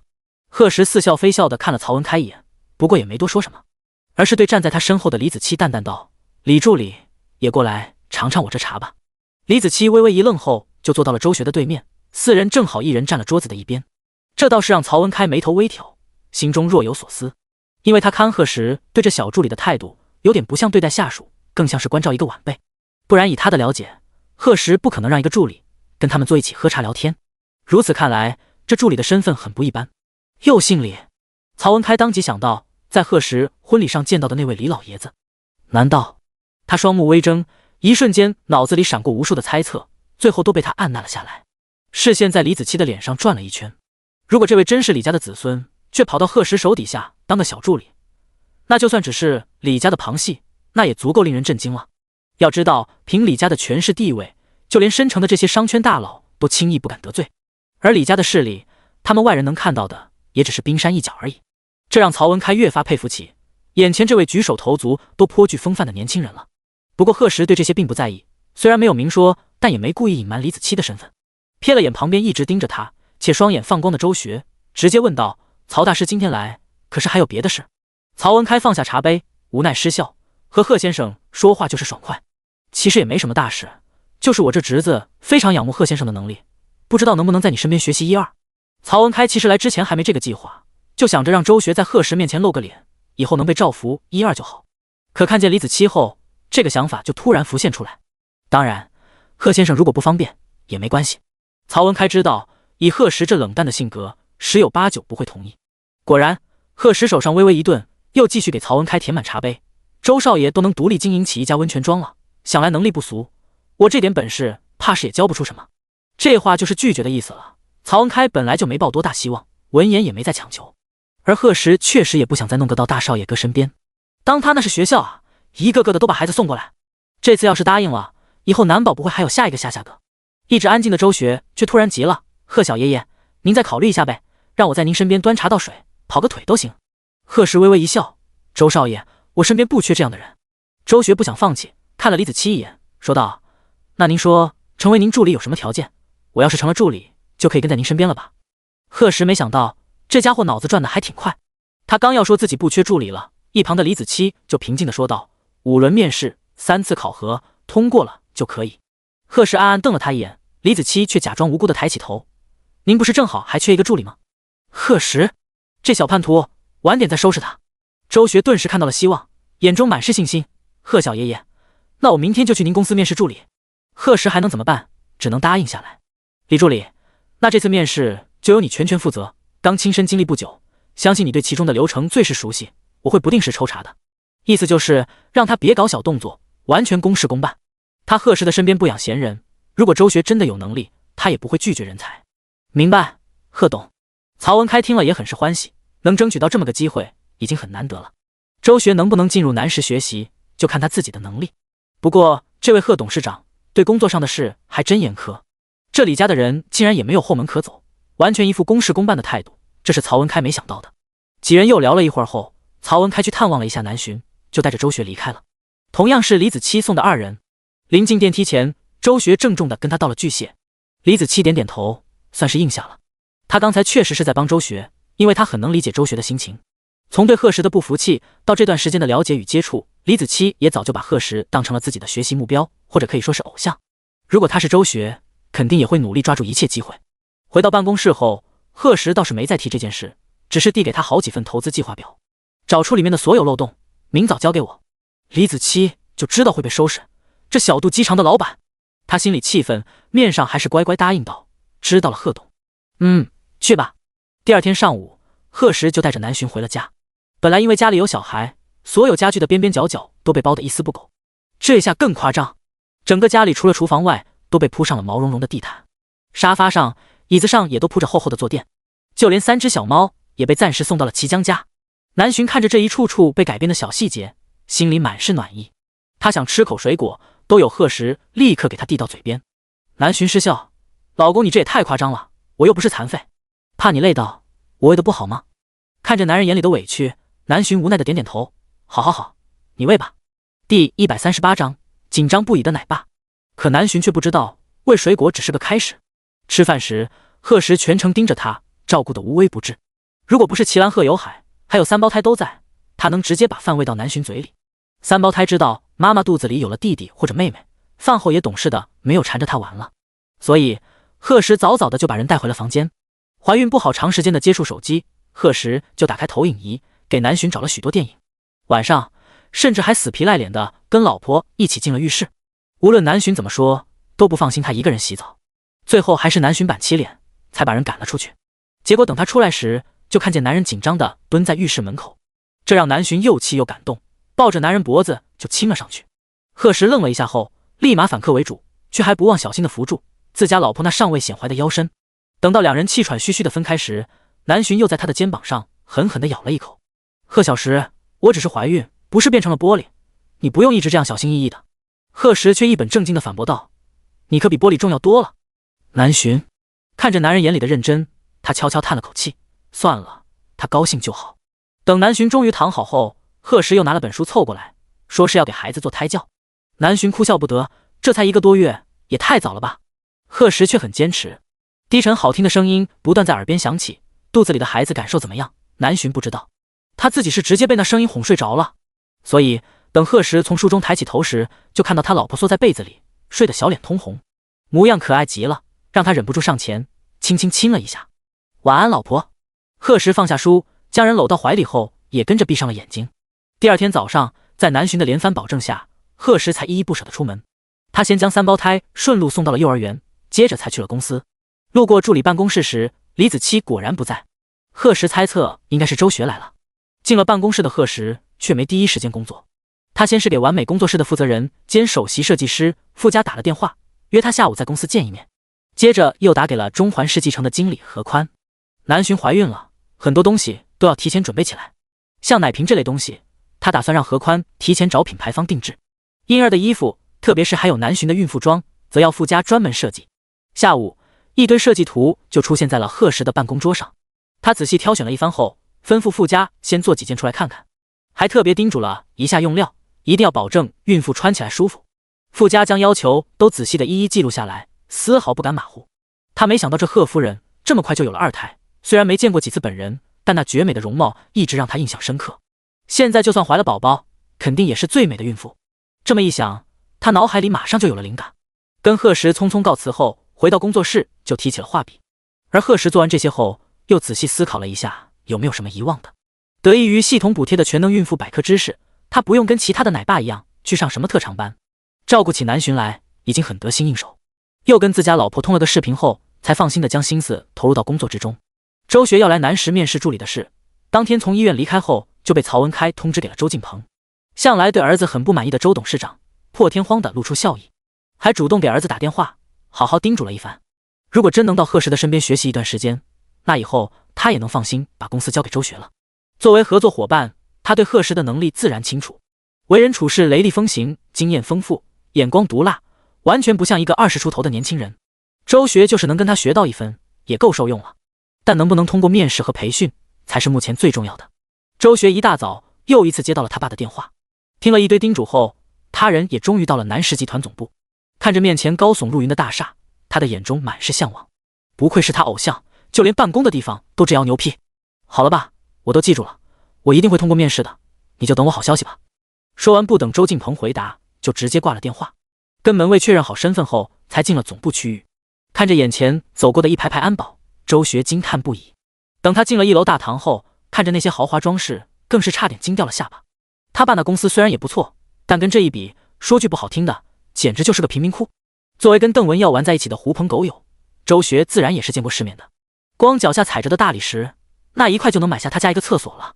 周学一边在心里啧啧称奇，一边根据李子柒发来的信息，一路上到20楼，看着其中行色匆匆的办公人员，脸上不自觉的也露出了几分严肃。恰巧此时，李子柒也从楼上下来，跟我来吧。两人没有废话，径直去了柴经理的办公室。周学的面试就这样正式开始了。至于他能不能通过面试以及后面的几轮考核，这一切贺石其实都不太在意。会答应给周学个机会，一是因为李子柒的话，二也是给曹文开和周敬鹏面子。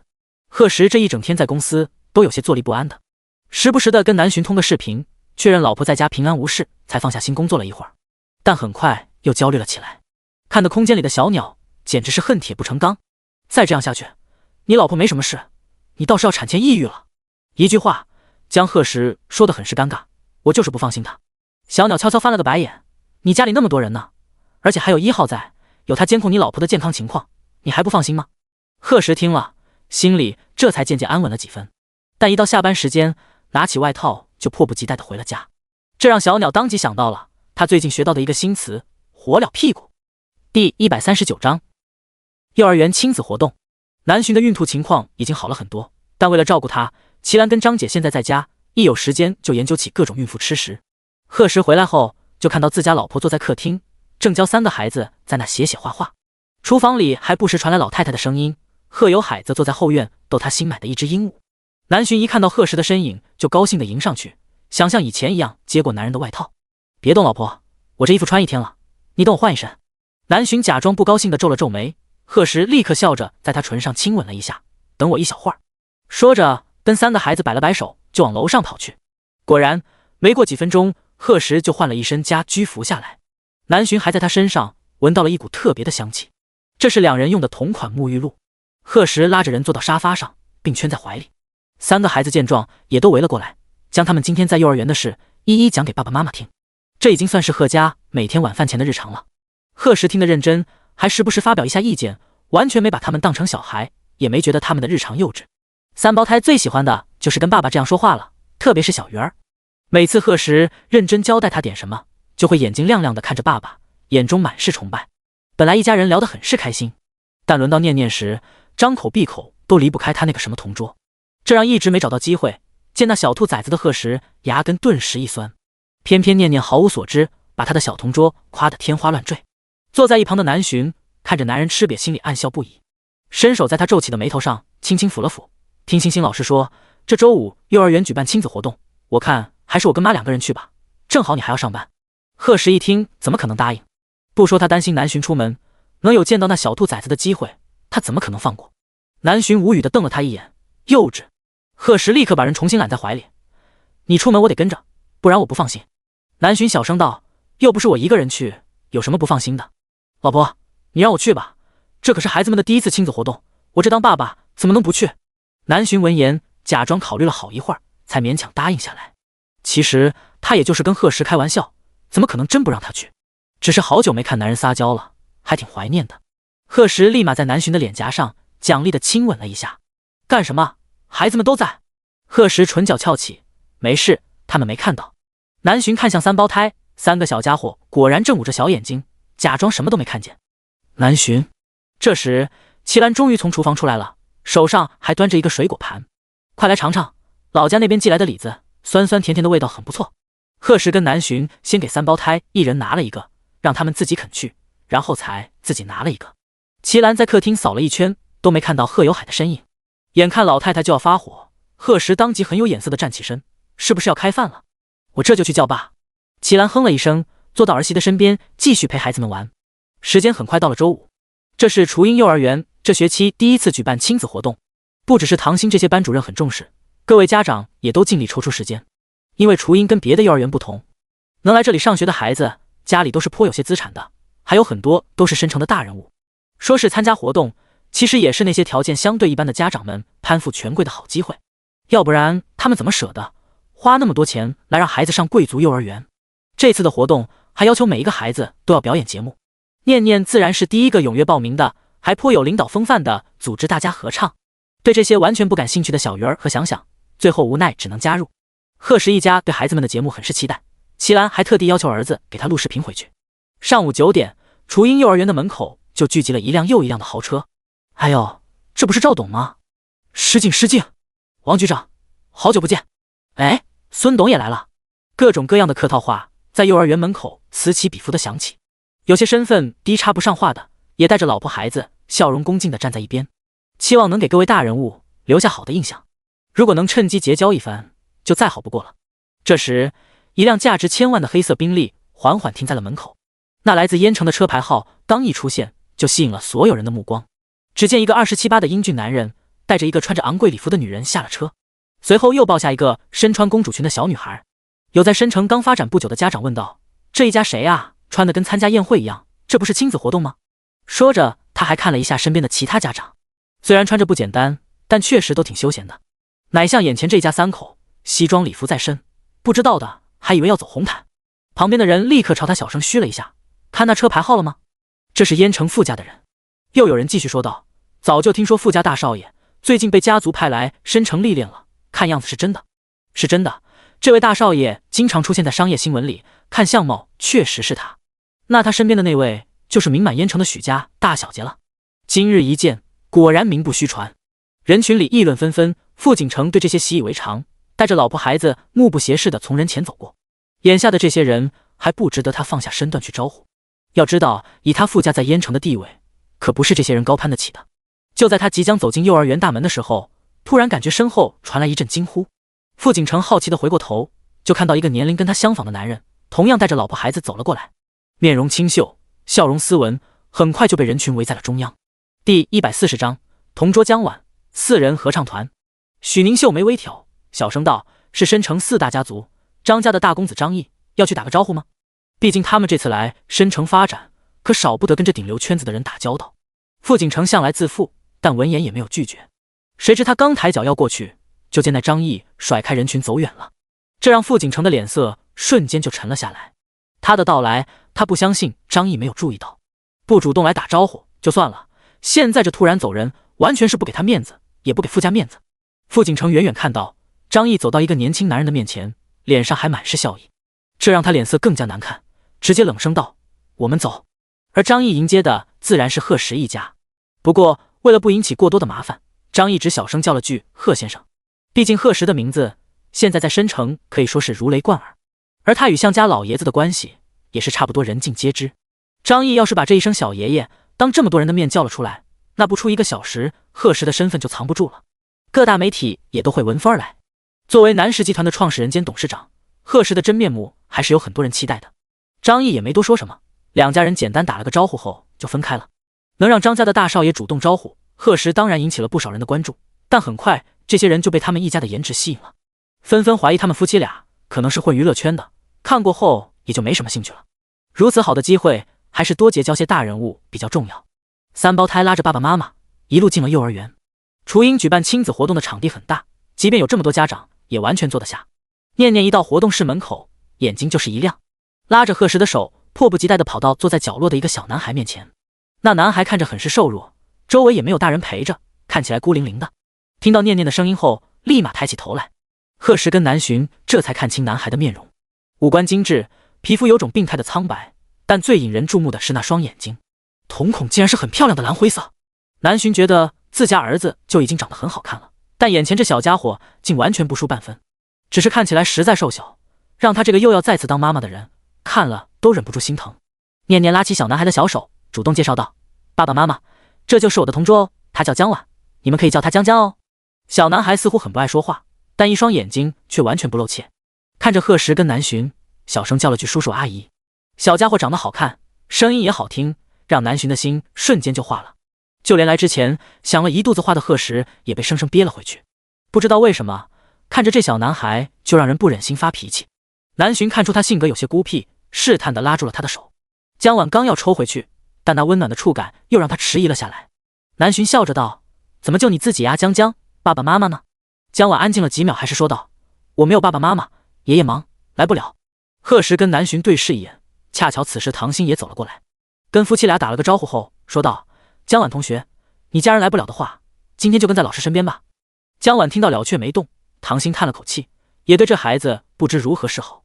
从来了班上以后，除了念念这个同桌外，江婉不跟任何小朋友接触，就连他这个老师都不理。偏偏身体又不好，家里又只有一个忙于工作的爷爷，孩子性格会这么孤僻，也完全在意料之中。念念拉着同桌的手，很是舍不得：“爸爸妈妈，让江江今天跟我们一起玩好不好？”江婉听了眼珠微动，心里不抱任何希望。他知道大人都不喜欢他这样的小孩，以前也有很多叔叔阿姨来家里，当着爷爷的面都很热情，但转过身就不让自家小孩跟他玩了，还悄悄说他是怪胎，会给人带了霉运，要不然怎么把爸爸妈妈都克死了。后来他告诉了爷爷，这些人倒是再也没有出现过。江婉拉着念念的小手，不自觉地紧了紧。难道他就要失去这唯一的朋友了吗？念念的爸爸妈妈会不会也讨厌他？江婉心里第一次这么忐忑，但等了半天都没等到意料之中的声音。他愣愣地抬起头，就见眼前这个漂亮的跟仙女一样的阿姨温柔地摸了摸他的头发，笑着道：“当然可以了。”就连那位看起来很冷漠的叔叔也没有反对。念念高兴地在原地蹦了几下，在爸爸妈妈的脸上亲了亲，这才带着小同桌找位置坐下了。贺时跟南洵拉着小鱼儿和想想也坐到了两个小家伙的旁边，如此高颜值的两大四小，就跟一家人一样。唐鑫看了微微一笑，没想到贺夫人不仅人美，还这么心善，一点豪门夫人的架子都没有。贺先生也很好，这样的一家人真是活该有钱。几人的事只发生在角落里，倒没引起什么注意。很快幼儿园的龚校长就上台宣布活动开始。第一项就是孩子们的节目表演。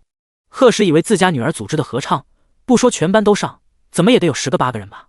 结果等到三胞胎拉着江婉上台，他才知道，好家伙，真是一个外人都没有。一首小星星愣是唱成了4个不同的音调，也是很不容易。台下的南洵笑得肚子都要疼了，吓得贺时赶紧给他顺气：“老婆淡定，淡定。”南洵直接趴到了贺时怀里，才勉强止住笑意：“我以前只知道念念五音不全，没想到小鱼儿和想想也随你，哈哈，再加上一个江江，怪不得这合唱队就4人，别人也融入不进去啊。”贺时也被这几个孩子弄得哭笑不得，但说他五音不全，他才不想承认，还说我，你这当妈的不也一样？南洵捂住嘴巴，还是忍不住想笑。第141章最佳鼓励奖。终于一首歌结束，整个活动室里安静了一瞬后，顿时响起雷鸣般的掌声。龚校长走上台，尴尬地笑了笑，实在不知道怎么夸奖，最后只好说了句天籁之音，惹得所有家长再次哈哈大笑起来。所有节目表演结束后，4个孩子还凭着这首歌获得了最佳鼓励奖。就连贺时这个当爹的都想说一句离谱。节目表演之后就是游戏时间，南洵自然做不了剧烈运动，但是动手还是可以的。而且得益于他出色的手工以及绘画能力，第一项游戏他们一家就获得了第1名。看着那一个个橡皮泥捏成的小动物，娇憨可爱的样子，不少妈妈都跑过来虚心请教。他们对于男人们的人脉交际什么的完全不感兴趣，平时不是逛街就是喝下午茶，或者约姐妹们做美容。但这做手工倒还是第一次，一时间有了很大的兴趣。这让向来不喜欢输给别人的傅景成看向贺时他们一家的眼神很是阴沉，身旁的许宁更是捏紧了拳头。他这次来也是带着任务的，除了给傅景成撑场面外，就是成功打入深城的豪门太太圈。所以今天还特意打扮了一番，就等着这些女人主动送上门来跟他聊衣服聊首饰。可现在这群土包子竟然被几块破橡皮泥吸引了，这让许宁气的心里直冒火。贺时注意到了这对夫妻俩的异样目光，但是也没太在意。倒是张毅放下手中的画笔，打算一会提醒一下他小爷爷。傅家大少爷来深城的消息，在他们的圈子里自然不是什么秘密。据他了解，傅景成这人向来看不得别人比他强，心眼比针尖还小。小爷爷这次引起了他的注意，后续肯定会被找麻烦。当然，以贺时的本事，最后吃亏的还不一定是谁。很快，第二项游戏也马上开始，名字叫你扔我接。顾名思义，就是孩子抛出吸盘球，家长来接，率先接住5个就算获胜。这自然难倒不了贺时。上场的是他和小鱼儿，凭借贺时强劲的运动能力，父子俩轻轻松松就获得了第1名。接下来的几个游戏，一家人倒是没太出风头了，毕竟怎么也要给其他家长留一点面子，没看张毅都要被老婆瞪哭了。他怎么也想不到，贺时这位小爷爷在工作上雷厉风行就算了，运动能力也如此强悍，这让他们这些普通人可怎么活？那些本来只想着多交人脉的爸爸们，看着自家老婆恨铁不成钢的眼神，也被渐渐激起了好胜心，心思大多都放到了如何赢得游戏上。少数几个想去跟傅景成结交一番的，也被那黑如锅底的脸色劝退了。他们是想抱大腿，但也不会上赶着去找不痛快。这傅大少明显心情不爽，他们再往前凑合，岂不是往枪口上撞？这就导致傅景成一家3口的周围仿佛被空气隔绝了一般，跟其他人完全形成2个空间。傅景成的女儿见没有小朋友跟自己玩，直接哇的一声哭了出来，这让傅景成的心里更加烦躁。而贺时这边，他的注意力却一直在几个孩子身上。安静坐在角落里的江晚，小脸冷白，眉眼低垂着，长长的睫毛在眼下形成一小片阴影，似乎这热闹的氛围与他完全无关。贺时上前拉住他细瘦的胳膊，在小家伙还没反应过来时，直接将人放到了背上。下面这个赛跑的游戏，我跟江江参加。念念第一个拍手叫好，爸爸加油，江江加油。小鱼儿跟想想不甘落后，也激动地跳了起来。看着一大一小的背影，南浔脸上露出一抹温柔的笑意。而江晚趴在那宽阔的背上，小耳朵越来越烫，忍不住侧过脸颊，悄悄磨蹭了2下。老好，要开始了。贺时站到起跑线上，轻声提醒了一句。江晚立马条件反射地紧了紧小胳膊。贺时嘴角微扬，听到口令后，如同离弦的箭一样，速度飞快地窜了出去。江晚那一刻只能听见自己剧烈的心跳声，但却感觉到前所未有的安心。从小到大，除了爷爷外，这还是第一次有人背着他，也是他第一次跑得这么快。年龄还小的他不知道怎么形容这种心情，就希望时间如果能停在这一刻就好了。当身体冲过终点线的时候，震耳的欢呼声响起，江晚直到双脚落地才有了点真实感。念念跑过来拉着他的小手，兴奋道：怎么样江江，我爸爸是不是超厉害？江晚抬起头看了眼身旁身材高大的男人，眼里不禁露出一抹如沐，重重点了点头，随后脑袋上就落下一只大手，还轻轻拍了2下。看着小家伙微红的脸蛋，南浔将人拉到身边坐下，并将插着吸管的水杯递了过去。江江渴不渴？刚运动完，少喝一点水。江晚伸手接过后，小声的道了句谢。南浔还没见过这么爱害羞的小男孩，跟家里的3胞胎完全不同，心里不禁起了怜惜之情。贺时又带着4个孩子玩了几个游戏后，今天的这场亲子活动也进入到了最后环节。室内的温度并不算高，但孩子们的额头上都出了汗，一看就知道疯得不轻。南浔一直坐在旁边关注他们，见此赶紧给4个小家伙挨个擦了擦汗，免得吹风后感冒。江晚今天不知道是第几次被眼前的漂亮阿姨温柔对待了，原本喜欢独处的她也忍不住对贺时跟南浔感到亲近，甚至有种幻觉，面前坐着的就是他的爸爸妈妈。可惜听爷爷说他的爸爸妈妈去了很远的地方，要他长大才能回来。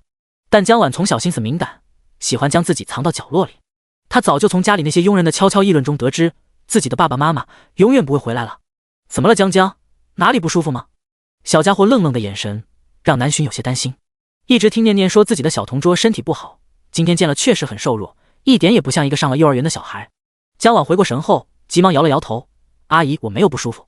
南浔闻言松了口气，那就好。第142章富家少爷。哪来的？亲子活动的最后一个环节自然是颁奖。奖品虽然不是很贵重，但获奖的家庭脸上都不由得露出自豪的神色。4个孩子每人抱着好几个小玩偶，也都笑得一脸开心。时间临近中午，雏鹰幼儿园的这场亲子活动很快就在孩子们的欢呼声中圆满结束。唐鑫第一时间跑到贺时一家面前，找到了江晚。江晚同学，你爷爷打来电话说不能来接你回家了，你坐着稍等一会儿，到时候老师送你回去好不好？看着小家伙瞬间失落的神情，南浔主动道：星星老师，不如让我们顺路送一下江江吧。唐鑫听了有些迟疑，不经过家长的同意，他这个老师怎么敢把孩子交给别人？但是他现在确实有很多事要忙。这样吧，我打电话给江爷爷问一下他的意见。南浔点点头，行，没问题。由于贺时一家的优秀表现，今天在这群家长中算是狠狠出了回风头，特别是4个孩子的歌声逗笑了很多家长跟老师。等到龚校长宣布可以陆续离场后，不少妈妈们都过来跟南浔打招呼，还热情地加了微信，将几个孩子也夸奖了一番，并跟南浔约好有时间一起聊聊育儿经验什么的。贺时站在自家老婆身边，虽然面上还是一片冷淡，但也安静地做个吉祥物。听着南浔跟那些富太太们互相恭维着，一家人很快就成了人群的中心。这一幕将今天毫无收获的傅景成和许宁看得怒火中烧。本来想端着点姿态等其他人上前的夫妻俩来时，怎么也想不到今天会是这样的场面。被众星捧月的本来应该是他们才对，可现在却被一对不知道姓名的两口子抢了风头。看到外貌长相十有八九是混娱乐圈的，也不知道哪来的自信让他们这么猖狂。傅景成越看火越大，他在燕城从来都是说一不二的，更别提以他傅大少爷的身份到哪都是人群的焦点，这还是第一次被人这么忽略。申城这些眼瞎的玩意可真是好样的。眼见贺时跟南浔身边没外人了，一直没走的张毅立刻上前用身体挡住那两道不友好的视线，并小声道：这傅少爷自视甚高，不肯主动跟人结交，就等着别人巴巴的上前奉承他，没想到今天却翻了车。以这家伙的小心眼，肯定会来找麻烦，小爷爷您可要小心。贺时闻言疑惑地问了句：傅少爷哪里来的？张毅惊讶地瞪大眼睛：小爷爷您不知道？他朝傅景成的方向努努嘴，就那边那个一直沉着个脸跟别人欠他800万的男人，燕城傅家您应该知道吧？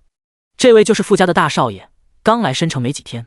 贺时这才点点头，抱歉，最近没太关注这些事。自从南浔怀孕，他所有的心思都在自家老婆身上，哪有闲工夫去关注无关紧要的人。不过傅家他倒是知道，在燕城的地位就跟项家在申城差不多，算是金字塔的上层家族，但是跟李家还是没得比。不过傅家这是什么意思啊？连继承人都打发过来了，难道也想来申城分一杯羹？贺时觉得没这么简单。张毅还要再说点什么，却见那傅景成已经带着老婆孩子过来了。张少爷，怎么时间长不见，不认识了？见面竟然连个招呼都不打。我记得几年前在燕城，张少爷我们还一起参加过宴会呢。张毅忍不住翻了个白眼，提起那次宴会他就膈应。这傅少爷喝了点酒后，仗着身份把那里一个勤工俭学的服务生欺负了。事后那女孩不甘受辱，直接吞药自尽了，还好被医院救了回来。这件事当时在燕城闹得很大，还上了新闻，后来被傅家花费了很多资源压下，傅景成也因此很长时间没在人前露面。现在又跑出来嚣张，看来是风头过了，又开始肆无忌惮起来。他回过头假装随意地说道：是很久不见了，毕竟傅大少爷闯了祸，不提那些过去的事了。这位是嫂子吧？没想到几年不见，傅少爷不仅成了家，还连孩子都有了，变化还真大啊。傅景成冷笑一声：张少爷变化也不小。随后扫了贺时跟南浔一眼，这两位是谁？张少不介绍一下吗？张毅随口说道：两个朋友而已，傅少爷没有知道的必要。是吗？傅景成若有所思地问道。刚虽然离得远，但他见张毅对这两人的态度很是奇怪，貌似有点恭敬。如果是朋友的话，那大可不必，所以绝对不可能像他说的只是朋友而已。这女人的面容近看更美，就连自认见过无数美女的他都忍不住想多看几眼。他之前一直以为许宁的外貌已经称得上是极品了，但跟眼前的女人相比还是差了很多。可最让傅景成在意的却是这个年轻男人，以那浑身气势来看绝对不简单。而申城什么时候出现这种人物了？这让傅景成更加好奇贺时跟南浔的身份。他扬起下巴主动说道：你好，自我介绍一下，我姓傅。那施舍的语气让贺时觉得简直是莫名其妙。看了他一眼后，就拉着老婆并叫上4个孩子后转身离开了。张毅见状扑哧一笑，一家3口也立马跟在了身后，最后留下傅景成一脸铁青的站在原地。许宁小心的叫了他一声，却被男人狠狠瞪了一眼。不久后就听见他咬牙切齿的声音：马上给文书打电话，给我查这人的身份。真是好样的，我倒要看看是谁敢在我面前这么嚣张。已经离开的贺时完全没把那什么傅家少爷放在眼里。两家人一路走到了幼儿园门口才分开。看着张毅欲言又止的表情，贺时丢下一句放心，就带着南浔和孩子们上了车。而张毅想到这位小爷爷的能力，纠结了一会儿后也不再担心。不过今天的事还是要回家跟老爷子汇报一下的好。第143章，念念兴奋带好朋友回家。唐鑫跟江老爷子，也就是江婉的爷爷通了个电话，那边听说自家孙子的小同桌一家愿意顺路送江婉回家后，欣然答应。于是上车后，贺时将唐鑫给的地址直接交给了司机。一家今天出行开的是一款加长款的迈巴赫，除了司机以外，再坐2大4小，轻轻松松。江婉垂着眸子，紧张地坐在位置上。他还是第一次带好朋友回家里，之前也从没在家里招待过朋友。爷爷应该会帮他准备吧。江婉一路上都坐立不安的，连南浔他们说了什么都没注意到。半个小时后，车子停在了申城一处高档别墅区外。贺石这才发现，女儿的小同桌就住在他家附近，走路可能只需要10分钟左右。这一片距离大学城还有研究院都很近，住的都是一些有名的科研人员。贺石想着，看来这江晚的爷爷身份也很不简单。小区的监管很是严格，不过江老爷子一早就安排人等在了那里。那是一个50左右的老人，胡子花白，看穿着有点像管家。果然，江晚一下车就亲近地扑到老人腿边，叫了句管家爷爷。稚嫩的童音让老人笑得一脸慈祥。哎，小少爷放学回来了。随后看向贺石一家，不知先生贵姓，非常感谢您和夫人送我家少爷回来。贺石点点头，我姓贺，不用客气。孩子们玩得好，正好我们家也住在这附近。哦，那可真是巧了。家里老爷子去忙工作了，下次一定请贺先生和夫人到家中做客。贺石表示理解，双方又客气了几句后，这才分开。倒是江晚眼神微动，想说点什么，最后还是咽了回去。他私心里很不想跟贺叔叔一家分开，但是他知道大人的决定不是他一个小孩能改变的。南浔回过头时，正好看见小家伙垂着头站在那里孤零零样子，小小的身影让他情不自禁的就停下了脚步。贺石疑惑地看向南浔，老婆。两人对视一眼后又折返了回去。江晚瞬间惊喜地抬起头，南浔笑容温柔，伸出手在他乌黑软发上揉了揉。贺先生，是还有什么事吗？老管家对夫妻俩的去而复返有些不解。贺石看了看旁边的一大一小，是这样的，我家就住在附近的檀香园，现在时间还早，能不能让江晚去我家玩一会儿？几个孩子今天看起来都没玩尽兴。老管家刚要说话，100就被人轻轻拽了一下。看着江晚眼里的期待，老管家微微一愣。他家小少爷因为从小没有父母，性格一直很孤僻，也不喜欢跟外人交流。以前老爷子也不是没有安排一些同龄小孩到家里玩，但江晚都躲得远远的。这还是他第一次看见小少爷主动想亲近什么人，这让老管家除了意外，心里也多了几分惊喜，恨不得马上把这个好消息告诉老爷子。他安抚地握了握少爷的小手，对贺石点头道：当然可以，那就麻烦贺先生和贺夫人照顾了。您放心。得到江晚家里人的同意，南浔立马朝小家伙伸出手。江晚脸颊微红，将小手放了上去。那一瞬间温暖的感觉，他觉得自己一辈子都不会忘。念念也没想到，本来就要跟自己分开的小同桌，现在竟然要去家里跟他玩了。即将第一次带小朋友回家的他，心里满是兴奋，上前紧紧拉住江晚的另一只手，还一本正经的让老管家放心，保证自己会照顾好江江的。那鬼灵精怪的样子，将几个大人都逗笑了。不只是念念第一次带朋友回家，江晚也是第一次到别人家做客。刚进檀香园的小区，就被这里的景色震惊了。看到贺家的庭院后，更是掩盖不住的吃惊。这个时间，齐兰跟贺有海都去了店里，家里只有张姐一个人在。南浔早就提前吩咐她准备了午餐，还有很多小孩子喜欢吃的小点心。江晚的外貌，不管走到哪都很讨大人欢心，张姐见到的第一眼还把她错认成了小姑娘。南浔怕江晚不适应，一路都拉着她的小手，见状顿时笑了起来，并夸奖道：我们江江确实长得好看。张姐跟着附和道：可不，这不知道的还以为是贺家的孩子呢。毕竟不管是南浔还是贺石，颜值都是顶尖的，3胞胎也是个个漂亮可爱。江晚听得心里有些窃喜，紧贴着南浔小声说了句：阿姨最漂亮。被反过来夸奖的南浔满脸笑意的又摸了摸她的头发。一旁的念念也有模有样的伸出手，语气里带着点小骄傲，跟张姐显摆道：姨姨，江江以后要嫁给我的哦。说完又跟南浔确定道：妈妈也答应了是不是？南浔被小女儿的意外之言弄得哭笑不得，最后只好妥协，江江同意就行。念念立马得意的翘起小尾巴，江江早就同意了。南浔闻言想着还好贺石把他们送到家后就转头去了公司，不然听到这话肯定又得吃醋。坐在沙发另一头的小鱼儿也小大人的叹了口气，妹妹这么不矜持，他这个做哥哥的以后也只能多照顾一下江晚这个好朋友了。午饭后，4个小家伙一个个都吃得小肚子溜圆，看起来精力很是旺盛。而南浔自从怀了宝宝后觉就多了起来，有张姐看着，于是他将几个孩子送到玩具房后就直接回了卧室，打算睡个午觉。江晚被念念拉着，回头看着漂亮阿姨走远的身影，心里有些不安。张姐朝他安抚的笑了笑：你阿姨怀了小宝宝，所以要多休息，江江先在这里玩哦。江晚懂事的点点头，心里想着阿姨好辛苦。江老爷子虽然对这唯一的孙子很是溺爱，但到底不如做父母的细心。江晚还是第一次见到这么多的玩具，整个人仿佛走进了玩具城堡一样。原本性格还有些害羞的他，很快就在小鱼儿还有念念想想的带领下玩得很是开心。最后4个小家伙累得直接躺在地毯上呼呼大睡起来。张姐小心翼翼地把他们挨个抱回了房间，并盖上一层小薄被。看着几张熟睡的小脸，同样当了妈妈的张姐眼中满是温柔。第144章，南浔庆幸新商城建立完成。可能真的玩累了，等南浔醒来时，4个小家伙还沉沉的睡着。他替换张姐坐在床边，一边翻着书，一边看着几个小家伙。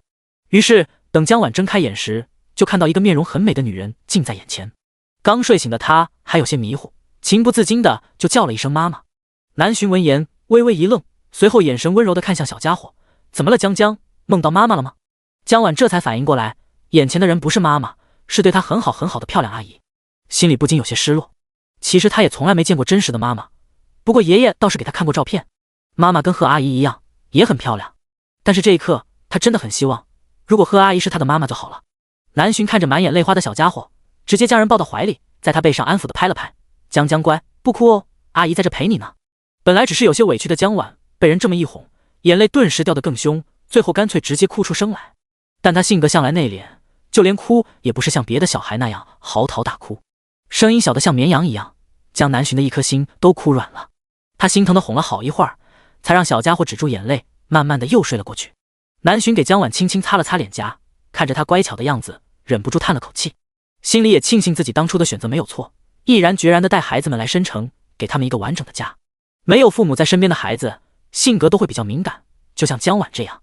虽然3胞胎从小有他在身边，但爸爸这个角色对孩子们来说也是必不可少的。南浔看了看睡姿极为奔放的3胞胎，又看了看把自己蜷成一团的江晚，心里琢磨着怎么才能让这孩子有安全感一点。而贺时这边将老婆孩子送到家里后，他就直接去了公司。周学已经通过了面试，正式进入考核期，这让贺时有些惊讶。毕竟周学之前跟邓文耀那一圈子人玩得很好，邓文耀能将娱乐公司管理好，完全是依靠他强大的社交能力，还有后期的努力学习。要是面试助理职位，肯定第一关面试都过不了。可周学却很让人意想不到，外表看起来是个纨绔公子，原来还挺有真才实学的。不过贺时想到他一手经营的温泉庄后，也就不感到意外了。贺先生，赢家广场那边的装修已经差不多了，品牌入驻的具体时间是否要现在公布出去？贺时扫了眼电脑下角的日期，点点头，可以通知给各品牌了。好的，李彤紧接着说道。另外，赢家广场隔壁最近新建的购物中心，幕后人也调查出来了。哦，贺时闻言来了点兴致。自从想要建立一家国货商城后，贺时就对赢家广场格外关注。前几天听说隔壁泰隆广场也要新建商场后，立马就让李彤去调查具体消息。以2个广场只隔了几条街的距离，到时候肯定会对彼此有影响。泰隆会建商场，这是贺时没有想到的。毕竟泰隆广场的人流量没有赢家多，那里10年前确实是申城的闹市区，但如今随着经济中心的偏移，原本的设施都渐渐陈旧，随着住户相继搬走，原本的商场也渐渐荒废了。只要是有点脑子的企业，短时间都不会选择在那里投资，所以这件事大大的出乎了贺时的预料。这幕后之人是傅景成，也就是燕城傅家的大少爷。贺时听了，想起今天见到的那个面容阴沉的男人，如果是他的话，倒没那么意外了。傅家就是靠零售业发家的，手下的购物中心遍布全国大大小小的城市，跟中环集团可以说是平分秋色，各占半边天。而申城因为有中环在，之前在零售业这一块的市场可以说是基本饱和了。现在傅家想要扩大在申城的发展，再建立一家新店，那除了泰隆广场，似乎也没有更好的选择。凭借南石集团现在的实力，贺时自然不会怕他一个小小的傅家。想明白前因后果后，他当即吩咐李彤静观其变就好，谁输谁赢就用实力说话。还有何宽的入职办理好了吗？贺时一直对这位中环世纪城的商城经理印象很好，这次建立新店，立马就从中环那边把人要了过来。不说他现在也算是中环的股东之一，就凭南石如今的地位，中环的大老板也得二话不说，恭敬的把人送来。已经办好了，贺经理现在已经去了赢家那边。贺时很是满意，有何宽在的话，凭他的能力与人脉，倒是能给自己省不少事。别看何宽之前只是个商场经理，但在这一行混了这么多年，早就成了老油条。他在新商城能发挥的作用，绝对比在中环要大。两人又确定了一系列的集团发展计划后，贺时又召集个别部门经理开了个小会。等他忙完回家时，已经是晚饭时间了。南浔已经跟江管家打了招呼，饭后会把江晚安全送回去。齐兰跟贺由海比贺时早回来一步，看到家里来了个小客人，自然很是欢迎。齐兰还高兴的亲自下厨，做了不少好吃的。获得了孕妇百科大全后，贺时知道孕妇也要适当的运动，于是等吃完饭，一家5口连带着江晚就步行出了小区。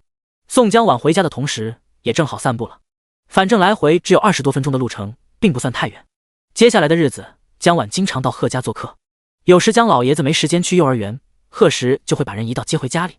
江晚也从一开始的手足无措，在贺家慢慢变得自在起来，就连脸上的笑容都多了不少。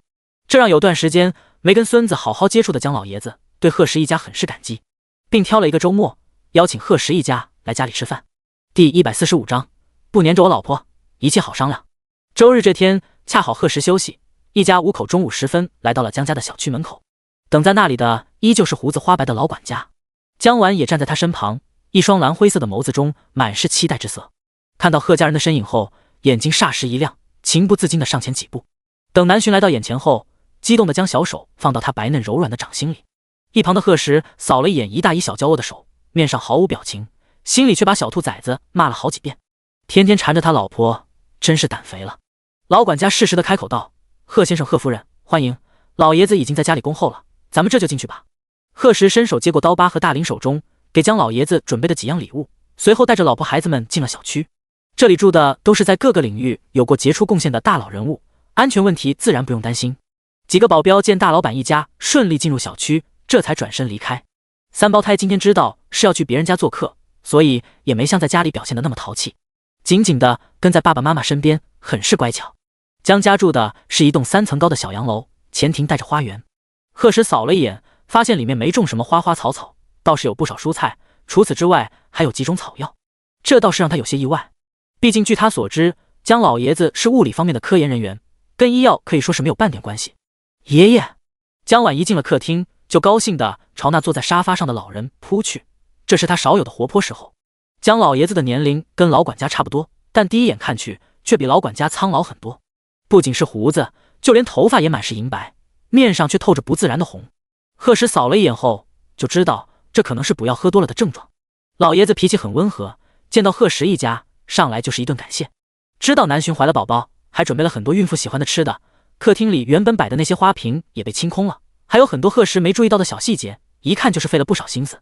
南浔的关注点却在其他地方。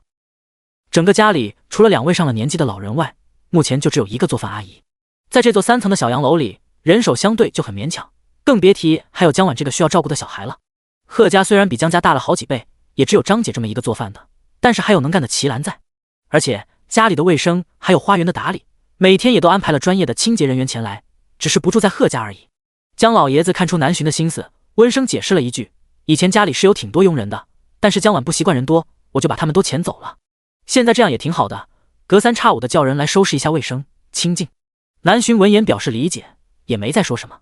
饭桌上，江老爷子主动端起杯子，再次感谢了贺时一家。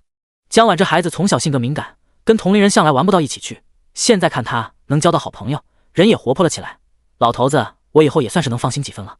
江老爷子一边说，一边看向一旁和3胞胎玩得开心的孙儿。这段时间可多亏了你们，江晚从小就只跟我和老顾、老管家亲近，以前放学也安排过司机去接，但这孩子说什么也不走。哎，要是没有你们，这段时间真不知道怎么办好。贺时跟南浔也端起杯子，老爷子客气了，江晚这孩子听话懂事，我们一家也都喜欢。是啊，以后老爷子要是工作忙，就让江江来我们家多住几天。我婆婆很喜欢小孩子，而且我们2家离得也不远，有事随时都能联系。江老爷子这辈子什么人没接触过，谁是真心谁是假意，他自然也有自己的判断。听到贺时跟南浔的话后，他脸上的笑容更加灿烂了，心里却又多了几分不好意思。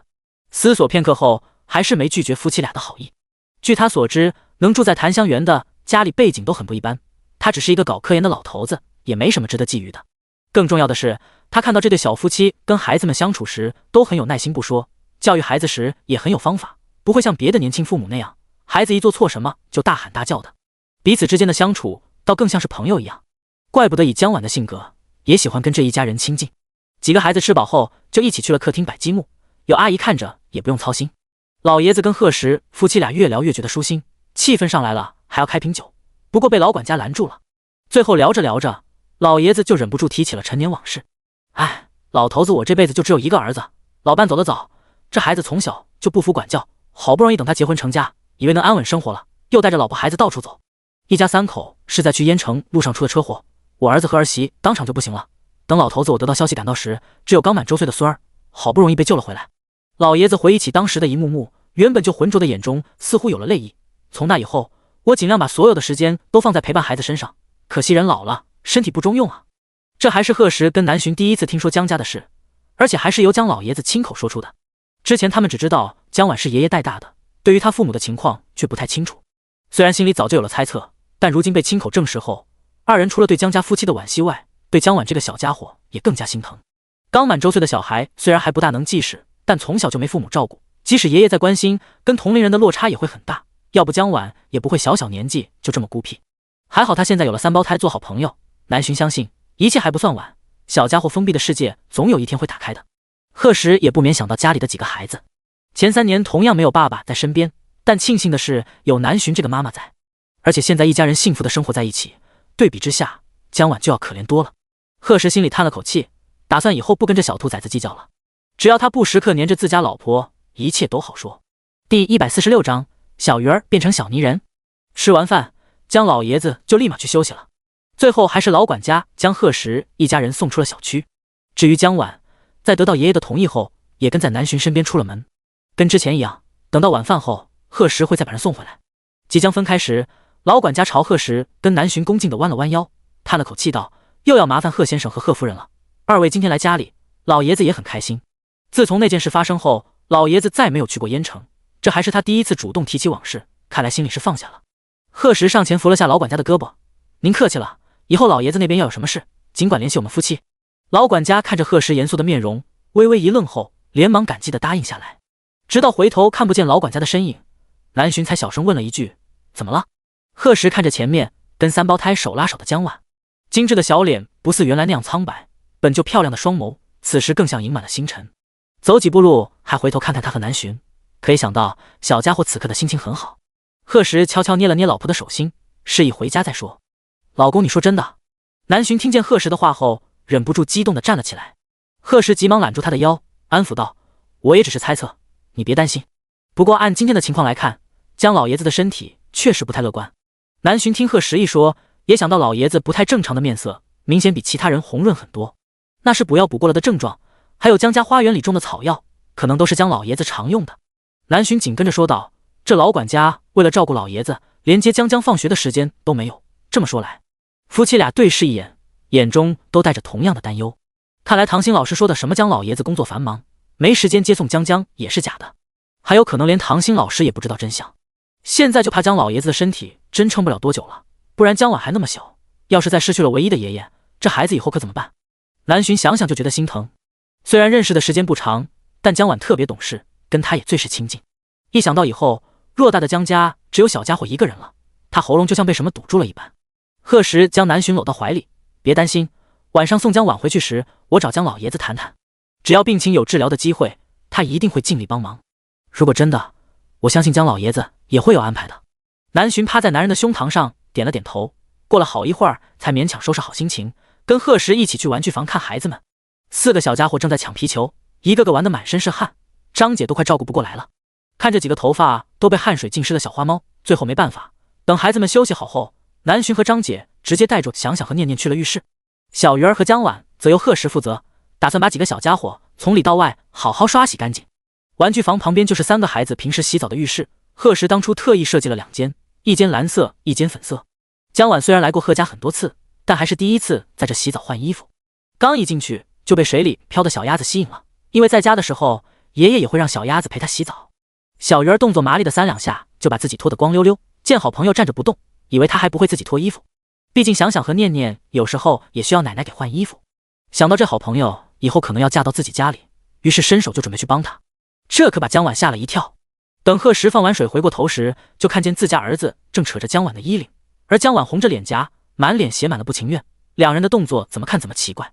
他疑惑地扫了2个小家伙一眼：“干什么呢？快过来！”小鱼儿却仍不放手，嘴里嘟囔着：“我给江脱衣服，他不会。”江婉听了，脸色一下子更红了：“谁说他不会的？”贺时倒是没想那么多，见儿子这么说，就把江婉拉到了身前。看着那双修长好看的手，江婉到了嘴边的话还是咽了回去，把2个小家伙一一拎到浴缸里。贺时就直接做了甩手掌柜，让他们自己扑腾去。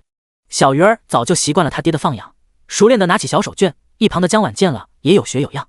后来2个小家伙还自觉地互相搓起了后背。贺时看了暗暗点头，算你们聪明。等两个小崽子快把水扑腾凉了，他才想起来给孩子们洗头。贺石虽然一直觉得男孩子要放养，但该好好照顾时也绝不含糊。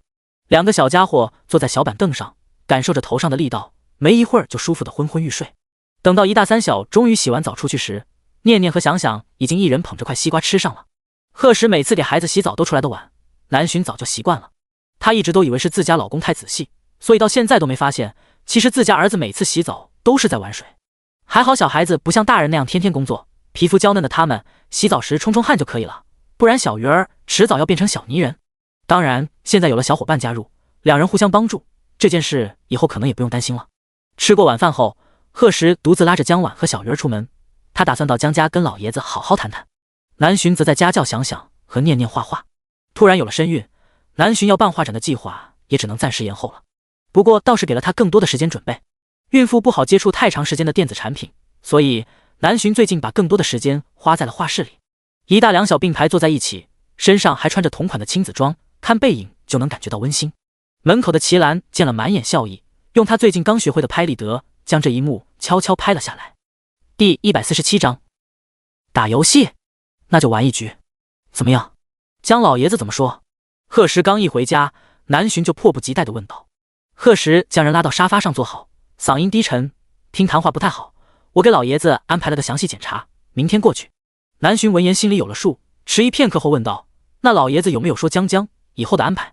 贺石想到不久前他和江老爷子的谈话，沉默了一会儿。江家人丁稀少，也没什么关系亲近的亲戚，不过江老爷子有个亲弟弟，这弟弟家也在神城，不一样的是家里小辈很多，江晚要是去的话，可能会被欺负吗？南洵稍微细想了一下，就忍不住叹了口气。没接触过，这个谁也不能确定的事。你现在别瞎想那么多了，也许情况还没有那么糟糕。南洵趴在贺石的肩膀上点点头，现在想那么多确实没什么用。两人聊天的时间，齐兰、贺有海还有3个孩子已经洗漱好回了房间。贺石在南洵的惊呼声中一把将人抱起，脚步轻快地往卧室走去，还死皮赖脸地跟进了浴室。等南洵出来时，全身都泛着粉红，害羞得像煮熟的虾子一样。他拽着身上的浴巾从床的一边滚到另一边，嘴里小声嘟囔着，你好烦啊。贺石看着把自己整个都缩成一团的南洵，眼里满是笑意，过来把睡衣换了。南洵蹭了蹭身下的被子，假装没听到贺石的话，怎么要我亲自来给你换？南洵立马恼羞成怒地抬起头，双眸狠狠地瞪了过去，你就放那。贺石看着老婆微红的眼角，搭配那颗独特的泪痣，有一种说不出的妩媚，让他整个人都微微一怔。自从怀孕后，南洵身上那种清冷的气质也柔和了很多，少了距离感后变得更加的吸引人，以至于贺石在开口时声音都低哑了几分。而南洵对自家男人身上的各种小细节都烂熟于心，见状忍不住在心底暗骂了一声流氓。贺石无奈一笑，全世界也只有南洵能一个眼神就让他动情了。好了，你自己穿，我先去洗澡了。南洵埋在被子里了一声，听周围确实安静了下来，才捞起睡衣给自己快速换上。虽然两人现在已经算是老夫老妻了，但不知道为什么每次面对贺石那侵略性极强的眼神，他都没有半点招架能力。为了肚子里宝宝的安全，他只能让自己在这个时候尽量跟贺石保持距离。南洵扫了眼浴室的方向，伸手拿起床头柜上的手机，先例行回复了一下各种消息，接着熟练地打开快音，见安妮在直播，随手刷了几个火箭过去。当有段时间没出现的 ID 突然在屏幕上方刷屏的时候，直播间里的粉丝顿时沸腾了，特别是那些老粉，对南洵这位神秘的土豪大佬展现出了12分的欢迎。安妮眼睛一亮，开口欢迎了一下后，在镜头看不见的地方悄悄给南洵发了个信息，安妮女神，等会儿我要和别人连麦打几把游戏，来不？安妮有职业野王哦，超厉害的那种。南洵看了有些心动，之前他忙着画展，紧接着又被检查出怀孕，仔细算算他已经有差不多1个月没玩了。没有人提起的时候，他也想不起来打游戏这事，现在安妮邀请他，立马就被勾起了兴趣。贺石给他的限制是每天可以玩1个小时的手机，现在时间还不算晚，玩一会儿好像也没什么，于是当即答应下来。至于什么野王的，他倒是没在意，毕竟身边有个游戏操作可以媲美职业选手的老公在，他完全不需要抱任何人大腿。南洵，不过我只能打1把。安妮，没问题。对于女神是个隐藏的夫管严这事，安妮还有叶童几个朋友早就 get 到了。接下来和朋友打2把游戏，那些天天催我播游戏的老铁，这下可有眼福了。安妮一边说一边登录游戏，她虽然是个颜值主播，但直播内容没有限制，特别是他现在的人气，可以说是快音的领军人物了。只要开播，分分钟就有1万加的人涌进来。建好房间后，安妮第一时间将南浔拉了进来。之前和贺石的情侣名3胞胎的俏妈妈已经被南浔改了，这种土到掉渣的名字，她实在是受不了。不过安妮看着她的新名字，沉默了几秒后，牙疼的移开了目光。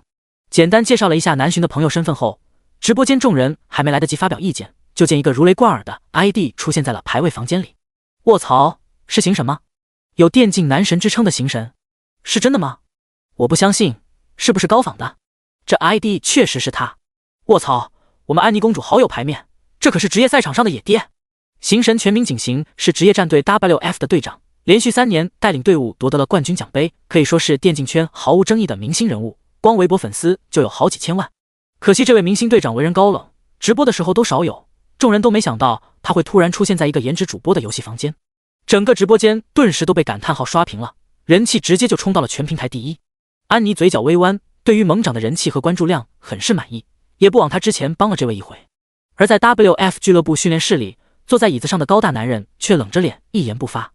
他平时最讨厌麻烦，这次带妹打游戏他都能想到明天的热搜会怎么写，但是没办法，谁让他意外欠了人情。同队的中单选手看着自家队长的脸色，悄悄咽了咽口水，真不知道是哪位大佬这妖牛批，竟然敢惹到大魔王头上。安妮对着麦克风喂了2声，问2人能不能听到。景行刚跟着南浔打出一个1，手边的手机就响起了信息提示音。他扫了一眼后，无奈地点开麦克风按钮，轻轻嗯了一声。一时间，整个直播间更加沸腾了起来。卧槽，真的是我老公，这熟悉的低音化成灰我都能听出来。行神到底跟安妮什么关系？他可不是从来不带妹的，这次为什么破例了？我也想知道，想知道加1。安妮看着刷得飞快的弹幕，还是解释了一句，跟行神连麦打游戏是平台安排的。她虽然想要关注度，但也不想成为所有女生的公敌，也不想给景行添大麻烦。这位大佬能答应跟他一起玩游戏已经不错了，他做人还是有点良心的。当然了，并不多。第148章，都喜欢壮汉，果然好姐妹。景行虽然没有进安妮的直播间，但也能想象到那里此时产生的轰动。因为没过几分钟 ，WF 战队的经理就找来了。行队，你是被盗号了吗？经理不可置信地问道。作为除了队友外跟景行接触最多的人，他最是清楚这位队长的脾气。平时让他直播都得3求4请的，跟那些女主播还有女解说更是向来都保持距离，怎么可能会去主动带妹打游戏？这简直比世界末日还要让人难相信。景行却没应声，在排到人后毫不犹豫地点下确定。他现在只想快刀斩乱麻，赶紧赢了排位，结束这场莫名其妙的带妹之旅。安妮却完全不担忧，神色轻松地跟南浔聊着天，偶尔跟景行说一句，也不算是冷落了人家。这种不疏离也不刻意讨好的态度，倒是让景行脸色好看了几分。南浔与安妮不愧是好姐妹，喜欢玩的英雄也如出一辙。从接触这个游戏开始，2人就喜欢选廉颇、张飞这种看起来一大坨的壮汉。看着同时出现在峡谷中的2位猛男，弹幕都有些看不下去了。2位小姐姐搞啥呢？这可是行神啊，不说选个瑶贴身保护，怎么也得弄个美女英雄吧？侄女没跑了，直接给行神安排俩猛男保镖，笑死我了。行神表示很害怕，哈哈。安妮扫了一眼弹幕，也跟着笑了起来，就连南浔也是嘴角微弯。他俩纯粹是顺手就选了英雄，根本没考虑那么多。还好景行也不在意那么多，要真弄个瑶什么的一直跟着，他可能还嫌烦。2人一个辅助一个上单，游戏进行几分钟的时候，景行还没什么感觉，看阵容他们这边只要发挥不出格，绝对是稳赢的局。但很快他就感觉自己放松的太早了。南浔跟安妮打了好几个月的游戏，还是狗改不了吃屎，玩起来时完全不用脑子，本着有人就上，上了就死的原则，一个比一个能送。不到10分钟的时间，双方的人头比就来到了0比7，这让景行第一次控制不住的皱起了眉头。之前贺石带他俩玩的时候，能把南浔牢牢绑在身边，只有安妮一个人，超轨倒也没什么。凭贺石的能力，4打6也没问题。但现在完全是3打7，送快递的都没有二女有速度。景行再厉害，带2个猪队友也是难，更何况这把的2个路人队友也菜的一批。直播间弹幕除了哈哈大笑，就是对景行的怜悯。看这情况，向来战无不胜的行神看来是要翻车了，这可让一群吃瓜群众议论纷纷。景行名气再大也是有黑粉的，那些小黑子就像是苍蝇终于找到了有缝的鸡蛋一样，不一会儿就把直播间搞得乌烟瘴气。喷他年龄大了，状态下滑，应该赶紧退役的也是很多。安妮直播间的房管近年都进不过来，安妮有些愧疚，她开始只想着通过景行来给自己增加人气，完全没想到这些黑子这么猖狂，明明景行的战绩摆在那里，竟然也能无脑黑。俱乐部那边，景行倒是很平静，可却把经理弄得有些着急。行队，你看这，要不我也安排人去带个节奏。本来他知道景行带的妹子是快音的安妮时，还很庆幸，因为他也经常看安妮直播，很喜欢她的直播风格，而且说话时情商很高。景行现在是不需要什么曝光度了，但谁也不会嫌弃粉丝多。可没想到短短一会儿的时间就发生了这种意外，看来景行第一次带妹打游戏这事影响还不小。景行闻言不在意的摇摇头，示意不用。进入职业圈这么久，黑他的人一直不少，今天的这些也不过是小场面。坐在床上的南巡趁着死亡的时间拿起一旁的平板，那些越来越不堪入目的弹幕看得他手指微微一顿。接着礼物的刷屏特效开始在屏幕上出现，足足持续了1分多钟，直到没有黑子的影了才停下。贺石从浴室出来时就看到自家老婆正在恶狠狠地戳着屏幕，连他走到眼前了都没发现。玩上游戏了？南巡当即把手机丢给他，老公，快点你帮我玩一下。贺石放下毛巾坐到了床边，要输了。南巡点点头，随后又摇摇头，我也不知道，一起玩的有个安妮的朋友，挺厉害的，是很有名的职业选手。虽然安妮没说，但光看弹幕就能知道这位野区大佬的身份了。贺石闻言也没再多问，接过手机后就操作了起来。弹幕那边倒是恢复如常了，景行的粉丝大军也开始了行动，偶尔还有几个不死心的小黑子也被房管送了禁言套餐。少了南巡这个拖油瓶，这把游戏自然而然赢了。组队房间里，南巡刚要跟两人说再见，景行就突然问道：换人了？刚那上单玩得不错。景行向来有一说一，而且从不轻易夸人，刚那上单的后期操作确实让他很意外，看起来完全不像个路人。南巡实话实说，是我老公玩的，我太菜了。老公？景行还有一直赖在他身旁的经理对视一眼，竟然结婚了？那这人的年纪应该不小了，本来他们还想邀人来队里试训，看来是没必要了。收到安妮明天再聊的消息后，南巡就下了游戏。至于他和景行的排位后续，南巡打算明天看直播回放，到时候再八卦一下。第149章，做人要知足。很晚了，快睡觉吧。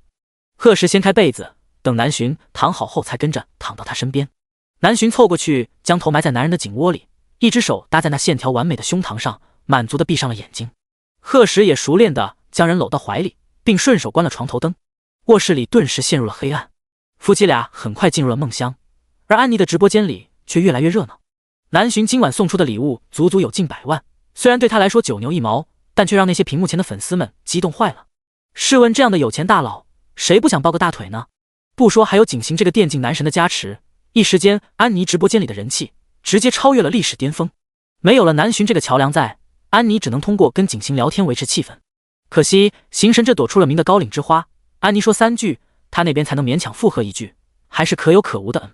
安妮忍不住在心里暗骂，面上却还保持着微笑。早知道他刚才应该跟南巡一道溜了算了，反正今晚的收获已经超出预期了，做人果然还是要知足。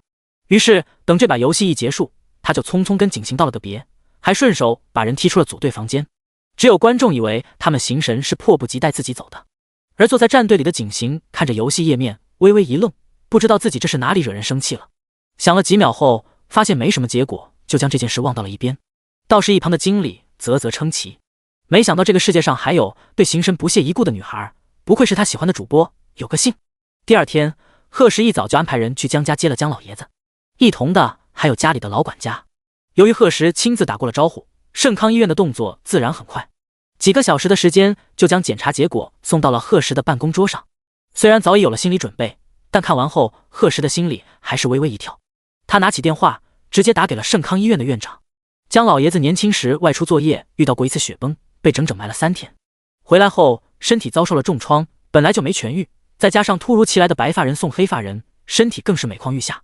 这些年虽然一直吃药调养，但是却没什么效果，想完全治疗好已经是不可能了，唯一的办法也只是尽量延长他的寿命。保守估计的话，大概还有多长时间？贺石问出这句话后，呼吸都不由得放轻了几分。想到那位眉目和善的老爷子，还有江晚单薄的小身影，向来硬心肠的他也不由得生出了怜惜。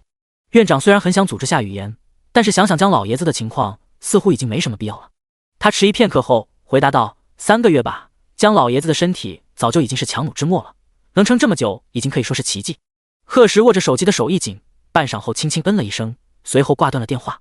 江老爷子和老管家此时就在医院，检查的结果他们也第一时间就会知道。贺时想到一直对江婉很是关爱的南浔，忍不住叹了口气。第150章，贺幼儿园老师时，贺时正考虑着回家后如何跟老婆说这件事时，有段时间没见的向元思突然打来了电话。有事？贺时直接开门见山地问道。电话那边立刻响起了一阵哀嚎。没事就不能打电话了？小爷爷，您可真绝情！到底有没有事？大明星？向元思不好意思地笑了笑。哎，这离大明星还远着呢。不过为了小爷爷的这句夸赞，我一定会努力的。贺时对着电话嗤笑一声，没事就挂了，忙着呢。别，有事的，有事的，那就赶紧说。电话那边安静了一会儿后，男生清亮又小心翼翼的声音传了过来。我这段时间不是一直忙着拍戏吗？好久没见您了，正好过几天申城有一场时装秀，我这得了几张票，就想邀请您和小奶奶来观看。贺时正翻着文件的手一顿，就这事，下午把票送到公司来吧。听偶像答应，那边的向元思立马心花怒放的应了下来，高兴的不知道的还以为中了彩票。小孩子。贺时挂了电话后无奈的摇摇的头，但因为江老爷子那件事所带来的坏心情，倒是被这个突如其来的打岔弄得消散了许多。而这话正好被刚进办公室的李子柒听到了，不免在心里暗暗的吐槽了一句，说的好像自己年龄很大一样。但谁让这位能力超群呢？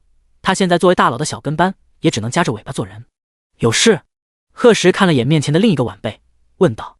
突然发现，不知道什么时候，他的身边竟然围了各种各样的年轻后辈。向元思、邓文耀、李子柒、周学，这些无一不是豪门世家的公子哥，从小都是被家里娇惯着长大。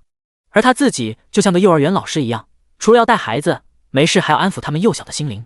就像刚刚的向元思，他要是不答应邀请的话，这家伙肯定要拿出一哭二闹三上吊那套。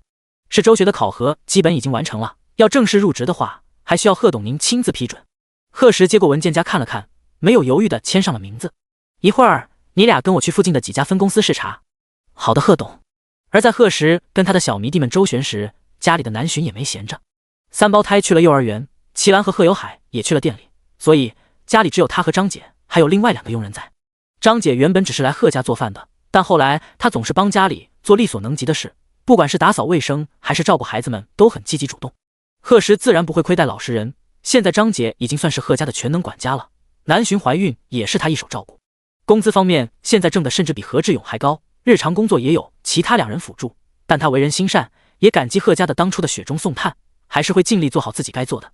特别是知道贺家人对南浔的宝贝，所以在照顾他这方面从不假手于人。张姐，你快过来坐着休息一会儿吧，那桌子再擦就要掉漆了。张姐知道南浔在开玩笑，脸上也露出温柔的笑意。我老家那边昨天寄了点橙子过来，夫人要是不嫌弃的话，我切2个您尝尝。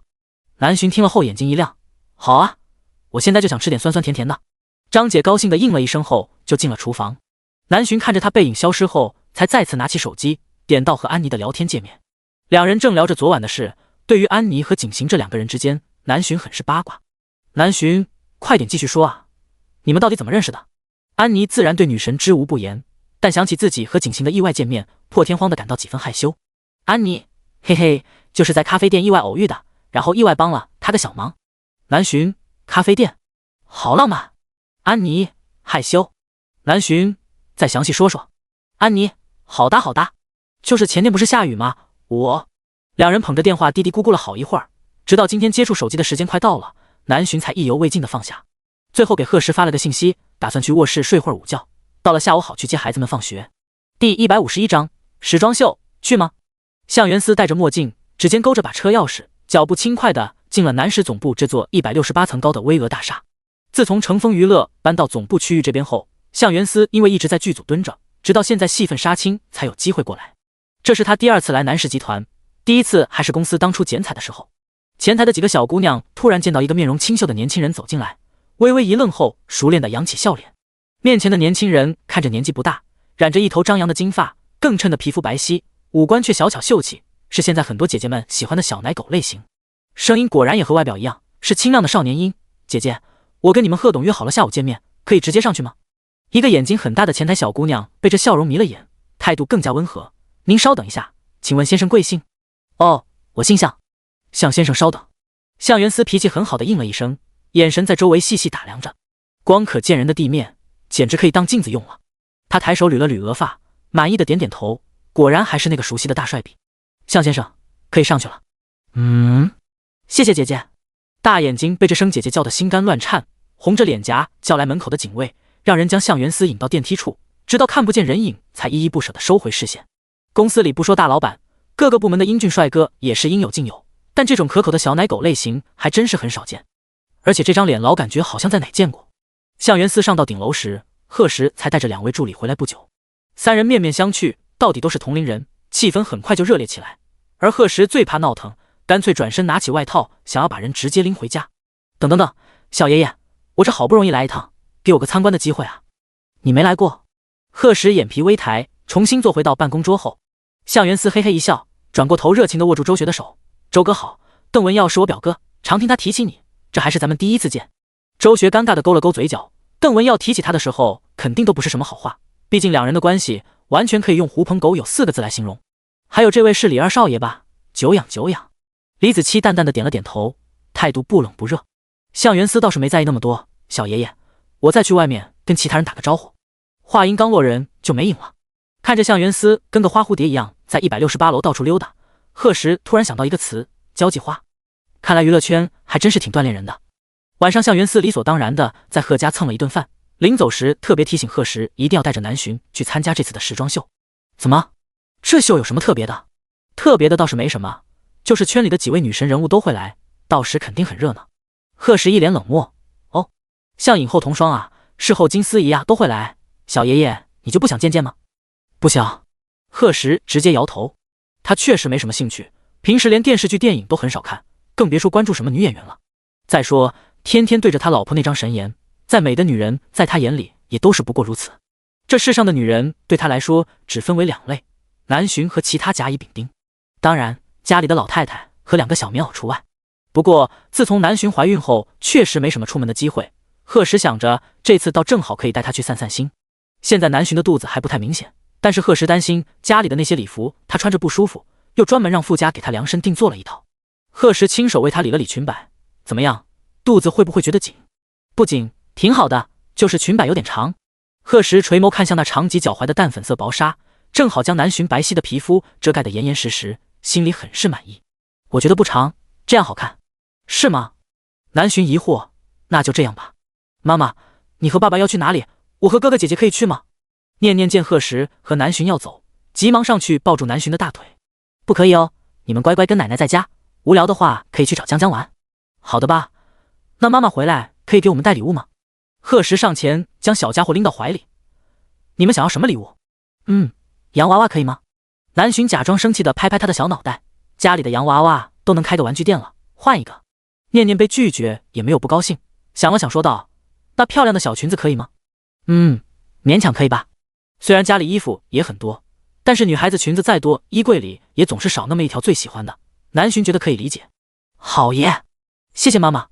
贺时眼神的温柔的看着娘俩讨价还价，眼见时间差不多了，才带着南巡出发。这场时装秀的举办地点在绿影文化馆，也是娱乐圈里众多明星们举办颁奖盛典的地方，场馆大的可以开演唱会，可见这次时装秀会有多热闹了。甚至还安排了明星以及企业家们走红毯，现场会有专业的娱乐新闻记者拍照。贺时跟南巡到了后，直接走了特殊通道进去，这种露脸博关注的机会他们并不需要。向元思给的票位置也没有太靠前，既低调又能清楚地看到展台，想来是费了一番心思。夫妻俩进去时，观众已经差不多都坐好了，不一会儿向元思也坐到了2人旁边，一起来的还有叶童。小姑娘今天也穿了一件粉色的礼服，不过比起南巡的更加俏皮可爱一点，跟她本身的气质也很搭。此时距离开场只有几分钟的时间了，很快明亮的灯光熄灭又亮起，整个现场瞬间变得美轮美奂。淡紫色的 T 台背景布置得极其梦幻，就连贺时这个大男人看着都觉得心动，想着等南巡生日或者2人结婚纪念日时，找今天的场景策划取经。第152章，不认识不熟。时装秀从上午11点半到下午3点，贺时感觉腿都坐麻了，可是身旁的南巡却一直双眼亮晶晶的。叶童也是满脸兴致，不时和南巡小声交流几句。贺时跟向元思无奈的对视一眼，果然爱美是女人的天性。好不容易熬到结束，贺时迫不及待地站起身，看来这种活动真的不适合他，还不如在办公室批一天文件舒服。南巡也看到了他略微不适的面容，建议道，老公，要不我们直接回家吧。贺时拉起他的手，2人一起随着人流往外走，都答应孩子们带礼物了，我这个爸爸可不能食言。南浔也不想让孩子们觉得他和贺石说话不算数，想着刚才的时装秀说道：“要不我们去后台问问设计师？刚有一些童装，我觉得挺好看的，不知道人家会不会愿意帮我们专门设计几套衣服。而且听说今天的主办方本身就是一位很大牌的设计师，是和傅家同一时期出道的，只不过两个人是完全不同的风格。那就去问问。”老婆的意见，贺石自然不会拒绝。夫妻俩跟向元思和叶童打了个招呼后，就直奔后台的设计师休息室去。这时，所有的模特和工作人员都在忙着退场，要找人的话，也只能到处去碰碰运气。没想到半路竟遇见了意想不到的熟人。贺总，好巧啊！贺石看向眼前的男人，眸色微深。傅少爷。迎面来的正是傅景成和许宁这对夫妻，身后还跟着两位身穿礼服的女子。傅景成主动介绍道：“这位是影后童双小姐，这位是刚拿视后不久的金思怡小姐，贺总应该不陌生吧？”贺石抱歉地笑了笑：“不好意思，傅少爷，我对娱乐圈确实不太关注。”话外之意就是不认识、不熟。傅景成听了，脸色一僵。现在谁不知道大名鼎鼎的成风娱乐是南石集团旗下的，连圈里的知名人物都说不认识，这难道不是在跟他唱反调？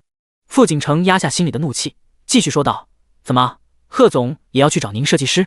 不如一起。”贺石点头应下，几人一起朝休息室走去。两对夫妻都各有所思，只有跟在后面的童双与金思怡时不时地看向贺石的背影，在心里猜测他的身份。连傅家大少爷的面子都敢不给，这位的地位看来不容小觑。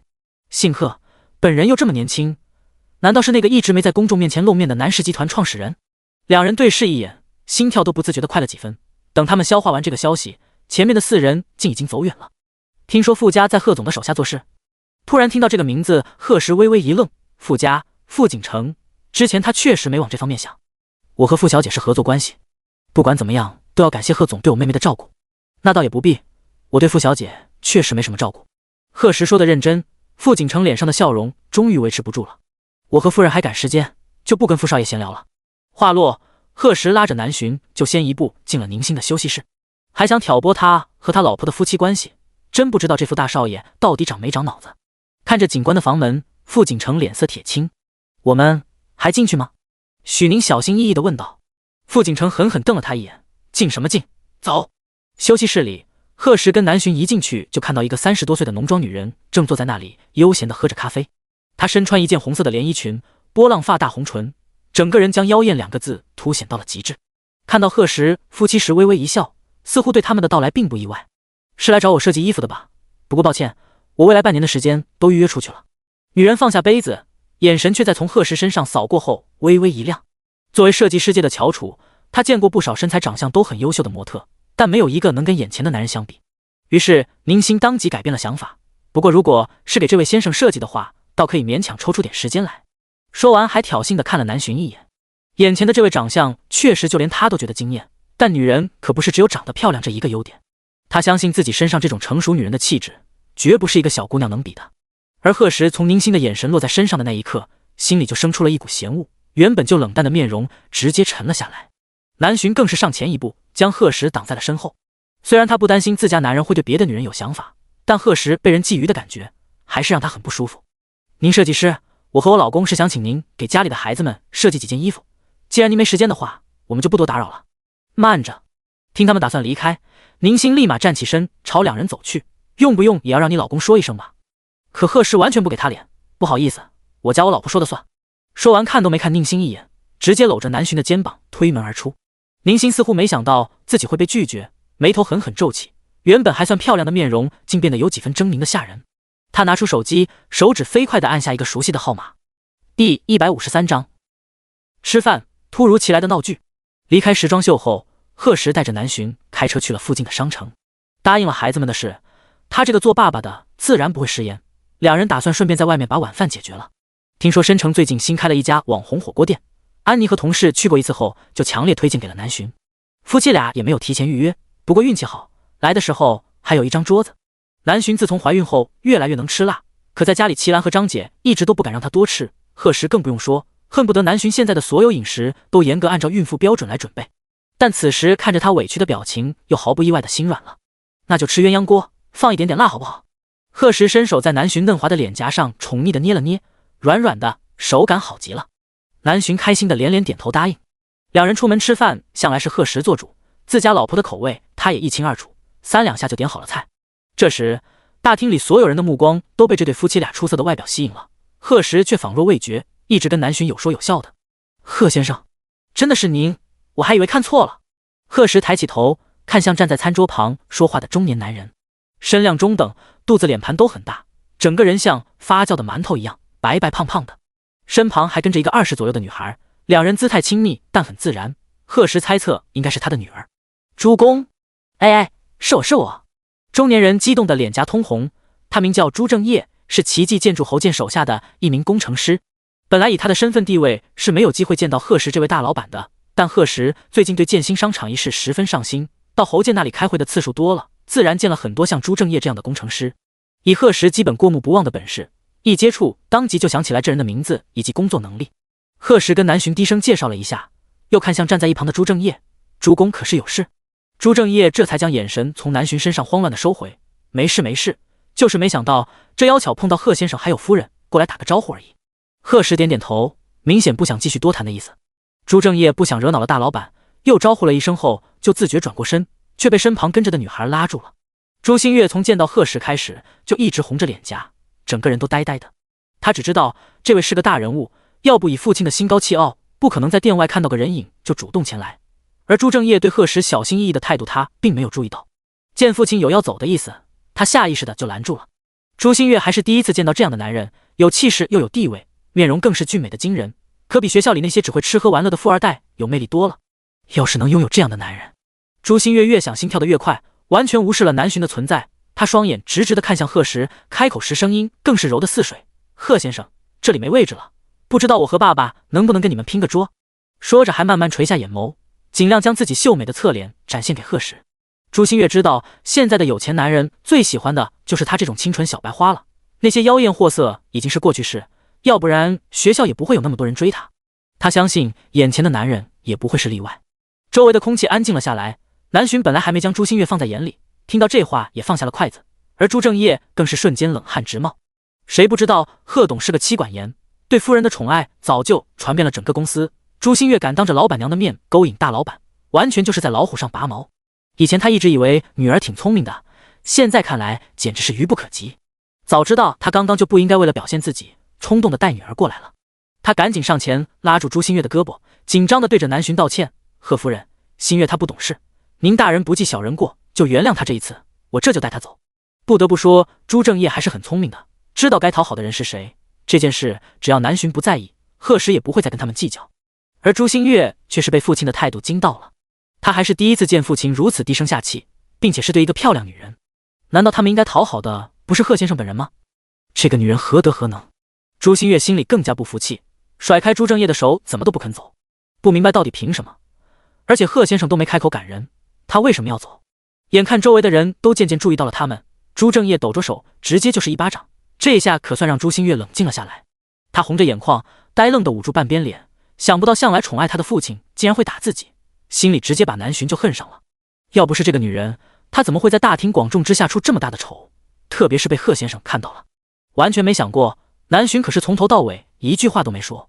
而贺时对这场突如其来的闹剧很是厌烦，见自家老婆抿着嘴唇，明显是被打扰到吃饭不开心了，看向朱正业父女的眼神也冷了下来。朱正业，用不用给你放个假，回家好好管教一下女儿？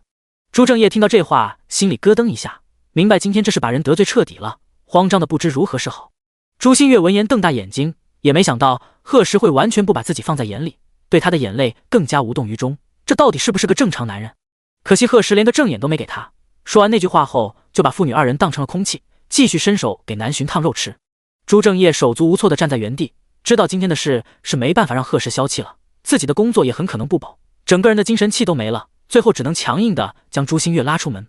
父女俩站在马路边，见朱新月还要闹，朱正业气得又是一巴掌甩过去：“蠢货，你知道你今天得罪的是谁吗？老子可被你害惨了，从今以后咱们一家就喝西北风去吧。”朱新月不相信事情会这么严重，直接大叫起来：“我又没做什么，而且爸你可是奇迹建筑的高级工程师，那位贺先生怎么可能说把你辞退就辞退？一天里被打了2次。”朱新月快要气疯了，今天的事他一定不会善罢甘休。第154章，羡慕吗？我老婆送的。你知道那位贺先生是谁吗？但凡你平时多关注一下，你爹我的工作也不会无知到这个地步。朱正业平时再宠爱女儿，现在也想把朱新月塞回娘胎，重新教育一遍，不然今天也不会不知天高地厚的做出这种事来。朱新月眼泪越掉越凶，谁呀？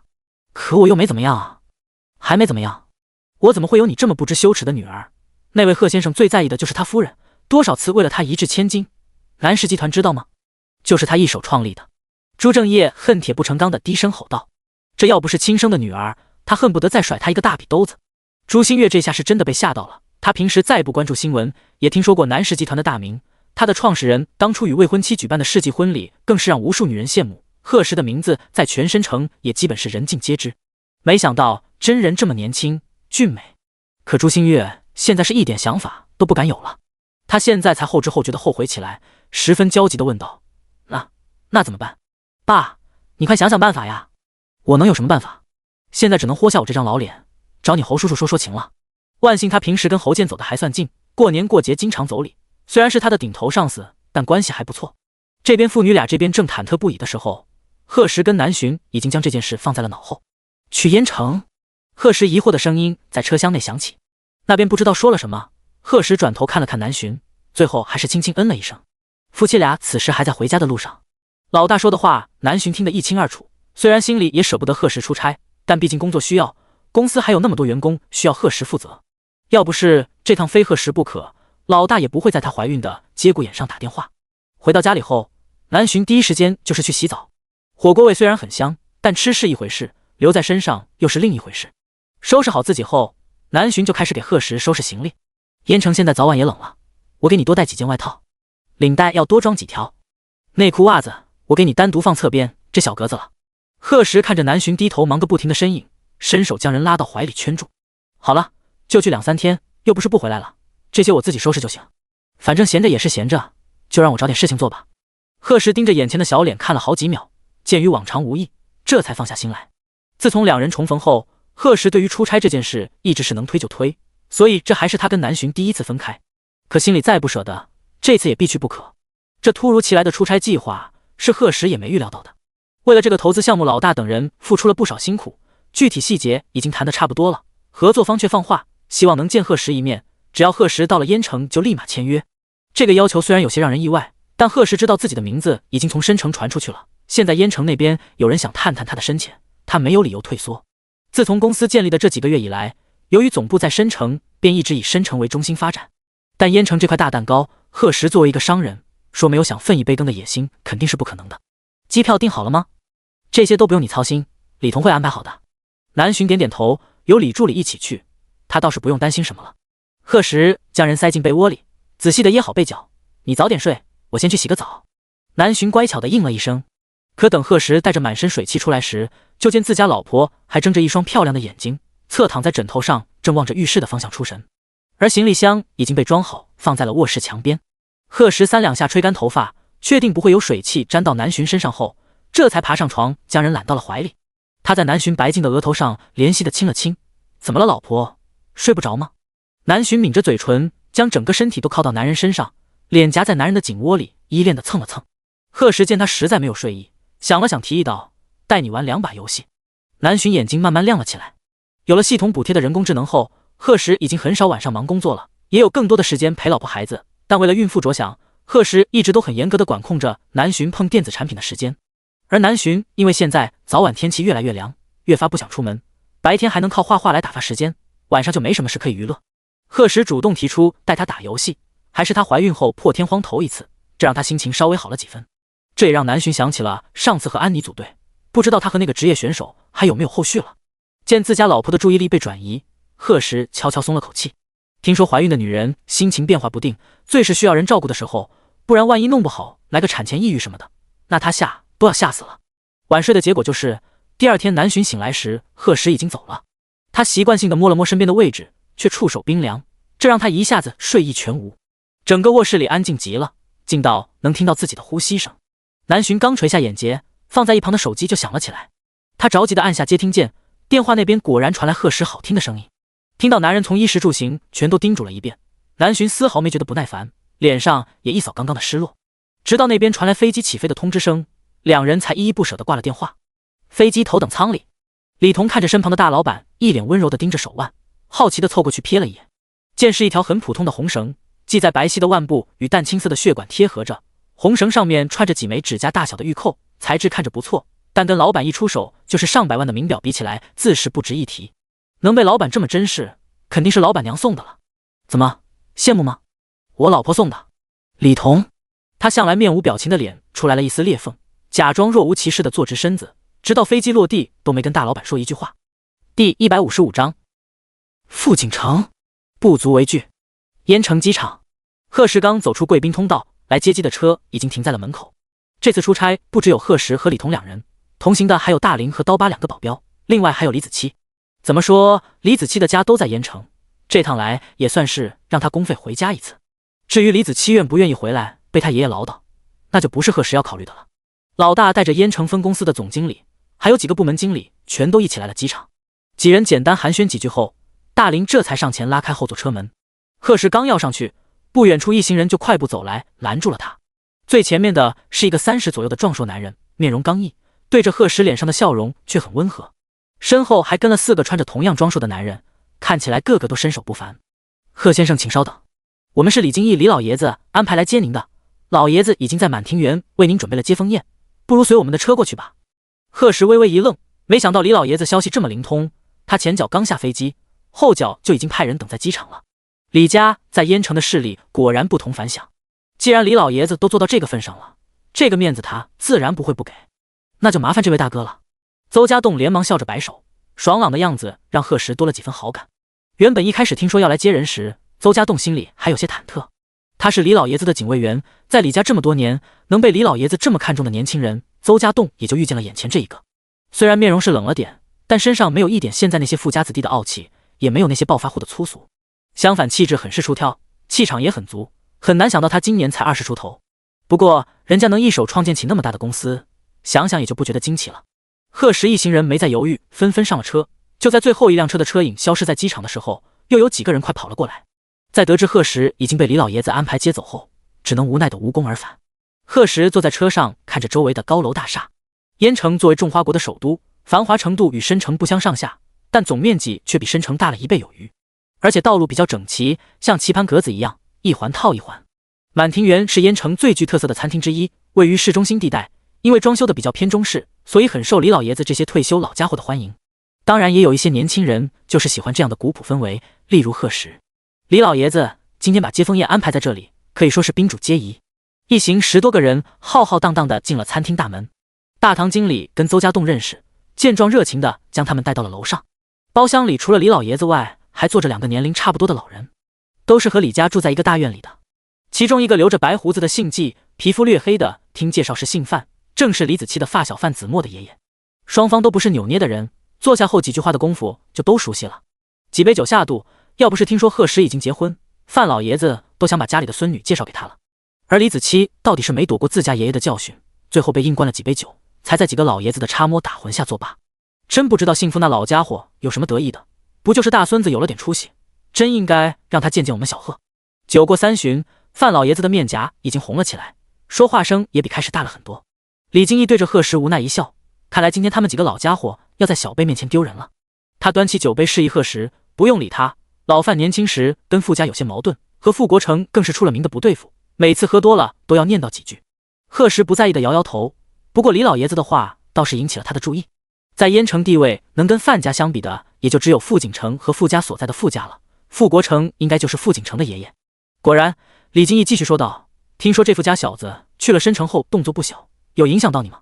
老爷子问的直白，而且语气中对贺石很是维护，一副只要贺石觉得碍眼了就要出手帮他解决的意思。范家也许还要对傅家忌惮几分，他们李家却完全不必，不足为惧。贺石感谢李老爷子的好意，笑着又干了一杯。这直白的回答让李金义顿时哈哈大笑起来，一旁的2位老爷子也跟着露出笑意。这话外人听来可能会觉得太过嚣张，但是今天见了面又聊过一场后，谁都不会怀疑贺石话里的真实性。眼前的年轻人绝对有那个嚣张的资本，特别是季老爷子一想到傅家小子到时在申城栽了跟头后，傅国成脸色铁青的样子，就忍不住高兴的又多喝了几杯。还好贺石酒量过人，不然今天都没办法走出满庭园了，更别说下午还要去谈合作。不过有系统这个作弊神器在，倒是也不用担心那么多。好不容易饭局散去，3个老爷子虽然看着还精神，但走路已经开始打晃了。贺石费了很大劲才婉拒了李老爷子的好意，带着李彤几人去了事先订好的酒店，打算稍微休息一下后，下午2点钟正式去明盛谈合作。这家公司是以互联网服务为主的科技企业，业务涉及范围很广，包括社交、游戏、视频、广告、娱乐等等领域，全球用户量极大。可这2年却因为内部管理不善问题，渐渐走了下坡路。明盛是典型的家族企业，自从上一代掌权人去世后，领导者就面临了青黄不接的现象，再加上内部斗争凶猛，原本好好的百强企业已经被祸害得千疮百孔。但瘦死的骆驼比马大，如果这次能顺利签约，对南石以后在燕城的发展将是很大的帮助。第156章，贺石出差，3胞胎想爸爸。小鸟，今日的秒杀商城刷新了吗？酒店总统套房里，刚洗完澡出来的贺石突然问道。刷啦刷啦。贺石顺手点开信息面板，现在的产业一栏已经多得数不清，他已经习惯每次下单时直接将进度条拉到最下面。今日秒杀商品，万能升级卡1张，秒杀价 9.9 元；迈巴赫 Landlet 1辆，秒杀价 39.9 元；嘉陵景苑住宅楼1栋，秒杀价 99.9 元。系统提示：宿主每日只能购买1件商品，若24小时内未能秒杀，视为主动放弃。贺石看了后心想，果然，商城的秒杀商品虽然是随机的，但每次刷新出来的东西都是对他最有利的，而且他本人在哪里，刷新的房产就会在哪里。比如之前他在申城时，刷新的商业店铺还有住宅楼等都位于申城，他回滨城的时候，不管是系统补贴还是秒杀商城给的东西也都位于滨城。现在他来了燕城，之前并没有在这边置办房产和车子的机会，这些竟直接就出现在商城里了。贺石悄悄看了眼虚拟空间中梳着西瓜头穿着背带裤的小屁孩，嘴角微微扬起，算了，不承认就不承认吧。他直接付款 99.9 元买下嘉陵景苑住宅楼1栋。虽然贺石不在燕城，但也听说过嘉陵景苑的名字。此楼盘总面积2万多平方米，一共只有2栋，且一梯一户，是专门为了高品位人士量身定制的，且目前只有少量房源在出售，而每平米的价格是18万左右。系统的豪气贺石已经见怪不怪了，一出手就准是大手笔。他看了眼手表，还没到南巡午睡的时间，直接拨了个视频电话过去。今天是周末，3胞胎也没上幼儿园。视频接通时，南巡正带着3胞胎在后花园踢皮球。一听到爸爸的声音突然出现，3个孩子扔下皮球就围到了南巡身边。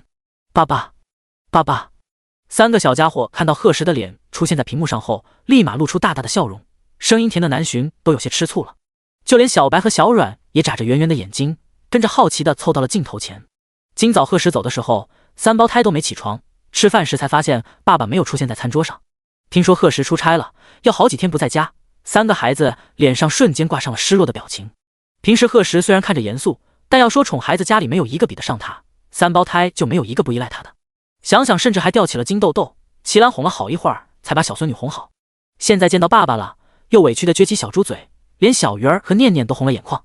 这也是贺石跟3胞胎重逢后第一次分开，说不想肯定是假的。看他们一个个都好好的，心里才放下心来，反复叮嘱他们要听妈妈和奶奶的话，爸爸回来会给他们带礼物。好不容易哄好几个小家伙，南巡这才有机会重新拿到手机。辛苦老婆了。贺石哄完几个小的，继续来哄家里的大宝贝。南巡本来还有些吃孩子们的醋，可几句话后就被说得红了耳根。你这是在酒店？南巡看着周围的装饰，不像是在公司里。下午直接去明盛。贺石将上午和3位老爷子喝酒的趣事简单说了一下。南巡听得哭笑不得，那你快休息吧，酒量好也不是这么糟蹋的。好吧，听老婆的。挂了电话后，贺石午睡了1个小时，起来后换了一身崭新的西装，收拾整齐后，李彤等人已经等在了门外。明盛公司距离贺石等人住的酒店不远，开车不到1个小时。公司占据了一整栋32层高的大厦，位于燕城商业圈，周围出入的全是身穿正装的白领，至少从外面来看还算是很让人满意的。贺石下车后突然扫了一眼身后，不动声色地朝刀疤使了个眼神，后者立马转身离开了。1楼接待厅内，这次合作的负责人也是现在明盛的总裁明红俊已经等在了那里。明红俊今年40出头，是上一代掌权人明宁辉的远房堂弟。明家现在主织男丁不多，除了明宁辉还在上大学的儿子外，就只有一个侄子，叫明文斌，是明宁辉大哥明宁光的儿子。明宁光比明宁辉大了10多岁，在刚接手公司时因病去世了。这个明文斌却整日游手好闲，明宁辉当初有意培养他，但烂泥扶不上墙，最后只好亲自接过明盛的烂摊子。但就在明盛发展的蒸蒸日上时，一场车祸让明宁辉意外去世。从那时开始，原本还算低调的旁支亲戚们就全都扑了上来。明鸿俊可以说是这些人里暂时的胜利者了。至于明宁辉的亲儿子，据说是学艺术的，对公司管理更加一窍不通，现在还在国外深造。这些都是李经一早派人调查好，昨天趁着饭局亲口讲给贺石的。会议室里，老大直接开门见山的说道：“明总，我们贺董今天你也见到了，不知之前说好的合作还作不作数？”明鸿俊端起一旁的茶壶，满脸笑意的为贺石倒好茶水：“作数，当然作数了。”李彤刚要递上合同，明鸿俊又小心翼翼的说道：“就是之前说的注资金额能不能再多加点？”李彤手上一顿，整个会议室也静了下来。原本双方谈好的是南石注资350亿，将持有明盛现金15%的股份。要是以前的明盛，这个价格自然是不可能，但谁都知道现在的明盛就是一个烂摊子，内部问题很多，350亿已经是一个很合理的价格了。可现在看来，这明鸿俊似乎是想趁机来个狮子大开口。几百亿对现在的南石来说不过是9牛1毛，但谁会躺平认坑？李子柒站在会议室的角落里，看着明鸿俊的满脸横肉，心里琢磨着这人到底是真蠢还是假蠢。一时间没有人出声说话。贺石靠在椅背上，撩起眼皮看向对面坐着的几个人，都是明盛的股东，此时全都低着头不发一语，似乎默认了明鸿俊的意思。贺石忽然轻笑出声，眼神锐利地转向明鸿俊：“明总以为我的钱都是大风刮来的吗？就算是大风刮来的，也应该去救济困难户，而不是救济你。”第157章合作达成，意外之喜。明鸿俊被贺石一句话刺得面容铁青，但又不敢当面发作，脸色跟调色盘一样变来变去，最后咬着牙道：“贺董说笑了。”老大才不管那些，直接嗤笑出声：“我们贺董从不开玩笑。另外，明总应该明白，现在除了我们南石，你应该也找不到其他愿意一下出资几百亿的公司了。明盛的这趟浑水可不是谁都想趟的，难道明总更喜欢万家？”明鸿俊僵硬地扬了下嘴角，脸上的笑容十分不自然。这谁不知道，现在万家已经是贺董当家做主了。老大当即赏给他一个你知道就好的眼神。明鸿俊心里呕得要吐血，他这是被当面威胁了呀。现在燕城有点实力的企业都很清楚明盛的情况，避之不及不说，更别谈接手了。其他的要么落井下石，要么胡乱报个低价就想分一杯羹。除了南石集团以外，明鸿俊清楚自己已经没有别的选择了。刚不过是觉得贺石年轻，想试试他的底线，谁想差点栽了个大跟头。想明白后，他立马看向贺石，颇有些讨好的意思：“瞧，这都怪我没把话说清楚，是我今天临时跟其他几位股东商量了一下，大家想多拿出一些股份出来，想让贺董那边也加点价而已。”其他股东也从刚才的场面中回过神来了，纷纷附和道：“就是这个意思。”仿佛之前装鸵鸟的不是他们一样。这几人说是明盛的股东，其实也不过是一群吃干饭的家伙，平时从不管事，只想着能从明盛多捞点钱就多捞点钱。要不然明宁辉死后，明盛的总资产也不会下滑的这么快。老大见明鸿俊还算识时务，也给了他一个台阶下。明总要早这么说不就好了？皆大欢喜的事，何必搞得这么严肃？明鸿俊松了口气，擦了擦额头上并不存在的汗，赶紧应道：“是，贺董、段总，那咱们就坐下来慢慢谈。”贺石淡淡的点头应下，但有了之前的那一出，他自然没有手下留情，硬是以400亿的金额买下了明盛25%的股权。最后签字握手时，明鸿俊一脸憋屈悔的肠子都要青了。这哪是谈合作的，简直就是群土匪。不过明鸿俊这人工作能力虽然不太行，但很有眼色，懂得适可而止。开始已经把人得罪了一次，再来一次的话，很可能会竹篮打水一场空。他相信眼前的年轻人绝对做得到。刚刚他只是被那冷淡的眼神看一眼，就觉得心里慌得不行。早知道之前就不应该听傅国成那老家伙的话，把人叫到燕城来。贺石不知道他这次会突然来燕城出差，其实全是因为傅国成。从傅景成要去深城发展开始，贺石这个商业新贵就走进了傅家人的视野。更何况贺石现在在建的新商城跟傅家的选址相隔不远，现在算是妥妥的竞争对手。傅国成虽然不在深城，但对傅景成这个继承人极为关心，正愁找不到机会了解贺石，恰巧明鸿俊就送上门来了。明鸿俊现在的妻子就是傅家人，要不是有傅家做靠山，凭他的能力也坐不稳明盛总裁的位置。明鸿俊当时也没有多考虑，不过是个20出头的年轻人，傅国成只是叫他把人请来了解一下，他也不想得罪傅家，就顺势答应了下来。可今天差点就被害惨了，也不想能短短几个月就一手创立那么大集团的人，又怎么会是好对付的？终于把人送走后，明鸿俊狠狠松了口气，看到傅国成的来电后，第一次挂了他的电话。这阴险的老东西是把他当炮灰算计呢。这次合作要是黄了，那他这个总裁也差不多做到头了。看那贺石的意思，也没有撸掉自己的打算。现在有南石的资金在，明胜离东山再起不远了，到时候傅国成也没办法把他怎么样。明鸿俊越想越兴奋，完全不知道贺石等人其实都没把他放在眼里。离开明胜公司后，贺石并没有直接回到酒店，他接了个电话后，带着大林就跟老大李彤等人分开了。两人开车去了距离明胜不远的一家咖啡厅，位置有些偏僻，倒是很适合谈话。贺石刚进去就见一身黑色的刀疤坐在角落里，身旁还坐着一个年轻男人，戴着帽子口罩，看不清楚面容。贺先生，咖啡给您点好了。刀疤站起身打了个招呼，贺石朝他点点头，随后坐到了两人对面。明继同。年轻男人抬起头惊讶地看向贺石，你怎么知道是我？贺石随口道，猜的。除了现在还应该在国外的明家小少爷，他想不到还有谁在明胜门口，还要把自己裹得像贼一样。你找我有什么事？贺石端起瓷白的咖啡杯抿了一口，直接开门见山地问道。年轻男人手指动了动，缓缓摘下口罩，露出一张清秀精致的面容，桃花眼，微笑唇，即使没有表情也让人很有好感。我手里有明胜的股权，不知道贺先生有没有兴趣？哦，有多少？25%。贺石又继续抿了口咖啡，声音平淡，似乎并不感兴趣。明继同不清楚贺石的态度，心里有些着急。还有我哥明文斌的25%。贺石动作一顿，将杯子放到桌面后，才看向对面的年轻男人。那以后明胜可就不姓明了。明继同脸色露出苦笑，现在的明已经不是原来的明了，又有什么区别？贺石没有心思管别人的家务事，直接问道：明文斌会同意？我会让他答应的。贺石定定地看了他好几秒，最后伸出手，那就合作愉快。合作愉快。第158章看房，意外之人出现。傅家。傅国成脸色阴沉地盯着手机，不敢相信向来在傅家伏低做小的明鸿俊会挂他的电话。他叫来一旁的管家，他要在1个小时内知道今天下午在明胜到底发生了什么。而贺石和明继同分开后，又接到了嘉陵景苑负责人的电话，一栋楼共42户的房产证已经办妥了。贺石拒绝了负责人送证上门的服务，毕竟是自己在燕城的第一处房产，他还挺有兴致去亲眼看看的。至于明胜那边的事，现在只要等明继同的消息就好。嘉陵景苑位于燕城2环核心地段，周围各种设施齐全，出入的全都是豪车名牌。贺石刚走进售楼大厅，打算找负责人拿钥匙时，没想到被一个意料之外的人叫住了。贺先生，是贺先生吧？说话的人似乎对能在这里见到贺石感觉很惊讶，又似乎想让自己的声音听起来更娇媚一点，所以一出声就让贺石后背一僵，满身的鸡皮疙瘩都起来了。他不自觉地加快脚步，却没想到身后的人锲而不舍，高跟鞋敲在地板上的声音哒哒作响。贺石不想引起围观，只好冷着脸转过身，毕竟他跟眼前的妖艳女人只有一面之缘，而且印象极差。是我呀，贺先生，您信？您忘了昨天您还带着夫人去找我做设计呢，没想到今天又见面了。贺石向来记性好，自然不会忘记昨天的事，而且当时回家后还被自家老婆倜傥了一番。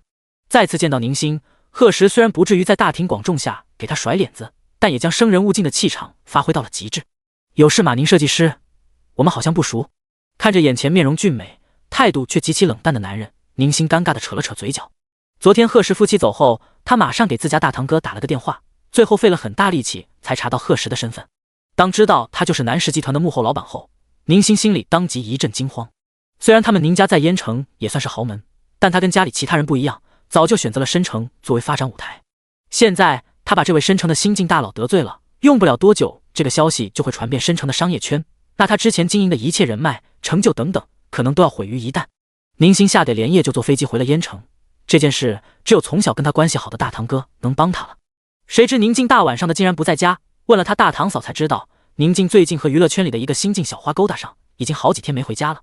看着大堂嫂一脸冷漠的表情，仿佛出轨的不是自己丈夫，而是一个无关紧要的陌生人，宁心气的直接就离开了宁家。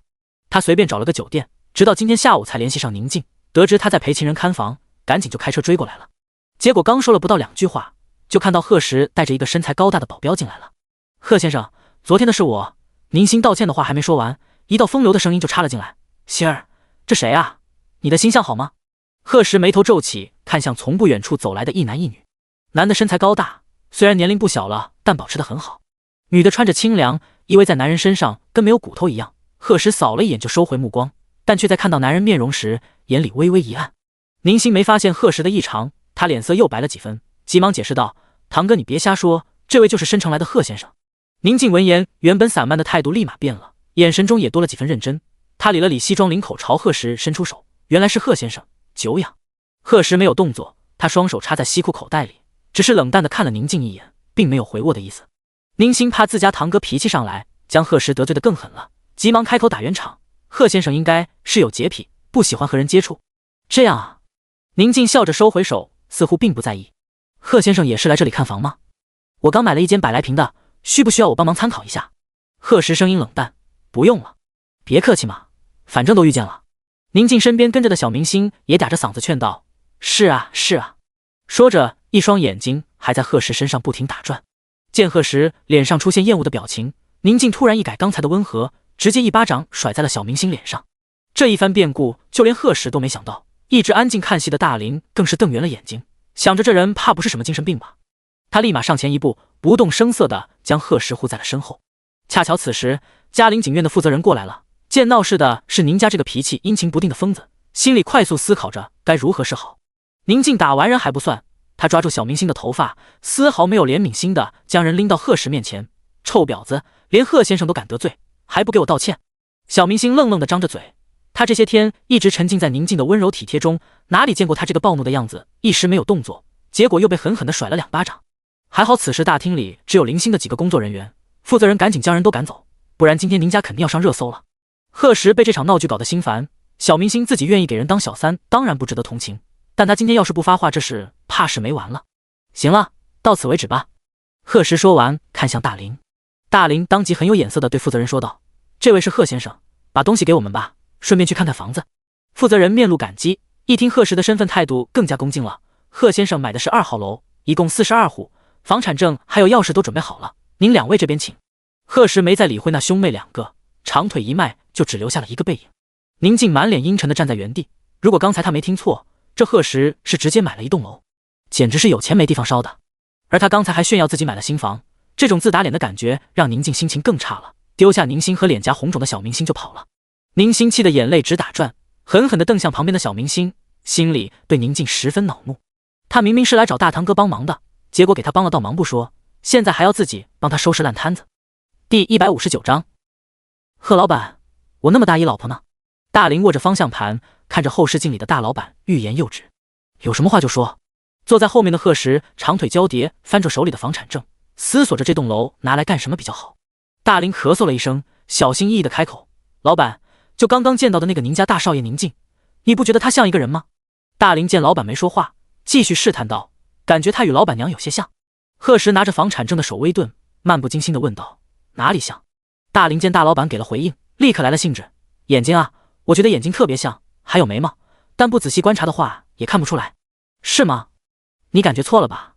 而且世上长得像的人很多，没什么值得在意的。”贺石说完，放下手里的东西，冷冷地看向后视镜：“不过我的老婆，你观察那么仔细干什么？”大林被这话吓坏了，搭在方向盘上的手一滑，要不是他反应快，车子差点就飞出去。他努力咽了咽口水，原本黝黑的脸憋得通红：“大老板，我不是，我没有，我哪敢啊！”贺石轻哼一声。不过大林是再也不敢提这件事了。谁不知道自家大老板是出了名的妻管严加醋精，他有时都怀疑老板是醋缸里泡大的。而且还有一个很不好的习惯，总是逮到点机会就要秀恩爱，实在是让单身狗吃不消。贺石并不知道大林的小心思，又想起刚刚宁静的所作所为，没想到他第一次来申城就遇到了这么多熟人以及意料之外的人。回家后一定要把这些趣事给他老婆讲讲。贺石又在酒店住了一晚后，直到第2天下午明继同才联系他，还是那家咖啡厅，不过明继同的样子却有些狼狈，嘴角红肿不说，脸色也十分苍白。“你没事吧？”贺石难得关心地问了一句。明继同摇摇头，从怀里拿出来2份股权转让合同，已经分别签好了他和明文斌的名字。贺石翻开扫了一遍，见没什么问题后，直接就签上了字。明继同收回属于自己的那份，张了张嘴，好一会儿才吐出一句：“合作愉快。”贺石，合作愉快。接下来，贺石用最短的时间接手了明盛公司的一切项目。对于明盛改朝换代的事，在燕城也算引起了不小的轰动。最傻眼的还是明鸿俊，因为贺石接手明盛后的第一件事，就是把他和明家的那些酒囊饭袋一起赶出了公司。而对这件事最不甘心的却是傅国成。早知道那明家2小子有卖股份的想法，他就应该让明鸿俊出手。要是傅家能跟明盛合并，那傅家在整个燕城的地位都会更上一层楼。想到管家查到的那天下午在明盛发生的事，傅国成开始怀疑明鸿俊是不是故意顺水推舟，答应他把贺石弄来申城后，见贺石有能力，就干脆和他一起谋划吞下明盛。但明鸿俊被毫不留情地赶出名胜后，傅国成又打消了这个念头。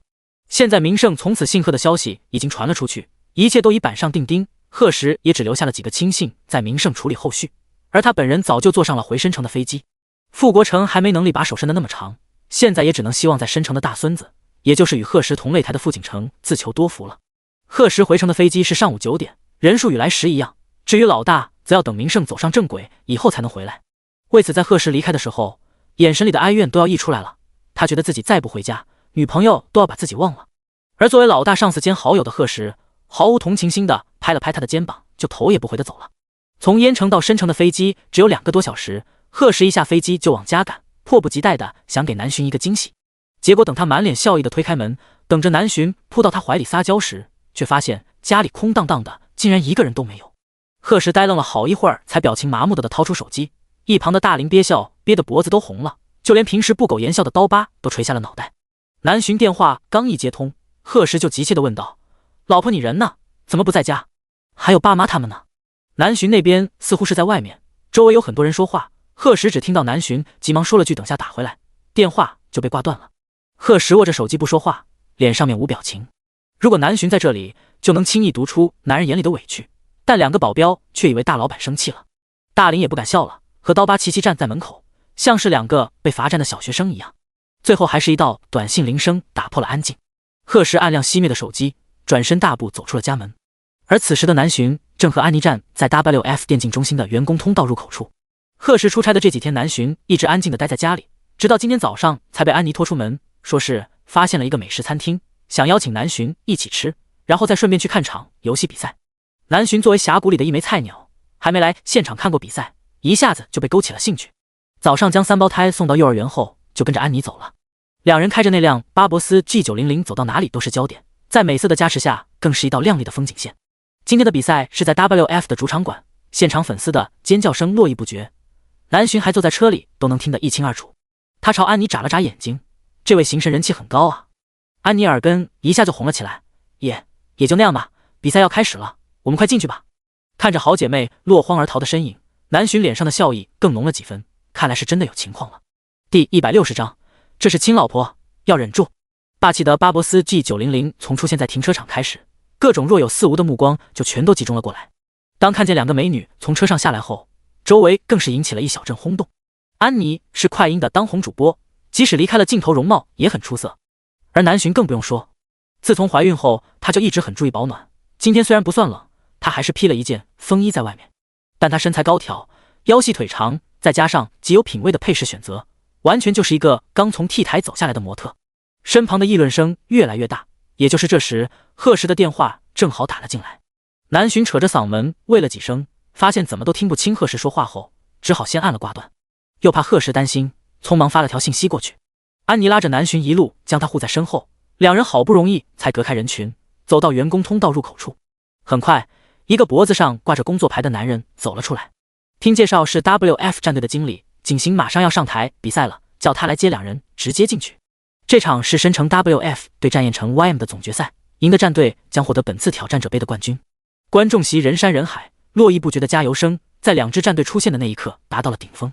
南巡和安妮坐在第1排视野最好的位置，可以清楚地看见选手们在台上的一举一动。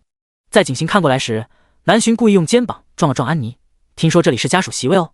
安妮原本还举着灯牌的手顿时放了下来，还好现场灯光变暗了，看不到她红透的脸颊。很快裁判宣布比赛开始，南巡的心神渐渐被现场激烈的对决吸引了，安妮这才松了口气。此时贺时也已经开车到了电竞中心附近，给南巡发了几条信息，发现都是陈大海后，无奈的叹了口气。老板，我们还进去吗？大林小心翼翼地问道。以贺时现在的能力，临时弄几张门票自然不是难事，但看着只剩下零星几人进出的场馆大门，贺时还是摇了摇头。就在这等，让我们恭喜 WF 以4-3的成绩夺得本次挑战者杯总决赛的冠军。本次 FMVP 给到的选手是 WF 的队长，我们的行神。听见这个名字后，现场的欢呼瞬间直穿馆顶，被现场的氛围感染，就连南巡和安妮都控制不住的尖叫出声。哇，赢了赢了 ，WF 牛批！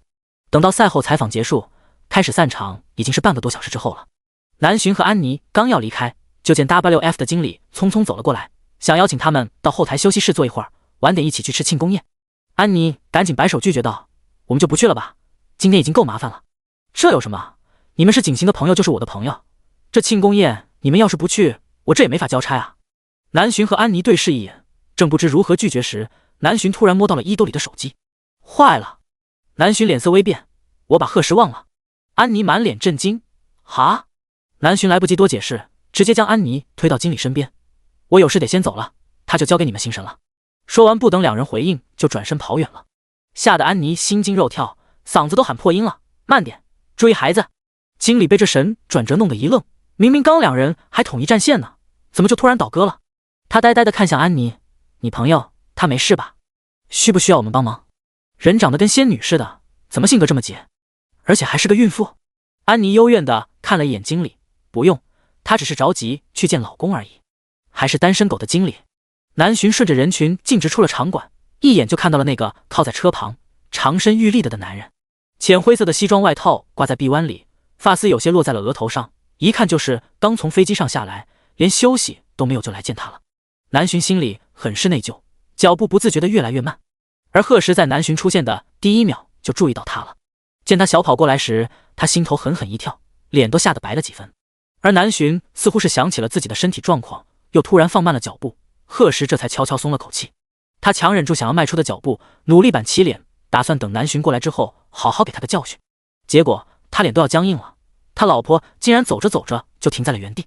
贺时这下是真生气了，周身的冷气让原本离他只有1米远的大林和刀疤身体一抖，不自觉的又走远了些。眼见自家老婆还傻傻的站在那里出神，贺时终于绷不住了，伸出手臂冷声道：“还不快过来！”听到自己日思夜想的声音，南洵脸上瞬间露出笑容，像只小鸟一样飞快地扑进了贺时怀里。老公，我好想你。感受着怀里柔软温暖的身体，贺时脸上的冷漠当场碎裂，声音却还硬邦邦的，真想假想。当然是真的。南洵将脑袋从男人肩头抬起，搂在腰上的手改放到脖颈上，踮起脚送上红唇。贺时还想矜持一下，省得让他老婆觉得自己很好哄，但南洵收紧手臂，直接就是一个深吻，将男人想要出口的话全都憋回了肚子里。贺时浑身的血液都沸腾了起来，第一次觉得他老婆这么美，这么霸道。两人站在路边吻得难舍难分，那声音让好奇看了他们一眼的大林面红耳赤。难道自己今天就要看到什么限制级画面了？到时候会不会被老板暴打？大林正想得来劲，但贺时根本没给他机会，将南洵的车钥匙扔给他和刀疤后，就抱着老婆先一步回家了。几日不见，夫妻俩自是一番浓情蜜意，再加上南洵这次格外主动，虽然没做到最后，但两人第二天还是起晚了。还生气吗？南洵躺在男人的胸膛上小声问道。贺时低头吻了吻他的额头，没有生气。南洵直起身子，满脸的不相信，如果知道你昨天回来，我肯定乖乖在家等你。贺时又将人搂到怀里，将被子仔细掖好。我知道是我不好，本来想给你个惊喜的。我也不好，看比赛看得忘了时间。是我不好，我不好。两人跟小学鸡一样躺在床上争论个不停，最后齐齐笑出了声。老公，我好喜欢你。贺时被老婆的甜言蜜语哄得心花怒放，仿佛昨天那个冷着脸的人不是他一样。半晌没得到男人的回应，南洵在他腰间不满意的捏了捏，说话呀。贺时闻言又紧了紧手臂，温柔的吻上眼前的红唇。我好爱你。第161章。贺时，这么晚有事吗？三胞胎吃完早饭，乖巧的背上小书包，还以为今天又要跟奶奶去上学了。贺时突然穿戴整齐的走出卧室，让三个孩子顿时一阵惊喜。爸爸，爸爸。贺时伸手将三个宝贝全都搂进怀里。今天爸爸送你们上学。好啊，爸爸，念念好想你。爸爸也想你。贺时温柔地摸了摸小女儿的脸颊，又看向大儿子和大女儿。爸爸也想小鱼儿和念念。你们几个这些天在家有没有调皮？爸爸，我们可乖了，有听妈妈和奶奶的话哦。我还帮奶奶干活了啦。听着孩子们的童言童语，贺时满脸笑意。宝贝们真乖，那爸爸要奖励你们一人一个礼物。哇，谢谢爸爸。爸爸，念念现在可以去看礼物吗？贺时急忙将小女儿拉回来，礼物已经放到房间了，等放学回来和哥哥姐姐一起拆好不好？念念这才乖巧地点了点小脑袋，听爸爸的。一大三小抱在一块腻歪了好一会儿，直到齐兰提醒上学时间快到了，贺时才带着几个小家伙起身出门。将三胞胎送到幼儿园后，贺时又转到去了公司。虽然有人工智能系统在，但需要他亲自处理的事这几天也积压了很多。等贺时忙完一天回到家时，已经是晚上6点了，恰好是贺家的晚饭时间。南浔一听到门口有动静，就高兴地迎了过去，第一时间接过贺石身上的外套，然后拉着他去卫生间洗手。张姐今天做了你爱吃的糖醋鱼，还有虾、牛肉、炒青菜，好多吃的，就等你回来呢。贺石顺从地把手放到水流下，看着南浔纤细的手指一点点在他手心指尖划过，心里一片妥帖。这么多吃的呀，你个小猪是不是饿了？南浔故意朝他皱了皱鼻子，你才小猪，我下午吃了很多小蛋糕，才不饿呢。是吗？贺石伸手将人拉到身边，那让我尝尝看甜不甜。南浔来不及拒绝，就被人牢牢困在了洗手池前。餐厅里，做完饭的张姐已经被何志勇顺路接回了家，齐兰摆好餐具，却半天都没见到儿子和儿媳的身影。他转头问小鱼儿，大孙子，看见你爸爸妈妈了，去叫他们来吃饭好不好？小鱼儿看了眼卫生间的方向，小大人一样的叹了口气，最后还是爬下椅子，哒哒哒的跑过去了。他没有直接冲进去，而是先伸出小手在门上礼貌的敲了敲，爸爸妈妈，奶奶让我叫你们吃饭。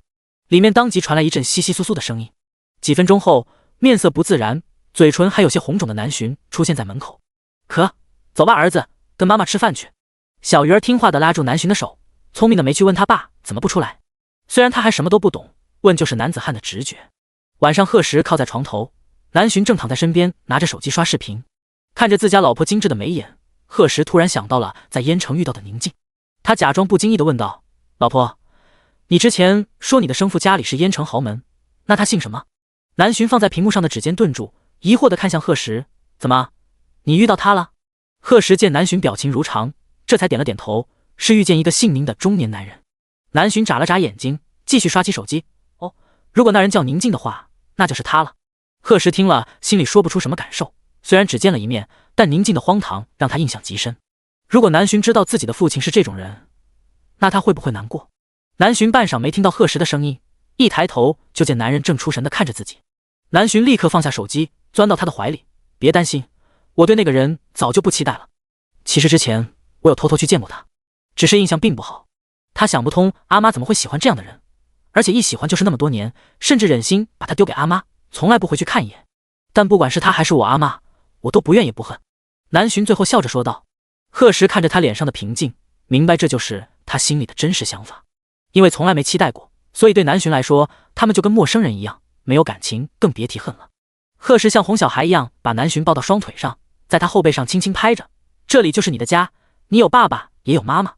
至于那些无关紧要的人，不管是以前、现在还是以后，让他们哪凉快哪待着去。当然，我不仅有爸妈，还有你和孩子们。南浔快速在男人下巴上啄了一下，重点是你们都很爱我。夫妻俩间的气氛正温馨，喜欢搞破坏的电话铃声又不合时宜地响了起来。贺石瞪着旁边的手机，那眼神仿佛是在看仇人，又忘关机了。那咬牙切齿的模样让南浔直接扑哧一下笑了出来。他见来电人是侯健，赶紧推了推贺石的胳膊，快接吧，可能是工作上的事，老婆的话自然不能不听。贺石按下接听键，侯公，这么晚有事吗？那个晚字被咬得极重，笑得南浔又轻轻推了推他的胸膛。侯健尴尬地笑了笑，心里有苦说不出，但怎么说朱正业都是他手下的工程师，这件事要不问清楚实在说不过去。第162章时光大法画展前夕。贺董，您还记得朱正业吗？侯健握着电话的手紧了紧，干脆一口气把想说的话都说了出来。听说前段时间他和他女儿不小心得罪了您和夫人，导致现在每天工作精神恍惚的，一直担心哪天就被辞退了，所以我想问一下贺董，您对这朱正业打算如何安排？侯健问完后，电话那边迟迟没有回应，让他心里更忐忑了几分。难道真打搅到了大老板的好事？可老板娘不是怀孕了吗？侯健正胡思乱想的时候，电话那边传来了一道冷淡的声音，你说呢侯公？贺石不答反问。隔着电话，侯健听不出大老板语气中的喜怒，紧张的吞了吞口水，还是选择说出自己的真实想法。我觉得您根本没把这件事放在心上。朱正业虽然女儿管教的不怎么样，本人也有点小心思，但为人还算正直，工作能力也不错。侯健见贺石没有打断他的话，于是继续说道，况且贺董您向来公私分明，要是想处理他的话，早就把人赶走了，也不至于留到现在。侯健长篇大论的说了一通，声音在贺石耳朵里却越来越小。他虽然手里拿着手机，但心思全在南浔身上。贺董您听到我说的了吗？贺石在南浔揶揄的眼神下轻咳了一声，说完了吗？既然这么了解我的想法，以后就别这么晚打电话过来。侯健，伴君如伴虎啊，而且现在才8点，做大老板的都这么养生吗？侯健的那声再见还卡在嗓眼里，贺石那边已经挂了电话，还顺手点了关机键。那天的晚饭虽然被打搅得很不高兴，但贺石确实从来公私分明。朱正业想拍马屁，结果被亲生女儿拍到了马蹄上，这段时间的神思部署也算给了他教训。只要别让他女儿再出现在他和南浔面前，贺石也不会把他怎么样。我有那么吓人吗？贺石突然朝南浔问道。不知道为什么，公司的这些人除了老大几个好友外，似乎都很怕和他说话。南浔被贺石突如其来的问题弄得一愣，笑着在男人面无表情的脸颊上掐了掐，板着脸的时候是有点让人犯怵，特别是眼神再冷一点。对，就是这样。贺石不满地哼了一声，犹豫了一下又问道，那你也害怕？南浔这下直接笑出声来，在贺石恼羞成怒前赶紧摇头，我当然不怕，我可是你老婆。那骄傲的语气让贺石很满意，这才没继续追问。可能他自己都不知道，每次他看着南浔时，眼中都满是温柔，脸上的笑意也比平时多了很多。你知道公司前台的小姐姐们给你取了个有意思的外号吗？南浔重新躺到贺石怀里，随口问道。什么外号？冷面大 boss。贺石闻言惊讶地瞪大眼睛，以为自己幻听了，什么玩意儿？你再说一遍。南浔憋笑憋得脸都红了，冷面大 boss， 还有什么冷面阎王、冷面男神的，太多了，我都没记住。贺石尴尬地把床都要扣出洞来，不明白这么中二的名字是怎么被想出来的，不知道的还以为他是专业卖冷面的。看来这帮人工作还是太闲了，明天全体加班1小时好了，这点加班费他乐意出。南浔还不知道他一句话让南石集团的前台小姑娘们第二天忙得脚不沾地，好不容易熬到下班时间，又被人事部的经理叫走，说是突然加了个什么特别培训，让偶然知道这件事的南浔十分愧疚，在去公司时还特意给几个小姑娘带了甜品。他们怎么也想不到内鬼就在身边，还对南浔的贴心十分感激，这让南浔更加脸红，毕竟几个小姑娘也没有恶意，取外号也只是开玩笑，没有丝毫贬低贺石的意思。怕自家男人在对前台搞事情，南浔干脆每天早上和他一起去公司，无聊时就去找熟人聊聊天，或者待在贺石的办公室画画，困了也可以到休息室的大床上休息，晚上再和贺石一起回家。接连几天过去，南浔本人还没什么感觉，公司员工间的气氛却轻松了很多。贺石这个大老板有老婆陪上班后，一整天如沐春风的。各部门经理即使偶然犯了点小错误，看在南浔的面子上，贺石也没多加苛刻，他们挨骂次数少了，对底下员工态度也和善了很多。知道这一切都是因为老板娘的缘故后，南石集团上到股东，下到门口看大门的值班人员，都恨不得南浔整天住在公司里。时间就这样进入到了11月份，南浔怀孕也有3个月了，不用像一开始那样小心翼翼。在贺石的支持，南浔还是决定把画展开起来。其实需要准备的东西也没有很多，场地方面由贺石全权负责，邀请名单有曹文开帮忙，再加上这段时间南浔自己也认识了不少圈内人物。至于展出的作品方面，怀孕后南浔虽然出作品的速度慢了很多，但慢慢下来也积累了不少成画，而且他天赋高，一幅画只需要别人1/3的时间就能完成。南浔在心里回忆了一下自己可以拿出去展示的画作，发现实在是太多了，只要再将他现在手里的那幅完成，开画展的日子随时可以确定下来。想到这，南浔将手放到微微隆起的肚子上，从客厅的沙发上站起身，跟厨房的张姐招呼了一声后，就一头扎进了画室。里面原本摆满了的画架大多已经被收起来了，只留下了最中间的一幅，也是南浔正在画的那幅。这幅画极大，足足有1人多高，为了完成这幅作品，南浔时不时要站起身，所以进度一直不快。为此，他这几天也没有再去公司了，让已经习惯处在温柔乡的贺石很是不满了一阵。但这画是南浔想给贺石的惊喜，也是这次画展的重头戏，就连3胞胎南浔都没让看，只要出了画室，他就将门锁起来。这下全家人都知道了这画的重要性，也都自觉地离画室远了些。第163章，画展落幕，南浔的特别告白。11月10日是齐兰专门找人算的好日子，最适合举办南浔的首次个人画展。举办地点在申城美术馆，也是上次曹文开的徒弟关白举办画展的地方。但现在这个场馆已经在南浔名下了。为了参加这次画展，贺石特意空出1天时间来。齐兰和贺有海也没有去店里，将所有事情都交给了新雇佣的店长。而3胞胎因为赶上周末，倒是正好可以去凑热闹，就连姜晚也被齐兰和3胞胎一起带过去了。南浔一早就站在镜子前，一连换了5、6套衣服，都没选出满意的。最后还是贺石看不下去，亲自为他选了一件。很紧张，南浔抱着贺石的胳膊，指尖在他那颗精致的蓝色袖扣上轻轻摩挲着，声音很小的说道：“一点点。”贺石脸上当即露出惊讶：“什么？我的女王大人竟然也会紧张？去你的！”南洵被男人的夸张表情逗得不行，心里的那丢丢紧张瞬间消失不见。快走吧，迟到了不好。贺时嘴角微扬，追在南洵身后出去了。画展现场，前来观看的人比南洵预计的要多好几倍。看着检票口处的人山人海，南洵红唇微张，有点不敢相信自己所看到的。他主动将脸颊送到贺时面前，老公，你快掐我一下。贺时好笑地拍了拍眼前的小脑袋，老婆，你是不是太小看自己了？之前因为曹文开的一条自叹不如的微博，不少圈里的老艺术家们都对南洵有了关注，之后又被南洵的出色天赋折服，就连画家协会的会长齐唐齐老爷子都亲自邀请南洵入会。虽然被他拒绝了，但两人在微博上经常互动，私下里也加了联系方式，没事的时候还会和曹文开一起研究画作。现在提起新晋画家，圈里所有人第一想到的都是南洵。听说了他要开画展的消息，大多数同行都会选择来观望一下。而且南洵当初凭着一张漫画吸引了第一波粉丝后，隔三差五的就会画一些贺时和三胞胎的相处日常放到微博上。现在光是他和贺时的 CP 粉、三胞胎的妈妈粉数量就已经很惊人了，更别提那些被南洵画技吸引来的粉丝。前几天开画展的消息在微博一发，不少经常关注他的人都扬言要来现场，期望有机会能看到画手太太的真面目。却不知道南洵根本没打算露面，他和贺时走后面的特殊通道进去后并没有张扬，直接混在了现场人群中，假装也是来参观的。只是途中遇到了不少熟人，堂妹贺涵也带着一帮同学来了，见到南洵时还调皮的眨了眨眼睛，看得贺时十分嫌弃。随后夫妻俩又遇到了曹文开曹大师，还有齐唐齐老爷子一行。不过这里并不是说话的好地方，简单打了个招呼后，双方就先分开了。等到画展结束后，有的是时间去交流心得。除了这些人之外，还有贺时跟南洵的朋友们，老大老二、齐江、邓文耀等，只要有时间的全都来捧场了。就连向元思这个公众人物也戴着墨镜口罩，打扮得像个特务一样进来了。为此，和他一起的邓文耀、齐江等人全都离他至少1米远，像是害怕被传染上什么傻气一样，让贺时、南洵十分哭笑不得。约好晚点一起吃饭后，贺时和南洵又去别处逛了逛，期间听到了不少对作品的赞叹之声。直到兜里的手机传来震动，时刻注意着时间的南洵突然拉起贺时的手，往一个方向大步走去。贺时一言不发地跟着南洵身后，顺着牵在一起的双手，他的眼神慢慢落到那飞舞的发丝上，心里满是暖意。两人的步伐已经很快了，但看见前方攒动的人头时，南洵还是气恼地皱起了秀眉。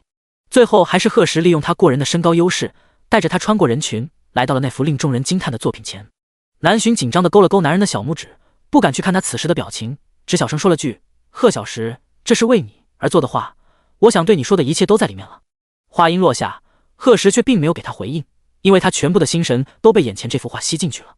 其实这幅作品本身并不复杂，画的是一个男人站在海滩落日前微微回眸的身影。这作品的名字也不复杂，简简单单的2个字：爱人。但现场看到这幅画的人，心情却没有一个不复杂的。作画之人用细腻的笔触，一点点勾勒出爱人的轮廓，里面有喜欢，有不舍，有思念，最后全都化为了义无反顾的爱。明明只是一幅静态的画，却仿佛放电影一样，让人亲眼瞧见了一段感情的全部历程，体会到了作画之人在这段感情中的所有心情。这种深刻的代入感，让现场不少人情不自禁地红了眼眶，更别提这段感情中的另一个主角了。贺时的心里有怜惜，有感动，有喜欢，最后全变成了对南洵的爱。他顾不得身边有那么多人在，直接伸手将南洵紧紧抱在怀里。周围顿时惊呼声四起，却没有人多想，只以为他们是被这幅画感动，最后情不自禁的情侣而已。唯一让人在意的就是颜值高的离谱。随后一对又一对的情侣也相继拥抱在一起，一时间场馆里的气氛温馨无比，只有那些一个人来的单身狗流下了无奈又委屈的眼泪。这次画展毫无疑问的非常成功，虽然不允许拍摄，还是有人将现场的一幕幕描绘得淋漓尽致。因为最后的那幅画，即使有粉丝可惜没有见到南洵的真面目，但却没有一个人后悔来了这次画展。之后甚至有富豪费尽心思地联系上南洵，想要高价买下那幅画，不过都被南洵以送给爱人的礼物为由礼貌拒绝了。第164章商城开业，恶意举报。那天画展结束之后，贺时就将那幅画珍藏了起来，就连南洵都不知道画被放在了哪里，只是偶然听到李彤给银行打电话说要租保险柜的事。南洵一边觉得贺时过于夸张了，一边又为贺时的心意而甜蜜。不过这次画展结束，南洵是彻底闲了下来，只偶尔和曹文开他们聊聊作画心得，平时画画时间也减少了很多。毕竟肚子越来越大，坐太久对他的身体和胎儿的发育都不好。显怀之后，贺时对他的态度也越来越小心。看着男人每天紧张兮兮的样子，不知道的还以为她怀的是炸弹。南浔都怕自己还没怎么样，贺时先一步产前抑郁了。恰好这时，赢家广场那边的新商城传来了即将开业的消息，南浔总算是松了口气。本来新商城早就可以营业的，但毕竟重新装修设计了一番，即使贺时用的都是对人体无害的新型材料，但为了安全起见，还是延迟了将近2个月的时间。倒是泰隆广场在10月中旬，也就是贺时刚从烟城回来不久后，先一步开了业。贺时当时收到消息时还有些惊讶，因为泰隆不同于赢家，只是内部装修了一番，泰隆原来的商城已经老旧的接近于荒废的程度，想要重新建设起来，绝不是1个月的时间能完成的。除非富锦城花费了很巨大的人力物力，或者找到像奇迹建筑这样的公司，但只是为了一处不知前景的小商场，以富锦城的性格，会这么舍得下血本吗？贺时不知道为什么，隐约觉得这件事有些不妥，便一直让李彤安排人盯好泰隆广场。但这1个月以来，那边的人都传回消息，说是一切正常。贺时却并没有放低警惕，特别是临近赢家开业这几天，更是安排了人24小时守在商城附近。开业这天，一大早商城外就排起了长队。为了宣传新商城，南石集团官方微博早早就发布了消息，以巨额抽奖吸引来了一大波关注。除此之外，赢家商城开业大促销的消息也由传单方式发遍了申城的大街小巷。开业前3天，商城内所有品牌都打6折，这个优惠力度可以说是很有诚意了。而且赢家商城是一家彻彻底底的国货商城，光是这个招牌就吸引了一大批有着国货情节的人。里面的国产老品牌，有的历史甚至可以追溯到上个世纪。但与那些国外品牌不同的是，这些国货物美价廉，质量方面却是更胜一筹。为此，作为现在赢家商城负责人的何宽也是费了很大一番功夫。贺时在开业前特地带着南浔转了一圈，对何宽的能力很是佩服，更加确定把他要来赢家是一个正确的选择。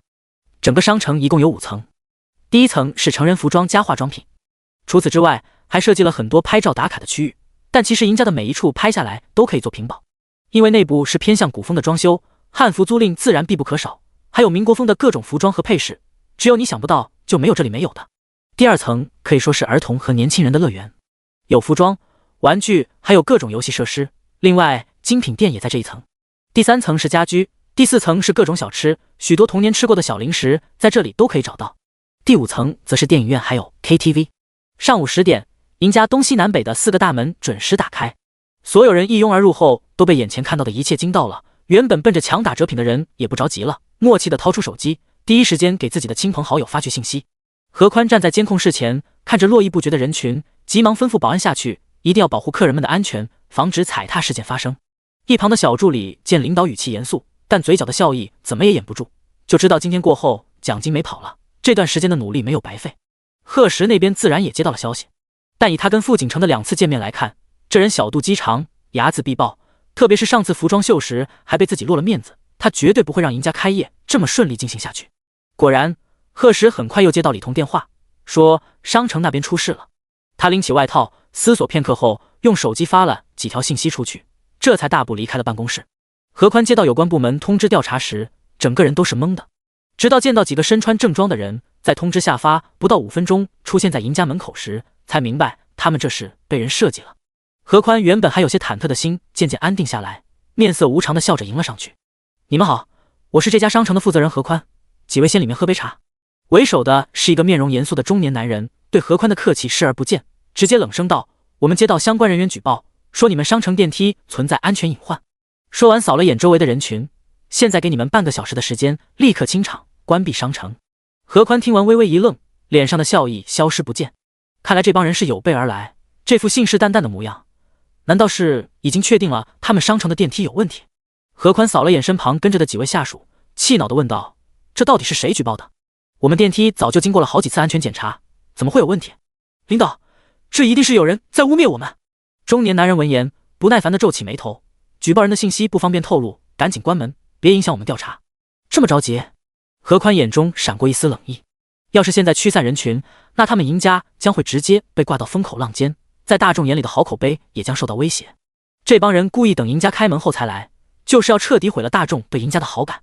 一个存在安全隐患的商城，为了盈利不顾大众安危，类似的消息一出，赢家的招牌怕是要彻底砸了，甚至还会直接影响到南石集团。背后之人的恶意简直是毫不遮掩。第165章，这样的人富家玩得过吗？想明白这些后，何宽继续说道：不过这位领导，就算是要调查，也不需要让我们直接关门吧？我们这么大的商场，垂直升降梯有16部，扶手梯更有24个，难道全被举报了？视线扫到一个熟悉的人影后，何宽心里更加镇定了。我现在就让人去守好有问题的电梯，不让任何人靠近，一定全力配合你们调查。那中年人还要再说什么？何宽脸上露出焦急的表情。领导，我们还是快去看看吧，万一发生意外就不好了。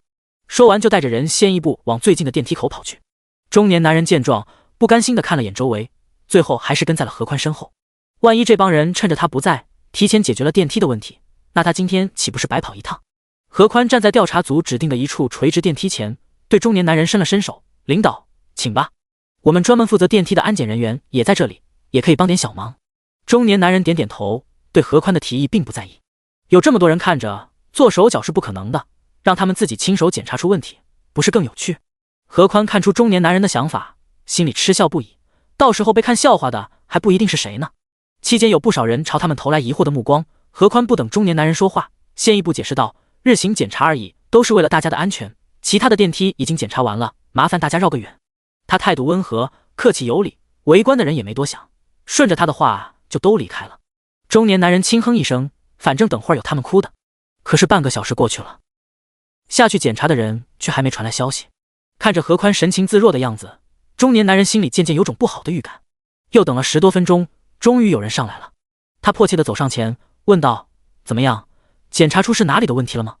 调查组安排下去的是一个20出头的小伙子，闻言脸上露出奇怪的表情：“组长，我们检查了好几遍，这电梯一点问题没有。”“不可能！”中年男人大声吼道，见众人全都看了过来，这才尴尬地降低了声音：“我是说，你们到底有没有认真检查？这可是关系到很多人的安全。”小伙子不乐意地撇了撇嘴：“怎么可能不认真？组长，你是在质疑我的专业？”中年男人气得想当场给这愣小子一棒槌，他身边怎么会有这种猪队友？而何宽被小年轻耿直的话直接逗笑了，看着中年男人的眼神也带了几分咄咄逼人。他们组长，现在可以告诉我是谁举报的了吗？您可是亲自带人检查了，我们电梯一点问题没有。这件事要是不解决，让上面的大老板知道了，到时候怪罪下来。何宽的话没有明说，但现在谁不知道南石集团在申城的地位，那是上面部门都想拉拢的。如果这件事闹大，他们部门的所有人都要受连累。调查组的其他人互相对视了一眼，犹豫片刻后，一个戴着眼镜的年轻人站出来说道：“是我们韩组长接到了一个电话后，就带我们过来了。至于举报人是谁，除了组长，别人都不清楚。”何宽意味深长地点点头，原来是这样，怪不得我们前脚接到通知，你们后脚就到了。中年男人脸色当即黑了下来：“我是按规定办事。”“规定？按谁的规定？”就在两方人各执一词时，一道冷淡的声音插了进来：“我已经联系了你们部门领导，说是今天并没有接到任何有关赢家的举报电话。那这所谓的举报人是从哪蹦出来的？你说呢，韩新怀？”看到贺石突然带着一群人走来，何宽眼睛一亮，立马迎了上去：“贺董，您来了。”中年男人也就是韩新怀听到贺石的身份后，脸色顿时白了下来。这位就是南石集团的幕后老板。他舔了舔干涩的唇角，在贺石强大的气场下，竟然紧张的一句话都说不出来。“你是想找我吗？”贺石身后突然有一个人站出来说道：“可是我打电话举报的并不是赢家，而是泰隆啊！”熟悉的声音让韩新怀猛地抬起头，眼中满是不可置信。“你明明……”看着他身边的贺石，韩新怀突然明白，他这是被螳螂捕蝉，黄雀在后，不应该是被人将计就计了。他不禁有些茫然，这样的人，夫家真的玩得过吗？韩新怀最后以滥用职权的名义被带走调查了。虽然他一直没有供出幕后之人，但贺石等人心里都清楚。自从赢家开业日期定下来后，李彤就亲自来了这边监督。连续几日下来，终于让他发现了一个鬼鬼祟祟的身影。这人名叫沈成，是商城的电梯维修工。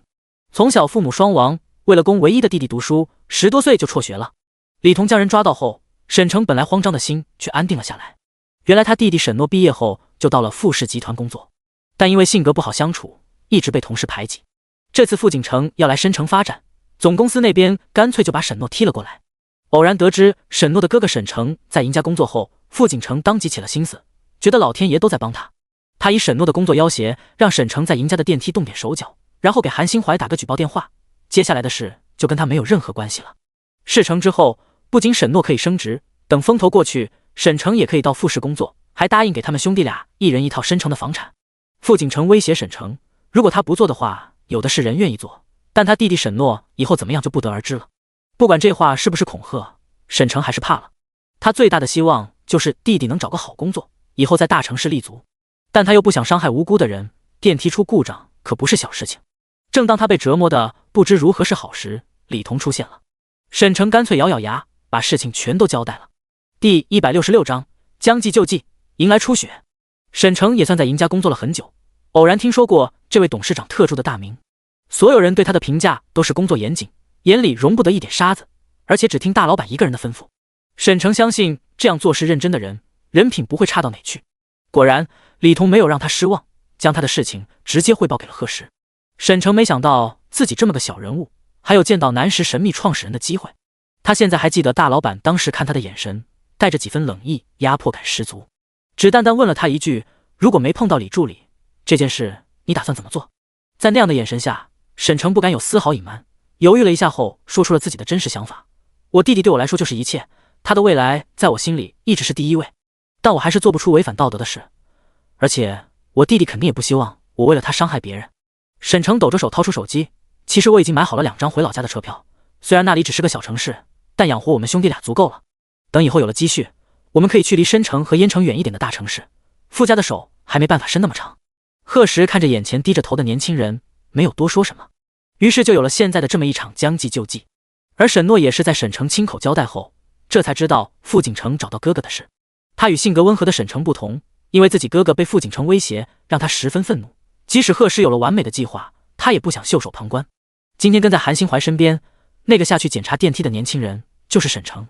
他根本不懂什么电梯，下去后也不过是做做样子而已。赢家的人也不会傻得揭穿他，而且电梯确实没什么问题。现在韩新怀被带走，这件事也算解决了一半，他只不过是一个依附傅家的小人物而已。而沈城说举报泰隆的事也不是空穴来风，不过举报人其实是沈诺，而且直接举报到了韩新怀的上司那里。有贺石这个靠山在，另外贺石还特意给4位老爷子发了个消息，有他们在背后撺掇，有关部门行动十分迅速。经过调查，泰隆商城内部装修确实不符合检测标准，甲醛严重超标，长期接触对人体有很大危害。这件事当然有贺石推波助澜，他从不打没有准备的仗，早就为沈诺准备好了所有材料。从泰隆急匆匆开业，贺石就隐隐察觉到了不对，只是没想到傅景城胆子这么大，竟然敢做违法的事。甲醛超标的消息一出，在泰隆上班的工作人员炸了锅，特别是最近明显感觉到身体不适、咳嗽的，极有可能是甲醛中毒的表现。还好检查及时，并没有造成太大的损害，但气怒之下，一群人还是联名将傅景城告上了法庭。贺石预感，即使最后和解，傅景城这次恐怕也要付出不少代价，就连傅家也要受牵连。毕竟傅家是以零售业发家的，手下的购物中心遍布全国，谁知道那些商城里有没有不符合标准的？一时间，傅氏股价大跌。傅国成知道这件事后，直接被气进了医院。而泰隆商城这边，短短2天时间就被强制关门了。傅景城连反应的时间都没有，就被打得措手不及。正焦头烂额之际，老爷子又倒下了。傅景城的父亲只是个酒囊饭袋，家里想要从他们父子手里夺权的叔叔伯伯一大堆。傅景城分身乏术，匆忙之下只能选择先回燕城。当务之急，想办法稳住总公司的局面才是最重要的。看着飞机外飞快倒退的景色，傅景城脸色铁青，眼中满是愤懑与不甘。这次跟贺石的较量是他输了，但他总有一天会赢回来。申城这块大蛋糕，他不会放弃。但贺石会给他机会吗？傅景城这样的人睚眦必报，如果不把他彻底踩进泥里，那对贺石永远是个威胁，发起疯来不一定会干出什么事。对于这样的隐患，贺石绝对不允许他存在。所以傅景城还不知道，他这次回到傅家后，迎接他的即将是一场腥风血雨。李老爷子，后面的事情那可就要麻烦您和范老爷子了。贺石站在南石集团顶楼，看着远处的云卷云舒，对着电话那边的人笑着说道：放心吧，老范那家伙对傅国成可是恨得咬牙切齿，你这都把肉喂到嘴边了，他要是还不咬，那就是傻子了。贺石听得一乐，但李金义这么说，他也算放心了。傅景城的靠山不就是傅家？那要是没有了傅家呢？贺石从来不敢说自己是一个好人，他的全部温情都给了家里的父母妻儿们，而且作为一个商人，心慈手软不是他的作风。打蛇就不仅要打7寸，还要拔光他的獠牙，让他再也没有本事反扑。也正因为贺石的凌厉手段，年底明盛公司的总资产翻了几番，让那些卖了股权的前股东们后悔不已。当然现在这些人还在拿着贺石给的那点钱逍遥快活呢。比如明文斌，之前被明继同忽悠，在股权转让合同上签了字后，两人狠狠打了一架。为了不让明继同难做，贺石于是在原有的价格上又加了一层，只会吃喝玩乐的明文彬拿着钱也就消了气，毕竟家里就只有兄弟2个独苗了。明文彬为人再混蛋，对这个弟弟感情还是很深的。但看到明胜之后的发展后，明文彬觉得自己手又痒了，弟弟什么的还是打一顿比较好。只有明继同清楚，如果明胜不是真的改姓了贺时便不会放太多的精力到明胜上。明胜想恢复到以前的辉煌，也不是这么容易的事。赢家商城的开业圆满结束，贺时大方的给何宽和他手下的人全都包了个大红包。沈成继续留在了赢家，升职后直接跟着何宽工作。至于沈诺，毕竟是名校毕业的高材生，贺时见他能力不错，就把人调到了行千里出租，给每天忙成狗的齐江做助手。一切都往好的方向发展。可就在申城迎来第1场雪的时候，江家突然传来噩耗，江晚的爷爷去世了。第167章，小鱼儿排小雪人。申城今年的初雪下的比往年要早很多。江晚早上一睁眼就看到了花园里的一片银白，在小家伙有限的记忆里，还是第一见到这样的场景，兴奋的早饭都多吃了一碗。江老爷子近段时间的身体一日不如一日，但今日的精神明显好了很多。江晚上学时，老爷子还坐在轮椅上对着孙子摆手，叫他路上注意安全。老管家牵着江晚的手，两人踩着雪一路走到了小区门口。贺家的车已经等在了那里。雪天路滑，贺时不放心孩子们，今天特意起了个早，亲自开车送他们到幼儿园。和老管家招呼了一声后，就带着4个小家伙出发了。车子发动，江晚突然爬起身，看着远去的小区大门，不知道为什么心里空落落的。坐在一旁的念念伸出小手拍了拍他的胳膊，江江怎么了？下雪好漂亮啊，我们一会儿去玩雪好吗？今天爸爸特意给我戴了手套，不怕冷哦。江晚被身边叽叽喳喳的声音吸引，心里那种不上不下的难受感被暂时压下。贺时透过后视镜看了他一眼，问道：江江早饭吃了吗？江晚对贺时向来崇拜，听到他的声音后，脸上露出一个可爱的酒窝。贺叔叔我吃了，而且吃了2碗。随着相处的时间越来越长，江晚已经不像刚认识时那样孤僻，但对贺家以外的人还是不爱说话。平时绷着一张小脸，每次齐兰见了都会笑着说江江跟他贺叔叔真像，外冷内热，不知道的还以为是贺家的孩子。江晚每次听了心里都很开心。听到他吃了2碗饭，贺时果然夸奖了他一句，男子汉就要多吃点。江晚一本正经的点点头，我听叔叔的。一旁的小鱼儿小大人一样抱着胳膊，看着老父亲和好朋友的相处，突然开口道：江江不如给我做弟弟吧，反正爸爸喜欢你。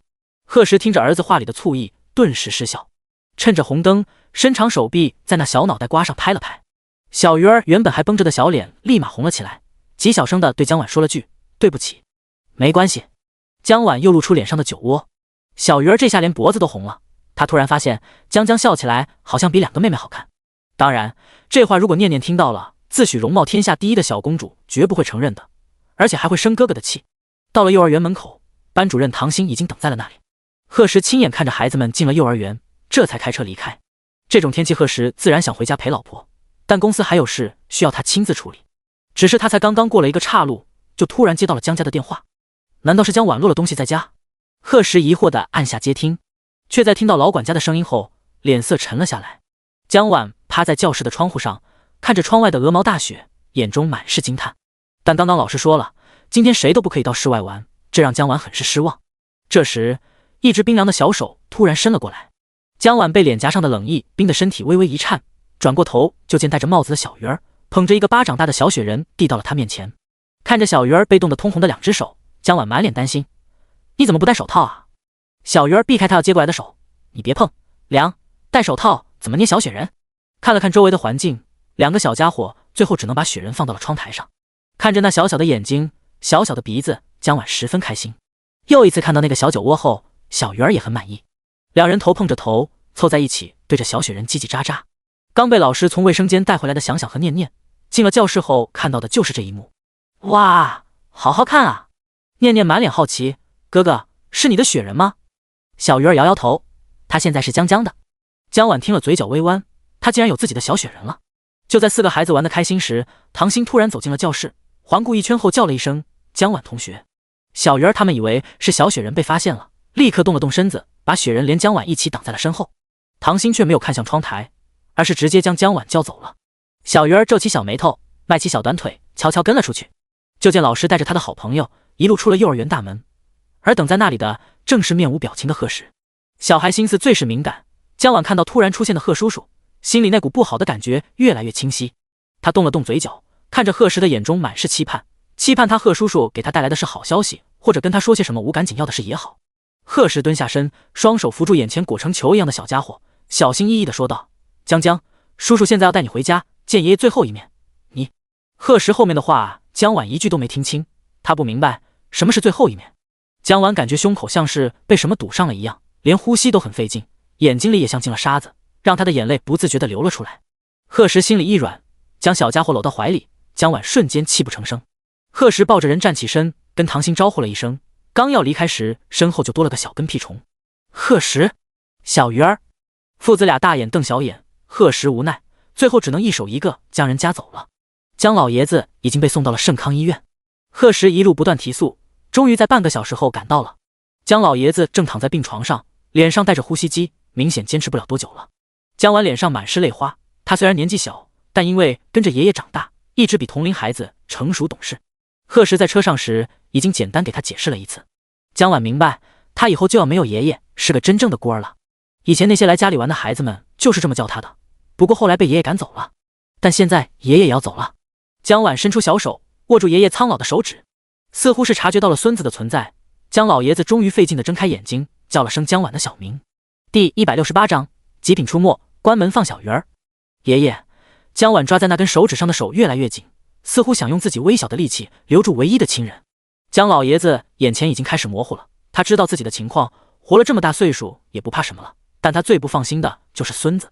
他倒是有个亲弟弟，一家也住在申城，但关系并不亲近。从知道自己时日无多开始，他就一直思来想去，最后发现能托付的也就只有管家老顾了。但老顾年纪也大了，又能照顾江晚几年？江老爷子满心无奈，看着孙子的眼神怜惜又不舍。看到这一幕，贺石拉着小鱼儿和老管家一起悄悄出了病房，让他们爷孙俩好好待一会儿。和医生又确定了一遍江老爷子的情况后，贺石看向老管家，问道：“到底怎么回事？听江江说他爷爷今早还在门口送他上学，怎么这么突然？”老管家闻言叹了口气，应该是回光返照吧。今早他送走江晚，刚回到家门口，就看到江老爷子躺在轮椅上闭着眼睛。老管家本来还以为他是睡着了，但等他扶上轮椅，想要把人推回房间时，老爷子却还一点反应没有。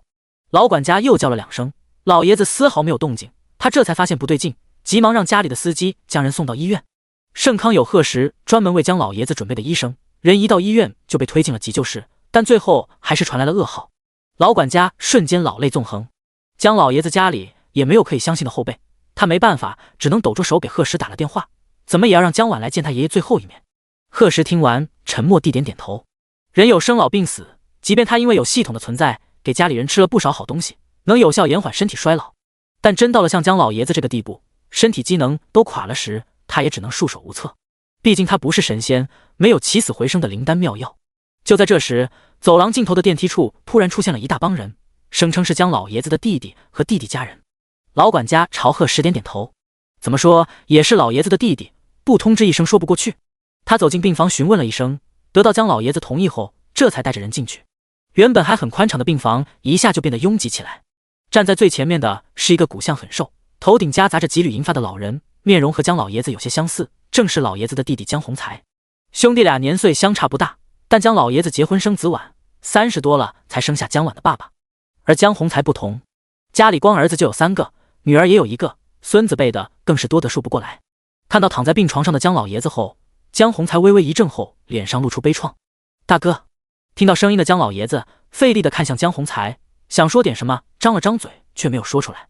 看着弟弟同样苍老了的面容，江老爷子突然想起从前，他们兄弟俩本来一母同胞，但从小的生活却天差地别。他这个哥哥整日帮家里干活，弟弟却因为嘴甜，而且是小儿子，备受父母宠爱。兄弟俩学习都不错，特别是江老爷子，但在同样收到大学的录取通知书时，由于家里条件困难，只能供得起一个，父母竟然不顾他的哭求，将他的通知书抢走了，选择让弟弟上学。那也是江老爷子长那么大最硬气的一次。他连夜偷出了录取通知书和身份证件，在漆黑的夜晚离开了家。江老爷子到现在都记得，他当时慌慌张张穿过苞米地，在坑洼的泥土路上发了疯奔跑的心情。也是他运气好，出来后得到善心人士资助，一路读完了大学，进了研究院。后来知道弟弟也在申城，两人虽然有了联系，但因为小时候的事，关系并不亲近，没事基本也不会见面。大哥，你还有什么要交代的吗？江宏才看了眼旁边无声掉眼泪的江晚，这孩子以后就到我们家吧，大哥放心，我一定不会亏待他。话落，江老爷子还没答应，跟着江宏才一起来的一个30多岁的男人不乐意了。爸，这不合适吧？现在小孩都吃得精细，穿的也好，这些都不要钱啊。还有上学，听说江晚念的还是贵族幼儿园，咱家孩子够多了，哪有精力再养一个外人？这话说的刻薄，尤其是还当着孩子的面，本就呼吸微弱的江老爷子被气得脸色通红。不需要你们。说完这句话后，他浑身力气仿佛都用光了。小鱼儿满脸气愤地瞪着说话之人，像只发怒的小兽，要不是贺石拉着，他绝对能扑上去给人来一口。而江宏才被儿子下了面子，脸色也很难看。今天来的江家人一共有7个，江宏才的3个儿子1个女儿都来了，除此之外还有2个孙子，小的年纪大约8、9岁，大的有11、12。刚才说话的就是3儿子江玉山，今年临近30了，才刚结婚，现在在一家外企做高管。家里兄弟几个就属他混得最好，所以平日总是一副眼高于顶的样子。从进到病房后，一双眼睛就在不停打转，看到气质特别、穿着贵气的贺石，更是扫了好几眼。大伯也别生气，让我们养江晚也不是不行，但拿奶都要花钱的，您总得有点表示吧？江玉才继续笑着道：“对啊，大伯，听说研究院工资高得很，江晚爸妈当初出事赔偿金也有不少吧？”江宏才的小女儿也跟着站出来，一副吃亏了的表情：“我们也不多要。我们兄妹几个一家30万，江晚以后我们一定好好照顾。有了这30万，加上手里的积蓄，他们一家也能在申城付个首付了，省得现在一大家子挤在老宅，老是看老三家的嘴脸。”这话说完，就连老管家也气得浑身发抖。还一家30万，4家就是120万，他们怎么不去抢？心里更是后悔，他为什么要把这么群人叫来？而站在病床边的江宏才嘴角动了动，竟是没有拦着儿女，似乎也默认了他们的想法。有了这些钱，他们家确实能松快不少。他没有大哥有本事，活了多半辈子也只攒了一套别墅，还是在申城郊区这种偏远地段。除了3儿子一家，剩下的儿子儿媳，甚至是女儿女婿，好几家都挤在这一个宅子里。这是自己的亲大哥，既然有能力，那帮帮弟弟也没什么吧。第169章，小鱼儿从此肩负重任。江宏才觉得100多万对大哥来说不算什么，但江老爷子却被弟弟的态度弄得满眼失望。一家子都只认钱，以后江晚要是到了他们家，还能安稳长大吗？能不被怎么欺负吗？而且孩子还那么小，就算他留下了再多东西，那江晚有本事护住吗？江老爷子眼泪不住地往下淌，心里更加坚定了不能把孙子交给弟弟一家的想法。可老姑年纪大了，现在能拜托的也就只有他。努力地朝贺氏的方向伸了伸手，为了孙子，就是设下这张老脸又能怎样？原本站在角落的贺石看懂了老爷子的想法，急忙走上前。可还不等他说话，一旁的小鱼儿就扑过来，先抓住了江老爷子的手。那双和南浔像极了的眼睛此时通红一片。江爷爷，让江江到我家来吧，好不好？我们可以一起上学，一起玩，我会照顾好他的。说完拉起江晚的手，又看向贺石，眼中满是哀求：爸爸，你也答应好不好？我可以自己赚钱养江江，让他来我们家好不好？贺石有些愣住，他没想到儿子会突然说出这样的话，心里被那带着哭腔的小奶音弄得软成一团。看着2个小家伙紧紧握在一起的双手，他一人摸了摸小脑袋，当然可以，只要江爷爷同意。不过儿子，你可要记住今天的话，以后都要照顾好江江。小鱼儿听到爸爸这么说，立马高兴地使劲点头。江晚原本紧紧抿着的唇角也放松下来。2个孩子随后默契地看向病床的方向。江老爷子此时心情却很复杂，到头来主动对他伸出手的，竟是一对跟他们江家毫无关系的父子，而自己的亲弟弟一家还只惦记着钱。原本他只是想拜托贺石，在他走后能帮忙多照顾一下那一老一小，省得被弟弟一家子欺负了。没想到眼前的年轻人能做到这种地步。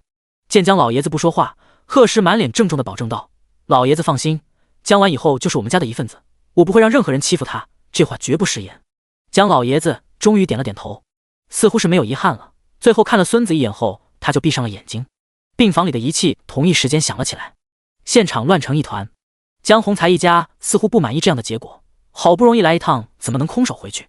江玉才趁着没人注意，抱起江晚就想把人带走。有这孩子在手里，大伯家的钱还不都得是他的？结果却被一直看着江晚的小鱼儿狠狠踢了一脚。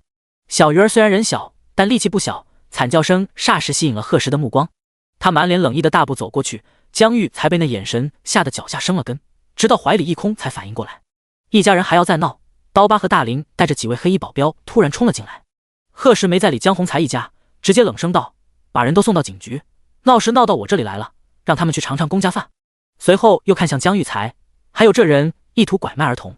江家人这才慌了起来，看着那些身高马大的保镖，明白这是惹到了不该惹的人。但双方武力太过悬殊，一群人还是被扭送走了，最后连江老爷子的葬礼都没出席。葬礼也是在贺氏安排人办的。当天，江家的小院子里挂满了白布，客厅里最中央摆着江老爷子的黑白照片，老管家带着身穿校服的江婉站在一边，给来上香的人鞠躬还礼。江婉觉得自己好像变成了动画片里的机器人，同样的动作不知道重复了多少遍。老管家劝他休息，但江婉固执的想陪着爷爷。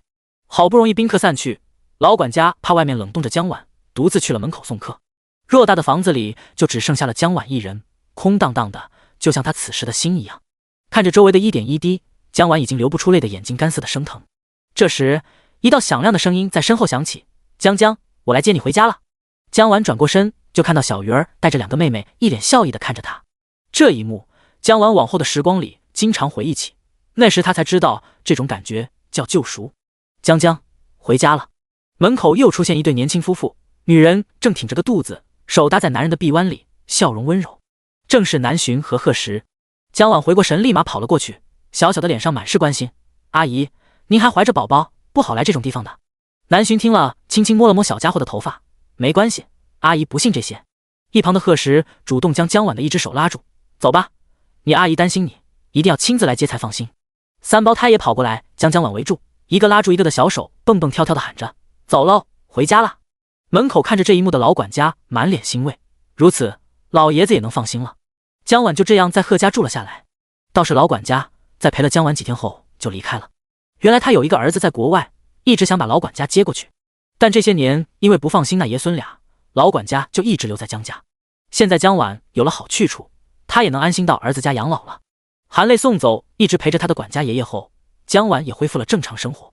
贺家人并没有对他特别关心，就和以前一样，但很多小细节都让江婉更有了一家人感觉。比如以前只会让小鱼儿跑腿的事，现在又多了一个他。齐兰贺有海带着孩子们出门散步，介绍他时会说自家孙子。南洵也像以前教三胞胎画画一样，重头亲手教江婉。第170章贺石压酸，温馨日常。令南洵惊喜的是，江婉虽然学得晚些，但在画画这方面竟然极有天赋，于是像发现了宝藏一般，对江婉更加用心。而三胞胎对妈妈和江婉的亲近也没有吃错，家里来人了就跟别人炫耀他们有弟弟了，这让旁边素着一张小脸的江婉很是无语。为什么自己的生日要比三胞胎小1个月？至于贺石，虽然表面没说什么，但之前给三胞胎准备的衣服玩具等，家里突然都多了一份。儿童房里也添了一张和小鱼儿一模一样的小床，睡觉前也会悄悄到江婉的床前给她掖好被子。但对江婉变化最大的却要数小鱼儿。从江婉来了贺家以后，他就真的担负起了照顾江婉的责任，吃饭给夹菜，洗澡给要脱衣服，出门拉着手，就连睡觉都要一被窝。看得贺石一阵牙酸，不知道还以为他儿子在养媳妇儿。但就是在贺家这种润文细无声的温暖下，江婉从此有了快乐的童年。至于3岁以前的生活，除了2个爷爷外，他都快记不清了。深城的雪还在继续下，似乎是要把之前几年的全部补齐了。檀香园中落了一层厚厚的积雪，放眼望去，银装素裹，衬得贺家本就精致的别墅景色更有意境。贺有海一早上就从床上爬起来，拿着工具到庭院中扫雪。等到4个孩子穿得圆滚滚的出来后，就看到2个大大的雪人立在院子里，葡萄做的眼睛，胡萝卜做的鼻子。贺有海还特意从齐兰衣柜里偷了2条围巾给雪人围上，让4个小家伙看了欢呼不已。一时间，院子里全是孩子们的嬉笑声。南洵刚睁开眼睛，就听到了外面的热闹。身旁的贺石已经醒了，正一手拄着头，一手在他的肚子上轻轻抚摸着。南洵揉了揉惺忪的睡眼，在男人怀里撒娇的拱了拱。她现在已经怀孕5个月了，肚子和正常孕妇差不多大小，那就说明她这胎肚子里只有1个，这让贺石微微松了口气。贺家不是养不起孩子，但不管是双胞胎还是3胞胎，对孕妇负担都极大。贺石不想南洵这么辛苦。听着外面孩子们越来越大的笑声，本来想赖床的南洵忍不住爬起身：“老公，我们也去外面玩好不好？”贺石朝他的肚子瞥了一眼，南洵注意到后立马泄了气。雪天路滑，确实不是他任性的时候，不过近距离看看还是可以的。不忍心看到老婆失落，贺石亲手给南洵穿了衣服，护着他下楼，坐到客厅的落地窗前，这里正好能将院子里的景色一览无余。南洵双眼亮晶晶的，看到念念不小心把自己绊倒，像个小海豚一样爬都爬不起来时，靠着贺石笑得肩膀微颤。看着这么轻易就被满足的南洵，贺石将人往身边揽了揽，等明年冬天，我一定陪你去推雪人、打雪仗，到时候还带你去滑雪，好不好？南浔眼睛立马更亮了几分。好啊，不只是滑雪，我还想去爬雪山，还有在雪地里野炊，还有……总之，不管南浔说什么，贺石都一一应下。到时候都听你的，想去哪去了？夫妻俩就这么靠在一起，一个满脸笑容的看着窗外，一个捧着平板工作，时不时的交流几句。张姐看到这一幕后，悄悄放下手里准备好的水果拼盘，担心孩子们安全，也去了院子里。真希望时间永远停在这一幕啊！南浔突然感慨了一句。贺石打字的手略停，拿过一旁的手机，对着窗外咔嚓拍了一张照片，随后递给南浔，示意他看。瞧，停住了。南浔，贺石被自家老婆呆呆的表情逗笑，起身离开了一会儿。回来后，将一块速写板外加一支铅笔递了给南浔。嫌弃照片的话，那就亲手把这一幕画下来，到时候放在客厅里，以后每次看他时，记忆中就都会回到这个时候。南浔觉得贺石说的似乎有些道理，接过画笔，3两下就会出了轮廓。先简单记录一下，等我卸掉这个小家伙后，再重新画一幅。挂客厅的话，油画怎么样？或者国画也不错，跟我们家的装修风格也搭。南浔不停询问贺石的建议，贺石干脆放下平板，陪着老婆一起看向窗外，温声道：“只要是你画的都好。”室内一片温馨，室外也是热闹非凡。齐兰不知道从哪里拿出个小足球，丢在雪地上，让4个孩子追着玩。冬天穿的厚，加上有雪保护，孩子们一个个摔倒了也不觉得疼，玩得小脸通红。见到贺石跟南浔正在看他们，念念拉着姐姐就跑到了挖窗户边上，一会儿摆摆小手，一会儿做个鬼脸，逗得南浔哭笑不得。小鱼儿看见这一幕，嫌弃的嗤了一声：“好傻！”转头就见江婉双眼亮晶晶的看着自己，一副跃跃欲试的模样。小鱼儿面色一僵，随后露出一个真拿你没办法的表情，拉起江婉的手就大步走了过去。做起鬼脸时也是花样频出，用我们未来语总的话来说，要么就不做，做就要做最好。最后让南浔笑得肚子都疼了，吓得贺石赶紧将几个小家伙赶走。他一脸后怕的捏了捏南浔的脸颊：“你就惯着他们吧。”南浔求饶的在男人脖梗蹭了蹭：“你别这么严肃，他们也是想让我开心吗？”贺石蹙着眉还要再说什么，南浔也瞪圆了眼睛道：“还说我惯着，别以为我不知道你在浦山区买了一大块地，打算给孩子们建游乐场。”贺石，他尴尬的挠了挠鼻子，这也不全是给孩子建的，公司目前的计划是建一座海洋公园，到时候不仅有露天游乐场，还有水上乐园、海洋馆、海洋剧院等等。哼，说那么多，还不是为了孩子玩得好？贺石，怀孕的女人是真难哄啊，但他却不厌其烦，甚至乐在其中。那老婆，你喜欢玩什么？我到时候叫人去建。大花园怎么样？你不是最喜欢看花？还有各种各样的鸟，你想要什么品种的，我都叫人去弄来。那里还有山，我看过了，景色相当不错，是你喜欢的。贺石还未说完的话，被南浔直接堵在了唇里。见男人愣住，南浔吻得更深了。他不知道自己上辈子修了什么福气，这辈子能遇见这样一个爱他、包容他，永远会费尽心思哄他的男人。第171章，贺石，打秋风来了。雪天最适合的就是吃火锅，贺石一家自然也喜欢。锅底刚端上锅，院子里就传来了说话声，随后进来2道人影。贺石眉头微挑：“你们怎么凑一起了？”齐江看看身边的贺涵，笑着道：“碰巧门口遇到了。”贺涵已经自觉地坐到了餐桌旁，看到红乎乎的锅底，还有满桌的肉食，差点流口水。齐兰被他这模样弄得好笑不已：“你这丫头3天没吃饭了。”贺涵一边快速地在锅里捞肉，一边道：“和不吃没什么两样。前几天跟我们专业的教授去参加集训了，天天萝卜土豆的不说，还要和福尔马林的味道作伴，都快给我搞吐了。都这时候了，还集训啊？”南浔有些意外地问道：“没办法呀，谁让我头铁选了医学专业？但说到底，都要怪那个可恶的男人。教授了不起啊，博士了不起啊，天天把他当狗一样使唤，搞得他一点人权都没有。”贺涵想想就生气，又使劲往嘴里塞了几口牛肉。他要恢复好精力，回到学校后继续跟那霸道的奴隶主斗智斗勇。坐在对面的贺石扫了表情奇怪的堂妹一眼，想着他也老大不小了，就没开口多问，只是知道他接下来的时间都很闲后，直接将人一脚踢到了盛康医院。贺涵愣愣地张着嘴，一时不知道到底是那狗教授烦人，还是自家堂哥更烦人。但他知道大一就能到盛康这种顶级私立医院学习的机会，不是什么人都能有的，只能叹口气答应下来。早知道他当初就选个什么考古的冷门专业了，堂哥难道还能买个墓给他挖吗？而与贺涵专门蹭饭不同，齐江今天来是有正事要和贺石商量。马上就是年底了，不止南石集团总部，下面的子公司、分公司也会举办年会。其一是总结一下全年的经验，其二也是让辛苦一年的员工们放松一下。但像万家、行千里、乘风娱乐等，这些虽然不跟总部在一个大厦里，可却在附近不远。齐江想问问表弟，年会是干脆和总部一起举办，还是分开各办各的？这个问题贺时之前也想过，最好的办法其实是各办各的，因为现在总部区域里加上那座168层的高楼，一共19座大厦，全都坐满了办公人员。每天上下班时，从大楼里出来的人多的都像下饺子一样。还好总部区域占地面积大，出口也设置了很多，不然每天光上下班就要耽误不少时间。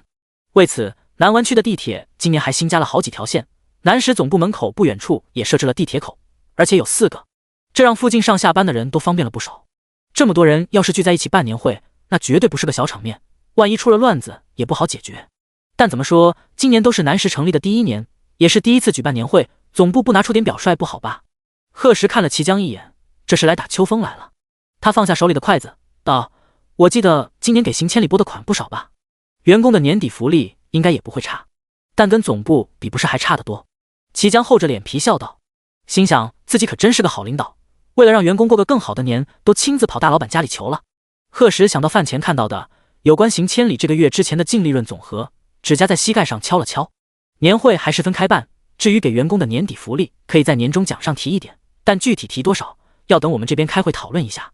不过总部给了利益，你们下面公司明年的目标也要放长远点吧。齐江暗道了一声资本家，但他知道表弟已经很给面子了。聊完工作上的事，齐江又在贺家坐了一会儿就走了。自从接手行千里以后，他就跟个陀螺一样忙个不停。就今天这顿饭，还是他硬挤出来的时间，回去还得继续看报表，外加制定明年的工作目标。至于吃饱喝足的贺涵，晚上自然是留在了贺家，这有他专门的房间，齐兰每天都会稍微整理一下，所以直接就可以住。睡觉前，他特意蹭到了南浔面前，对着他的肚子叽叽喳喳了好一会儿。4个孩子也在旁边凑热闹，南浔一时间以为自己进了动物园，但脸上却一直挂着笑容。最后还是贺时看不下去，冷着脸把人都赶走了。4个小家伙今天明显精力旺盛，洗完澡后还活蹦乱跳的。怕他们再缠着南浔，贺时随手拿了一盒子拼图丢给贺涵，示意他带他们拼去。转身就抱起南浔回了卧室。看着堂哥无情的背影，贺涵已经习惯了，大手一挥，跟孩子王一样带着小家伙们玩去了。这几天雪下的太大，幼儿园里放了假，于是贺涵又在贺家住了几天，直到4个孩子上学了，他才回到自己在御家院的狗窝。这房子还是贺时送给他的高中毕业礼物，装修是南浔一手安排的。因为有这个房子，贺涵在同学眼里一直是个小富婆，毕竟申城的房价高得离谱，而御家院不仅地段好，在申城大学附近，贺涵的房子更是有整整300平。大一正常是不允许走读的，贺涵也不例外。还是有一次和室友们聚餐时间晚了，贺涵见离御家院近，就把他们带了回去。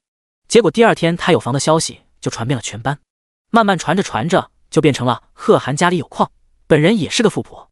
为此，贺涵当时身后还多了不少追求者。后来可能是看他吃穿都很普通，实在不像富家千金，这件事才渐渐没了后续，也让贺涵松了口气。第172章意外发生，紧急救援。南石集团总部会议室里，贺时双腿交叠，悠闲地靠坐在椅子里，一支黑金色的钢笔在他白皙的指尖转来转去。尽管底下的人吵得面红耳赤，他依然神色漠然，不为所动。最后4时耐心耗尽，他终于撩起眼皮，说完了吗？一句冷淡的询问，明明声音不大，但众人心里却莫名的发冷发寒，整个会议室里顿时鸦雀无声。就在这时，一道急促的电话铃声响起，众人面色惊慌，到底是哪个胆大包天的，开会时敢不关手机？最后看向桌子的尽头，原来是大老板，那没事了。这铃声是贺时专门为南浔设置的，现在突然响起，贺时不知道为什么心跳莫名快了起来，因为南浔很少在他工作时打电话过来，有事都是直接发信息。特别是他今早走时告诉了南浔，自己今天有好几场会议要开，晚上可能不回家吃饭了。以南浔的性子，要不是有很重要的事，根本不会打电话过来。贺时顾不得还在会议上，伸手按下了接听键。听到南浔颤抖的声音时，他眼中戾气横生，阴沉的让朝夕相处的李彤都觉得胆寒。贺时稳住心跳，尽量让自己的声音放轻：“老婆，你慢慢说，孩子们到底怎么了？”南浔抓着电话的手已经泛白，他知道现在不是哭的时候，将幼儿园刚刚传来的消息努力重复了一遍。幼儿园那边说，孩子们上午坐的大巴车在路上遇到了车祸，司机慌乱中将车翻下了山坡，孩子们到现在都没有消息。雏鹰幼儿园作为贵族幼儿园，一直培养孩子们全面发展，除了在学习方面抓得严外，课外活动也很多。贺时知道幼儿园今天组织去动物园参观，早上还是他亲自开车将4个孩子送到了大巴车上。现在听到这个意外消息，贺时只觉得心脏疼得厉害。回过神时，人已经出了会议室，坐上了电梯。他急忙安抚了一下南浔：“老婆，你别担心，在家里等消息。我现在就联系幼儿园那边，孩子们一定没事的，你一定要注意身体。”南浔连连答应下来，他不能让贺时分心。老公，你一定要把孩子们一个不少的带回来。我知道。贺时挂了电话后，就吩咐李彤联系幼儿园那边，同时给警局的孙局长以及刑警大队的队长向凡打了个电话。得知他们那边已经接到了幼儿园的报警，第一时间安排人过去了。贺时又让刀疤和大林也带了一群保镖，同时安排了整整3架直升机。想到4个孩子早上出发时还背着小书包跟他笑着再见的样子，贺时的心里像被火烧着一样难受。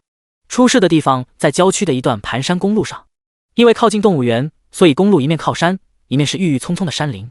虽然有护栏，但因为大巴车重量大，护栏及时起了缓冲作用，可还是翻下了山。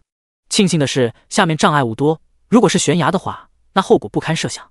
贺时到现场的时候，周围不仅停了许多警车，也来了很多孩子家长。张家的大少爷张毅也来了，看到贺时后满脸焦急地迎了过去。小爷爷。贺时没心情寒暄，直接问道：“情况怎么样了？”张毅道：“山底虽然不深，但大巴车卡在了树杈中，现在距离出事已经过了1个小时，孩子们情况不太乐观。救援的人下去了吗？”“已经下去有一会儿了，但还没什么消息。”贺时走到栏杆边往下看了一眼，他视力好，隐约能看到大巴车和救援人员的影子。随后快步走到了刑警队那边，孙局长竟然亲自来了。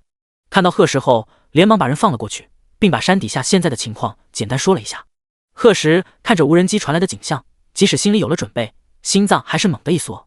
只见大巴车整个倒翻在了下面，车顶朝下，车轮朝上，周围还有许多车身碎片。贺时知道现在的大巴车很有爆炸的可能。听到远处隐隐的嗡嗡声，贺时将他安排了直升机的消息告诉了孙局长。孙局长眼睛一亮，立刻跟已经下到山底的向凡联系，有直升机帮忙，救援工具可以快速的送下去，但下面的树太高太密，直升机没法降得太低，不然可以直接用直升机拖动大巴车了。贺时脱下西装，在孙局长惊讶的目光中，一个助跑就敏捷地跳上了直升机。等众人反应过来时，地上已经没有了他的身影。旁边一个刚来警局的实习生目瞪口呆地问道：“局长，这高度至少有4-5米吧？一个助跑就上去了？”孙局长咽了咽口水，看来刚才不是他年龄大眼花了。贺时眼神焦急地看着下方，不等直升机停稳，就放下梯子，刚先一步跳了下去。底下忙着指挥救援的向凡看到他带着一群人下来，微微一愣后，就给他们安排起了任务。周围被压得七零八落的树杈、断木实在太多，除此之外还有滚下来的碎石。大巴车底座又高，侧面窗户都被堵得严丝不漏。现在要尽快清理出能供人进出车里的通道，帮忙的人自然越多越好。贺时也拎了一把斧子靠近大巴车，能隐约听到里面孩子们微弱的哭声。想到小鱼儿他们戴的手表，他立马让智能系统1号开启精准定位。贺时脑海里几秒后出现了一个3D 画面，里面4个红点正发着微光，正是4个孩子在大巴车中的具体位置。看到他们距离很近，贺时微微松了口气。之前知道孩子出事后，他就挨个给他们的手表打电话，可惜都没有人接听。现在看着周围的环境，确实不可能有信号，但有了目标就是好事。贺时找到距离孩子们最近的窗户，开始清理起周围的障碍物。他不顾双手被划得鲜血直流，一心就是要快点，再快点。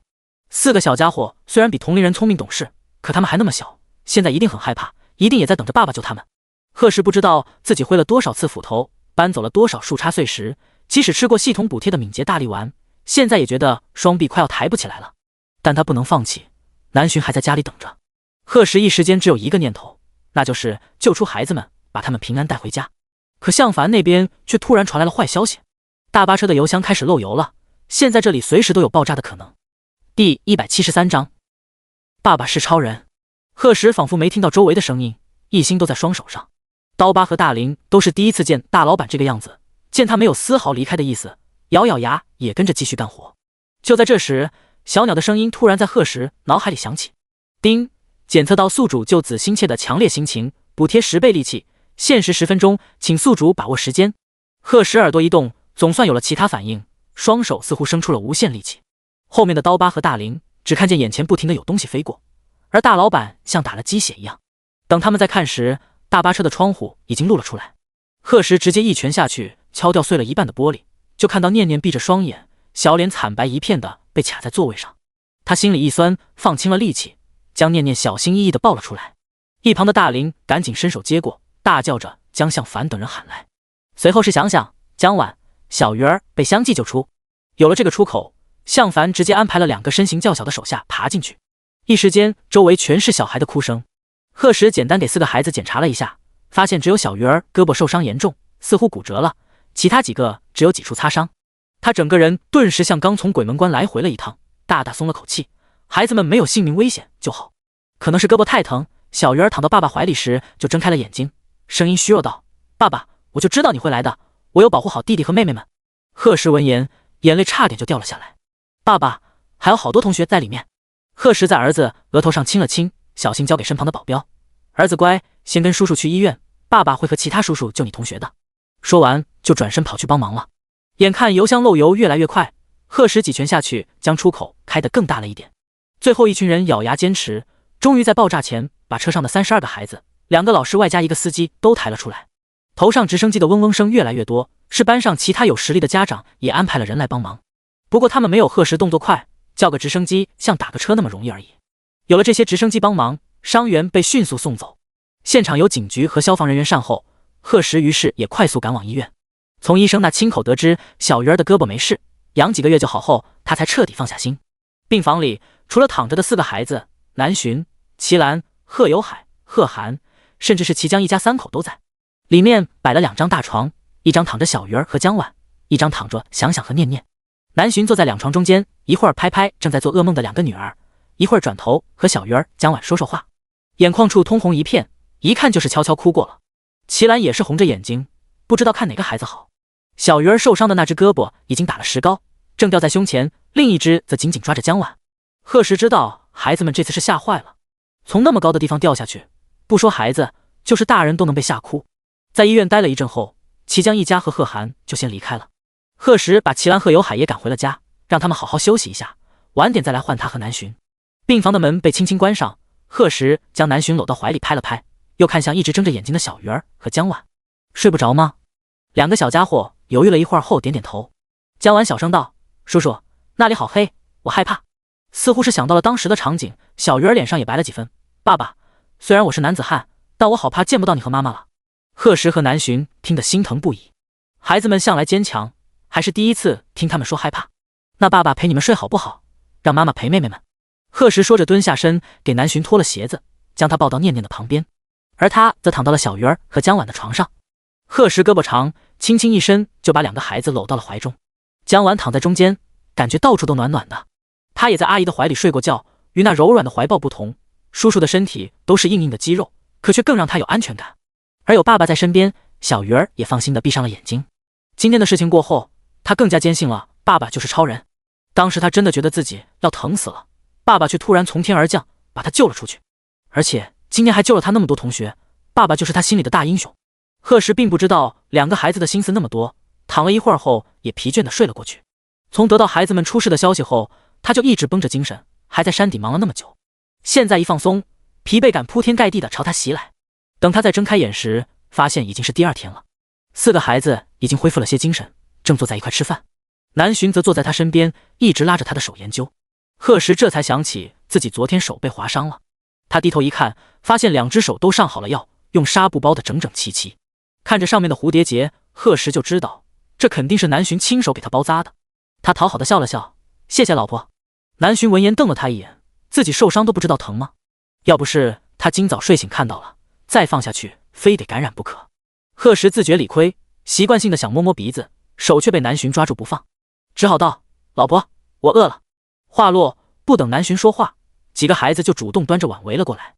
第174章，年会结束，新年即将来临。爸爸，念念喂你吃饭。爸爸，想想是姐姐，想想喂你。还是我来，我最大。3胞胎争个不停。贺石看向一直没说话的江晚，只见小家伙眼睛亮亮的，明显也是想喂他吃饭。贺石，他只是受点皮肉伤，不是断了胳膊。最后在南浔打趣的眼神下，贺石只好妥协，让4个孩子一人喂了一口。而这次事故造成的后续影响很大，特别是雏鹰幼儿园作为贵族幼儿园，在申城一直颇受关注，里面的孩子家庭背景都不简单。这次事故中的32个孩子还有2个老师，因为抢救及时，虽然都没有生命危险，但司机却在前往医院的途中不治身亡。经过警方调查，事故的责任方也是在司机。最后，幼儿园跟司机家属怎么协商的，贺石并没关心。确定4个孩子没什么事后，就带着老婆孩子出院了。期间，张毅还带着礼物特意来感谢了贺石。当时要不是他及时打开窗户，孩子们也不一定能平安获救。经过此事，雏鹰幼儿园暂时迎来了假期。4个孩子年纪到底小，这次受到的惊吓很大，一直临近年底才稍微恢复过来。而南石集团这边也终于迎来了万众瞩目的年会。宴会厅里觥筹交错，灯光闪烁，平时穿着随意的男男女女，今天全都换上了华服。特别是那些女同事们，个个妆容精致，想趁着今天的机会多认识一些优质帅哥。大老板他们是不敢肖想了，但能进入南石集团的自身条件都很不错，特别是助理办公室的几个帅哥。于是李彤今天一到现场，就感觉有无数的目光落到自己身上，他后背阵阵发凉，一种不好的预感油然而生。还好大老板的及时到来解救了他。整个大厅在贺石出现的那一刻彻底安静了下来。这也是贺石在公司所有员工面前的第一次亮相。懂事的已经悄悄举起了手机，此起彼伏的小声惊呼一点点传进贺石的耳朵里。他面色无常，穿着一身高定西装，气势凛然地带着公司一众高层穿过人群，仿佛周围的一切都与他无关。下午2点钟，南石集团的首次年会正式宣布开始。这场年会来的不仅是集团的高层和员工，还有娱乐圈里的一些知名人物，比如歌唱界的小天后邓小琪、影后童双、视后金思怡，还有顶流王骁等等。向元思也是不请自来。这种凑热闹的机会他自然不会缺席，更何况是他小爷爷的热闹。年会开始，首先就是领导致辞。在这么令人高兴的日子，贺石也不想扫大家的兴，简单鼓励了几句就结束了。台下的惊呼声顿时大了起来，让前面那些长篇大论过的高层们脸红不已。这次年会的举办地贺石并没有选在公司里，而是在南石大酒店的85层，差不多整整1层都是宴会厅的范围，面积大的足以容纳公司所有员工，而且上面各种娱乐设施齐全，让第一次来的人惊叹不已。心里不约而同地产生了一个想法，能进入南石工作绝对是他们当初最正确的选择。不仅工资高，福利待遇好，更重要的是有面子。现在整个申城甚至全国所有商界精英都以进入南石为荣，这不仅仅是对他们自身实力的肯定。领导致辞结束，紧接着就是总经理对这一年的总结。听得所有人昏昏欲睡时，晚宴终于开始，随之而来的还有各种表演节目。今天这么重要的日子，南巡这个老板娘自然也来了。不过她现在肚子越来越大，进了酒店后就被贺石送进了休息室，陪在身边还有4个孩子和齐兰、贺有海。老两口年纪大了，不爱凑热闹，要不是不放心儿媳和孩子们，他们也不会来。而贺石在宴会厅简单喝了几杯，就借口上卫生间离开了。服务员看到他，立马推开了休息室的大门，果然一家人正坐在餐桌旁，只等他来了就开动。这一年，贺石不仅在事业上有很大的成就，在家庭上更是妻儿圆满。贺有海作为大家长，率先举起酒杯。他在这个家里虽然很少发表意见，但在今天这种重要的日子里，对贺石他也有几句心里话要说。儿子，你能有今天的成就，我和你妈很开心，但不管以后怎么样，爸希望你还能和现在一样保持初心，永远将自己的妻儿孩子放在第一位。你从小就比同龄人聪明懂事，爸生病时家里都靠你一个人支撑，咱们家现在能有今天的日子，爸要跟你说的是，我和你妈都以你为荣。以后的日子，你和小寻齐心协力，爸相信你们能走很远很远。贺石和南巡在贺有海开口时就站起了身，一番话过后，两人对视一眼，对着贺有海重重点了点头。贺石更是举起酒杯一饮而尽。爸，您放心，还有你说的我都记下了。贺有海闻言欣慰地拍了拍儿子的肩膀。还有几天时间就是新年了，年会过后，外面的店铺陆续关门，贺石也彻底闲了下来。公司那边老大老二齐江、李子柒等人也都放了假，趁着没到春节高峰期，直接回了老家。齐家父母也跟着齐江一起回了滨城，而贺石一家早就计划好了在申城过年。这是他们搬家的第1年，新房不好空着，等年后天气好了，再抽空回去看望老家的亲戚。檀香园里到处张灯结彩，贺家院里也挂满了各种灯笼、彩灯。4个孩子穿得像红包一样，在院子里跑来跑去，手上每人还拎着一个小动物花灯。这是贺石专门找人给小家伙们定做的，从拿到手里开始就没放下过，喜欢的不得了。南巡站在房檐下，看着孩子们嬉笑打闹，嘴角的笑意就没消失过。这么高兴啊！贺石突然从背后出现，将人搂到了怀里。南巡被男人猝不及防的举动吓了一跳，气恼地瞪了他一眼后，又顺势靠了过去。贺时宠溺地捏了捏自家老婆精致的鼻梁，生气了，咬我呀！南浔这下终于发现男人是故意惹他了，他也没客气，回身扯住贺时的2只耳朵，嘴里威胁道：“服不服？”语气凶得很，但手下却根本没用多少力气。贺时扑哧一下笑出声来，他老婆怎么这么可爱？第175章传奇永不落幕。南浔气得又要去抓贺时的手，一盏红色的兔子灯却突然被递到了眼前。他疑惑地看向贺时：“你还多买了一个呀？”贺时一听不乐意了：“什么叫多买的？这可是我亲手给你做的，全世界独一无二。”南浔闻言，眼睛亮得惊人，他高兴地伸手接过，觉得这小兔子怎么看怎么可爱。贺时俊脸温柔，他最喜欢的就是看到南浔笑，为了这一刻，不管让他做什么都心甘情愿。与南浔能有今天，是他之前做梦都不敢想的。当初他甚至已经做好了等他的一辈子的准备，谁知道峰回路转，他不仅与南浔重逢了，还有了3个可爱的孩子，过几个月第4个宝宝也将要降生。而这一切都从他被系统选上的那天开始改变。谢谢你，小鸟。突然听到宿主的感谢，空间里的背带裤男孩脸颊微红。客气啥？贺时唇角弯起，我们会一直是好搭档吧？小鸟觉得今天的宿主有些奇怪，但还是认真回答道：当然了，除非宿主生命体征消失，不然本统会一直留在这个世界的。贺时放下心来，那就好。想什么呢？南浔见男人出神，问道。没什么，就觉得现在的日子很幸福。至于系统的存在，就当做一个永远的秘密吧。其实贺时早就想过告诉南浔，但每次他想开口的时候，就莫名其妙的说不出话。